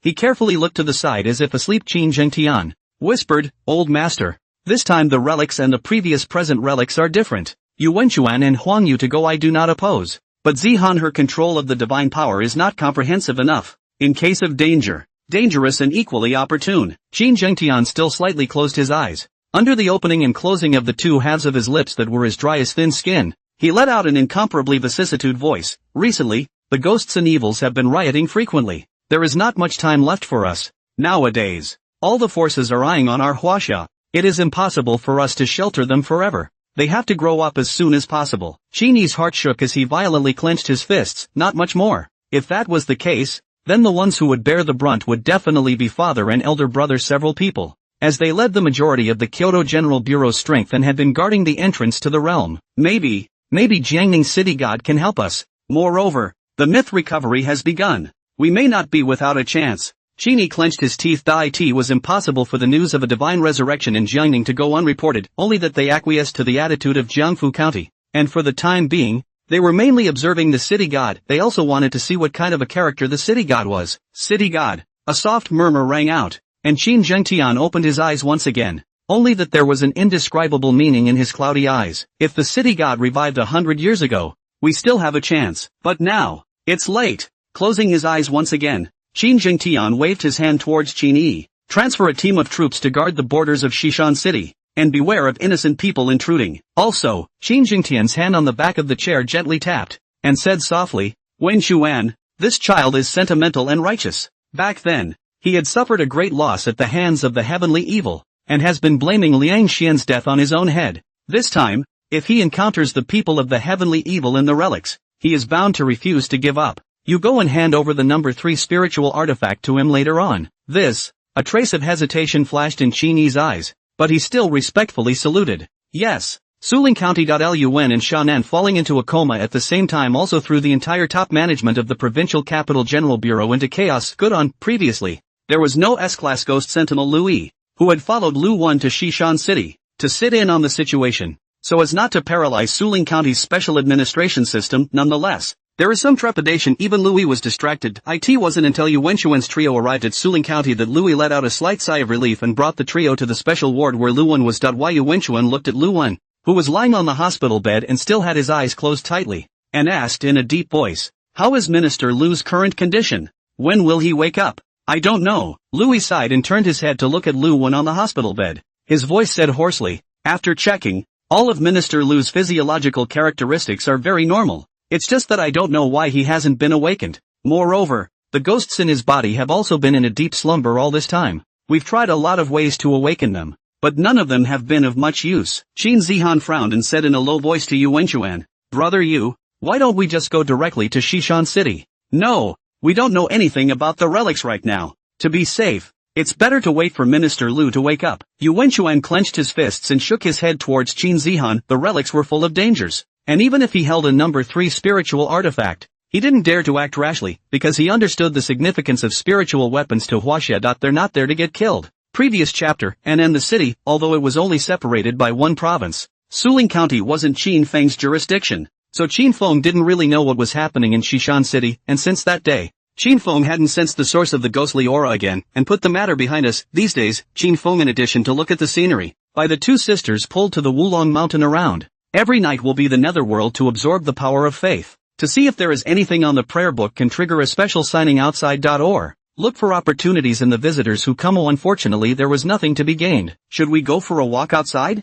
Qin Feng's gaze couldn't help but drift into the distance, although because of the spirit-gathering jade, there was an abundance of spiritual qi on Wulong Mountain. Even the speed at which he ran the Hongmeng golden body cultivation technique and absorbed the power of faith was accelerated, but cultivating with the power of faith alone was still a bit slow. Life in Wulong Mountain was very comfortable, but it didn't matter if it was the mysterious and incomparable realm, the demon lord who was full of strangeness, or even that organization Heavenly Evil that had always coveted his divine residence. The it all forced him, and he had to improve as quickly as possible. In such a horrible era, he simply did not have the time to slowly consume it. The weak and the strong had always been the eternal and unchanging law of survival. It is better to rely on others than to rely on yourself. Instead of pinning your hopes on others, it's more reassuring to improve yourself. The fastest way to get a quick boost is to be able to get a lot of merit power. But special signups that can get merit power can be found after this period of time when a group of messengers vigorously rectified the situation. The number of ghosts and evils in the urban areas around Jiangning City plummeted. He couldn't continue to stay in Wulong Mountain if he wanted to seek more opportunities. Instead, we're going to check out the rest of Gangfu County. Although Jiangfu County was his jurisdiction, he was not yet able to achieve complete control over the entire Jiangfu County, unless there was some special abnormality in the precinct, or if there was a believer praying that he would pay special attention to a certain place. It was impossible for even he to know all the things that happened in the precinct all the time. Or maybe leaving Gangfu County. Great China. The land is wide. The sky is wide. Jiangfu County outside do not know how many ghosts and evil. Is he still worried that he won't be able to trigger a special sign-on? Suddenly, Brother Qin, it's going to be New Year's Eve soon. Why don't you stay at the Hot Springs Villa for New Year's Eve? Nishua's voice pulled back Qin Feng's thoughts and also caused Qin Feng to be slightly stunned. New Year's Eve is less than half a month away. It was also the first New Year he had spent in this world. He turned his head to look at Michelle with a slight smile. No, I want to go back to Jiangning City for the New Year. He was alone, unattached, but he still had the little meatballs, and so many minions in the Netherworld. It was also the first New Year's Day in the Netherworld. How can he be absent? Hearing this, Michelle and Milan both looked lost, but they were also clear that Qin Feng could not stay at the Hot Spring Villa for the rest of his life and accompany them. They were meant to be casual acquaintances, each with their own lives. Brother Qin, then, when will you leave? Milan squeezed her hands a little nervously. On the side, Michelle pulled Qin Feng's sleeve and was also nervous. Big Brother Qin, you shouldn't be leaving right now, right? Play for a few more days, okay? Qin Feng had originally planned to leave today, but after seeing the two sisters' expectant eyes, he changed his mind as well. 3 days later, I'll stay for another 3 days before I return to Jiangning. Great! Michelle clapped her hands happily, her large eyes narrowing into slits. Brother Qin, then I'll cook these days, okay? You're not thinking of using me as a test subject, are you? How come? I'm a good cook. Sis, tell Brother Qin. Tang Yuan, who was also within the city of Anha, Waited for several days before finally waiting for the results of the police department's investigation. Jia Tao, accidental death. With this result, not only Tang Yuan, but everyone was greatly relieved. And on the same day Tang Yuan took a few workers to retrieve Jia Tao's body from the morgue. Although Jia Tao has no relatives and doesn't need to pay out any money, but Jia Tao followed Tang Yuan for so many years, and Tang Yuan could not bear to bury Jia Tao in the deserted mountains, and specially paid for a piece of land to hold a simple funeral for Jia Tao. After burying Jia Tao, Tang Yuan couldn't wait to return to his villa in the suburbs with his workers in the afternoon to start work. It was delayed for several days, and the work schedule would not have been enough this New Year's Eve. The workers will have to go home, and there will be delays then. If he exceeded the time on the contract, although Suguo wouldn't be so bad as to not pay, he would definitely deduct a portion of it by then, and he would lose a lot of money then. Villa on the outskirts of town. Everyone work hard these few days. I'll give everyone a big red packet when the new year comes. Tang Yuan smiled and greeted the workers, pushing a cart of sandy soil toward the front. He's not a rich man, and in this business, he started at the bottom. Although the family has some bottom in the past 2 years, he went to the site mainly to supervise and command, but now the site is short of people. Soon to be the new year. People are not easy to find. He also had to do it himself. Hey, Boss Tang, I'll remember your words, old Tang. If you don't give a big red envelope by then, I won't recognize it. Boss Tang, you can't just have red envelopes for New Year's Eve, right? This wine, it can't be missing. Several workers smiled and joked with Tang Yuan, but the work on their hands didn't stop for half a second. Although Tang Yuan was a stingy person at times, he was still righteous enough to them, the workers, and generous enough. Otherwise, they wouldn't have worked with Tang Yuan for so many years. Although Jia Tao's death is still like a cloud over the crowd, but they are not the same as Jia Tao. The family's wife and children are waiting to open their mouths to eat. Where's the time to grieve? If Tang Yuan really never started work, they were probably even more anxious than Tang Yuan. A bunch of brats. You won't get less wine. Hurry up and get to work. Tang Yuan laughed and cursed, wiping the sweat from his forehead with the sweat towel hanging around his neck. Look up and ahead. The villa has been demolished and all the cement poured in the foundation has been completely cleaned up. To rebuild the villa. Of course, they could not use the previous foundation again, but had to redo the foundation, because the villa that Suguo requested to rebuild was a bit higher than the original villa. So this foundation needs to be dug down a bit more. Boom boom boom, accompanied by a loud roar. The dirt underground was continuously turned up and piled into high mounds on both sides of the ground pit. Gradually, the night drew on. A half-curved moon hung in the sky, and the bright moonlight spread on the dirt. Tang Yuan glanced at the time. It was about to be 12 o'clock. That's it for today. Pack up the guys and continue early tomorrow morning. Tang Yuan clapped his hands toward the crowd, signaling the workers to stop what they were doing. He would have liked to step up his work overnight, but if the workers are not in good spirits and something goes wrong when the time comes, there will be even more trouble. Hearing Tang Yuan's words, the workers also stopped, hooking their shoulders and preparing to leave. Originally, the villa was built near the simple house, but before Jia Tao died on the construction site, everyone has a taboo in their hearts. Tang Yuan rented a few rooms for a few people in the village not far away. Walking, it's only 20 minutes or so. Tang Yuan was about to leave when he suddenly realized that the car keys were missing from his pocket. So he searched around with his flashlight. Suddenly he felt a faint light shining down from overhead. A look up and see only originally the direction of the villa is located in a deep mansion. Courtyard door, cage hanging 2 large red lanterns. Under the ghostly candlelight, he clearly saw the plaque wrote 2 words, ancient mansion. Accompanied by a scream, Tang Yuan sat up violently from the bed, gasping for air, feeling the harsh light from the window. He hastily shielded his eyes with his hand. It was only then that I realized it was wide open outside the window. Dreaming? Tang Yuan stared blankly at his hands, feeling a bit incredulous, because the dream was just too real. Ji Yun hurriedly ran into the bedroom and saw Tang Yuan sitting on the bed with a stupefied face before he patted his chest and cursed in exasperation. What the hell are you screaming about early in the morning? Seeing that Tang Yuan didn't reply, Ji Yun frowned a bit. By the way, didn't you come back last night and say you'd go to the construction site early this morning? Tang Yuan was a bit confused. Why did he have absolutely no recollection of returning last night? What the hell happened? Is there anything unusual about me coming back last night? Tang Yuan carefully looked at Ji Yun and swallowed, nervously gripping the corner of the quilt with both hands. No, as soon as you came back you told me that you were sleepy and that you had to go to the construction site early in the morning. And then you fell asleep without taking a shower. And there was no response at all when I called out to you for half a day. Ji Yun looked at Tang Yuan with a disgusted face. Hurry up and take a shower and change your clothes. It's dirty. The rice is on the table. You hurry up. It's already 9 o'clock. 9 o'clock? Tang Yuan, however, was jolted and hurriedly picked up his cell phone to see that it was already 9 o'clock. Crap! Cursing, Tang Yuan hurriedly got out of bed, changed into a pair of shoes and hurriedly ran to the door. Ugh, you haven't even eaten yet. Bang! The only response was a crisp slam of the door. What kind of madness is old Tang having this early in the morning? Ji Yun muttered, then walked towards the bedroom and ripped off the dirty bed sheet covers. Suddenly something landed lightly on the ground. Ji Yun looked down, see only the round white paper has a square hole in the center. Paper money? Ji Yun shivered, remembering what happened to Jia Tao earlier, and hurriedly pinched the paper money and threw it out the door. Why did this old Tang bring home paper money? What bad luck! The other side, when Tang Yuan arrived at the construction site, he saw the excavator parked on the side and all the workers gathered around the side of the foundation. No wonder the villa is so evil. So there are dead people living underneath. Martyr! What bad luck! You guys don't think old Ja's previous death had anything to do with this thing, do you? You can't. Can you? Didn't the police say it was an accident? What do the police know? You forget that family of 5-10 years ago. The police finally declared it a burglary. And so far the killer hasn't been caught. Can you believe that? Noisy murmurs continued to reach Tang Yuan's ears. Dead people? Tang Yuan was startled in his heart and hurriedly squeezed into the crowd. Take a look down. I saw a big red coffin lying inside the foundation. The surface of the coffin looked a little rotten. Many places have been peeling off the red paint, and I could see the blackened wood shavings inside. However, the hole was still relatively intact, with only the vaguest of liquids constantly seeping out of the case. Boss Tang, you're finally here. What should we do now? This Jia Tao has just had an accident, and now a coffin has been dug up. Boss Tang, we can't go on with this job. The noisy voices of the crowd distracted Tang Yuan as well. All be quiet. A stern voice rang out. At once the noise came to an abrupt end,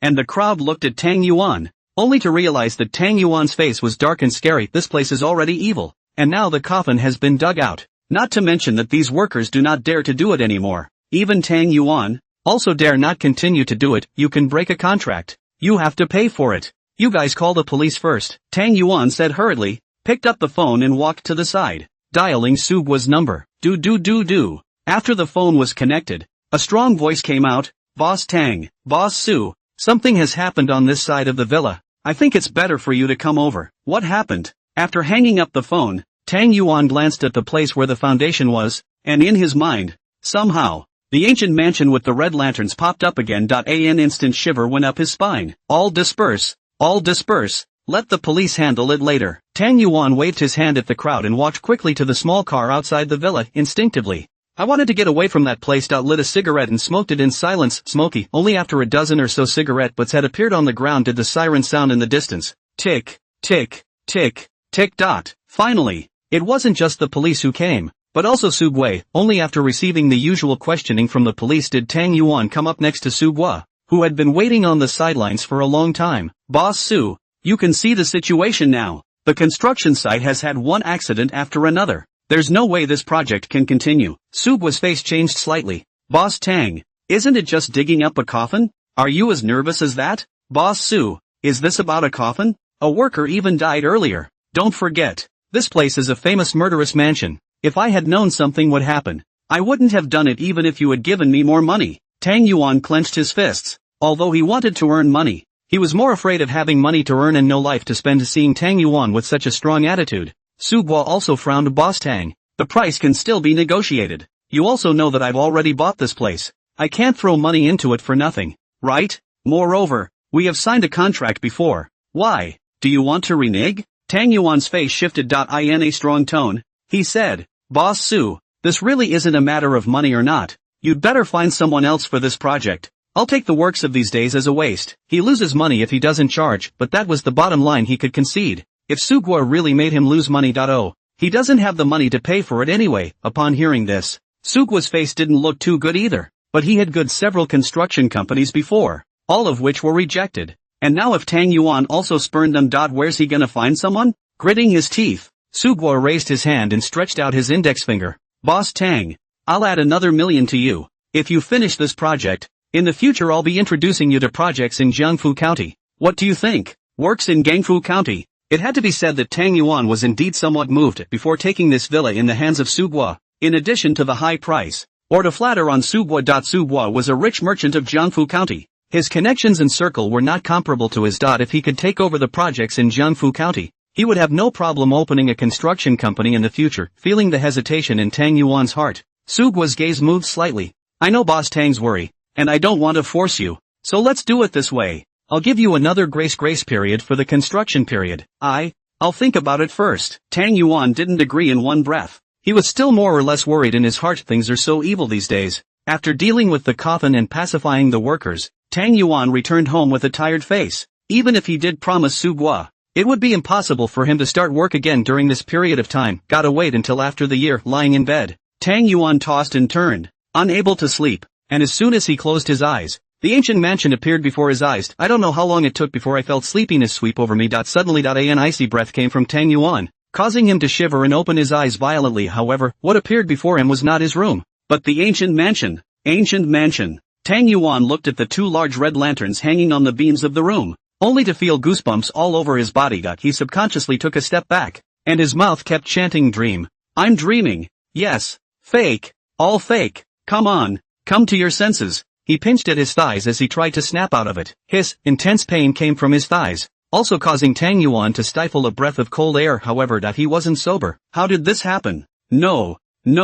Tang Yuan didn't have time to think. Pulling his legs up, he ran behind him. Next, the ancient mansion that had been behind him suddenly appeared before his eyes. Squeak! The original silence was broken by an eerie sound, only to see the closed door slowly open, followed by a strong smell of blood. The sticky smell of blood filled Tang Yuan's nostrils. It made him bend down and dry heave. Tap tap tap. It was as if there were constant footsteps ringing through the door. Tang Yuan's sweaty hair exploded, his heart beating frantically and uncontrollably, and his legs went limp, paralyzing him on the ground at once. Just then a powerful suction force came. The world in front of him seemed to be covered in a layer of blood red. A strong sense of dizziness and weightlessness came at the same time. Tang Yuan hurriedly used his arms to support himself. When he opened his eyes again, he realized it was dawn. Waking up from a dream? With a jolt, Tang Yuan rolled and crawled to his feet, only to realize that he was standing in a courtyard of a quadrangle, with the surrounding compartments and corridors closely connected. An occasional fish leaps happily out of the water in a pool of deep spring water. Potted plants and flowers were planted around the courtyard. Only the colors looked a bit eerie under the dusky sky. Tang Yuan wiped the cold sweat from his forehead and carefully moved his steps. Although he didn't know why he was here, there were quite a few quadrangles like this in Anha City. Most of them are handed down from ancestors, and now the price is speculated to be very high, especially for a courtyard house with a beautiful garden view like this one. At least $80 million, but he didn't have the heart to appreciate it right now. The thought of his previous dream made him feel creeped out. He just wanted to get home quickly. Just after taking 2 steps, a ghostly voice suddenly sounded behind him. "Where are you going, young man?" Tang Yuan's body tensed violently as he resisted the urge to look back, but his neck was subconsciously twisted as he looked behind him. Only a wrinkled face came up to him. Tang Yuan closed his eyes in fear and kept letting out screams. "Don't come over! Don't come over!" Pop! A hand rested on Tang Yuan's shoulder, and Tang Yuan's entire body shuddered. "Boy, are you alright?" The real touch made Tang Yuan stop screaming. Isn't it a ghost? Yeah, how can there be a ghost in broad daylight? Must have just gotten scared myself. Tang Yuan carefully opened his eyes and looked at the diminutive granny who was looking at him, and that kind gaze also made him finally feel a trace of warmth. Took a hard breath. "Granny, do you know that people scare people to death? Young man, you are too timid," the granny said smilingly, the folds of her face quivering slightly, also making it feel very real. "It's been a long time since we've had a guest in our house, so since you're here, stay longer." Granny let go of her hand and headed toward the parsonage, not feeling cold or any abnormalities. It also made Tang Yuan slightly more at ease, just for the enthusiasm of the old man in front of him, and this sudden appearance of a yard. He found it all to be eerie. "Granny, you live alone in such a large courtyard?" Tang Yuan looked vigilantly at the granny walking in front.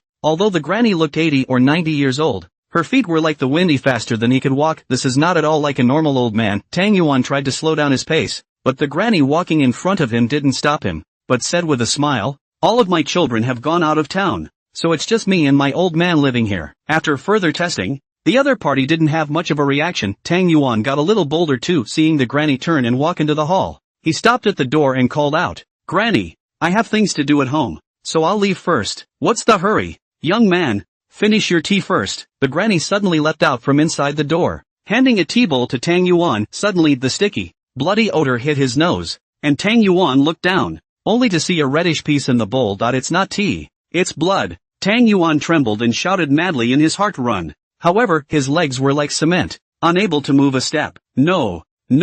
Tang Yuan's mouth skin kept shivering, and his trembling hands violently pushed towards the tea bowl. But in the next second, his hands were caught by the granny's death grip. "Drink it, it won't taste good if it gets cold." Tang Yuan struggled a bit, but realized that the granny was incredibly strong. The heart shuddered. Is he dying? Suddenly, a golden light violently burst out from Tang Yuan's wrist. The violent dizziness came again, accompanied by a mournful scream. Tang Yuan sat up violently from the bed, gasping for air. Next, a familiar voice came to his ears. Old Dawn, are you okay? As soon as Tang Yuan looked up, he saw Ji-yun looking at himself with reddened eyes. Ji-yun wiped the tears from the corners of her eyes and sobbed. Old Tang, what's wrong with you? It's been a day and 2 nights since you slept. If you don't wake up, I'm going to send you to the hospital. 2 nights a day. Tang Yuan was shocked. How could so much time have passed when he had just been in the dream for what felt like only a few minutes? When he thought of what had just happened in his dream, Tang Yuan shivered violently and hurriedly looked at the rosewood string in his hand. He couldn't remember what happened at the end though, but he remembered that it was the golden light from the string that saved him. I'm fine.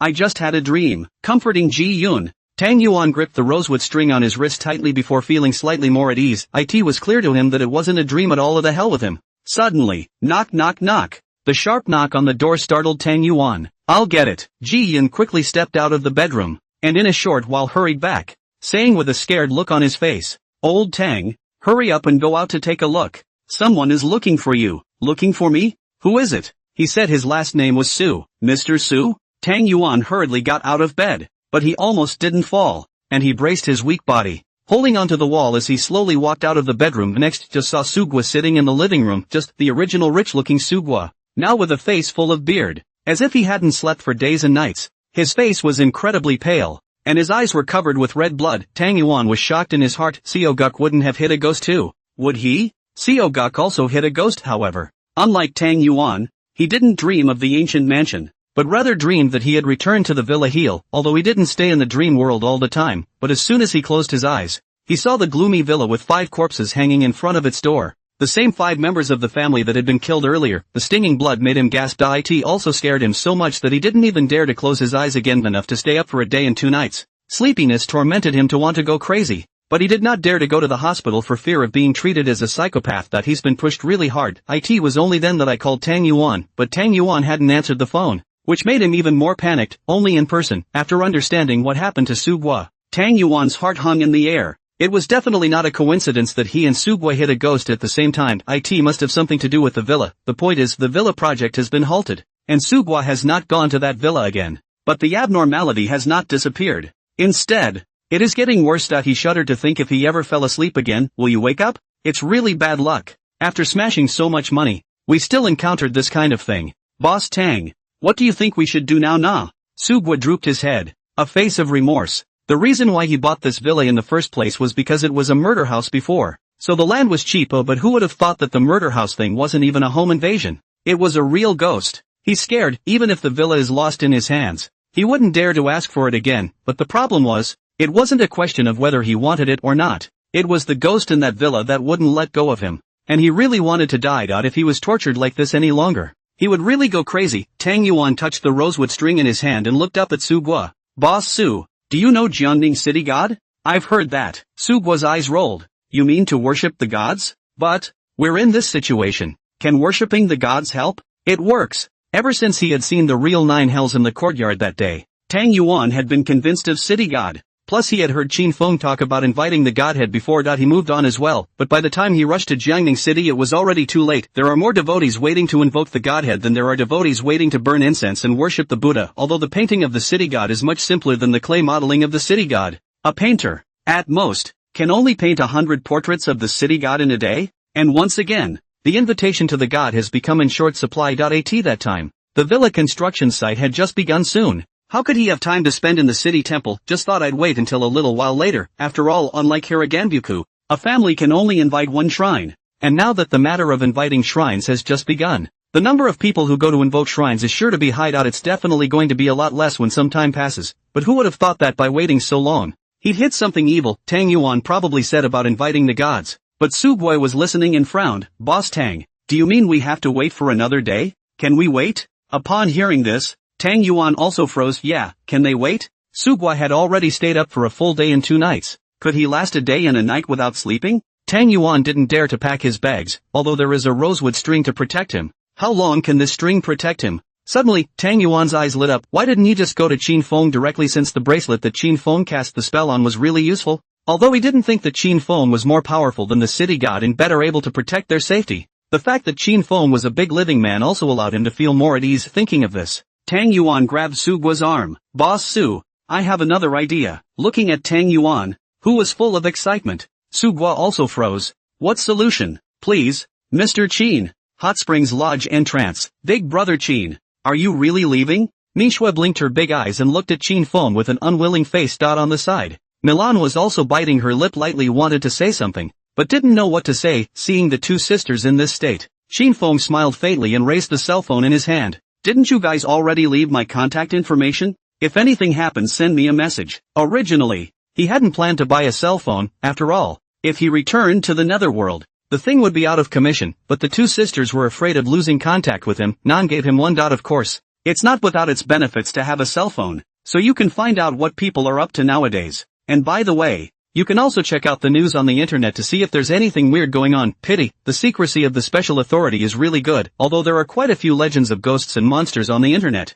Most of them are made up, and cases that are really related to ghosts and evil have long been blocked. Brother Qin, then you must send me messages often, and come to the mountain villa to play when you have nothing to do in the future. Brother Qin, when we return to Jiangning, if you're free, you can often come to see us. The two sisters pulled Qin Feng's arm left and right. It also made Qin Feng cry and laugh a little. Suddenly Qin Feng raised his head and looked down the mountain, only to see a black minivan slowly driving into Wulong Mountain, driven by none other than Tang Yuan. Tang Yuan, what is he doing here? Qin Feng's heart flooded with mutterings. Next just heard the conversation between the two men in the car. Old Tang, are you sure that Master Qin is still at the hot spring villa? Su Guo had a worried look on his face. Originally he was also excited when he heard Tang Yuan talk about the string, but who knew that Tang Yuan and that Master Qin were just one hurried meeting? How many days has it been? Who knows if that Master Qin is still living in the hot spring villa? I now also regret how at first did not leave a contact. Things now, we can only take a step to see a step. Really, if we cannot find Master Qin, we can only go to the city god temple. Tang Yuan leisurely sighed, thinking that at the beginning he still did not believe in Qin Feng. Did not think that in the twinkling of an eye he would have to beg to Qin Feng's head to eye in his heart. He regretted it, more than not being able to find Qin Feng. He was more afraid of leaving any bad impression on Qin Feng because of his greed for that small advantage. Before hearing the words of the two, Qin Feng raised his eyebrows slightly. It looks like Tang Yuan is in trouble. He was wondering where he was going to find the special signing earlier. And here it was, delivered to his doorstep? At this point, come on, don't all stand around. It's not like it's a life and death situation. Mikai walked out of the mountain villa in big strides, waved at the two sisters, and as soon as he pulled open the door of the car, he rushed at Qin Feng and said, Little Qin, I'll take you to the station. Qin Feng smiled and waved his hand. No need, Uncle Mi. Someone is coming to pick me up. Mikey froze. Doesn't Qin Feng now have no relatives except for the little meatballs? Why is someone else picking him up? Xiao Qin, don't be embarrassed with me, although the lodge is busy. But this bit of time can still be taken out. You have no relatives in Anha City who will come to pick you up? Mikai was afraid that Qin Feng would see eye to eye with him, although Shirley's matter had been a bit of a reprieve for him, but towards Qin Feng, he really couldn't afford to be half as defensive. Qin Feng smiled faintly. Old acquaintance. Hot Springs Lodge. A small room in the parlor. I thought who was the old acquaintance Xiao Qin was talking about. So it's you, Boss Tang. Mikai smilingly poured a cup of tea for Tang Yuan and Su Guo, and continued. Little Qin really is as good as God at anticipating things. We haven't even seen you people yet, and he knows you're here. After spending a lot of time with Qin Feng, he had almost forgotten that Qin Feng wasn't some ordinary person. Instead, they are masters who know feng shui and can exorcise ghosts. It was mainly because Qin Feng was too young, and it was also easy for people to forget about this skill of his. Hearing Mikai's words, Su Guo carefully sized up Qin Feng in his impression. What masters? That must all be old, wearing a fairy-like robe. Or a blind man who told fortunes. As a result, where did it occur to me that this whatsoever Master Qin was nothing more than a brat in his 20s? His first glance was that he didn't think it was reliable, but he didn't dare to speak out of turn. After all, now that his life was at stake, if he really offended the master, he didn't know if he could still keep his life, but he was still a little skeptical of Mikey's words. What a feng shui master. Exorcist. 8 out of 10 are liars. This Qin Feng didn't even see them before he knew they were coming. I'm afraid it's not the owner of this spa who was acting as a trustee, right? Unlike Su Guo, Tang Yuan had experienced it firsthand before. Of course he wouldn't suspect Qin Feng. His eyes rubbed brightly. Master Qin, in the beginning, I was blind to the fact that it was all my fault. You must help me this time. Without waiting for Qin Feng to ask a question, he was like pouring beans and told all the previous events. As Qin Feng listened, His gaze also swept towards the two. See, only the two were haunted by a ghostly aura, but his heart was flooded with doubts. According to the two, said the situation encountered is definitely a severe ghost, undoubtedly. But if it is a real severe ghost, two people and how could possibly survive? And Tang Yuan's rosewood strings were only effective against ghosts and evils below B rank. It would only be a deterrent if you encountered a truly severe ghost. How could it be intact? This whole thing, it's kind of weird. Qin Feng didn't rush to open his mouth, since he was misunderstood to be a master. This gesture had to be put up. It counts as his new persona in the sunny side of the world. Picking up the teacup, he slowly took a sip before Qin Feng looked at the two. Tang Yuan, this is the first time for you two to come to Wulong Mountain as well, isn't it? Taste it. The tea made from this spiritual spring water is not ordinary. Yes, the spring water of our Wulong Mountain is not ordinary. And drinking it often can also strengthen your body. Mikey smiled back and recommended it to the two. Tang Yuan and Su Guo at this time, which have the heart to sip tea, but looking at Qin Feng, a picture of a nonchalant appearance, but also can only pick up the teacup and take a sip. Once the tea was in your mouth, it instantly smelled like tea. Refreshing. It also cleared away the exhaustion of both men. This. Su Guo snapped his eyes wide and looked at the tea in the cup with an incredulous face. He had been up for a day and 2 nights, and his nerves had been taut, but after the tea, he felt much more refreshed. Gulp! Su Guo fiercely took a big gulp of the tea and poured it all into his stomach, looking at Nikai with a sardonic expression. Boss me, is there any more of this tea? Mikey froze for a moment. It was the first time he had ever seen someone drink tea like that. He hurriedly handed Su Guo the teapot in his hand. Don't be in a hurry. Drink slowly. We don't have much else in this mountain village, but there's definitely no shortage of tea. Thank you, boss me. When Su Guo took the teapot, he started pouring himself water and drinking tea without stopping. Tang Yuan also sipped his tea without a break. Only when his stomach was bloated from drinking did he stop and said with a magical face, Master Qin, what spell did you cast on this tea? I feel like I'm much more comfortable now. Although Su Guo didn't say anything, he nodded his head vigorously. He just tried closing his eyes. Realized that the creepy villa was no longer visible. This Master Qin is really something. Qin Feng smiled faintly and put down the teacup in his hand. Although he hadn't cast a spell on the tea, Wulong Mountain had also carried a bit of aura with this mountain spring. Since the aura had coalesced, it is able to improve one's physical condition. Spiritual weapons of course can't repel ghost chi. This ghost chi has long been absorbed by the ghost god order in his hand. Qin Feng didn't explain, but changed the topic. You guys just said that a family of 5 lost their lives 10 years ago in this villa, so were there any other murders in the 10 years after that? Tang Yuan hesitated for a moment, but still said, because this villa is a murderous mansion. Although the location is not very remote, but not many people dared to approach it in these 10 years, except that some time ago when the construction work started, a worker died on our construction site, and according to the results of the investigation by the police, it said that it was a myocardial infarction that killed him. Myocardial infarction? Qin Feng frowned slightly. Although ordinary police officers are unaware of the existence of ghosts and evil spirits, but generally involved in the murder house, that will inevitably be the participation of the Imperial ghosts in the investigation. Since the ghost sentinel didn't make a move, it proved that the worker wasn't killed by the night ghost. But if it's an ordinary ghost or evil, how can it pull someone into a dream? You can still talk to Tang Yuan? You should know that fierce ghosts are not spiritually intelligent, and even lower level ghosts and evils are even more so. Seeing that Qin Feng had been silent, Tang Yuan panicked. He knelt down in front of Qin Feng with a plop and grabbed his thighs, crying, Master Qin, you must help us this time. Although they seem to be fine now, who knew if they would encounter ghosts and evil again when they went back? He didn't even dare to sleep until this demonic evil was removed. Seeing Tang Yuan crying miserably, Nikai was also somewhat moved. Shao Qin, or, you will help Boss Tang? It wasn't that he wanted to interfere with Qin Feng's decision. He just remembered that desperate night. Without Qin Feng, the family would have been killed long ago. So he really understood Tang Yuan's feelings all too well. Qin Feng reached out and helped Tang Yuan up. Boss Tang, I didn't say I wouldn't help you guys, but money is good. Su Guo was also afraid that Qin Feng wouldn't care about them. He knew that Qin Feng was someone with real skills, and as long as he wasn't treated like an ingrate, he wouldn't feel bad about spending any amount of money. It's saving lives. Su Guo hurriedly pulled out a bank card from his body and handed it to Qin Feng. Master Qin, there's $500,000 in this card. Consider it a deposit, and when this matter is settled, I'll give you another 50. No, 1 million. Qin Feng naturally wasn't in it for the money, but this time he didn't push back. If you don't take it,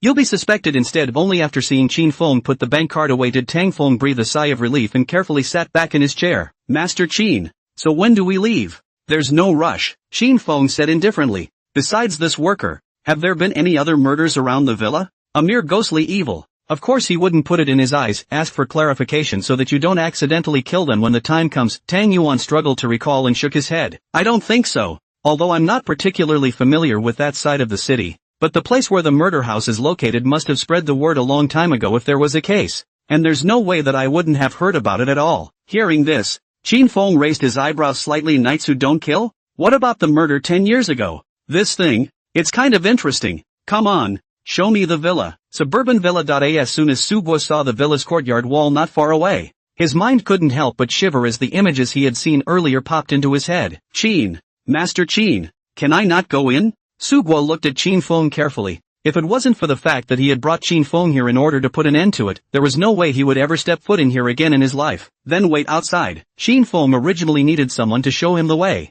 so it didn't matter if these two people went in or not. After saying that, Qin Feng held the little meatball and walked straight towards the villa's courtyard. Tang Yuan carefully glanced around. The location of this villa wasn't exactly remote, but because it was a single family home, the villas were far apart from each other, coupled with the name of the murder house. No one dares to go near it. It looks very desolate. If nothing had happened before, Tang Yuan definitely wouldn't have felt anything, but now, even standing outside the villa, he also felt a little creeped out. It was better to follow Qin Feng with more peace of mind. Hey, Master Qin, wait for me. I'll go with you. Tang Yuan's body shook as he hurriedly followed, seeing Tang Yuan and Qin Feng walk into the villa. How could Suguo dare to stay outside alone? One could only walk stiffly into the villa's courtyard walls as well. The villa is not small, covering an area of nearly 500 square feet, and although the main building has been demolished, the landscaped pool, which has dried up, remains next to it. It was filled with piles of dead, yellowed leaves. Looking further ahead, piles of sandy soil were piled high everywhere. It's right over there. Tang Yuan pointed to a mound not far away that was surrounded by sand and dirt,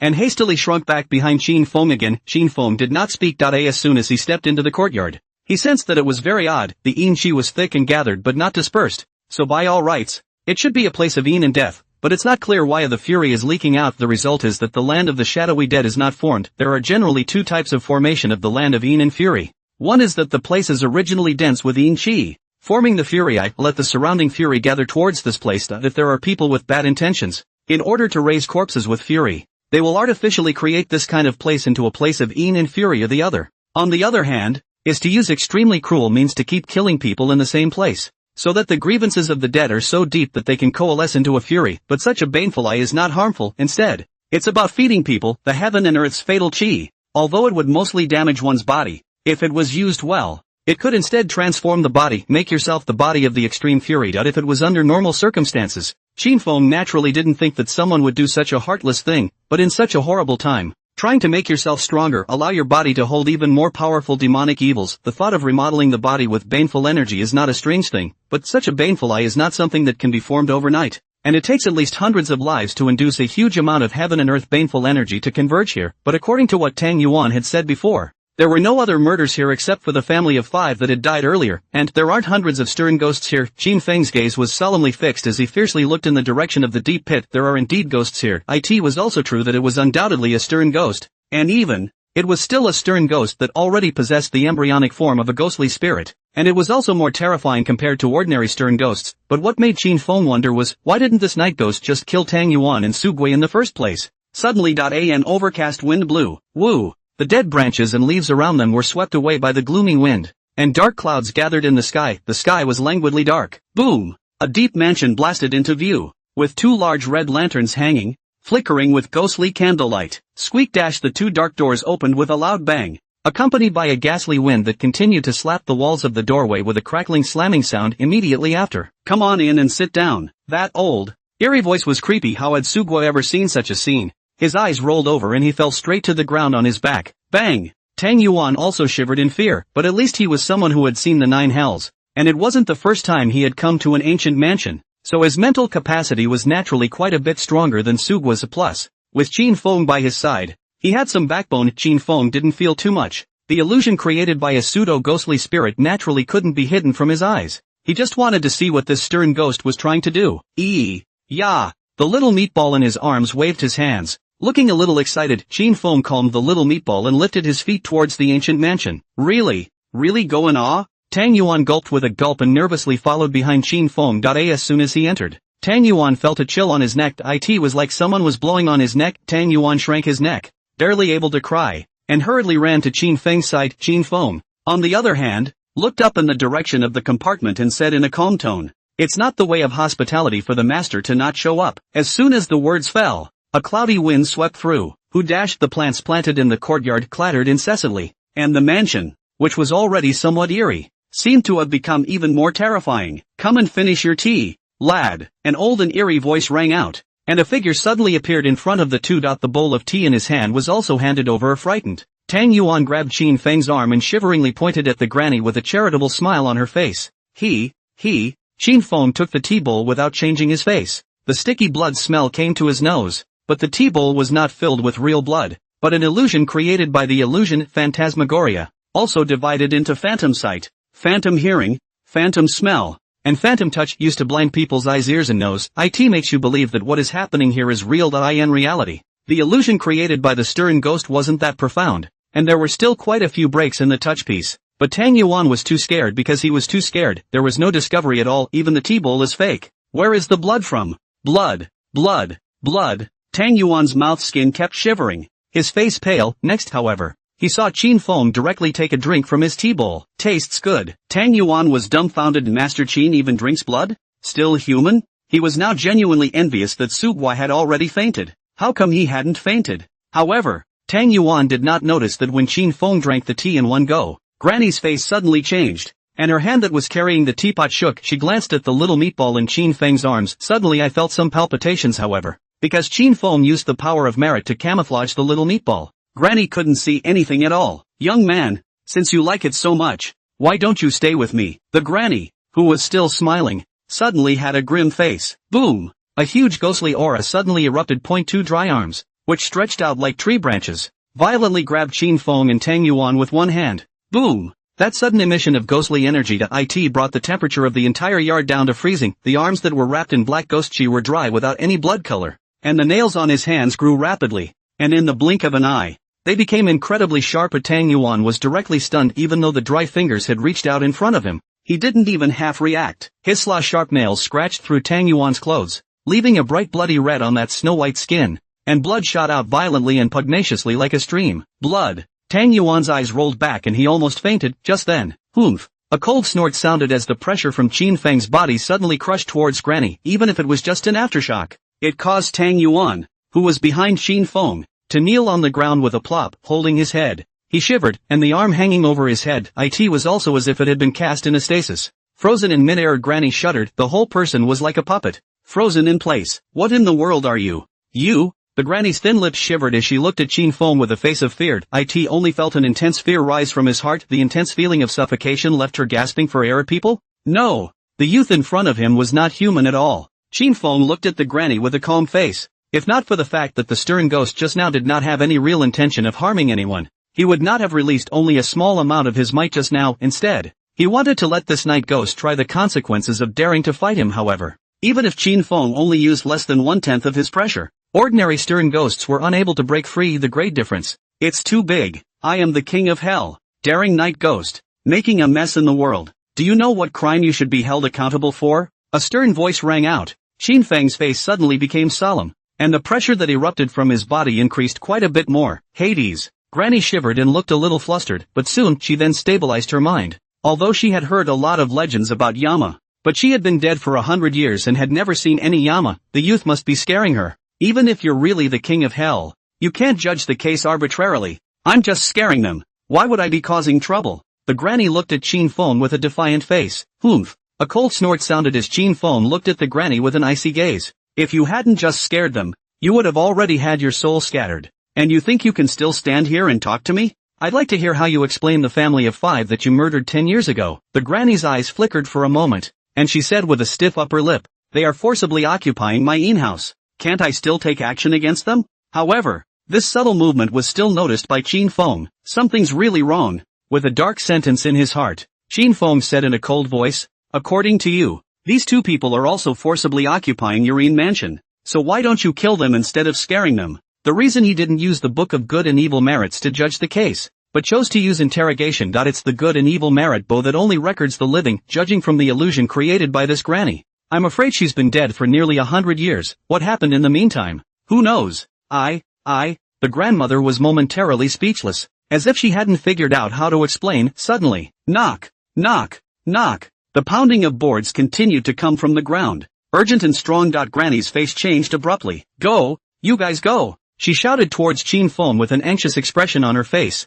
but her body, which was fixed in mid-air, was still unable to move by half. He's waking up. He's waking up. Looking at the flustered-looking granny, Chin Fong frowned slightly. Who is he? He's my old companion. I don't have time to explain to you, so hurry up and take them away, or you'll all die later. The granny was all but gone from her previous stiff upper lip. Instead, the tone was almost pleading. She simply didn't believe that Chin Fong was any kind of Yama. And although Chin Fong was more powerful than her, he was simply no match for her old partner. Old partner? Chin Feng's gaze moved slightly. In other words, the 5 members of the family were all killed by the old woman's companion, and the reason why Granny scared Tang Yuan and Su Guo was actually saving their lives. Nope, this granny was obviously also a stern ghost, and her heart was bound to be full of grievances. So why did she want to help the living instead of her own old companion? It doesn't make any sense at all. Bang bang bang. The urgent pounding was getting closer and heavier. Let go of me. I'll stop him. You guys go. Quick. A sharp roar continued to ring out,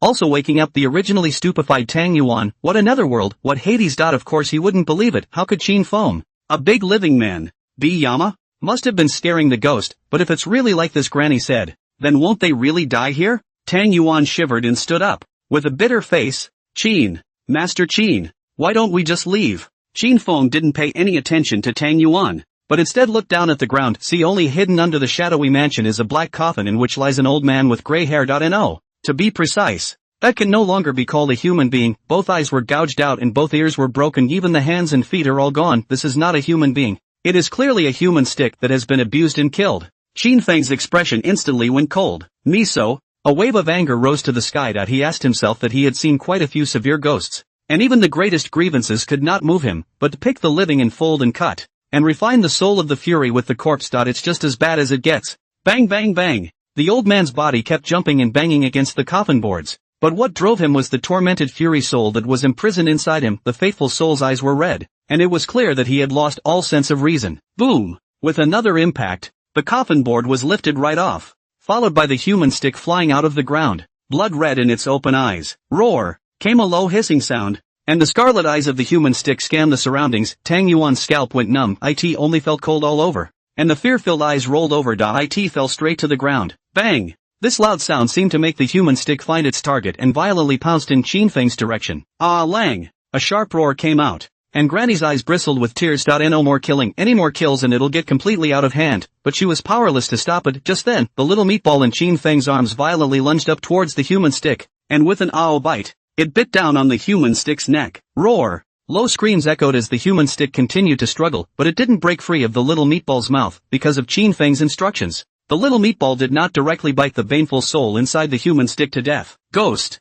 Ghost King! A trace of fear flashed in the granny's eyes, but in the next second, she directly ripped off her arms and broke free from Chin Feng's confinement. Lunge at the little lump of flesh. Boom! Powerful pressure suddenly burst out from Chin Feng's body. The air around them instantly froze. Ah! The intense pain came from the depths of her soul, also causing Granny to let out a mournful scream. She only felt that her entire body's bones had been crushed in general, but she still retained a shred of sanity, being able to control the Ghost King. Could it be that this youth was really the king of hell? Yama! Granny's mind was steeped in shock. If it's really Yama, does Lang still have a chance to live? Chin Feng, however, raised his eyes to look at the human stick. The human stick had a large mouth and constantly emitted a low hissing sound. Roar! Roar! But couldn't get a full sentence out, because the tongue was pulled out too. Chin Feng clearly saw the fury soul trapped inside the human stick, struggling with a face full of distortions, 2 lines of blood tears flowing out of his eyes, looking incomparably terrifying. However, Chin Feng's eyes were filled with pity. He didn't know if the old man had done anything evil in his life, but being tortured like this was enough to endure for decades, if not 100 years. It's also enough to make up for any wrongs done in life. Alas! Sighing leisurely, Chin Feng withdrew his mighty pressure. Bang! Granny suddenly felt a sudden relief in her body and collapsed to the floor, panting hard. Next, Chin Feng, however, fiercely reached out his hand toward the human stick and reached out to grab it. Shoo! The baneful soul with a twisted face flew out of the human stick and was pinched by Chin Feng's neck. Boom! A dense fury suddenly erupted, scrambling to try to burrow into Chin Feng's body, but with the golden body of Merrick protecting his body, Chin Feng wasn't even half affected. Although the human stick was a bit stronger than Granny, It was only a high-level ghost general, not even a ghost king. This bit of fury was simply not enough in front of Qin Feng. Qin Feng looked towards the constantly struggling fury soul in his hand, because of the body's mutilation. The fury soul was also left as a bare human stick. Seeing the old man being grabbed by Qin Feng, the granny's face changed abruptly. Yama, please don't kill him. He really has no choice. If you want to kill me. The granny fell on the ground with tears in her eyes and kept kowtowing and bowing towards Qin Feng. Little meatball. Watch him. Qin Feng threw the baneful soul in his hand to the little meatball, then turned his head to look at the granny lying on the ground. If you have grievances, I can do you justice.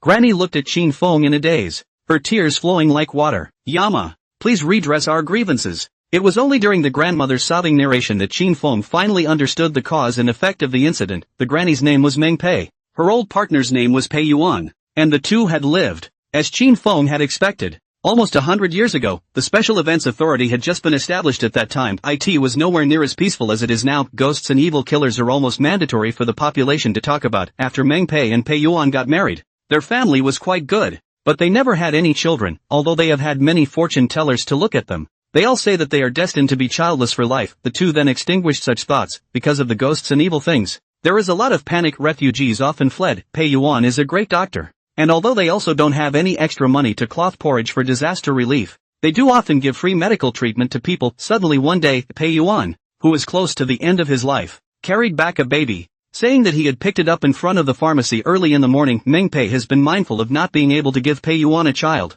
and only thought that Pei Yuan was kind-hearted and touched the heavens. So she raised the baby as her own and named him Beisun. It is also a wish for him to be safe and well in his life. In this way, the child grew up to the age of 18 under the upbringing of Meng Pei, and in these 18 years, ghost evil has gradually settled down. Obviously, this is inextricably linked to the Ghostbusters. Pei Shun grew up very filial, also followed Pei Yuan's kind-heartedness. That time Pei Yuan and Meng Pei is already the War Dynasty years, so he gave the medicine store to Pei Shun to take care of, and that very year, Bei soon saved a woman from drowning by the river. The woman's name is Chien. The appearance is born very handsome. It looks like 16 or 17 years old. A docile and coquettish appearance. She also gets along very harmoniously with Bei Sun. Originally, the two were thinking of giving Pei Shun a daughter-in-law. Thinking to myself, now that's not just right. But then Chien felt his way into their room one night and took them both under his control. That's when they realized that Chien wasn't human at all. It's the devil. But for some reason, Chien didn't kill them right away. Instead, they imprisoned them in coffins. When she became conscious again, she realized that times had changed. Tall buildings had been built all around her, and Pei Shun didn't know where he had gone. Her heart's resentment has turned her into a stern ghost. She had almost lost her mind and wanted to kill everyone altogether, but just then, Pei Yuan's voice wakes her up, and she realizes that Pei Yuan has been crippled by Chien. The resentment and anger in his heart was enormous. Plus the interference of the Fury. It also made her lose herself again. She didn't come to her senses until Pei Yuan took the initiative to absorb the baneful chi from her body. But Pei Yuan completely lost his mind and killed that family of 5. Later, Pei Yuan fell into a deep sleep. She knew that Pei Yuan definitely didn't want to kill anyone, so she had been restraining the killing intent in her heart. Scare away all those who come near the villa. Good on it. The place was abandoned because all 5 members of a family had died earlier. My lord, Alang really didn't mean to kill those people. He has a good heart. How could he possibly do these things that hurt the world? Please, don't kill him. Everything is my fault. If Arung hadn't volunteered to help me absorb the fury in me, he wouldn't have lost control at all. The granny's face was full of tears as she kept pleading to Qin Feng. The reason she's been keeping it to herself, just don't want anyone to hurt Pei Yuan. He was also afraid that Pei Yuan would completely lose control and fall into a monster that would only kill people. After listening to Meng Pei's words, Qin Feng also frowned tightly.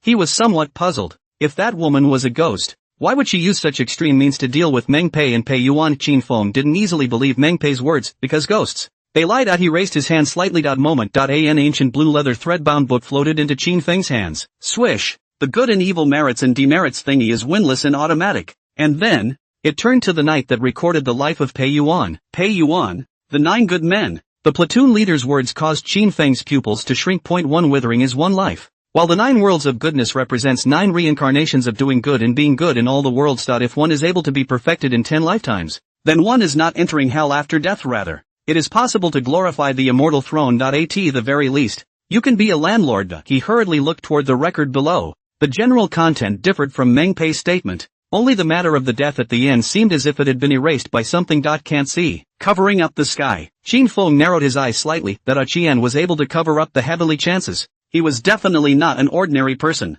Who the hell is it? The heart silently recited these 2 words. Chien. But the Book of Good and Evil Merits and Degrees didn't respond in any way. Obviously either Qian is just a fake name, or Qian isn't even human, not knowing Qian's full name. Qin Feng could not do anything about it for the time being, because nearly 100 years had passed since this incident, and he had no other clues at all other than those provided by Meng Pei. How do I find it? Suddenly, Qin Feng's eyes lit up. I can't find Qian. What about Bei Sun? Bei Sun. Qin Feng recited the name silently. In his opinion, Pei Yuan and Meng Pei were killed, or in such a cruel way. Pei Shun, since he was a filial son, could not possibly not react at all, but there is no ghost of Bei Sun here. In other words, Bei Sun was not killed by Qian at that time. If we can find the place where Pei Shun died, we might be able to find Pei Shun's ghost and ask for more information. After all, given Pei Shun's age, even if he was alive, he would be around 70 years old by now, but the chances of Bei Sun being alive are slim to none. Swish! The good and evil merits and demerits thingy flipped quickly and also turned to Pei Shun's page. It records the merits and demerits of Pei Shun's life, although there are some small mistakes of diagnostic errors in treating patients. The front is also basically the same as what Meng Pei said. Only after reaching the age of 18 Pei Shun's trajectory of action is completely different. At the age of 19, Bei Sun becomes a ghost fighter and saves a family of 3 from a fierce ghost. At the age of 22, Pei Shun had killed 1 senior severe ghost and 2 junior severe ghosts, saving the lives of 100 people. At the age of 60, Pei Shun killed the junior ghost king in Qingzhou and rescued thousands of people. Disappeared the same year. The message ends here. It can be said that Pei Shun lived a life of integrity and merit, and between the age of 18 and 19, there was likewise a period of deeds as if the traces had been erased, which should be related to the saving of Qian, and the death of Mr. and Mrs. Pei Yuan. What is puzzling, however, is that there is no death information on Bui Thuan's life record. The last message is also a full decade away. That is to say, Xion's purpose from the beginning was to come at the old couple, and just as she was about to kill Bei Sun, she was stopped. The person who stopped it was basically identified as an official Ghostbuster, and then Bei Sun joined the official Ghostbusters as a matter of course. But in that case, how could Pei Shun not search for his parents' bones in the first place? Instead, he let his parents continue to be tortured after their deaths? Is it because you couldn't find them? Or, because of something else? Qin Feng kept analyzing based on the clues, but the doubts in his heart instead grew for him. The only good news is that Bei Sun has joined the official Ghostbusters, but Bei Sun is missing. The strength of being able to kill a Ghost King was definitely not an ordinary status even among the entire official ghost sectors. So how could the official ghost sectors possibly cause the other party to be disregarded? But the other party did not have any deeds revealed for 10 whole years. It is very likely that the official Ghostbusters also did not find Pei Shun. Thankfully, there is no death information recorded in the Good and Evil Merit book. This means that Bei Sun is still alive. This matter has been over for such a long time. He wants to find out Qian basically impossible, and Pei Shun is the key person in this matter. Other people will forget. But how can Pei Shun forget such a blood feud as killing his parents? Pei Shun never married in his life. This also allowed him to be certain that Pei Shun had been searching for Qian all his life. In addition to killing ghosts and evils. As long as we find Pei Shun, we'll be able to find the clues related to Qian. Not accurate. Bei Sun's disappearance has something to do with Qian as well, but he didn't understand why Qian had abused the old couple like that. To create the land of the underworld, using the corpse refining fiend soul as the eye of the formation. The coalescing fiend land could definitely be said to be extraordinary, far more terrifying than ordinary fiend lands, but it also takes human lives to continue to do the filling. But no other spirits have appeared here, and the buildings around the area have changed drastically over the past few decades, which has also destroyed the original feng shui, causing the bogey to leak out. Let the land of the shadowy fury not be fully formed, meaning Qian gave up all the means behind him and didn't even return to this place again. And the official Ghostbusters? Even if Meng Pei and Pei Yuan's corpses weren't found at the time, there was no reason for the official Ghostbusters to ignore the fact that a family of 5 was killed later. How could you let Meng Pei and Pei Yuan continue to stay here? Also, the Fury outbreak and Bei Sun's disappearance were all 10 years ago. This is a very critical turning point. What happened 10 years ago? Qin Feng didn't think any further because any more speculation was just speculation with no way to prove it. As he looked up at Meng Pei, who was still on the ground constantly kowtowing, his left hand was slightly raised.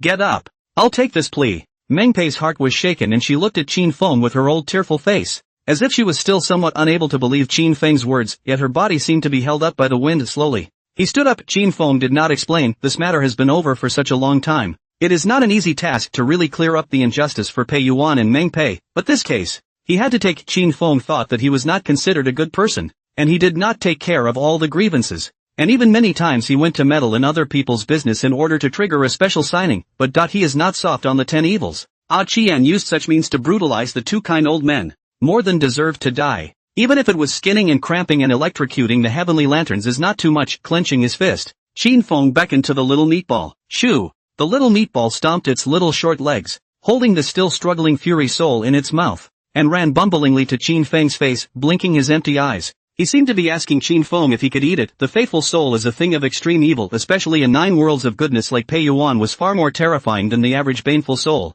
which was why he had only been revived for 10 years and had already reached the rank of senior ghost general, and Meng Pei can't though in comparison. The Fury Soul wasn't as strong as the little meatball, but it was definitely a great tonic for the Ghost King, and naturally had a fatal attraction for the little meatball. Give it to me. Qin Feng glared at the little meatball, which shrunk its neck and opened its mouth with a wow, spitting the Fury Soul onto the ground, deflated. He crawled to the side with an aggravated look on his face. It looks very pathetic. Qin Feng didn't have time to pay attention to the little meatball, as he grabbed the Fury Soul on the ground with his left hand. His right hand quickly channeled a strand of cyan-colored breath into the Fury Soul's body, incense washing. Zip! A large black gas emerged from the top of the Fury Soul's head. Roar! Roar! The furious soul was constantly struggling in Qin Feng's hands, a low hissing sound emanating from its mouth, and tears of blood constantly seeping out of its scarlet eyes. Ah Lang! Meng Pei was filled with anxiety. After 2 quick steps, he stopped again and forced himself to skim his face. Tears swished down his face. If Yin wanted to kill them, they would have no power to fight back at all. And there was even less reason to torture them in such a way, and she was able to feel that the fury in Pei Yuan's body was being continuously expelled. Yama, this is saving Pei Yuan. Watching this scene, the little meatball that was still aggrieved suddenly shivered, and inside his empty eyes, a trace of sympathy seemed to flood through. Immediately after scowling, he ducked further away, for no one knew better than he the pain of the fragrant washing. Roar! The hissing in his ears grew more urgent and vaguely pleading. Qin Feng did not stop. Instead, it speeds up the delivery, although the baneful aura on the baneful soul was heavy, because the baneful aura was constantly leaking out over the years. The residual baneful aura on the body was no way to compare to the small meatball in the beginning. There were still 2 large living people lying outside, so Qin Feng could not possibly slowly wash the fury soul. What's more, early washing ends and Pei Yuan is relieved early, washed by the power of incense. Zip! Zip! A large mass of baleful gas kept rising. The scarlet in the eyes of the fury soul gradually receded, turning into 2 black sockets. And not long after, the black aura wrapped around the Fury Soul's entire body all dissipated as well. It became a remnant of a soul with a weak breath. Qin Feng gently placed the remnant soul in his hand on the ground, then pulled out the small porcelain bottle from his body and poured out a ghost pill and fed it into Pei Yuan's mouth. The hissing in his ears disappeared, and Meng Pei hurriedly wiped his eyes that were blurred by tears. Look in Pei Yuan's direction. Ka-ching! Accompanied by a slight sound, Pei Yuan's limbs seemed to crack open, and large strands of black ghostly chi continued to emerge through that black ghostly aura. Meng Pei was able to clearly see that Pei Yuan's arms and the roots of his thighs had sprouted something like meat buds. Gradually, the growth grew. This. Meng Pei's eyes widened as she watched Pei Yuan gradually transform from a human stick into an intact person. All at once, he fell to his knees in excitement. Put. He kowtowed heavily. Thank you, Yama. Thank you, Master Yama. Generally, what people look like when they die, after you become a ghost you will also look like you did before you died. It's just that some ghosts disguise themselves as normal people and use them to deceive humans. If one is blind in life, the same eyes will not be able to see after death. Except that as a ghost, one is able to understand everything around him with ghostly perception. It doesn't have to be seen, and 10 years ago, Pei Yuan was able to wake up Meng Pei. Not that he was able to talk again. This is just one of the abilities of ghosts. As for Meng Pei, although she was smothered alive, she was luckier than Pei Yuan in that she wasn't sharpened into a human stick by a chi end. That's why she was able to continue to maintain her normal human form even when she had become a lich ghost. This time, Qin Feng did not stop Meng Pei. Instead, his eyes stared tightly at Pei Yuan. Surprise filled his eyes. The rebirth of a severed limb. He couldn't do it if it was a living person. It was like asking him to turn Pei Yuan's corpse back to its original complete form. There's nothing he can do about it. The ordinary ghost pills, on the other hand, are only capable of healing ghost injuries. That is to say, there is likewise no way to heal injuries like Pei Yuan's that have been disabled in his lifetime. And the only things that can be healed are the injuries he suffered after becoming a ghost. Although he knew that the advanced version of the Anamaru was stronger than the normal Anamaru, he did not expect that the advanced version of the Anamaru would have such an effect. Even such an injury can be healed. So if it's an ordinary ghost injury, wouldn't you be able to cure it in a minute? What about the injury to the soul? One must know that at a level like his, once he met a real opponent, it was a race to the bottom. The slightest mistake may result in a kill by the opponent, but if you have an advanced version of Anamara healing, you'll be able to instantly turn the tables. Bang! A sound like an explosion was issued, pulling back Qin Feng's thoughts. See, only Pei Yuan's eyes and mouth steeply sprouted a black gas, followed by 2 more black and white eyeballs, empty mouth and an extra tongue too. A-P-E. Perhaps it had been too long since he had spoken. The sound that came out of Pei Yuan's mouth was incomparably hoarse, as if his voice had been destroyed. However, after hearing Pei Yuan's call, Mengpei could no longer hold back. She rushed to Pei Yuan at once and jumped into Pei Yuan's arms. Arrow! I'm here! I am! Mengpei didn't want to cry, but the tears in her eyes had overflowed and kept rolling down. Tick! Tick! A drop of crystalline teardrops rolled down on Pei Yuan's face. Pei Yuan trembled and opened his eyes. A pair of pupils could not see any anger though, but it's deeply emotional. Ah, Pei, it's good that you're fine. A smile appeared on Pei Yuan's wrinkled face, reaching out. He touched Mengpei's equally wrinkled face, but the next second, but weakly, he dropped his hand. Pei Yuan's injuries were too severe, and he had previously consumed a lot of vital energy from washing the fury. So even though the injuries had largely healed, they were still very weak. Qin Feng silently walked to the side and picked up the little meatball, taking the unconscious Tang Yuan and Su Guo away from the ancient mansion and back outside the courtyard of the villa. It will take time for the two seniors to reunite. He was also willing to give the two old men a little time. Wake up! Qin Feng casually waved his hand. A clearly visible five-finger print suddenly appeared on the faces of both Su Guo and Tang Yuan. The two men sat up from the floor with a start. Ghost!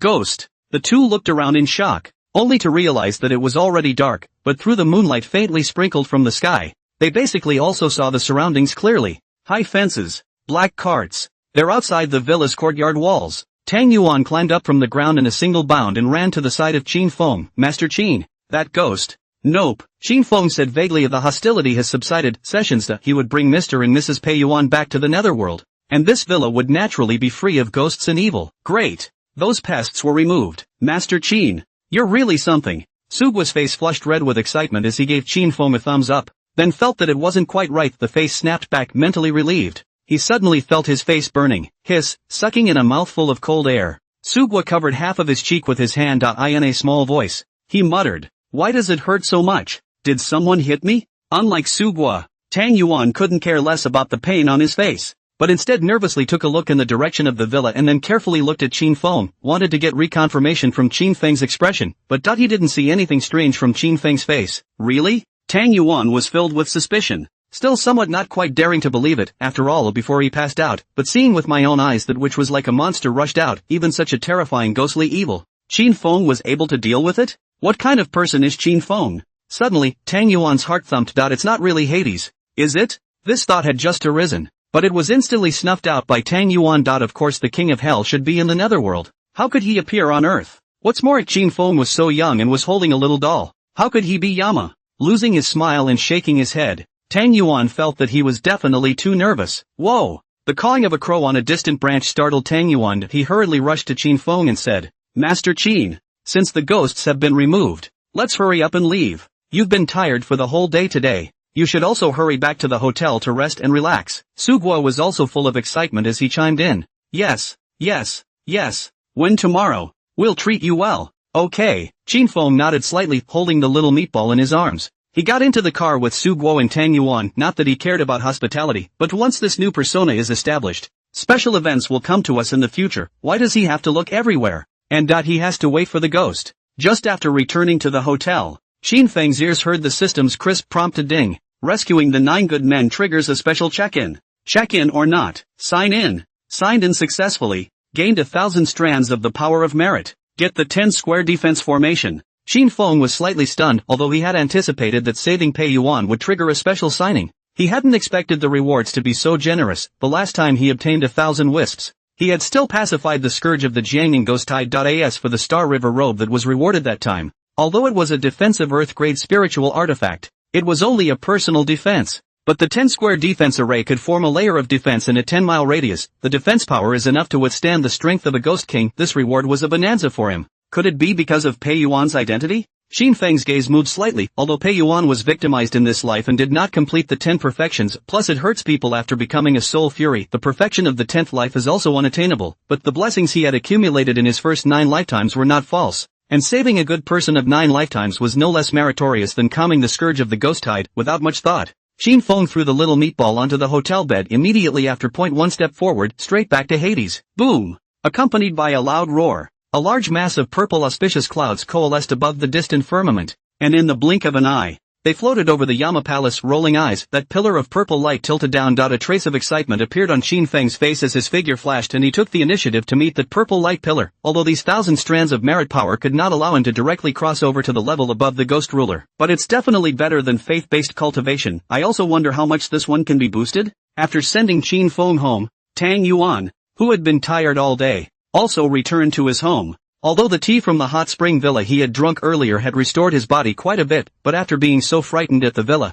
the essence shriveled up again. Old Tang, have you invited that Master Qin you hired yet? Ji Yun looked at her husband in fear. She had heard the conversation between Tang Yuan and Su Guo today. She realized that the two had hit a ghost. The whole day she was fidgety. When she thought of the paper money that had been brought back by Tang Yuan earlier, she was even more afraid that she didn't dare to stay at home until the old Tang called her in the evening. Please, don't worry. Master Qin has already removed the ghost. On this journey, Tang Yuan was thinking about this matter, but he felt that Qin Feng didn't have to lie to him either. If that demonic evil really wasn't removed, it would definitely come back to him and Su Guo. Won't we be in trouble by then? So Master Qin is really that divine? Ji Yun looked skeptical. In the past days, when I heard of any master who exorcised ghosts, I had to make an altar and spend several days on the practice, but Tang Yuan had only been out for an afternoon, and this ghost was removed? That Master Qin is not a scam. Is he? What do you know? You womanizer. If it wasn't for Master Qin casting a spell on my string in the first place, I would have been gone long ago.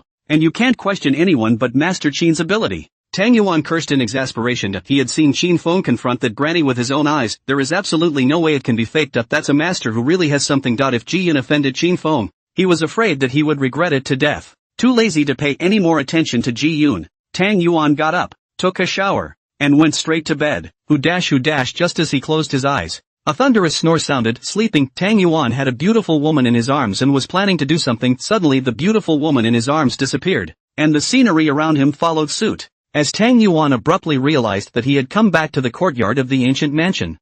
Screaming, Tang Yuan closed his eyes in fear. Didn't Master Qin say the ghosts were gone? Why are you looking for him again? It must be because he's so nervous inside that he's having these nightmares. Tang Yuan clutched the rosewood string on his wrist tightly, frantically chanting in his heart, "Wake up, quick, wake up." Next, pop, a hand rested on his shoulder, and that icy breath instantly made Tang Yuan shiver. Ghost! Letting out a steep scream, Tang Yuan sat down on the ground in shock, eyes closed. He kept kowtowing and begging for mercy. Please don't pester me. I'm wrong. I really know I'm wrong. I really didn't mean to break into your shady house. I won't dare to take on any more projects. Seeing this scene, Pei Yuan and Meng Pei were also in tears. They hadn't originally intended to have any further contact with Tang Yuan and Su Guo, except that they didn't know where Yama was. So they thought of Tang Yuan. I didn't know this Tang Yuan was so timid, straight up paralyzed with fear. Hey! Sighing leisurely, Pei Yuan rushed at Tang Yuan and said, "Young man, don't be afraid. We won't harm you." How did it become an old man's voice? Tang Yuan sneakily opened his eyes and looked toward the front, only to see the two old men standing in front of him, looking at him with a kind face. Ghost! Tang Yuan was so scared that he hurriedly closed his eyes, shivering unceasingly. Grandma's face was a face he could never forget for the rest of his life, and now there's an extra male ghost. This is really going to get him killed. Ahem! Pei Yuan looked at Meng Pei with an embarrassed face, but there was no blame in his eyes. If it wasn't because of him, Meng Pei wouldn't have scared people in such a way. Young man, we've come to see you this time just to ask you for a small favor. Help! Tang Yuan froze for a moment, but still didn't dare to open his eyes. I'll do anything you guys want me to do as long as you leave me alone. It's like this. We want to know where Hades is. Ha! Tang Yuan was confused. His eyes snapped wide open in disbelief as he looked at Pei Yuan and Meng Pei. These two ghosts are playing a trick on him, aren't they? He wouldn't be surprised if he was told to kill people, to cheat people, to do anything. But these two ghosts even asked him where the King of Hell was. Seeing Tang Yuan's dumbfounded look, Meng Pei hurriedly added, "It's the young man you brought with you today. By the way, I think you called him Master Qin. Is Master Qin the king of Hades?" Tang Yuan was dumbfounded, sitting on his knees like a puppet. He stared with two big eyes and his mouth wide open. What a joke. How could Master Qin be Yama? And so on. Tang Yuan suddenly remembered something. He seemed to remember that Qin Feng did say such a sentence before it did. Is Master Qin really the king of hell?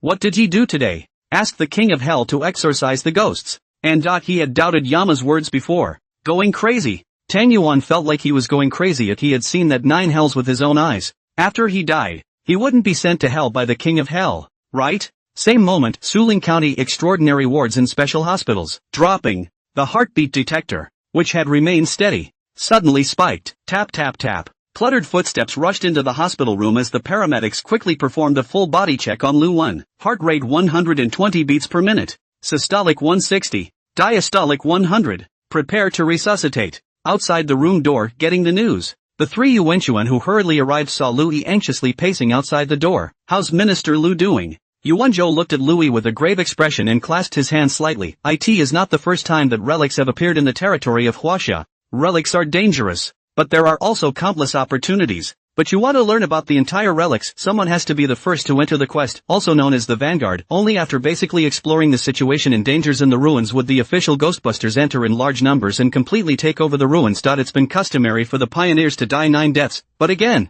there was no way around it. If a large number of Imperial demons were hastily allowed to enter without ascertaining what was going on in the ruins, even more people would be sacrificed by then. Sure, the sacrifice of these pioneers was not without value. It was important to realize that creating a S-rank or higher Ghostbuster would not only require a great deal of resources. What's more crucial is that it requires a Ghost Evil of Ghost King level and above. But in the current world, there weren't many Ghost Kings or higher level ghosts and evils that dared to blatantly appear. And even if they did, it would result in damage to large swaths of the Ghost Sentinel and the public. It's even harder to make an arrest because of this. It has led to an oversupply of high-end combatants for the Ghostbusters. The presence of a large number of ghosts and evils in the relics became a direct source of high-end combat power for the Ghost Sentinel. Being a pioneer was also the first opportunity to enjoy such a privilege of this. Just one of the benefits, some of the relics also contained a large amount of heavenly treasures, spiritual medicines, and spiritual artifacts. And some of the relics were able to obtain the inheritance of the gods, or even divine power. In addition to these,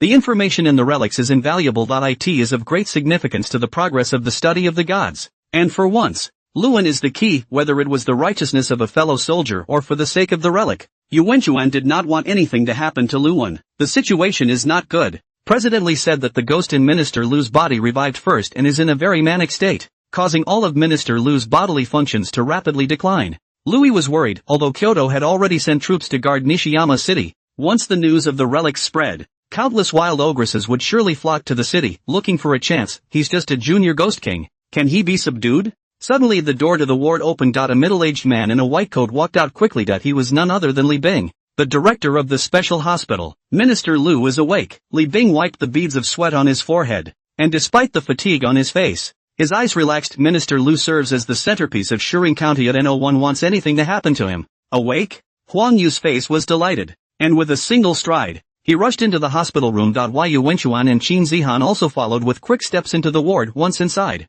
the pungent antiseptic solution filled the entire ward, and Lu Wen, who was lying on the hospital bed, was pale and had grown a beard on his chin. The whole thing looked incredibly haggard. His red bloodshot eyes looked toward Huang Yu's trio and slightly raised his hand as if he wanted to say hello. As the head of a county, he certainly knew several geniuses in Kyoto, even fought quite a bit. Although there were only 3 young men coming this time, he would not have any contempt in his heart. In this world, age is not the point, strength is what it is. But Lu Wen's hand lifted just a little before it dropped again. Too weak. Huang Yu, who was the first to rush to the hospital bed, however, couldn't care less and couldn't wait to ask towards Lu Wen. Minister Lu, what exactly did you guys encounter in the ruins? As soon as he heard the word relic, Lu Wen's red bloodshot eyeballs trembled. It was as if a great fear had befallen them. It took a good half a second before he spat out 3 words with difficulty. Ghost Gate. Ghostbusters? Huang Yu and the 3 of them looked at each other and all frowned. It is often said that 1 foot in the Ghost Gate is equivalent to walking on the edge of death. But no one knows if there is a real Ghost Gate in this world. What does the Ghost Gate look like again? Did Yu Wenchuan's pupils suddenly shrunk? And he vaguely had a guess. The remains of the city of Nishiyama are ghosts and gods. The Netherworld. Wow! The golden light on Qin Feng's body suddenly turned inward, revealing tight and powerful muscles. Immediately after that he slowly opened his eyes, and a hint of regret passed through his eyes. Meritocracy didn't advance. However, this regret passed in an instant as Qin Feng understood that the further one cultivated, the more power of merit and faith one needed for a normal deity to cultivate. It would take at least a few decades, if not hundreds of years. It is only then that you can advance to the 1st grade. He, on the other hand, had cultivated from the 9th rank to the 5th rank in just a few months. That kind of speed can definitely be described as counterintuitive. It's simply impossible to get to the top in one step. Sure, Qin Feng knew that he was able to cultivate so fast. Besides having the bug of the sign-in system, the main reason was because of this particular era. If placed in a peaceful era where gods flourished, it would be impossible to obtain a large amount of power of merit. This era has given him a real opportunity. It should be close to reaching the strength of a senior ghost monarch. Qin Feng's gaze moved slightly. The thousands of strands of merit power were not without the slightest effect. He was originally at the peak of the Ghost Monarch primary, and this time he had directly crossed a small step. It reached the peak of Ghost Monarch intermediate even without the power of merit. As long as he absorbed enough power of faith, he would be able to step into the Ghost Ruler advanced, and with the City Hall's current reputation, this won't take long. Next, Qin Feng's gaze swept towards the system panel. The heart murmurs, "Claim it." Swish. In Qin Feng's raised hand, there was an additional tortoise shell, which was only palm-sized, with a hard texture and special patterns carved on it hiddenly. There seemed to be a flash of light. This was precisely the eye of the 10-square defense formation. On its own, this spirit turtle shell was not considered a spiritual artifact, but it could be used as one of the main materials for a spiritual artifact, and there was a 30% chance that it could be built into a defense-type Earth-rank spiritual artifact. If it was a higher-level Xian turtle, or even the turtle shell shed by the ancient divine beast Xian Wu himself, the success rate is greater. It was even possible to build a heavenly-grade spiritual weapon. Sure, using this spirit turtle shell as the eye of the defense formation could only be considered as the lowest level of defense formation, but even if it was the lowest level, the Ghost King was not enough to break through. It could even withstand a strike of Ghost Monarch strength, relatively speaking. It has been good. Qin Feng slightly raised his hand. Shoo! The tortoise shell flew through the Netherworld and deep into the underground of the city temple. There was a flash of golden light on the special pattern. Wow! A faint halo of light enveloped the 10-mile radius outside the city god temple. Although the general ghosts and evils were looking for death when they entered the Netherworld, the city god temple outside was not like the Netherworld, and as Qin Feng's foundation, it absolutely could not afford to be lost. Suddenly Qin Feng's gaze passed through the void and looked into the distance. Coming! And in the city. As soon as Pei Yuan and Meng Pei arrived at the hotel room, they saw the little meatball crawling around on the bed. Then they knew that Tang Yuan hadn't lied to them, and that the King of Hell did live here. Although they did not see Qin Feng's figure, the two of them were not in a hurry. Instead, he stood respectfully to the side and waited. The little meatball looked at Pei Yuan. His empty eyes seemed to be filled with curiosity, as if he was wondering how the human stick had become a full human being. Sure, because of the previous warning,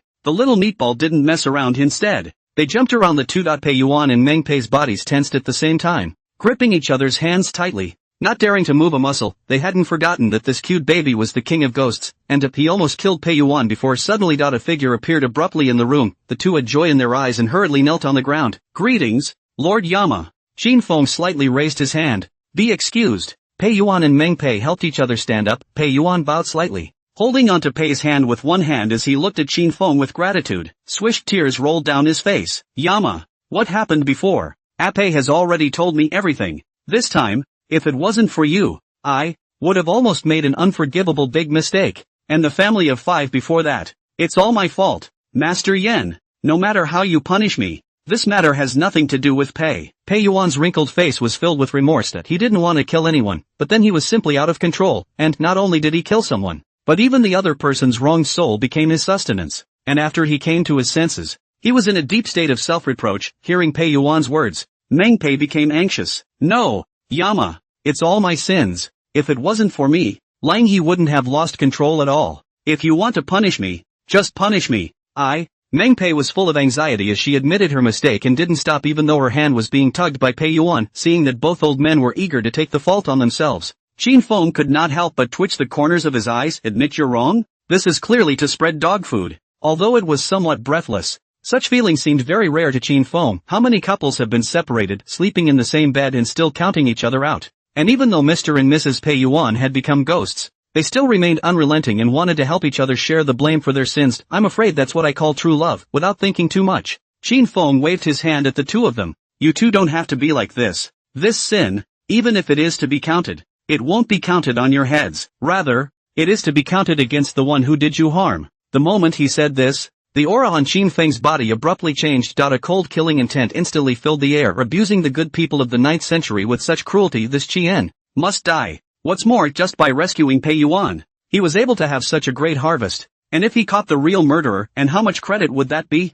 Pei Yuan and Meng Pei were also startled by the appalling killing intent, and the two of them subconsciously took a step back. But in the next second, unprecedented excitement appeared in their eyes. Put! The two men fell to their knees and kowtowed their heads with a thud. "Thank you, Yama. Thank you, Yama." Since Yama had said this, he would certainly not pursue them for their sins because of what had happened before. It's not that they're afraid of suffering themselves, the fear is that the blame will fall on the other side. Seeing that the two kept kowtowing, Qin Feng also sighed slightly. "Although I have accepted this petition, but you are also clear that this matter has gone on for too long, and there are very few clues. So if you want to find the murderer named Akian, it will be very difficult to find him. And in this case, there is no urgency. Pei Yuan and Meng Pei looked at each other, all of them had a bitter smile on their faces, even Hades has said so. The possibility of finding the real murderer is slim to none, and after all these years, who knows if the murderer is dead or alive? The two of them sighed secretly in their hearts. No matter what, it was already very good that Yama was willing to help them redress their grievances. What else could they hope for? Suddenly, Meng Pei, who was on the side, clenched her teeth and looked up at Qin Feng. Master Yen, if you can you help us find Pei Shun? Ape. Pei Yuan let out a low chortle. This was also the first time he had done so to Meng Pei, but Yama had helped them enough, so how could they make such a request? Meng Pei ignored Pei Yuan and instead clenched her teeth, with a nervous face. He looked at Qin Feng. She also knew that she shouldn't have, and she even knew that even their old couple had died, and it was even more unlikely that Pei Shun would have survived that murderer, but she still wanted to try, even if it means finding Bei Sun's skeleton, because in a world like this, not all of the knights can survive. Pei Shun isn't dead, but he's missing. I'll try to find him. Qin Feng looked at Meng Pei with a calm face. Originally, he had planned to look for Pei Shun as well. After all, only when we find Bei Sun can we find the real murderer. As for Meng Pei's request, there was a good chance that it would trigger another special sign-in, and he certainly wouldn't miss it. Not dead? Pei Yuan and Meng Pei's eyes widened abruptly. There was disbelief in his eyes. How is that possible? Why did the murderer spare Bei Sun? It should be because of the official Ghostbusters. Qin Feng told the two old men about his previous guesses. He didn't want the two old men to have a grudge against Pei Shun before things were clarified, although he was clear that with Pei Shun and Meng Pei's character, even if he suspects that this matter is related to Bei Sun, he will not go back to maiming the earth, but Pei Shun's life is bright and successful. Also due to the two old men, they should be more proud instead of being sad. After hearing the cause and effect, Pei Shun and Meng Pei were once again excited. Pei Shun didn't die. Not only did their son not die, but he didn't turn out to be a bad guy. This is really great. That's great. The two of them held each other's hands tightly, already speechless with excitement. They really didn't know what kind of language to use to thank Master Yan. At this point Qin Feng, however, looked at Pei Yuan. Pei Yuan, the little man is in. Pei Yuan clasped his hands above his head with a respectful face. Qin Feng continued, you are a good man of 9 lives, who has given countless good deeds. Today you are ordained as the landlord of Anha City, to guard the peace of the Peach Blossom village side. If he had not been persecuted, Pei Yuan would have been able to reach 10 perfections in this life, ultimate ascension, but to deprive him of the opportunity to become a deity because he became a fury soul after death to maim lives was absolutely unfair. This shouldn't be Pei Yuan's sin. Although the Duke of the Land was only a subordinate deity of the city god and was able to exercise very little power, he still belonged to the category of deities originally, the gods on earth. The king of Hades had no authority, but Qin Feng had another identity, city god. As the guardian of the young world, Cheng Huang is not only able to control the officials of the dead, but also equally able to control the officials of the living, let alone a mere subsidiary deity. As long as the seal of the city god was in Qin Feng's hands, he had the right to edict official positions. As to whether it's unreasonable. In the Netherworld now, he's the rule. What's inappropriate? Besides, there is a lack of officials in the Netherworld, and 10 years ago, Pei Yuan was already a faithful soul, but he was still able to maintain a trace of sanity and awaken Meng Pei, enough to see that the other party was a person with a firm mind, combined with the ghost general's strength. He'd be perfect as a landlord. Pei Yuan was a little hesitant. How could he deserve such an edict when he had harmed people's lives before? Seeing Pei Yuan's hesitant face, Qin Feng said indifferently, this is not only a reward, but also an opportunity for you to make up for your mistakes. One sentence made Pei Yuan swallow back the words that were on his lips. Bang! Pei Yuan kowtowed heavily on the ground. Landlord Pei Yuan, I am willing to serve King of Yen and guard the Peach Blossom village side of the peace. Qin Feng nodded slightly to in his raised right hand. The seal of the city emerged. Swish! Light flowed from the seal of the city. A golden light suddenly floated out from the seal of the city god, condensed into the word earth and flew into Pei Yuan's brow. Pei Yuan's body, on the other hand, became translucent immediately afterward. Same time, somewhere in China. A figure suddenly looked up at the window. Somewhere in China. A figure looked up into the void. This figure was wearing a wide black robe with a white mask on its face. The mask was a human face. It obviously had a strong metallic texture, but for some reason, it looked as if it was actually alive. Only the corners of the mask's mouth were tinged with a wry smile, under the mask, and the wide black robe. It was impossible to tell whether the figure was male or female. His gaze, however, was sharp. It was as if he was trying to see through the void, but only for a moment. He then withdrew his gaze and looked up at the palace not far ahead. The palace directly in front of him was large, surrounded by smaller palaces interspersed with broken walls, overgrown weeds, And positively red vermilion lacquered gates as well as the outer walls of the palace. It's all covered in patches. As if to testify to its former glory. It just looks extremely desolate at the moment. Tap, tap, tap. The dull thud of Martin boots echoed through the slightly empty hall, but it was as if it was like a heavy hammer hitting the hearts of the people in the great hall. The faces of the people were shocked. They bowed and saluted with respectful faces. Greetings, Lord Thousand Faces. Not bad. This great hall was none other than the heavily evil headquarters, but it's also just a temporary headquarters. On the outside, the heavily evil is mysterious and no one has ever touched it. That's because the vast majority of heavily evil's members are only peripheral members. They were not qualified to touch the heavily evil core, let alone attend such a high-level meeting. Not exactly a matter of strength. Heavenly evil had a special way of selecting people, but they, the core members, didn't know exactly how to select people, because people are appointed by Lord Shifuyu. Sure, anyone who could join the heavenly evil core was definitely not a waste. Even if they left the heavenly evil, they were still definitely called big shots who dominated a party. Only the imperial ghosts who had truly joined the heavenly evil's top echelons were aware of it. How terrifying is the true power of heavenly evil? How terrifying is Lord Thousand Faces? No one dares to betray heavenly evil. The masked figure swept a glance at the crowds bowing on either side and did not speak, but continued to slowly walk to the top of the great hall and sat down, somewhat loosely. He crossed his right leg over his left, one hand propping up his chin and eyes swept downward. The West Mountain City ruins are about to fully open. Which one of you will go this time? The hoarse voice was like that of a pale old man, but again, it was impossible to distinguish between male and female upon hearing this. Excitement flickered in the eyes of the crowd. Immediately, 3 people, 2 men and 1 woman, stepped forward. Lord Thousand Faces, I'll go. Incoherent voices rang out, and the 3 men's contending and hostile gazes collided. But no one was allowed to let anyone in heavenly evil. It doesn't matter if it's a peripheral member or a core member, there are rewards for doing quests, and the rewards for the core staff are even more generous. Although the ruins of West Mountain City were full of dangers, there were countless opportunities all the same, and they were even more fatally attractive to them. Wasteland, you've been down to the relics before and you've obtained the inheritance. Rose, you've also obtained the divine power of the flower fairy. So why are you guys trying to steal from me? The middle-aged man with a gloomy heron face looked at the other 2 with a dissatisfied expression. The lanky man on the left laughed. Green Snake, who stipulates that you can't go back to the relics if you've obtained the inheritance? It is precisely because I have obtained the inheritance that I have a greater certainty of coming back alive. And don't forget, even if I don't inherit the inheritance, handing it over is enough to allow me to exchange it for a genuine spirit weapon. Would you give up such an opportunity? Besides, the relics in West Mountain City are different, so there's no chance we'll find the remains of a deity. This is a truly great achievement. The woman on the right looked at Green Snake with a cold and arrogant face. The woman was beautiful, but like a rose with thorns. With your strength, can you make it back? Cold laughter pierced Green Snake's heart. Green Snake clenched his left hand violently and raised his right hand to point at Chance. You, A crisp knocking sound instantly suppressed Green Snake's fired. It also caused all 3 to bow slightly at the same time. Arakara is right. This time the relics in Western Mountain City are extraordinary. The hoarse voice caused Arakan to blush. Rose was not as obvious as Arakan showed, but a touch of excitement was added to her eyes as well. In terms of strength alone, it was no contest between them and the Green Snake. All of them are at the peak of the S-class however. Because of the inheritance and divine power, at this level, they had a better chance of winning than the Green Snake. Pity, before the 2 could be happy for too long, the voice came again. You 3 go together. A hammer blow also added excitement to the Green Snaking Heron's face. Many thanks, Lord Thousand Faces. Wasteland and Rose frowned slightly, although the rewards of heavenly evil were generous. The competition was even fiercer. Originally the 2 of them were rivals. Now that there was another Green Snake competing with them for the credit, they were naturally a bit dissatisfied in their hearts, but only for a moment. The 2 then loosened their frowns. No one can go against the decision of Lord Thousand Faces. Yes, the candidate for the trip to Western Mountain City was settled,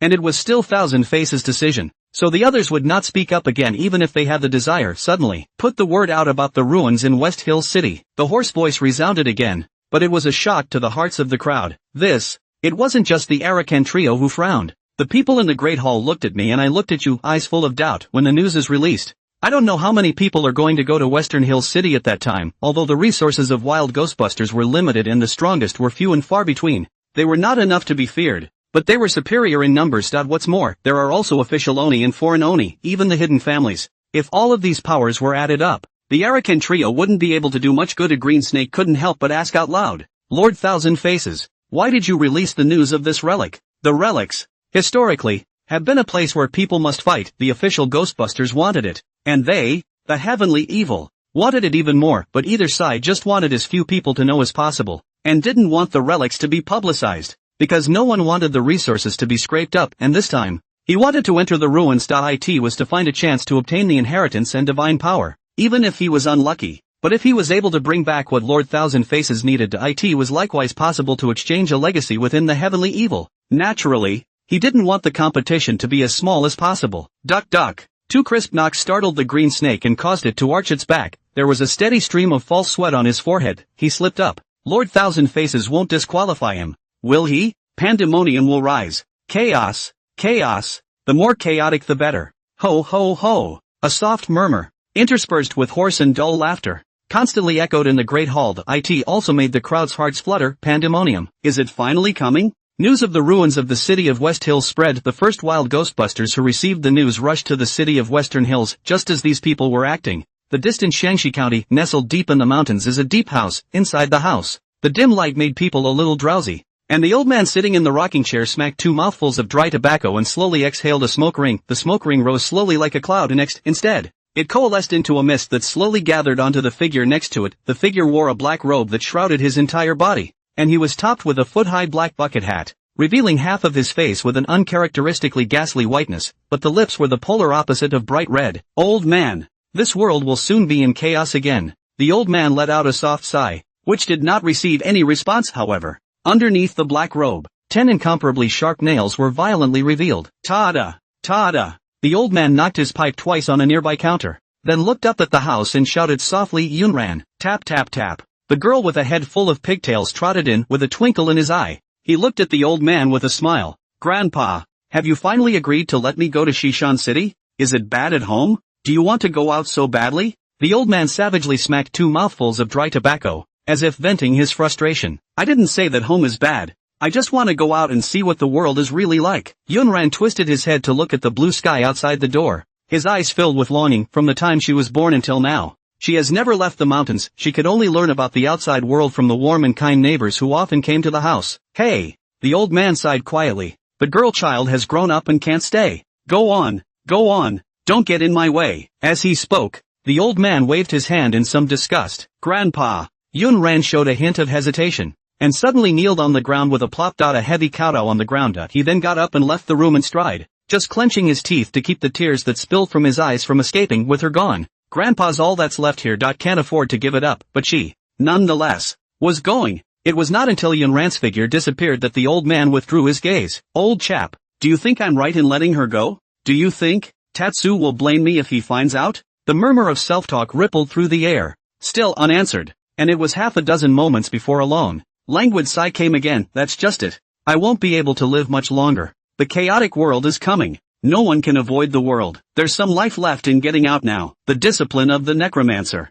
Hopefully, it won't become extinct in my hands. Hey! When you say family, most people think of a large number of people. Otherwise, how can you hold up a family? But professions that deal with ghosts and evils have deficiencies in their 5 elements. So how can they have a thriving population? More than 100 years ago, ghosts and evil raged. The first to bear the brunt are these strange people and magicians who can communicate with ghosts and evil, and because they exist, it kept the people of this world from becoming completely extinct, and gave humanity some breathing room to set up the Special Events Authority and form the Ghostbusters. But the paper zapper, the corpse driver, Mr. Yin Yang, and a number of other hidden people are all dead or wounded, including the Taoist sects are fading away. The law is not to be passed on to others. Not just anyone can learn the skills passed down from the old ancestors, but the discipline of necromancers has flourished. The sect of corpse breeders is considered the most sinister one even among the Yin fishing sect. It's also the least popular one in the crowd. As the saying goes, get in the ground. Keeping a corpse is a big offense, but in this world, not everyone thinks about self-preservation, and many others see the taboo. And what does it matter if there are no taboos? Also in action were the Ghostbusters from abroad who had blended in and lurked in China. Somewhere in China, in the alley there stood a tall man and a short man, both with dark hair and dark eyes, but when he opens his mouth, he speaks a fluent foreign language. A source of information in West Hills? This time the news came suddenly and spread so quickly that it is impossible to determine the exact source for the time being. Could it be a smokescreen put out by the Chinese officials, trying to lure us out and then kill us all in one fell swoop? It's hard to say, but if there really is a relic present, it's a heavenly opportunity for us. The short man's eyes flashed with excitement, seeing the tall man's hesitant face. He spoke again. Don't worry. Even we have received the news. How could those wild ghost sentinels not be moved? As long as we blend in with these people, We won't be easily discovered. The hesitation in the tall man's eyes turned into determination. Gradually a glow of excitement was added. Okay, I'll inform the others now. In the meantime, the entire Suling County, however, is in disarray. Tick-tock, tick-tock. Early in the morning, the phone in the contact room was ringing off the hook all inquiries from the county directorates. I'm sorry, we really don't have a West Mountain city in Suling County. We're not sure where the news is coming from. After hanging up the phone with great difficulty, a young ghost sentinel exhaled a breath and spat. I don't know where the fake news came from. It even said that Shishan City, Suling County. I told them that there is no such thing, and they even didn't believe me, saying that we're going to hide the relics from them exclusively. Do you think these people are sick? Hearing this, the middle-aged ghost sentinel next to him, who had just hung up the phone, laughed. You're wrong about that. Shishan City really does exist. It really exists? The young man looked at the middle-aged man with a suspicious face. I've lived in Suling County for so many years, but I've never heard of any West Mountain city. You're afraid you're not cluing me? You've only been in the bureau a couple years. What do you know? The middle-aged man waved his hand as if he didn't want to talk about IT. IT also tickled the young people's fancy. Boss, tell me about it. Hearing the young man's begging voice, the middle-aged man clasped his arms and spoke with a grave expression. 10 years ago, Shishan City was overthrown by the Ghost King. In Suling County, the city of West Hills is not a secret because it had only been 10 years since the destruction of Shishan City. Even if it was erased by history, it was absolutely impossible to hide it from people who had lived in Suling County for their entire lives. It's just that some of the younger ones, they don't understand it. Overwhelmed? The young man's face changed. Although he had been in the bureau for a short time yet, he knew what overthrow meant. Gulping, the young man looked at the middle-aged man with some concern. So, there really is a relic out there? If the other counties call again, should I say there is? Bang! The middle-aged man knocked a chestnut on the young man's head. Talking shit, do you still think our Suling County is not chaotic enough? Of course I'm going to say no. After saying that, the middle-aged man sighed again, looking up at the window. The news was spreading so fast that even if they could hide it from some people, how could they hide it from everyone? This next, Suling County is in big trouble. Extraordinary wards in special hospitals. Notification has already been made to dispatch some of the A-ranked ghost sentinels to several cities near Shishan City and inform them to make full preparations. And this side of the provincial capital has also entered into emergency preparations for war. Hearing Lu Yi's report, Lu Wan, who was still somewhat weak, nodded slightly. Just do what you've arranged. Yes. Lu Yi answered and quickly exited the hospital room. The storm is coming. Minister Lu has not fully recovered despite his line. And all the burdens are on him. He has so much to do. Bang! The door to the hospital room had just closed when Qin Zihan, who was sitting on the side, couldn't help but stand up, clenching her small fists. She said indignantly, it must be the heavenly evil who did this. Heavenly evil. Being able to have the news all spread in such a short period of time, it's also only heavenly evil. Leaning against the window, Huang Yu propped his chin up with one hand, with a puzzled face. He asked, but I don't understand. Why would heavenly evil do this? What's in it for them to let so many people enter the ruins? Perhaps, to make these people pathfinders. Luan sighed softly. He had dealt with heavenly evil quite a bit, but heavenly evil acted in a ponderous style. No one knew what heavenly evil was up to. Pathfinder. Huang Yu and Qin Zihan frowned at the same time. The ruins of Shishan City were dangerous. Even they might not be able to come back alive. If they really let those people be pathfinders, I'm afraid there's no going back. Huang Yu looked up to Yu Wenchuan, who had been silent. The addition of these people may affect our probing. Should we request support from the Kyoto General Bureau? Not for a while. Yu Wenchuan shook his head slightly. The imperial ghosts from all the counties have already received wind of this. Not everyone can sit still. There will definitely be people who will come at that time. Then they, help if you can. But going into the relics, life and death is up to us. Our purpose is still mainly to explore the relics. Yu Wenchuan clenched his fists, looking up at the window, and kill all the members of Sky Evil. Sure, all the more reason to beware, having dealt with heavenly evil so many times. He didn't think that heavenly evil's purpose would be so pure. Huang Yu and Qin Zihan nodded silently, though they didn't want to see their fellow soldiers sacrificed either. But it's the choice of those people themselves. The relics were full of dangers. They might not even be able to take care of themselves. How could they help others? Yu Wenchuan turned to look at Lu Wan. Minister Lu, thank you for the information you provided earlier. I will truthfully report your credits. Thanks a lot. Sitting on the hospital bed, Luan bowed his head slightly. Originally we were supposed to wait for you to recover and then leave.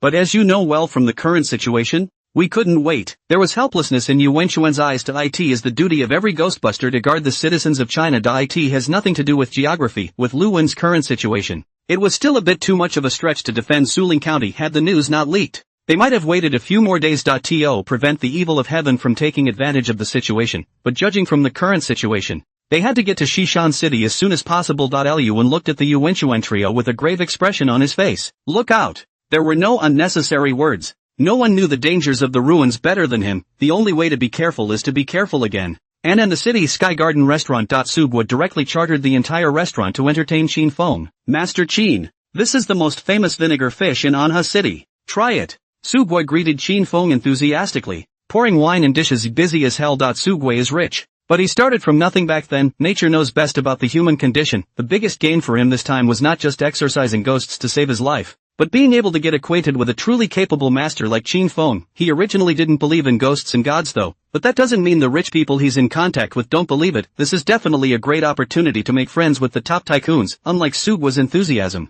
Tang Yuan, who was sitting on the other side of Qin Feng, was a bit fidgety from time to time. He carefully surveyed Qin Feng. Is Master Qin really the king of hell? But no matter how he looked at it, Qin Feng looked like a human being. It's not like Yama. Tang Yuan was acting so obviously. So naturally Qin Feng noticed. No need to guess. He also knew that Pei Yuan and Meng Pei could find him because of Tang Yuan. Tang Yuan, I'm afraid, also already knows his true identity.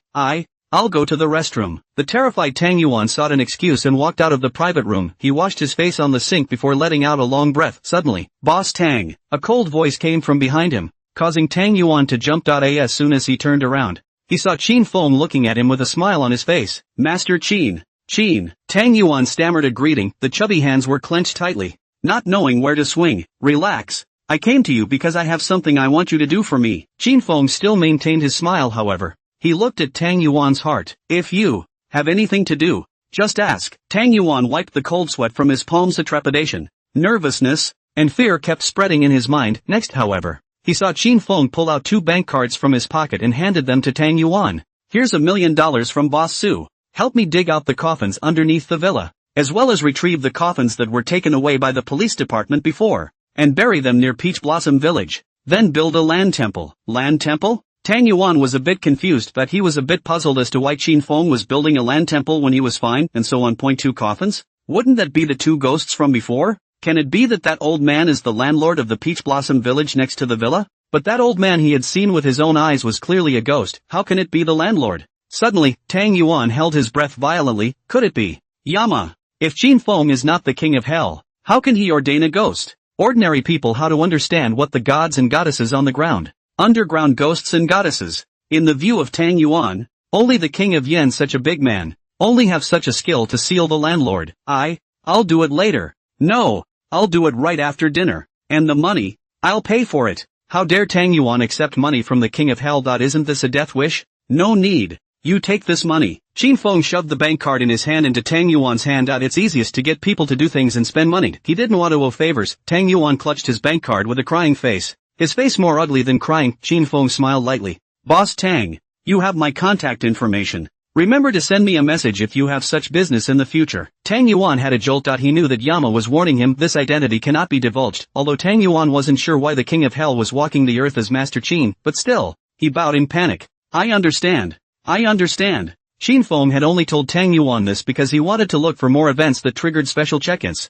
Which would have thought that Tang Yuan would brainstorm so much. As for the identity being compromised, just kidding. Even if Tang Yuan said it, would anyone believe him? Just then a message suddenly popped up in Qin Feng's mind. According to our tracking over the past few days, we've managed to infiltrate the handover location, but the other party is wary and hasn't shown up. The message was from Duan Chongjun. Qin Feng's gaze moved slightly just in time. He wanted to ask Duan Chongjun about Pei Shun. It was only after 10 years, and given Duan Chongjun's age and status, he should not be unaware of it. And River Precinct, Duan Chongjun, who was sitting in front of his desk, looked at the token on his desktop with a nervous expression. The message went out. I wonder if Lord Xingwang has received it. It's been so long and they've only gotten so many clues. Will Lord Xingwang blame him for not doing his job properly? The rambling thoughts in his head made Duan Chongjun's mind restless. Suddenly a figure appeared in the office out of nowhere. Duan Chongjun stood up with a jolt. Lord City, why are you here in person? Such small news was not enough to startle the city god into showing up. Had the city god come to blame him?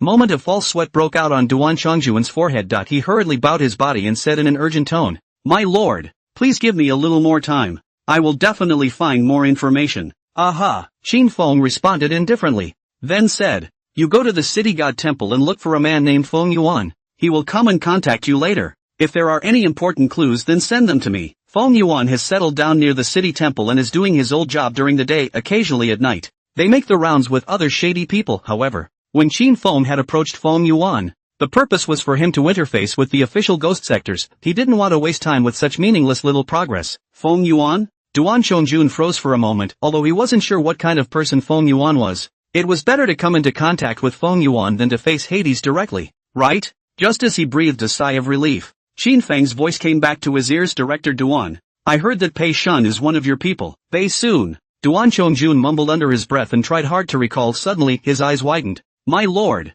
you are talking about Minister Pei? Minister Pei? Qin Feng wasn't sure what position Pei Shun held in the official Ghost Sentinel, but one who was able to kill a Ghost King was at least an S-class Ghost Sentinel, right? The level of minister is not considered low, and it should fit Pei Soon's status. After a quick judgment, Qin Feng pursued, tell me about him. A trace of hesitation flashed in Duan Chongjun's eyes, and he said immediately afterward, I only know that Minister Pei is the head of the operations department of the Kyoto General Bureau, and is also an SS-class Royal Ghostbuster. As for the rest of the situation, I'm not very clear about it, because at that time, I was only a small B-class Royal Ghostbuster, and was not at all qualified to come into contact with such a big shot. And the reason why I know about him is because he is the pride of us who have come out of the Jiangfu County. But I heard that Minister Pei suddenly disappeared 10 years ago, and his whereabouts are still unknown. After saying that, a bitter smile appeared on Duan Chongjun's face. As an official Ghostbuster, he originally did not divulge this information, but when confronted with the city god's inquiry,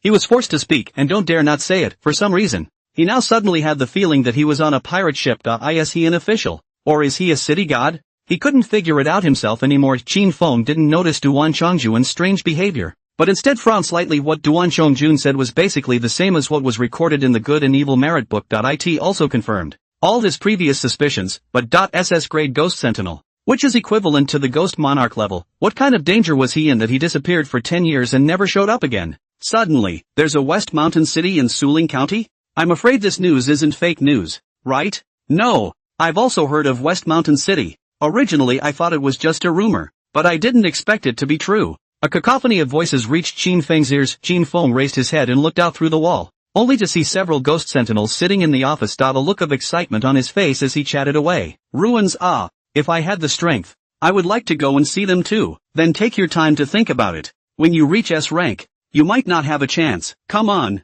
the relics are 9 deaths in a row. We ordinary people, it's better for us to peacefully guard Anha City. Luckily, this time the relics are not in our Jiangfu County, otherwise we would have to die of headaches. The news of the relics of the Western Mountain City spread out, and many state capitals and county headquarters were also in an uproar. How could Jiangfu County, which was close to Suling County, not have received the news? But Anha City is a small city, so naturally the news came a little late, but this it didn't dampen the enthusiasm of the discussion. Relic? Qin Feng's gaze moved, but all relics are bound to have something to do with the gods. The deities here do not refer to ghosts and spirits alone, but may also be earthly and heavenly deities, the gods of the earth. However, or minor ones like the landlord, the mountain god, and the river god. There are a lot of gods in heaven then. Could it be that the place where the ghostly aura erupted before is the West Mountain City ruins? Qin Feng thought in his heart. Although he had never been to Suling County, he still had some knowledge of the map of China. The direction of Suling County happened to be right in the direction of the ghostly Qi outbreak. Ghosts!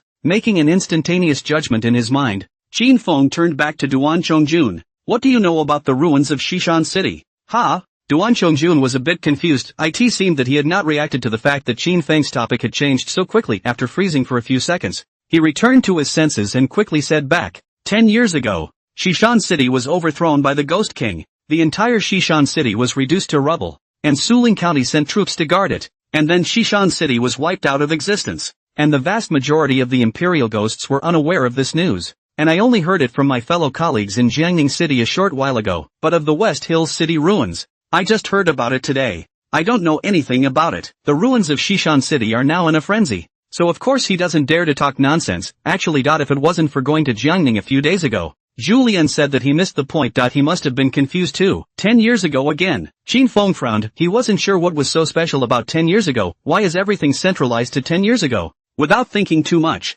looking at Duan Chongjun's appearance, Qin Feng knew that he had said everything he could. Also, normal Duan Chongjun is just a small city commissioner, and how much inside information can be known? It's been great to get that information. Do you know the exact location of West Hills City? Location? Duan Chongjun froze for a moment and fiercely widened his eyes. Duh, Lord. You can't be going to the Shishan City ruins, right? What? I can't go? Qinfeng looked at Duan Chongjun with a calm expression, the relics of the ghosts and gods. Of course he had to go and see them, not accurate. He'll have one more metafierce under his belt. What's more, according to that ghostly aura eruption earlier, his companion spirit artifact might not be able to advance. Swish! The cold sweat on Duan Chongjun's head instantly flowed down. No, that's not what I meant. But, he didn't know how else to explain it. What were the relics? Which seemed so dangerous to him. To the city god? Isn't he questioning the city god's strength? Suddenly a light flashed in his head. My lord. I don't know the exact location of Shishan City, but I know it's very close to Jiangning City.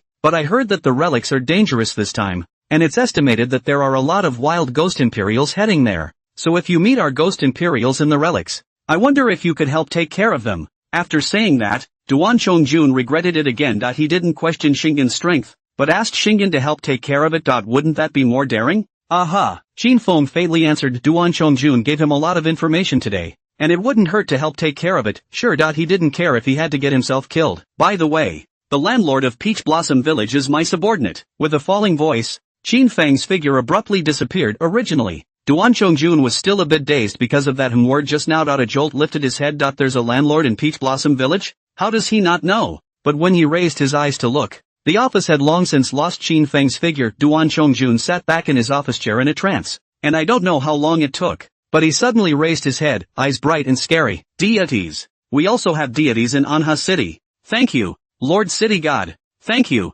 Lord City God. After leaving the Anha branch, Qinfeng did not directly set off for the Shishan City ruins. Instead, it's back to the Netherworld. Although with his ghost ruler intermediate level strength, there should be very little that was enough to threaten him right now. It wasn't completely absent. For example, the mysterious unknown realm. Another example is the gods. He didn't think that the gods were necessarily kind to him. The same goes for ghosts and gods. It's better to be careful. Division of punishment of vice. As soon as he entered the door, Qinfeng's ears were met with a mournful and incomparable scream. As his eyes passed through the wall, he could see several underworlders holding thunder whips and waving them continuously. Pop! Pop! A whiplash struck the ghost's skin. The ear-scratching screams were even more palpable during this period of time. Although Qinfeng had been away from the Netherworld, he would return to the Netherworld every night to absorb the power of faith. And in the meantime, he would check to see if there were any wicked people who needed to be punished. Also, Yu Chang, as the head of the Picket Division, had the same right to punish evil spirits and evil people. That wasn't to say that Yu Cheng's position was above the others. The black and white impermanence is responsible for hooking souls and asking for life,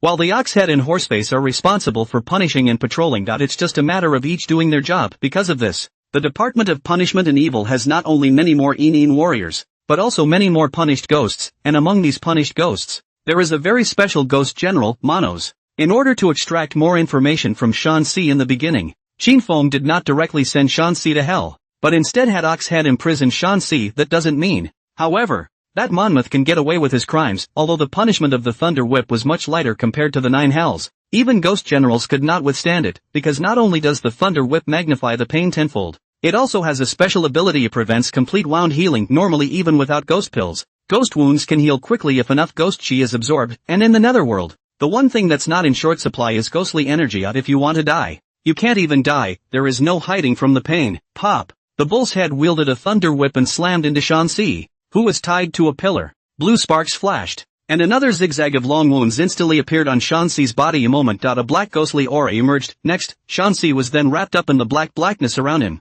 But blue fire lingered on his wounds. It had just healed a bit before it cracked again. A mournful scream rang out, and Shanxi's entire body shook. The pain brought about by the thunder whip was definitely not lighter than the karmic fire scorching. The bull's head was about to wield the thunder whip again when a majestic voice suddenly came to his ears. Arraignment of Shanice. Yes. The bull's head bowed slightly and with a casual wave of his hand, grabbed the dying Shanxi and walked quickly into the great hall. Pop! Shanxi rolled to the ground and looked up slightly to see the figure sitting atop the great hall. Yama! Shanxi's eyes were full of fear. The body shook uncontrollably. He was more willing to suffer the punishment of the thunder whip and karmic fire than to face the king of hell. This man is the most terrifying presence in the Netherworld. Qinfeng swept an icy gaze at Shanxi. He had returned to the Netherworld this time just to rearrange Shanxi. Since he had been investigating the traces of the gods, it was impossible that he had no knowledge of the ruins of Western Mountain City, and the destruction of Shishan City is very similar to the previous disaster in Jiangning. It's not unlikely that this matter has something to do with heavenly evil as well. 10 years ago,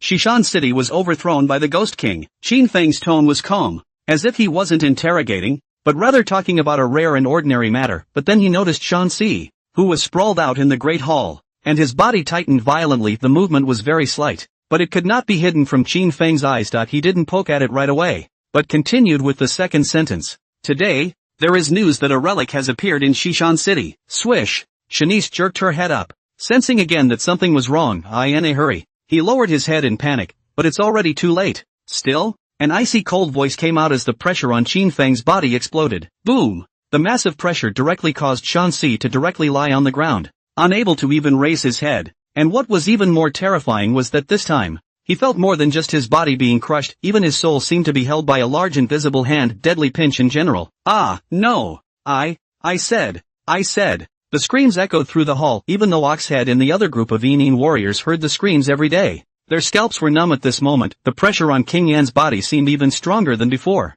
Speak! The stern voice rang out abruptly. Qin Feng collected some of the pressure and did not withdraw at all. He didn't have much patience for Shanice, but even if only a small portion of the pressure remained, Shanxi still had his teeth chattering and his body trembling non-stop. The destruction of Shishan City was caused by the Heavenly Evil. 10 years ago, the Heavenly Evil Intelligence Department found out that Shishan City was suspected of having a deity relic, and the Heavenly Evil launched the Ghost King's extermination of the city in order to look for the entrance to the relic. And it was said that the relic wasn't fully present and couldn't be accessed, and the plan for the relic in Shishan City was put on hold. Shanice stifled the pain and stumbled on. I haven't been with the intelligence department long enough to be involved in the West Hills City program, just for follow-up oversight. After my investigations over the past few years, the deities in the ruins of West Mountain City are very powerful, and could possibly reach the SSS level, or even the mysterious unknown realm above. But for the time being, there's no evidence of which deity it is. Qin Feng frowned slightly. SSS class, or Ghost Emperor. Further up, I'm afraid we have to count the Tian Qiren Sheng Emperor, who was in charge of life and death. If he really awakened such an existence, then wouldn't he have a top dog for nothing? Fuck. Qin Feng kind of wanted to curse his father. He'd only just set up the Netherworld and gotten it up and running. Why should anyone pick the peach? But with his current strength, I'm afraid he's not really a match for the demonic god in the Western Mountain City ruins. What to do? Suddenly Qin Feng's tightly furrowed brows loosened. He's nervous, my ass. These were nothing more than Shanxi's guesses. Not that he thought Shanxi was lying to him, or that there was something wrong with the investigation, but because of the Western Mountain City ruins themselves. If there really was such a terrifying existence, how could it not be present? Either this deity died a long time ago, or it is still sleeping. If he's just a regular Yama, one can only resign oneself to it, but he still has the system. As long as there was enough power of merit, he might not be unable to surpass the other party. He'd have to hurry up and upgrade. Sure, West Hills City ruins he still needs to see. However, when it came to a Ghost Emperor level relic, the dangers involved were bound to be beyond what ordinary relics could compare to. He did have to be more careful. The thought flashed through his mind as Qin Feng asked carelessly, "What else? P.S. Thank you for the undying support of Chang Xin, big brother. Thank you W. Book Friend 983, Patty Cat and other big brothers of the reward. Thank all the fans of the book has been the support. A 90-degree bow of respect." And Shanice clenched her teeth and struggled to remember. I remember. Lord Thousand Faces once said that the ruins of Sayama City are alive. What do you mean? I don't know, my lord. I'm really not hiding anything anymore. Please, spare me. Stumbling over his words, Shanice's entire body curled up. The intense pain took his breath away. The clues were once again broken, also causing Qin Feng to frown. There's life in the ruins? That there's life in the ruins? Or are the relics themselves life? You've seen 1,000 faces? Yes. Shanxi curled up on the ground and said through clenched teeth, I have met Lord Thousand Faces once. Talk about him, Lord of 1,000 Faces. Just after uttering those 4 words, Shanxi's eyes snapped wide open. Boom! Shanxi's entire body swelled up like a round balloon, about to explode. Qin Feng's pupils suddenly shrunk. How similar is this scene? Heavenly Evil? The realm? Is it hard to believe that the two are related? Qin Feng waved his hand. Swish! A powerful suction force sucked Shanxi to Qin Feng, who grabbed Shanxi's arm and fed a strand of merit power into Shanxi's body. It wasn't that he wanted to save Shanxi, but he wanted to see if there was any possibility of breaking this so-called prohibition. Wow! A faint glow wrapped up Shanxi. Even though the monstrosity didn't explode outright, it was still on the verge of exploding. No! Qin Feng shook his head, somewhat sadly. He let go of Shanice's arm. If he wanted to preserve Shanxi, unless he continued to protect Shanxi's soul with the power of merit, he would find out the way to break it. He was about to head to the Western Mountain City ruins, so how could he have time to waste on Shanxi? Not to mention the power of merit. Bang! Right at the moment Qin Feng let go of his hand, Shanxi's body was like fireworks igniting, instantly becoming countless pieces disperse as black smoke, the huge aftermath of the explosion. However, toppled the Undertaker of the Department of Punishment and Evil to the ground. A mouthful of black mist was suddenly spewed out of the mouth of one of the Underworlders. Even Bullhead took a slight half step back. Peak-level ghost generals exploded. In such a small area, even if he was a ghost king, he couldn't be completely spared. If it wasn't for the fact that Yen had just contained it in the first place and minimized the impact of the explosion, the lethality of such an explosion would have been much stronger. Even he, I'm afraid, will be injured. Notify down the line that in an hour's time, the heads of all divisions will gather at the Hall of Hades. After Qin Feng finished speaking, his figure abruptly disappeared. Yes, Bullseye also knew the seriousness of the matter. Immediately a message was sent to the outgoing division heads. An hour later, the Night Wanderer and the others arrived at the Hall of Hades. Having just learned the news of the previous interrogation from Ox Head, there was an unprecedented gravity on the faces of the people. The Rot King's interrogation was still fresh in his mind. And now there was an additional heavenly evil. It also caused a strong crisis to rise in the hearts of the crowd. Qin Feng looked down at the people in the Great Hall. The face is serious. All of you, listen to the order. Wherever traces of heavenly evil are found within Jiangfu County, control them closely, but don't take any action for the time being, lest you frighten the snakes. Although he was still unable to fully determine the relationship between heavenly evil and the realm,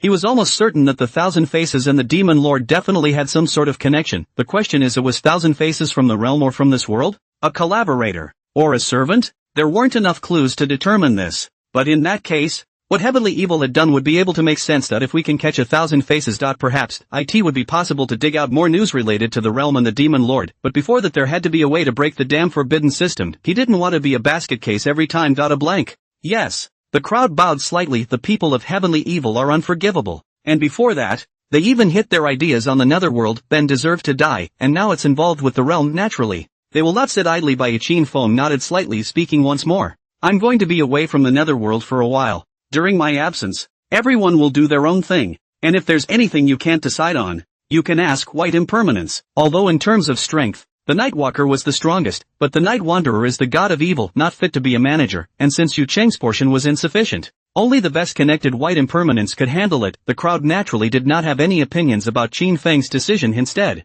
White Impermanence stepped forward and bowed slightly. Is Your Excellency going to the Western Mountain City ruins? Hearing this, the crowd also looked worried. Although all the ghosts and gods except Yu Cheng were given by the system, none of these ghosts and gods were toolmen. Rather, they are ghosts and gods with thoughts and feelings. They had confidence in Qin Feng's strength. There may be ghost gods beyond the Ghost Emperor level in the ruins of Shishan City. It's definitely not a small thing. They were Qin Feng's subordinates, so they naturally had concerns. Qin Feng's tone was flat, not bad, though he was also wary of that SSS-ranked demon god that might exist, but he wasn't scared enough to go. There was the measuring ruler in the Star River robe. Even if it was against an SSS-ranked demon god strike, he was still somewhat sure of himself. Please allow me, my lord, to lead the Underworld to open the road. The Night Wanderer preempted his words. It's not so much about competing for credit. The news of the ruins of West Mountain City had spread throughout Jiangning. They also knew that the ruins of West Mountain City were dangerous. As a subordinate. It's only natural that they should lead the way. Put.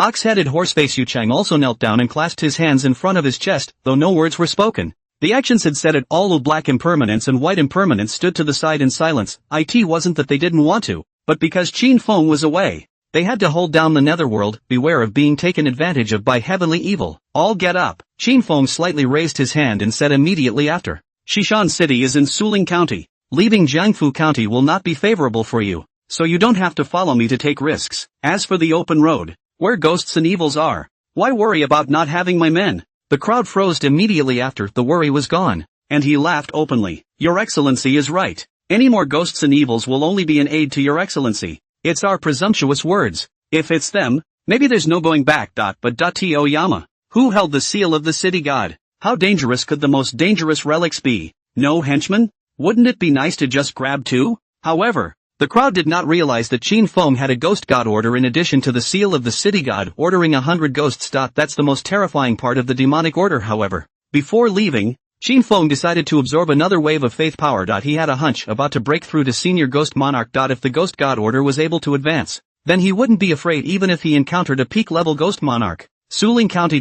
As the sun set in the west, the evening sun in the sky was reflected in fiery red, slowly sprinkling between the mountains and forests, forming a beautiful picture. A rugged trail. The sound of the horses' hooves kept ringing out. And on the horse's back sat a 15 or 16-year-old Taoist boy. The hair was pulled back in a bun on his head, and he wore a wide and worn grey Taoist robe. It looks very out of proportion to his stature. Master, by the time we get to Shishan City, the yellow flowers will be cold, right? The Taoist child looked at the old horse under his buttocks with a look of disgust. What era is this? Still riding horses? That's just as well. The key was still 2 old horses, which wobbled slower than he could walk. Next to him, on horseback, climbed an old, bearded Taoist. The old Taoist opened his eyes in a daze. Ha! It's here! The Taoist boy was in a bad mood. To what to? I guess it won't arrive without 3 or 4 days. Not here? Why are you yelling at me if you're not here? The old Taoist took a sip from the wine jug hanging on the horse's back and climbed down again in a daze. The Taoist boy was speechless. Master,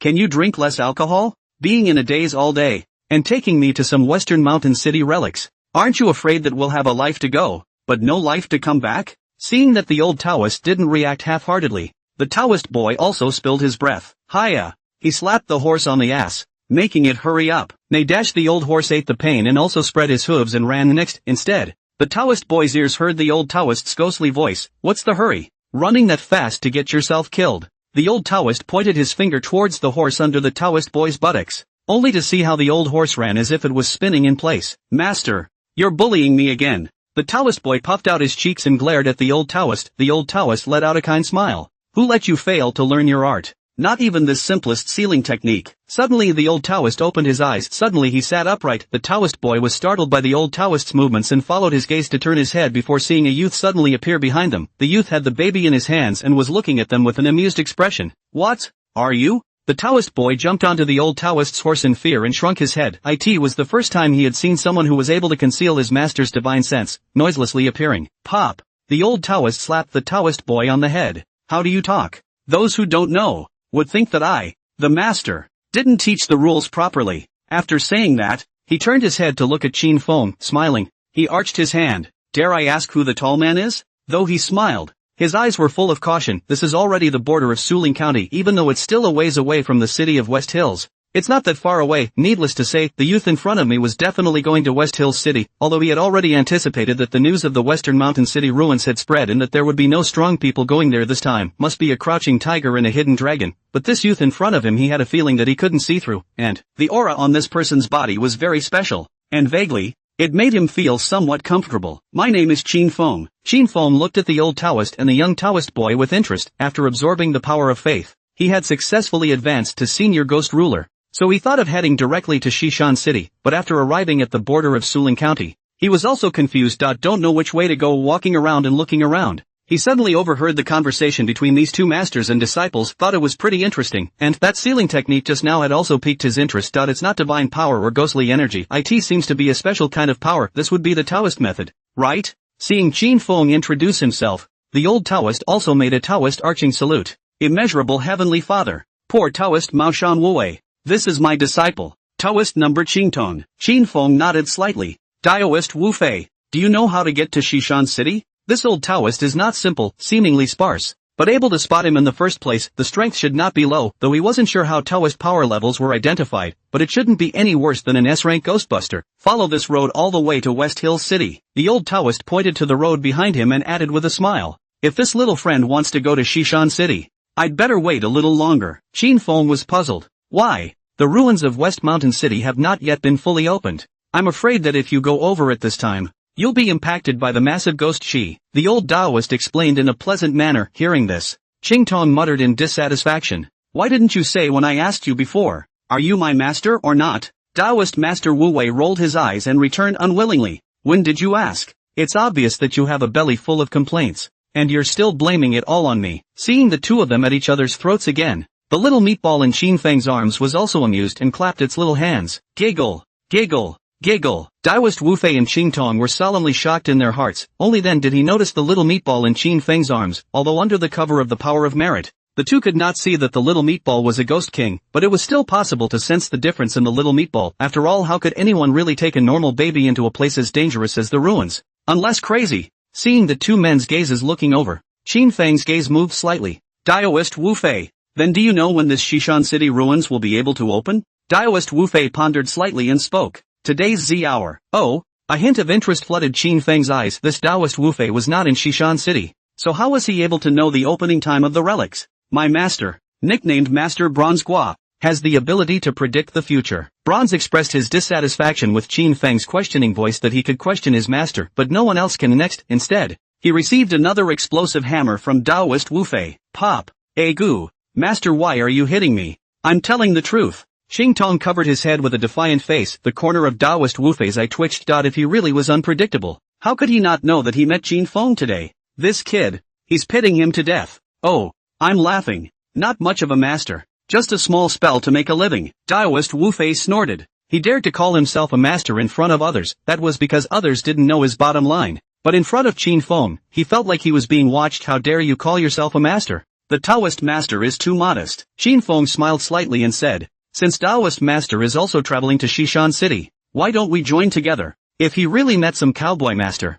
he wouldn't bother. The pair are more like living treasures. It's a bit of fun. There's still some time left at Ion time anyway, so there's no rush. Just right. He also wanted to learn about the Maoshan Taoists. This, Taoist Wu Fei hesitated for a moment and laughed. Since little friend is willing to go with him, then let's go together. Upon hearing this, the green boy lying behind him became anxious. This Qin Feng, they didn't even know what kind of person he was. Dare to go all the way? Master is afraid he's stupid. However, this time, he didn't dare to say it out loud, but instead, he continuously tugged on Taoist Wu Fei's collar, almost failing to strangle Taoist Wu Fei out of breath. Ahem. It took 2 chokes for the wunderkind to scramble back to the collar. In a small voice, he said, I did a fortune telling before I went out today, and I met a nobleman on the road. Great luck. Nobleman? Qin Tong looked at Qin Feng with eyes full of suspicion. Really? Same moment, West Hills at the city boundary line. In a makeshift garrison tent, because it was a temporary site. The tents would have been small. It also seemed a bit crowded with about 10 people sitting at once. Right in front of the tent sat a middle-aged man in a military uniform with a somewhat rounded physique. He was the officer in charge of guarding the city of Shishan in this critical situation. Zhu Sheng. Zhu Sheng is 35 years old, ensign of the Kyoto General Bureau. Peak S-class Ghostbuster. Although the rank didn't seem very high, it was impossible to rise in rank without military service in China. Zhu Sheng was also just a few years older than Bai Wenchuan, and it's also considered one of the best among the younger generation. After all, in a situation like Yu Wenchuan's, if there was no special chance, he wanted to make another breakthrough. It's also basically impossible. On Zhu Sheng's left side sat 3 young men. None other than the Yu Wenchuan trio. They had arrived in the city of Western Hills at noon, but they didn't just break into the ruins. For one thing, the news of the ruins of West Mountain City spreading out had some effect on them. But it wasn't all bad. They didn't want to be someone else's pathfinder. The other, on the other hand, is waiting for those official Ghostbusters that might arrive to share the intel provided by Lewin. Suddenly, tap tap tap, came a rush of footsteps, breaking the silence in the tent. Report! It was only when he heard the voices coming from outside the tent that Zhu Sheng slowly came back to his senses. Come in. A sub-officer walked quickly into the tent. A military salute was given. Officer Zhu, the number of Imperial demons gathered outside has reached nearly 100. May.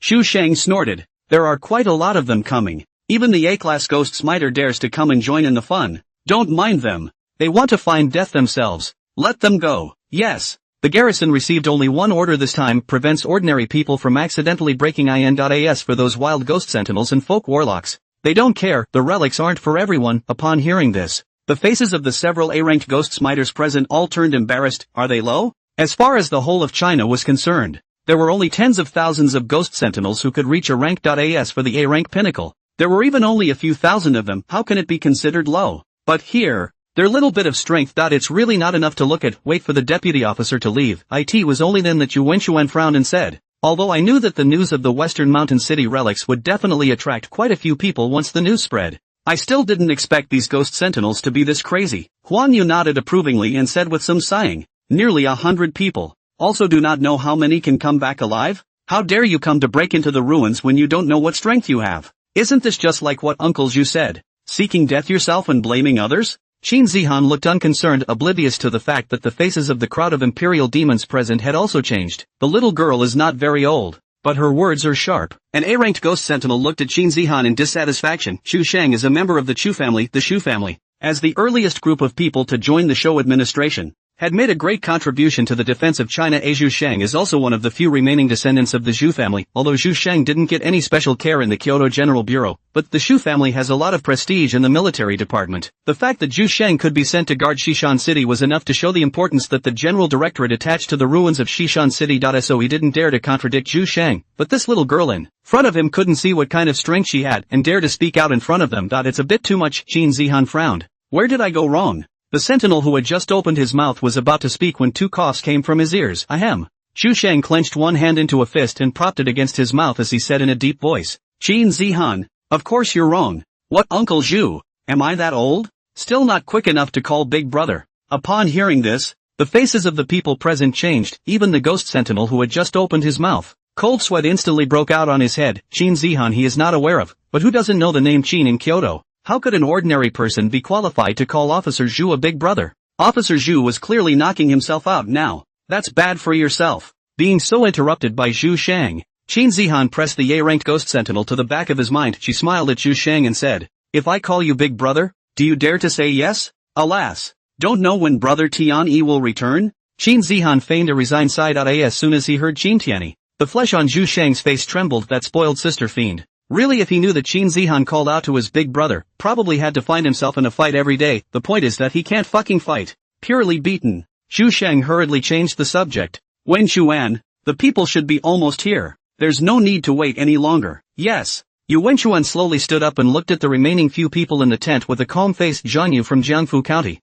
Kong Hai from Lufu County, and Yi Yi from Shudu County. In addition to these three S-class Ghostbusters, the rest of them. All of them are PK ranks, after all, although there were S-ranked Ghostbusters sitting in all the counties. Not everyone could just leave at will. Next, let me say what I got from Minister Lu earlier. Hearing this, the people present also pricked up their ears. They're not all here for the mission, others are here for themselves. IT was too hard and too difficult to break through again at their level. Even the officials couldn't help much. Everyone is utilitarian and they too want to achieve more and sit in higher positions in the future, but they can only rely on themselves. They also knew it was dangerous to enter the ruins. But if they didn't try it out, they're stuck where they are for the rest of their lives. Why don't you try it? Not long ago, there was an outbreak of the West Mountain City ruins, and it was also at that time that Zhuo Feng, the officer who was originally guarding West Mountain City, an S-ranked ghost sentinel, disappeared for no apparent reason. Minister Lu came to Xishan City with two vice ministers to investigate, and found that not only Officer Zhua, but all the imperial ghosts in the township had disappeared. Undersecretary Rin Ping,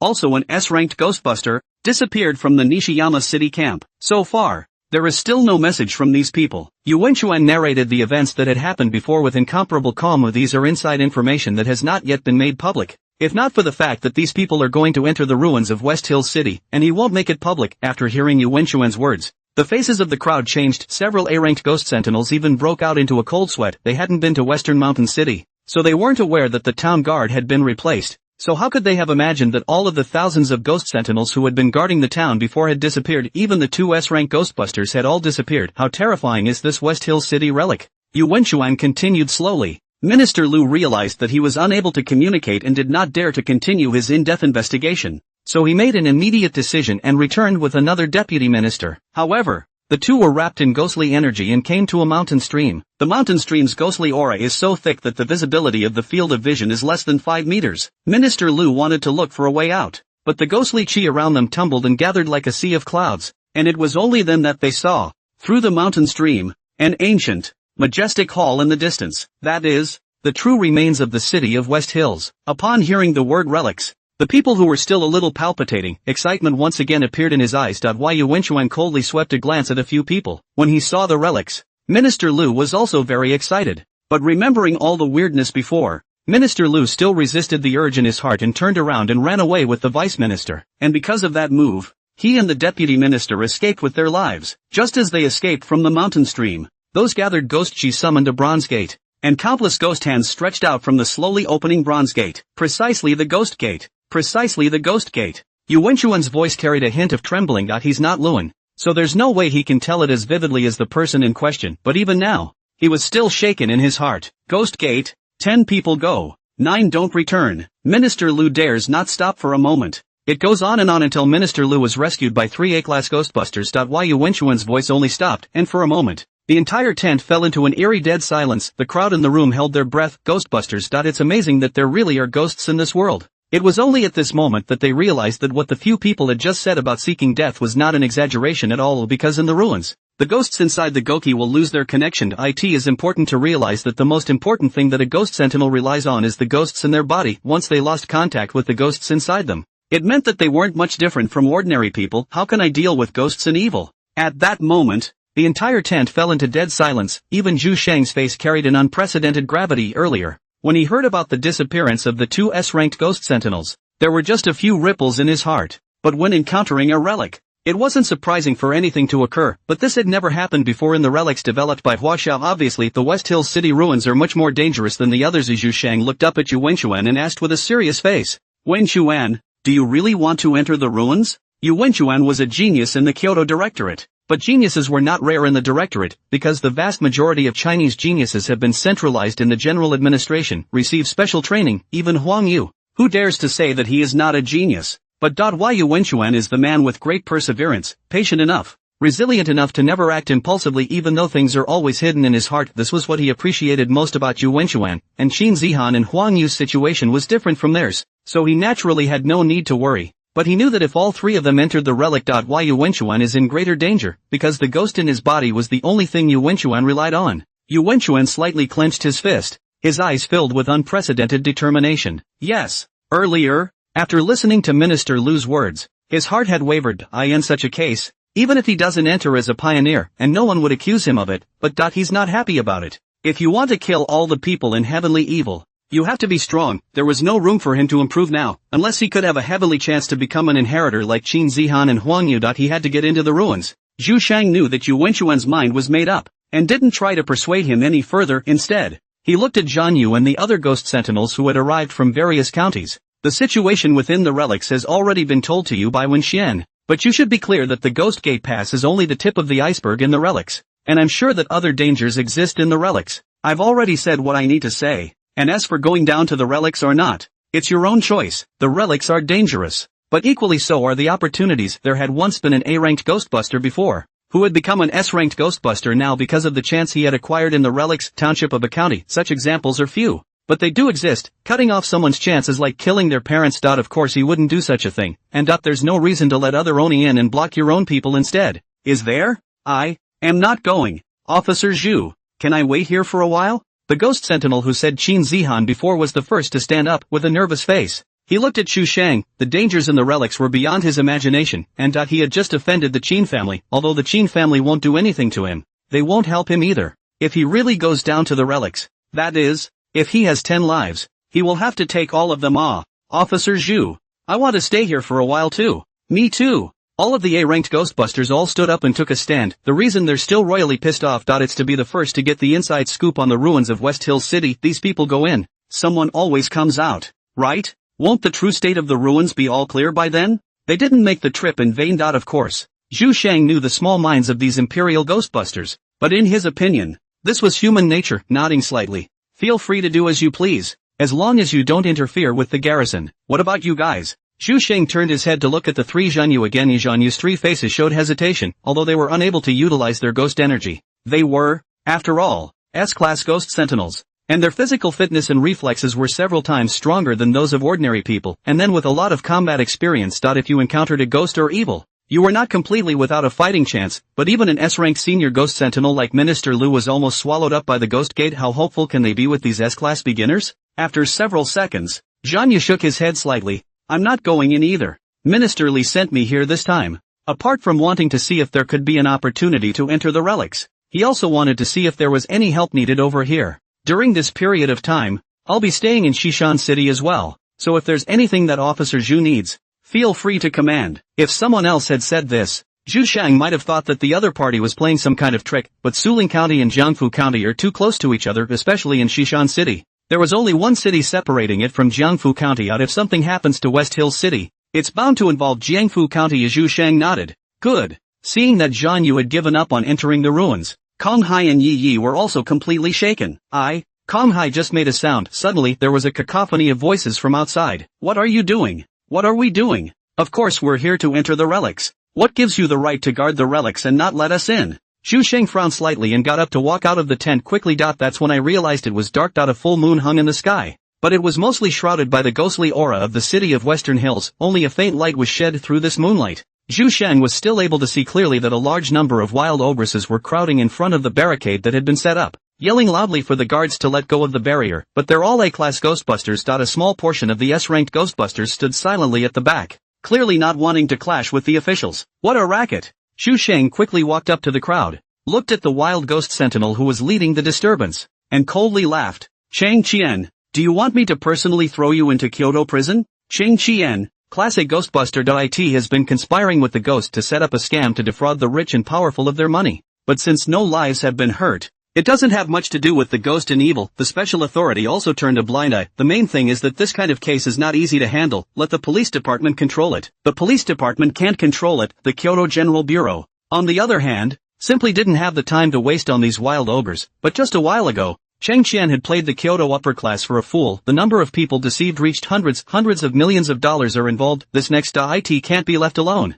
However, this Chang Qian also had self-awareness and absconded directly after the fraud, and the special administration could only classify him as a Class C wanted criminal. So, even if Zhu Sheng is not in charge of this case, he knows Chang Qian. Chang Qian's face changed and he carefully took a step back, allowing his figure to hide in the middle of the crowd. The wild Oni present, even if you don't have a record on you, who doesn't have something on them, being made so much of by Zhu Sheng also instantly made him a bit weak. What do you want? What do you want? We're just ordinary ghost sentinels. We just want to enter the relics to look for a chance. We haven't broken any laws. What gives you the right to arrest us? Chang Qian, who was hiding in the crowd, shouted loudly, looking at Zhu Sheng as if he was demonstrating. The wild ghost sentinels who had originally retreated a bit were also excited by Chang Qian. One yelled out, "That's right. Even the official ghost sentinel has to talk about evidence. What gives you the right to arrest us? The relics are Chinese. We are all Chinese. Why aren't we qualified to go in? Wild ghost sentinels can't enter the ruins. Aren't you guys bullying people? Wild Ghostbusters can mix it up to this level of strength. Neither is stupid. As long as their tails are well hidden. The last thing they fear is officialdom, because the officials are the ones who follow the rules the most. The most important thing now was to find a way to get into the ruins. They really wouldn't want to enter the ruins if they were intimidated by a single word. It's better to fight for the sake of having more people. Seeing the crowd clamor once again, Zhu Sheng also frowned as he raised his hand and was about to have these troublemakers arrested. Suddenly his pupils shrunk slightly. The hand that had been raised waved at the guarding soldiers. Release. Hearing this, Zhan Yu and the others' faces changed. Even if they really wanted to enter the relics, then they should let the official Ghostbusters take the lead and seize the first moment. How can we let these wild Ghostbusters go in first? Just wanting to open their mouths to persuade. A disdainful voice suddenly rang in the ears of several people. Growing up, this is the first time I've seen one who can't wait to go to his death. The one who opened his mouth was Qin Zihan. She didn't have much love for these wild ogres, aside from the very few wild Ghostbusters who didn't want to be restricted in their freedom. Most wild Ghostbusters didn't join the officialdom because they just wanted to make a living out of their abilities. Most are not considered good people. Once they heard this, Zhan Yu and the others also reacted. What's their hurry? Zhu Sheng setting up of barriers was actually a form of protection in disguise for these wild ghost sentinels, lest these people become pathfinders for certain ghost sentinels with ulterior motives. Not only did these imperial demons not appreciate this, but they were eager to die. Why bother stopping? And after hearing Zhu Sheng's words, the group of wild ghost royalists also looked at each other. There was some puzzling over Zhu Sheng's mind. Even Chang Qian, who had led the disturbance, was looking shocked. What the hell? Letting us through so easily? Is it because of those S-class Ghostbusters? Within China, relics had always been held by the officials, and it could almost be said to be a fool's errand for them, the wild Ghostbusters, to get close to the relics. In Chang Qian's opinion, they wanted to enter the ruins this time. There was bound to be a great deal of cross-pollination with the crown. He certainly didn't rely on any Ghostbusters as the reason why he dared to lead the trouble. Instead, it was the S-class Ghostbusters behind them. After all, there were so many S-class Ghostbusters this time, and the officials were jealous. Thinking of this, Chang Qian's heart was slightly more solid. And seeing the two soldiers guarding the barrier, removing the barricades from the barrier, he was the first to rush over impatiently. Seeing Chang Qian's actions, one of the wild ghost sentinels also had excitement flashing in their eyes, hurriedly followed. Suddenly, boom! The ghostly aura that erupted violently caused the entire ground to tremble. That huge shockwave directly toppled all of the makeshift garrison tents to the ground, and even one of the S-ranked ghost senshi retreated, covered his eyes with his hands. Chang Qian, who bore the brunt of the attack, as well as the two A-ranked ghost sentinels immediately behind him, were swept into midair by the ghostly energy. In the blink of an eye. However, the three were directly devoured by the ghostly aura. There was only a mournful scream constantly echoing in the ears of the crowd. Seeing this scene, the excitement on the faces of the crowd all turned into panic. One by one, They rolled back to where the borderline was. However, the ghostly eruption has only just begun. On a trail 10 kilometers from the western mountains. A campfire was burning. Sitting around beside them were Taoist Wu Fei, Qin Tong, and Qin Feng, who was holding the little meatball. We, the Mao Shan sect, follow the Sanmao true mushroom and worship the Yuan Sure Heavenly King. Tai Shan de Dao Jun, Tai Wei Tian Di Jun, Ho Shang Jin K Di Jun, Tai Shan Lao Jun and other deities. And we major in the scriptures of Shang Chang, Ling Bao, and the three emperors. Taoist Wu Fei threw a dry wood into the campfire. The fire, which had been a little weak, once again burned brightly, constantly emitting a crackling sound. During Taoist Wu Fei's narration, Qin Feng probably also gained a whole new understanding of the Mao Shan sect. When ordinary people hear about the Mao Shan sect, they usually think of exorcising ghosts and catching evil spirits. Actually, no, Mao Shan, as one of the main sects of Taoism, is also about cultivation.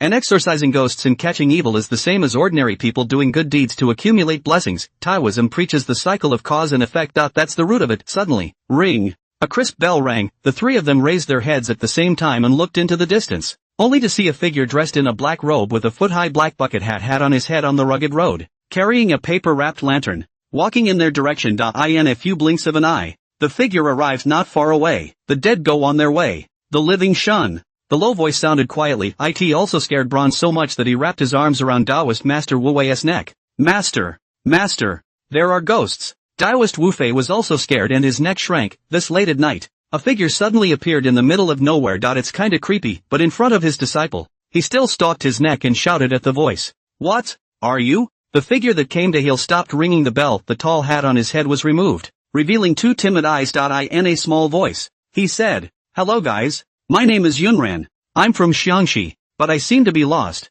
May I ask if you know how to get to Xishan City? Crap, I thought it was a ghost. Hey, big sister, do you know that people scare people to death? Xing Tong patted his chest while glaring at Yunran in dissatisfaction. Yunran's face stiffened as well. Big sister? Is she old? Looking at the little girl's expression that was out of place, Qin Feng almost couldn't help but laugh out loud as well. Even the oldest woman didn't like the title of big sister. Not to mention, this little girl looked like she was only 15 or 16 years old, now being called big sister by someone who was also 15 or 16. It is indeed a bit aggravating. However, Qin Tong grew up living in a Taoist temple and did not know anything about men and women, so how would he know about this? Stifling a laugh, Qin Feng pointed in the direction of Xishan City and said towards Yunran, little girl, you're not lost. Xishan City is just over there. Thanks. Yunran rushed at Qin Feng with a grateful face. She just didn't know whether the gratitude was because Qin Feng had pointed out the way or had eased her big sister's embarrassment. Yunran picked up his tall hat and was about to put it on and continue on his way. Instead, Qin Feng's voice once again came from his ears. Little girl, if you want to go to Xishan City, I suggest you wait here for a while. Isn't that right, Taoist Wu Fei? Qin Feng twisted his head to look at Taoist Wu Fei. Taoist Wu Fei also smiled and said, not bad. Wait. Yunran looked at Qin Feng with a puzzled expression, then at Taoist Wu Fei, and asked in confusion, why? What for? If I tell you to wait, I'll wait. You'll find out later. Qing Tong glared at Yunran with a disgruntled expression, still angry about being scared earlier. But his heart wasn't that black. Really let Yunran go to his death. Yunran's eyes rolled and carefully sat to the side, keeping a distance from Taoist Wu Fei and Sheng Tong. Leaning slightly closer to Qin Feng, the man holding the baby was certainly not a bad person, in her opinion, and the other party had just helped her with directions, so surely they wouldn't harm her. Qin Feng certainly did not have the intention of harming Yunran, but he also did not think that Yunran was an ordinary person. After all, how could one who dared to appear in the middle of the night in the vicinity of Xishan City be an ordinary person? Suddenly Qin Feng raised his head and looked into the distance, only to see the ghost Qi surging in the distance like a galloping horse. A flash of surprise flashed in his slightly narrowed eyes. Taoist Wu Fei's divination and deduction was indeed something, and it seemed that they really didn't need to move places anymore. It's starting. West Hills municipal boundary. Boom! The ghostly aura erupted once again, and the entire ground trembled. Woolwa, the viscous liquid like ghost Qi, mixed with the gloomy wind like the cry of ghosts, was like a fierce ghost with open teeth and claws, pouncing towards the direction of the temporary garrison in the sky. Wow! The surrounding trees were uprooted and instantly engulfed by the ghostly aura, with the ghost Qi sweeping through. The temperature of the entire borderline dropped to freezing point, and the icy cold air wrapped around the crowd, also causing each of the lowly A-ranked ghost sentinels to hug their arms. Panic filled his eyes. As dumbfounded as he was, he froze in place. Suddenly, a mournful scream rang out. See, only the sticky, liquid-like ghost Qi was like a big, invisible hand dragging an A-ranked ghost swordsman into the ghost Qi. Wide eye in barely a blink of an eye, it was directly drowned by the ghostly aura. The ghost, Ghost gas is catching up. Run! Run! Run! Ah! Terrified screams and miserable shrieks intertwined with each other, and the wild ghost sentinels, who had been clamoring before, scrambled towards the distance. Boom boom boom! The speed at which the ghostly aura filled the air was not fast though, but along with one outburst after another, it also allowed the ghostly chi to quickly catch up with the fleeing crowd. The few ghost sentinels who fell behind were swept into midair by the ghostly energy. Only screams were left to continuously echo in the air. Seeing this bizarre scene, Zhu Sheng and the others who had retreated 1,000 meters away as early as the first outbreak of the ghostly aura, nor could they help but draw in a breath of cold air one after another. Hiss! What a scary ghostly aura! There are ghosts within the Ghostbusters. It is also equally possible to suck in ghost energy to help the ghost inside grow. Sure, there is also a limit to absorbing ghost chi, because the body of the ghost sentinel has a limit. If you absorb too much ghost chi, the body cannot withstand a small dot. There's also the possibility of the ghost inside getting out of control. Because of this, even though Zhu Sheng and the others were S-class ghost sentinels, they didn't dare to easily try to touch these ghost chi. Once they get out of control, the resulting crisis will be even greater. And the ghostly aura of this western mountain city is different from ordinary ghostly aura eating people and ghosts. It's like it's alive. Report, there is a ghostly outbreak at the second level. 3 ghost sentinels have been sacrificed. Please instruct. Report, there is an outbreak of ghost energy in the third level. 2 ghost sentinels have been sacrificed. Please instruct. Listening to the urgent voice that suddenly came from his earpiece, Zhu Sheng's face sank. Not all soldiers were guarding the temporary quarters. Thousands of soldiers were stationed there. And the city of Western Hills was so large that a total of 10 barriers were set up. Each level is manned by 100 men. What's the situation at the other levels? Report, no anomalies for now. Report, no anomalies for now. There were no ghostly outbreaks in the levels except for the 2 levels that were close by. This also made Zhu Sheng breathe a slight sigh of relief. All of you retreat 10 miles back. Gather the battle formation and prepare to resist the ghost chi. Zhu Sheng didn't hesitate. Immediate order. Although there were no anomalies at the other levels, it was safer to retreat 10 miles away first, just in case. 10 miles had been the limit of their retreat. In just a few minutes, these ghost chi spread to a range of 1,000 meters. At this rate of travel, I'm afraid it's only a few hours. It would be enough to spread to several cities around the city of Western Hills. Even a PK-class ghost swordsman couldn't resist it, and an ordinary person would surely die if they were contaminated with it. They can't go back any further. If this ghost chi could not be pressed to control within the range of 10 miles, they were afraid that they would have to be prepared to fight to the death. Roger that. Roger that. The people in charge of each level did not hesitate to carry out the orders. Have all the soldiers fall back quickly. Everyone pull back. Zhu Sheng turned his head to look at the nearly 100 soldiers behind him, then turned his head to Yu Wenchuan and the others. You guys go first. I'll break the back. Ordinary soldiers. They are simply not enough to resist these ghostly auras. They're slower. It's also more dangerous. The soldiers had to be allowed to withdraw first before he could feel at ease. Officer Zhu, I'm with you. And me. Yu Wenchuan and Huang Yu were the first to stand out. And although Qin Zihan didn't say anything, she similarly clenched her fists and puffed out her chest. Zhang Yu's few people looked at each other as they spoke. And us. Several PK-ranked ghost sentinels were filled with the same fear in their eyes though, but again, there was no first option to escape, because they are the guardians of China. 10 miles out. You're a corpse catcher? Qin Feng looked at Yun Ran with some surprise. He had certainly heard of the Western Hunan corpse catchers, but how could he not expect such a naive little girl like Yun Ran to be a corpse catcher? I said, why do you smell funny? Qing Tong fanned his hand in front of his nose with a disgusted face, and Yun Ran puffed up his cheeks in anger. You're the one with a strange odor. Humph. Stinks to death. Saying that, Yun Ran also followed Qing Tong's example of fanning his nose. A look of disgust looking at the two men's appearance. Qin Feng smiled and shook his head. In fact, Qing Tong did not tell lies. Yun Ran's body did have a special smell, as if it was a mix of a special spice and corpse stench. Yes? With a skeptical look on his face, Qing Tong sniffed himself, then moved over to Taoist Wu Fei and sniffed, shouting, it's not me who stinks, it's my master. Pop. Taoist Wu Fei's face was awkward as he slapped Qing Tong's head. You're the one who stinks. It would have been. Qing Tong spoke back in dissatisfaction, and when he saw Taoist Wu Fei raise his hand again, he hastily scrunched up his neck and turned the spearhead towards Yun Ran once again, pinching his nose. You necromancers have to get bored with corpses every day? Hearing this, Qin Feng also looked at Yun Ran curiously. He knew about the discipline of necromancers though, but it's also not understood. Of course not. Yun Ran was so angry that she stood up directly, her arms crossed. We necromancers are the ones who use our unique secret techniques to send the corpses of the grimy foreigners back to their hometowns so that they can be put to rest in their graves. And the ones who mix with the corpses on a daily basis are the necromancers. A necromancer? Qin Feng's gaze moved slightly. Is it raising human corpses into zombies? Hearing this, Yun Ran had already put the matter of Qing Tong's anger at himself behind him, and huffed, yes, This sect of necromancers is not the same as our necromancers, who put human corpses in special places and raise them as zombies,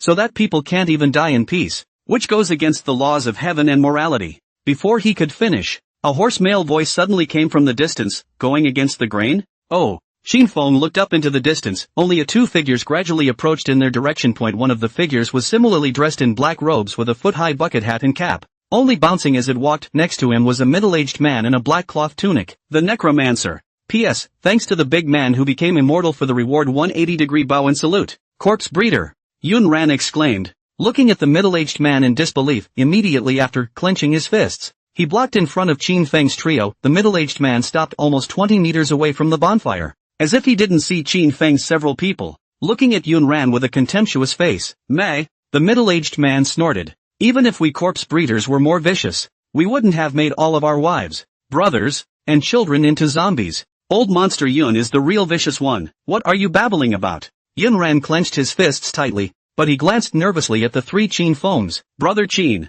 Daoist Wu Fei, don't listen to his nonsense. Things are not what you think. Yun Ran didn't seem to know how to explain it. Tears welled up in his eyes in anxiety. Seeing Yun Ran in this state, Qin Feng and Daoist Wu Fei understood what this bodybuilder said shouldn't be alie. No wonder Yun Ran had on his body that particular corpse odor. But there should be something else going on here. Sure. It's not good for them to inquire about such things if the parties involved don't talk about them. Qin Feng got up and patted Yun Ran's shoulder. Yun Ran, I believe in you. Although he hadn't been in contact with Yun Ran for a long time, he was able to sense that Yun Ran was a young girl who was not deeply involved in the world, and had no heart at all when interacting with them. It's almost as if there are questions to be answered. Except when it comes to the hidden secrets of the body catchers. The most ridiculous thing was that the first reaction in encountering the corpse keeper was not worrying about fearing that he was in danger, but worrying about the three of them misunderstanding. Totally not alert at all. How could he let anyone bully such a little girl? As he spoke, Qin Feng's hand holding the little meatball secretly drew a circle and made a point in the air in the direction of the corpse raiser. Let her.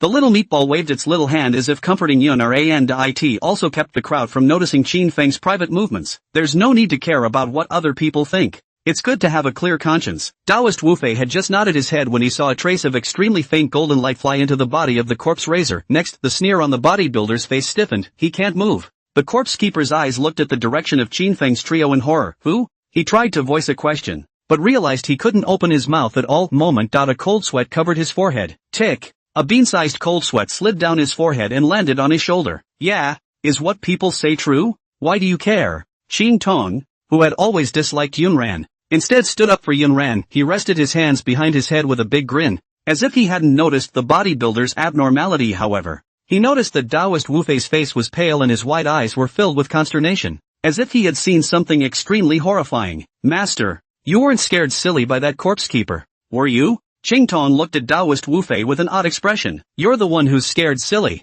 Daoist Wu Fei disliked back, stole a glance at Qin Feng, and lowered his head in a panicked manner. The heart was like a shock wave. It's Qin Feng. He could clearly feel that the necromancer looked like he was under a fixation spell, fixed in place and motionless. The fixation technique, although it wasn't considered a great spell, but if he wanted to perform it, he had to use a talisman to catalyze it. But Qin Feng did not use any incantations or talismans. How is that possible? Who the hell is Qin Feng?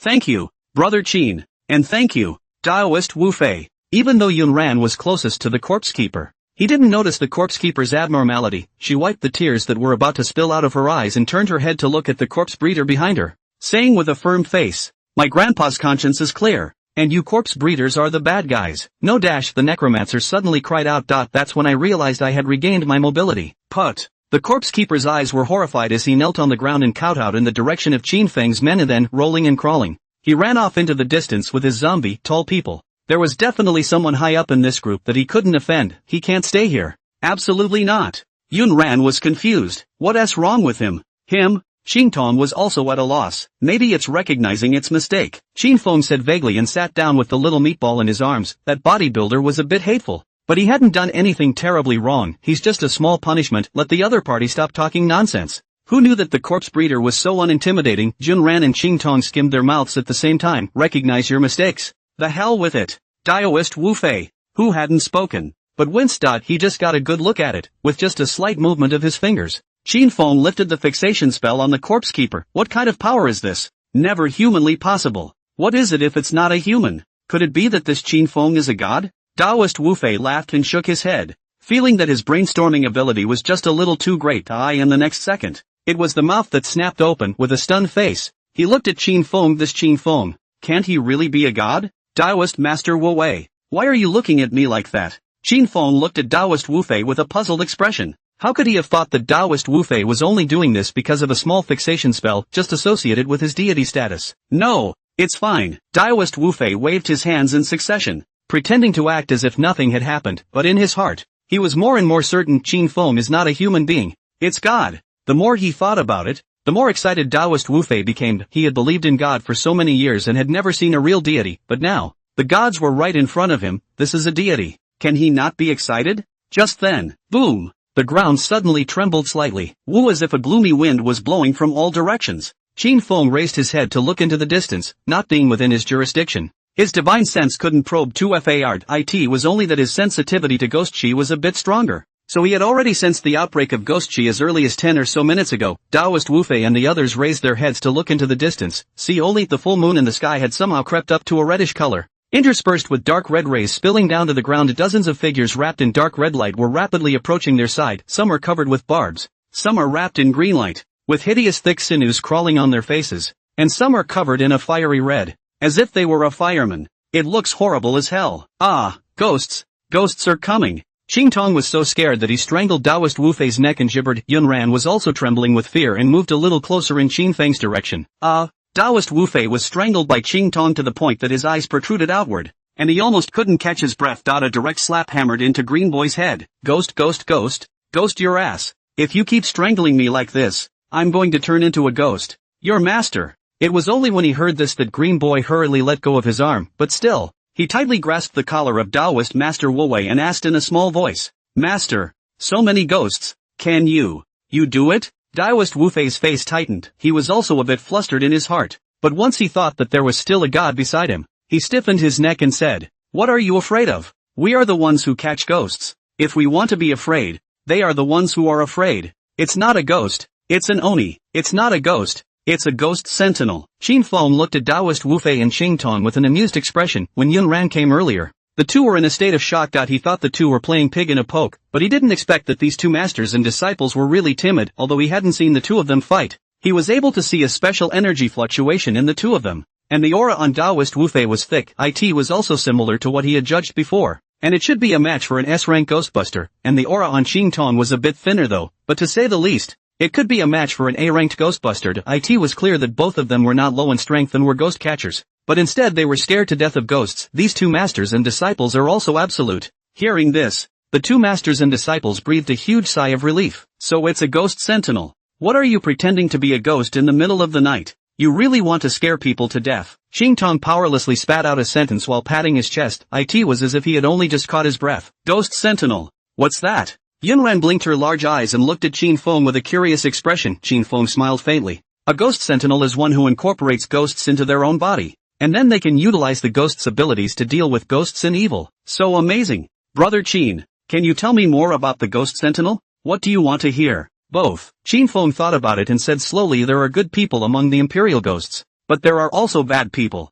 There is a part of the Imperial Ghosts that is a group of silent guardians of China, and because of their guardianship, many ordinary people do not know the existence of ghosts and evil. With regard to the official ghost sentinel, Qin Feng's attitude was still relatively kind. Without these official ghost sentinels, it would be impossible for China to be so peaceful, and even more impossible for ordinary people to live such a peaceful life. In the beginning, even without Duan Chongjuan's request, if he met the official ghost sentinel in the ruins, he'll take care of one or two as well. As for those wild ghostbusters, if he hadn't committed any great evil, he wouldn't have cared. After all, there is justice in the book of good and evil, merits and demerits. But for those ghostbusters who join Sky Evil, he will never be lenient. Yun Ran propped her cheeks with both hands and listened to Qin Feng with a serious face. As for Qing Tong and Taoist Wu Fei, although they didn't stay in the Taoist temple all the time, they didn't have a lot of contact with the ghost sentinel, and they gradually listened to them intently. The silence in front of the campfire, with the sentinel in the distance, running away in a hurry. A stark contrast. Suddenly, what people?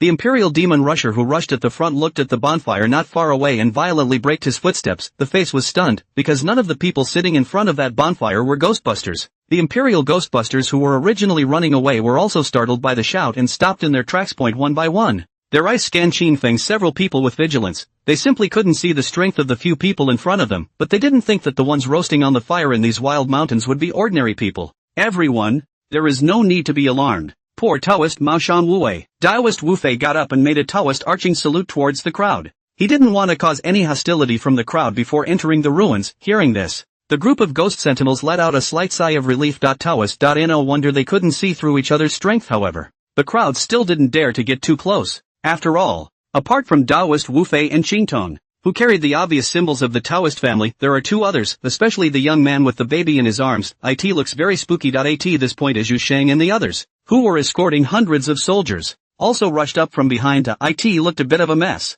but it was good to see that there weren't any casualties. As he watched the group of wild ghost sentinels stagnate, Zhu Shang frowned slightly. What's happening up ahead? Report. A few strangers have been spotted up ahead, and there is an old Taoist who claims to be Taoist Master Wu Wei of Maoshan. The sub-officer who arrived before Zhu Shang and the others also heard the words of Taoist Master Wu Wei just now. Go over there. Zhu Shang nodded lightly, not feeling surprised. The relics would attract the ghost sentinel, and likewise the folk magicians and Taoists, who had been dealing with ghosts all their lives. So how could they not be interested in the relics? Yu Wenchuan and the others also followed behind Zhu Shang. Walking quickly through the crowd, he looked up at the few people sitting around the campfire. Suddenly Zhanyu's pupils shrank. A dense cold sweat instantly surfaced on his forehead. Xingwang. No. Why is the master of the supervisory division here? Kong Hai, who was on the side, noticed Zhanyu's abnormality and couldn't help but open his mouth to ask, Minister Zhan, what's wrong with you? Kong Hai's voice instantly caught the attention of the others. The crowd turned their heads to look at Zhanyu, eyes full of doubt.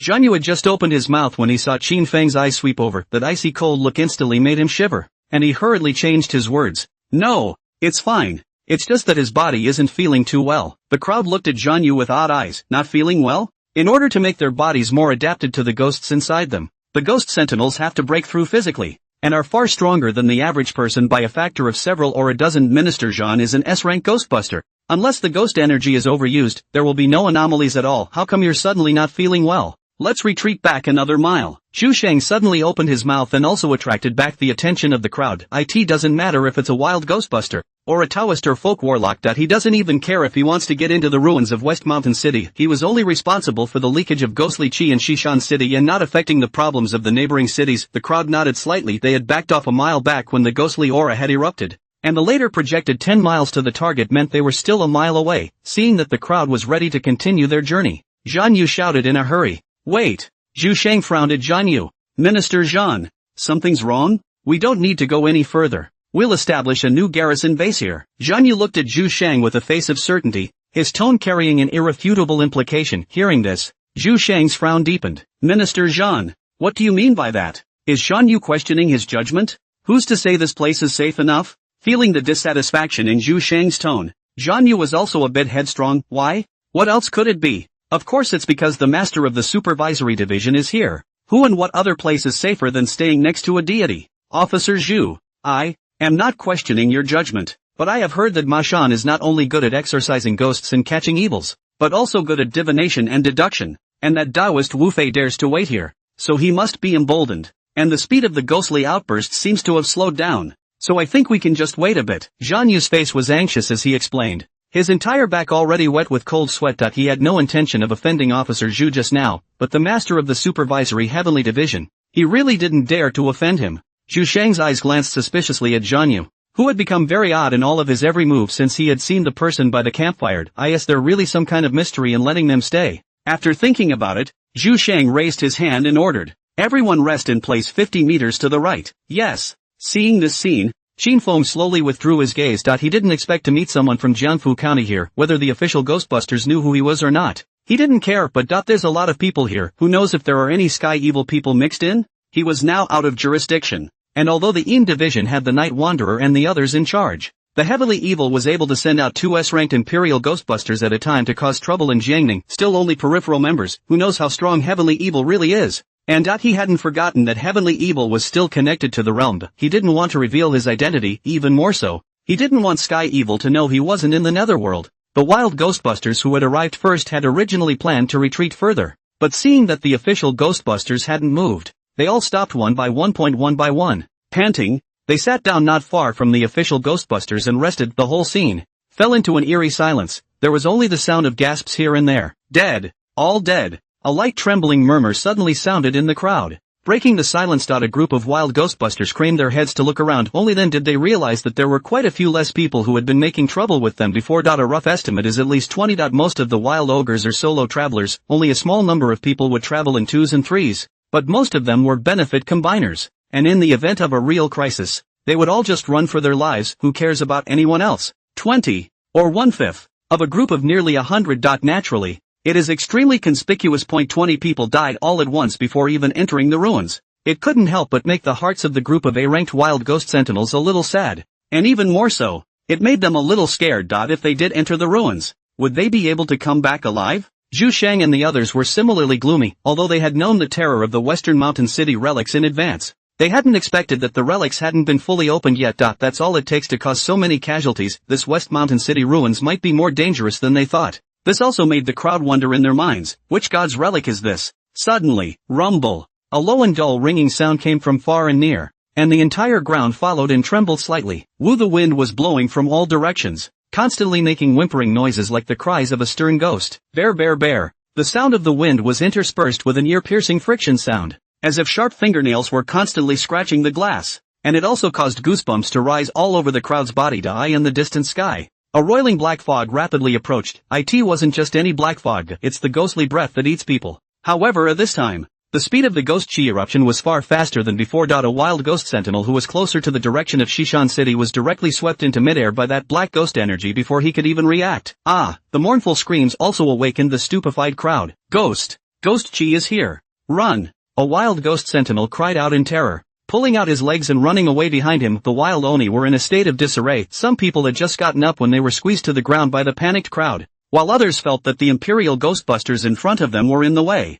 and directly yanked the ones in front of them with one hand thrown into that roiling ghostly air. Human nature is manifested in this moment. No, don't. The terrified shouts mingled with the chaotic cacophony of voices, and also caused fear to cover the faces of each of the soldiers with low strength. But of the hundreds of soldiers, not one escaped, because they're soldiers. They can't back out. Seeing that the ghostly chi was in front of him in an instant, Zhu Shang's face also sank once again. The speed at which the ghost chi erupted was nearly 10 times faster than before. It might not be too late for them, the S-class ghost sentinels, to retreat now, but those soldiers with low strength would surely die. What to do? Zhu Shang clenched his fists tightly. He could no longer be bothered to blame Zhan Yu for his self-interest. All he knew was that he had to fend off these weird ghostly auras now. Do we really have to fight to the death? The moment Zhan Yu was also sweating in a hurry, because it's yourself who keeps everyone waiting here. If something really happened, he couldn't afford to take the blame. Instead, he saw that Qin Feng's few people were still standing still and hadn't moved. Zhan Yu's heart settled down. Suddenly, everyone sat. Came a voice in his ear that startled Zhan Yu. He knew that Officer Zhu was planning to fight to the death. Zhan Yu wiped his palms, which were soaked in cold sweat, and hurriedly interrupted Zhu Shang. Officer Zhu, wait a little longer. Wait again? Zhu Shang's furrowed brow twisted into a knot. Waiting for what? Should we wait for those ghostly auras to devour them all? Minister Zhan, this is really crazy, isn't it? But seeing Zhan Yu's determined eyes, Zhu Shang's mind could not help but shake. Is Minister Zhan really sure of anything? Zhan Yu certainly didn't have any certainty, but the head of the Superintendent of Heaven is here, the mind of a deity. He didn't know, and he didn't dare to make any wild guesses. He was also not sure if the Supervisory Heavenly Division Master would definitely save them if they were endangered. It was because he hadn't really come into contact with the Supervisor of the Heavenly Division, but how could the Master of the Supervisory Heavenly Division allow himself to be put in danger? Moreover, from the perspective of Jiang Ning's various deeds, the Master of the Supervisory Heavenly Division was definitely not a cold and unfeeling person. Zhan Yu's thoughts were not clear to Qin Feng. He didn't even have time to focus on the fleeing Imperial Ghostbusters. Instead his eyes stared straight at the black mist that filled the sky. Ghost energy? No, it wasn't just ghost chi, but ghost chi mixed with an evil aura. Evil Buddha. Murmuring softly, Qin Feng narrowed his eyes slightly. Looks like he still has a trip to hell to make. Ask about the origins of this evil Buddha. Qin Feng didn't offer the Ghost God Order, although the Ghost God Order needed to absorb a huge amount of ghost chi. The ghost chi here was very odd, so it was better to wait. Suddenly Qin Feng felt someone tugging at his clothes. As soon as he turned his head, he saw Yin Ran's small face was white and was looking at himself timidly. Brother Qin, are we not going to escape? Without waiting for Qin Feng to open his mouth, Qin Tong said with a disgruntled face, what's the point of running away? See that line? Those ghost chi won't cross that line. Yunran looked in the direction that Qing Tong was pointing and saw that it was less than 10 meters away from them. There is indeed a line drawn with a twig. How do you know the ghost chi won't cross over? Yunran disliked back. Qing Tong hugged his arms and said confidently, that was drawn by my master. Of course I know. My master knows astronomy from above and geography from below. There is no doubt about the measurements. Just as he finished speaking, he received a slap from Daoist Wu Fei. Pop. Daoist Wu Fei sardonically glanced at Qin Feng and said smilingly, it's just some small tricks that can't be put on the stage. But Yunran, don't worry. It's absolutely safe here. Showing off before the gods? This disciple of his is really trying to screw himself.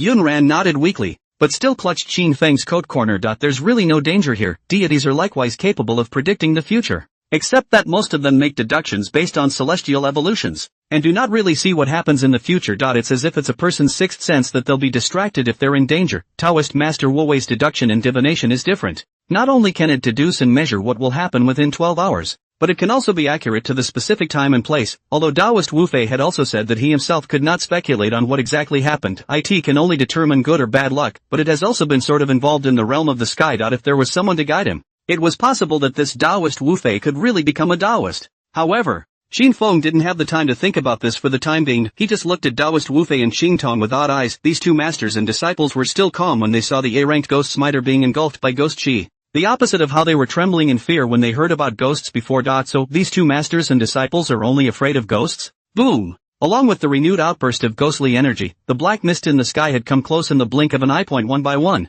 the soldiers stared in horror, their legs shivering unceasingly, only to feel that the icy coldness had wrapped around them. It was as if the next moment would drag them into an endless abyss. Yu Wenchuan and the others did not look too good. This ghost gas was very strange. If they were swept in, there was no telling what would happen. Wait a little longer and they might have a chance to struggle, but those town guards, as well as the A-ranked ghost sentinels that came from the various counties, didn't have a chance to escape at all. Zhu Sheng similarly clenched his teeth as a dense cold sweat broke out on his forehead. He really didn't know what had hit him. Surprisingly, he would listen to Zhang Yu's words. Wait a little longer? Wait for shit. Zhu Sheng couldn't help but curse in his heart and violently raised his right hand. Everyone gather and prepare to resist the ghost chi. Swish, swish, swish. One soldier quickly scattered in all directions, and despite the fact that they were trembling, they still each exerted their ghostly energy, preparing to fight to the death. Yu Wenchuan and the others also dispersed. There was an unprecedented gravity on his face. Seeing this scene, Zhang Yu was also somewhat disheveled, but he also knew this was the time. There was nothing more he could do to stop it, unless he reveals the true identity of the head of the supervisory division. Otherwise, no one will believe him. Suddenly the surging ghost chi slowed down at a speed visible to the naked eye, and immediately after, it stopped at a position nearly 10 meters away from the crowd. Stop! Stop! Zhang Yu's surprised shout also froze the crowd. Only the black mist that filled the sky was strangely still. It was as if there was an invisible barrier in front of them, isolating those roiling black mists on the other side. What's going on? Zhu Sheng stared with a stunned expression. Although this weird ghostly aura would accompany one outburst and increase the speed of its spread, even if it didn't explode, it definitely wouldn't stop. But this scene is just too weird. Be careful. Yu Wenchuan clenched his fists tightly, ready to explode at any moment. Though the ghostly aura is now unmoved, but who knows if it will be a bigger explosion. Zhu Sheng put away the consternation on his face and nodded with a grave expression. There was caution in his eyes. Suddenly, wow! The roiling black fog quietly dispersed towards both sides, slowly revealing a dark hole, 10 meters high and 3 meters wide. There was just no light to be seen in the cave, only extreme blackness. The ghostly aura around them swung slightly, like fanged monsters waiting for the food to come in. The wild ghost sentinels who were originally running away stopped when they sensed the movement behind them,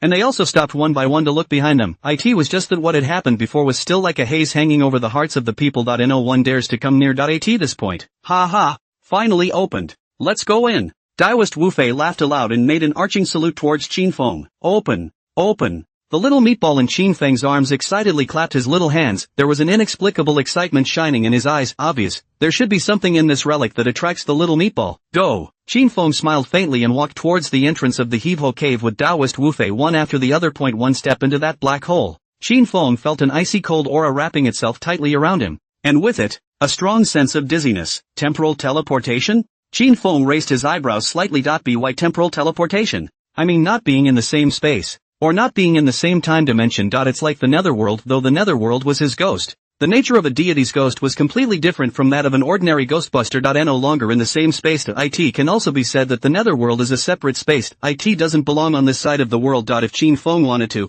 He could completely move the Netherworld to another place, but the city temple is the root of Qin Feng. It was naturally impossible for Qin Feng to take the Netherworld away. Obviously this one relic is most likely a ghostly spirit of the demiurge. However, based on this alone, Qin Feng had no way to speculate whether or not that so-called SSS-ranked demon god was already dead. If the strength is strong, even if the ghosts and gods are dead, it is also possible that the ghosts have survived intact. I'm afraid that's where the relics really came from. I also wonder if there are any relics of the former Netherworld Underworld that exist. The thought flashed through his mind as Qin Feng followed closely with his other foot also stepping into the dark cave entrance. Transient, disappearing figure. Seeing Qing Tong and Yun Ran follow suit, the people present were dumbfounded. Just went in like that? Kong Hai stared at the crowd beside him with a look of disbelief. How terrifying was that ghostly aura just now? The old Taoist priest and the young man didn't see it? How dare you just go in there? And with two little dolls. Aren't these two scared? Next, instead, he saw Zhanyu, as if he had made up his mind, clench his fists tightly. And then,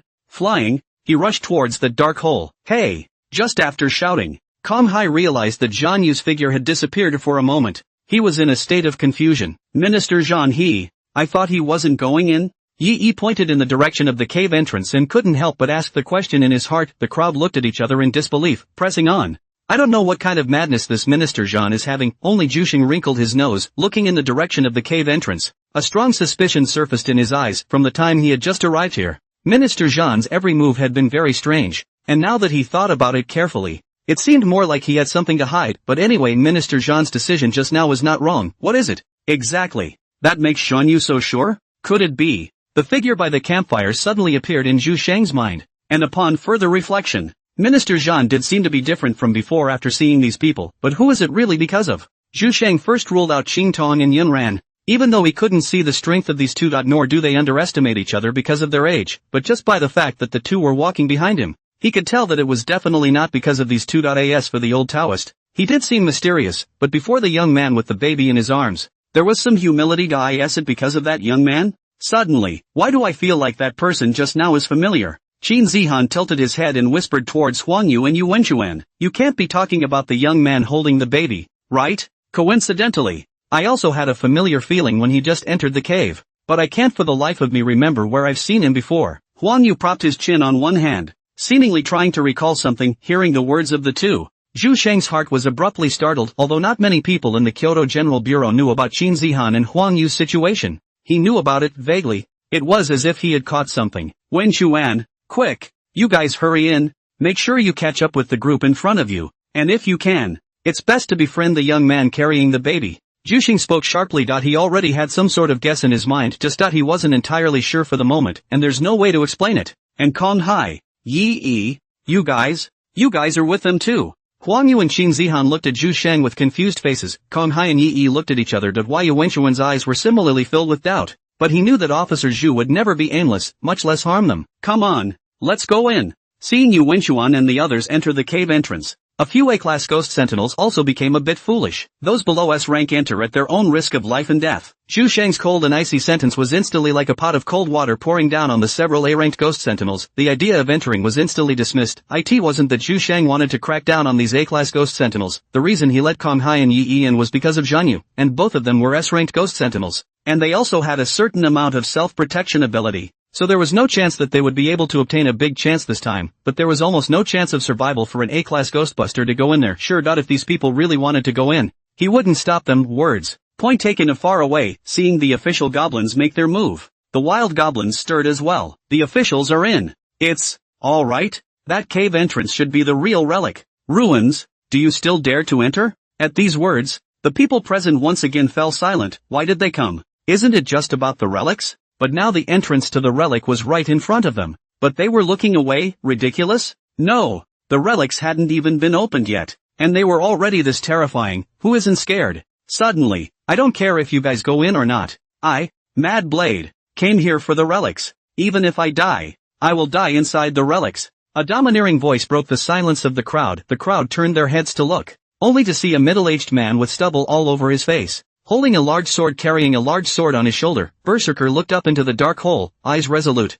He walked on. Mad Knife was his nickname, though his ghostly energy had nothing to do with knives. But these days, out and out, who doesn't have a bossy nickname? He wasn't a good person, but he still had his own bottom line. And he was one of those few people who wasn't reluctant to join the official Ghostbusters because he wanted to make a buck. He's not afraid to die. And he's able to be where he is today because he dares to break in and fight, dare to go to dangerous places in search of opportunity. But who is he? By what right? To put his life in someone else's hands? But the top of the A level has come to an end. The relics. The only way out for him, once again. The wild ogresses stirred. At this point, Brother Mad Sword has a point. When we wild ghost smiters want to make a breakthrough, which time aren't we licking blood from the edge of a knife? This is an opportunity we've fought for with great difficulty. Should we really miss it? A middle-aged man in green clothes said in a vigorous manner. His name is Nightingale. It was also a PK-ranked Ghostbuster. Legend had it that the relics existed immortal pills for immortality and all sorts of valuable spirit weapons. And although he didn't know if it was believable or not, judging from the attitude of the official Ghost Sentinel, entering the relics would definitely enable one to gain great benefits. Who wouldn't want to get into the ruins?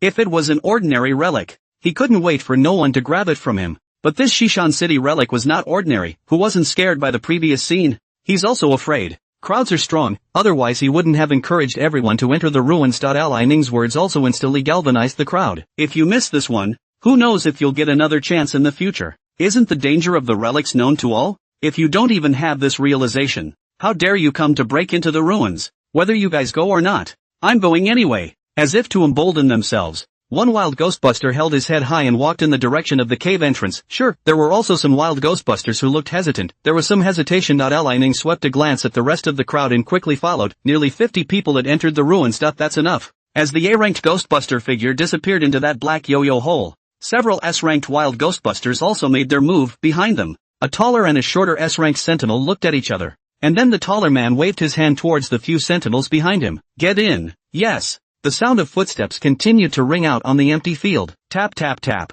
The footsteps were jumbled and untidy, but all of them lost their sound as they entered the black hole. After the last figure had disappeared into the black hole, the sound of footsteps came to an abrupt end, and the empty field was once again plunged into dead silence. The rest of the wild Ghostbusters looked at me and I looked at you. Still seems a bit undecided. Suddenly, wow, the ghost chi that was originally divided into two sides slowly gathered once more, covered up the black hole. No dash, a Ghostbuster cried out, lurching in the direction of the hole. Disappear? He hadn't figured out how the relic entrance could disappear. However, before the black fog, there was no trace of the cave. However, the ghost sentinel who rushed to the front of the ghost chi was like a madman, rushing directly into the ghost chi. Next, a mournful scream resounded throughout the entire sky, and it also chilled the hearts of the crowd, who didn't dare to make any further attempts, but they all know that the entrance to the ruins disappeared. They couldn't get in. Is it starting again? Seeing that the ghost chi that had devoured the ghost sentinel was once again agitated, Zhu Shang and the others also took a step back in fear. However, that roiling black mist, slowly and quickly retreated backward like a tide.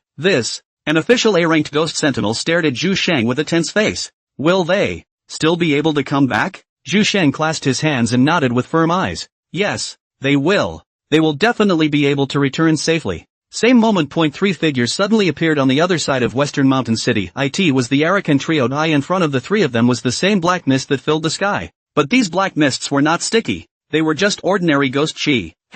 Are all vying for the entrance to the bright and righteous path, without realizing that that entrance is the most dangerous. Green Snake sneered, his eyes filled with contempt. Chance gave Green Snake a cold look and didn't say anything. On the side, Desolate Plains, however, laughed with a mocking tone. Green Snake, do you think everyone is as lucky as you are to be a core member of Heavenly Evil? Good life? Green Snake sneered as he looked at Arakan. Not bad. I was blessed with a good fortune to be rewarded by Lord Thousand Faces. So what if I have a good fortune? I was only there before because I couldn't enter the relics. But a good fate can bring me luck just the same. You guys better worry about yourselves. You guys know the dangers of Shishan City better than I do. Arakara had a disdainful look on his face. That's right. The ruins of West Mountain City are indeed dangerous. But we have the strength to back it up. Do you? Upon hearing this, Green Snake's face sank as well, clenched fists. What? You want to fight me here? You think I'm afraid of you? Arakan and Green Snake looked at each other, and vaguely, sparks seemed to erupt in the air. Seeing that the two were once again at each other's throats, Rose frowned slightly. In a cold voice, he said, since Lord Thousand Faces has given orders, it's better for us to refrain from infighting for the time being. If we can't bring anything out this time, you should be clear about the consequences. After saying that, Rose didn't pay any more attention to the two. Straight away, he walked towards the roiling black mist and disappeared in the blink of an eye. Humph. Arakan snorted coldly and also walked quickly into the black mist. A Green Snake grimaced and clenched his hands. The wasteland provoked him time and time again. Do you really think you're afraid? Luckily, he was in possession of an important piece of information that neither of the two knew about, told to him by Lord Thousand Faces before he left Heritage. It was important to realize that not every relic had a legacy. The inheritance of the gods also has strengths and weaknesses. And the inheritance in this one relic was not simple. As long as he could get the inheritance, the wasteland would wait for death. The black hole it was as if there was endless darkness. There's no end to it. Not only was the field of view of normal people limited here, even Sheen Foam and the little meatballs were similarly limited in their field of view. Even when they were walking side by side,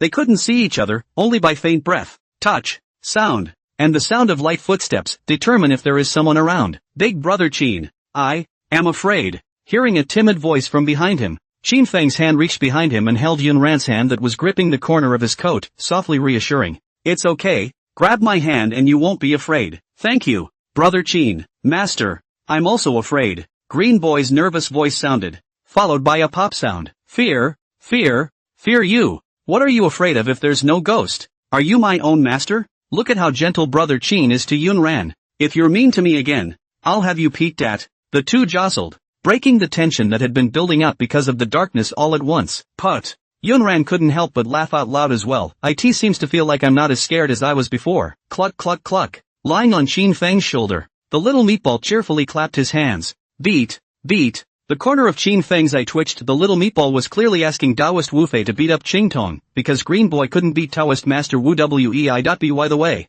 from whom did the little meatball learn this problem of watching and stirring up trouble? Suddenly, Master, is there light over there? Qing Tong's surprised voice came out, which also caused Qin Feng several people to simultaneously raise their heads and look towards the distance. Only then did he realize that a very faint glimmer of light seemed to be coming from a great distance, but in this dark space, it was unusually obvious. Be careful. Instead of any surprise, Taoist Wu Fei's voice carried an unprecedented gravity. The original hustle and bustle had once again fallen silent. Tension spread, just the crowd's footsteps, however, quickened considerably. The light expanded as it got closer and closer. Wow! The whole light expanded suddenly, before the crowd could get a good look. There was a cacophony of noise in their ears. To be able to marry Mr. Zhang, Lady Lu was truly blessed. That's not true. Mr. Zhang Lingjuan's gold list, but he still hasn't forgotten her as a childhood friend. I don't know what good things Auntie Lu did in her past life. Goo, what's the point of talking about that on someone's big day today? The wedding banquet seems to be starting soon. Let's not miss the timely.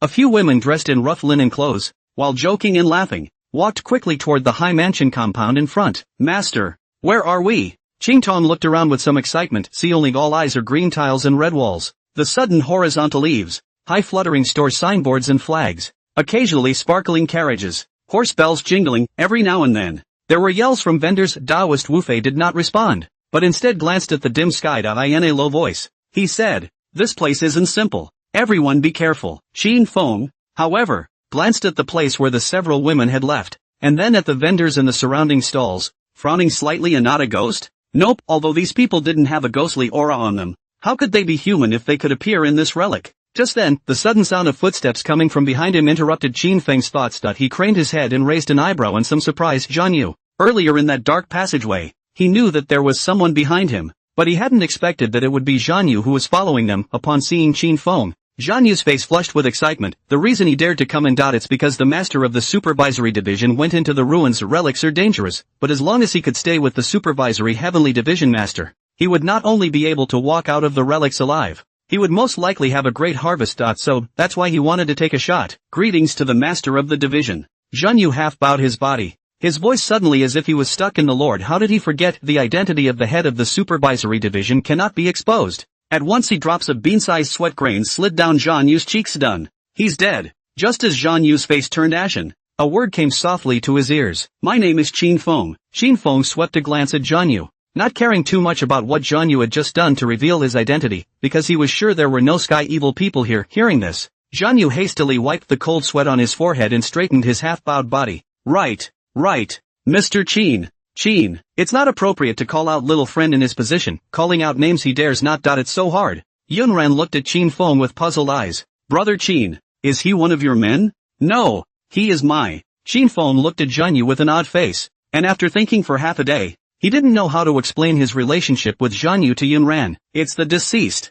Zhan Yu hurriedly said, my name is Zhan Yu. I'm from the same hometown as Mr. Qin, and Mr. Qin has helped me a lot in the past. We're both in Gangfu County. It's not too much to say we're from the same hometown, right? The lord of the supervisory heavenly division had pacified Jiangning, and although it wasn't because of them, the official ghost smiters, it was still considered to have helped them in a different way. There's nothing wrong with that, is there?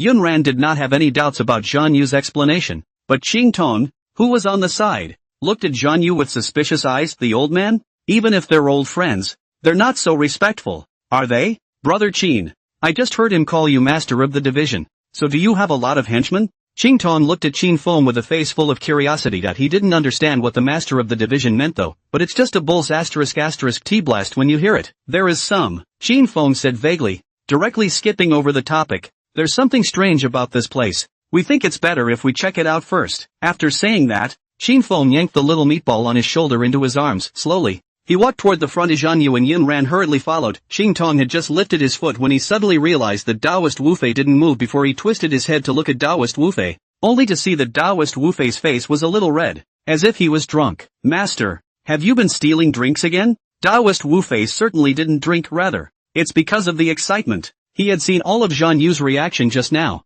and it also made him confirm his previous suspicions even more. But in the records of Taoism, there are too many deities that can be called masters of divisions. For example, the lord of the divisions of the underworld. If it goes up from the star god of fate, who is in charge of the lifespan of the son of heaven, to the star god of lust, who is in charge of official salaries, down to the emperor Fengdu, who is in charge of the underworld, and so on, all of them can be called the head of a division. He just couldn't be sure yet which deity was Qin Feng. Master? Master? Qing Tong reached out and waved his hand in front of Taoist Wu Fei's eyes before pulling back his thoughts. Taoist Master Wu Wei slapped Qing Tong's hand away. It was only then that he noticed that Qin Feng's several figures were about to disappear. Hurriedly, he said, "Hurry up and keep up. This place is weird as hell, so be careful not to lose him. P.S. Thank you for the reward from Big Brother Chang Xian, 180-degree bow. Thank you, hereby adding an extra chapter as a token of appreciation." Not long after Qin Feng and the others left, a group of ghost sentinels also passed through the black passageway and arrived in this world. Yo,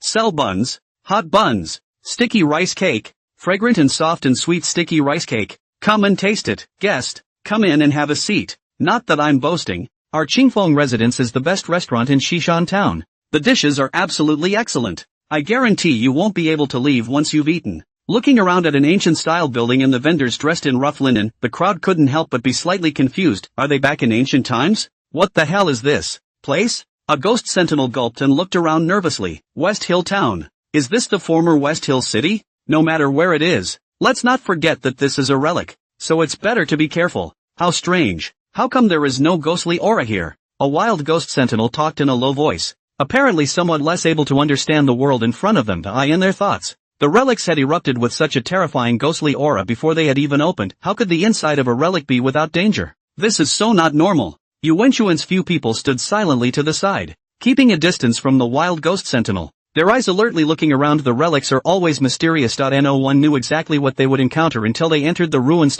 So they didn't find it strange. Could it be an illusion? Huang Yu propped his chin on one hand, his gaze sharpening as he tried to see through, but he still didn't see anything unusual about this world. And the relics. The absence of anomalies is the greatest anomaly. Yu Wenchuan didn't say anything, but strided over to a vendor and picked up a bun from the steaming steamer. Yo, customer, how many do you want? The peddler greeted warmly, sensing the warmth coming from his hands, as well as the aroma of the meat buns. Yu Wenchuan frowned slightly. Both the smell and the touch are very real. Can't see any breaks. If this was really an illusion, then the strength of the person who was able to create such an illusion was absolutely terrifying. Don't! Yu Wenchuan put the buns back into the steamer, and the vendor suddenly crossed his arms a little angrily and cursed in a huff. What don't you do with my buns? And the hawker's yell startled the surrounding vendors and pedestrians. It didn't take long for a crowd to gather in front of the vendors. One pointed and talked. Isn't that making fun of people? The buns are all pinched and dirty. How can people sell them? This young man looks so young. It's not possible that he doesn't have money to buy other people's buns,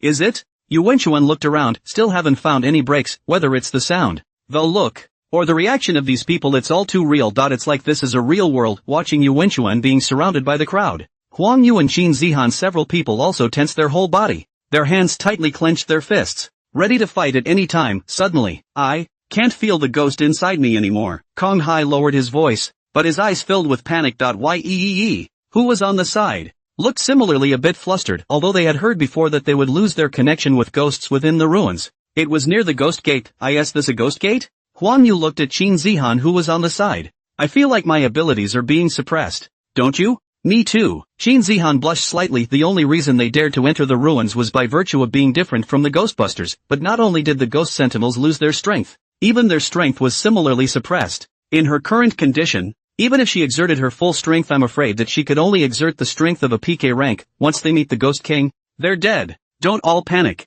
This place is very different from what Minister Lu described. It shouldn't be a ghost gate. Let's take a look first. Huang Yu lowered his voice and said, his gaze sweeping towards the wild Ghostbusters who were still watching not far away. Obviously these people were still counting on them to test out the depths of the place. Completely unaware of the seriousness of the matter, though he didn't have much in mind, but he knew that they must never disorganize themselves the moment. Yu Wenchuan, who was surrounded by the crowd, likewise felt the abnormality within his body and couldn't help but tighten his face, but he knew there was no use in panicking. He put one hand over his chest, feeling the cool texture coming from the metal, and shifted his left foot back slightly. The whole thing was like a bowed cat. At this point, this little brother is from out of town, right? An old man smilingly squeezed into the crowd around them also stopped talking, and one of them shouted with a smile, Elder Zhang. Elder Zhang. Although Yu Wenchuan didn't know what this old man was, from the tone of the crowd, he was still able to hear that these people were very respectful towards this Elder Zhang. Zhang Lao smiled and arched his hand to the crowd, then said towards the peddler, Armatzi, I'll pay for this little brother for that bun. Harm. Elder Zhang, which words? Isn't it just a bun? The vendor smiled and shoved the bun that Yu Wenchuan had just pinched with his hand back into Yu Wenchuan's hand. For Zhang Lao's face, let's forget about it today. Next time don't just touch other people's things without money. Otherwise, be careful of being sent to the government. Yu Wenchuan, how dare to just eat here? Said thank you, hastily took the bun and squeezed out of the crowd. Just after taking 2 steps, he heard Elder Zhang's voice from behind him, little brother. Today is my son's wedding. If you're hungry, you can help out at the wedding banquet. There's enough rice. No need. Yu Wenchuan did not stop on his feet and grabbed Huang Yu's arm. Go! Seeing Yu Wenchuan's few people running away, a group of wild ghost sentinels looked at me and I looked at you. No one dares to do anything rash. It could only harden its head and slowly spread out in all directions. Why Yu Wenchuan ran with a few people to a quiet alley before stopping, wiping the cold sweat from his head and throwing the buns into the corner. What now? Kong Hai asked somewhat nervously. Why he also clenched his fists and looked at the Yu Wenchuan trio with a nervous expression. There is no one who does not feel fear when he loses his dependents. There was even some regret in his heart. Obviously he had already given up on entering the relics. How could he ghostly listen to Officer Zhu's words again and enter the relics? He really is crazy. Yu Wenchuan took a deep breath, calmed his emotions, and thought for a moment. We'd better go and rendezvous with Minister Zhan first. It's likely that he's with the youth holding the baby, whoever that youth really is, but those who could make Officer Zhu caution them not to be offended were definitely not idle. Perhaps, that youth has a way to break through this illusion. The other side, Qin Feng's few people continued to walk forward. The green boy walked grumpily ahead of him, looking curiously to the left and back, blithely unwary of the world before him, but everyone except Green Boy stayed alert, including Yin Ran, who also sensed the unusualness of this world. She had grown up deep in the mountains, but she knew what the world was like now. And something was clearly not right here. Qin Feng suddenly turned his head to look at Zhan Yu and the others, only to see that the ghost in Zhan Yu's body was as if it had fallen asleep, while the energy fluctuations in Taoist Wufei and Qing Tong had also weakened. It was as if there was an invisible energy that bound the energy in their bodies. As for Yin Ran, there were originally no energy fluctuations in his body. It seems to have backfired. Minister Zhan, try to see if you can awaken the ghost inside. Qin Feng spoke directly towards Zhan Yu. Zhan Yu froze for a moment. Some didn't quite understand what Qin Feng meant, but still, he tried to exert his ghost energy, and in the next second, a dense cold sweat surfaced on his forehead. Broken. I'm disconnected from the ghost inside me. Qin Feng was not surprised by this result, because his strength was also suppressed even if he exerted his full strength. I'm afraid he could only exert the strength of a peak ghost king, and through the meditation contract sensing, changes appeared in the little meatball. I'm afraid I can only exert the strength of a ghost general. However, even if his strength was restricted, he wasn't very alarmed. Strength suppression, not level suppression. As long as the ghost god order was in his hand, he was still able to control the ghost monarch. He looked at Taoist Wufei and realized that Taoist Wufei's face only shifted for a moment. It was quickly back to normal again. There should be some kind of undercard, Qin Feng judged in his heart. Next, the trembling voice of Zhen Yu came back to his ears. Ghosts. Qin Feng frowned slightly. Ghost gate? Minister Lu of Suling County entered the relics once before. Zhan Yu wiped the cold sweat on his forehead and quickly told Qin Feng all the information he had previously received from Yu Wenchuan. There's nothing to hide. It was because he understood that in such a situation, the only person he could rely on was Qin Feng. Ghostbusters. Qin Feng frowned slightly. Although the ghost god order was able to control many ghosts and evils at the same time, There was a limit, but as long as no ghost monarch-level ghost evil appears, there was still no threat to him. Suddenly, whoa! A sad shom sound mixed with weeping came from the distance. Chinfom looked up and saw a line of people in the distance wearing rough linen clothes and mourning on their heads, carrying several coffins towards them. What did the Song family do in their past life that a family of 4 suddenly died violently? Yes. Now that the Song family doesn't even have any relatives and has to rely on neighbors to raise money for the funeral. It's really too pathetic. That boy Song Shui is smart and clever. But it's a pity that he didn't meet a good teacher. What's the use of talking about this when the people are dead? Pedestrians all around whispered, occasionally shaking their heads and sighing, and Zhang Yu's nerves collapsed all of a sudden as he watched the funeral procession approaching his side. However, there were no accidents. Woohoo! Accompanied by the sad sound of the oboe, the funeral procession slowly walked past the crowd as if they had not seen a few people at all. At Qin Feng's few people continued to walk towards the front. The town of West Mountain wasn't very big, and it only took them an hour to get back to the point of origin once again. Instead, they found a problem. There's no exit. Including the previous exit has disappeared. They were trapped inside this town. Qin Feng had also tried many ways to leave Shishan town, but no matter what way he used, he would always return to Shishan town again. It's as if the ghosts are hitting the walls. Master, what do we do now? The big-hearted Qing Tong also finally realized that something was wrong and somewhat nervously grabbed Taoist Master Wui's arm. As of now, this town is not in any danger for the time being. I think we can wait and see what happens. What do you think, little friend Qin? Taoist Wu Fei carefully looked at Qin Feng. Qin Feng nodded slightly and was about to speak. Suddenly, a cacophony of voices came. It's gone. Why is the entrance gone? Impossible. How can there be no exit here? If you ask me, it doesn't matter if they're humans or ghosts. Kill them all. A wild ghost sentinel said, grabbing the vendor on a nearby stall by the neck. Ka-ching! The vendor's neck was snapped straight away. Ah, murder! A scream came, and the pedestrians around them panicked. Kill someone. Somebody, help! Seeing this scene, many of the Imperial demons went crazy as well, followed by a rush into the crowd. Even if an A-class ghost sentinel didn't have ghost energy, their physical qualities were several times stronger than ordinary people. And those ordinary-looking vendors and pedestrians couldn't resist at all. In just a few minutes, 2 pedestrians and 3 vendors were killed, and instead of acting impulsively, most of the wild sentinels just looked around warily. With people being killed here, who knows if it will touch something else? Seeing this scene, Zhang Yu clenched his fists tightly, but in the end, still resisting the urge to go up and stop it. Here are the remains. These are not people. In no time at all, there were 7 or 8 more bodies in the street. The corpses lay strewn across the floor, their faces frozen in fear, and the brick floor, still oozing with dark red blood, looked very real. Suddenly, tap tap tap, a burst of neat footsteps came, only to see a middle-aged man in a constable's outfit darting in with dozens of officials. Swish! The constable drew the sword at his waist and roared angrily, if you kill someone in the street, kill them on the spot. Wow, a dozen or so officials were armed with large swords, and one by one, they rushed towards the evil-doing Imperial Ghostbusters. Want to kill me? Ha!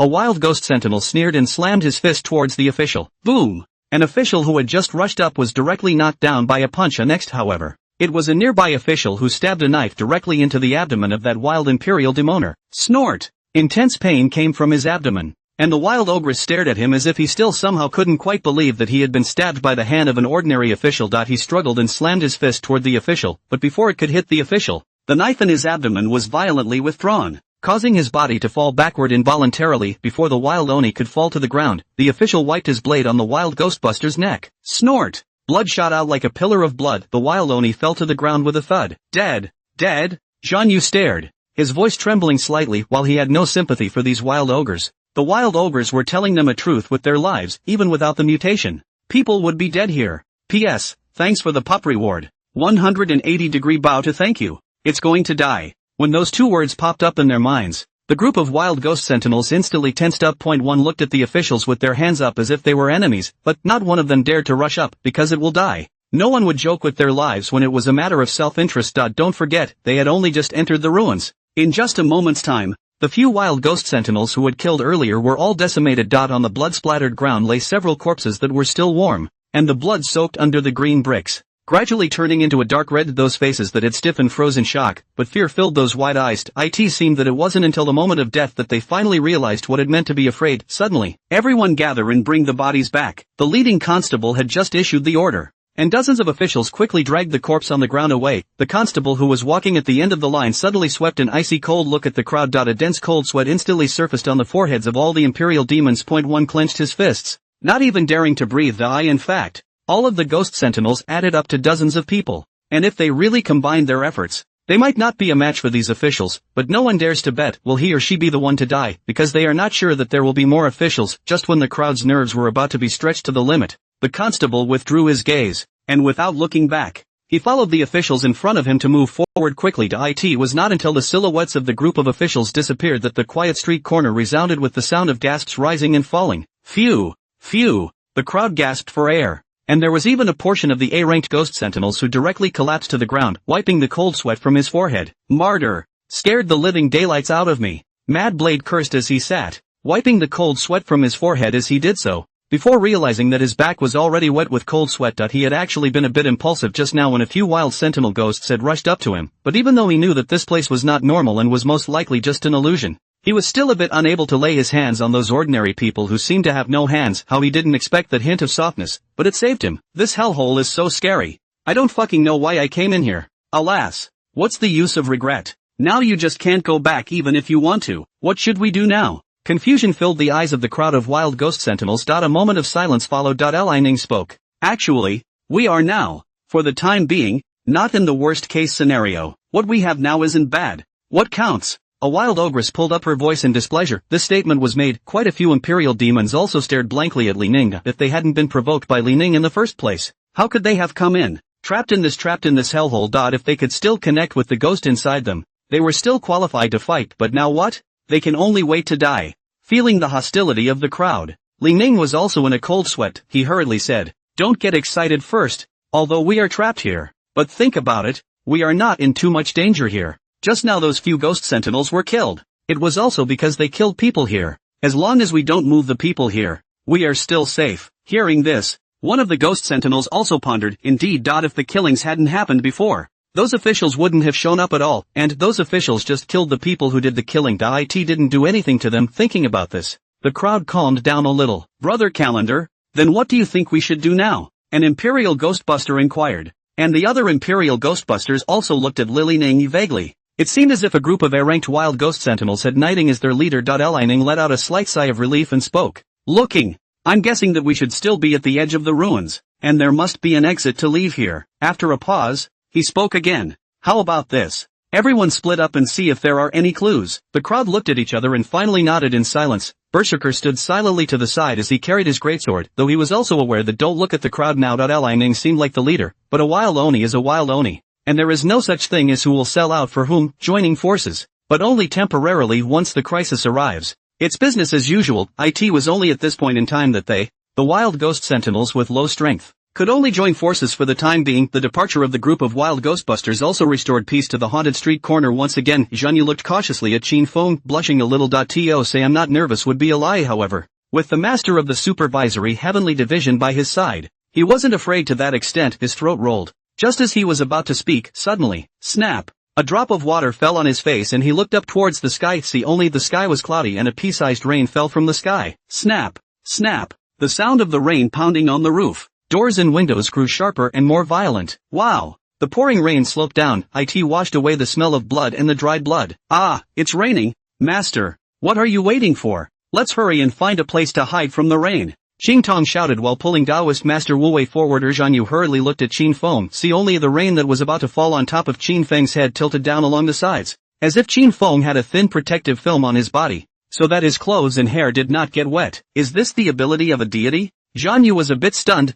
Instead, Qin Feng's voice rang in his ears. "Wait." Qin Feng's gaze calmly scanned the surroundings as he spoke. "Stay here in the rain." 2 short words, but they caused Taoist Wu Fei to freeze. Hurriedly, he pulled back the green boy. "Master, what are you doing?" Qing Tong looked at Taoist Master Wu Wei with a disgruntled expression. "If I tell you to get wet, then get wet. What's the point of wasting your breath?" Taoist Wu Fei glared at Qing Tong, low head for a moment, suddenly saw the green brick interspersed with some withered grass, angled up, vaguely become a bit green and glittering up. This, spirit rain. Quickly, sit down and transport your energy." Surprise filled Taoist Wu Fei's eyes as they snapped wide open. Not caring about Qing Tong, he directly sat on his butt in the rainwater and began to meditate and run his energy, because these aren't ordinary rains at all. Instead, it is a spiritual rain that contains aura. Rainwater, which is rootless water. It originally contained a weak heaven and earth aura. However, this spiritual rain that was able to revitalize the withered grass once again was definitely more than 100 times stronger than ordinary rainwater.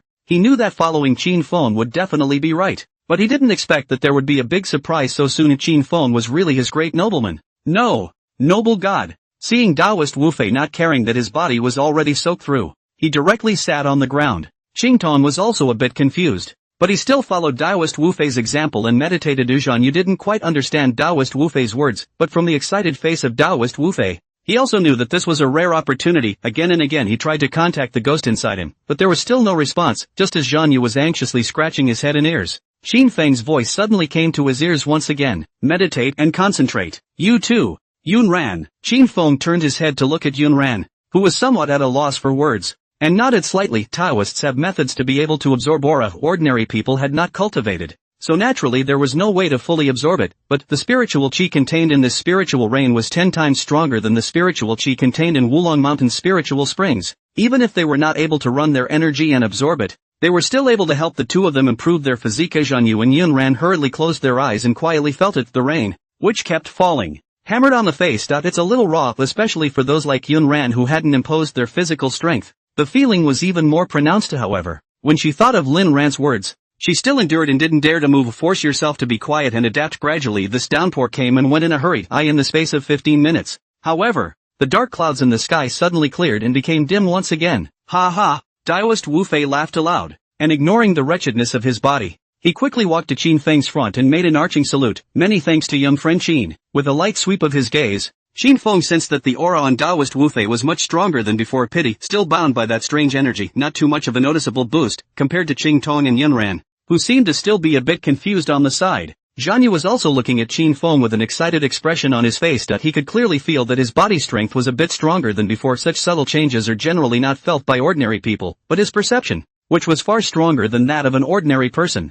was several times stronger, so how could he not feel it? Thank you, Mr. Qin. Without hesitation, Zhan Yu bowed his body with a respectful expression of gratitude. Had it not been for the reminder of the master of the division, he's afraid he's going to miss this opportunity. Qin Feng slightly nodded his head and spoke to the crowd. Let's wait here first and see if those wild ghost sentinels have anything to gain. Yes, they naturally had no reason to oppose Qin Feng's opinion, although the strength of the wild imperial demons was weak, but it had the advantage of having a large number of people, so it was possible that these wild imperial demons could really find something in this unknown world. It is better to wait and see what happens. After a short while, suddenly, tap tap tap, a scattering of footsteps came, followed by a voice filled with surprise. Minister Zhan. As soon as Zhan Yu looked up, he saw Kong Hai waving towards him with gusto. Behind him followed Yu Wenchuan and the others. While Yu Wenchuan's few people's clothes were relatively clean, and it was obvious that they hadn't gotten wet in this unfamiliar world, they naturally did not dare to run around and intrude. Even if it was rain falling from the sky, they did not dare to casually dip their hands in it. Seeing Qin Feng standing next to Zhan Yu, the crowd was also slightly relieved. The reason they're back so late, it's all about finding people who would have thought that Zhan Yu and the others would have returned long ago. Minister Kong, Minister Yi. Zhan Yu quickly stepped up and exchanged pleasantries with a few people, since they were just not there, and gave a quick rundown of what happened before. After all, it's all our own people. He didn't want to see anyone commit any foolishness out of impulse. After listening to Zhan Yu's words, Kong Hai and Yi also had a sigh of relief. The three Yu Wenchuan people appeared relatively calm. For one thing, they wouldn't mess around until they had a good feel for the place. Secondly, they have cards on them. Huang Yu carefully sized up Qin Feng, who was not far away, but unfortunately the gap in strength was too great, and he can only sense that there was something special about this person. But he could not see through Qin Feng's true strength. It was just that particular feeling that made him feel close. Where the hell have I seen it before? Huang Yu propped his head up with one hand and thought for half a day, but there was absolutely no impression in his mind. Next, however, he saw that Qin Zihan had already gotten in front of Qin Feng and looked at him with a smile. Little brother, my name is Qin Zihan. What's yours? The corner of Huang Yu's eye twitched. Little brother? After knowing Qin Zihan for so long, he had never heard Qin Zihan call out to anyone like this. Women really are all face animals. Qin Feng looked at Qin Zihan, and an inexplicable affinity also rose in his heart, so he couldn't help but froze for a moment. My name is Qin Feng. Qin Feng? So your last name is Qin too? Qin Zihan didn't know why. She just felt happy. Suddenly her heart went thump, and so on. Qin Feng is also known as Qin. It couldn't have anything to do with their Qin family, could it? If it wasn't, why did she feel close? Thinking about this, Qin Zihan was a bit torn. Such a good-looking little brother. What if he's the illegitimate son of one of her uncles? How could Qin Feng have thought that Qin Zihan had instantly brainstormed so many things? He looked Qin Zihan up and down and finally realized where that inexplicable affinity was. Divine power. This little girl had divine power in her. However, He was able to affirm that Qin Zihan was a human being and not a ghost or god. And, while it was said to be divine power, the divine power in her body was not dense and not pure. This little girl is not simple. Sure. He didn't just focus on Qin Zihan. He likewise noticed Huang Yu and Yu Wenchuan. Huang Yu also had divine power in his body, but it was thinner than the divine power in Qin Zihan's body. And in addition to the divine power, there was also a fluctuation of a special energy in Huang Yu's body. It was somewhat similar to the aura on Taoist Wu Fei, but there were differences. God's way inheritance. Qin Feng quickly judged, there are two types of divine principle inheritance. One is the transmission of words, and this requires one to cultivate oneself, but it does not enable anyone to possess divine power. There is another kind of transmission by dunking, that means using one's own divine power to pass on a certain spell to a person. Let the other person have divine power, and Huang Yu's case is clearly the second. It was only that there wasn't much divine power in his body, either because the inherited deity wasn't very strong, or the other party was in an extremely weak state. Or maybe it's just a wisp of residual thought. As for whose legacy and what was passed down, he couldn't be sure for the moment, and the reason why he noticed Yu Wenchuan was because the other party had the aura of a spirit weapon on him. This spirit weapon should have reached the level of the earth stage, only that its aura was a bit vague. It means that the spirit weapon is damaged. The thought flashed through his mind as Qin Feng smiled and said to Qin Zihan, "What a coincidence. Then can I call you brother Qin?" As if Qin Zihan had finally let go of the kinks in her heart, she looked at Qin Feng with an expectant expression. Even if it was her father's illegitimate son, she recognized it. Who made Qin Feng so good looking? Qin Feng didn't care too much and nodded slightly. Good. Hearing the words of the two Yu Wenchuan's few people all simultaneously revealed odd faces. Big brother? So the reason Qin Zihan doesn't call Zhu Sheng big brother is just because she thinks he's ugly? With the arrival of Yu Wenchuan's few people, the originally quiet street corner became a bit more lively. The two of them, Qin Zihan and Yun Ran, were close in age, and they soon burrowed together and muttered, "Yun Ran, how did you and big brother Qin meet? I got lost going to Shishan City before and just happened to run into brother Qin." The topic of conversation between the two women had been centered around Qin Feng, and yet, the more he talks, the more he gets. On the other hand, Zhan Yu and Taoist Wu Fei talked to Kong Hai and Yi Yi about the previous spiritual reign, and also the two of them secretly sighed with remorse. Such an opportunity, how did one miss it? Qin Feng, you actually haven't been to Kyoto? Hey, let me tell you, there are a lot of fun things to do in Kyoto. When you get out of the relics, you must go to Kyoto to have a look. Huang Yu enthusiastically pulled Qin Feng to talk about things. He hadn't forgotten Officer Zhu's earlier words, befriending. Sure, nor was it purely because of Officer Chu. Rather, it was the feeling Qin Feng gave him that was too kind and also made him unable to resist taking the initiative to get close. It had to be said that not only did Huang Yu look like a dashing cockney, but also had traveled to quite a few places, and even to some other countries. It can be said to be knowledgeable. Even Qin Feng was listening with great interest, and Yu Wenchuan sat silently on the sidelines, interjecting a few words every now and then. It wasn't that he didn't want to befriend Qin Feng, it was just that his character was like that. Neither have the ability to be cute like Qin Zihan shouting Qin Feng big brother, much less in Huang Yu this gushing, can only be encountered interested in the topic to say a few words. At this point, Qin Feng's gaze moved slightly as he opened his mouth and asked, "What's the situation with the foreign ghost sentinels?" He desperately needed to understand this side of the world, not the peaceful one he saw on the news. Rather, it's the choppy world underneath that peace. It's not called ghost sentinel abroad. Different countries have different names for it. Just for example, the Stargazer country generally calls it an alien. Yu Wenchuan said a rare sentence, slightly paused, and then continued, "Alien and our situation is not quite the same. The Starry Glory countryside likes to do genetic realization. They will inject human body with medicines, so that they will have a genetic mutation, and become capable of. In addition, they have also researched some special weapons, used to deal with ghosts and evils." Yu Wenchuan's words gradually gave Qin Feng a whole new understanding of foreign countries. Unlike the hundreds of countries on Earth in his previous life, because of the ravages of ghosts and evils, there were merely less than 30 countries in this side of the world. As early as 100 years ago, many small countries were destroyed by ghosts and evil. So the remaining small countries wanted to hold together and formed an alliance. Except that there was no peace within the alliance as the leaders of the countries fought for dominance, and besides China,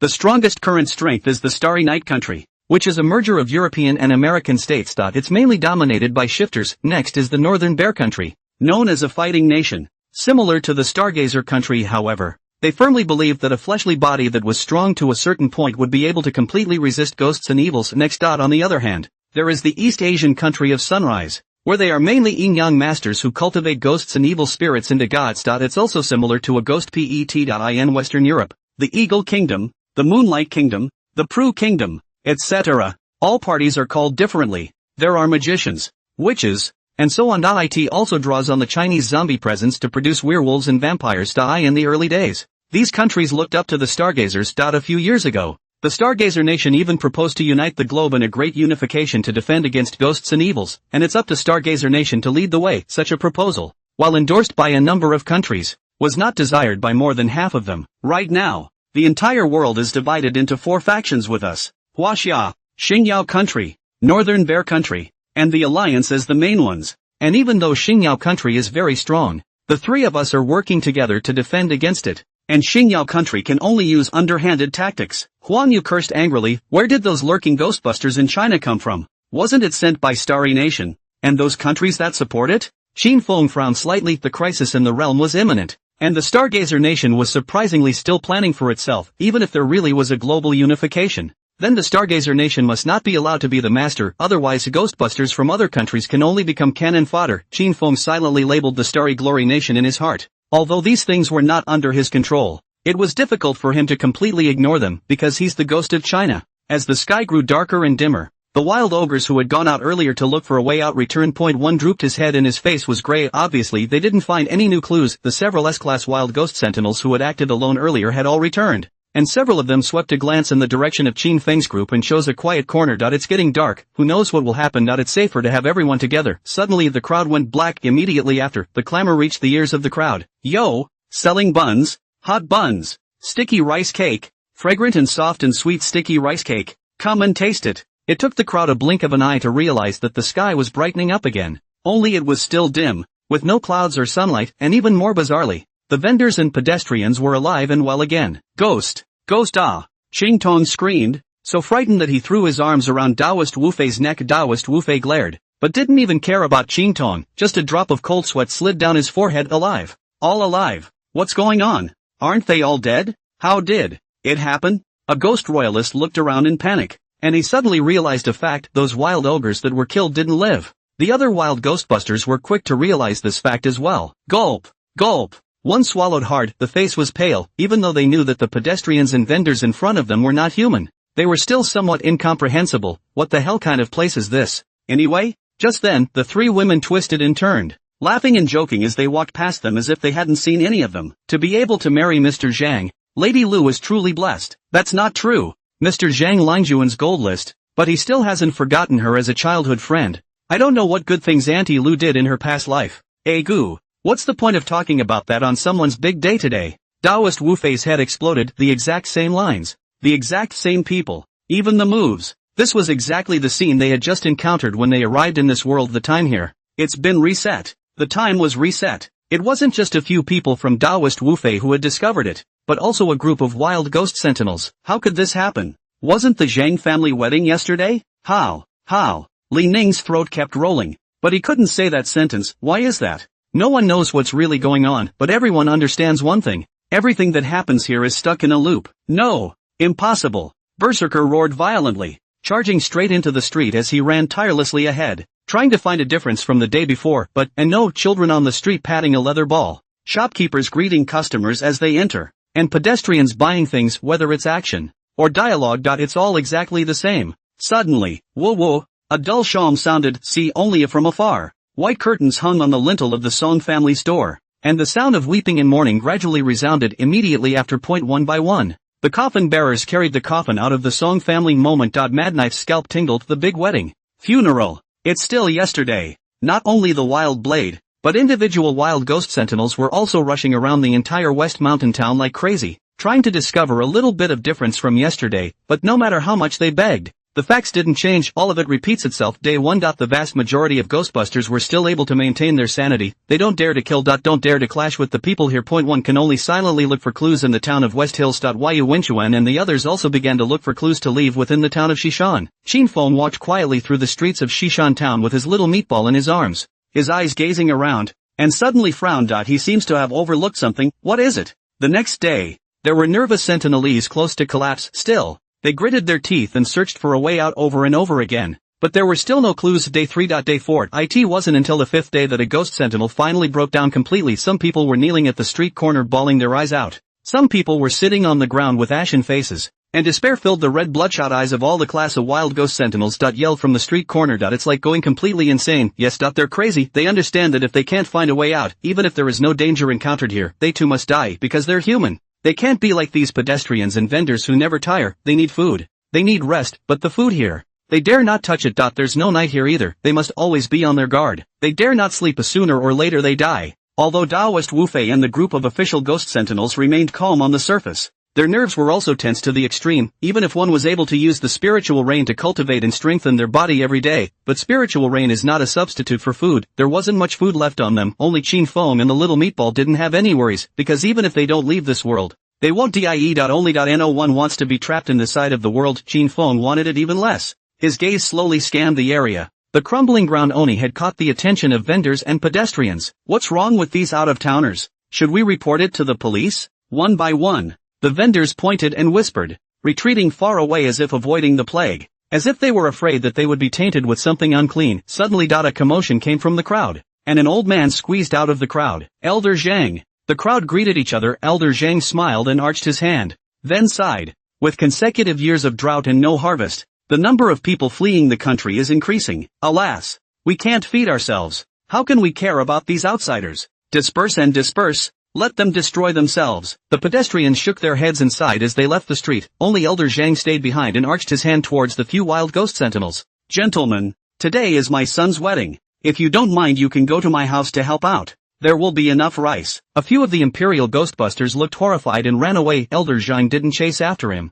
Instead he shook his head and sighed as he left the street. Seeing this scene, Yu Wenchuan's gaze moved slightly. Still the same day. But not the same day. What do you mean? Huang Yu looked at Yu Wenchuan with a puzzled expression. Why? Yu Wenchuan stared at the old man's disappearing back and slowly said, if there is no intervention from us, these people will repeatedly live the same life as the day before. But if we cross paths with the people here, then there will be a difference between what they do and what they did before as well. Only that on a new day, they will forget about us once again. But here, two things haven't changed at all, the wedding feast and the funeral. Hearing this, Huang Yu's eyes gradually brightened. That is to say, if we compare this place to a game, then everyone in West Hill Town is an NPC. Only this place is more realistic, and the words spoken by the residents within West Hill Town are not a script of lines designed in advance, but will produce different reactions depending on different people and events. Right. Yu Wenchuan nodded. That's why I think the key point to get out of here lies in the two events of the wedding and the funeral. Hearing this, a glimmer of hope lit up in the eyes of the crowd. Not bad. For 5 whole days they also tried,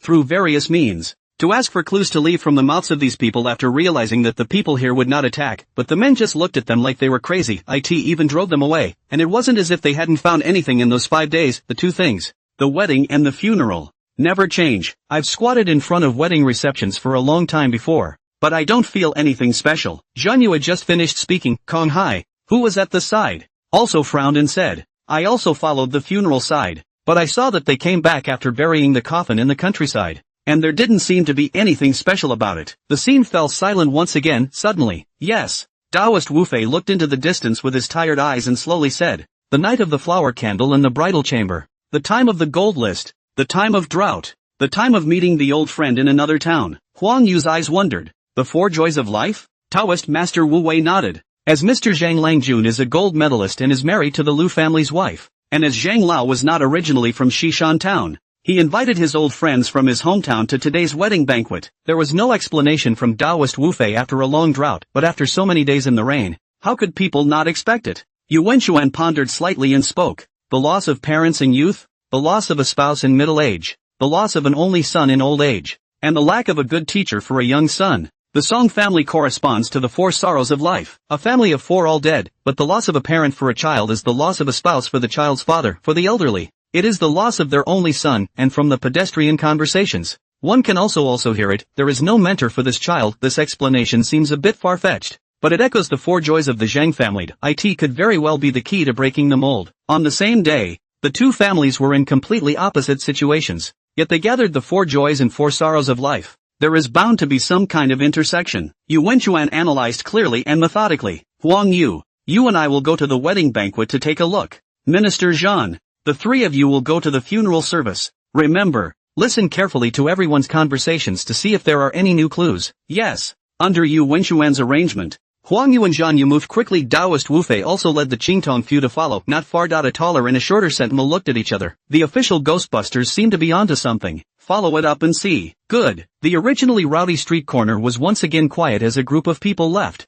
But no one noticed that Qin Feng's gaze had been fixed on the end of the long street. He finally remembered what he had overlooked. Officials. Not only Qin Feng, but everyone ignored it, because of what happened before. The crowd subconsciously did not want to clash with the officials, and even did not want to see those officials of the government again. But Qin Feng's situation was different. He doesn't have that subconscious move. He thought there should be some kind of rule here. Or maybe something was influencing him to unconsciously ignore the most important presence in this West Hill town. Officials. The government can be said to be the protector or the ruler of a place, and that means the government is not only able to make the rules, but also to change the rules here. As the saying goes, the sky is the limit. So it's better to have the county officials in charge now. That's it. Although Qin Feng was still unable to determine for the time being whether it was the Zhang and Song families or the government that unlocked this place, still, he decided to visit the government office first. The young family. Whoa whoa. Accompanied by the sound of banging gongs and drums. The oboe was played joyfully. There were quite a few people gathered around the Zhang family's front door. Even the pedestrians passing by stopped to congratulate Elder Zhang. Congratulations,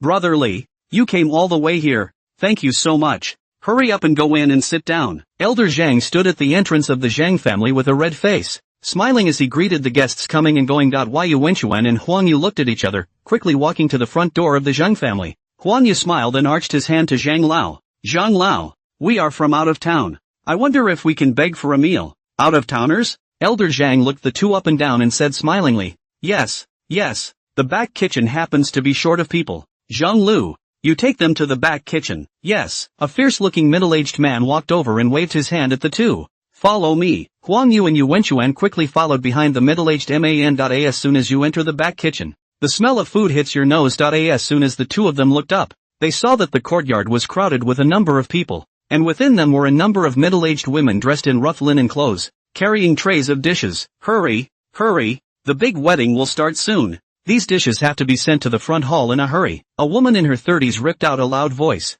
Afraid to delay business, the others didn't say anything. One by one, they carried their plates expressionlessly and walked past Huang Yu and Yu Wenchuan. The two men shrugged and gulped involuntarily. How can dry food have these flavors? Don't look. You too. Hurry up and go chop the firewood over there. When the wedding banquet is over, the master will reward you with a bite of rice. Zhang Lu glanced at the two with some disdain and just turned around and left. Huang Yu and Yu Wenchuan breathed a sigh of relief at the same time, although that dish looked extremely tempting. Who dared to eat the food here? Unless one really isn't afraid to die. Bang! Huang Yu chopped the firewood into two halves with an axe, then looked up in the direction of the front hall. We're just going to spend time here? We won't be able to inquire any information here. Hearing this, Yu Wenchuan also frowned. Originally, they thought that they could mix in and listen to what the guests were saying. How could they think that they would be sent directly to the back kitchen? The people in the back kitchen were so busy that no one paid any attention to them. They were afraid that even if they stayed here for a day, they wouldn't get much out of it. Go to the front hall. Yu Wenchuan carefully glanced at the busy crowd,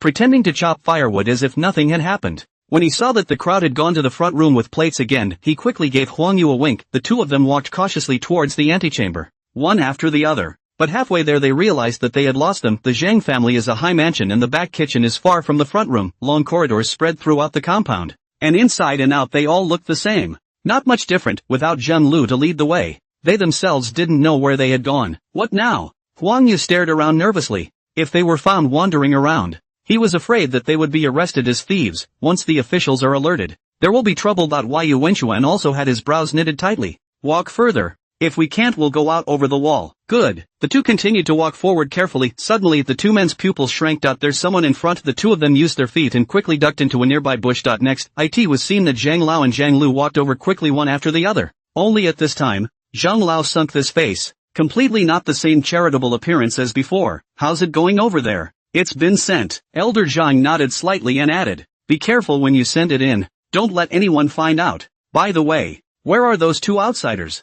Still in the back kitchen. Too many people have come today, so let's use those two first. A wry smile appeared on Elder Zhang's lips as he gestured around his neck. Yu Wenchuan and Huang Yu were shocked in their hearts. What do you mean? This Elder Zhang wants to kill them? Available at. Why? The two of them couldn't figure out that they had clashed with the people here earlier, and it was still Elder Zhang who had relieved the situation. But why did Zhang Lao want to kill them? A hint of hesitation seemed to flash in Zhang Lu's eyes. Master, should we wait no longer?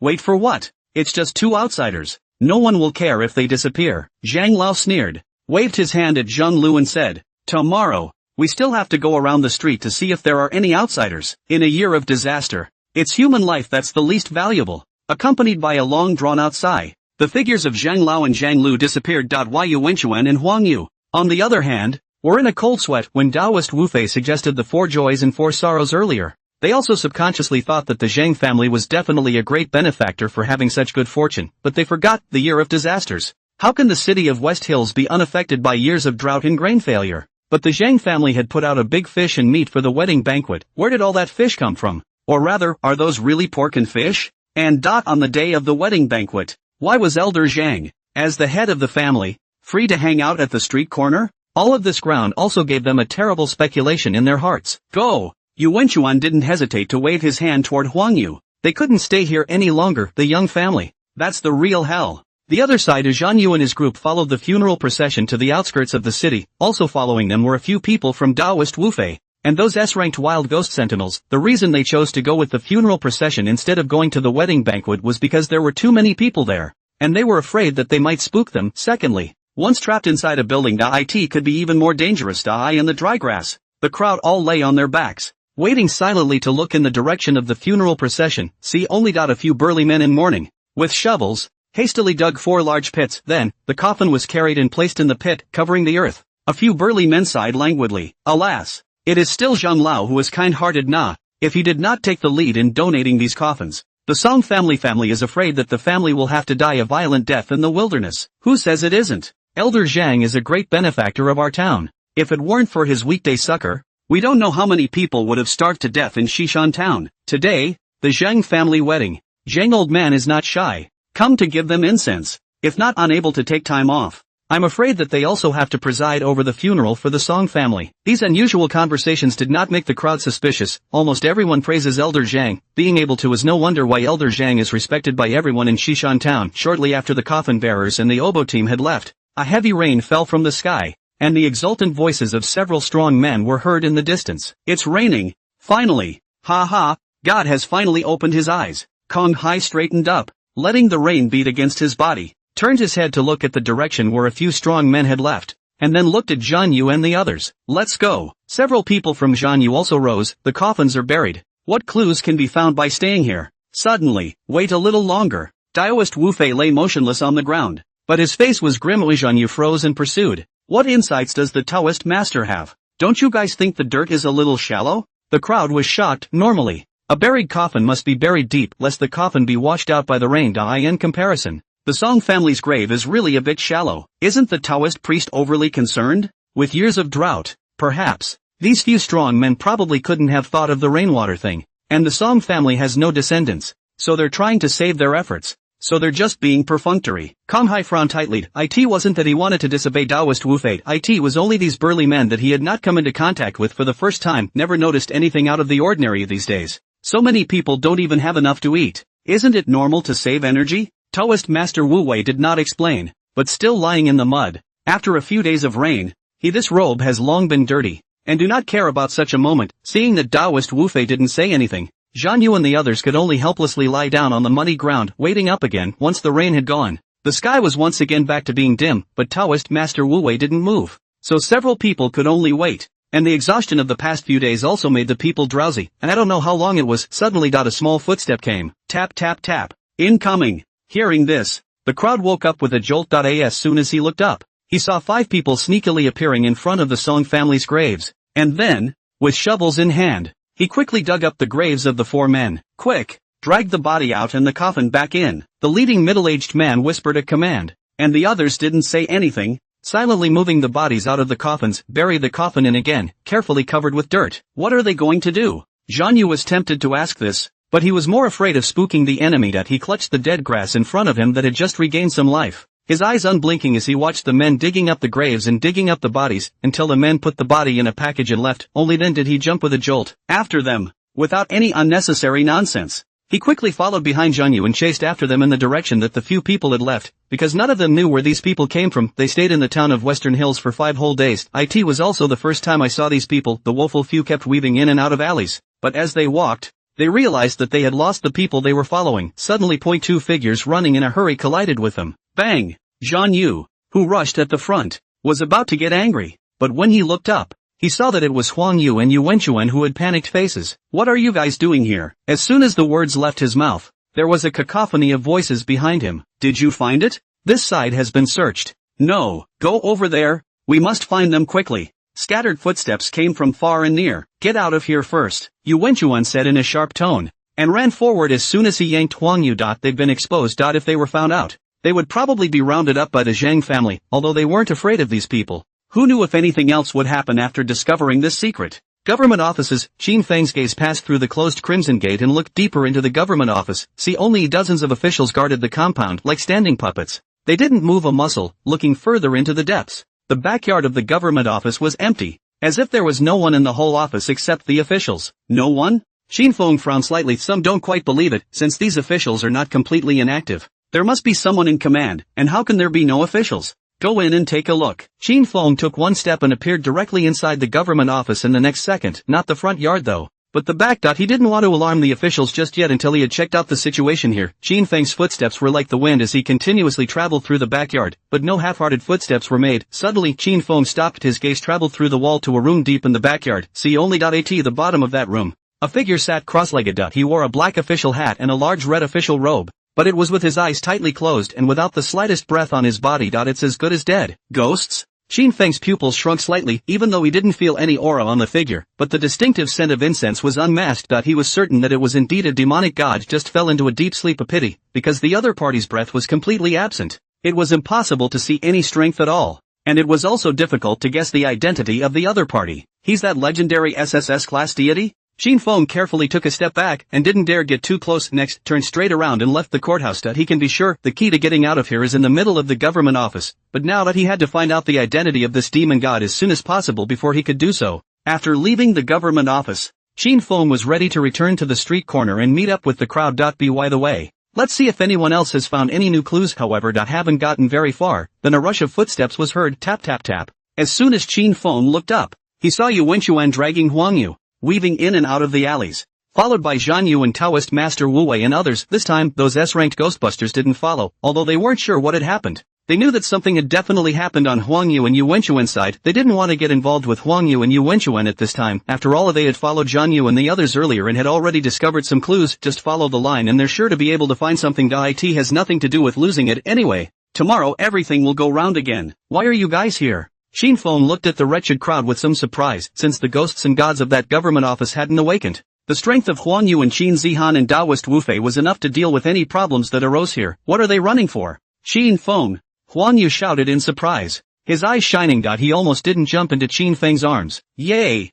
Yay! The little meatball waved his fists and glared at Huang Yu with both eyes. Huang Yu snapped and touched his nose, carefully backing away. Some more of this, baby. It's not to be messed with. Yu Wenchuan twisted his head to look behind him, and only waved his hand to the crowd after making sure that the Zhang clan's people weren't catching up. This is something that you have to ask them. Zhan Yu took a breath and pointed at Huang Yu and Yu Wenchuan. Although their physical strength was stronger than ordinary people, they didn't dare to stop at all along the way, until now. He didn't know why he was running. Yu Wenchuan said in a deep voice, because we discovered the Zhang family's secret. During Yu Wenchuan's slow narration, the atmosphere gradually became heavy. The faces of the crowd changed again and again, and disbelief filled Yunran and Qin Zihan's wide eyes. Feed on people. How could the world be so ridiculous? Then the Song family. That was dug up and exhumed by the grave before. Zhan Yu stared. It's the Young family. There was no need for Zhan Yu to make his words clear. The crowd understood what had happened. Moment, the crowd went pale. The two little girls went straight to the next street corner and dry heaved. Vomit. It wasn't just the two little girls,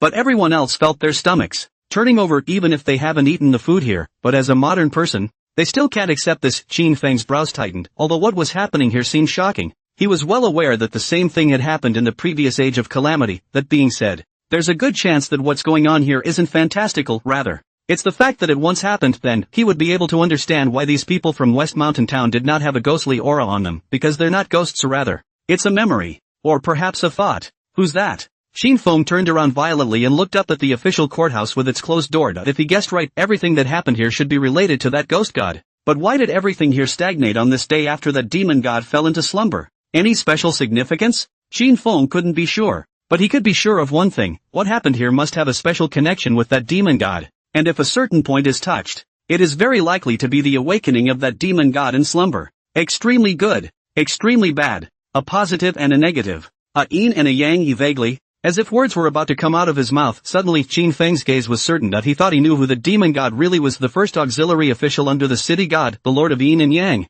There are very few rumors about the Lord of Yin-Yang division in the present world, and the world only knows that he has a hideous appearance. Half of his face is white, half of his face is black, and he helps the city god to coordinate the duties of each division, because he was in charge of the division of Yin and Yang. He was called the Duke of Yin and Yang. The more Qin Feng thought about it, the more certain he became. Earlier, when he saw the demonic god sleeping in the ground, with half of his face in shadow, he thought it was covered up. Actually, it's supposed to be the yin-yang face. If we can take the yin-yang Seacone under our wing, then the city god-related duties can be called to the yin-yang Seacone for the time being. Qin Feng's gaze moved slightly, although the official position of Yama is greater than that of city god. When all is said and done, city god and Yama are two completely different offices. Point 1 manages the young, point 1 manages the Netherworld. Likewise, whether it was the city god or the king of hell, there were various divisions set up under his command handling of various matters, but are two completely different systems, and according to the size of the divine title, the city god may set up 3 divisions, 7 divisions, 8 divisions and so on. The previous divisions established by Qin Feng were based on the city god's duties, but he is now the king of Hades. It is no longer possible to set up divisions with the city god's office, but to plan for the establishment of a true Hades. The Underworld likewise has 75 divisions, but it is fixed, and although these 75 divisions have the same names as the divisions set up by the city god, in reality, the duties are not exactly the same. This is because the city god function is still mainly based on the young world. Qin Feng's intention was that the Underworld would still be primarily focused on ghosts and gods, while Yu Chang and the rest of the group of imperial ghosts could all be assigned to the various divisions of the city god. A suitable person will be chosen by the Yin-Yang Sikanji.to serve as director. In this way, that Underworld and city god are one in charge of the Netherworld and the other in charge of the Yang world, then the functioning system of the Yin and Yang realms would be completely perfected. However, there is still a difference between what the city god and the king of hell govern. The king of hell only governs the Netherworld, but the city god can govern the land deities. For example, the god of the land, the god of Vesta, the god of the mountain, and so on. Plus, the city god was again Qin Feng's foundation, so the position of the city god, Qin Feng did not want to hand it over for the time being. But it was impossible for him to do everything himself in the many matters on the city god side. It has to be left to someone else to take care of. Previously, he had not been able to find a suitable candidate for the job. As the first auxiliary official of the city god, the secretary of the Yin-Yang division knew more about the duties of the various divisions of the city god than he did. Rather an excellent candidate. I just don't know if the Yin-Yang division recognizes me as the new city god? Thoughts flashed through Qin Feng's mind. He holds the seal of the city in his hand. As an auxiliary official, how could the secretary for Yin and Yang dare to disobey the order of the city god? And the strength of the Yin-Yang division lord was only a peak-level ghost king. At the end of the day, even if his strength was suppressed, the ghost god order was not suppressed. There was no problem in dealing with a mere peak-level ghost king. In this age where strength is honored, strength is everything. Sure. If the Yin-Yang Sifu was shady, he wouldn't keep the Yin-Yang Sifu even if he was useful to him. The biggest problem now is how to awaken the Yin-Yang Seacone. Was thinking, there was a sudden noise in his ears. Something's happened to the Zhang family. Quick, go and take a look. As soon as Qin Feng looked up, he saw pedestrians all around him, hurriedly running in the direction of the Zhang family. What happened? Zhang Yu's eyes were a little confused. Huang Yu's gaze moved slightly. Could it be those few wild ghost sentinels from before that are up to no good? When they had bumped into Zhang Yu and the others earlier, they had realized that those S-ranked wild ghost sentinels were following a few people. Obviously the other party should also know about the digging up of the Song family's grave and exhumation. Not really sure about the Zhang family, but then, when they were hiding from the Zhang family, those wild ogresses didn't follow them. They didn't care at the time. Perhaps the other side found something after they left. Go over there. Qin Feng followed a group of people who had just arrived at the Zhang family's gate when he heard the sounds of a group of angry people. Who are you people? Today is the wedding day of the Zhang family. Elder Zhang kindly entertained you outsiders. Why are you here to cause trouble? Roll. If you don't get out, we'll be rude. As soon as the crowd looked up, they saw that the entrance to the Zhang family's gate was surrounded by people from Xishan town into 3 layers. Yu Wenchuan glanced around and led the crowd to stand on a place with higher ground before he could see a group of wild ghost sentinels surrounded in a group. The head of the group were none other than the 2 S-ranked ghostbusters. The moment the short ghost sentinel was grabbing Elder Zhang's collar. As Huang Yu expected, they originally intended to return to the street, but before they could take 2 steps, they but saw several strong men who had dug up the corpse before, hurriedly running out from an alley. After inquiring, they realized that it was the back door of the Zhang residence. The 2 sneaked over the wall into Zhang's house, and in the back kitchen, They saw several women with mute expressions putting several corpses into a large wooden barrel filled with boiling hot water. Then, the most horrible scene happened until now. That scene was still imprinted in their minds and could not be dispersed for a long time. They fled the young family in a hurry when they calmed down. They also realized that the key to getting out of here was the Zhang family. So they then instigated those A-class wild ghostbusters to come to the Zhang family. All of the class of wild ghost sentinels were already in a state of collapse, and after learning about what had happened to the Zhang family, a chill ran down their spines, almost without even thinking. He followed the 2S ranked ghost senshi to the Zhang family, though not being able to use ghost energy did make them feel threatened, but all of the wild ghostbusters combined. And there were more than 40 of them. As long as they work in unison, I'm not afraid that I won't be able to deal with the officials. Looking at each and every one of the fist-waving Shishan Town people in front of him, a cold smile surfaced at the corner of the short ghost sentinel's mouth. He tugged on Elder Zhang's collar and said in a cold voice, "Good man. The great good man that your Shishan Town praises so loudly, but he feeds on corpses. Does he deserve to be called a good man?" The key to breaking the game lies in the Zhang family, but how to break the ice. It's not clear to anyone. They won't kill these people for a while until the last step. It was also to avoid alarming the officials. Bullshit. Hurry up and let go of Elder Zhang. A middle-aged man with a furious face rushed to the short man in a flash and slammed his fist towards the short man's head. Pop. The short man grabbed the middle-aged man's fist and said with a disdainful face, "I'm bullshitting? I saw them dig up the Song family's corpse with my own eyes. And I saw them dispose of the corpse in the back kitchen with my own eyes. Whether it's my nonsense or the truth, you'll know if you go to the back kitchen to take a look." As soon as these words came out, the group of A-class ghost smiters also looked at Elder Zhang with angry faces. Even if they are wild ghostbusters, nor would I have done such an unconscionable thing. So they take it for granted. As long as Zhang Lao, who was praised by the mouth of Shishan Town, was revealed on the spot, let the people who were kept in the dark know the true nature of Elder Zhang, and they can get the hell out of here. However, the chaotic scene expected by the crowd did not occur. There wasn't even a hint of confusion in the crowd, and no murmurs. Everyone in the Western Mountain Township all stared at them with dead eyes. That look. Scary, scary, scary. It also made the crowd of ghost sentinels feel shocked in their hearts, and they couldn't help but take a step back, including the short man, who froze slightly. Did all these people know about what Elder Chang did? No. No way. How can it be tolerated if everyone knows about it? That's human flesh. Moment, the short man only felt his scalp tingle. A wave of cool air went straight to the sky. Let go of Elder Zhang. The middle-aged man who had his fists clenched roared. Taking advantage of the short man's moment of swaying, he directly kicked the short man in the belly. The short man stumbled and crashed into the wall of the courtyard. With that, he also loosened his grip on Zhang Lao's collar. Before he could react, the men and women of Shishan Town swarmed over him, waving their fists and continuously pounding one of the ghost sentinels. Messed up. It's all messed up. A group of imperial demons were at a loss for words in panic. They hadn't anticipated at all that revealing Zhang Lao's true colors would turn out this way. What do they do now? Kill everyone here? Just then, the tall man's gaze was fierce as he rushed out of the crowd and grabbed Zhang Lao's neck. Zhang Lao's face turned red and his two eyes bulged outward. He kept struggling with his hands, trying to push the taller man's arms away, but he was simply not as strong as the taller man. Ka! A slight sound rang out as Zhang Lao's neck was broken by the tall man. His dangling hand swung in mid-air. It was as if defiance was written all over the wide eyes. Wrong? No! He's right! Bang! Zhang Lao's body was thrown to the ground by the tall man. Next, everyone in West Hill Town stopped all movement, stuck in place like a puppet. At the sight of the scene, the crowd of ghost sentinels gasped for air, but their faces carried unprecedented excitement. Broken. They can finally get the hell out of here. Suddenly those Shishan Town people slowly twisted and turned, like puppets on strings, moving their limbs stiffly, surrounded the side of Zhang Lao's corpse. Wow! A monstrous resentment rose up. A twisted face was covered with resentment, and black gas continuously emerged from their bodies. Immediately after, those black chi kept converging into Elder Zhang's corpse. A black vein drilled out of the Shishan townsman's body and wrapped around Elder Zhang's body. Bang bang bang! Everyone's body exploded into a pile of broken flesh. The ground was spattered with black and red blood. All the broken flesh kept writhing on the ground,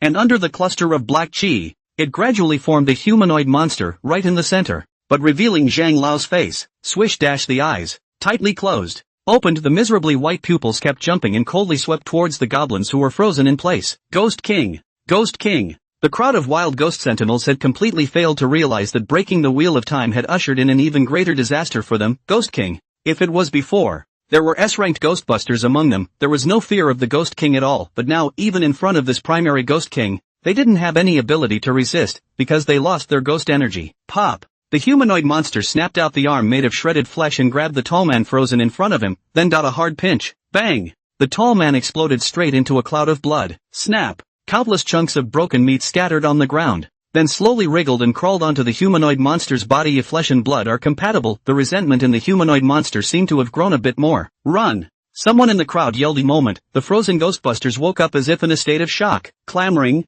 they ran in all directions. Even though they knew that West Mountain Town was only so big, they didn't want to die. Don't want to die in this damn relic. Tap, tap, tap. The sound of dull footsteps continued. Every time he stepped out, a huge crater was left behind on the lapis lazuli tiles. The speed of the humanoid monster wasn't very fast, but how could the Ghost King be outrun by the Ghost Energy Ground Ghost Guardians who had already lost their ghost energy? But a few blinks of an eye, just 3 A-ranked Ghostbusters were directly pinched. Seeing this scene, Zhan Yu and the others were also covered in cold sweat, and each of them clenched their fists nervously. What now? Huang Yu and Qin Zihan simultaneously turned their heads to look at Yu Wenchuan. Although they still preserved their strength, they were restricted here and could only utilize their peak A-rank strength at most, completely no match for this Ghost King. Why Yu Wenchuan's hand covered his chest. His face incomparably grave. The spirit weapon number 3 was not only able to deal with this Ghost King, but it even had some killing power against ghost monarchs. But the spirit weapon energy was limited, and it was used less than once. It's only just entered the ruins, and you're going to waste this card?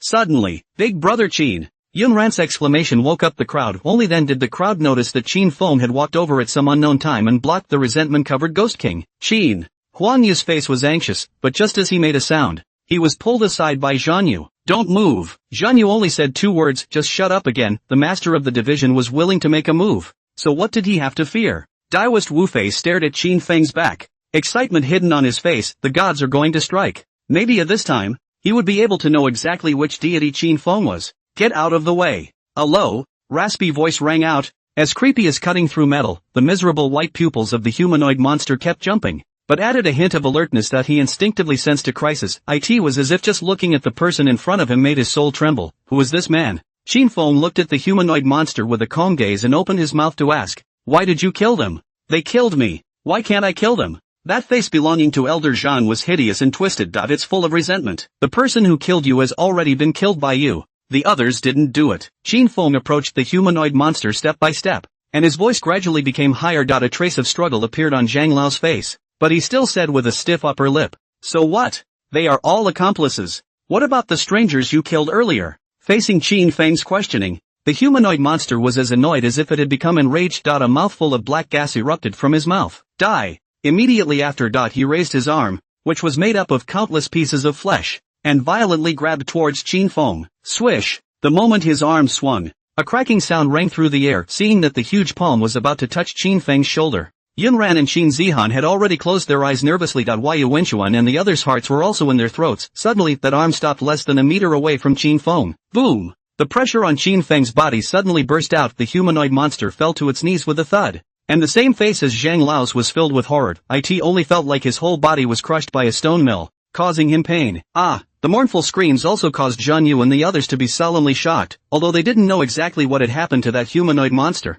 they were able to hear it from the screams, which came from the depths of their souls. Yu Wenchuan and Huang Yu also changed their faces slightly. They didn't see Qin Feng make a move, and Qin Feng had already subdued a primary Ghost King of this. What kind of strength is this? Bold Zhang Shan, killing innocents and feeding on human flesh. Do you know the crime? A stern shout resounded abruptly as Qin Feng looked at the humanoid monster with an icy gaze. No, I'm not guilty. The humanoid monster forced itself to endure the constant pain coming from its body and roared with a twisted face. Years of drought, not eating people, and more deaths. What's my crime? What's wrong with me for sacrificing some to keep more alive? Sophistry. Qin Feng snorted coldly and glared angrily at the humanoid monster. Sacrificing some of your people? Then why don't you sacrifice yourself so that the others can live? By sophistry, I mean using some seemingly sound logic to convince others. Actually. It's all a crock of shit. The humanoid monster's mouth twitched, as if trying to continue its sophistry. However, Qin Feng did not give him a chance to defend himself. Because you're selfish.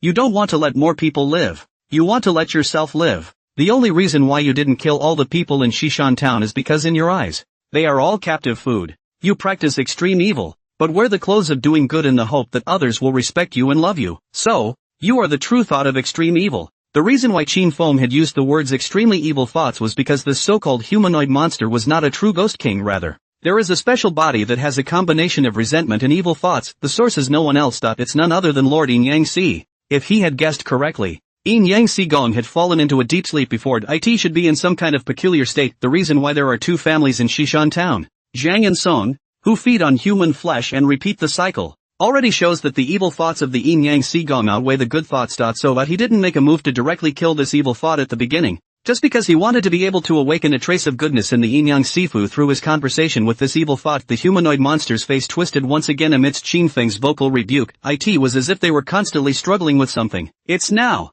Without hesitation, Qin Feng slapped his palm at the humanoid monster. Bang! The golden light in the sky rushed up. Zip! Zip!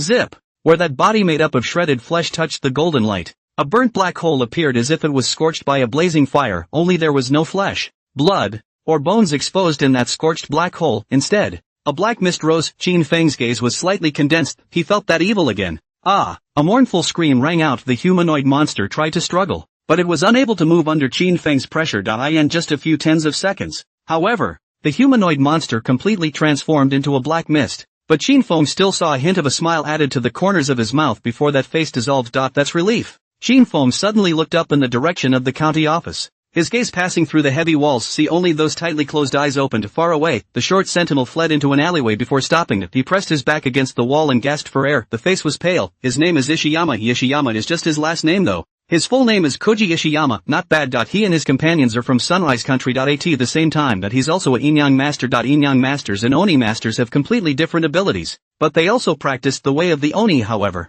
the Yin-Yang Masters don't have to incorporate ghosts and evils into their own bodies like the Ghost Sentinel, but they can refine the ghosts and evils into style gods and drive them. A Yin-Yang Master can control multiple gods at the same time. In this era of resurgent terror, Yin-Yang Masters were definitely stronger than Chinese imperial ghosts. Pity, not everyone is able to be an undertaker. This also led to a very small number of Yin-Yang Masters, including the fact that he was the only Yin-Yang Master sent in this operation. In order to resist ghosts and evil, the Sunrise Kingdom borrowed the methods of China of blending ghosts with people, but they had no real way of controlling Wasia and had to use another way shape to link the two together, creating a new career, Ghost Eater. And the tall man who was sacrificed earlier was the Ghost Eater, but who would have thought that they would lose an S-ranked Ghost Eater just a short while after entering the ruins. He had now lost contact with the style as well. Were they doomed to fail on this mission? Suddenly, Sher Shan looked fiercely at the sky, only to see a golden light rising up into the sky. The golden light in the sky rose sun-like, illuminating the sky of the entire Shishan town. The light was brilliant and exuberant, but gentle and incomparable. Despite the distance,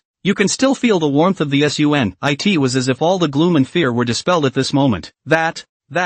Ishiyama clenched his trembling hands in excitement, shock filling his violetly wide eyes. That's divine power. Same moment, the wild ogres who were fleeing in fear also stopped in their tracks. One by one, they stared blankly at the golden light that rose up into the sky above the Zheng clan. This, Mad Sword's throat kept rolling, but he couldn't say a complete sentence. But I don't know why that golden light transmitted a faint warmth that made him feel incredibly at ease. The Ghost King was killed? There was no answer to Berserker's question. Even though this golden light made them feel at ease, there was still no one who dared to approach the Zhang family again, because this is a relic. No one knew whether the golden light that filled the sky was a hoax or not. Wow! The golden light in the sky suddenly dissipated. The golden light lasted in fact only a few dozen seconds. In the eyes of the crowd it was as if it was a flash. But everyone knew that it was not an illusion. As the golden light dissipated, Sher Shan also finally came back to his senses. His clenched fist still trembled and his face turned red with excitement. Divine power, this is exactly what they have been pursuing at Sunrise. Even though Huaxia had done a good job of keeping the divine power inheritors a secret,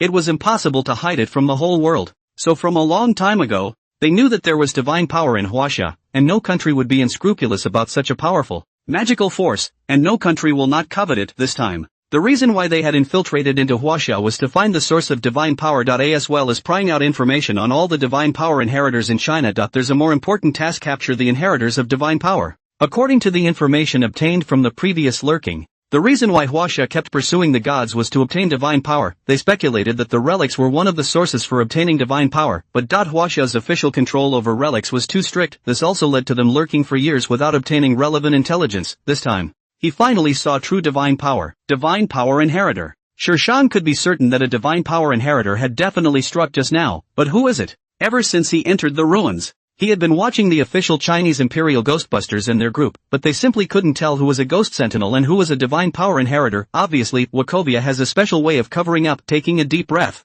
Sher Shan carefully and cautiously walked in the direction of the Zhang family. He can't die before the mission is complete. In front of the Zhang family, Yu Wenchuan and the others were also dumbfounded. And only Taoist Wu Fei and Zhan Yu were huffing and puffing and gasping for air, with all of them unable to use ghost energy. Even Qin Zihan and Huang Yu, whose strength had been suppressed, had killed an elementary ghost king with such a lighthearted slap. Qin Feng, What exactly is his strength? Qin Zihan clenched her own small fists, and there was indescribable excitement in her large eyes. She finally realized why she felt so close to Qin Feng. It was because Qin Feng was a divine power inheritor. But why is Qin Feng a divine power inheritor? Stronger. Zhan Yu gulped and resisted the urge to kneel and bow. Although he hadn't seen the supervisory heavenly cleric himself, he still had a certain understanding of the supervisory heavenly cleric's strength according to Zhao Qingming and the others. But now, the master of the supervisory divisions casually struck, just exterminate a ghost king. Such strength was simply terrifyingly strong. SS? No. Perhaps it had surpassed that level and reached that legendary realm, the SSS level. Then is the master of the division still the master of the division? Zhan Yu could no longer imagine or dare to speculate on Qin Feng's current identity. What? Kong Hai and Yi Yi looked at Zhan Yu with puzzled faces. They didn't know anything about divine power. But also the only person here who knew anything about it was Zhan Yu. No. Nothing. Zhan Yu spoke vaguely. He wouldn't dare to reveal any information related to the division master. Kong Hai and Yi Yi didn't understand. But the three Yu Wenchuan did the stronger. Yu Wenchuan and Huang Yu looked at each other with incredulity in their eyes. Shock even filled Qin Zihan's eyes, far more than the moment before when the golden light erupted to the god-making program. This wasn't just a research project. In fact, it had been secretly implemented by Huaxia since the discovery of the first ruins many years ago. There are many people who participate in the god-making program, but not everyone is a lucky winner. She was also just one of the experimenters. Okay, she made it. The fact that she was able to succeed on the first try showed that her body was very suitable for accommodating divine power, although she didn't have much divine power under her control, but she also hadn't fully digested and absorbed it for a while. And there was still the possibility of continuing to improve. Sure, there is a limit to such a promotion. The limit of inherited divine power was how much, and that future achievement was only how much, and her limit is SS level, because so far, Huaxia hadn't researched the method of growing divine power. The research team guessed that there should have been a special way of cultivation in the era where the gods lived, converting some kind of energy from heaven and earth into divine power. But as the ghosts and evil ravaged the world, it changed the energy of the entire world. It's hard to make real gods. Qin Feng was also a divine power inheritor, so how could he be stronger? Did Brother Qin controls the method of divine power cultivation? Qin Zihan's breath stuttered as the shock in his eyes gradually turned into excitement. If Brother Qin really controlled such a method and was willing to publicize it, maybe Huaxia will be saved. She knew better than anyone else the crisis that China was about to face. And even if she was able to reach SS rank, she simply couldn't stop that disaster. It's not just her, not even all of the divine power inheritors in Huaxia combined, beyond that level of SS rank. Even beyond that level of SSS rank, it had completely transcended the realm of human beings. That's the real god. To deal with that crisis, they'd need a stronger force. Suddenly, where's Big Brother Qin? Yun Ran's anxious voice broke the floating thoughts of the crowd. The crowd looked up, not to mention that Ghost King. Even Qin Feng had disappeared. Where did Qin Feng go? Government offices. Qin Feng walked calmly in the courtyard with the little meatball in his arms. And those officials stood in the courtyard like puppets and did not attack because of Qin Feng's arrival. Obviously, this should have something to do with the public sobriety of the Yin-Yang division. Qin Feng wasn't surprised that these officials didn't disappear because he knew from the beginning that these officials were different from the vendors and pedestrians before. Again, they're not ghosts. But they're not people either. Qin Feng guessed that this should be an illusion of a rule. So, these officials are the only ones who can exterminate the outsiders who enter. Suddenly, many thanks for your hand, Your Excellency. A loud voice rang out as the Yin-Yang Sifu suddenly appeared in front of Qin Feng. Arching his hand toward him with a grateful face, he carefully sized up Qin Feng. I wonder if your honor is. Qin Feng said in a calm tone. I am the new Yama king of the Underworld. The Yin-Yang division lord was shaken in his heart. Immediately after, Plop kneeled on the ground and kowtowed respectfully. I didn't know that Lord Yama was coming in person. My manners were not good. Please don't blame me. Qin Feng raised his eyebrows instead of immediately letting the Yin-Yang Sikong rise. He continued. I now hold not only the post of King of Yen, but also the post of City God. After saying that, he casually raised his hand. A large black seal directly surfaced in his palm. Seal of the city. The Lord of Yin-Yang Si's eyes looked at the seal of the City God with dead eyes, and a drop of cold sweat slowly coalesced on his forehead. It is simply unheard of for one person to hold two important positions, but the city seal would not lie to him. Pop. The Yin and Yang division lord clasped his hands and looked up at Qin Feng with a difficult face. Your Excellency, dare I ask, where is the city god Qin Yuba? I don't know. Qin Feng remained calm as he looked at the Yin-Yang Secretary General. Before I served as city god, King of Yen, there were no ghosts or gods in this world. No. There? A trembling and hoarse voice came out of the Yin-Yang Sigong's mouth as if it was squeezed out of his throat. Suddenly Yin-Yang Sikong collapsed to the ground at once, face ashened. It's as if they can't accept that. Tap, tap, tap. Qin Feng slowly paced in the courtyard while slowly saying, legend has it that more than 100 years ago, after the Ghost God War, the gods completely lost track of them, and later, Ghosts and evils wreaked havoc on the earth. This information was partly obtained by interrogating the Rotten King. There was also a part that was based on the reality that Qin Feng had speculated that the emergence of the Chinese ghost sentinel could basically be speculated to 100 years ago. So what really happened back then? Qin Feng suddenly stopped in his tracks and looked at Lord Yin Yangtze with a grave expression on his face. The Yin Yangtze cone was silent for a long time, suddenly letting out a miserable laugh. Actually, I'm not sure what exactly happened back then. Suddenly one day, the sky and earth changed color. Visions descended, and countless evil gods and ghosts and evils descended from the sky. A trace of struggle appeared on the face of Lord Yin Yangtze, as if he was remembering some bad memories. The people were killed and injured in countless ways, and the Yin warriors and ghosts and gods died in unknown numbers. So Emperor Tian Rinsheng immediately led 1,000,000 Yin soldiers to kill the foreign enemies, and Empress Huta guarded the underworld. But there are evil gods took the opportunity to break into the underworld, wanting to encroach on the 6 paths of reincarnation. Although the king of Yin killed, but the 6 paths of reincarnation vibration more than city god Qin Yubo fear that it will be endangered on earth. The order of the town of the human way. But I didn't know that the human way was infested with evil. Yin Yangtze Gong's eyes were filled with remorse. By the time I realized it, it was already too late. That evil chi continuously amplified the evil thoughts in my heart, in order not to hurt others and the world. I could only continue to stay in humanity, but under the erosion of the evil thoughts, I almost lost control of my body completely. And later on, I could only block out the 6 senses and let myself fall into a deep sleep. But over the years, the evil thoughts didn't go away. They got worse. If it wasn't for your lordship's intervention this time, I might have been completely devoured by the evil thoughts. When I awaken, I will surely wreak havoc on the earth. Speaking of this, Yin Yangtze Gong once again cowed out on the ground, eyes full of gratitude. Qin Feng, however, stared and asked in an extremely quick tone, "You just mentioned only the underworld? What about the heavenly realm? An evil god has broken into the underworld. How can the heavenly realm sit back and do nothing? What are the Jade Emperor, Tai Bai Jinxing, Lang Shen, these legendary gods and goddesses doing? Do we stand by and watch the underworld be destroyed? This is so out of character. Heavenly realm?" Lord Yin Yangtze also froze for a moment and looked at Qin Feng with odd eyes. "There is no heavenly realm." Buzz. Qin Feng's mind was as blank as if it had exploded. There is no heavenly realm. How is this possible? Nope. Can't say no. The Yin Yangtze Gong struggled to recall, and said slowly, "Legend has it that it seems that there was once a heavenly realm in this heaven and earth. But it is said that the heavenly realm disappeared tens of millions of years ago. I've only been a demon god for a short 100 years, so I don't really know much about these things. I'm afraid that the only ones who know the inside story are the heavenly Qiren Shang Great Emperor and Empress Ho-Tu. The other demon goddesses shouldn't really be aware of it either." The Yin-Yang Division Lord spoke carefully, somewhat not quite understanding why this new Yen king in front of him was shaking. Qin Feng continuously digested the news he had gotten, the heart still shaking beyond belief. The heavenly realm disappeared. Why did it disappear? It was unknown how long it had been before Qin Feng slowly exhaled and calmed down. Whatever the reason for the disappearance of the heavenly realm was not something he should be worrying about right now. He didn't have time to think about these things either. Invasion of the evil gods. He was certain that the evil god that Lord Yin Yangtze was talking about was from the realm where the corrupted king was located, and the demon lord's strength was definitely only stronger than the heavenly Qiren Shang Emperor. Otherwise, the threat of the realm cannot still be there. Elevate. Qin Feng clenched his hands for a moment, his face unprecedentedly grave. The more you understand the realm, the clearer it became about the terror of the realm that he had to raise his strength quickly to do so. Lord of the Yin-Yang Division, will you continue to serve me? Regain control of the Yin-Yang Division? Qin Feng looked down at the kneeling Yin-Yang Division Lord. A hint of hesitation flashed across the face of the Lord of the Yin-Yang Division, and suddenly his face was certain, clasped both fists to his chest. "I am willing to follow your excellency. However, I used to be the subordinate of city god Qin Yubo. If Qin Yubo is dead, I am willing to follow your excellency to the death.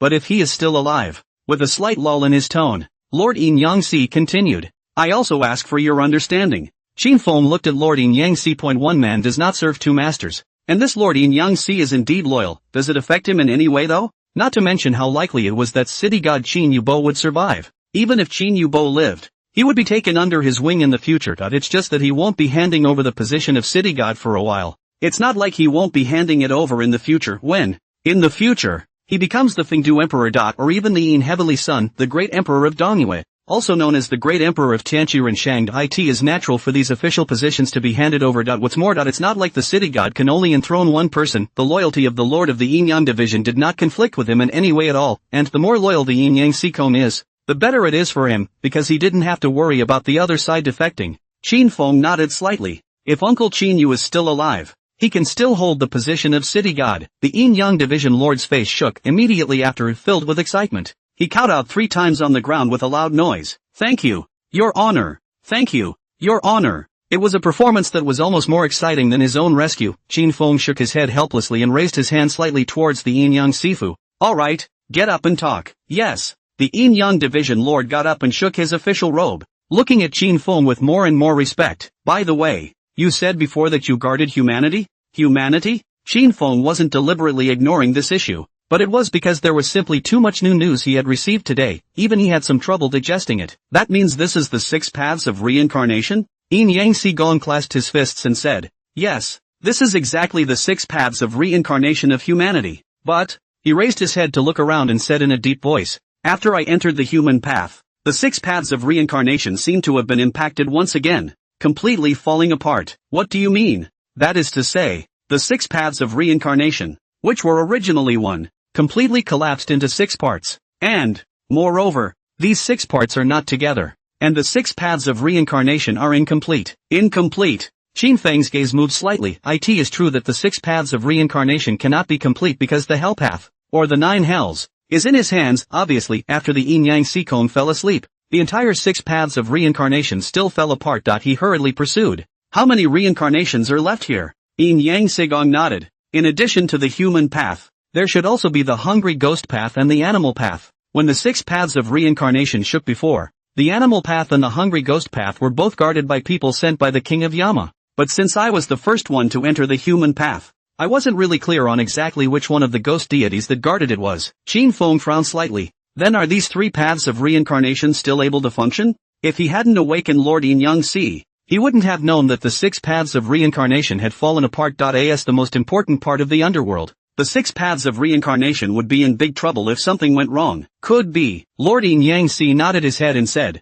although the 6 paths of reincarnation are combined together as a whole, they do not affect each other. And looking at humanity, they should still be able to continue to function. Hearing this, Qin Feng let out a slight sigh of relief. By accepting the 3 town guards, not only did he have 3 more generals, he was also able to take down 3 of the 6 paths of reincarnation, together with the Hell Road in his hand. That's 4 whole roads. Although the Heavenly and Azura paths are missing, there is no heavenly realm in this world. Since there is no heavenly realm, that heavenly human path is mostly useless. As for the Azura path, then it is the most special of the 6 paths of reincarnation. Anyone who has many of the 3 karmic causes of anger, slowness, and doubt is born into this reward. But the Azura path should really do more than that, putting the heavenly Tao and Azura Tao aside for the time being. In Qin Feng's opinion, even if he only ruled over the 4 paths, the basic reincarnation system could still be open. An underworld with reincarnation is a true underworld. Then do you know how to collect these 3 paths of reincarnation?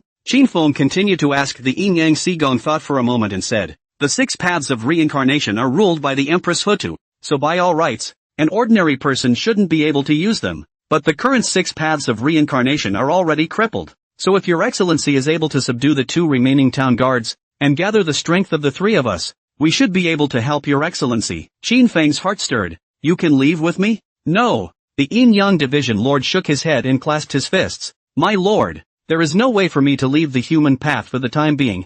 I can only go over there if the other reincarnation town guards are completely awakened. Qin Feng nodded slightly. I know. Although Yin Yang Sigong was a primary ghost king, he didn't need Yin Yang Sigong's help here, only he didn't want to say the same thing a second time. And it would be easier to take in the other town guards with the Yin Yang Sigong. After all, this time, it was about the 3 great reincarnations, and he didn't want any accidents to occur. Send me and everyone else here away. Yes. The other side, Shirshan cautiously arrived near the Zhang family's mansion, and after realizing that the Ghost King had already disappeared into thin air, he let out a slight sigh of relief. Looking up, he swept around. Suddenly, Brother Qin, an anxious shout came. See only 2 young girls, 15 or 16 years old, hurried to the mouths of various alleys, shouting incessantly, Big Brother Qin, where the hell are you? Yunran was so anxious that tears were welling up in her eyes, and Qin Zihan on the side was also clenching her fists, worry written all over her eyes. Although she hadn't known Qin Feng for a long time, she really felt very solid and warm when she was with him. It was as if Qin Feng was her own brother. She was really scared.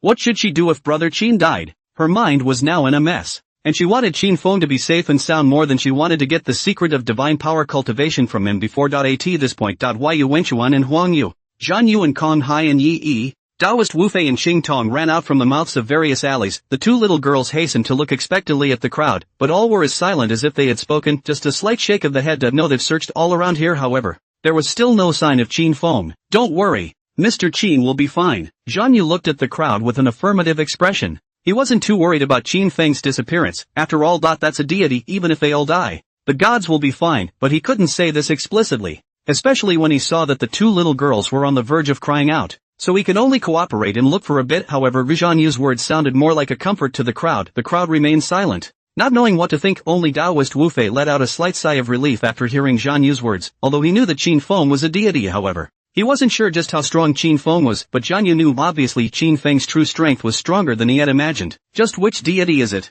Taoist Wu Fei's gaze flickered with excitement once again. Befriended deity. He's gotten lucky this time. Huang Yu swallowed his saliva and said carefully, "You guys, Qin Feng couldn't have died with the Ghost King, right?" Everyone's eyes swept over at these words. Point one looked angrily at Huang Yu. Qin Zihan even nonchalantly pinched on Huang Yu's waist. "What are you talking about? Brother Qin will definitely be fine." Ouch, ouch, ouch, ouch. Huang Yu hurriedly jumped next to Yu Wenchuan, only to be met with a blank stare from Yu Wenchuan. "I'm just worried. You know, this is called worrying." Huang Yu almost didn't cry in anxiety. Qin Feng was a nice guy, and he was so close to him. Or a divine power inheritor. How could he possibly wish Qin Feng to be in trouble? Qing Tong rolled his eyes and said nonchalantly, "Uncle, if you don't know how to speak, you'd better not speak." Yun Ran glanced at Qing Tong unexpectedly. She should know that she had been taught more than once about Green Boy's poisonous tongue. "Next, Big Brother Qin will definitely be fine. If you ask me, he's probably already gone." Qing Tong spoke with a big grin, not noticing the stiff faces of the crowd in the slightest. Gone? If Qin Feng left, wouldn't they be trapped here forever? After hearing the crowd's conversation, Shan's gaze flickered slightly. Obviously, the one who had just struck out was Qin Feng, but he doesn't seem to be an official person. The doubt in his heart had just resounded when suddenly, Shan felt a powerful suction force coming from him. Shasta. A dizziness swept over him. What's going on? Ishiyama struggled to grab hold of something to support himself, but there was nothing around him. A strong sense of fear rose from his heart. I don't know how many seconds passed before the drowsy feeling of dizziness suddenly dissipated. Feeling the solid ground beneath his feet, Ishiyama carefully opened his eyes. See only. At the entrance of a dilapidated alleyway hung a crooked plaque with 3 large letters written in red paint. Animal Alley. Animal Alley. Looking at the crooked plaque in front of them, Yu Wenchuan and the others were also suddenly startled. Immediately after, excited blushes appeared on everyone's faces. "We've finally left West Hill Town." Huang Yu sniffled and excitedly slapped Qing Tong's shoulder. "Looks like you're right. Qin Feng should have already found a way to crack it and left early. Otherwise, and how did they get out of that shithole West Hill Town?" "Pop." Qing Tong slapped Huang Yu's hand away with some disgust. "Uncle, you'd better think about what we should do now that Big Brother Qin is not here." "Uncle." The corner of Huang Yu's eye twitched. Is he old? What kind of international joke is this? How can he, a handsome and dashing gentleman, be associated with the word old? But why did Qing Tong call Qin Feng big brother and call him uncle? Okay. He admitted that Qin Feng was more handsome than him, but it's just that much more handsome. Ahem. Plus that much more at most. Can't be much more. Seeing Huang Yu in this state, the crowd wanted to laugh, but can't laugh. Although Qing Tong's mouth was a bit poisonous, his words were right. They had left the western mountain town, but they haven't left the ruins yet. Who knows if this Animal Alley is the same as West Hill Town? Yu Wenchuan carefully looked around. Not only was Qin Feng not there, but those wild ghost sentinels also had no idea where they had gone. This alleyway entrance, just them, and so on. "Where are Yun Ran and Qin Zihan?" An anxious voice rang out, and Yu Wenchuan's gaze quickly swept over the surroundings. Looking deeper into the alley, however, the dimly lit-looking alley was like a dark haze that enveloped it, and nothing could be seen. Why Yu Wenchuan wasn't the only one. The others were also anxious. Could they be in the alley? Huang Yu clenched his fists tightly. Although Qin Zihan's situation was clear to him, Yun Ran was completely incapable of any fighting ability. Who knows what kind of danger we'll encounter in this damn place? If something happens to Qin Zihan, but it's over. Compared to Yu Wenchuan and the others who were concerned about Qin Zihan, Taoist Wu Fei and Qing Tong were more concerned about Yun Ran, although they knew that Yun Ran was a corpse catcher. But what role could a necromancer play in such a spooky place? Whether they're in there or not, we have to go in. Taoist Wu Fei sighed. It was the only path before them. Maybe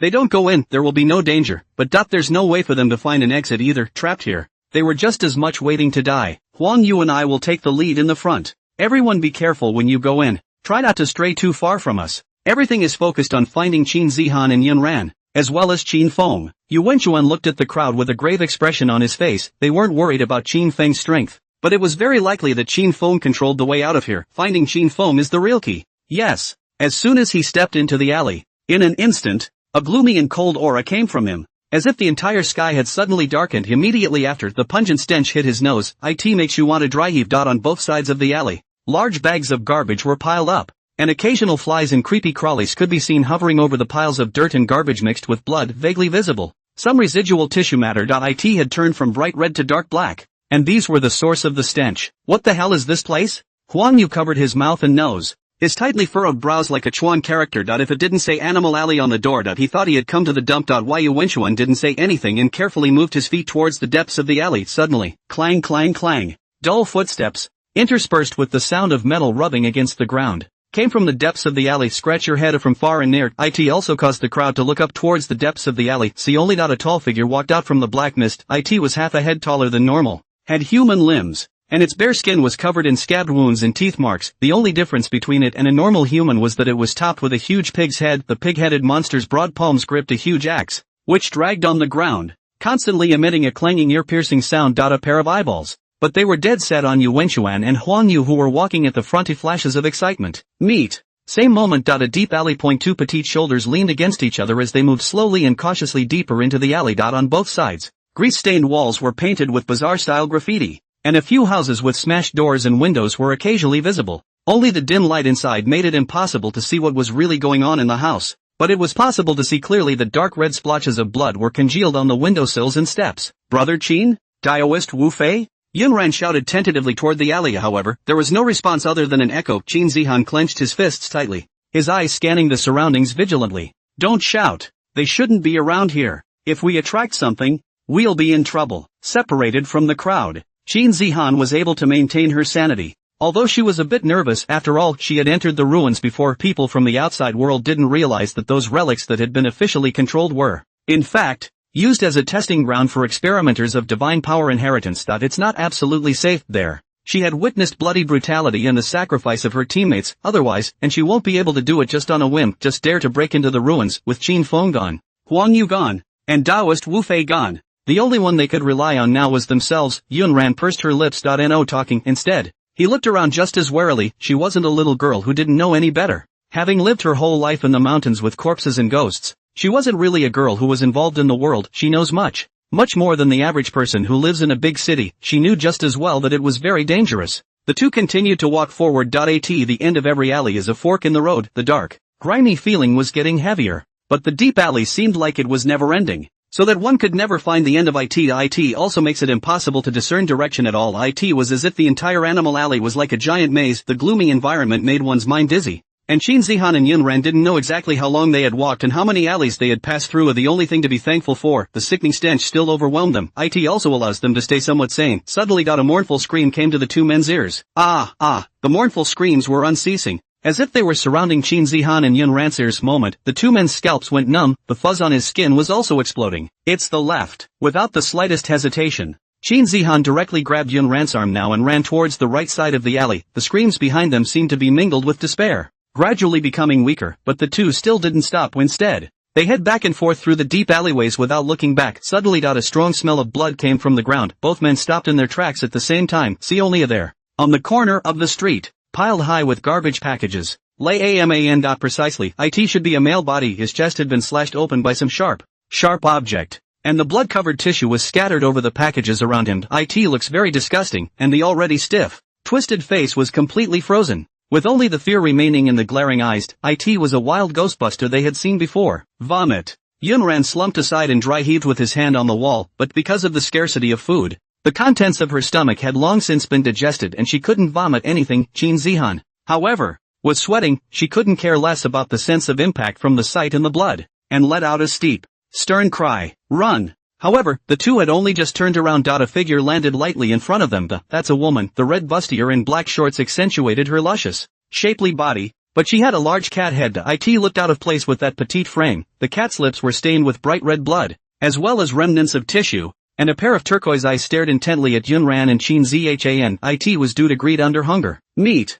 A sharp sound came from the cat's lips. The cat-faced woman's bowed body exploded up like a dexterous cat, violently pouncing in the direction of Qin Zihan and Yunran. Swish! Qin Zihan pushed away the pale-faced Yunran and immediately raised his right hand. Wow! Dots of mottled golden light surrounded her arms, quickly converging into her palms and coalescing into a giant hammer, divine power illumination. The so-called inheritors of divine power do not mean the infusion of the divine power of a particular deity, instead, bringing together scattered gods and spirits into the human body. The human body is like a container, since it was able to hold ghost chi. It was naturally able to hold divine power as well, only without the complete legacy of the deity in question. Even if one obtained all the divine power of a certain deity, it would be extremely difficult to utilize the deity's true power. In order to be able to make the divine power inheritor exert divine power. The Chinese research group had thought of many ways. Divine power illusion is one of them. It is to take the divine power in your body and transform it into a weapon. Sure, divine power inheritors didn't just have this skill. Divine power was also able to change their forms.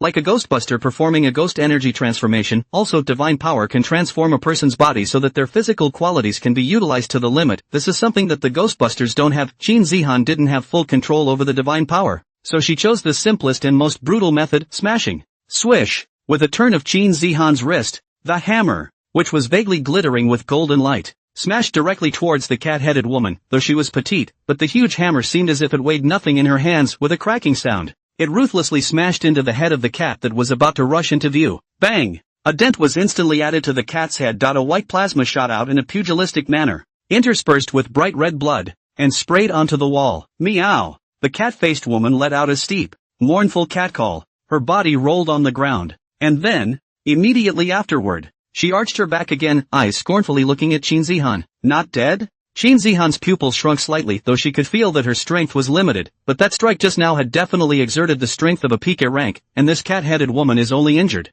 Not dead. A peak. Qin Zihan quickly made a judgment in his head, although she wasn't sure about the monster in front of her. What kind of ability it was using. She was certain that the cat-headed woman's defense was definitely no worse than a peak rank. But how many hammers could the strongest defense stand her? Boom boom boom. The cracking sound of the hammer wind kept sweeping through the air as it kept smashing towards the cat-headed woman. The cat-headed woman's dexterous form quickly weaved between the swinging hammer pendulums. The huge hammer heads, all of which smashed into the walls. Boom! A large hole was smashed in the left wall. Wow! The smashed masonry collapsed on the garbage parcel. The cat-headed woman deftly jumped on top of the masonry. Her green eyes staring at Qin Zihan, with a hint of teasing. It licked its right hand. Snort! 5 sharp nails emerged steeply from his fingers. Qin Zihan's face changed. It wasn't that she didn't want to conjure a light weapon, but the weapon conjured by divine power would be stereotyped based on the first conjuration. What's more, even if she had the ability to change weapon forms. That's bound to get close to the cat-headed woman. It's a small thing to get hurt,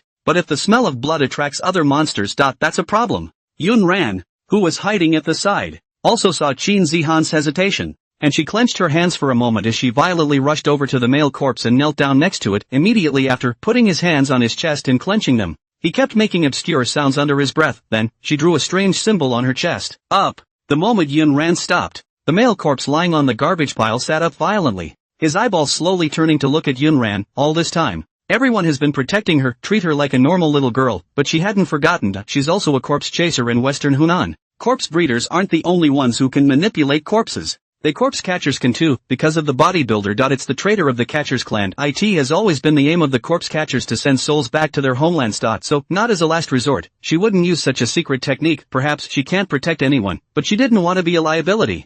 Bell. A crisp bell rang, and the disemboweled Oni stood up at once. Dang! Dang! Qin Zihan didn't notice the movement behind him. The constant swinging of the hammer made her vaguely strained. A cold sweat had covered the white forehead, just as Qin Zihan retrieved the hammer again and caught her breath. Suddenly, a figure was seen jumping past her. Knock! Knock! Knock! The male corpse kept moving closer to the cat-headed woman. The cat-headed woman remained bowed, her turquoise eyes seemingly filled with doubt. Swish! The cat-headed woman slammed her right hand into the male corpse's chest, once again being penetrated through the chest. The male corpse's face didn't show any pain. Instead, both hands quickly grabbed the cat-headed woman's neck. It's now! Hearing the shouts coming from behind her, Qin Zihan suddenly woke up. Swish! The hammer that was swung slammed down hard on the cat-headed woman's reveal. Boom! Boom! Boom! Once, twice, 3 times, the cat-head woman's head was completely shattered, and white brain matter mixed with blood flowed all over the ground. Its hands limp helplessly to the ground. Dead! Qin Zihan put away the hammer and sat down on the ground somewhat disengaged. However, before she had time to question Yun Ran,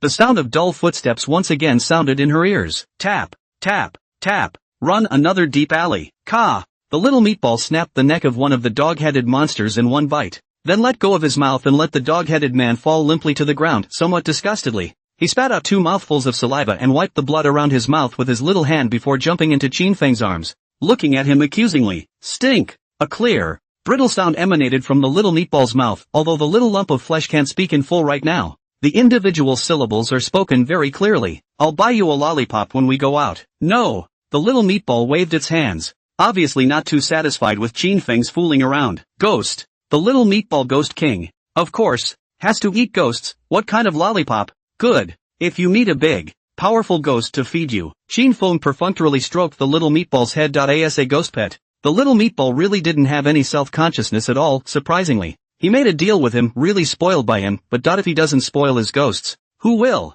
Forget it, little meatballs had hard work even if they didn't get credit for it. Moreover, little meatballs were able to advance through eating ghosts as well, which wasn't a bad thing for him. The main thing is that this animal alley is full of human monsters, not a ghost. Let's wait until we meet later. Qin Feng raised his head to look ahead. A gray mist shrouded the entire sky over Animal Lane. Even he could not see through this black mist at all before he left. He had inquired about the other 2 paths from the Lord of Yin and Yang. Pity, the 6 paths of reincarnation have become different from what they used to be since they fell apart. So even the Yin Yang Seacone was not aware of this. Beastly. Not bad. This is exactly the animal path. However, these humanoid monsters should not be produced by evil thoughts, but have something to do with the animal path itself. Humanoid monsters also have varying levels of strength. At its weakest, it's about the same as a manticore. As of today, the strongest humanoid monster he had encountered was only a peak ghost general. Where would the ghosts and gods of the town be? Qin Feng walked aimlessly. There were more and more forks in the road and each alley looked very similar. Even Qin Feng was a bit confused as to where he had gone, not to mention going to the town's ghosts and gods. Suddenly a roar pierced through his ears. Die for me.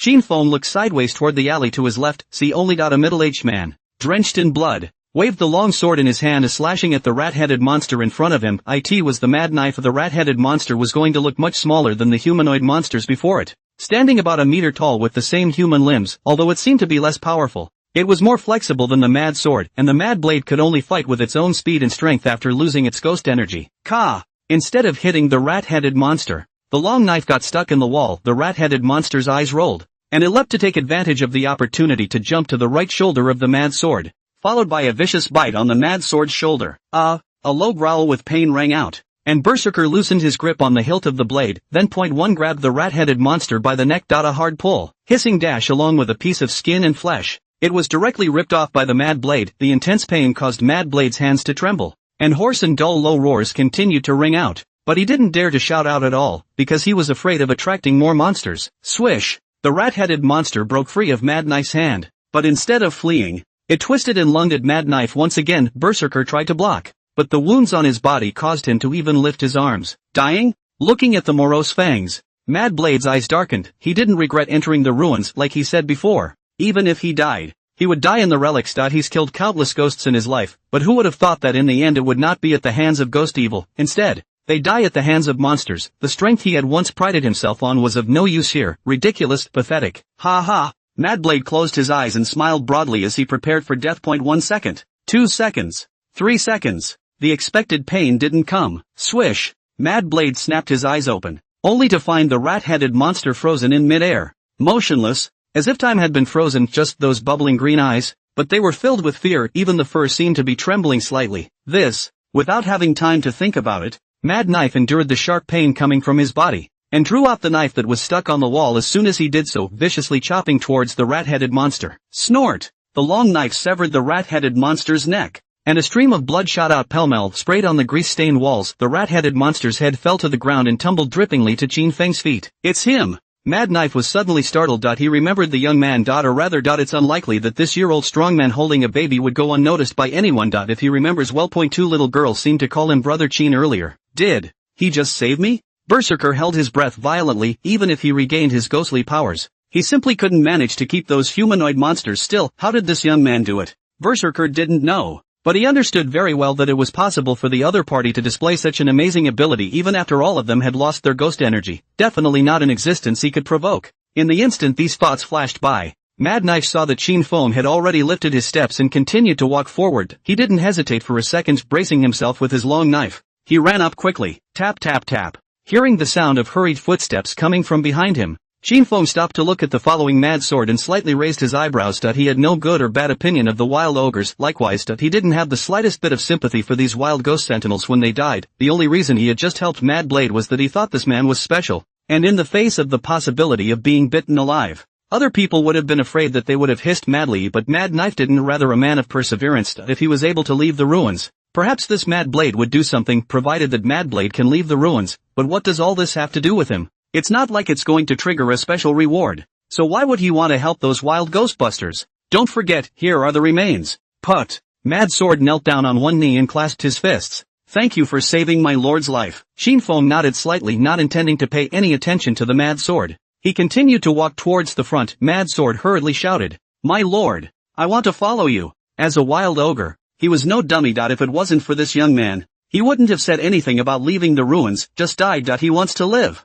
More than anything, I want to get out of the ruins alive. Oh, Shinfeng stopped once more and turned to look at Mad Sword, asking with some amusement, "Follow me? What can you do?" "Can do what?" Mad Knife froze. Yeah, he couldn't do anything here. Instead he would be a burden to the other side. What makes the other side let him follow? Mad Knife said with a hard voice, "I have a knife." Even he hadn't expected that the knife he used to pretend to be a man would become the weapon that would save his life here. Knife. The little meatball waved its hands and looked at Shinfeng blearily. Shinfeng was dumbfounded. Gotta. The little meatball was asking for a battering ram. "It's fine to follow me, but you'd better take care of your wounds first." Shinfeng looked at Mad Knife with a calm expression. He doesn't have much medicine on him for people. Wounds? Mad Knife froze. Immediately after. An excited look appeared on his face. "Thank you, my lord. I'll take care of it now, and I promise I won't cause you any trouble." The mist was so thick that it seemed to last forever. The gloom also grew thicker. A short, rat-headed monster was held in a death grip by the hands of a monster with only half a pig's head left.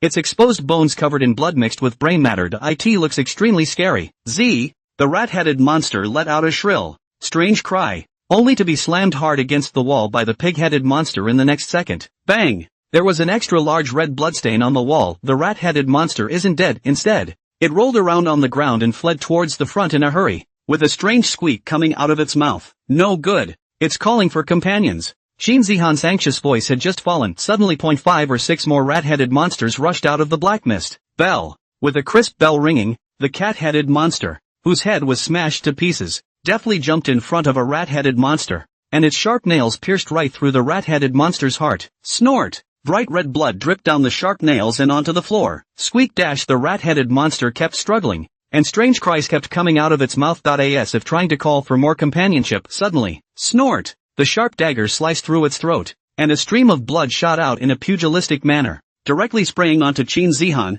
who was too late to dodge. Shin Zihan didn't have time to wipe it off. 1 foot stomped on the wall, and the whole person lunged towards, like a bouncing cannonball, towards the rat-headed monster that had just been controlled by the pig-headed monster. The rat-headed monster wasn't very strong, but there are the largest numbers and they can come in packs. Very tough. If they were to be targeted by a large number of rat-headed monsters, even they would not be able to handle it. Bell! Bell! Bell! The crisp bell kept ringing and the figure in front of Yunran moved. It was a man's body, not the one that started it all though. Instead, the corpse of an S-rank wild Onite. It was as if his chest had been dented by a heavy object, and his head, along with half of his face, looked as if it had been gnawed on by something. All that's left are the ghastly white bones. Knock! Knock! Knock! The male corpse hopped forward, but not at all slower than the rat-headed monster. Because of the male corpse's addition, all of the rat-headed monsters were quickly controlled, and under Shin Zihan's dagger, they quickly turned into corpses. This dagger was not a weapon conjured by divine power. Instead, they picked it up from those monsters. Although divine power was able to quickly resolve these low-level monsters,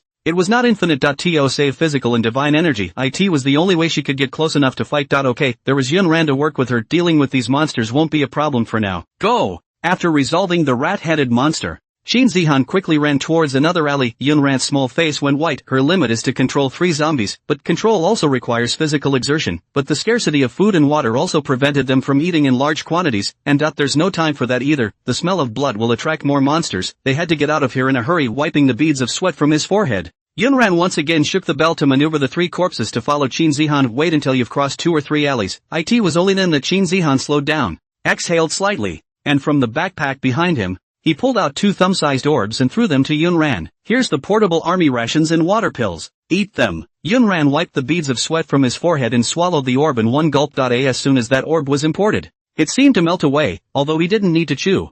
Yunran could feel his hungry stomach filling up once again. And the feeling of hunger and thirst followed the news. It feels so much more comfortable. Amazing. Yunran was astonished. She didn't understand what military food was. But this seemingly small orb actually made her feel more fulfilled than if she had eaten a large meal. As soon as he turned his head, he saw Qin Zihan sitting on the ground resting somewhat dumbfounded. Aren't you going to eat? I'm not hungry. As soon as the words were out of her mouth, a gurgle from her stomach betrayed her. Qin Zihan's face was a bit embarrassed. In this world, there was no day and night, and she didn't know exactly how long had passed. But according to time, at least 5 days should have passed, and in 5 days, she had only eaten 3 times. How can you not be hungry? But Yunran had run out of food, although she still had some portable military rations and water pills on her. There wasn't much left, and I'm afraid that if she fed 2 people, it would only last for about 10 days. Military food is better. It's the water supply that's their biggest problem right now. Saving some is some, but Yunran can't be hungry, because Yunran is the main force now.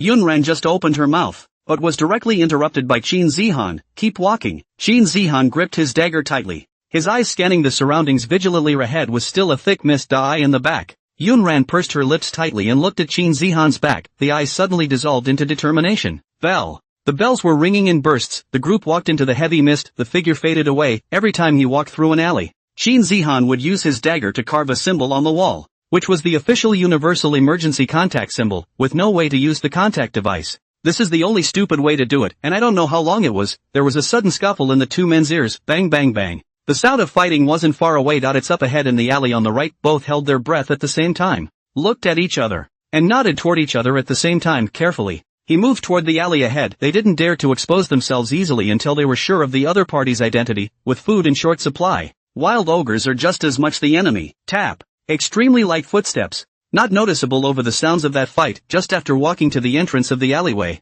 Qin Zihan made a light jump and jumped to the entrance of the alleyway on the opposite side of the street, then pressed his shoulders tightly against the wall and poked out half of his head carefully. He looked toward the alley. Yunran similarly held his breath and poked his head toward the alley. Only in the midst of the dark mist stood a familiar figure at ease. The figure had its back to them though, but they still recognized the identity of the other party. Qin Feng, brother Qin. The two were full of surprise. Next, but his pupils suddenly shrunk and he held his breath again, because right behind Qin Feng, not far from the beams of the room, there was a creeping leopard head monster, which was little by little approaching Qin Feng's back, while Qin Feng, who was standing in front of him, was oblivious. A peek. No good. The two of them had killed their way over here, and they had seen the leopard head monster before. The leopard head monster was similar in strength to the cat head monster, but it was more agile than the cat head monster. Ring ring ring. Yunran hurriedly urged the soul-suppressing bell in his hand and maneuvered the 3 zombies to pounce towards the leopard-headed monster. Qin Zihan also plunged the dagger into his waist without hesitation. The right hand was raised violently, directly visualizing a hammer. Immediately after, double stomp, swinging his hammer directly in the direction of that leopard head monster. Brother Qin, be careful. Qin Feng twisted his head. 3 oddly shaped figures were seen wrapped around a petite figure covered in blood, wielding a huge hammerhead and ruthlessly smashing towards the leopard head on that room beam. Boom! Shasta, dirt and rocks flew, and a big hole was made in the beam of the room by the hammer. Half of the leopard head monster's head was directly dented, and then, it directly hit the wall on the other side and got stuck in the masonry cracks of the wall. Boom! Qin Feng was confused. The little meatball who was commanding the wild blade to decimate the monsters was also confused. Berserker, who was slashing with his sword, gulped, stiffened in place. It's too raw, isn't it? The moment the leopard-headed monster was stuck in the wall, the male corpse and the pig-headed monster rushed up in unison and choked the leopard-headed monster's shoulder in a death grip. Of the cat-headed monster's sharp nails ruthlessly plunged into the leopard-headed monster's heart. Qin Zihan, however, didn't take it lightly in any way. 1 foot stomped on the wall and swung the massive hammerhead again, slamming hard towards the leopard's head. Boom! Boom! Boom! 1 down, 2 down, 3 down. The leopard head monster's head was directly smashed into mud. The 3 Qin Fengs twitched the corners of their eyes and involuntarily took half a step back. Too fierce. Suddenly, a petite figure rushed into Qin Feng's arms. Brother Qin, you're fine, really great. Oh. Yunran hugged Qin Feng tightly and cried her eyes out. Qin Zihan's tears were also welling up in her eyes. She looked with some disgust at the blood that stained her body, and the blood and brains that had long since congealed on her clothes. Eventually, still resisting the urge in his heart, as long as Brother Qin is alive, live and let live. Amidst the sobbing, Qin Feng also came back to his senses as he reached out and patted Yunran's little head. Looking to the woefully out-of-shape Qin Zihan on the side, softly, he asked, "Why just the 2 of you? Where are the others?" "We." Yunran huffed and recounted what had happened before Qin Feng just realized the two fell alone. That's what he didn't expect. The reason why he wasn't worried about this group was because he was clear that whether it was Taoist Wu Fei, or Yu Wenchuan and Huang Yu, they all had cards on them. There's no problem dealing with the monsters here. And I wonder how the others are doing? The thoughts flashed through his mind. And here, Qin Feng couldn't find anyone else. That he soothed Yunran. Another hand flicked up, and an additional wine jar appeared in his hand. It's the same monkey wine that was rewarded for signing an earlier. Lift the seal on the wine jar. Once. A strong aroma of wine wafted out. Mad Knife licked his dry lips and kept shrugging his nose, as if he wanted to pick up the wine altar and drink it down. Gulp. Gulp.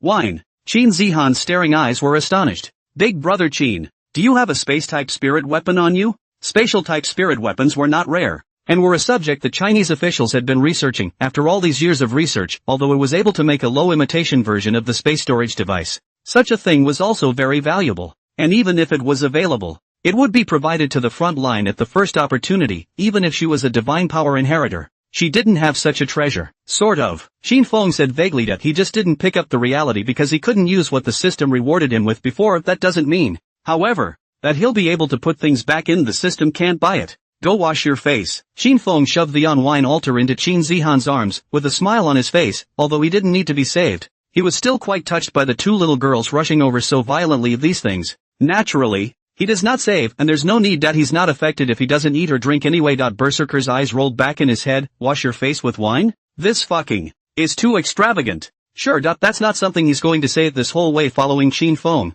He had never actually seen Qin Feng make a move. It was all that baby directing him, but the more it was, the more it proved the terror of the other party. It's not appropriate. Qin Zihan bit her lip and somewhat reluctantly handed the wine altar to Qin Feng, though she also knew she was dirty and smelly, would love to take a shower too, but with water and food so scarce, wine can be used to save lives. The dirt and odor will pass if you put up with it. Qin Feng smiled and turned his hand to take out another jar of monkey wine, tossing it to Mad Knife. Plenty of wine, but only one drink at a time. The system rewarded a whole 100 jars. Wild Blade followed him, and did put in a lot of effort. It wouldn't hurt to give one altar. This. Mad Sword swallowed his saliva with a gulp and hurriedly said to Qin Feng, "Thank you, Your Excellency." Having said that carefully, he opened the jug and took a sip. Shasta, the rich flavor of the wine filled the tip of his tongue and slowly flowed down his throat into his abdomen. And immediately afterward, Mad Blade felt a hot stream rise from his abdomen. The heat spread quickly throughout his body. Not only was his exhaustion swept away, but also, clearly visible mud and dirt drained from his skin. The bandaged wounds were even more strangely itchy. Berserker carefully placed the wine altar to the side and opened the bandaged wound,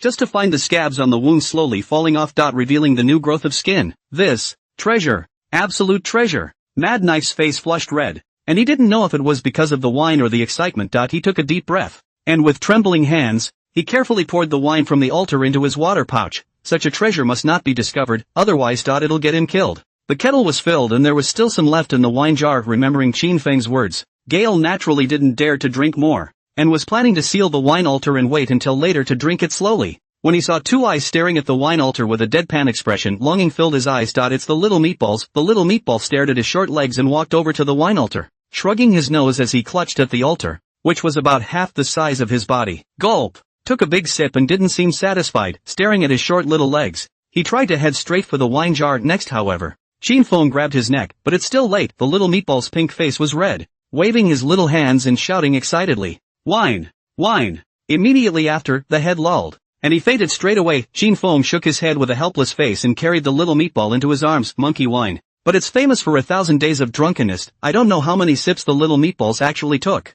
and how many days they had to sleep. Next, got to do it himself. Seeing this scene, Mad Sword was in a cold sweat. Luckily I had just taken a sip, but otherwise, I'm afraid he'd have to wait to be split up if he got drunk. Yunran and Qin Zihan had never seen the little meatball put up a fight, so they didn't know the strength of the little meatball and watched as the little meatball flushed and twisted around in Qin Feng's arms. All of them couldn't help but laugh as well. The silvery laughter also seemed to dispel some of the gloomy haze of the place. When Qin Zihan carefully wiped her little face with the wine, Qin Feng casually pulled out another piece of clothing and threw it to Qin Zihan. "Go change." Qin Zihan first froze for a moment, followed by two blushes floating on her face. In all her life, she had never worn a man's clothes. Are these Brother Qin's clothes? She looked carefully at the robe in her hands. Thin as a cicada but as smooth as satin, and even in the absence of the sun's light, there was a vague phosphorescent glint on that white robe. Qin Zihan held his breath violently. Disbelief filled his wide eyes. That's not much of a dress. It was clearly a spirit weapon. A defense-type spirit weapon.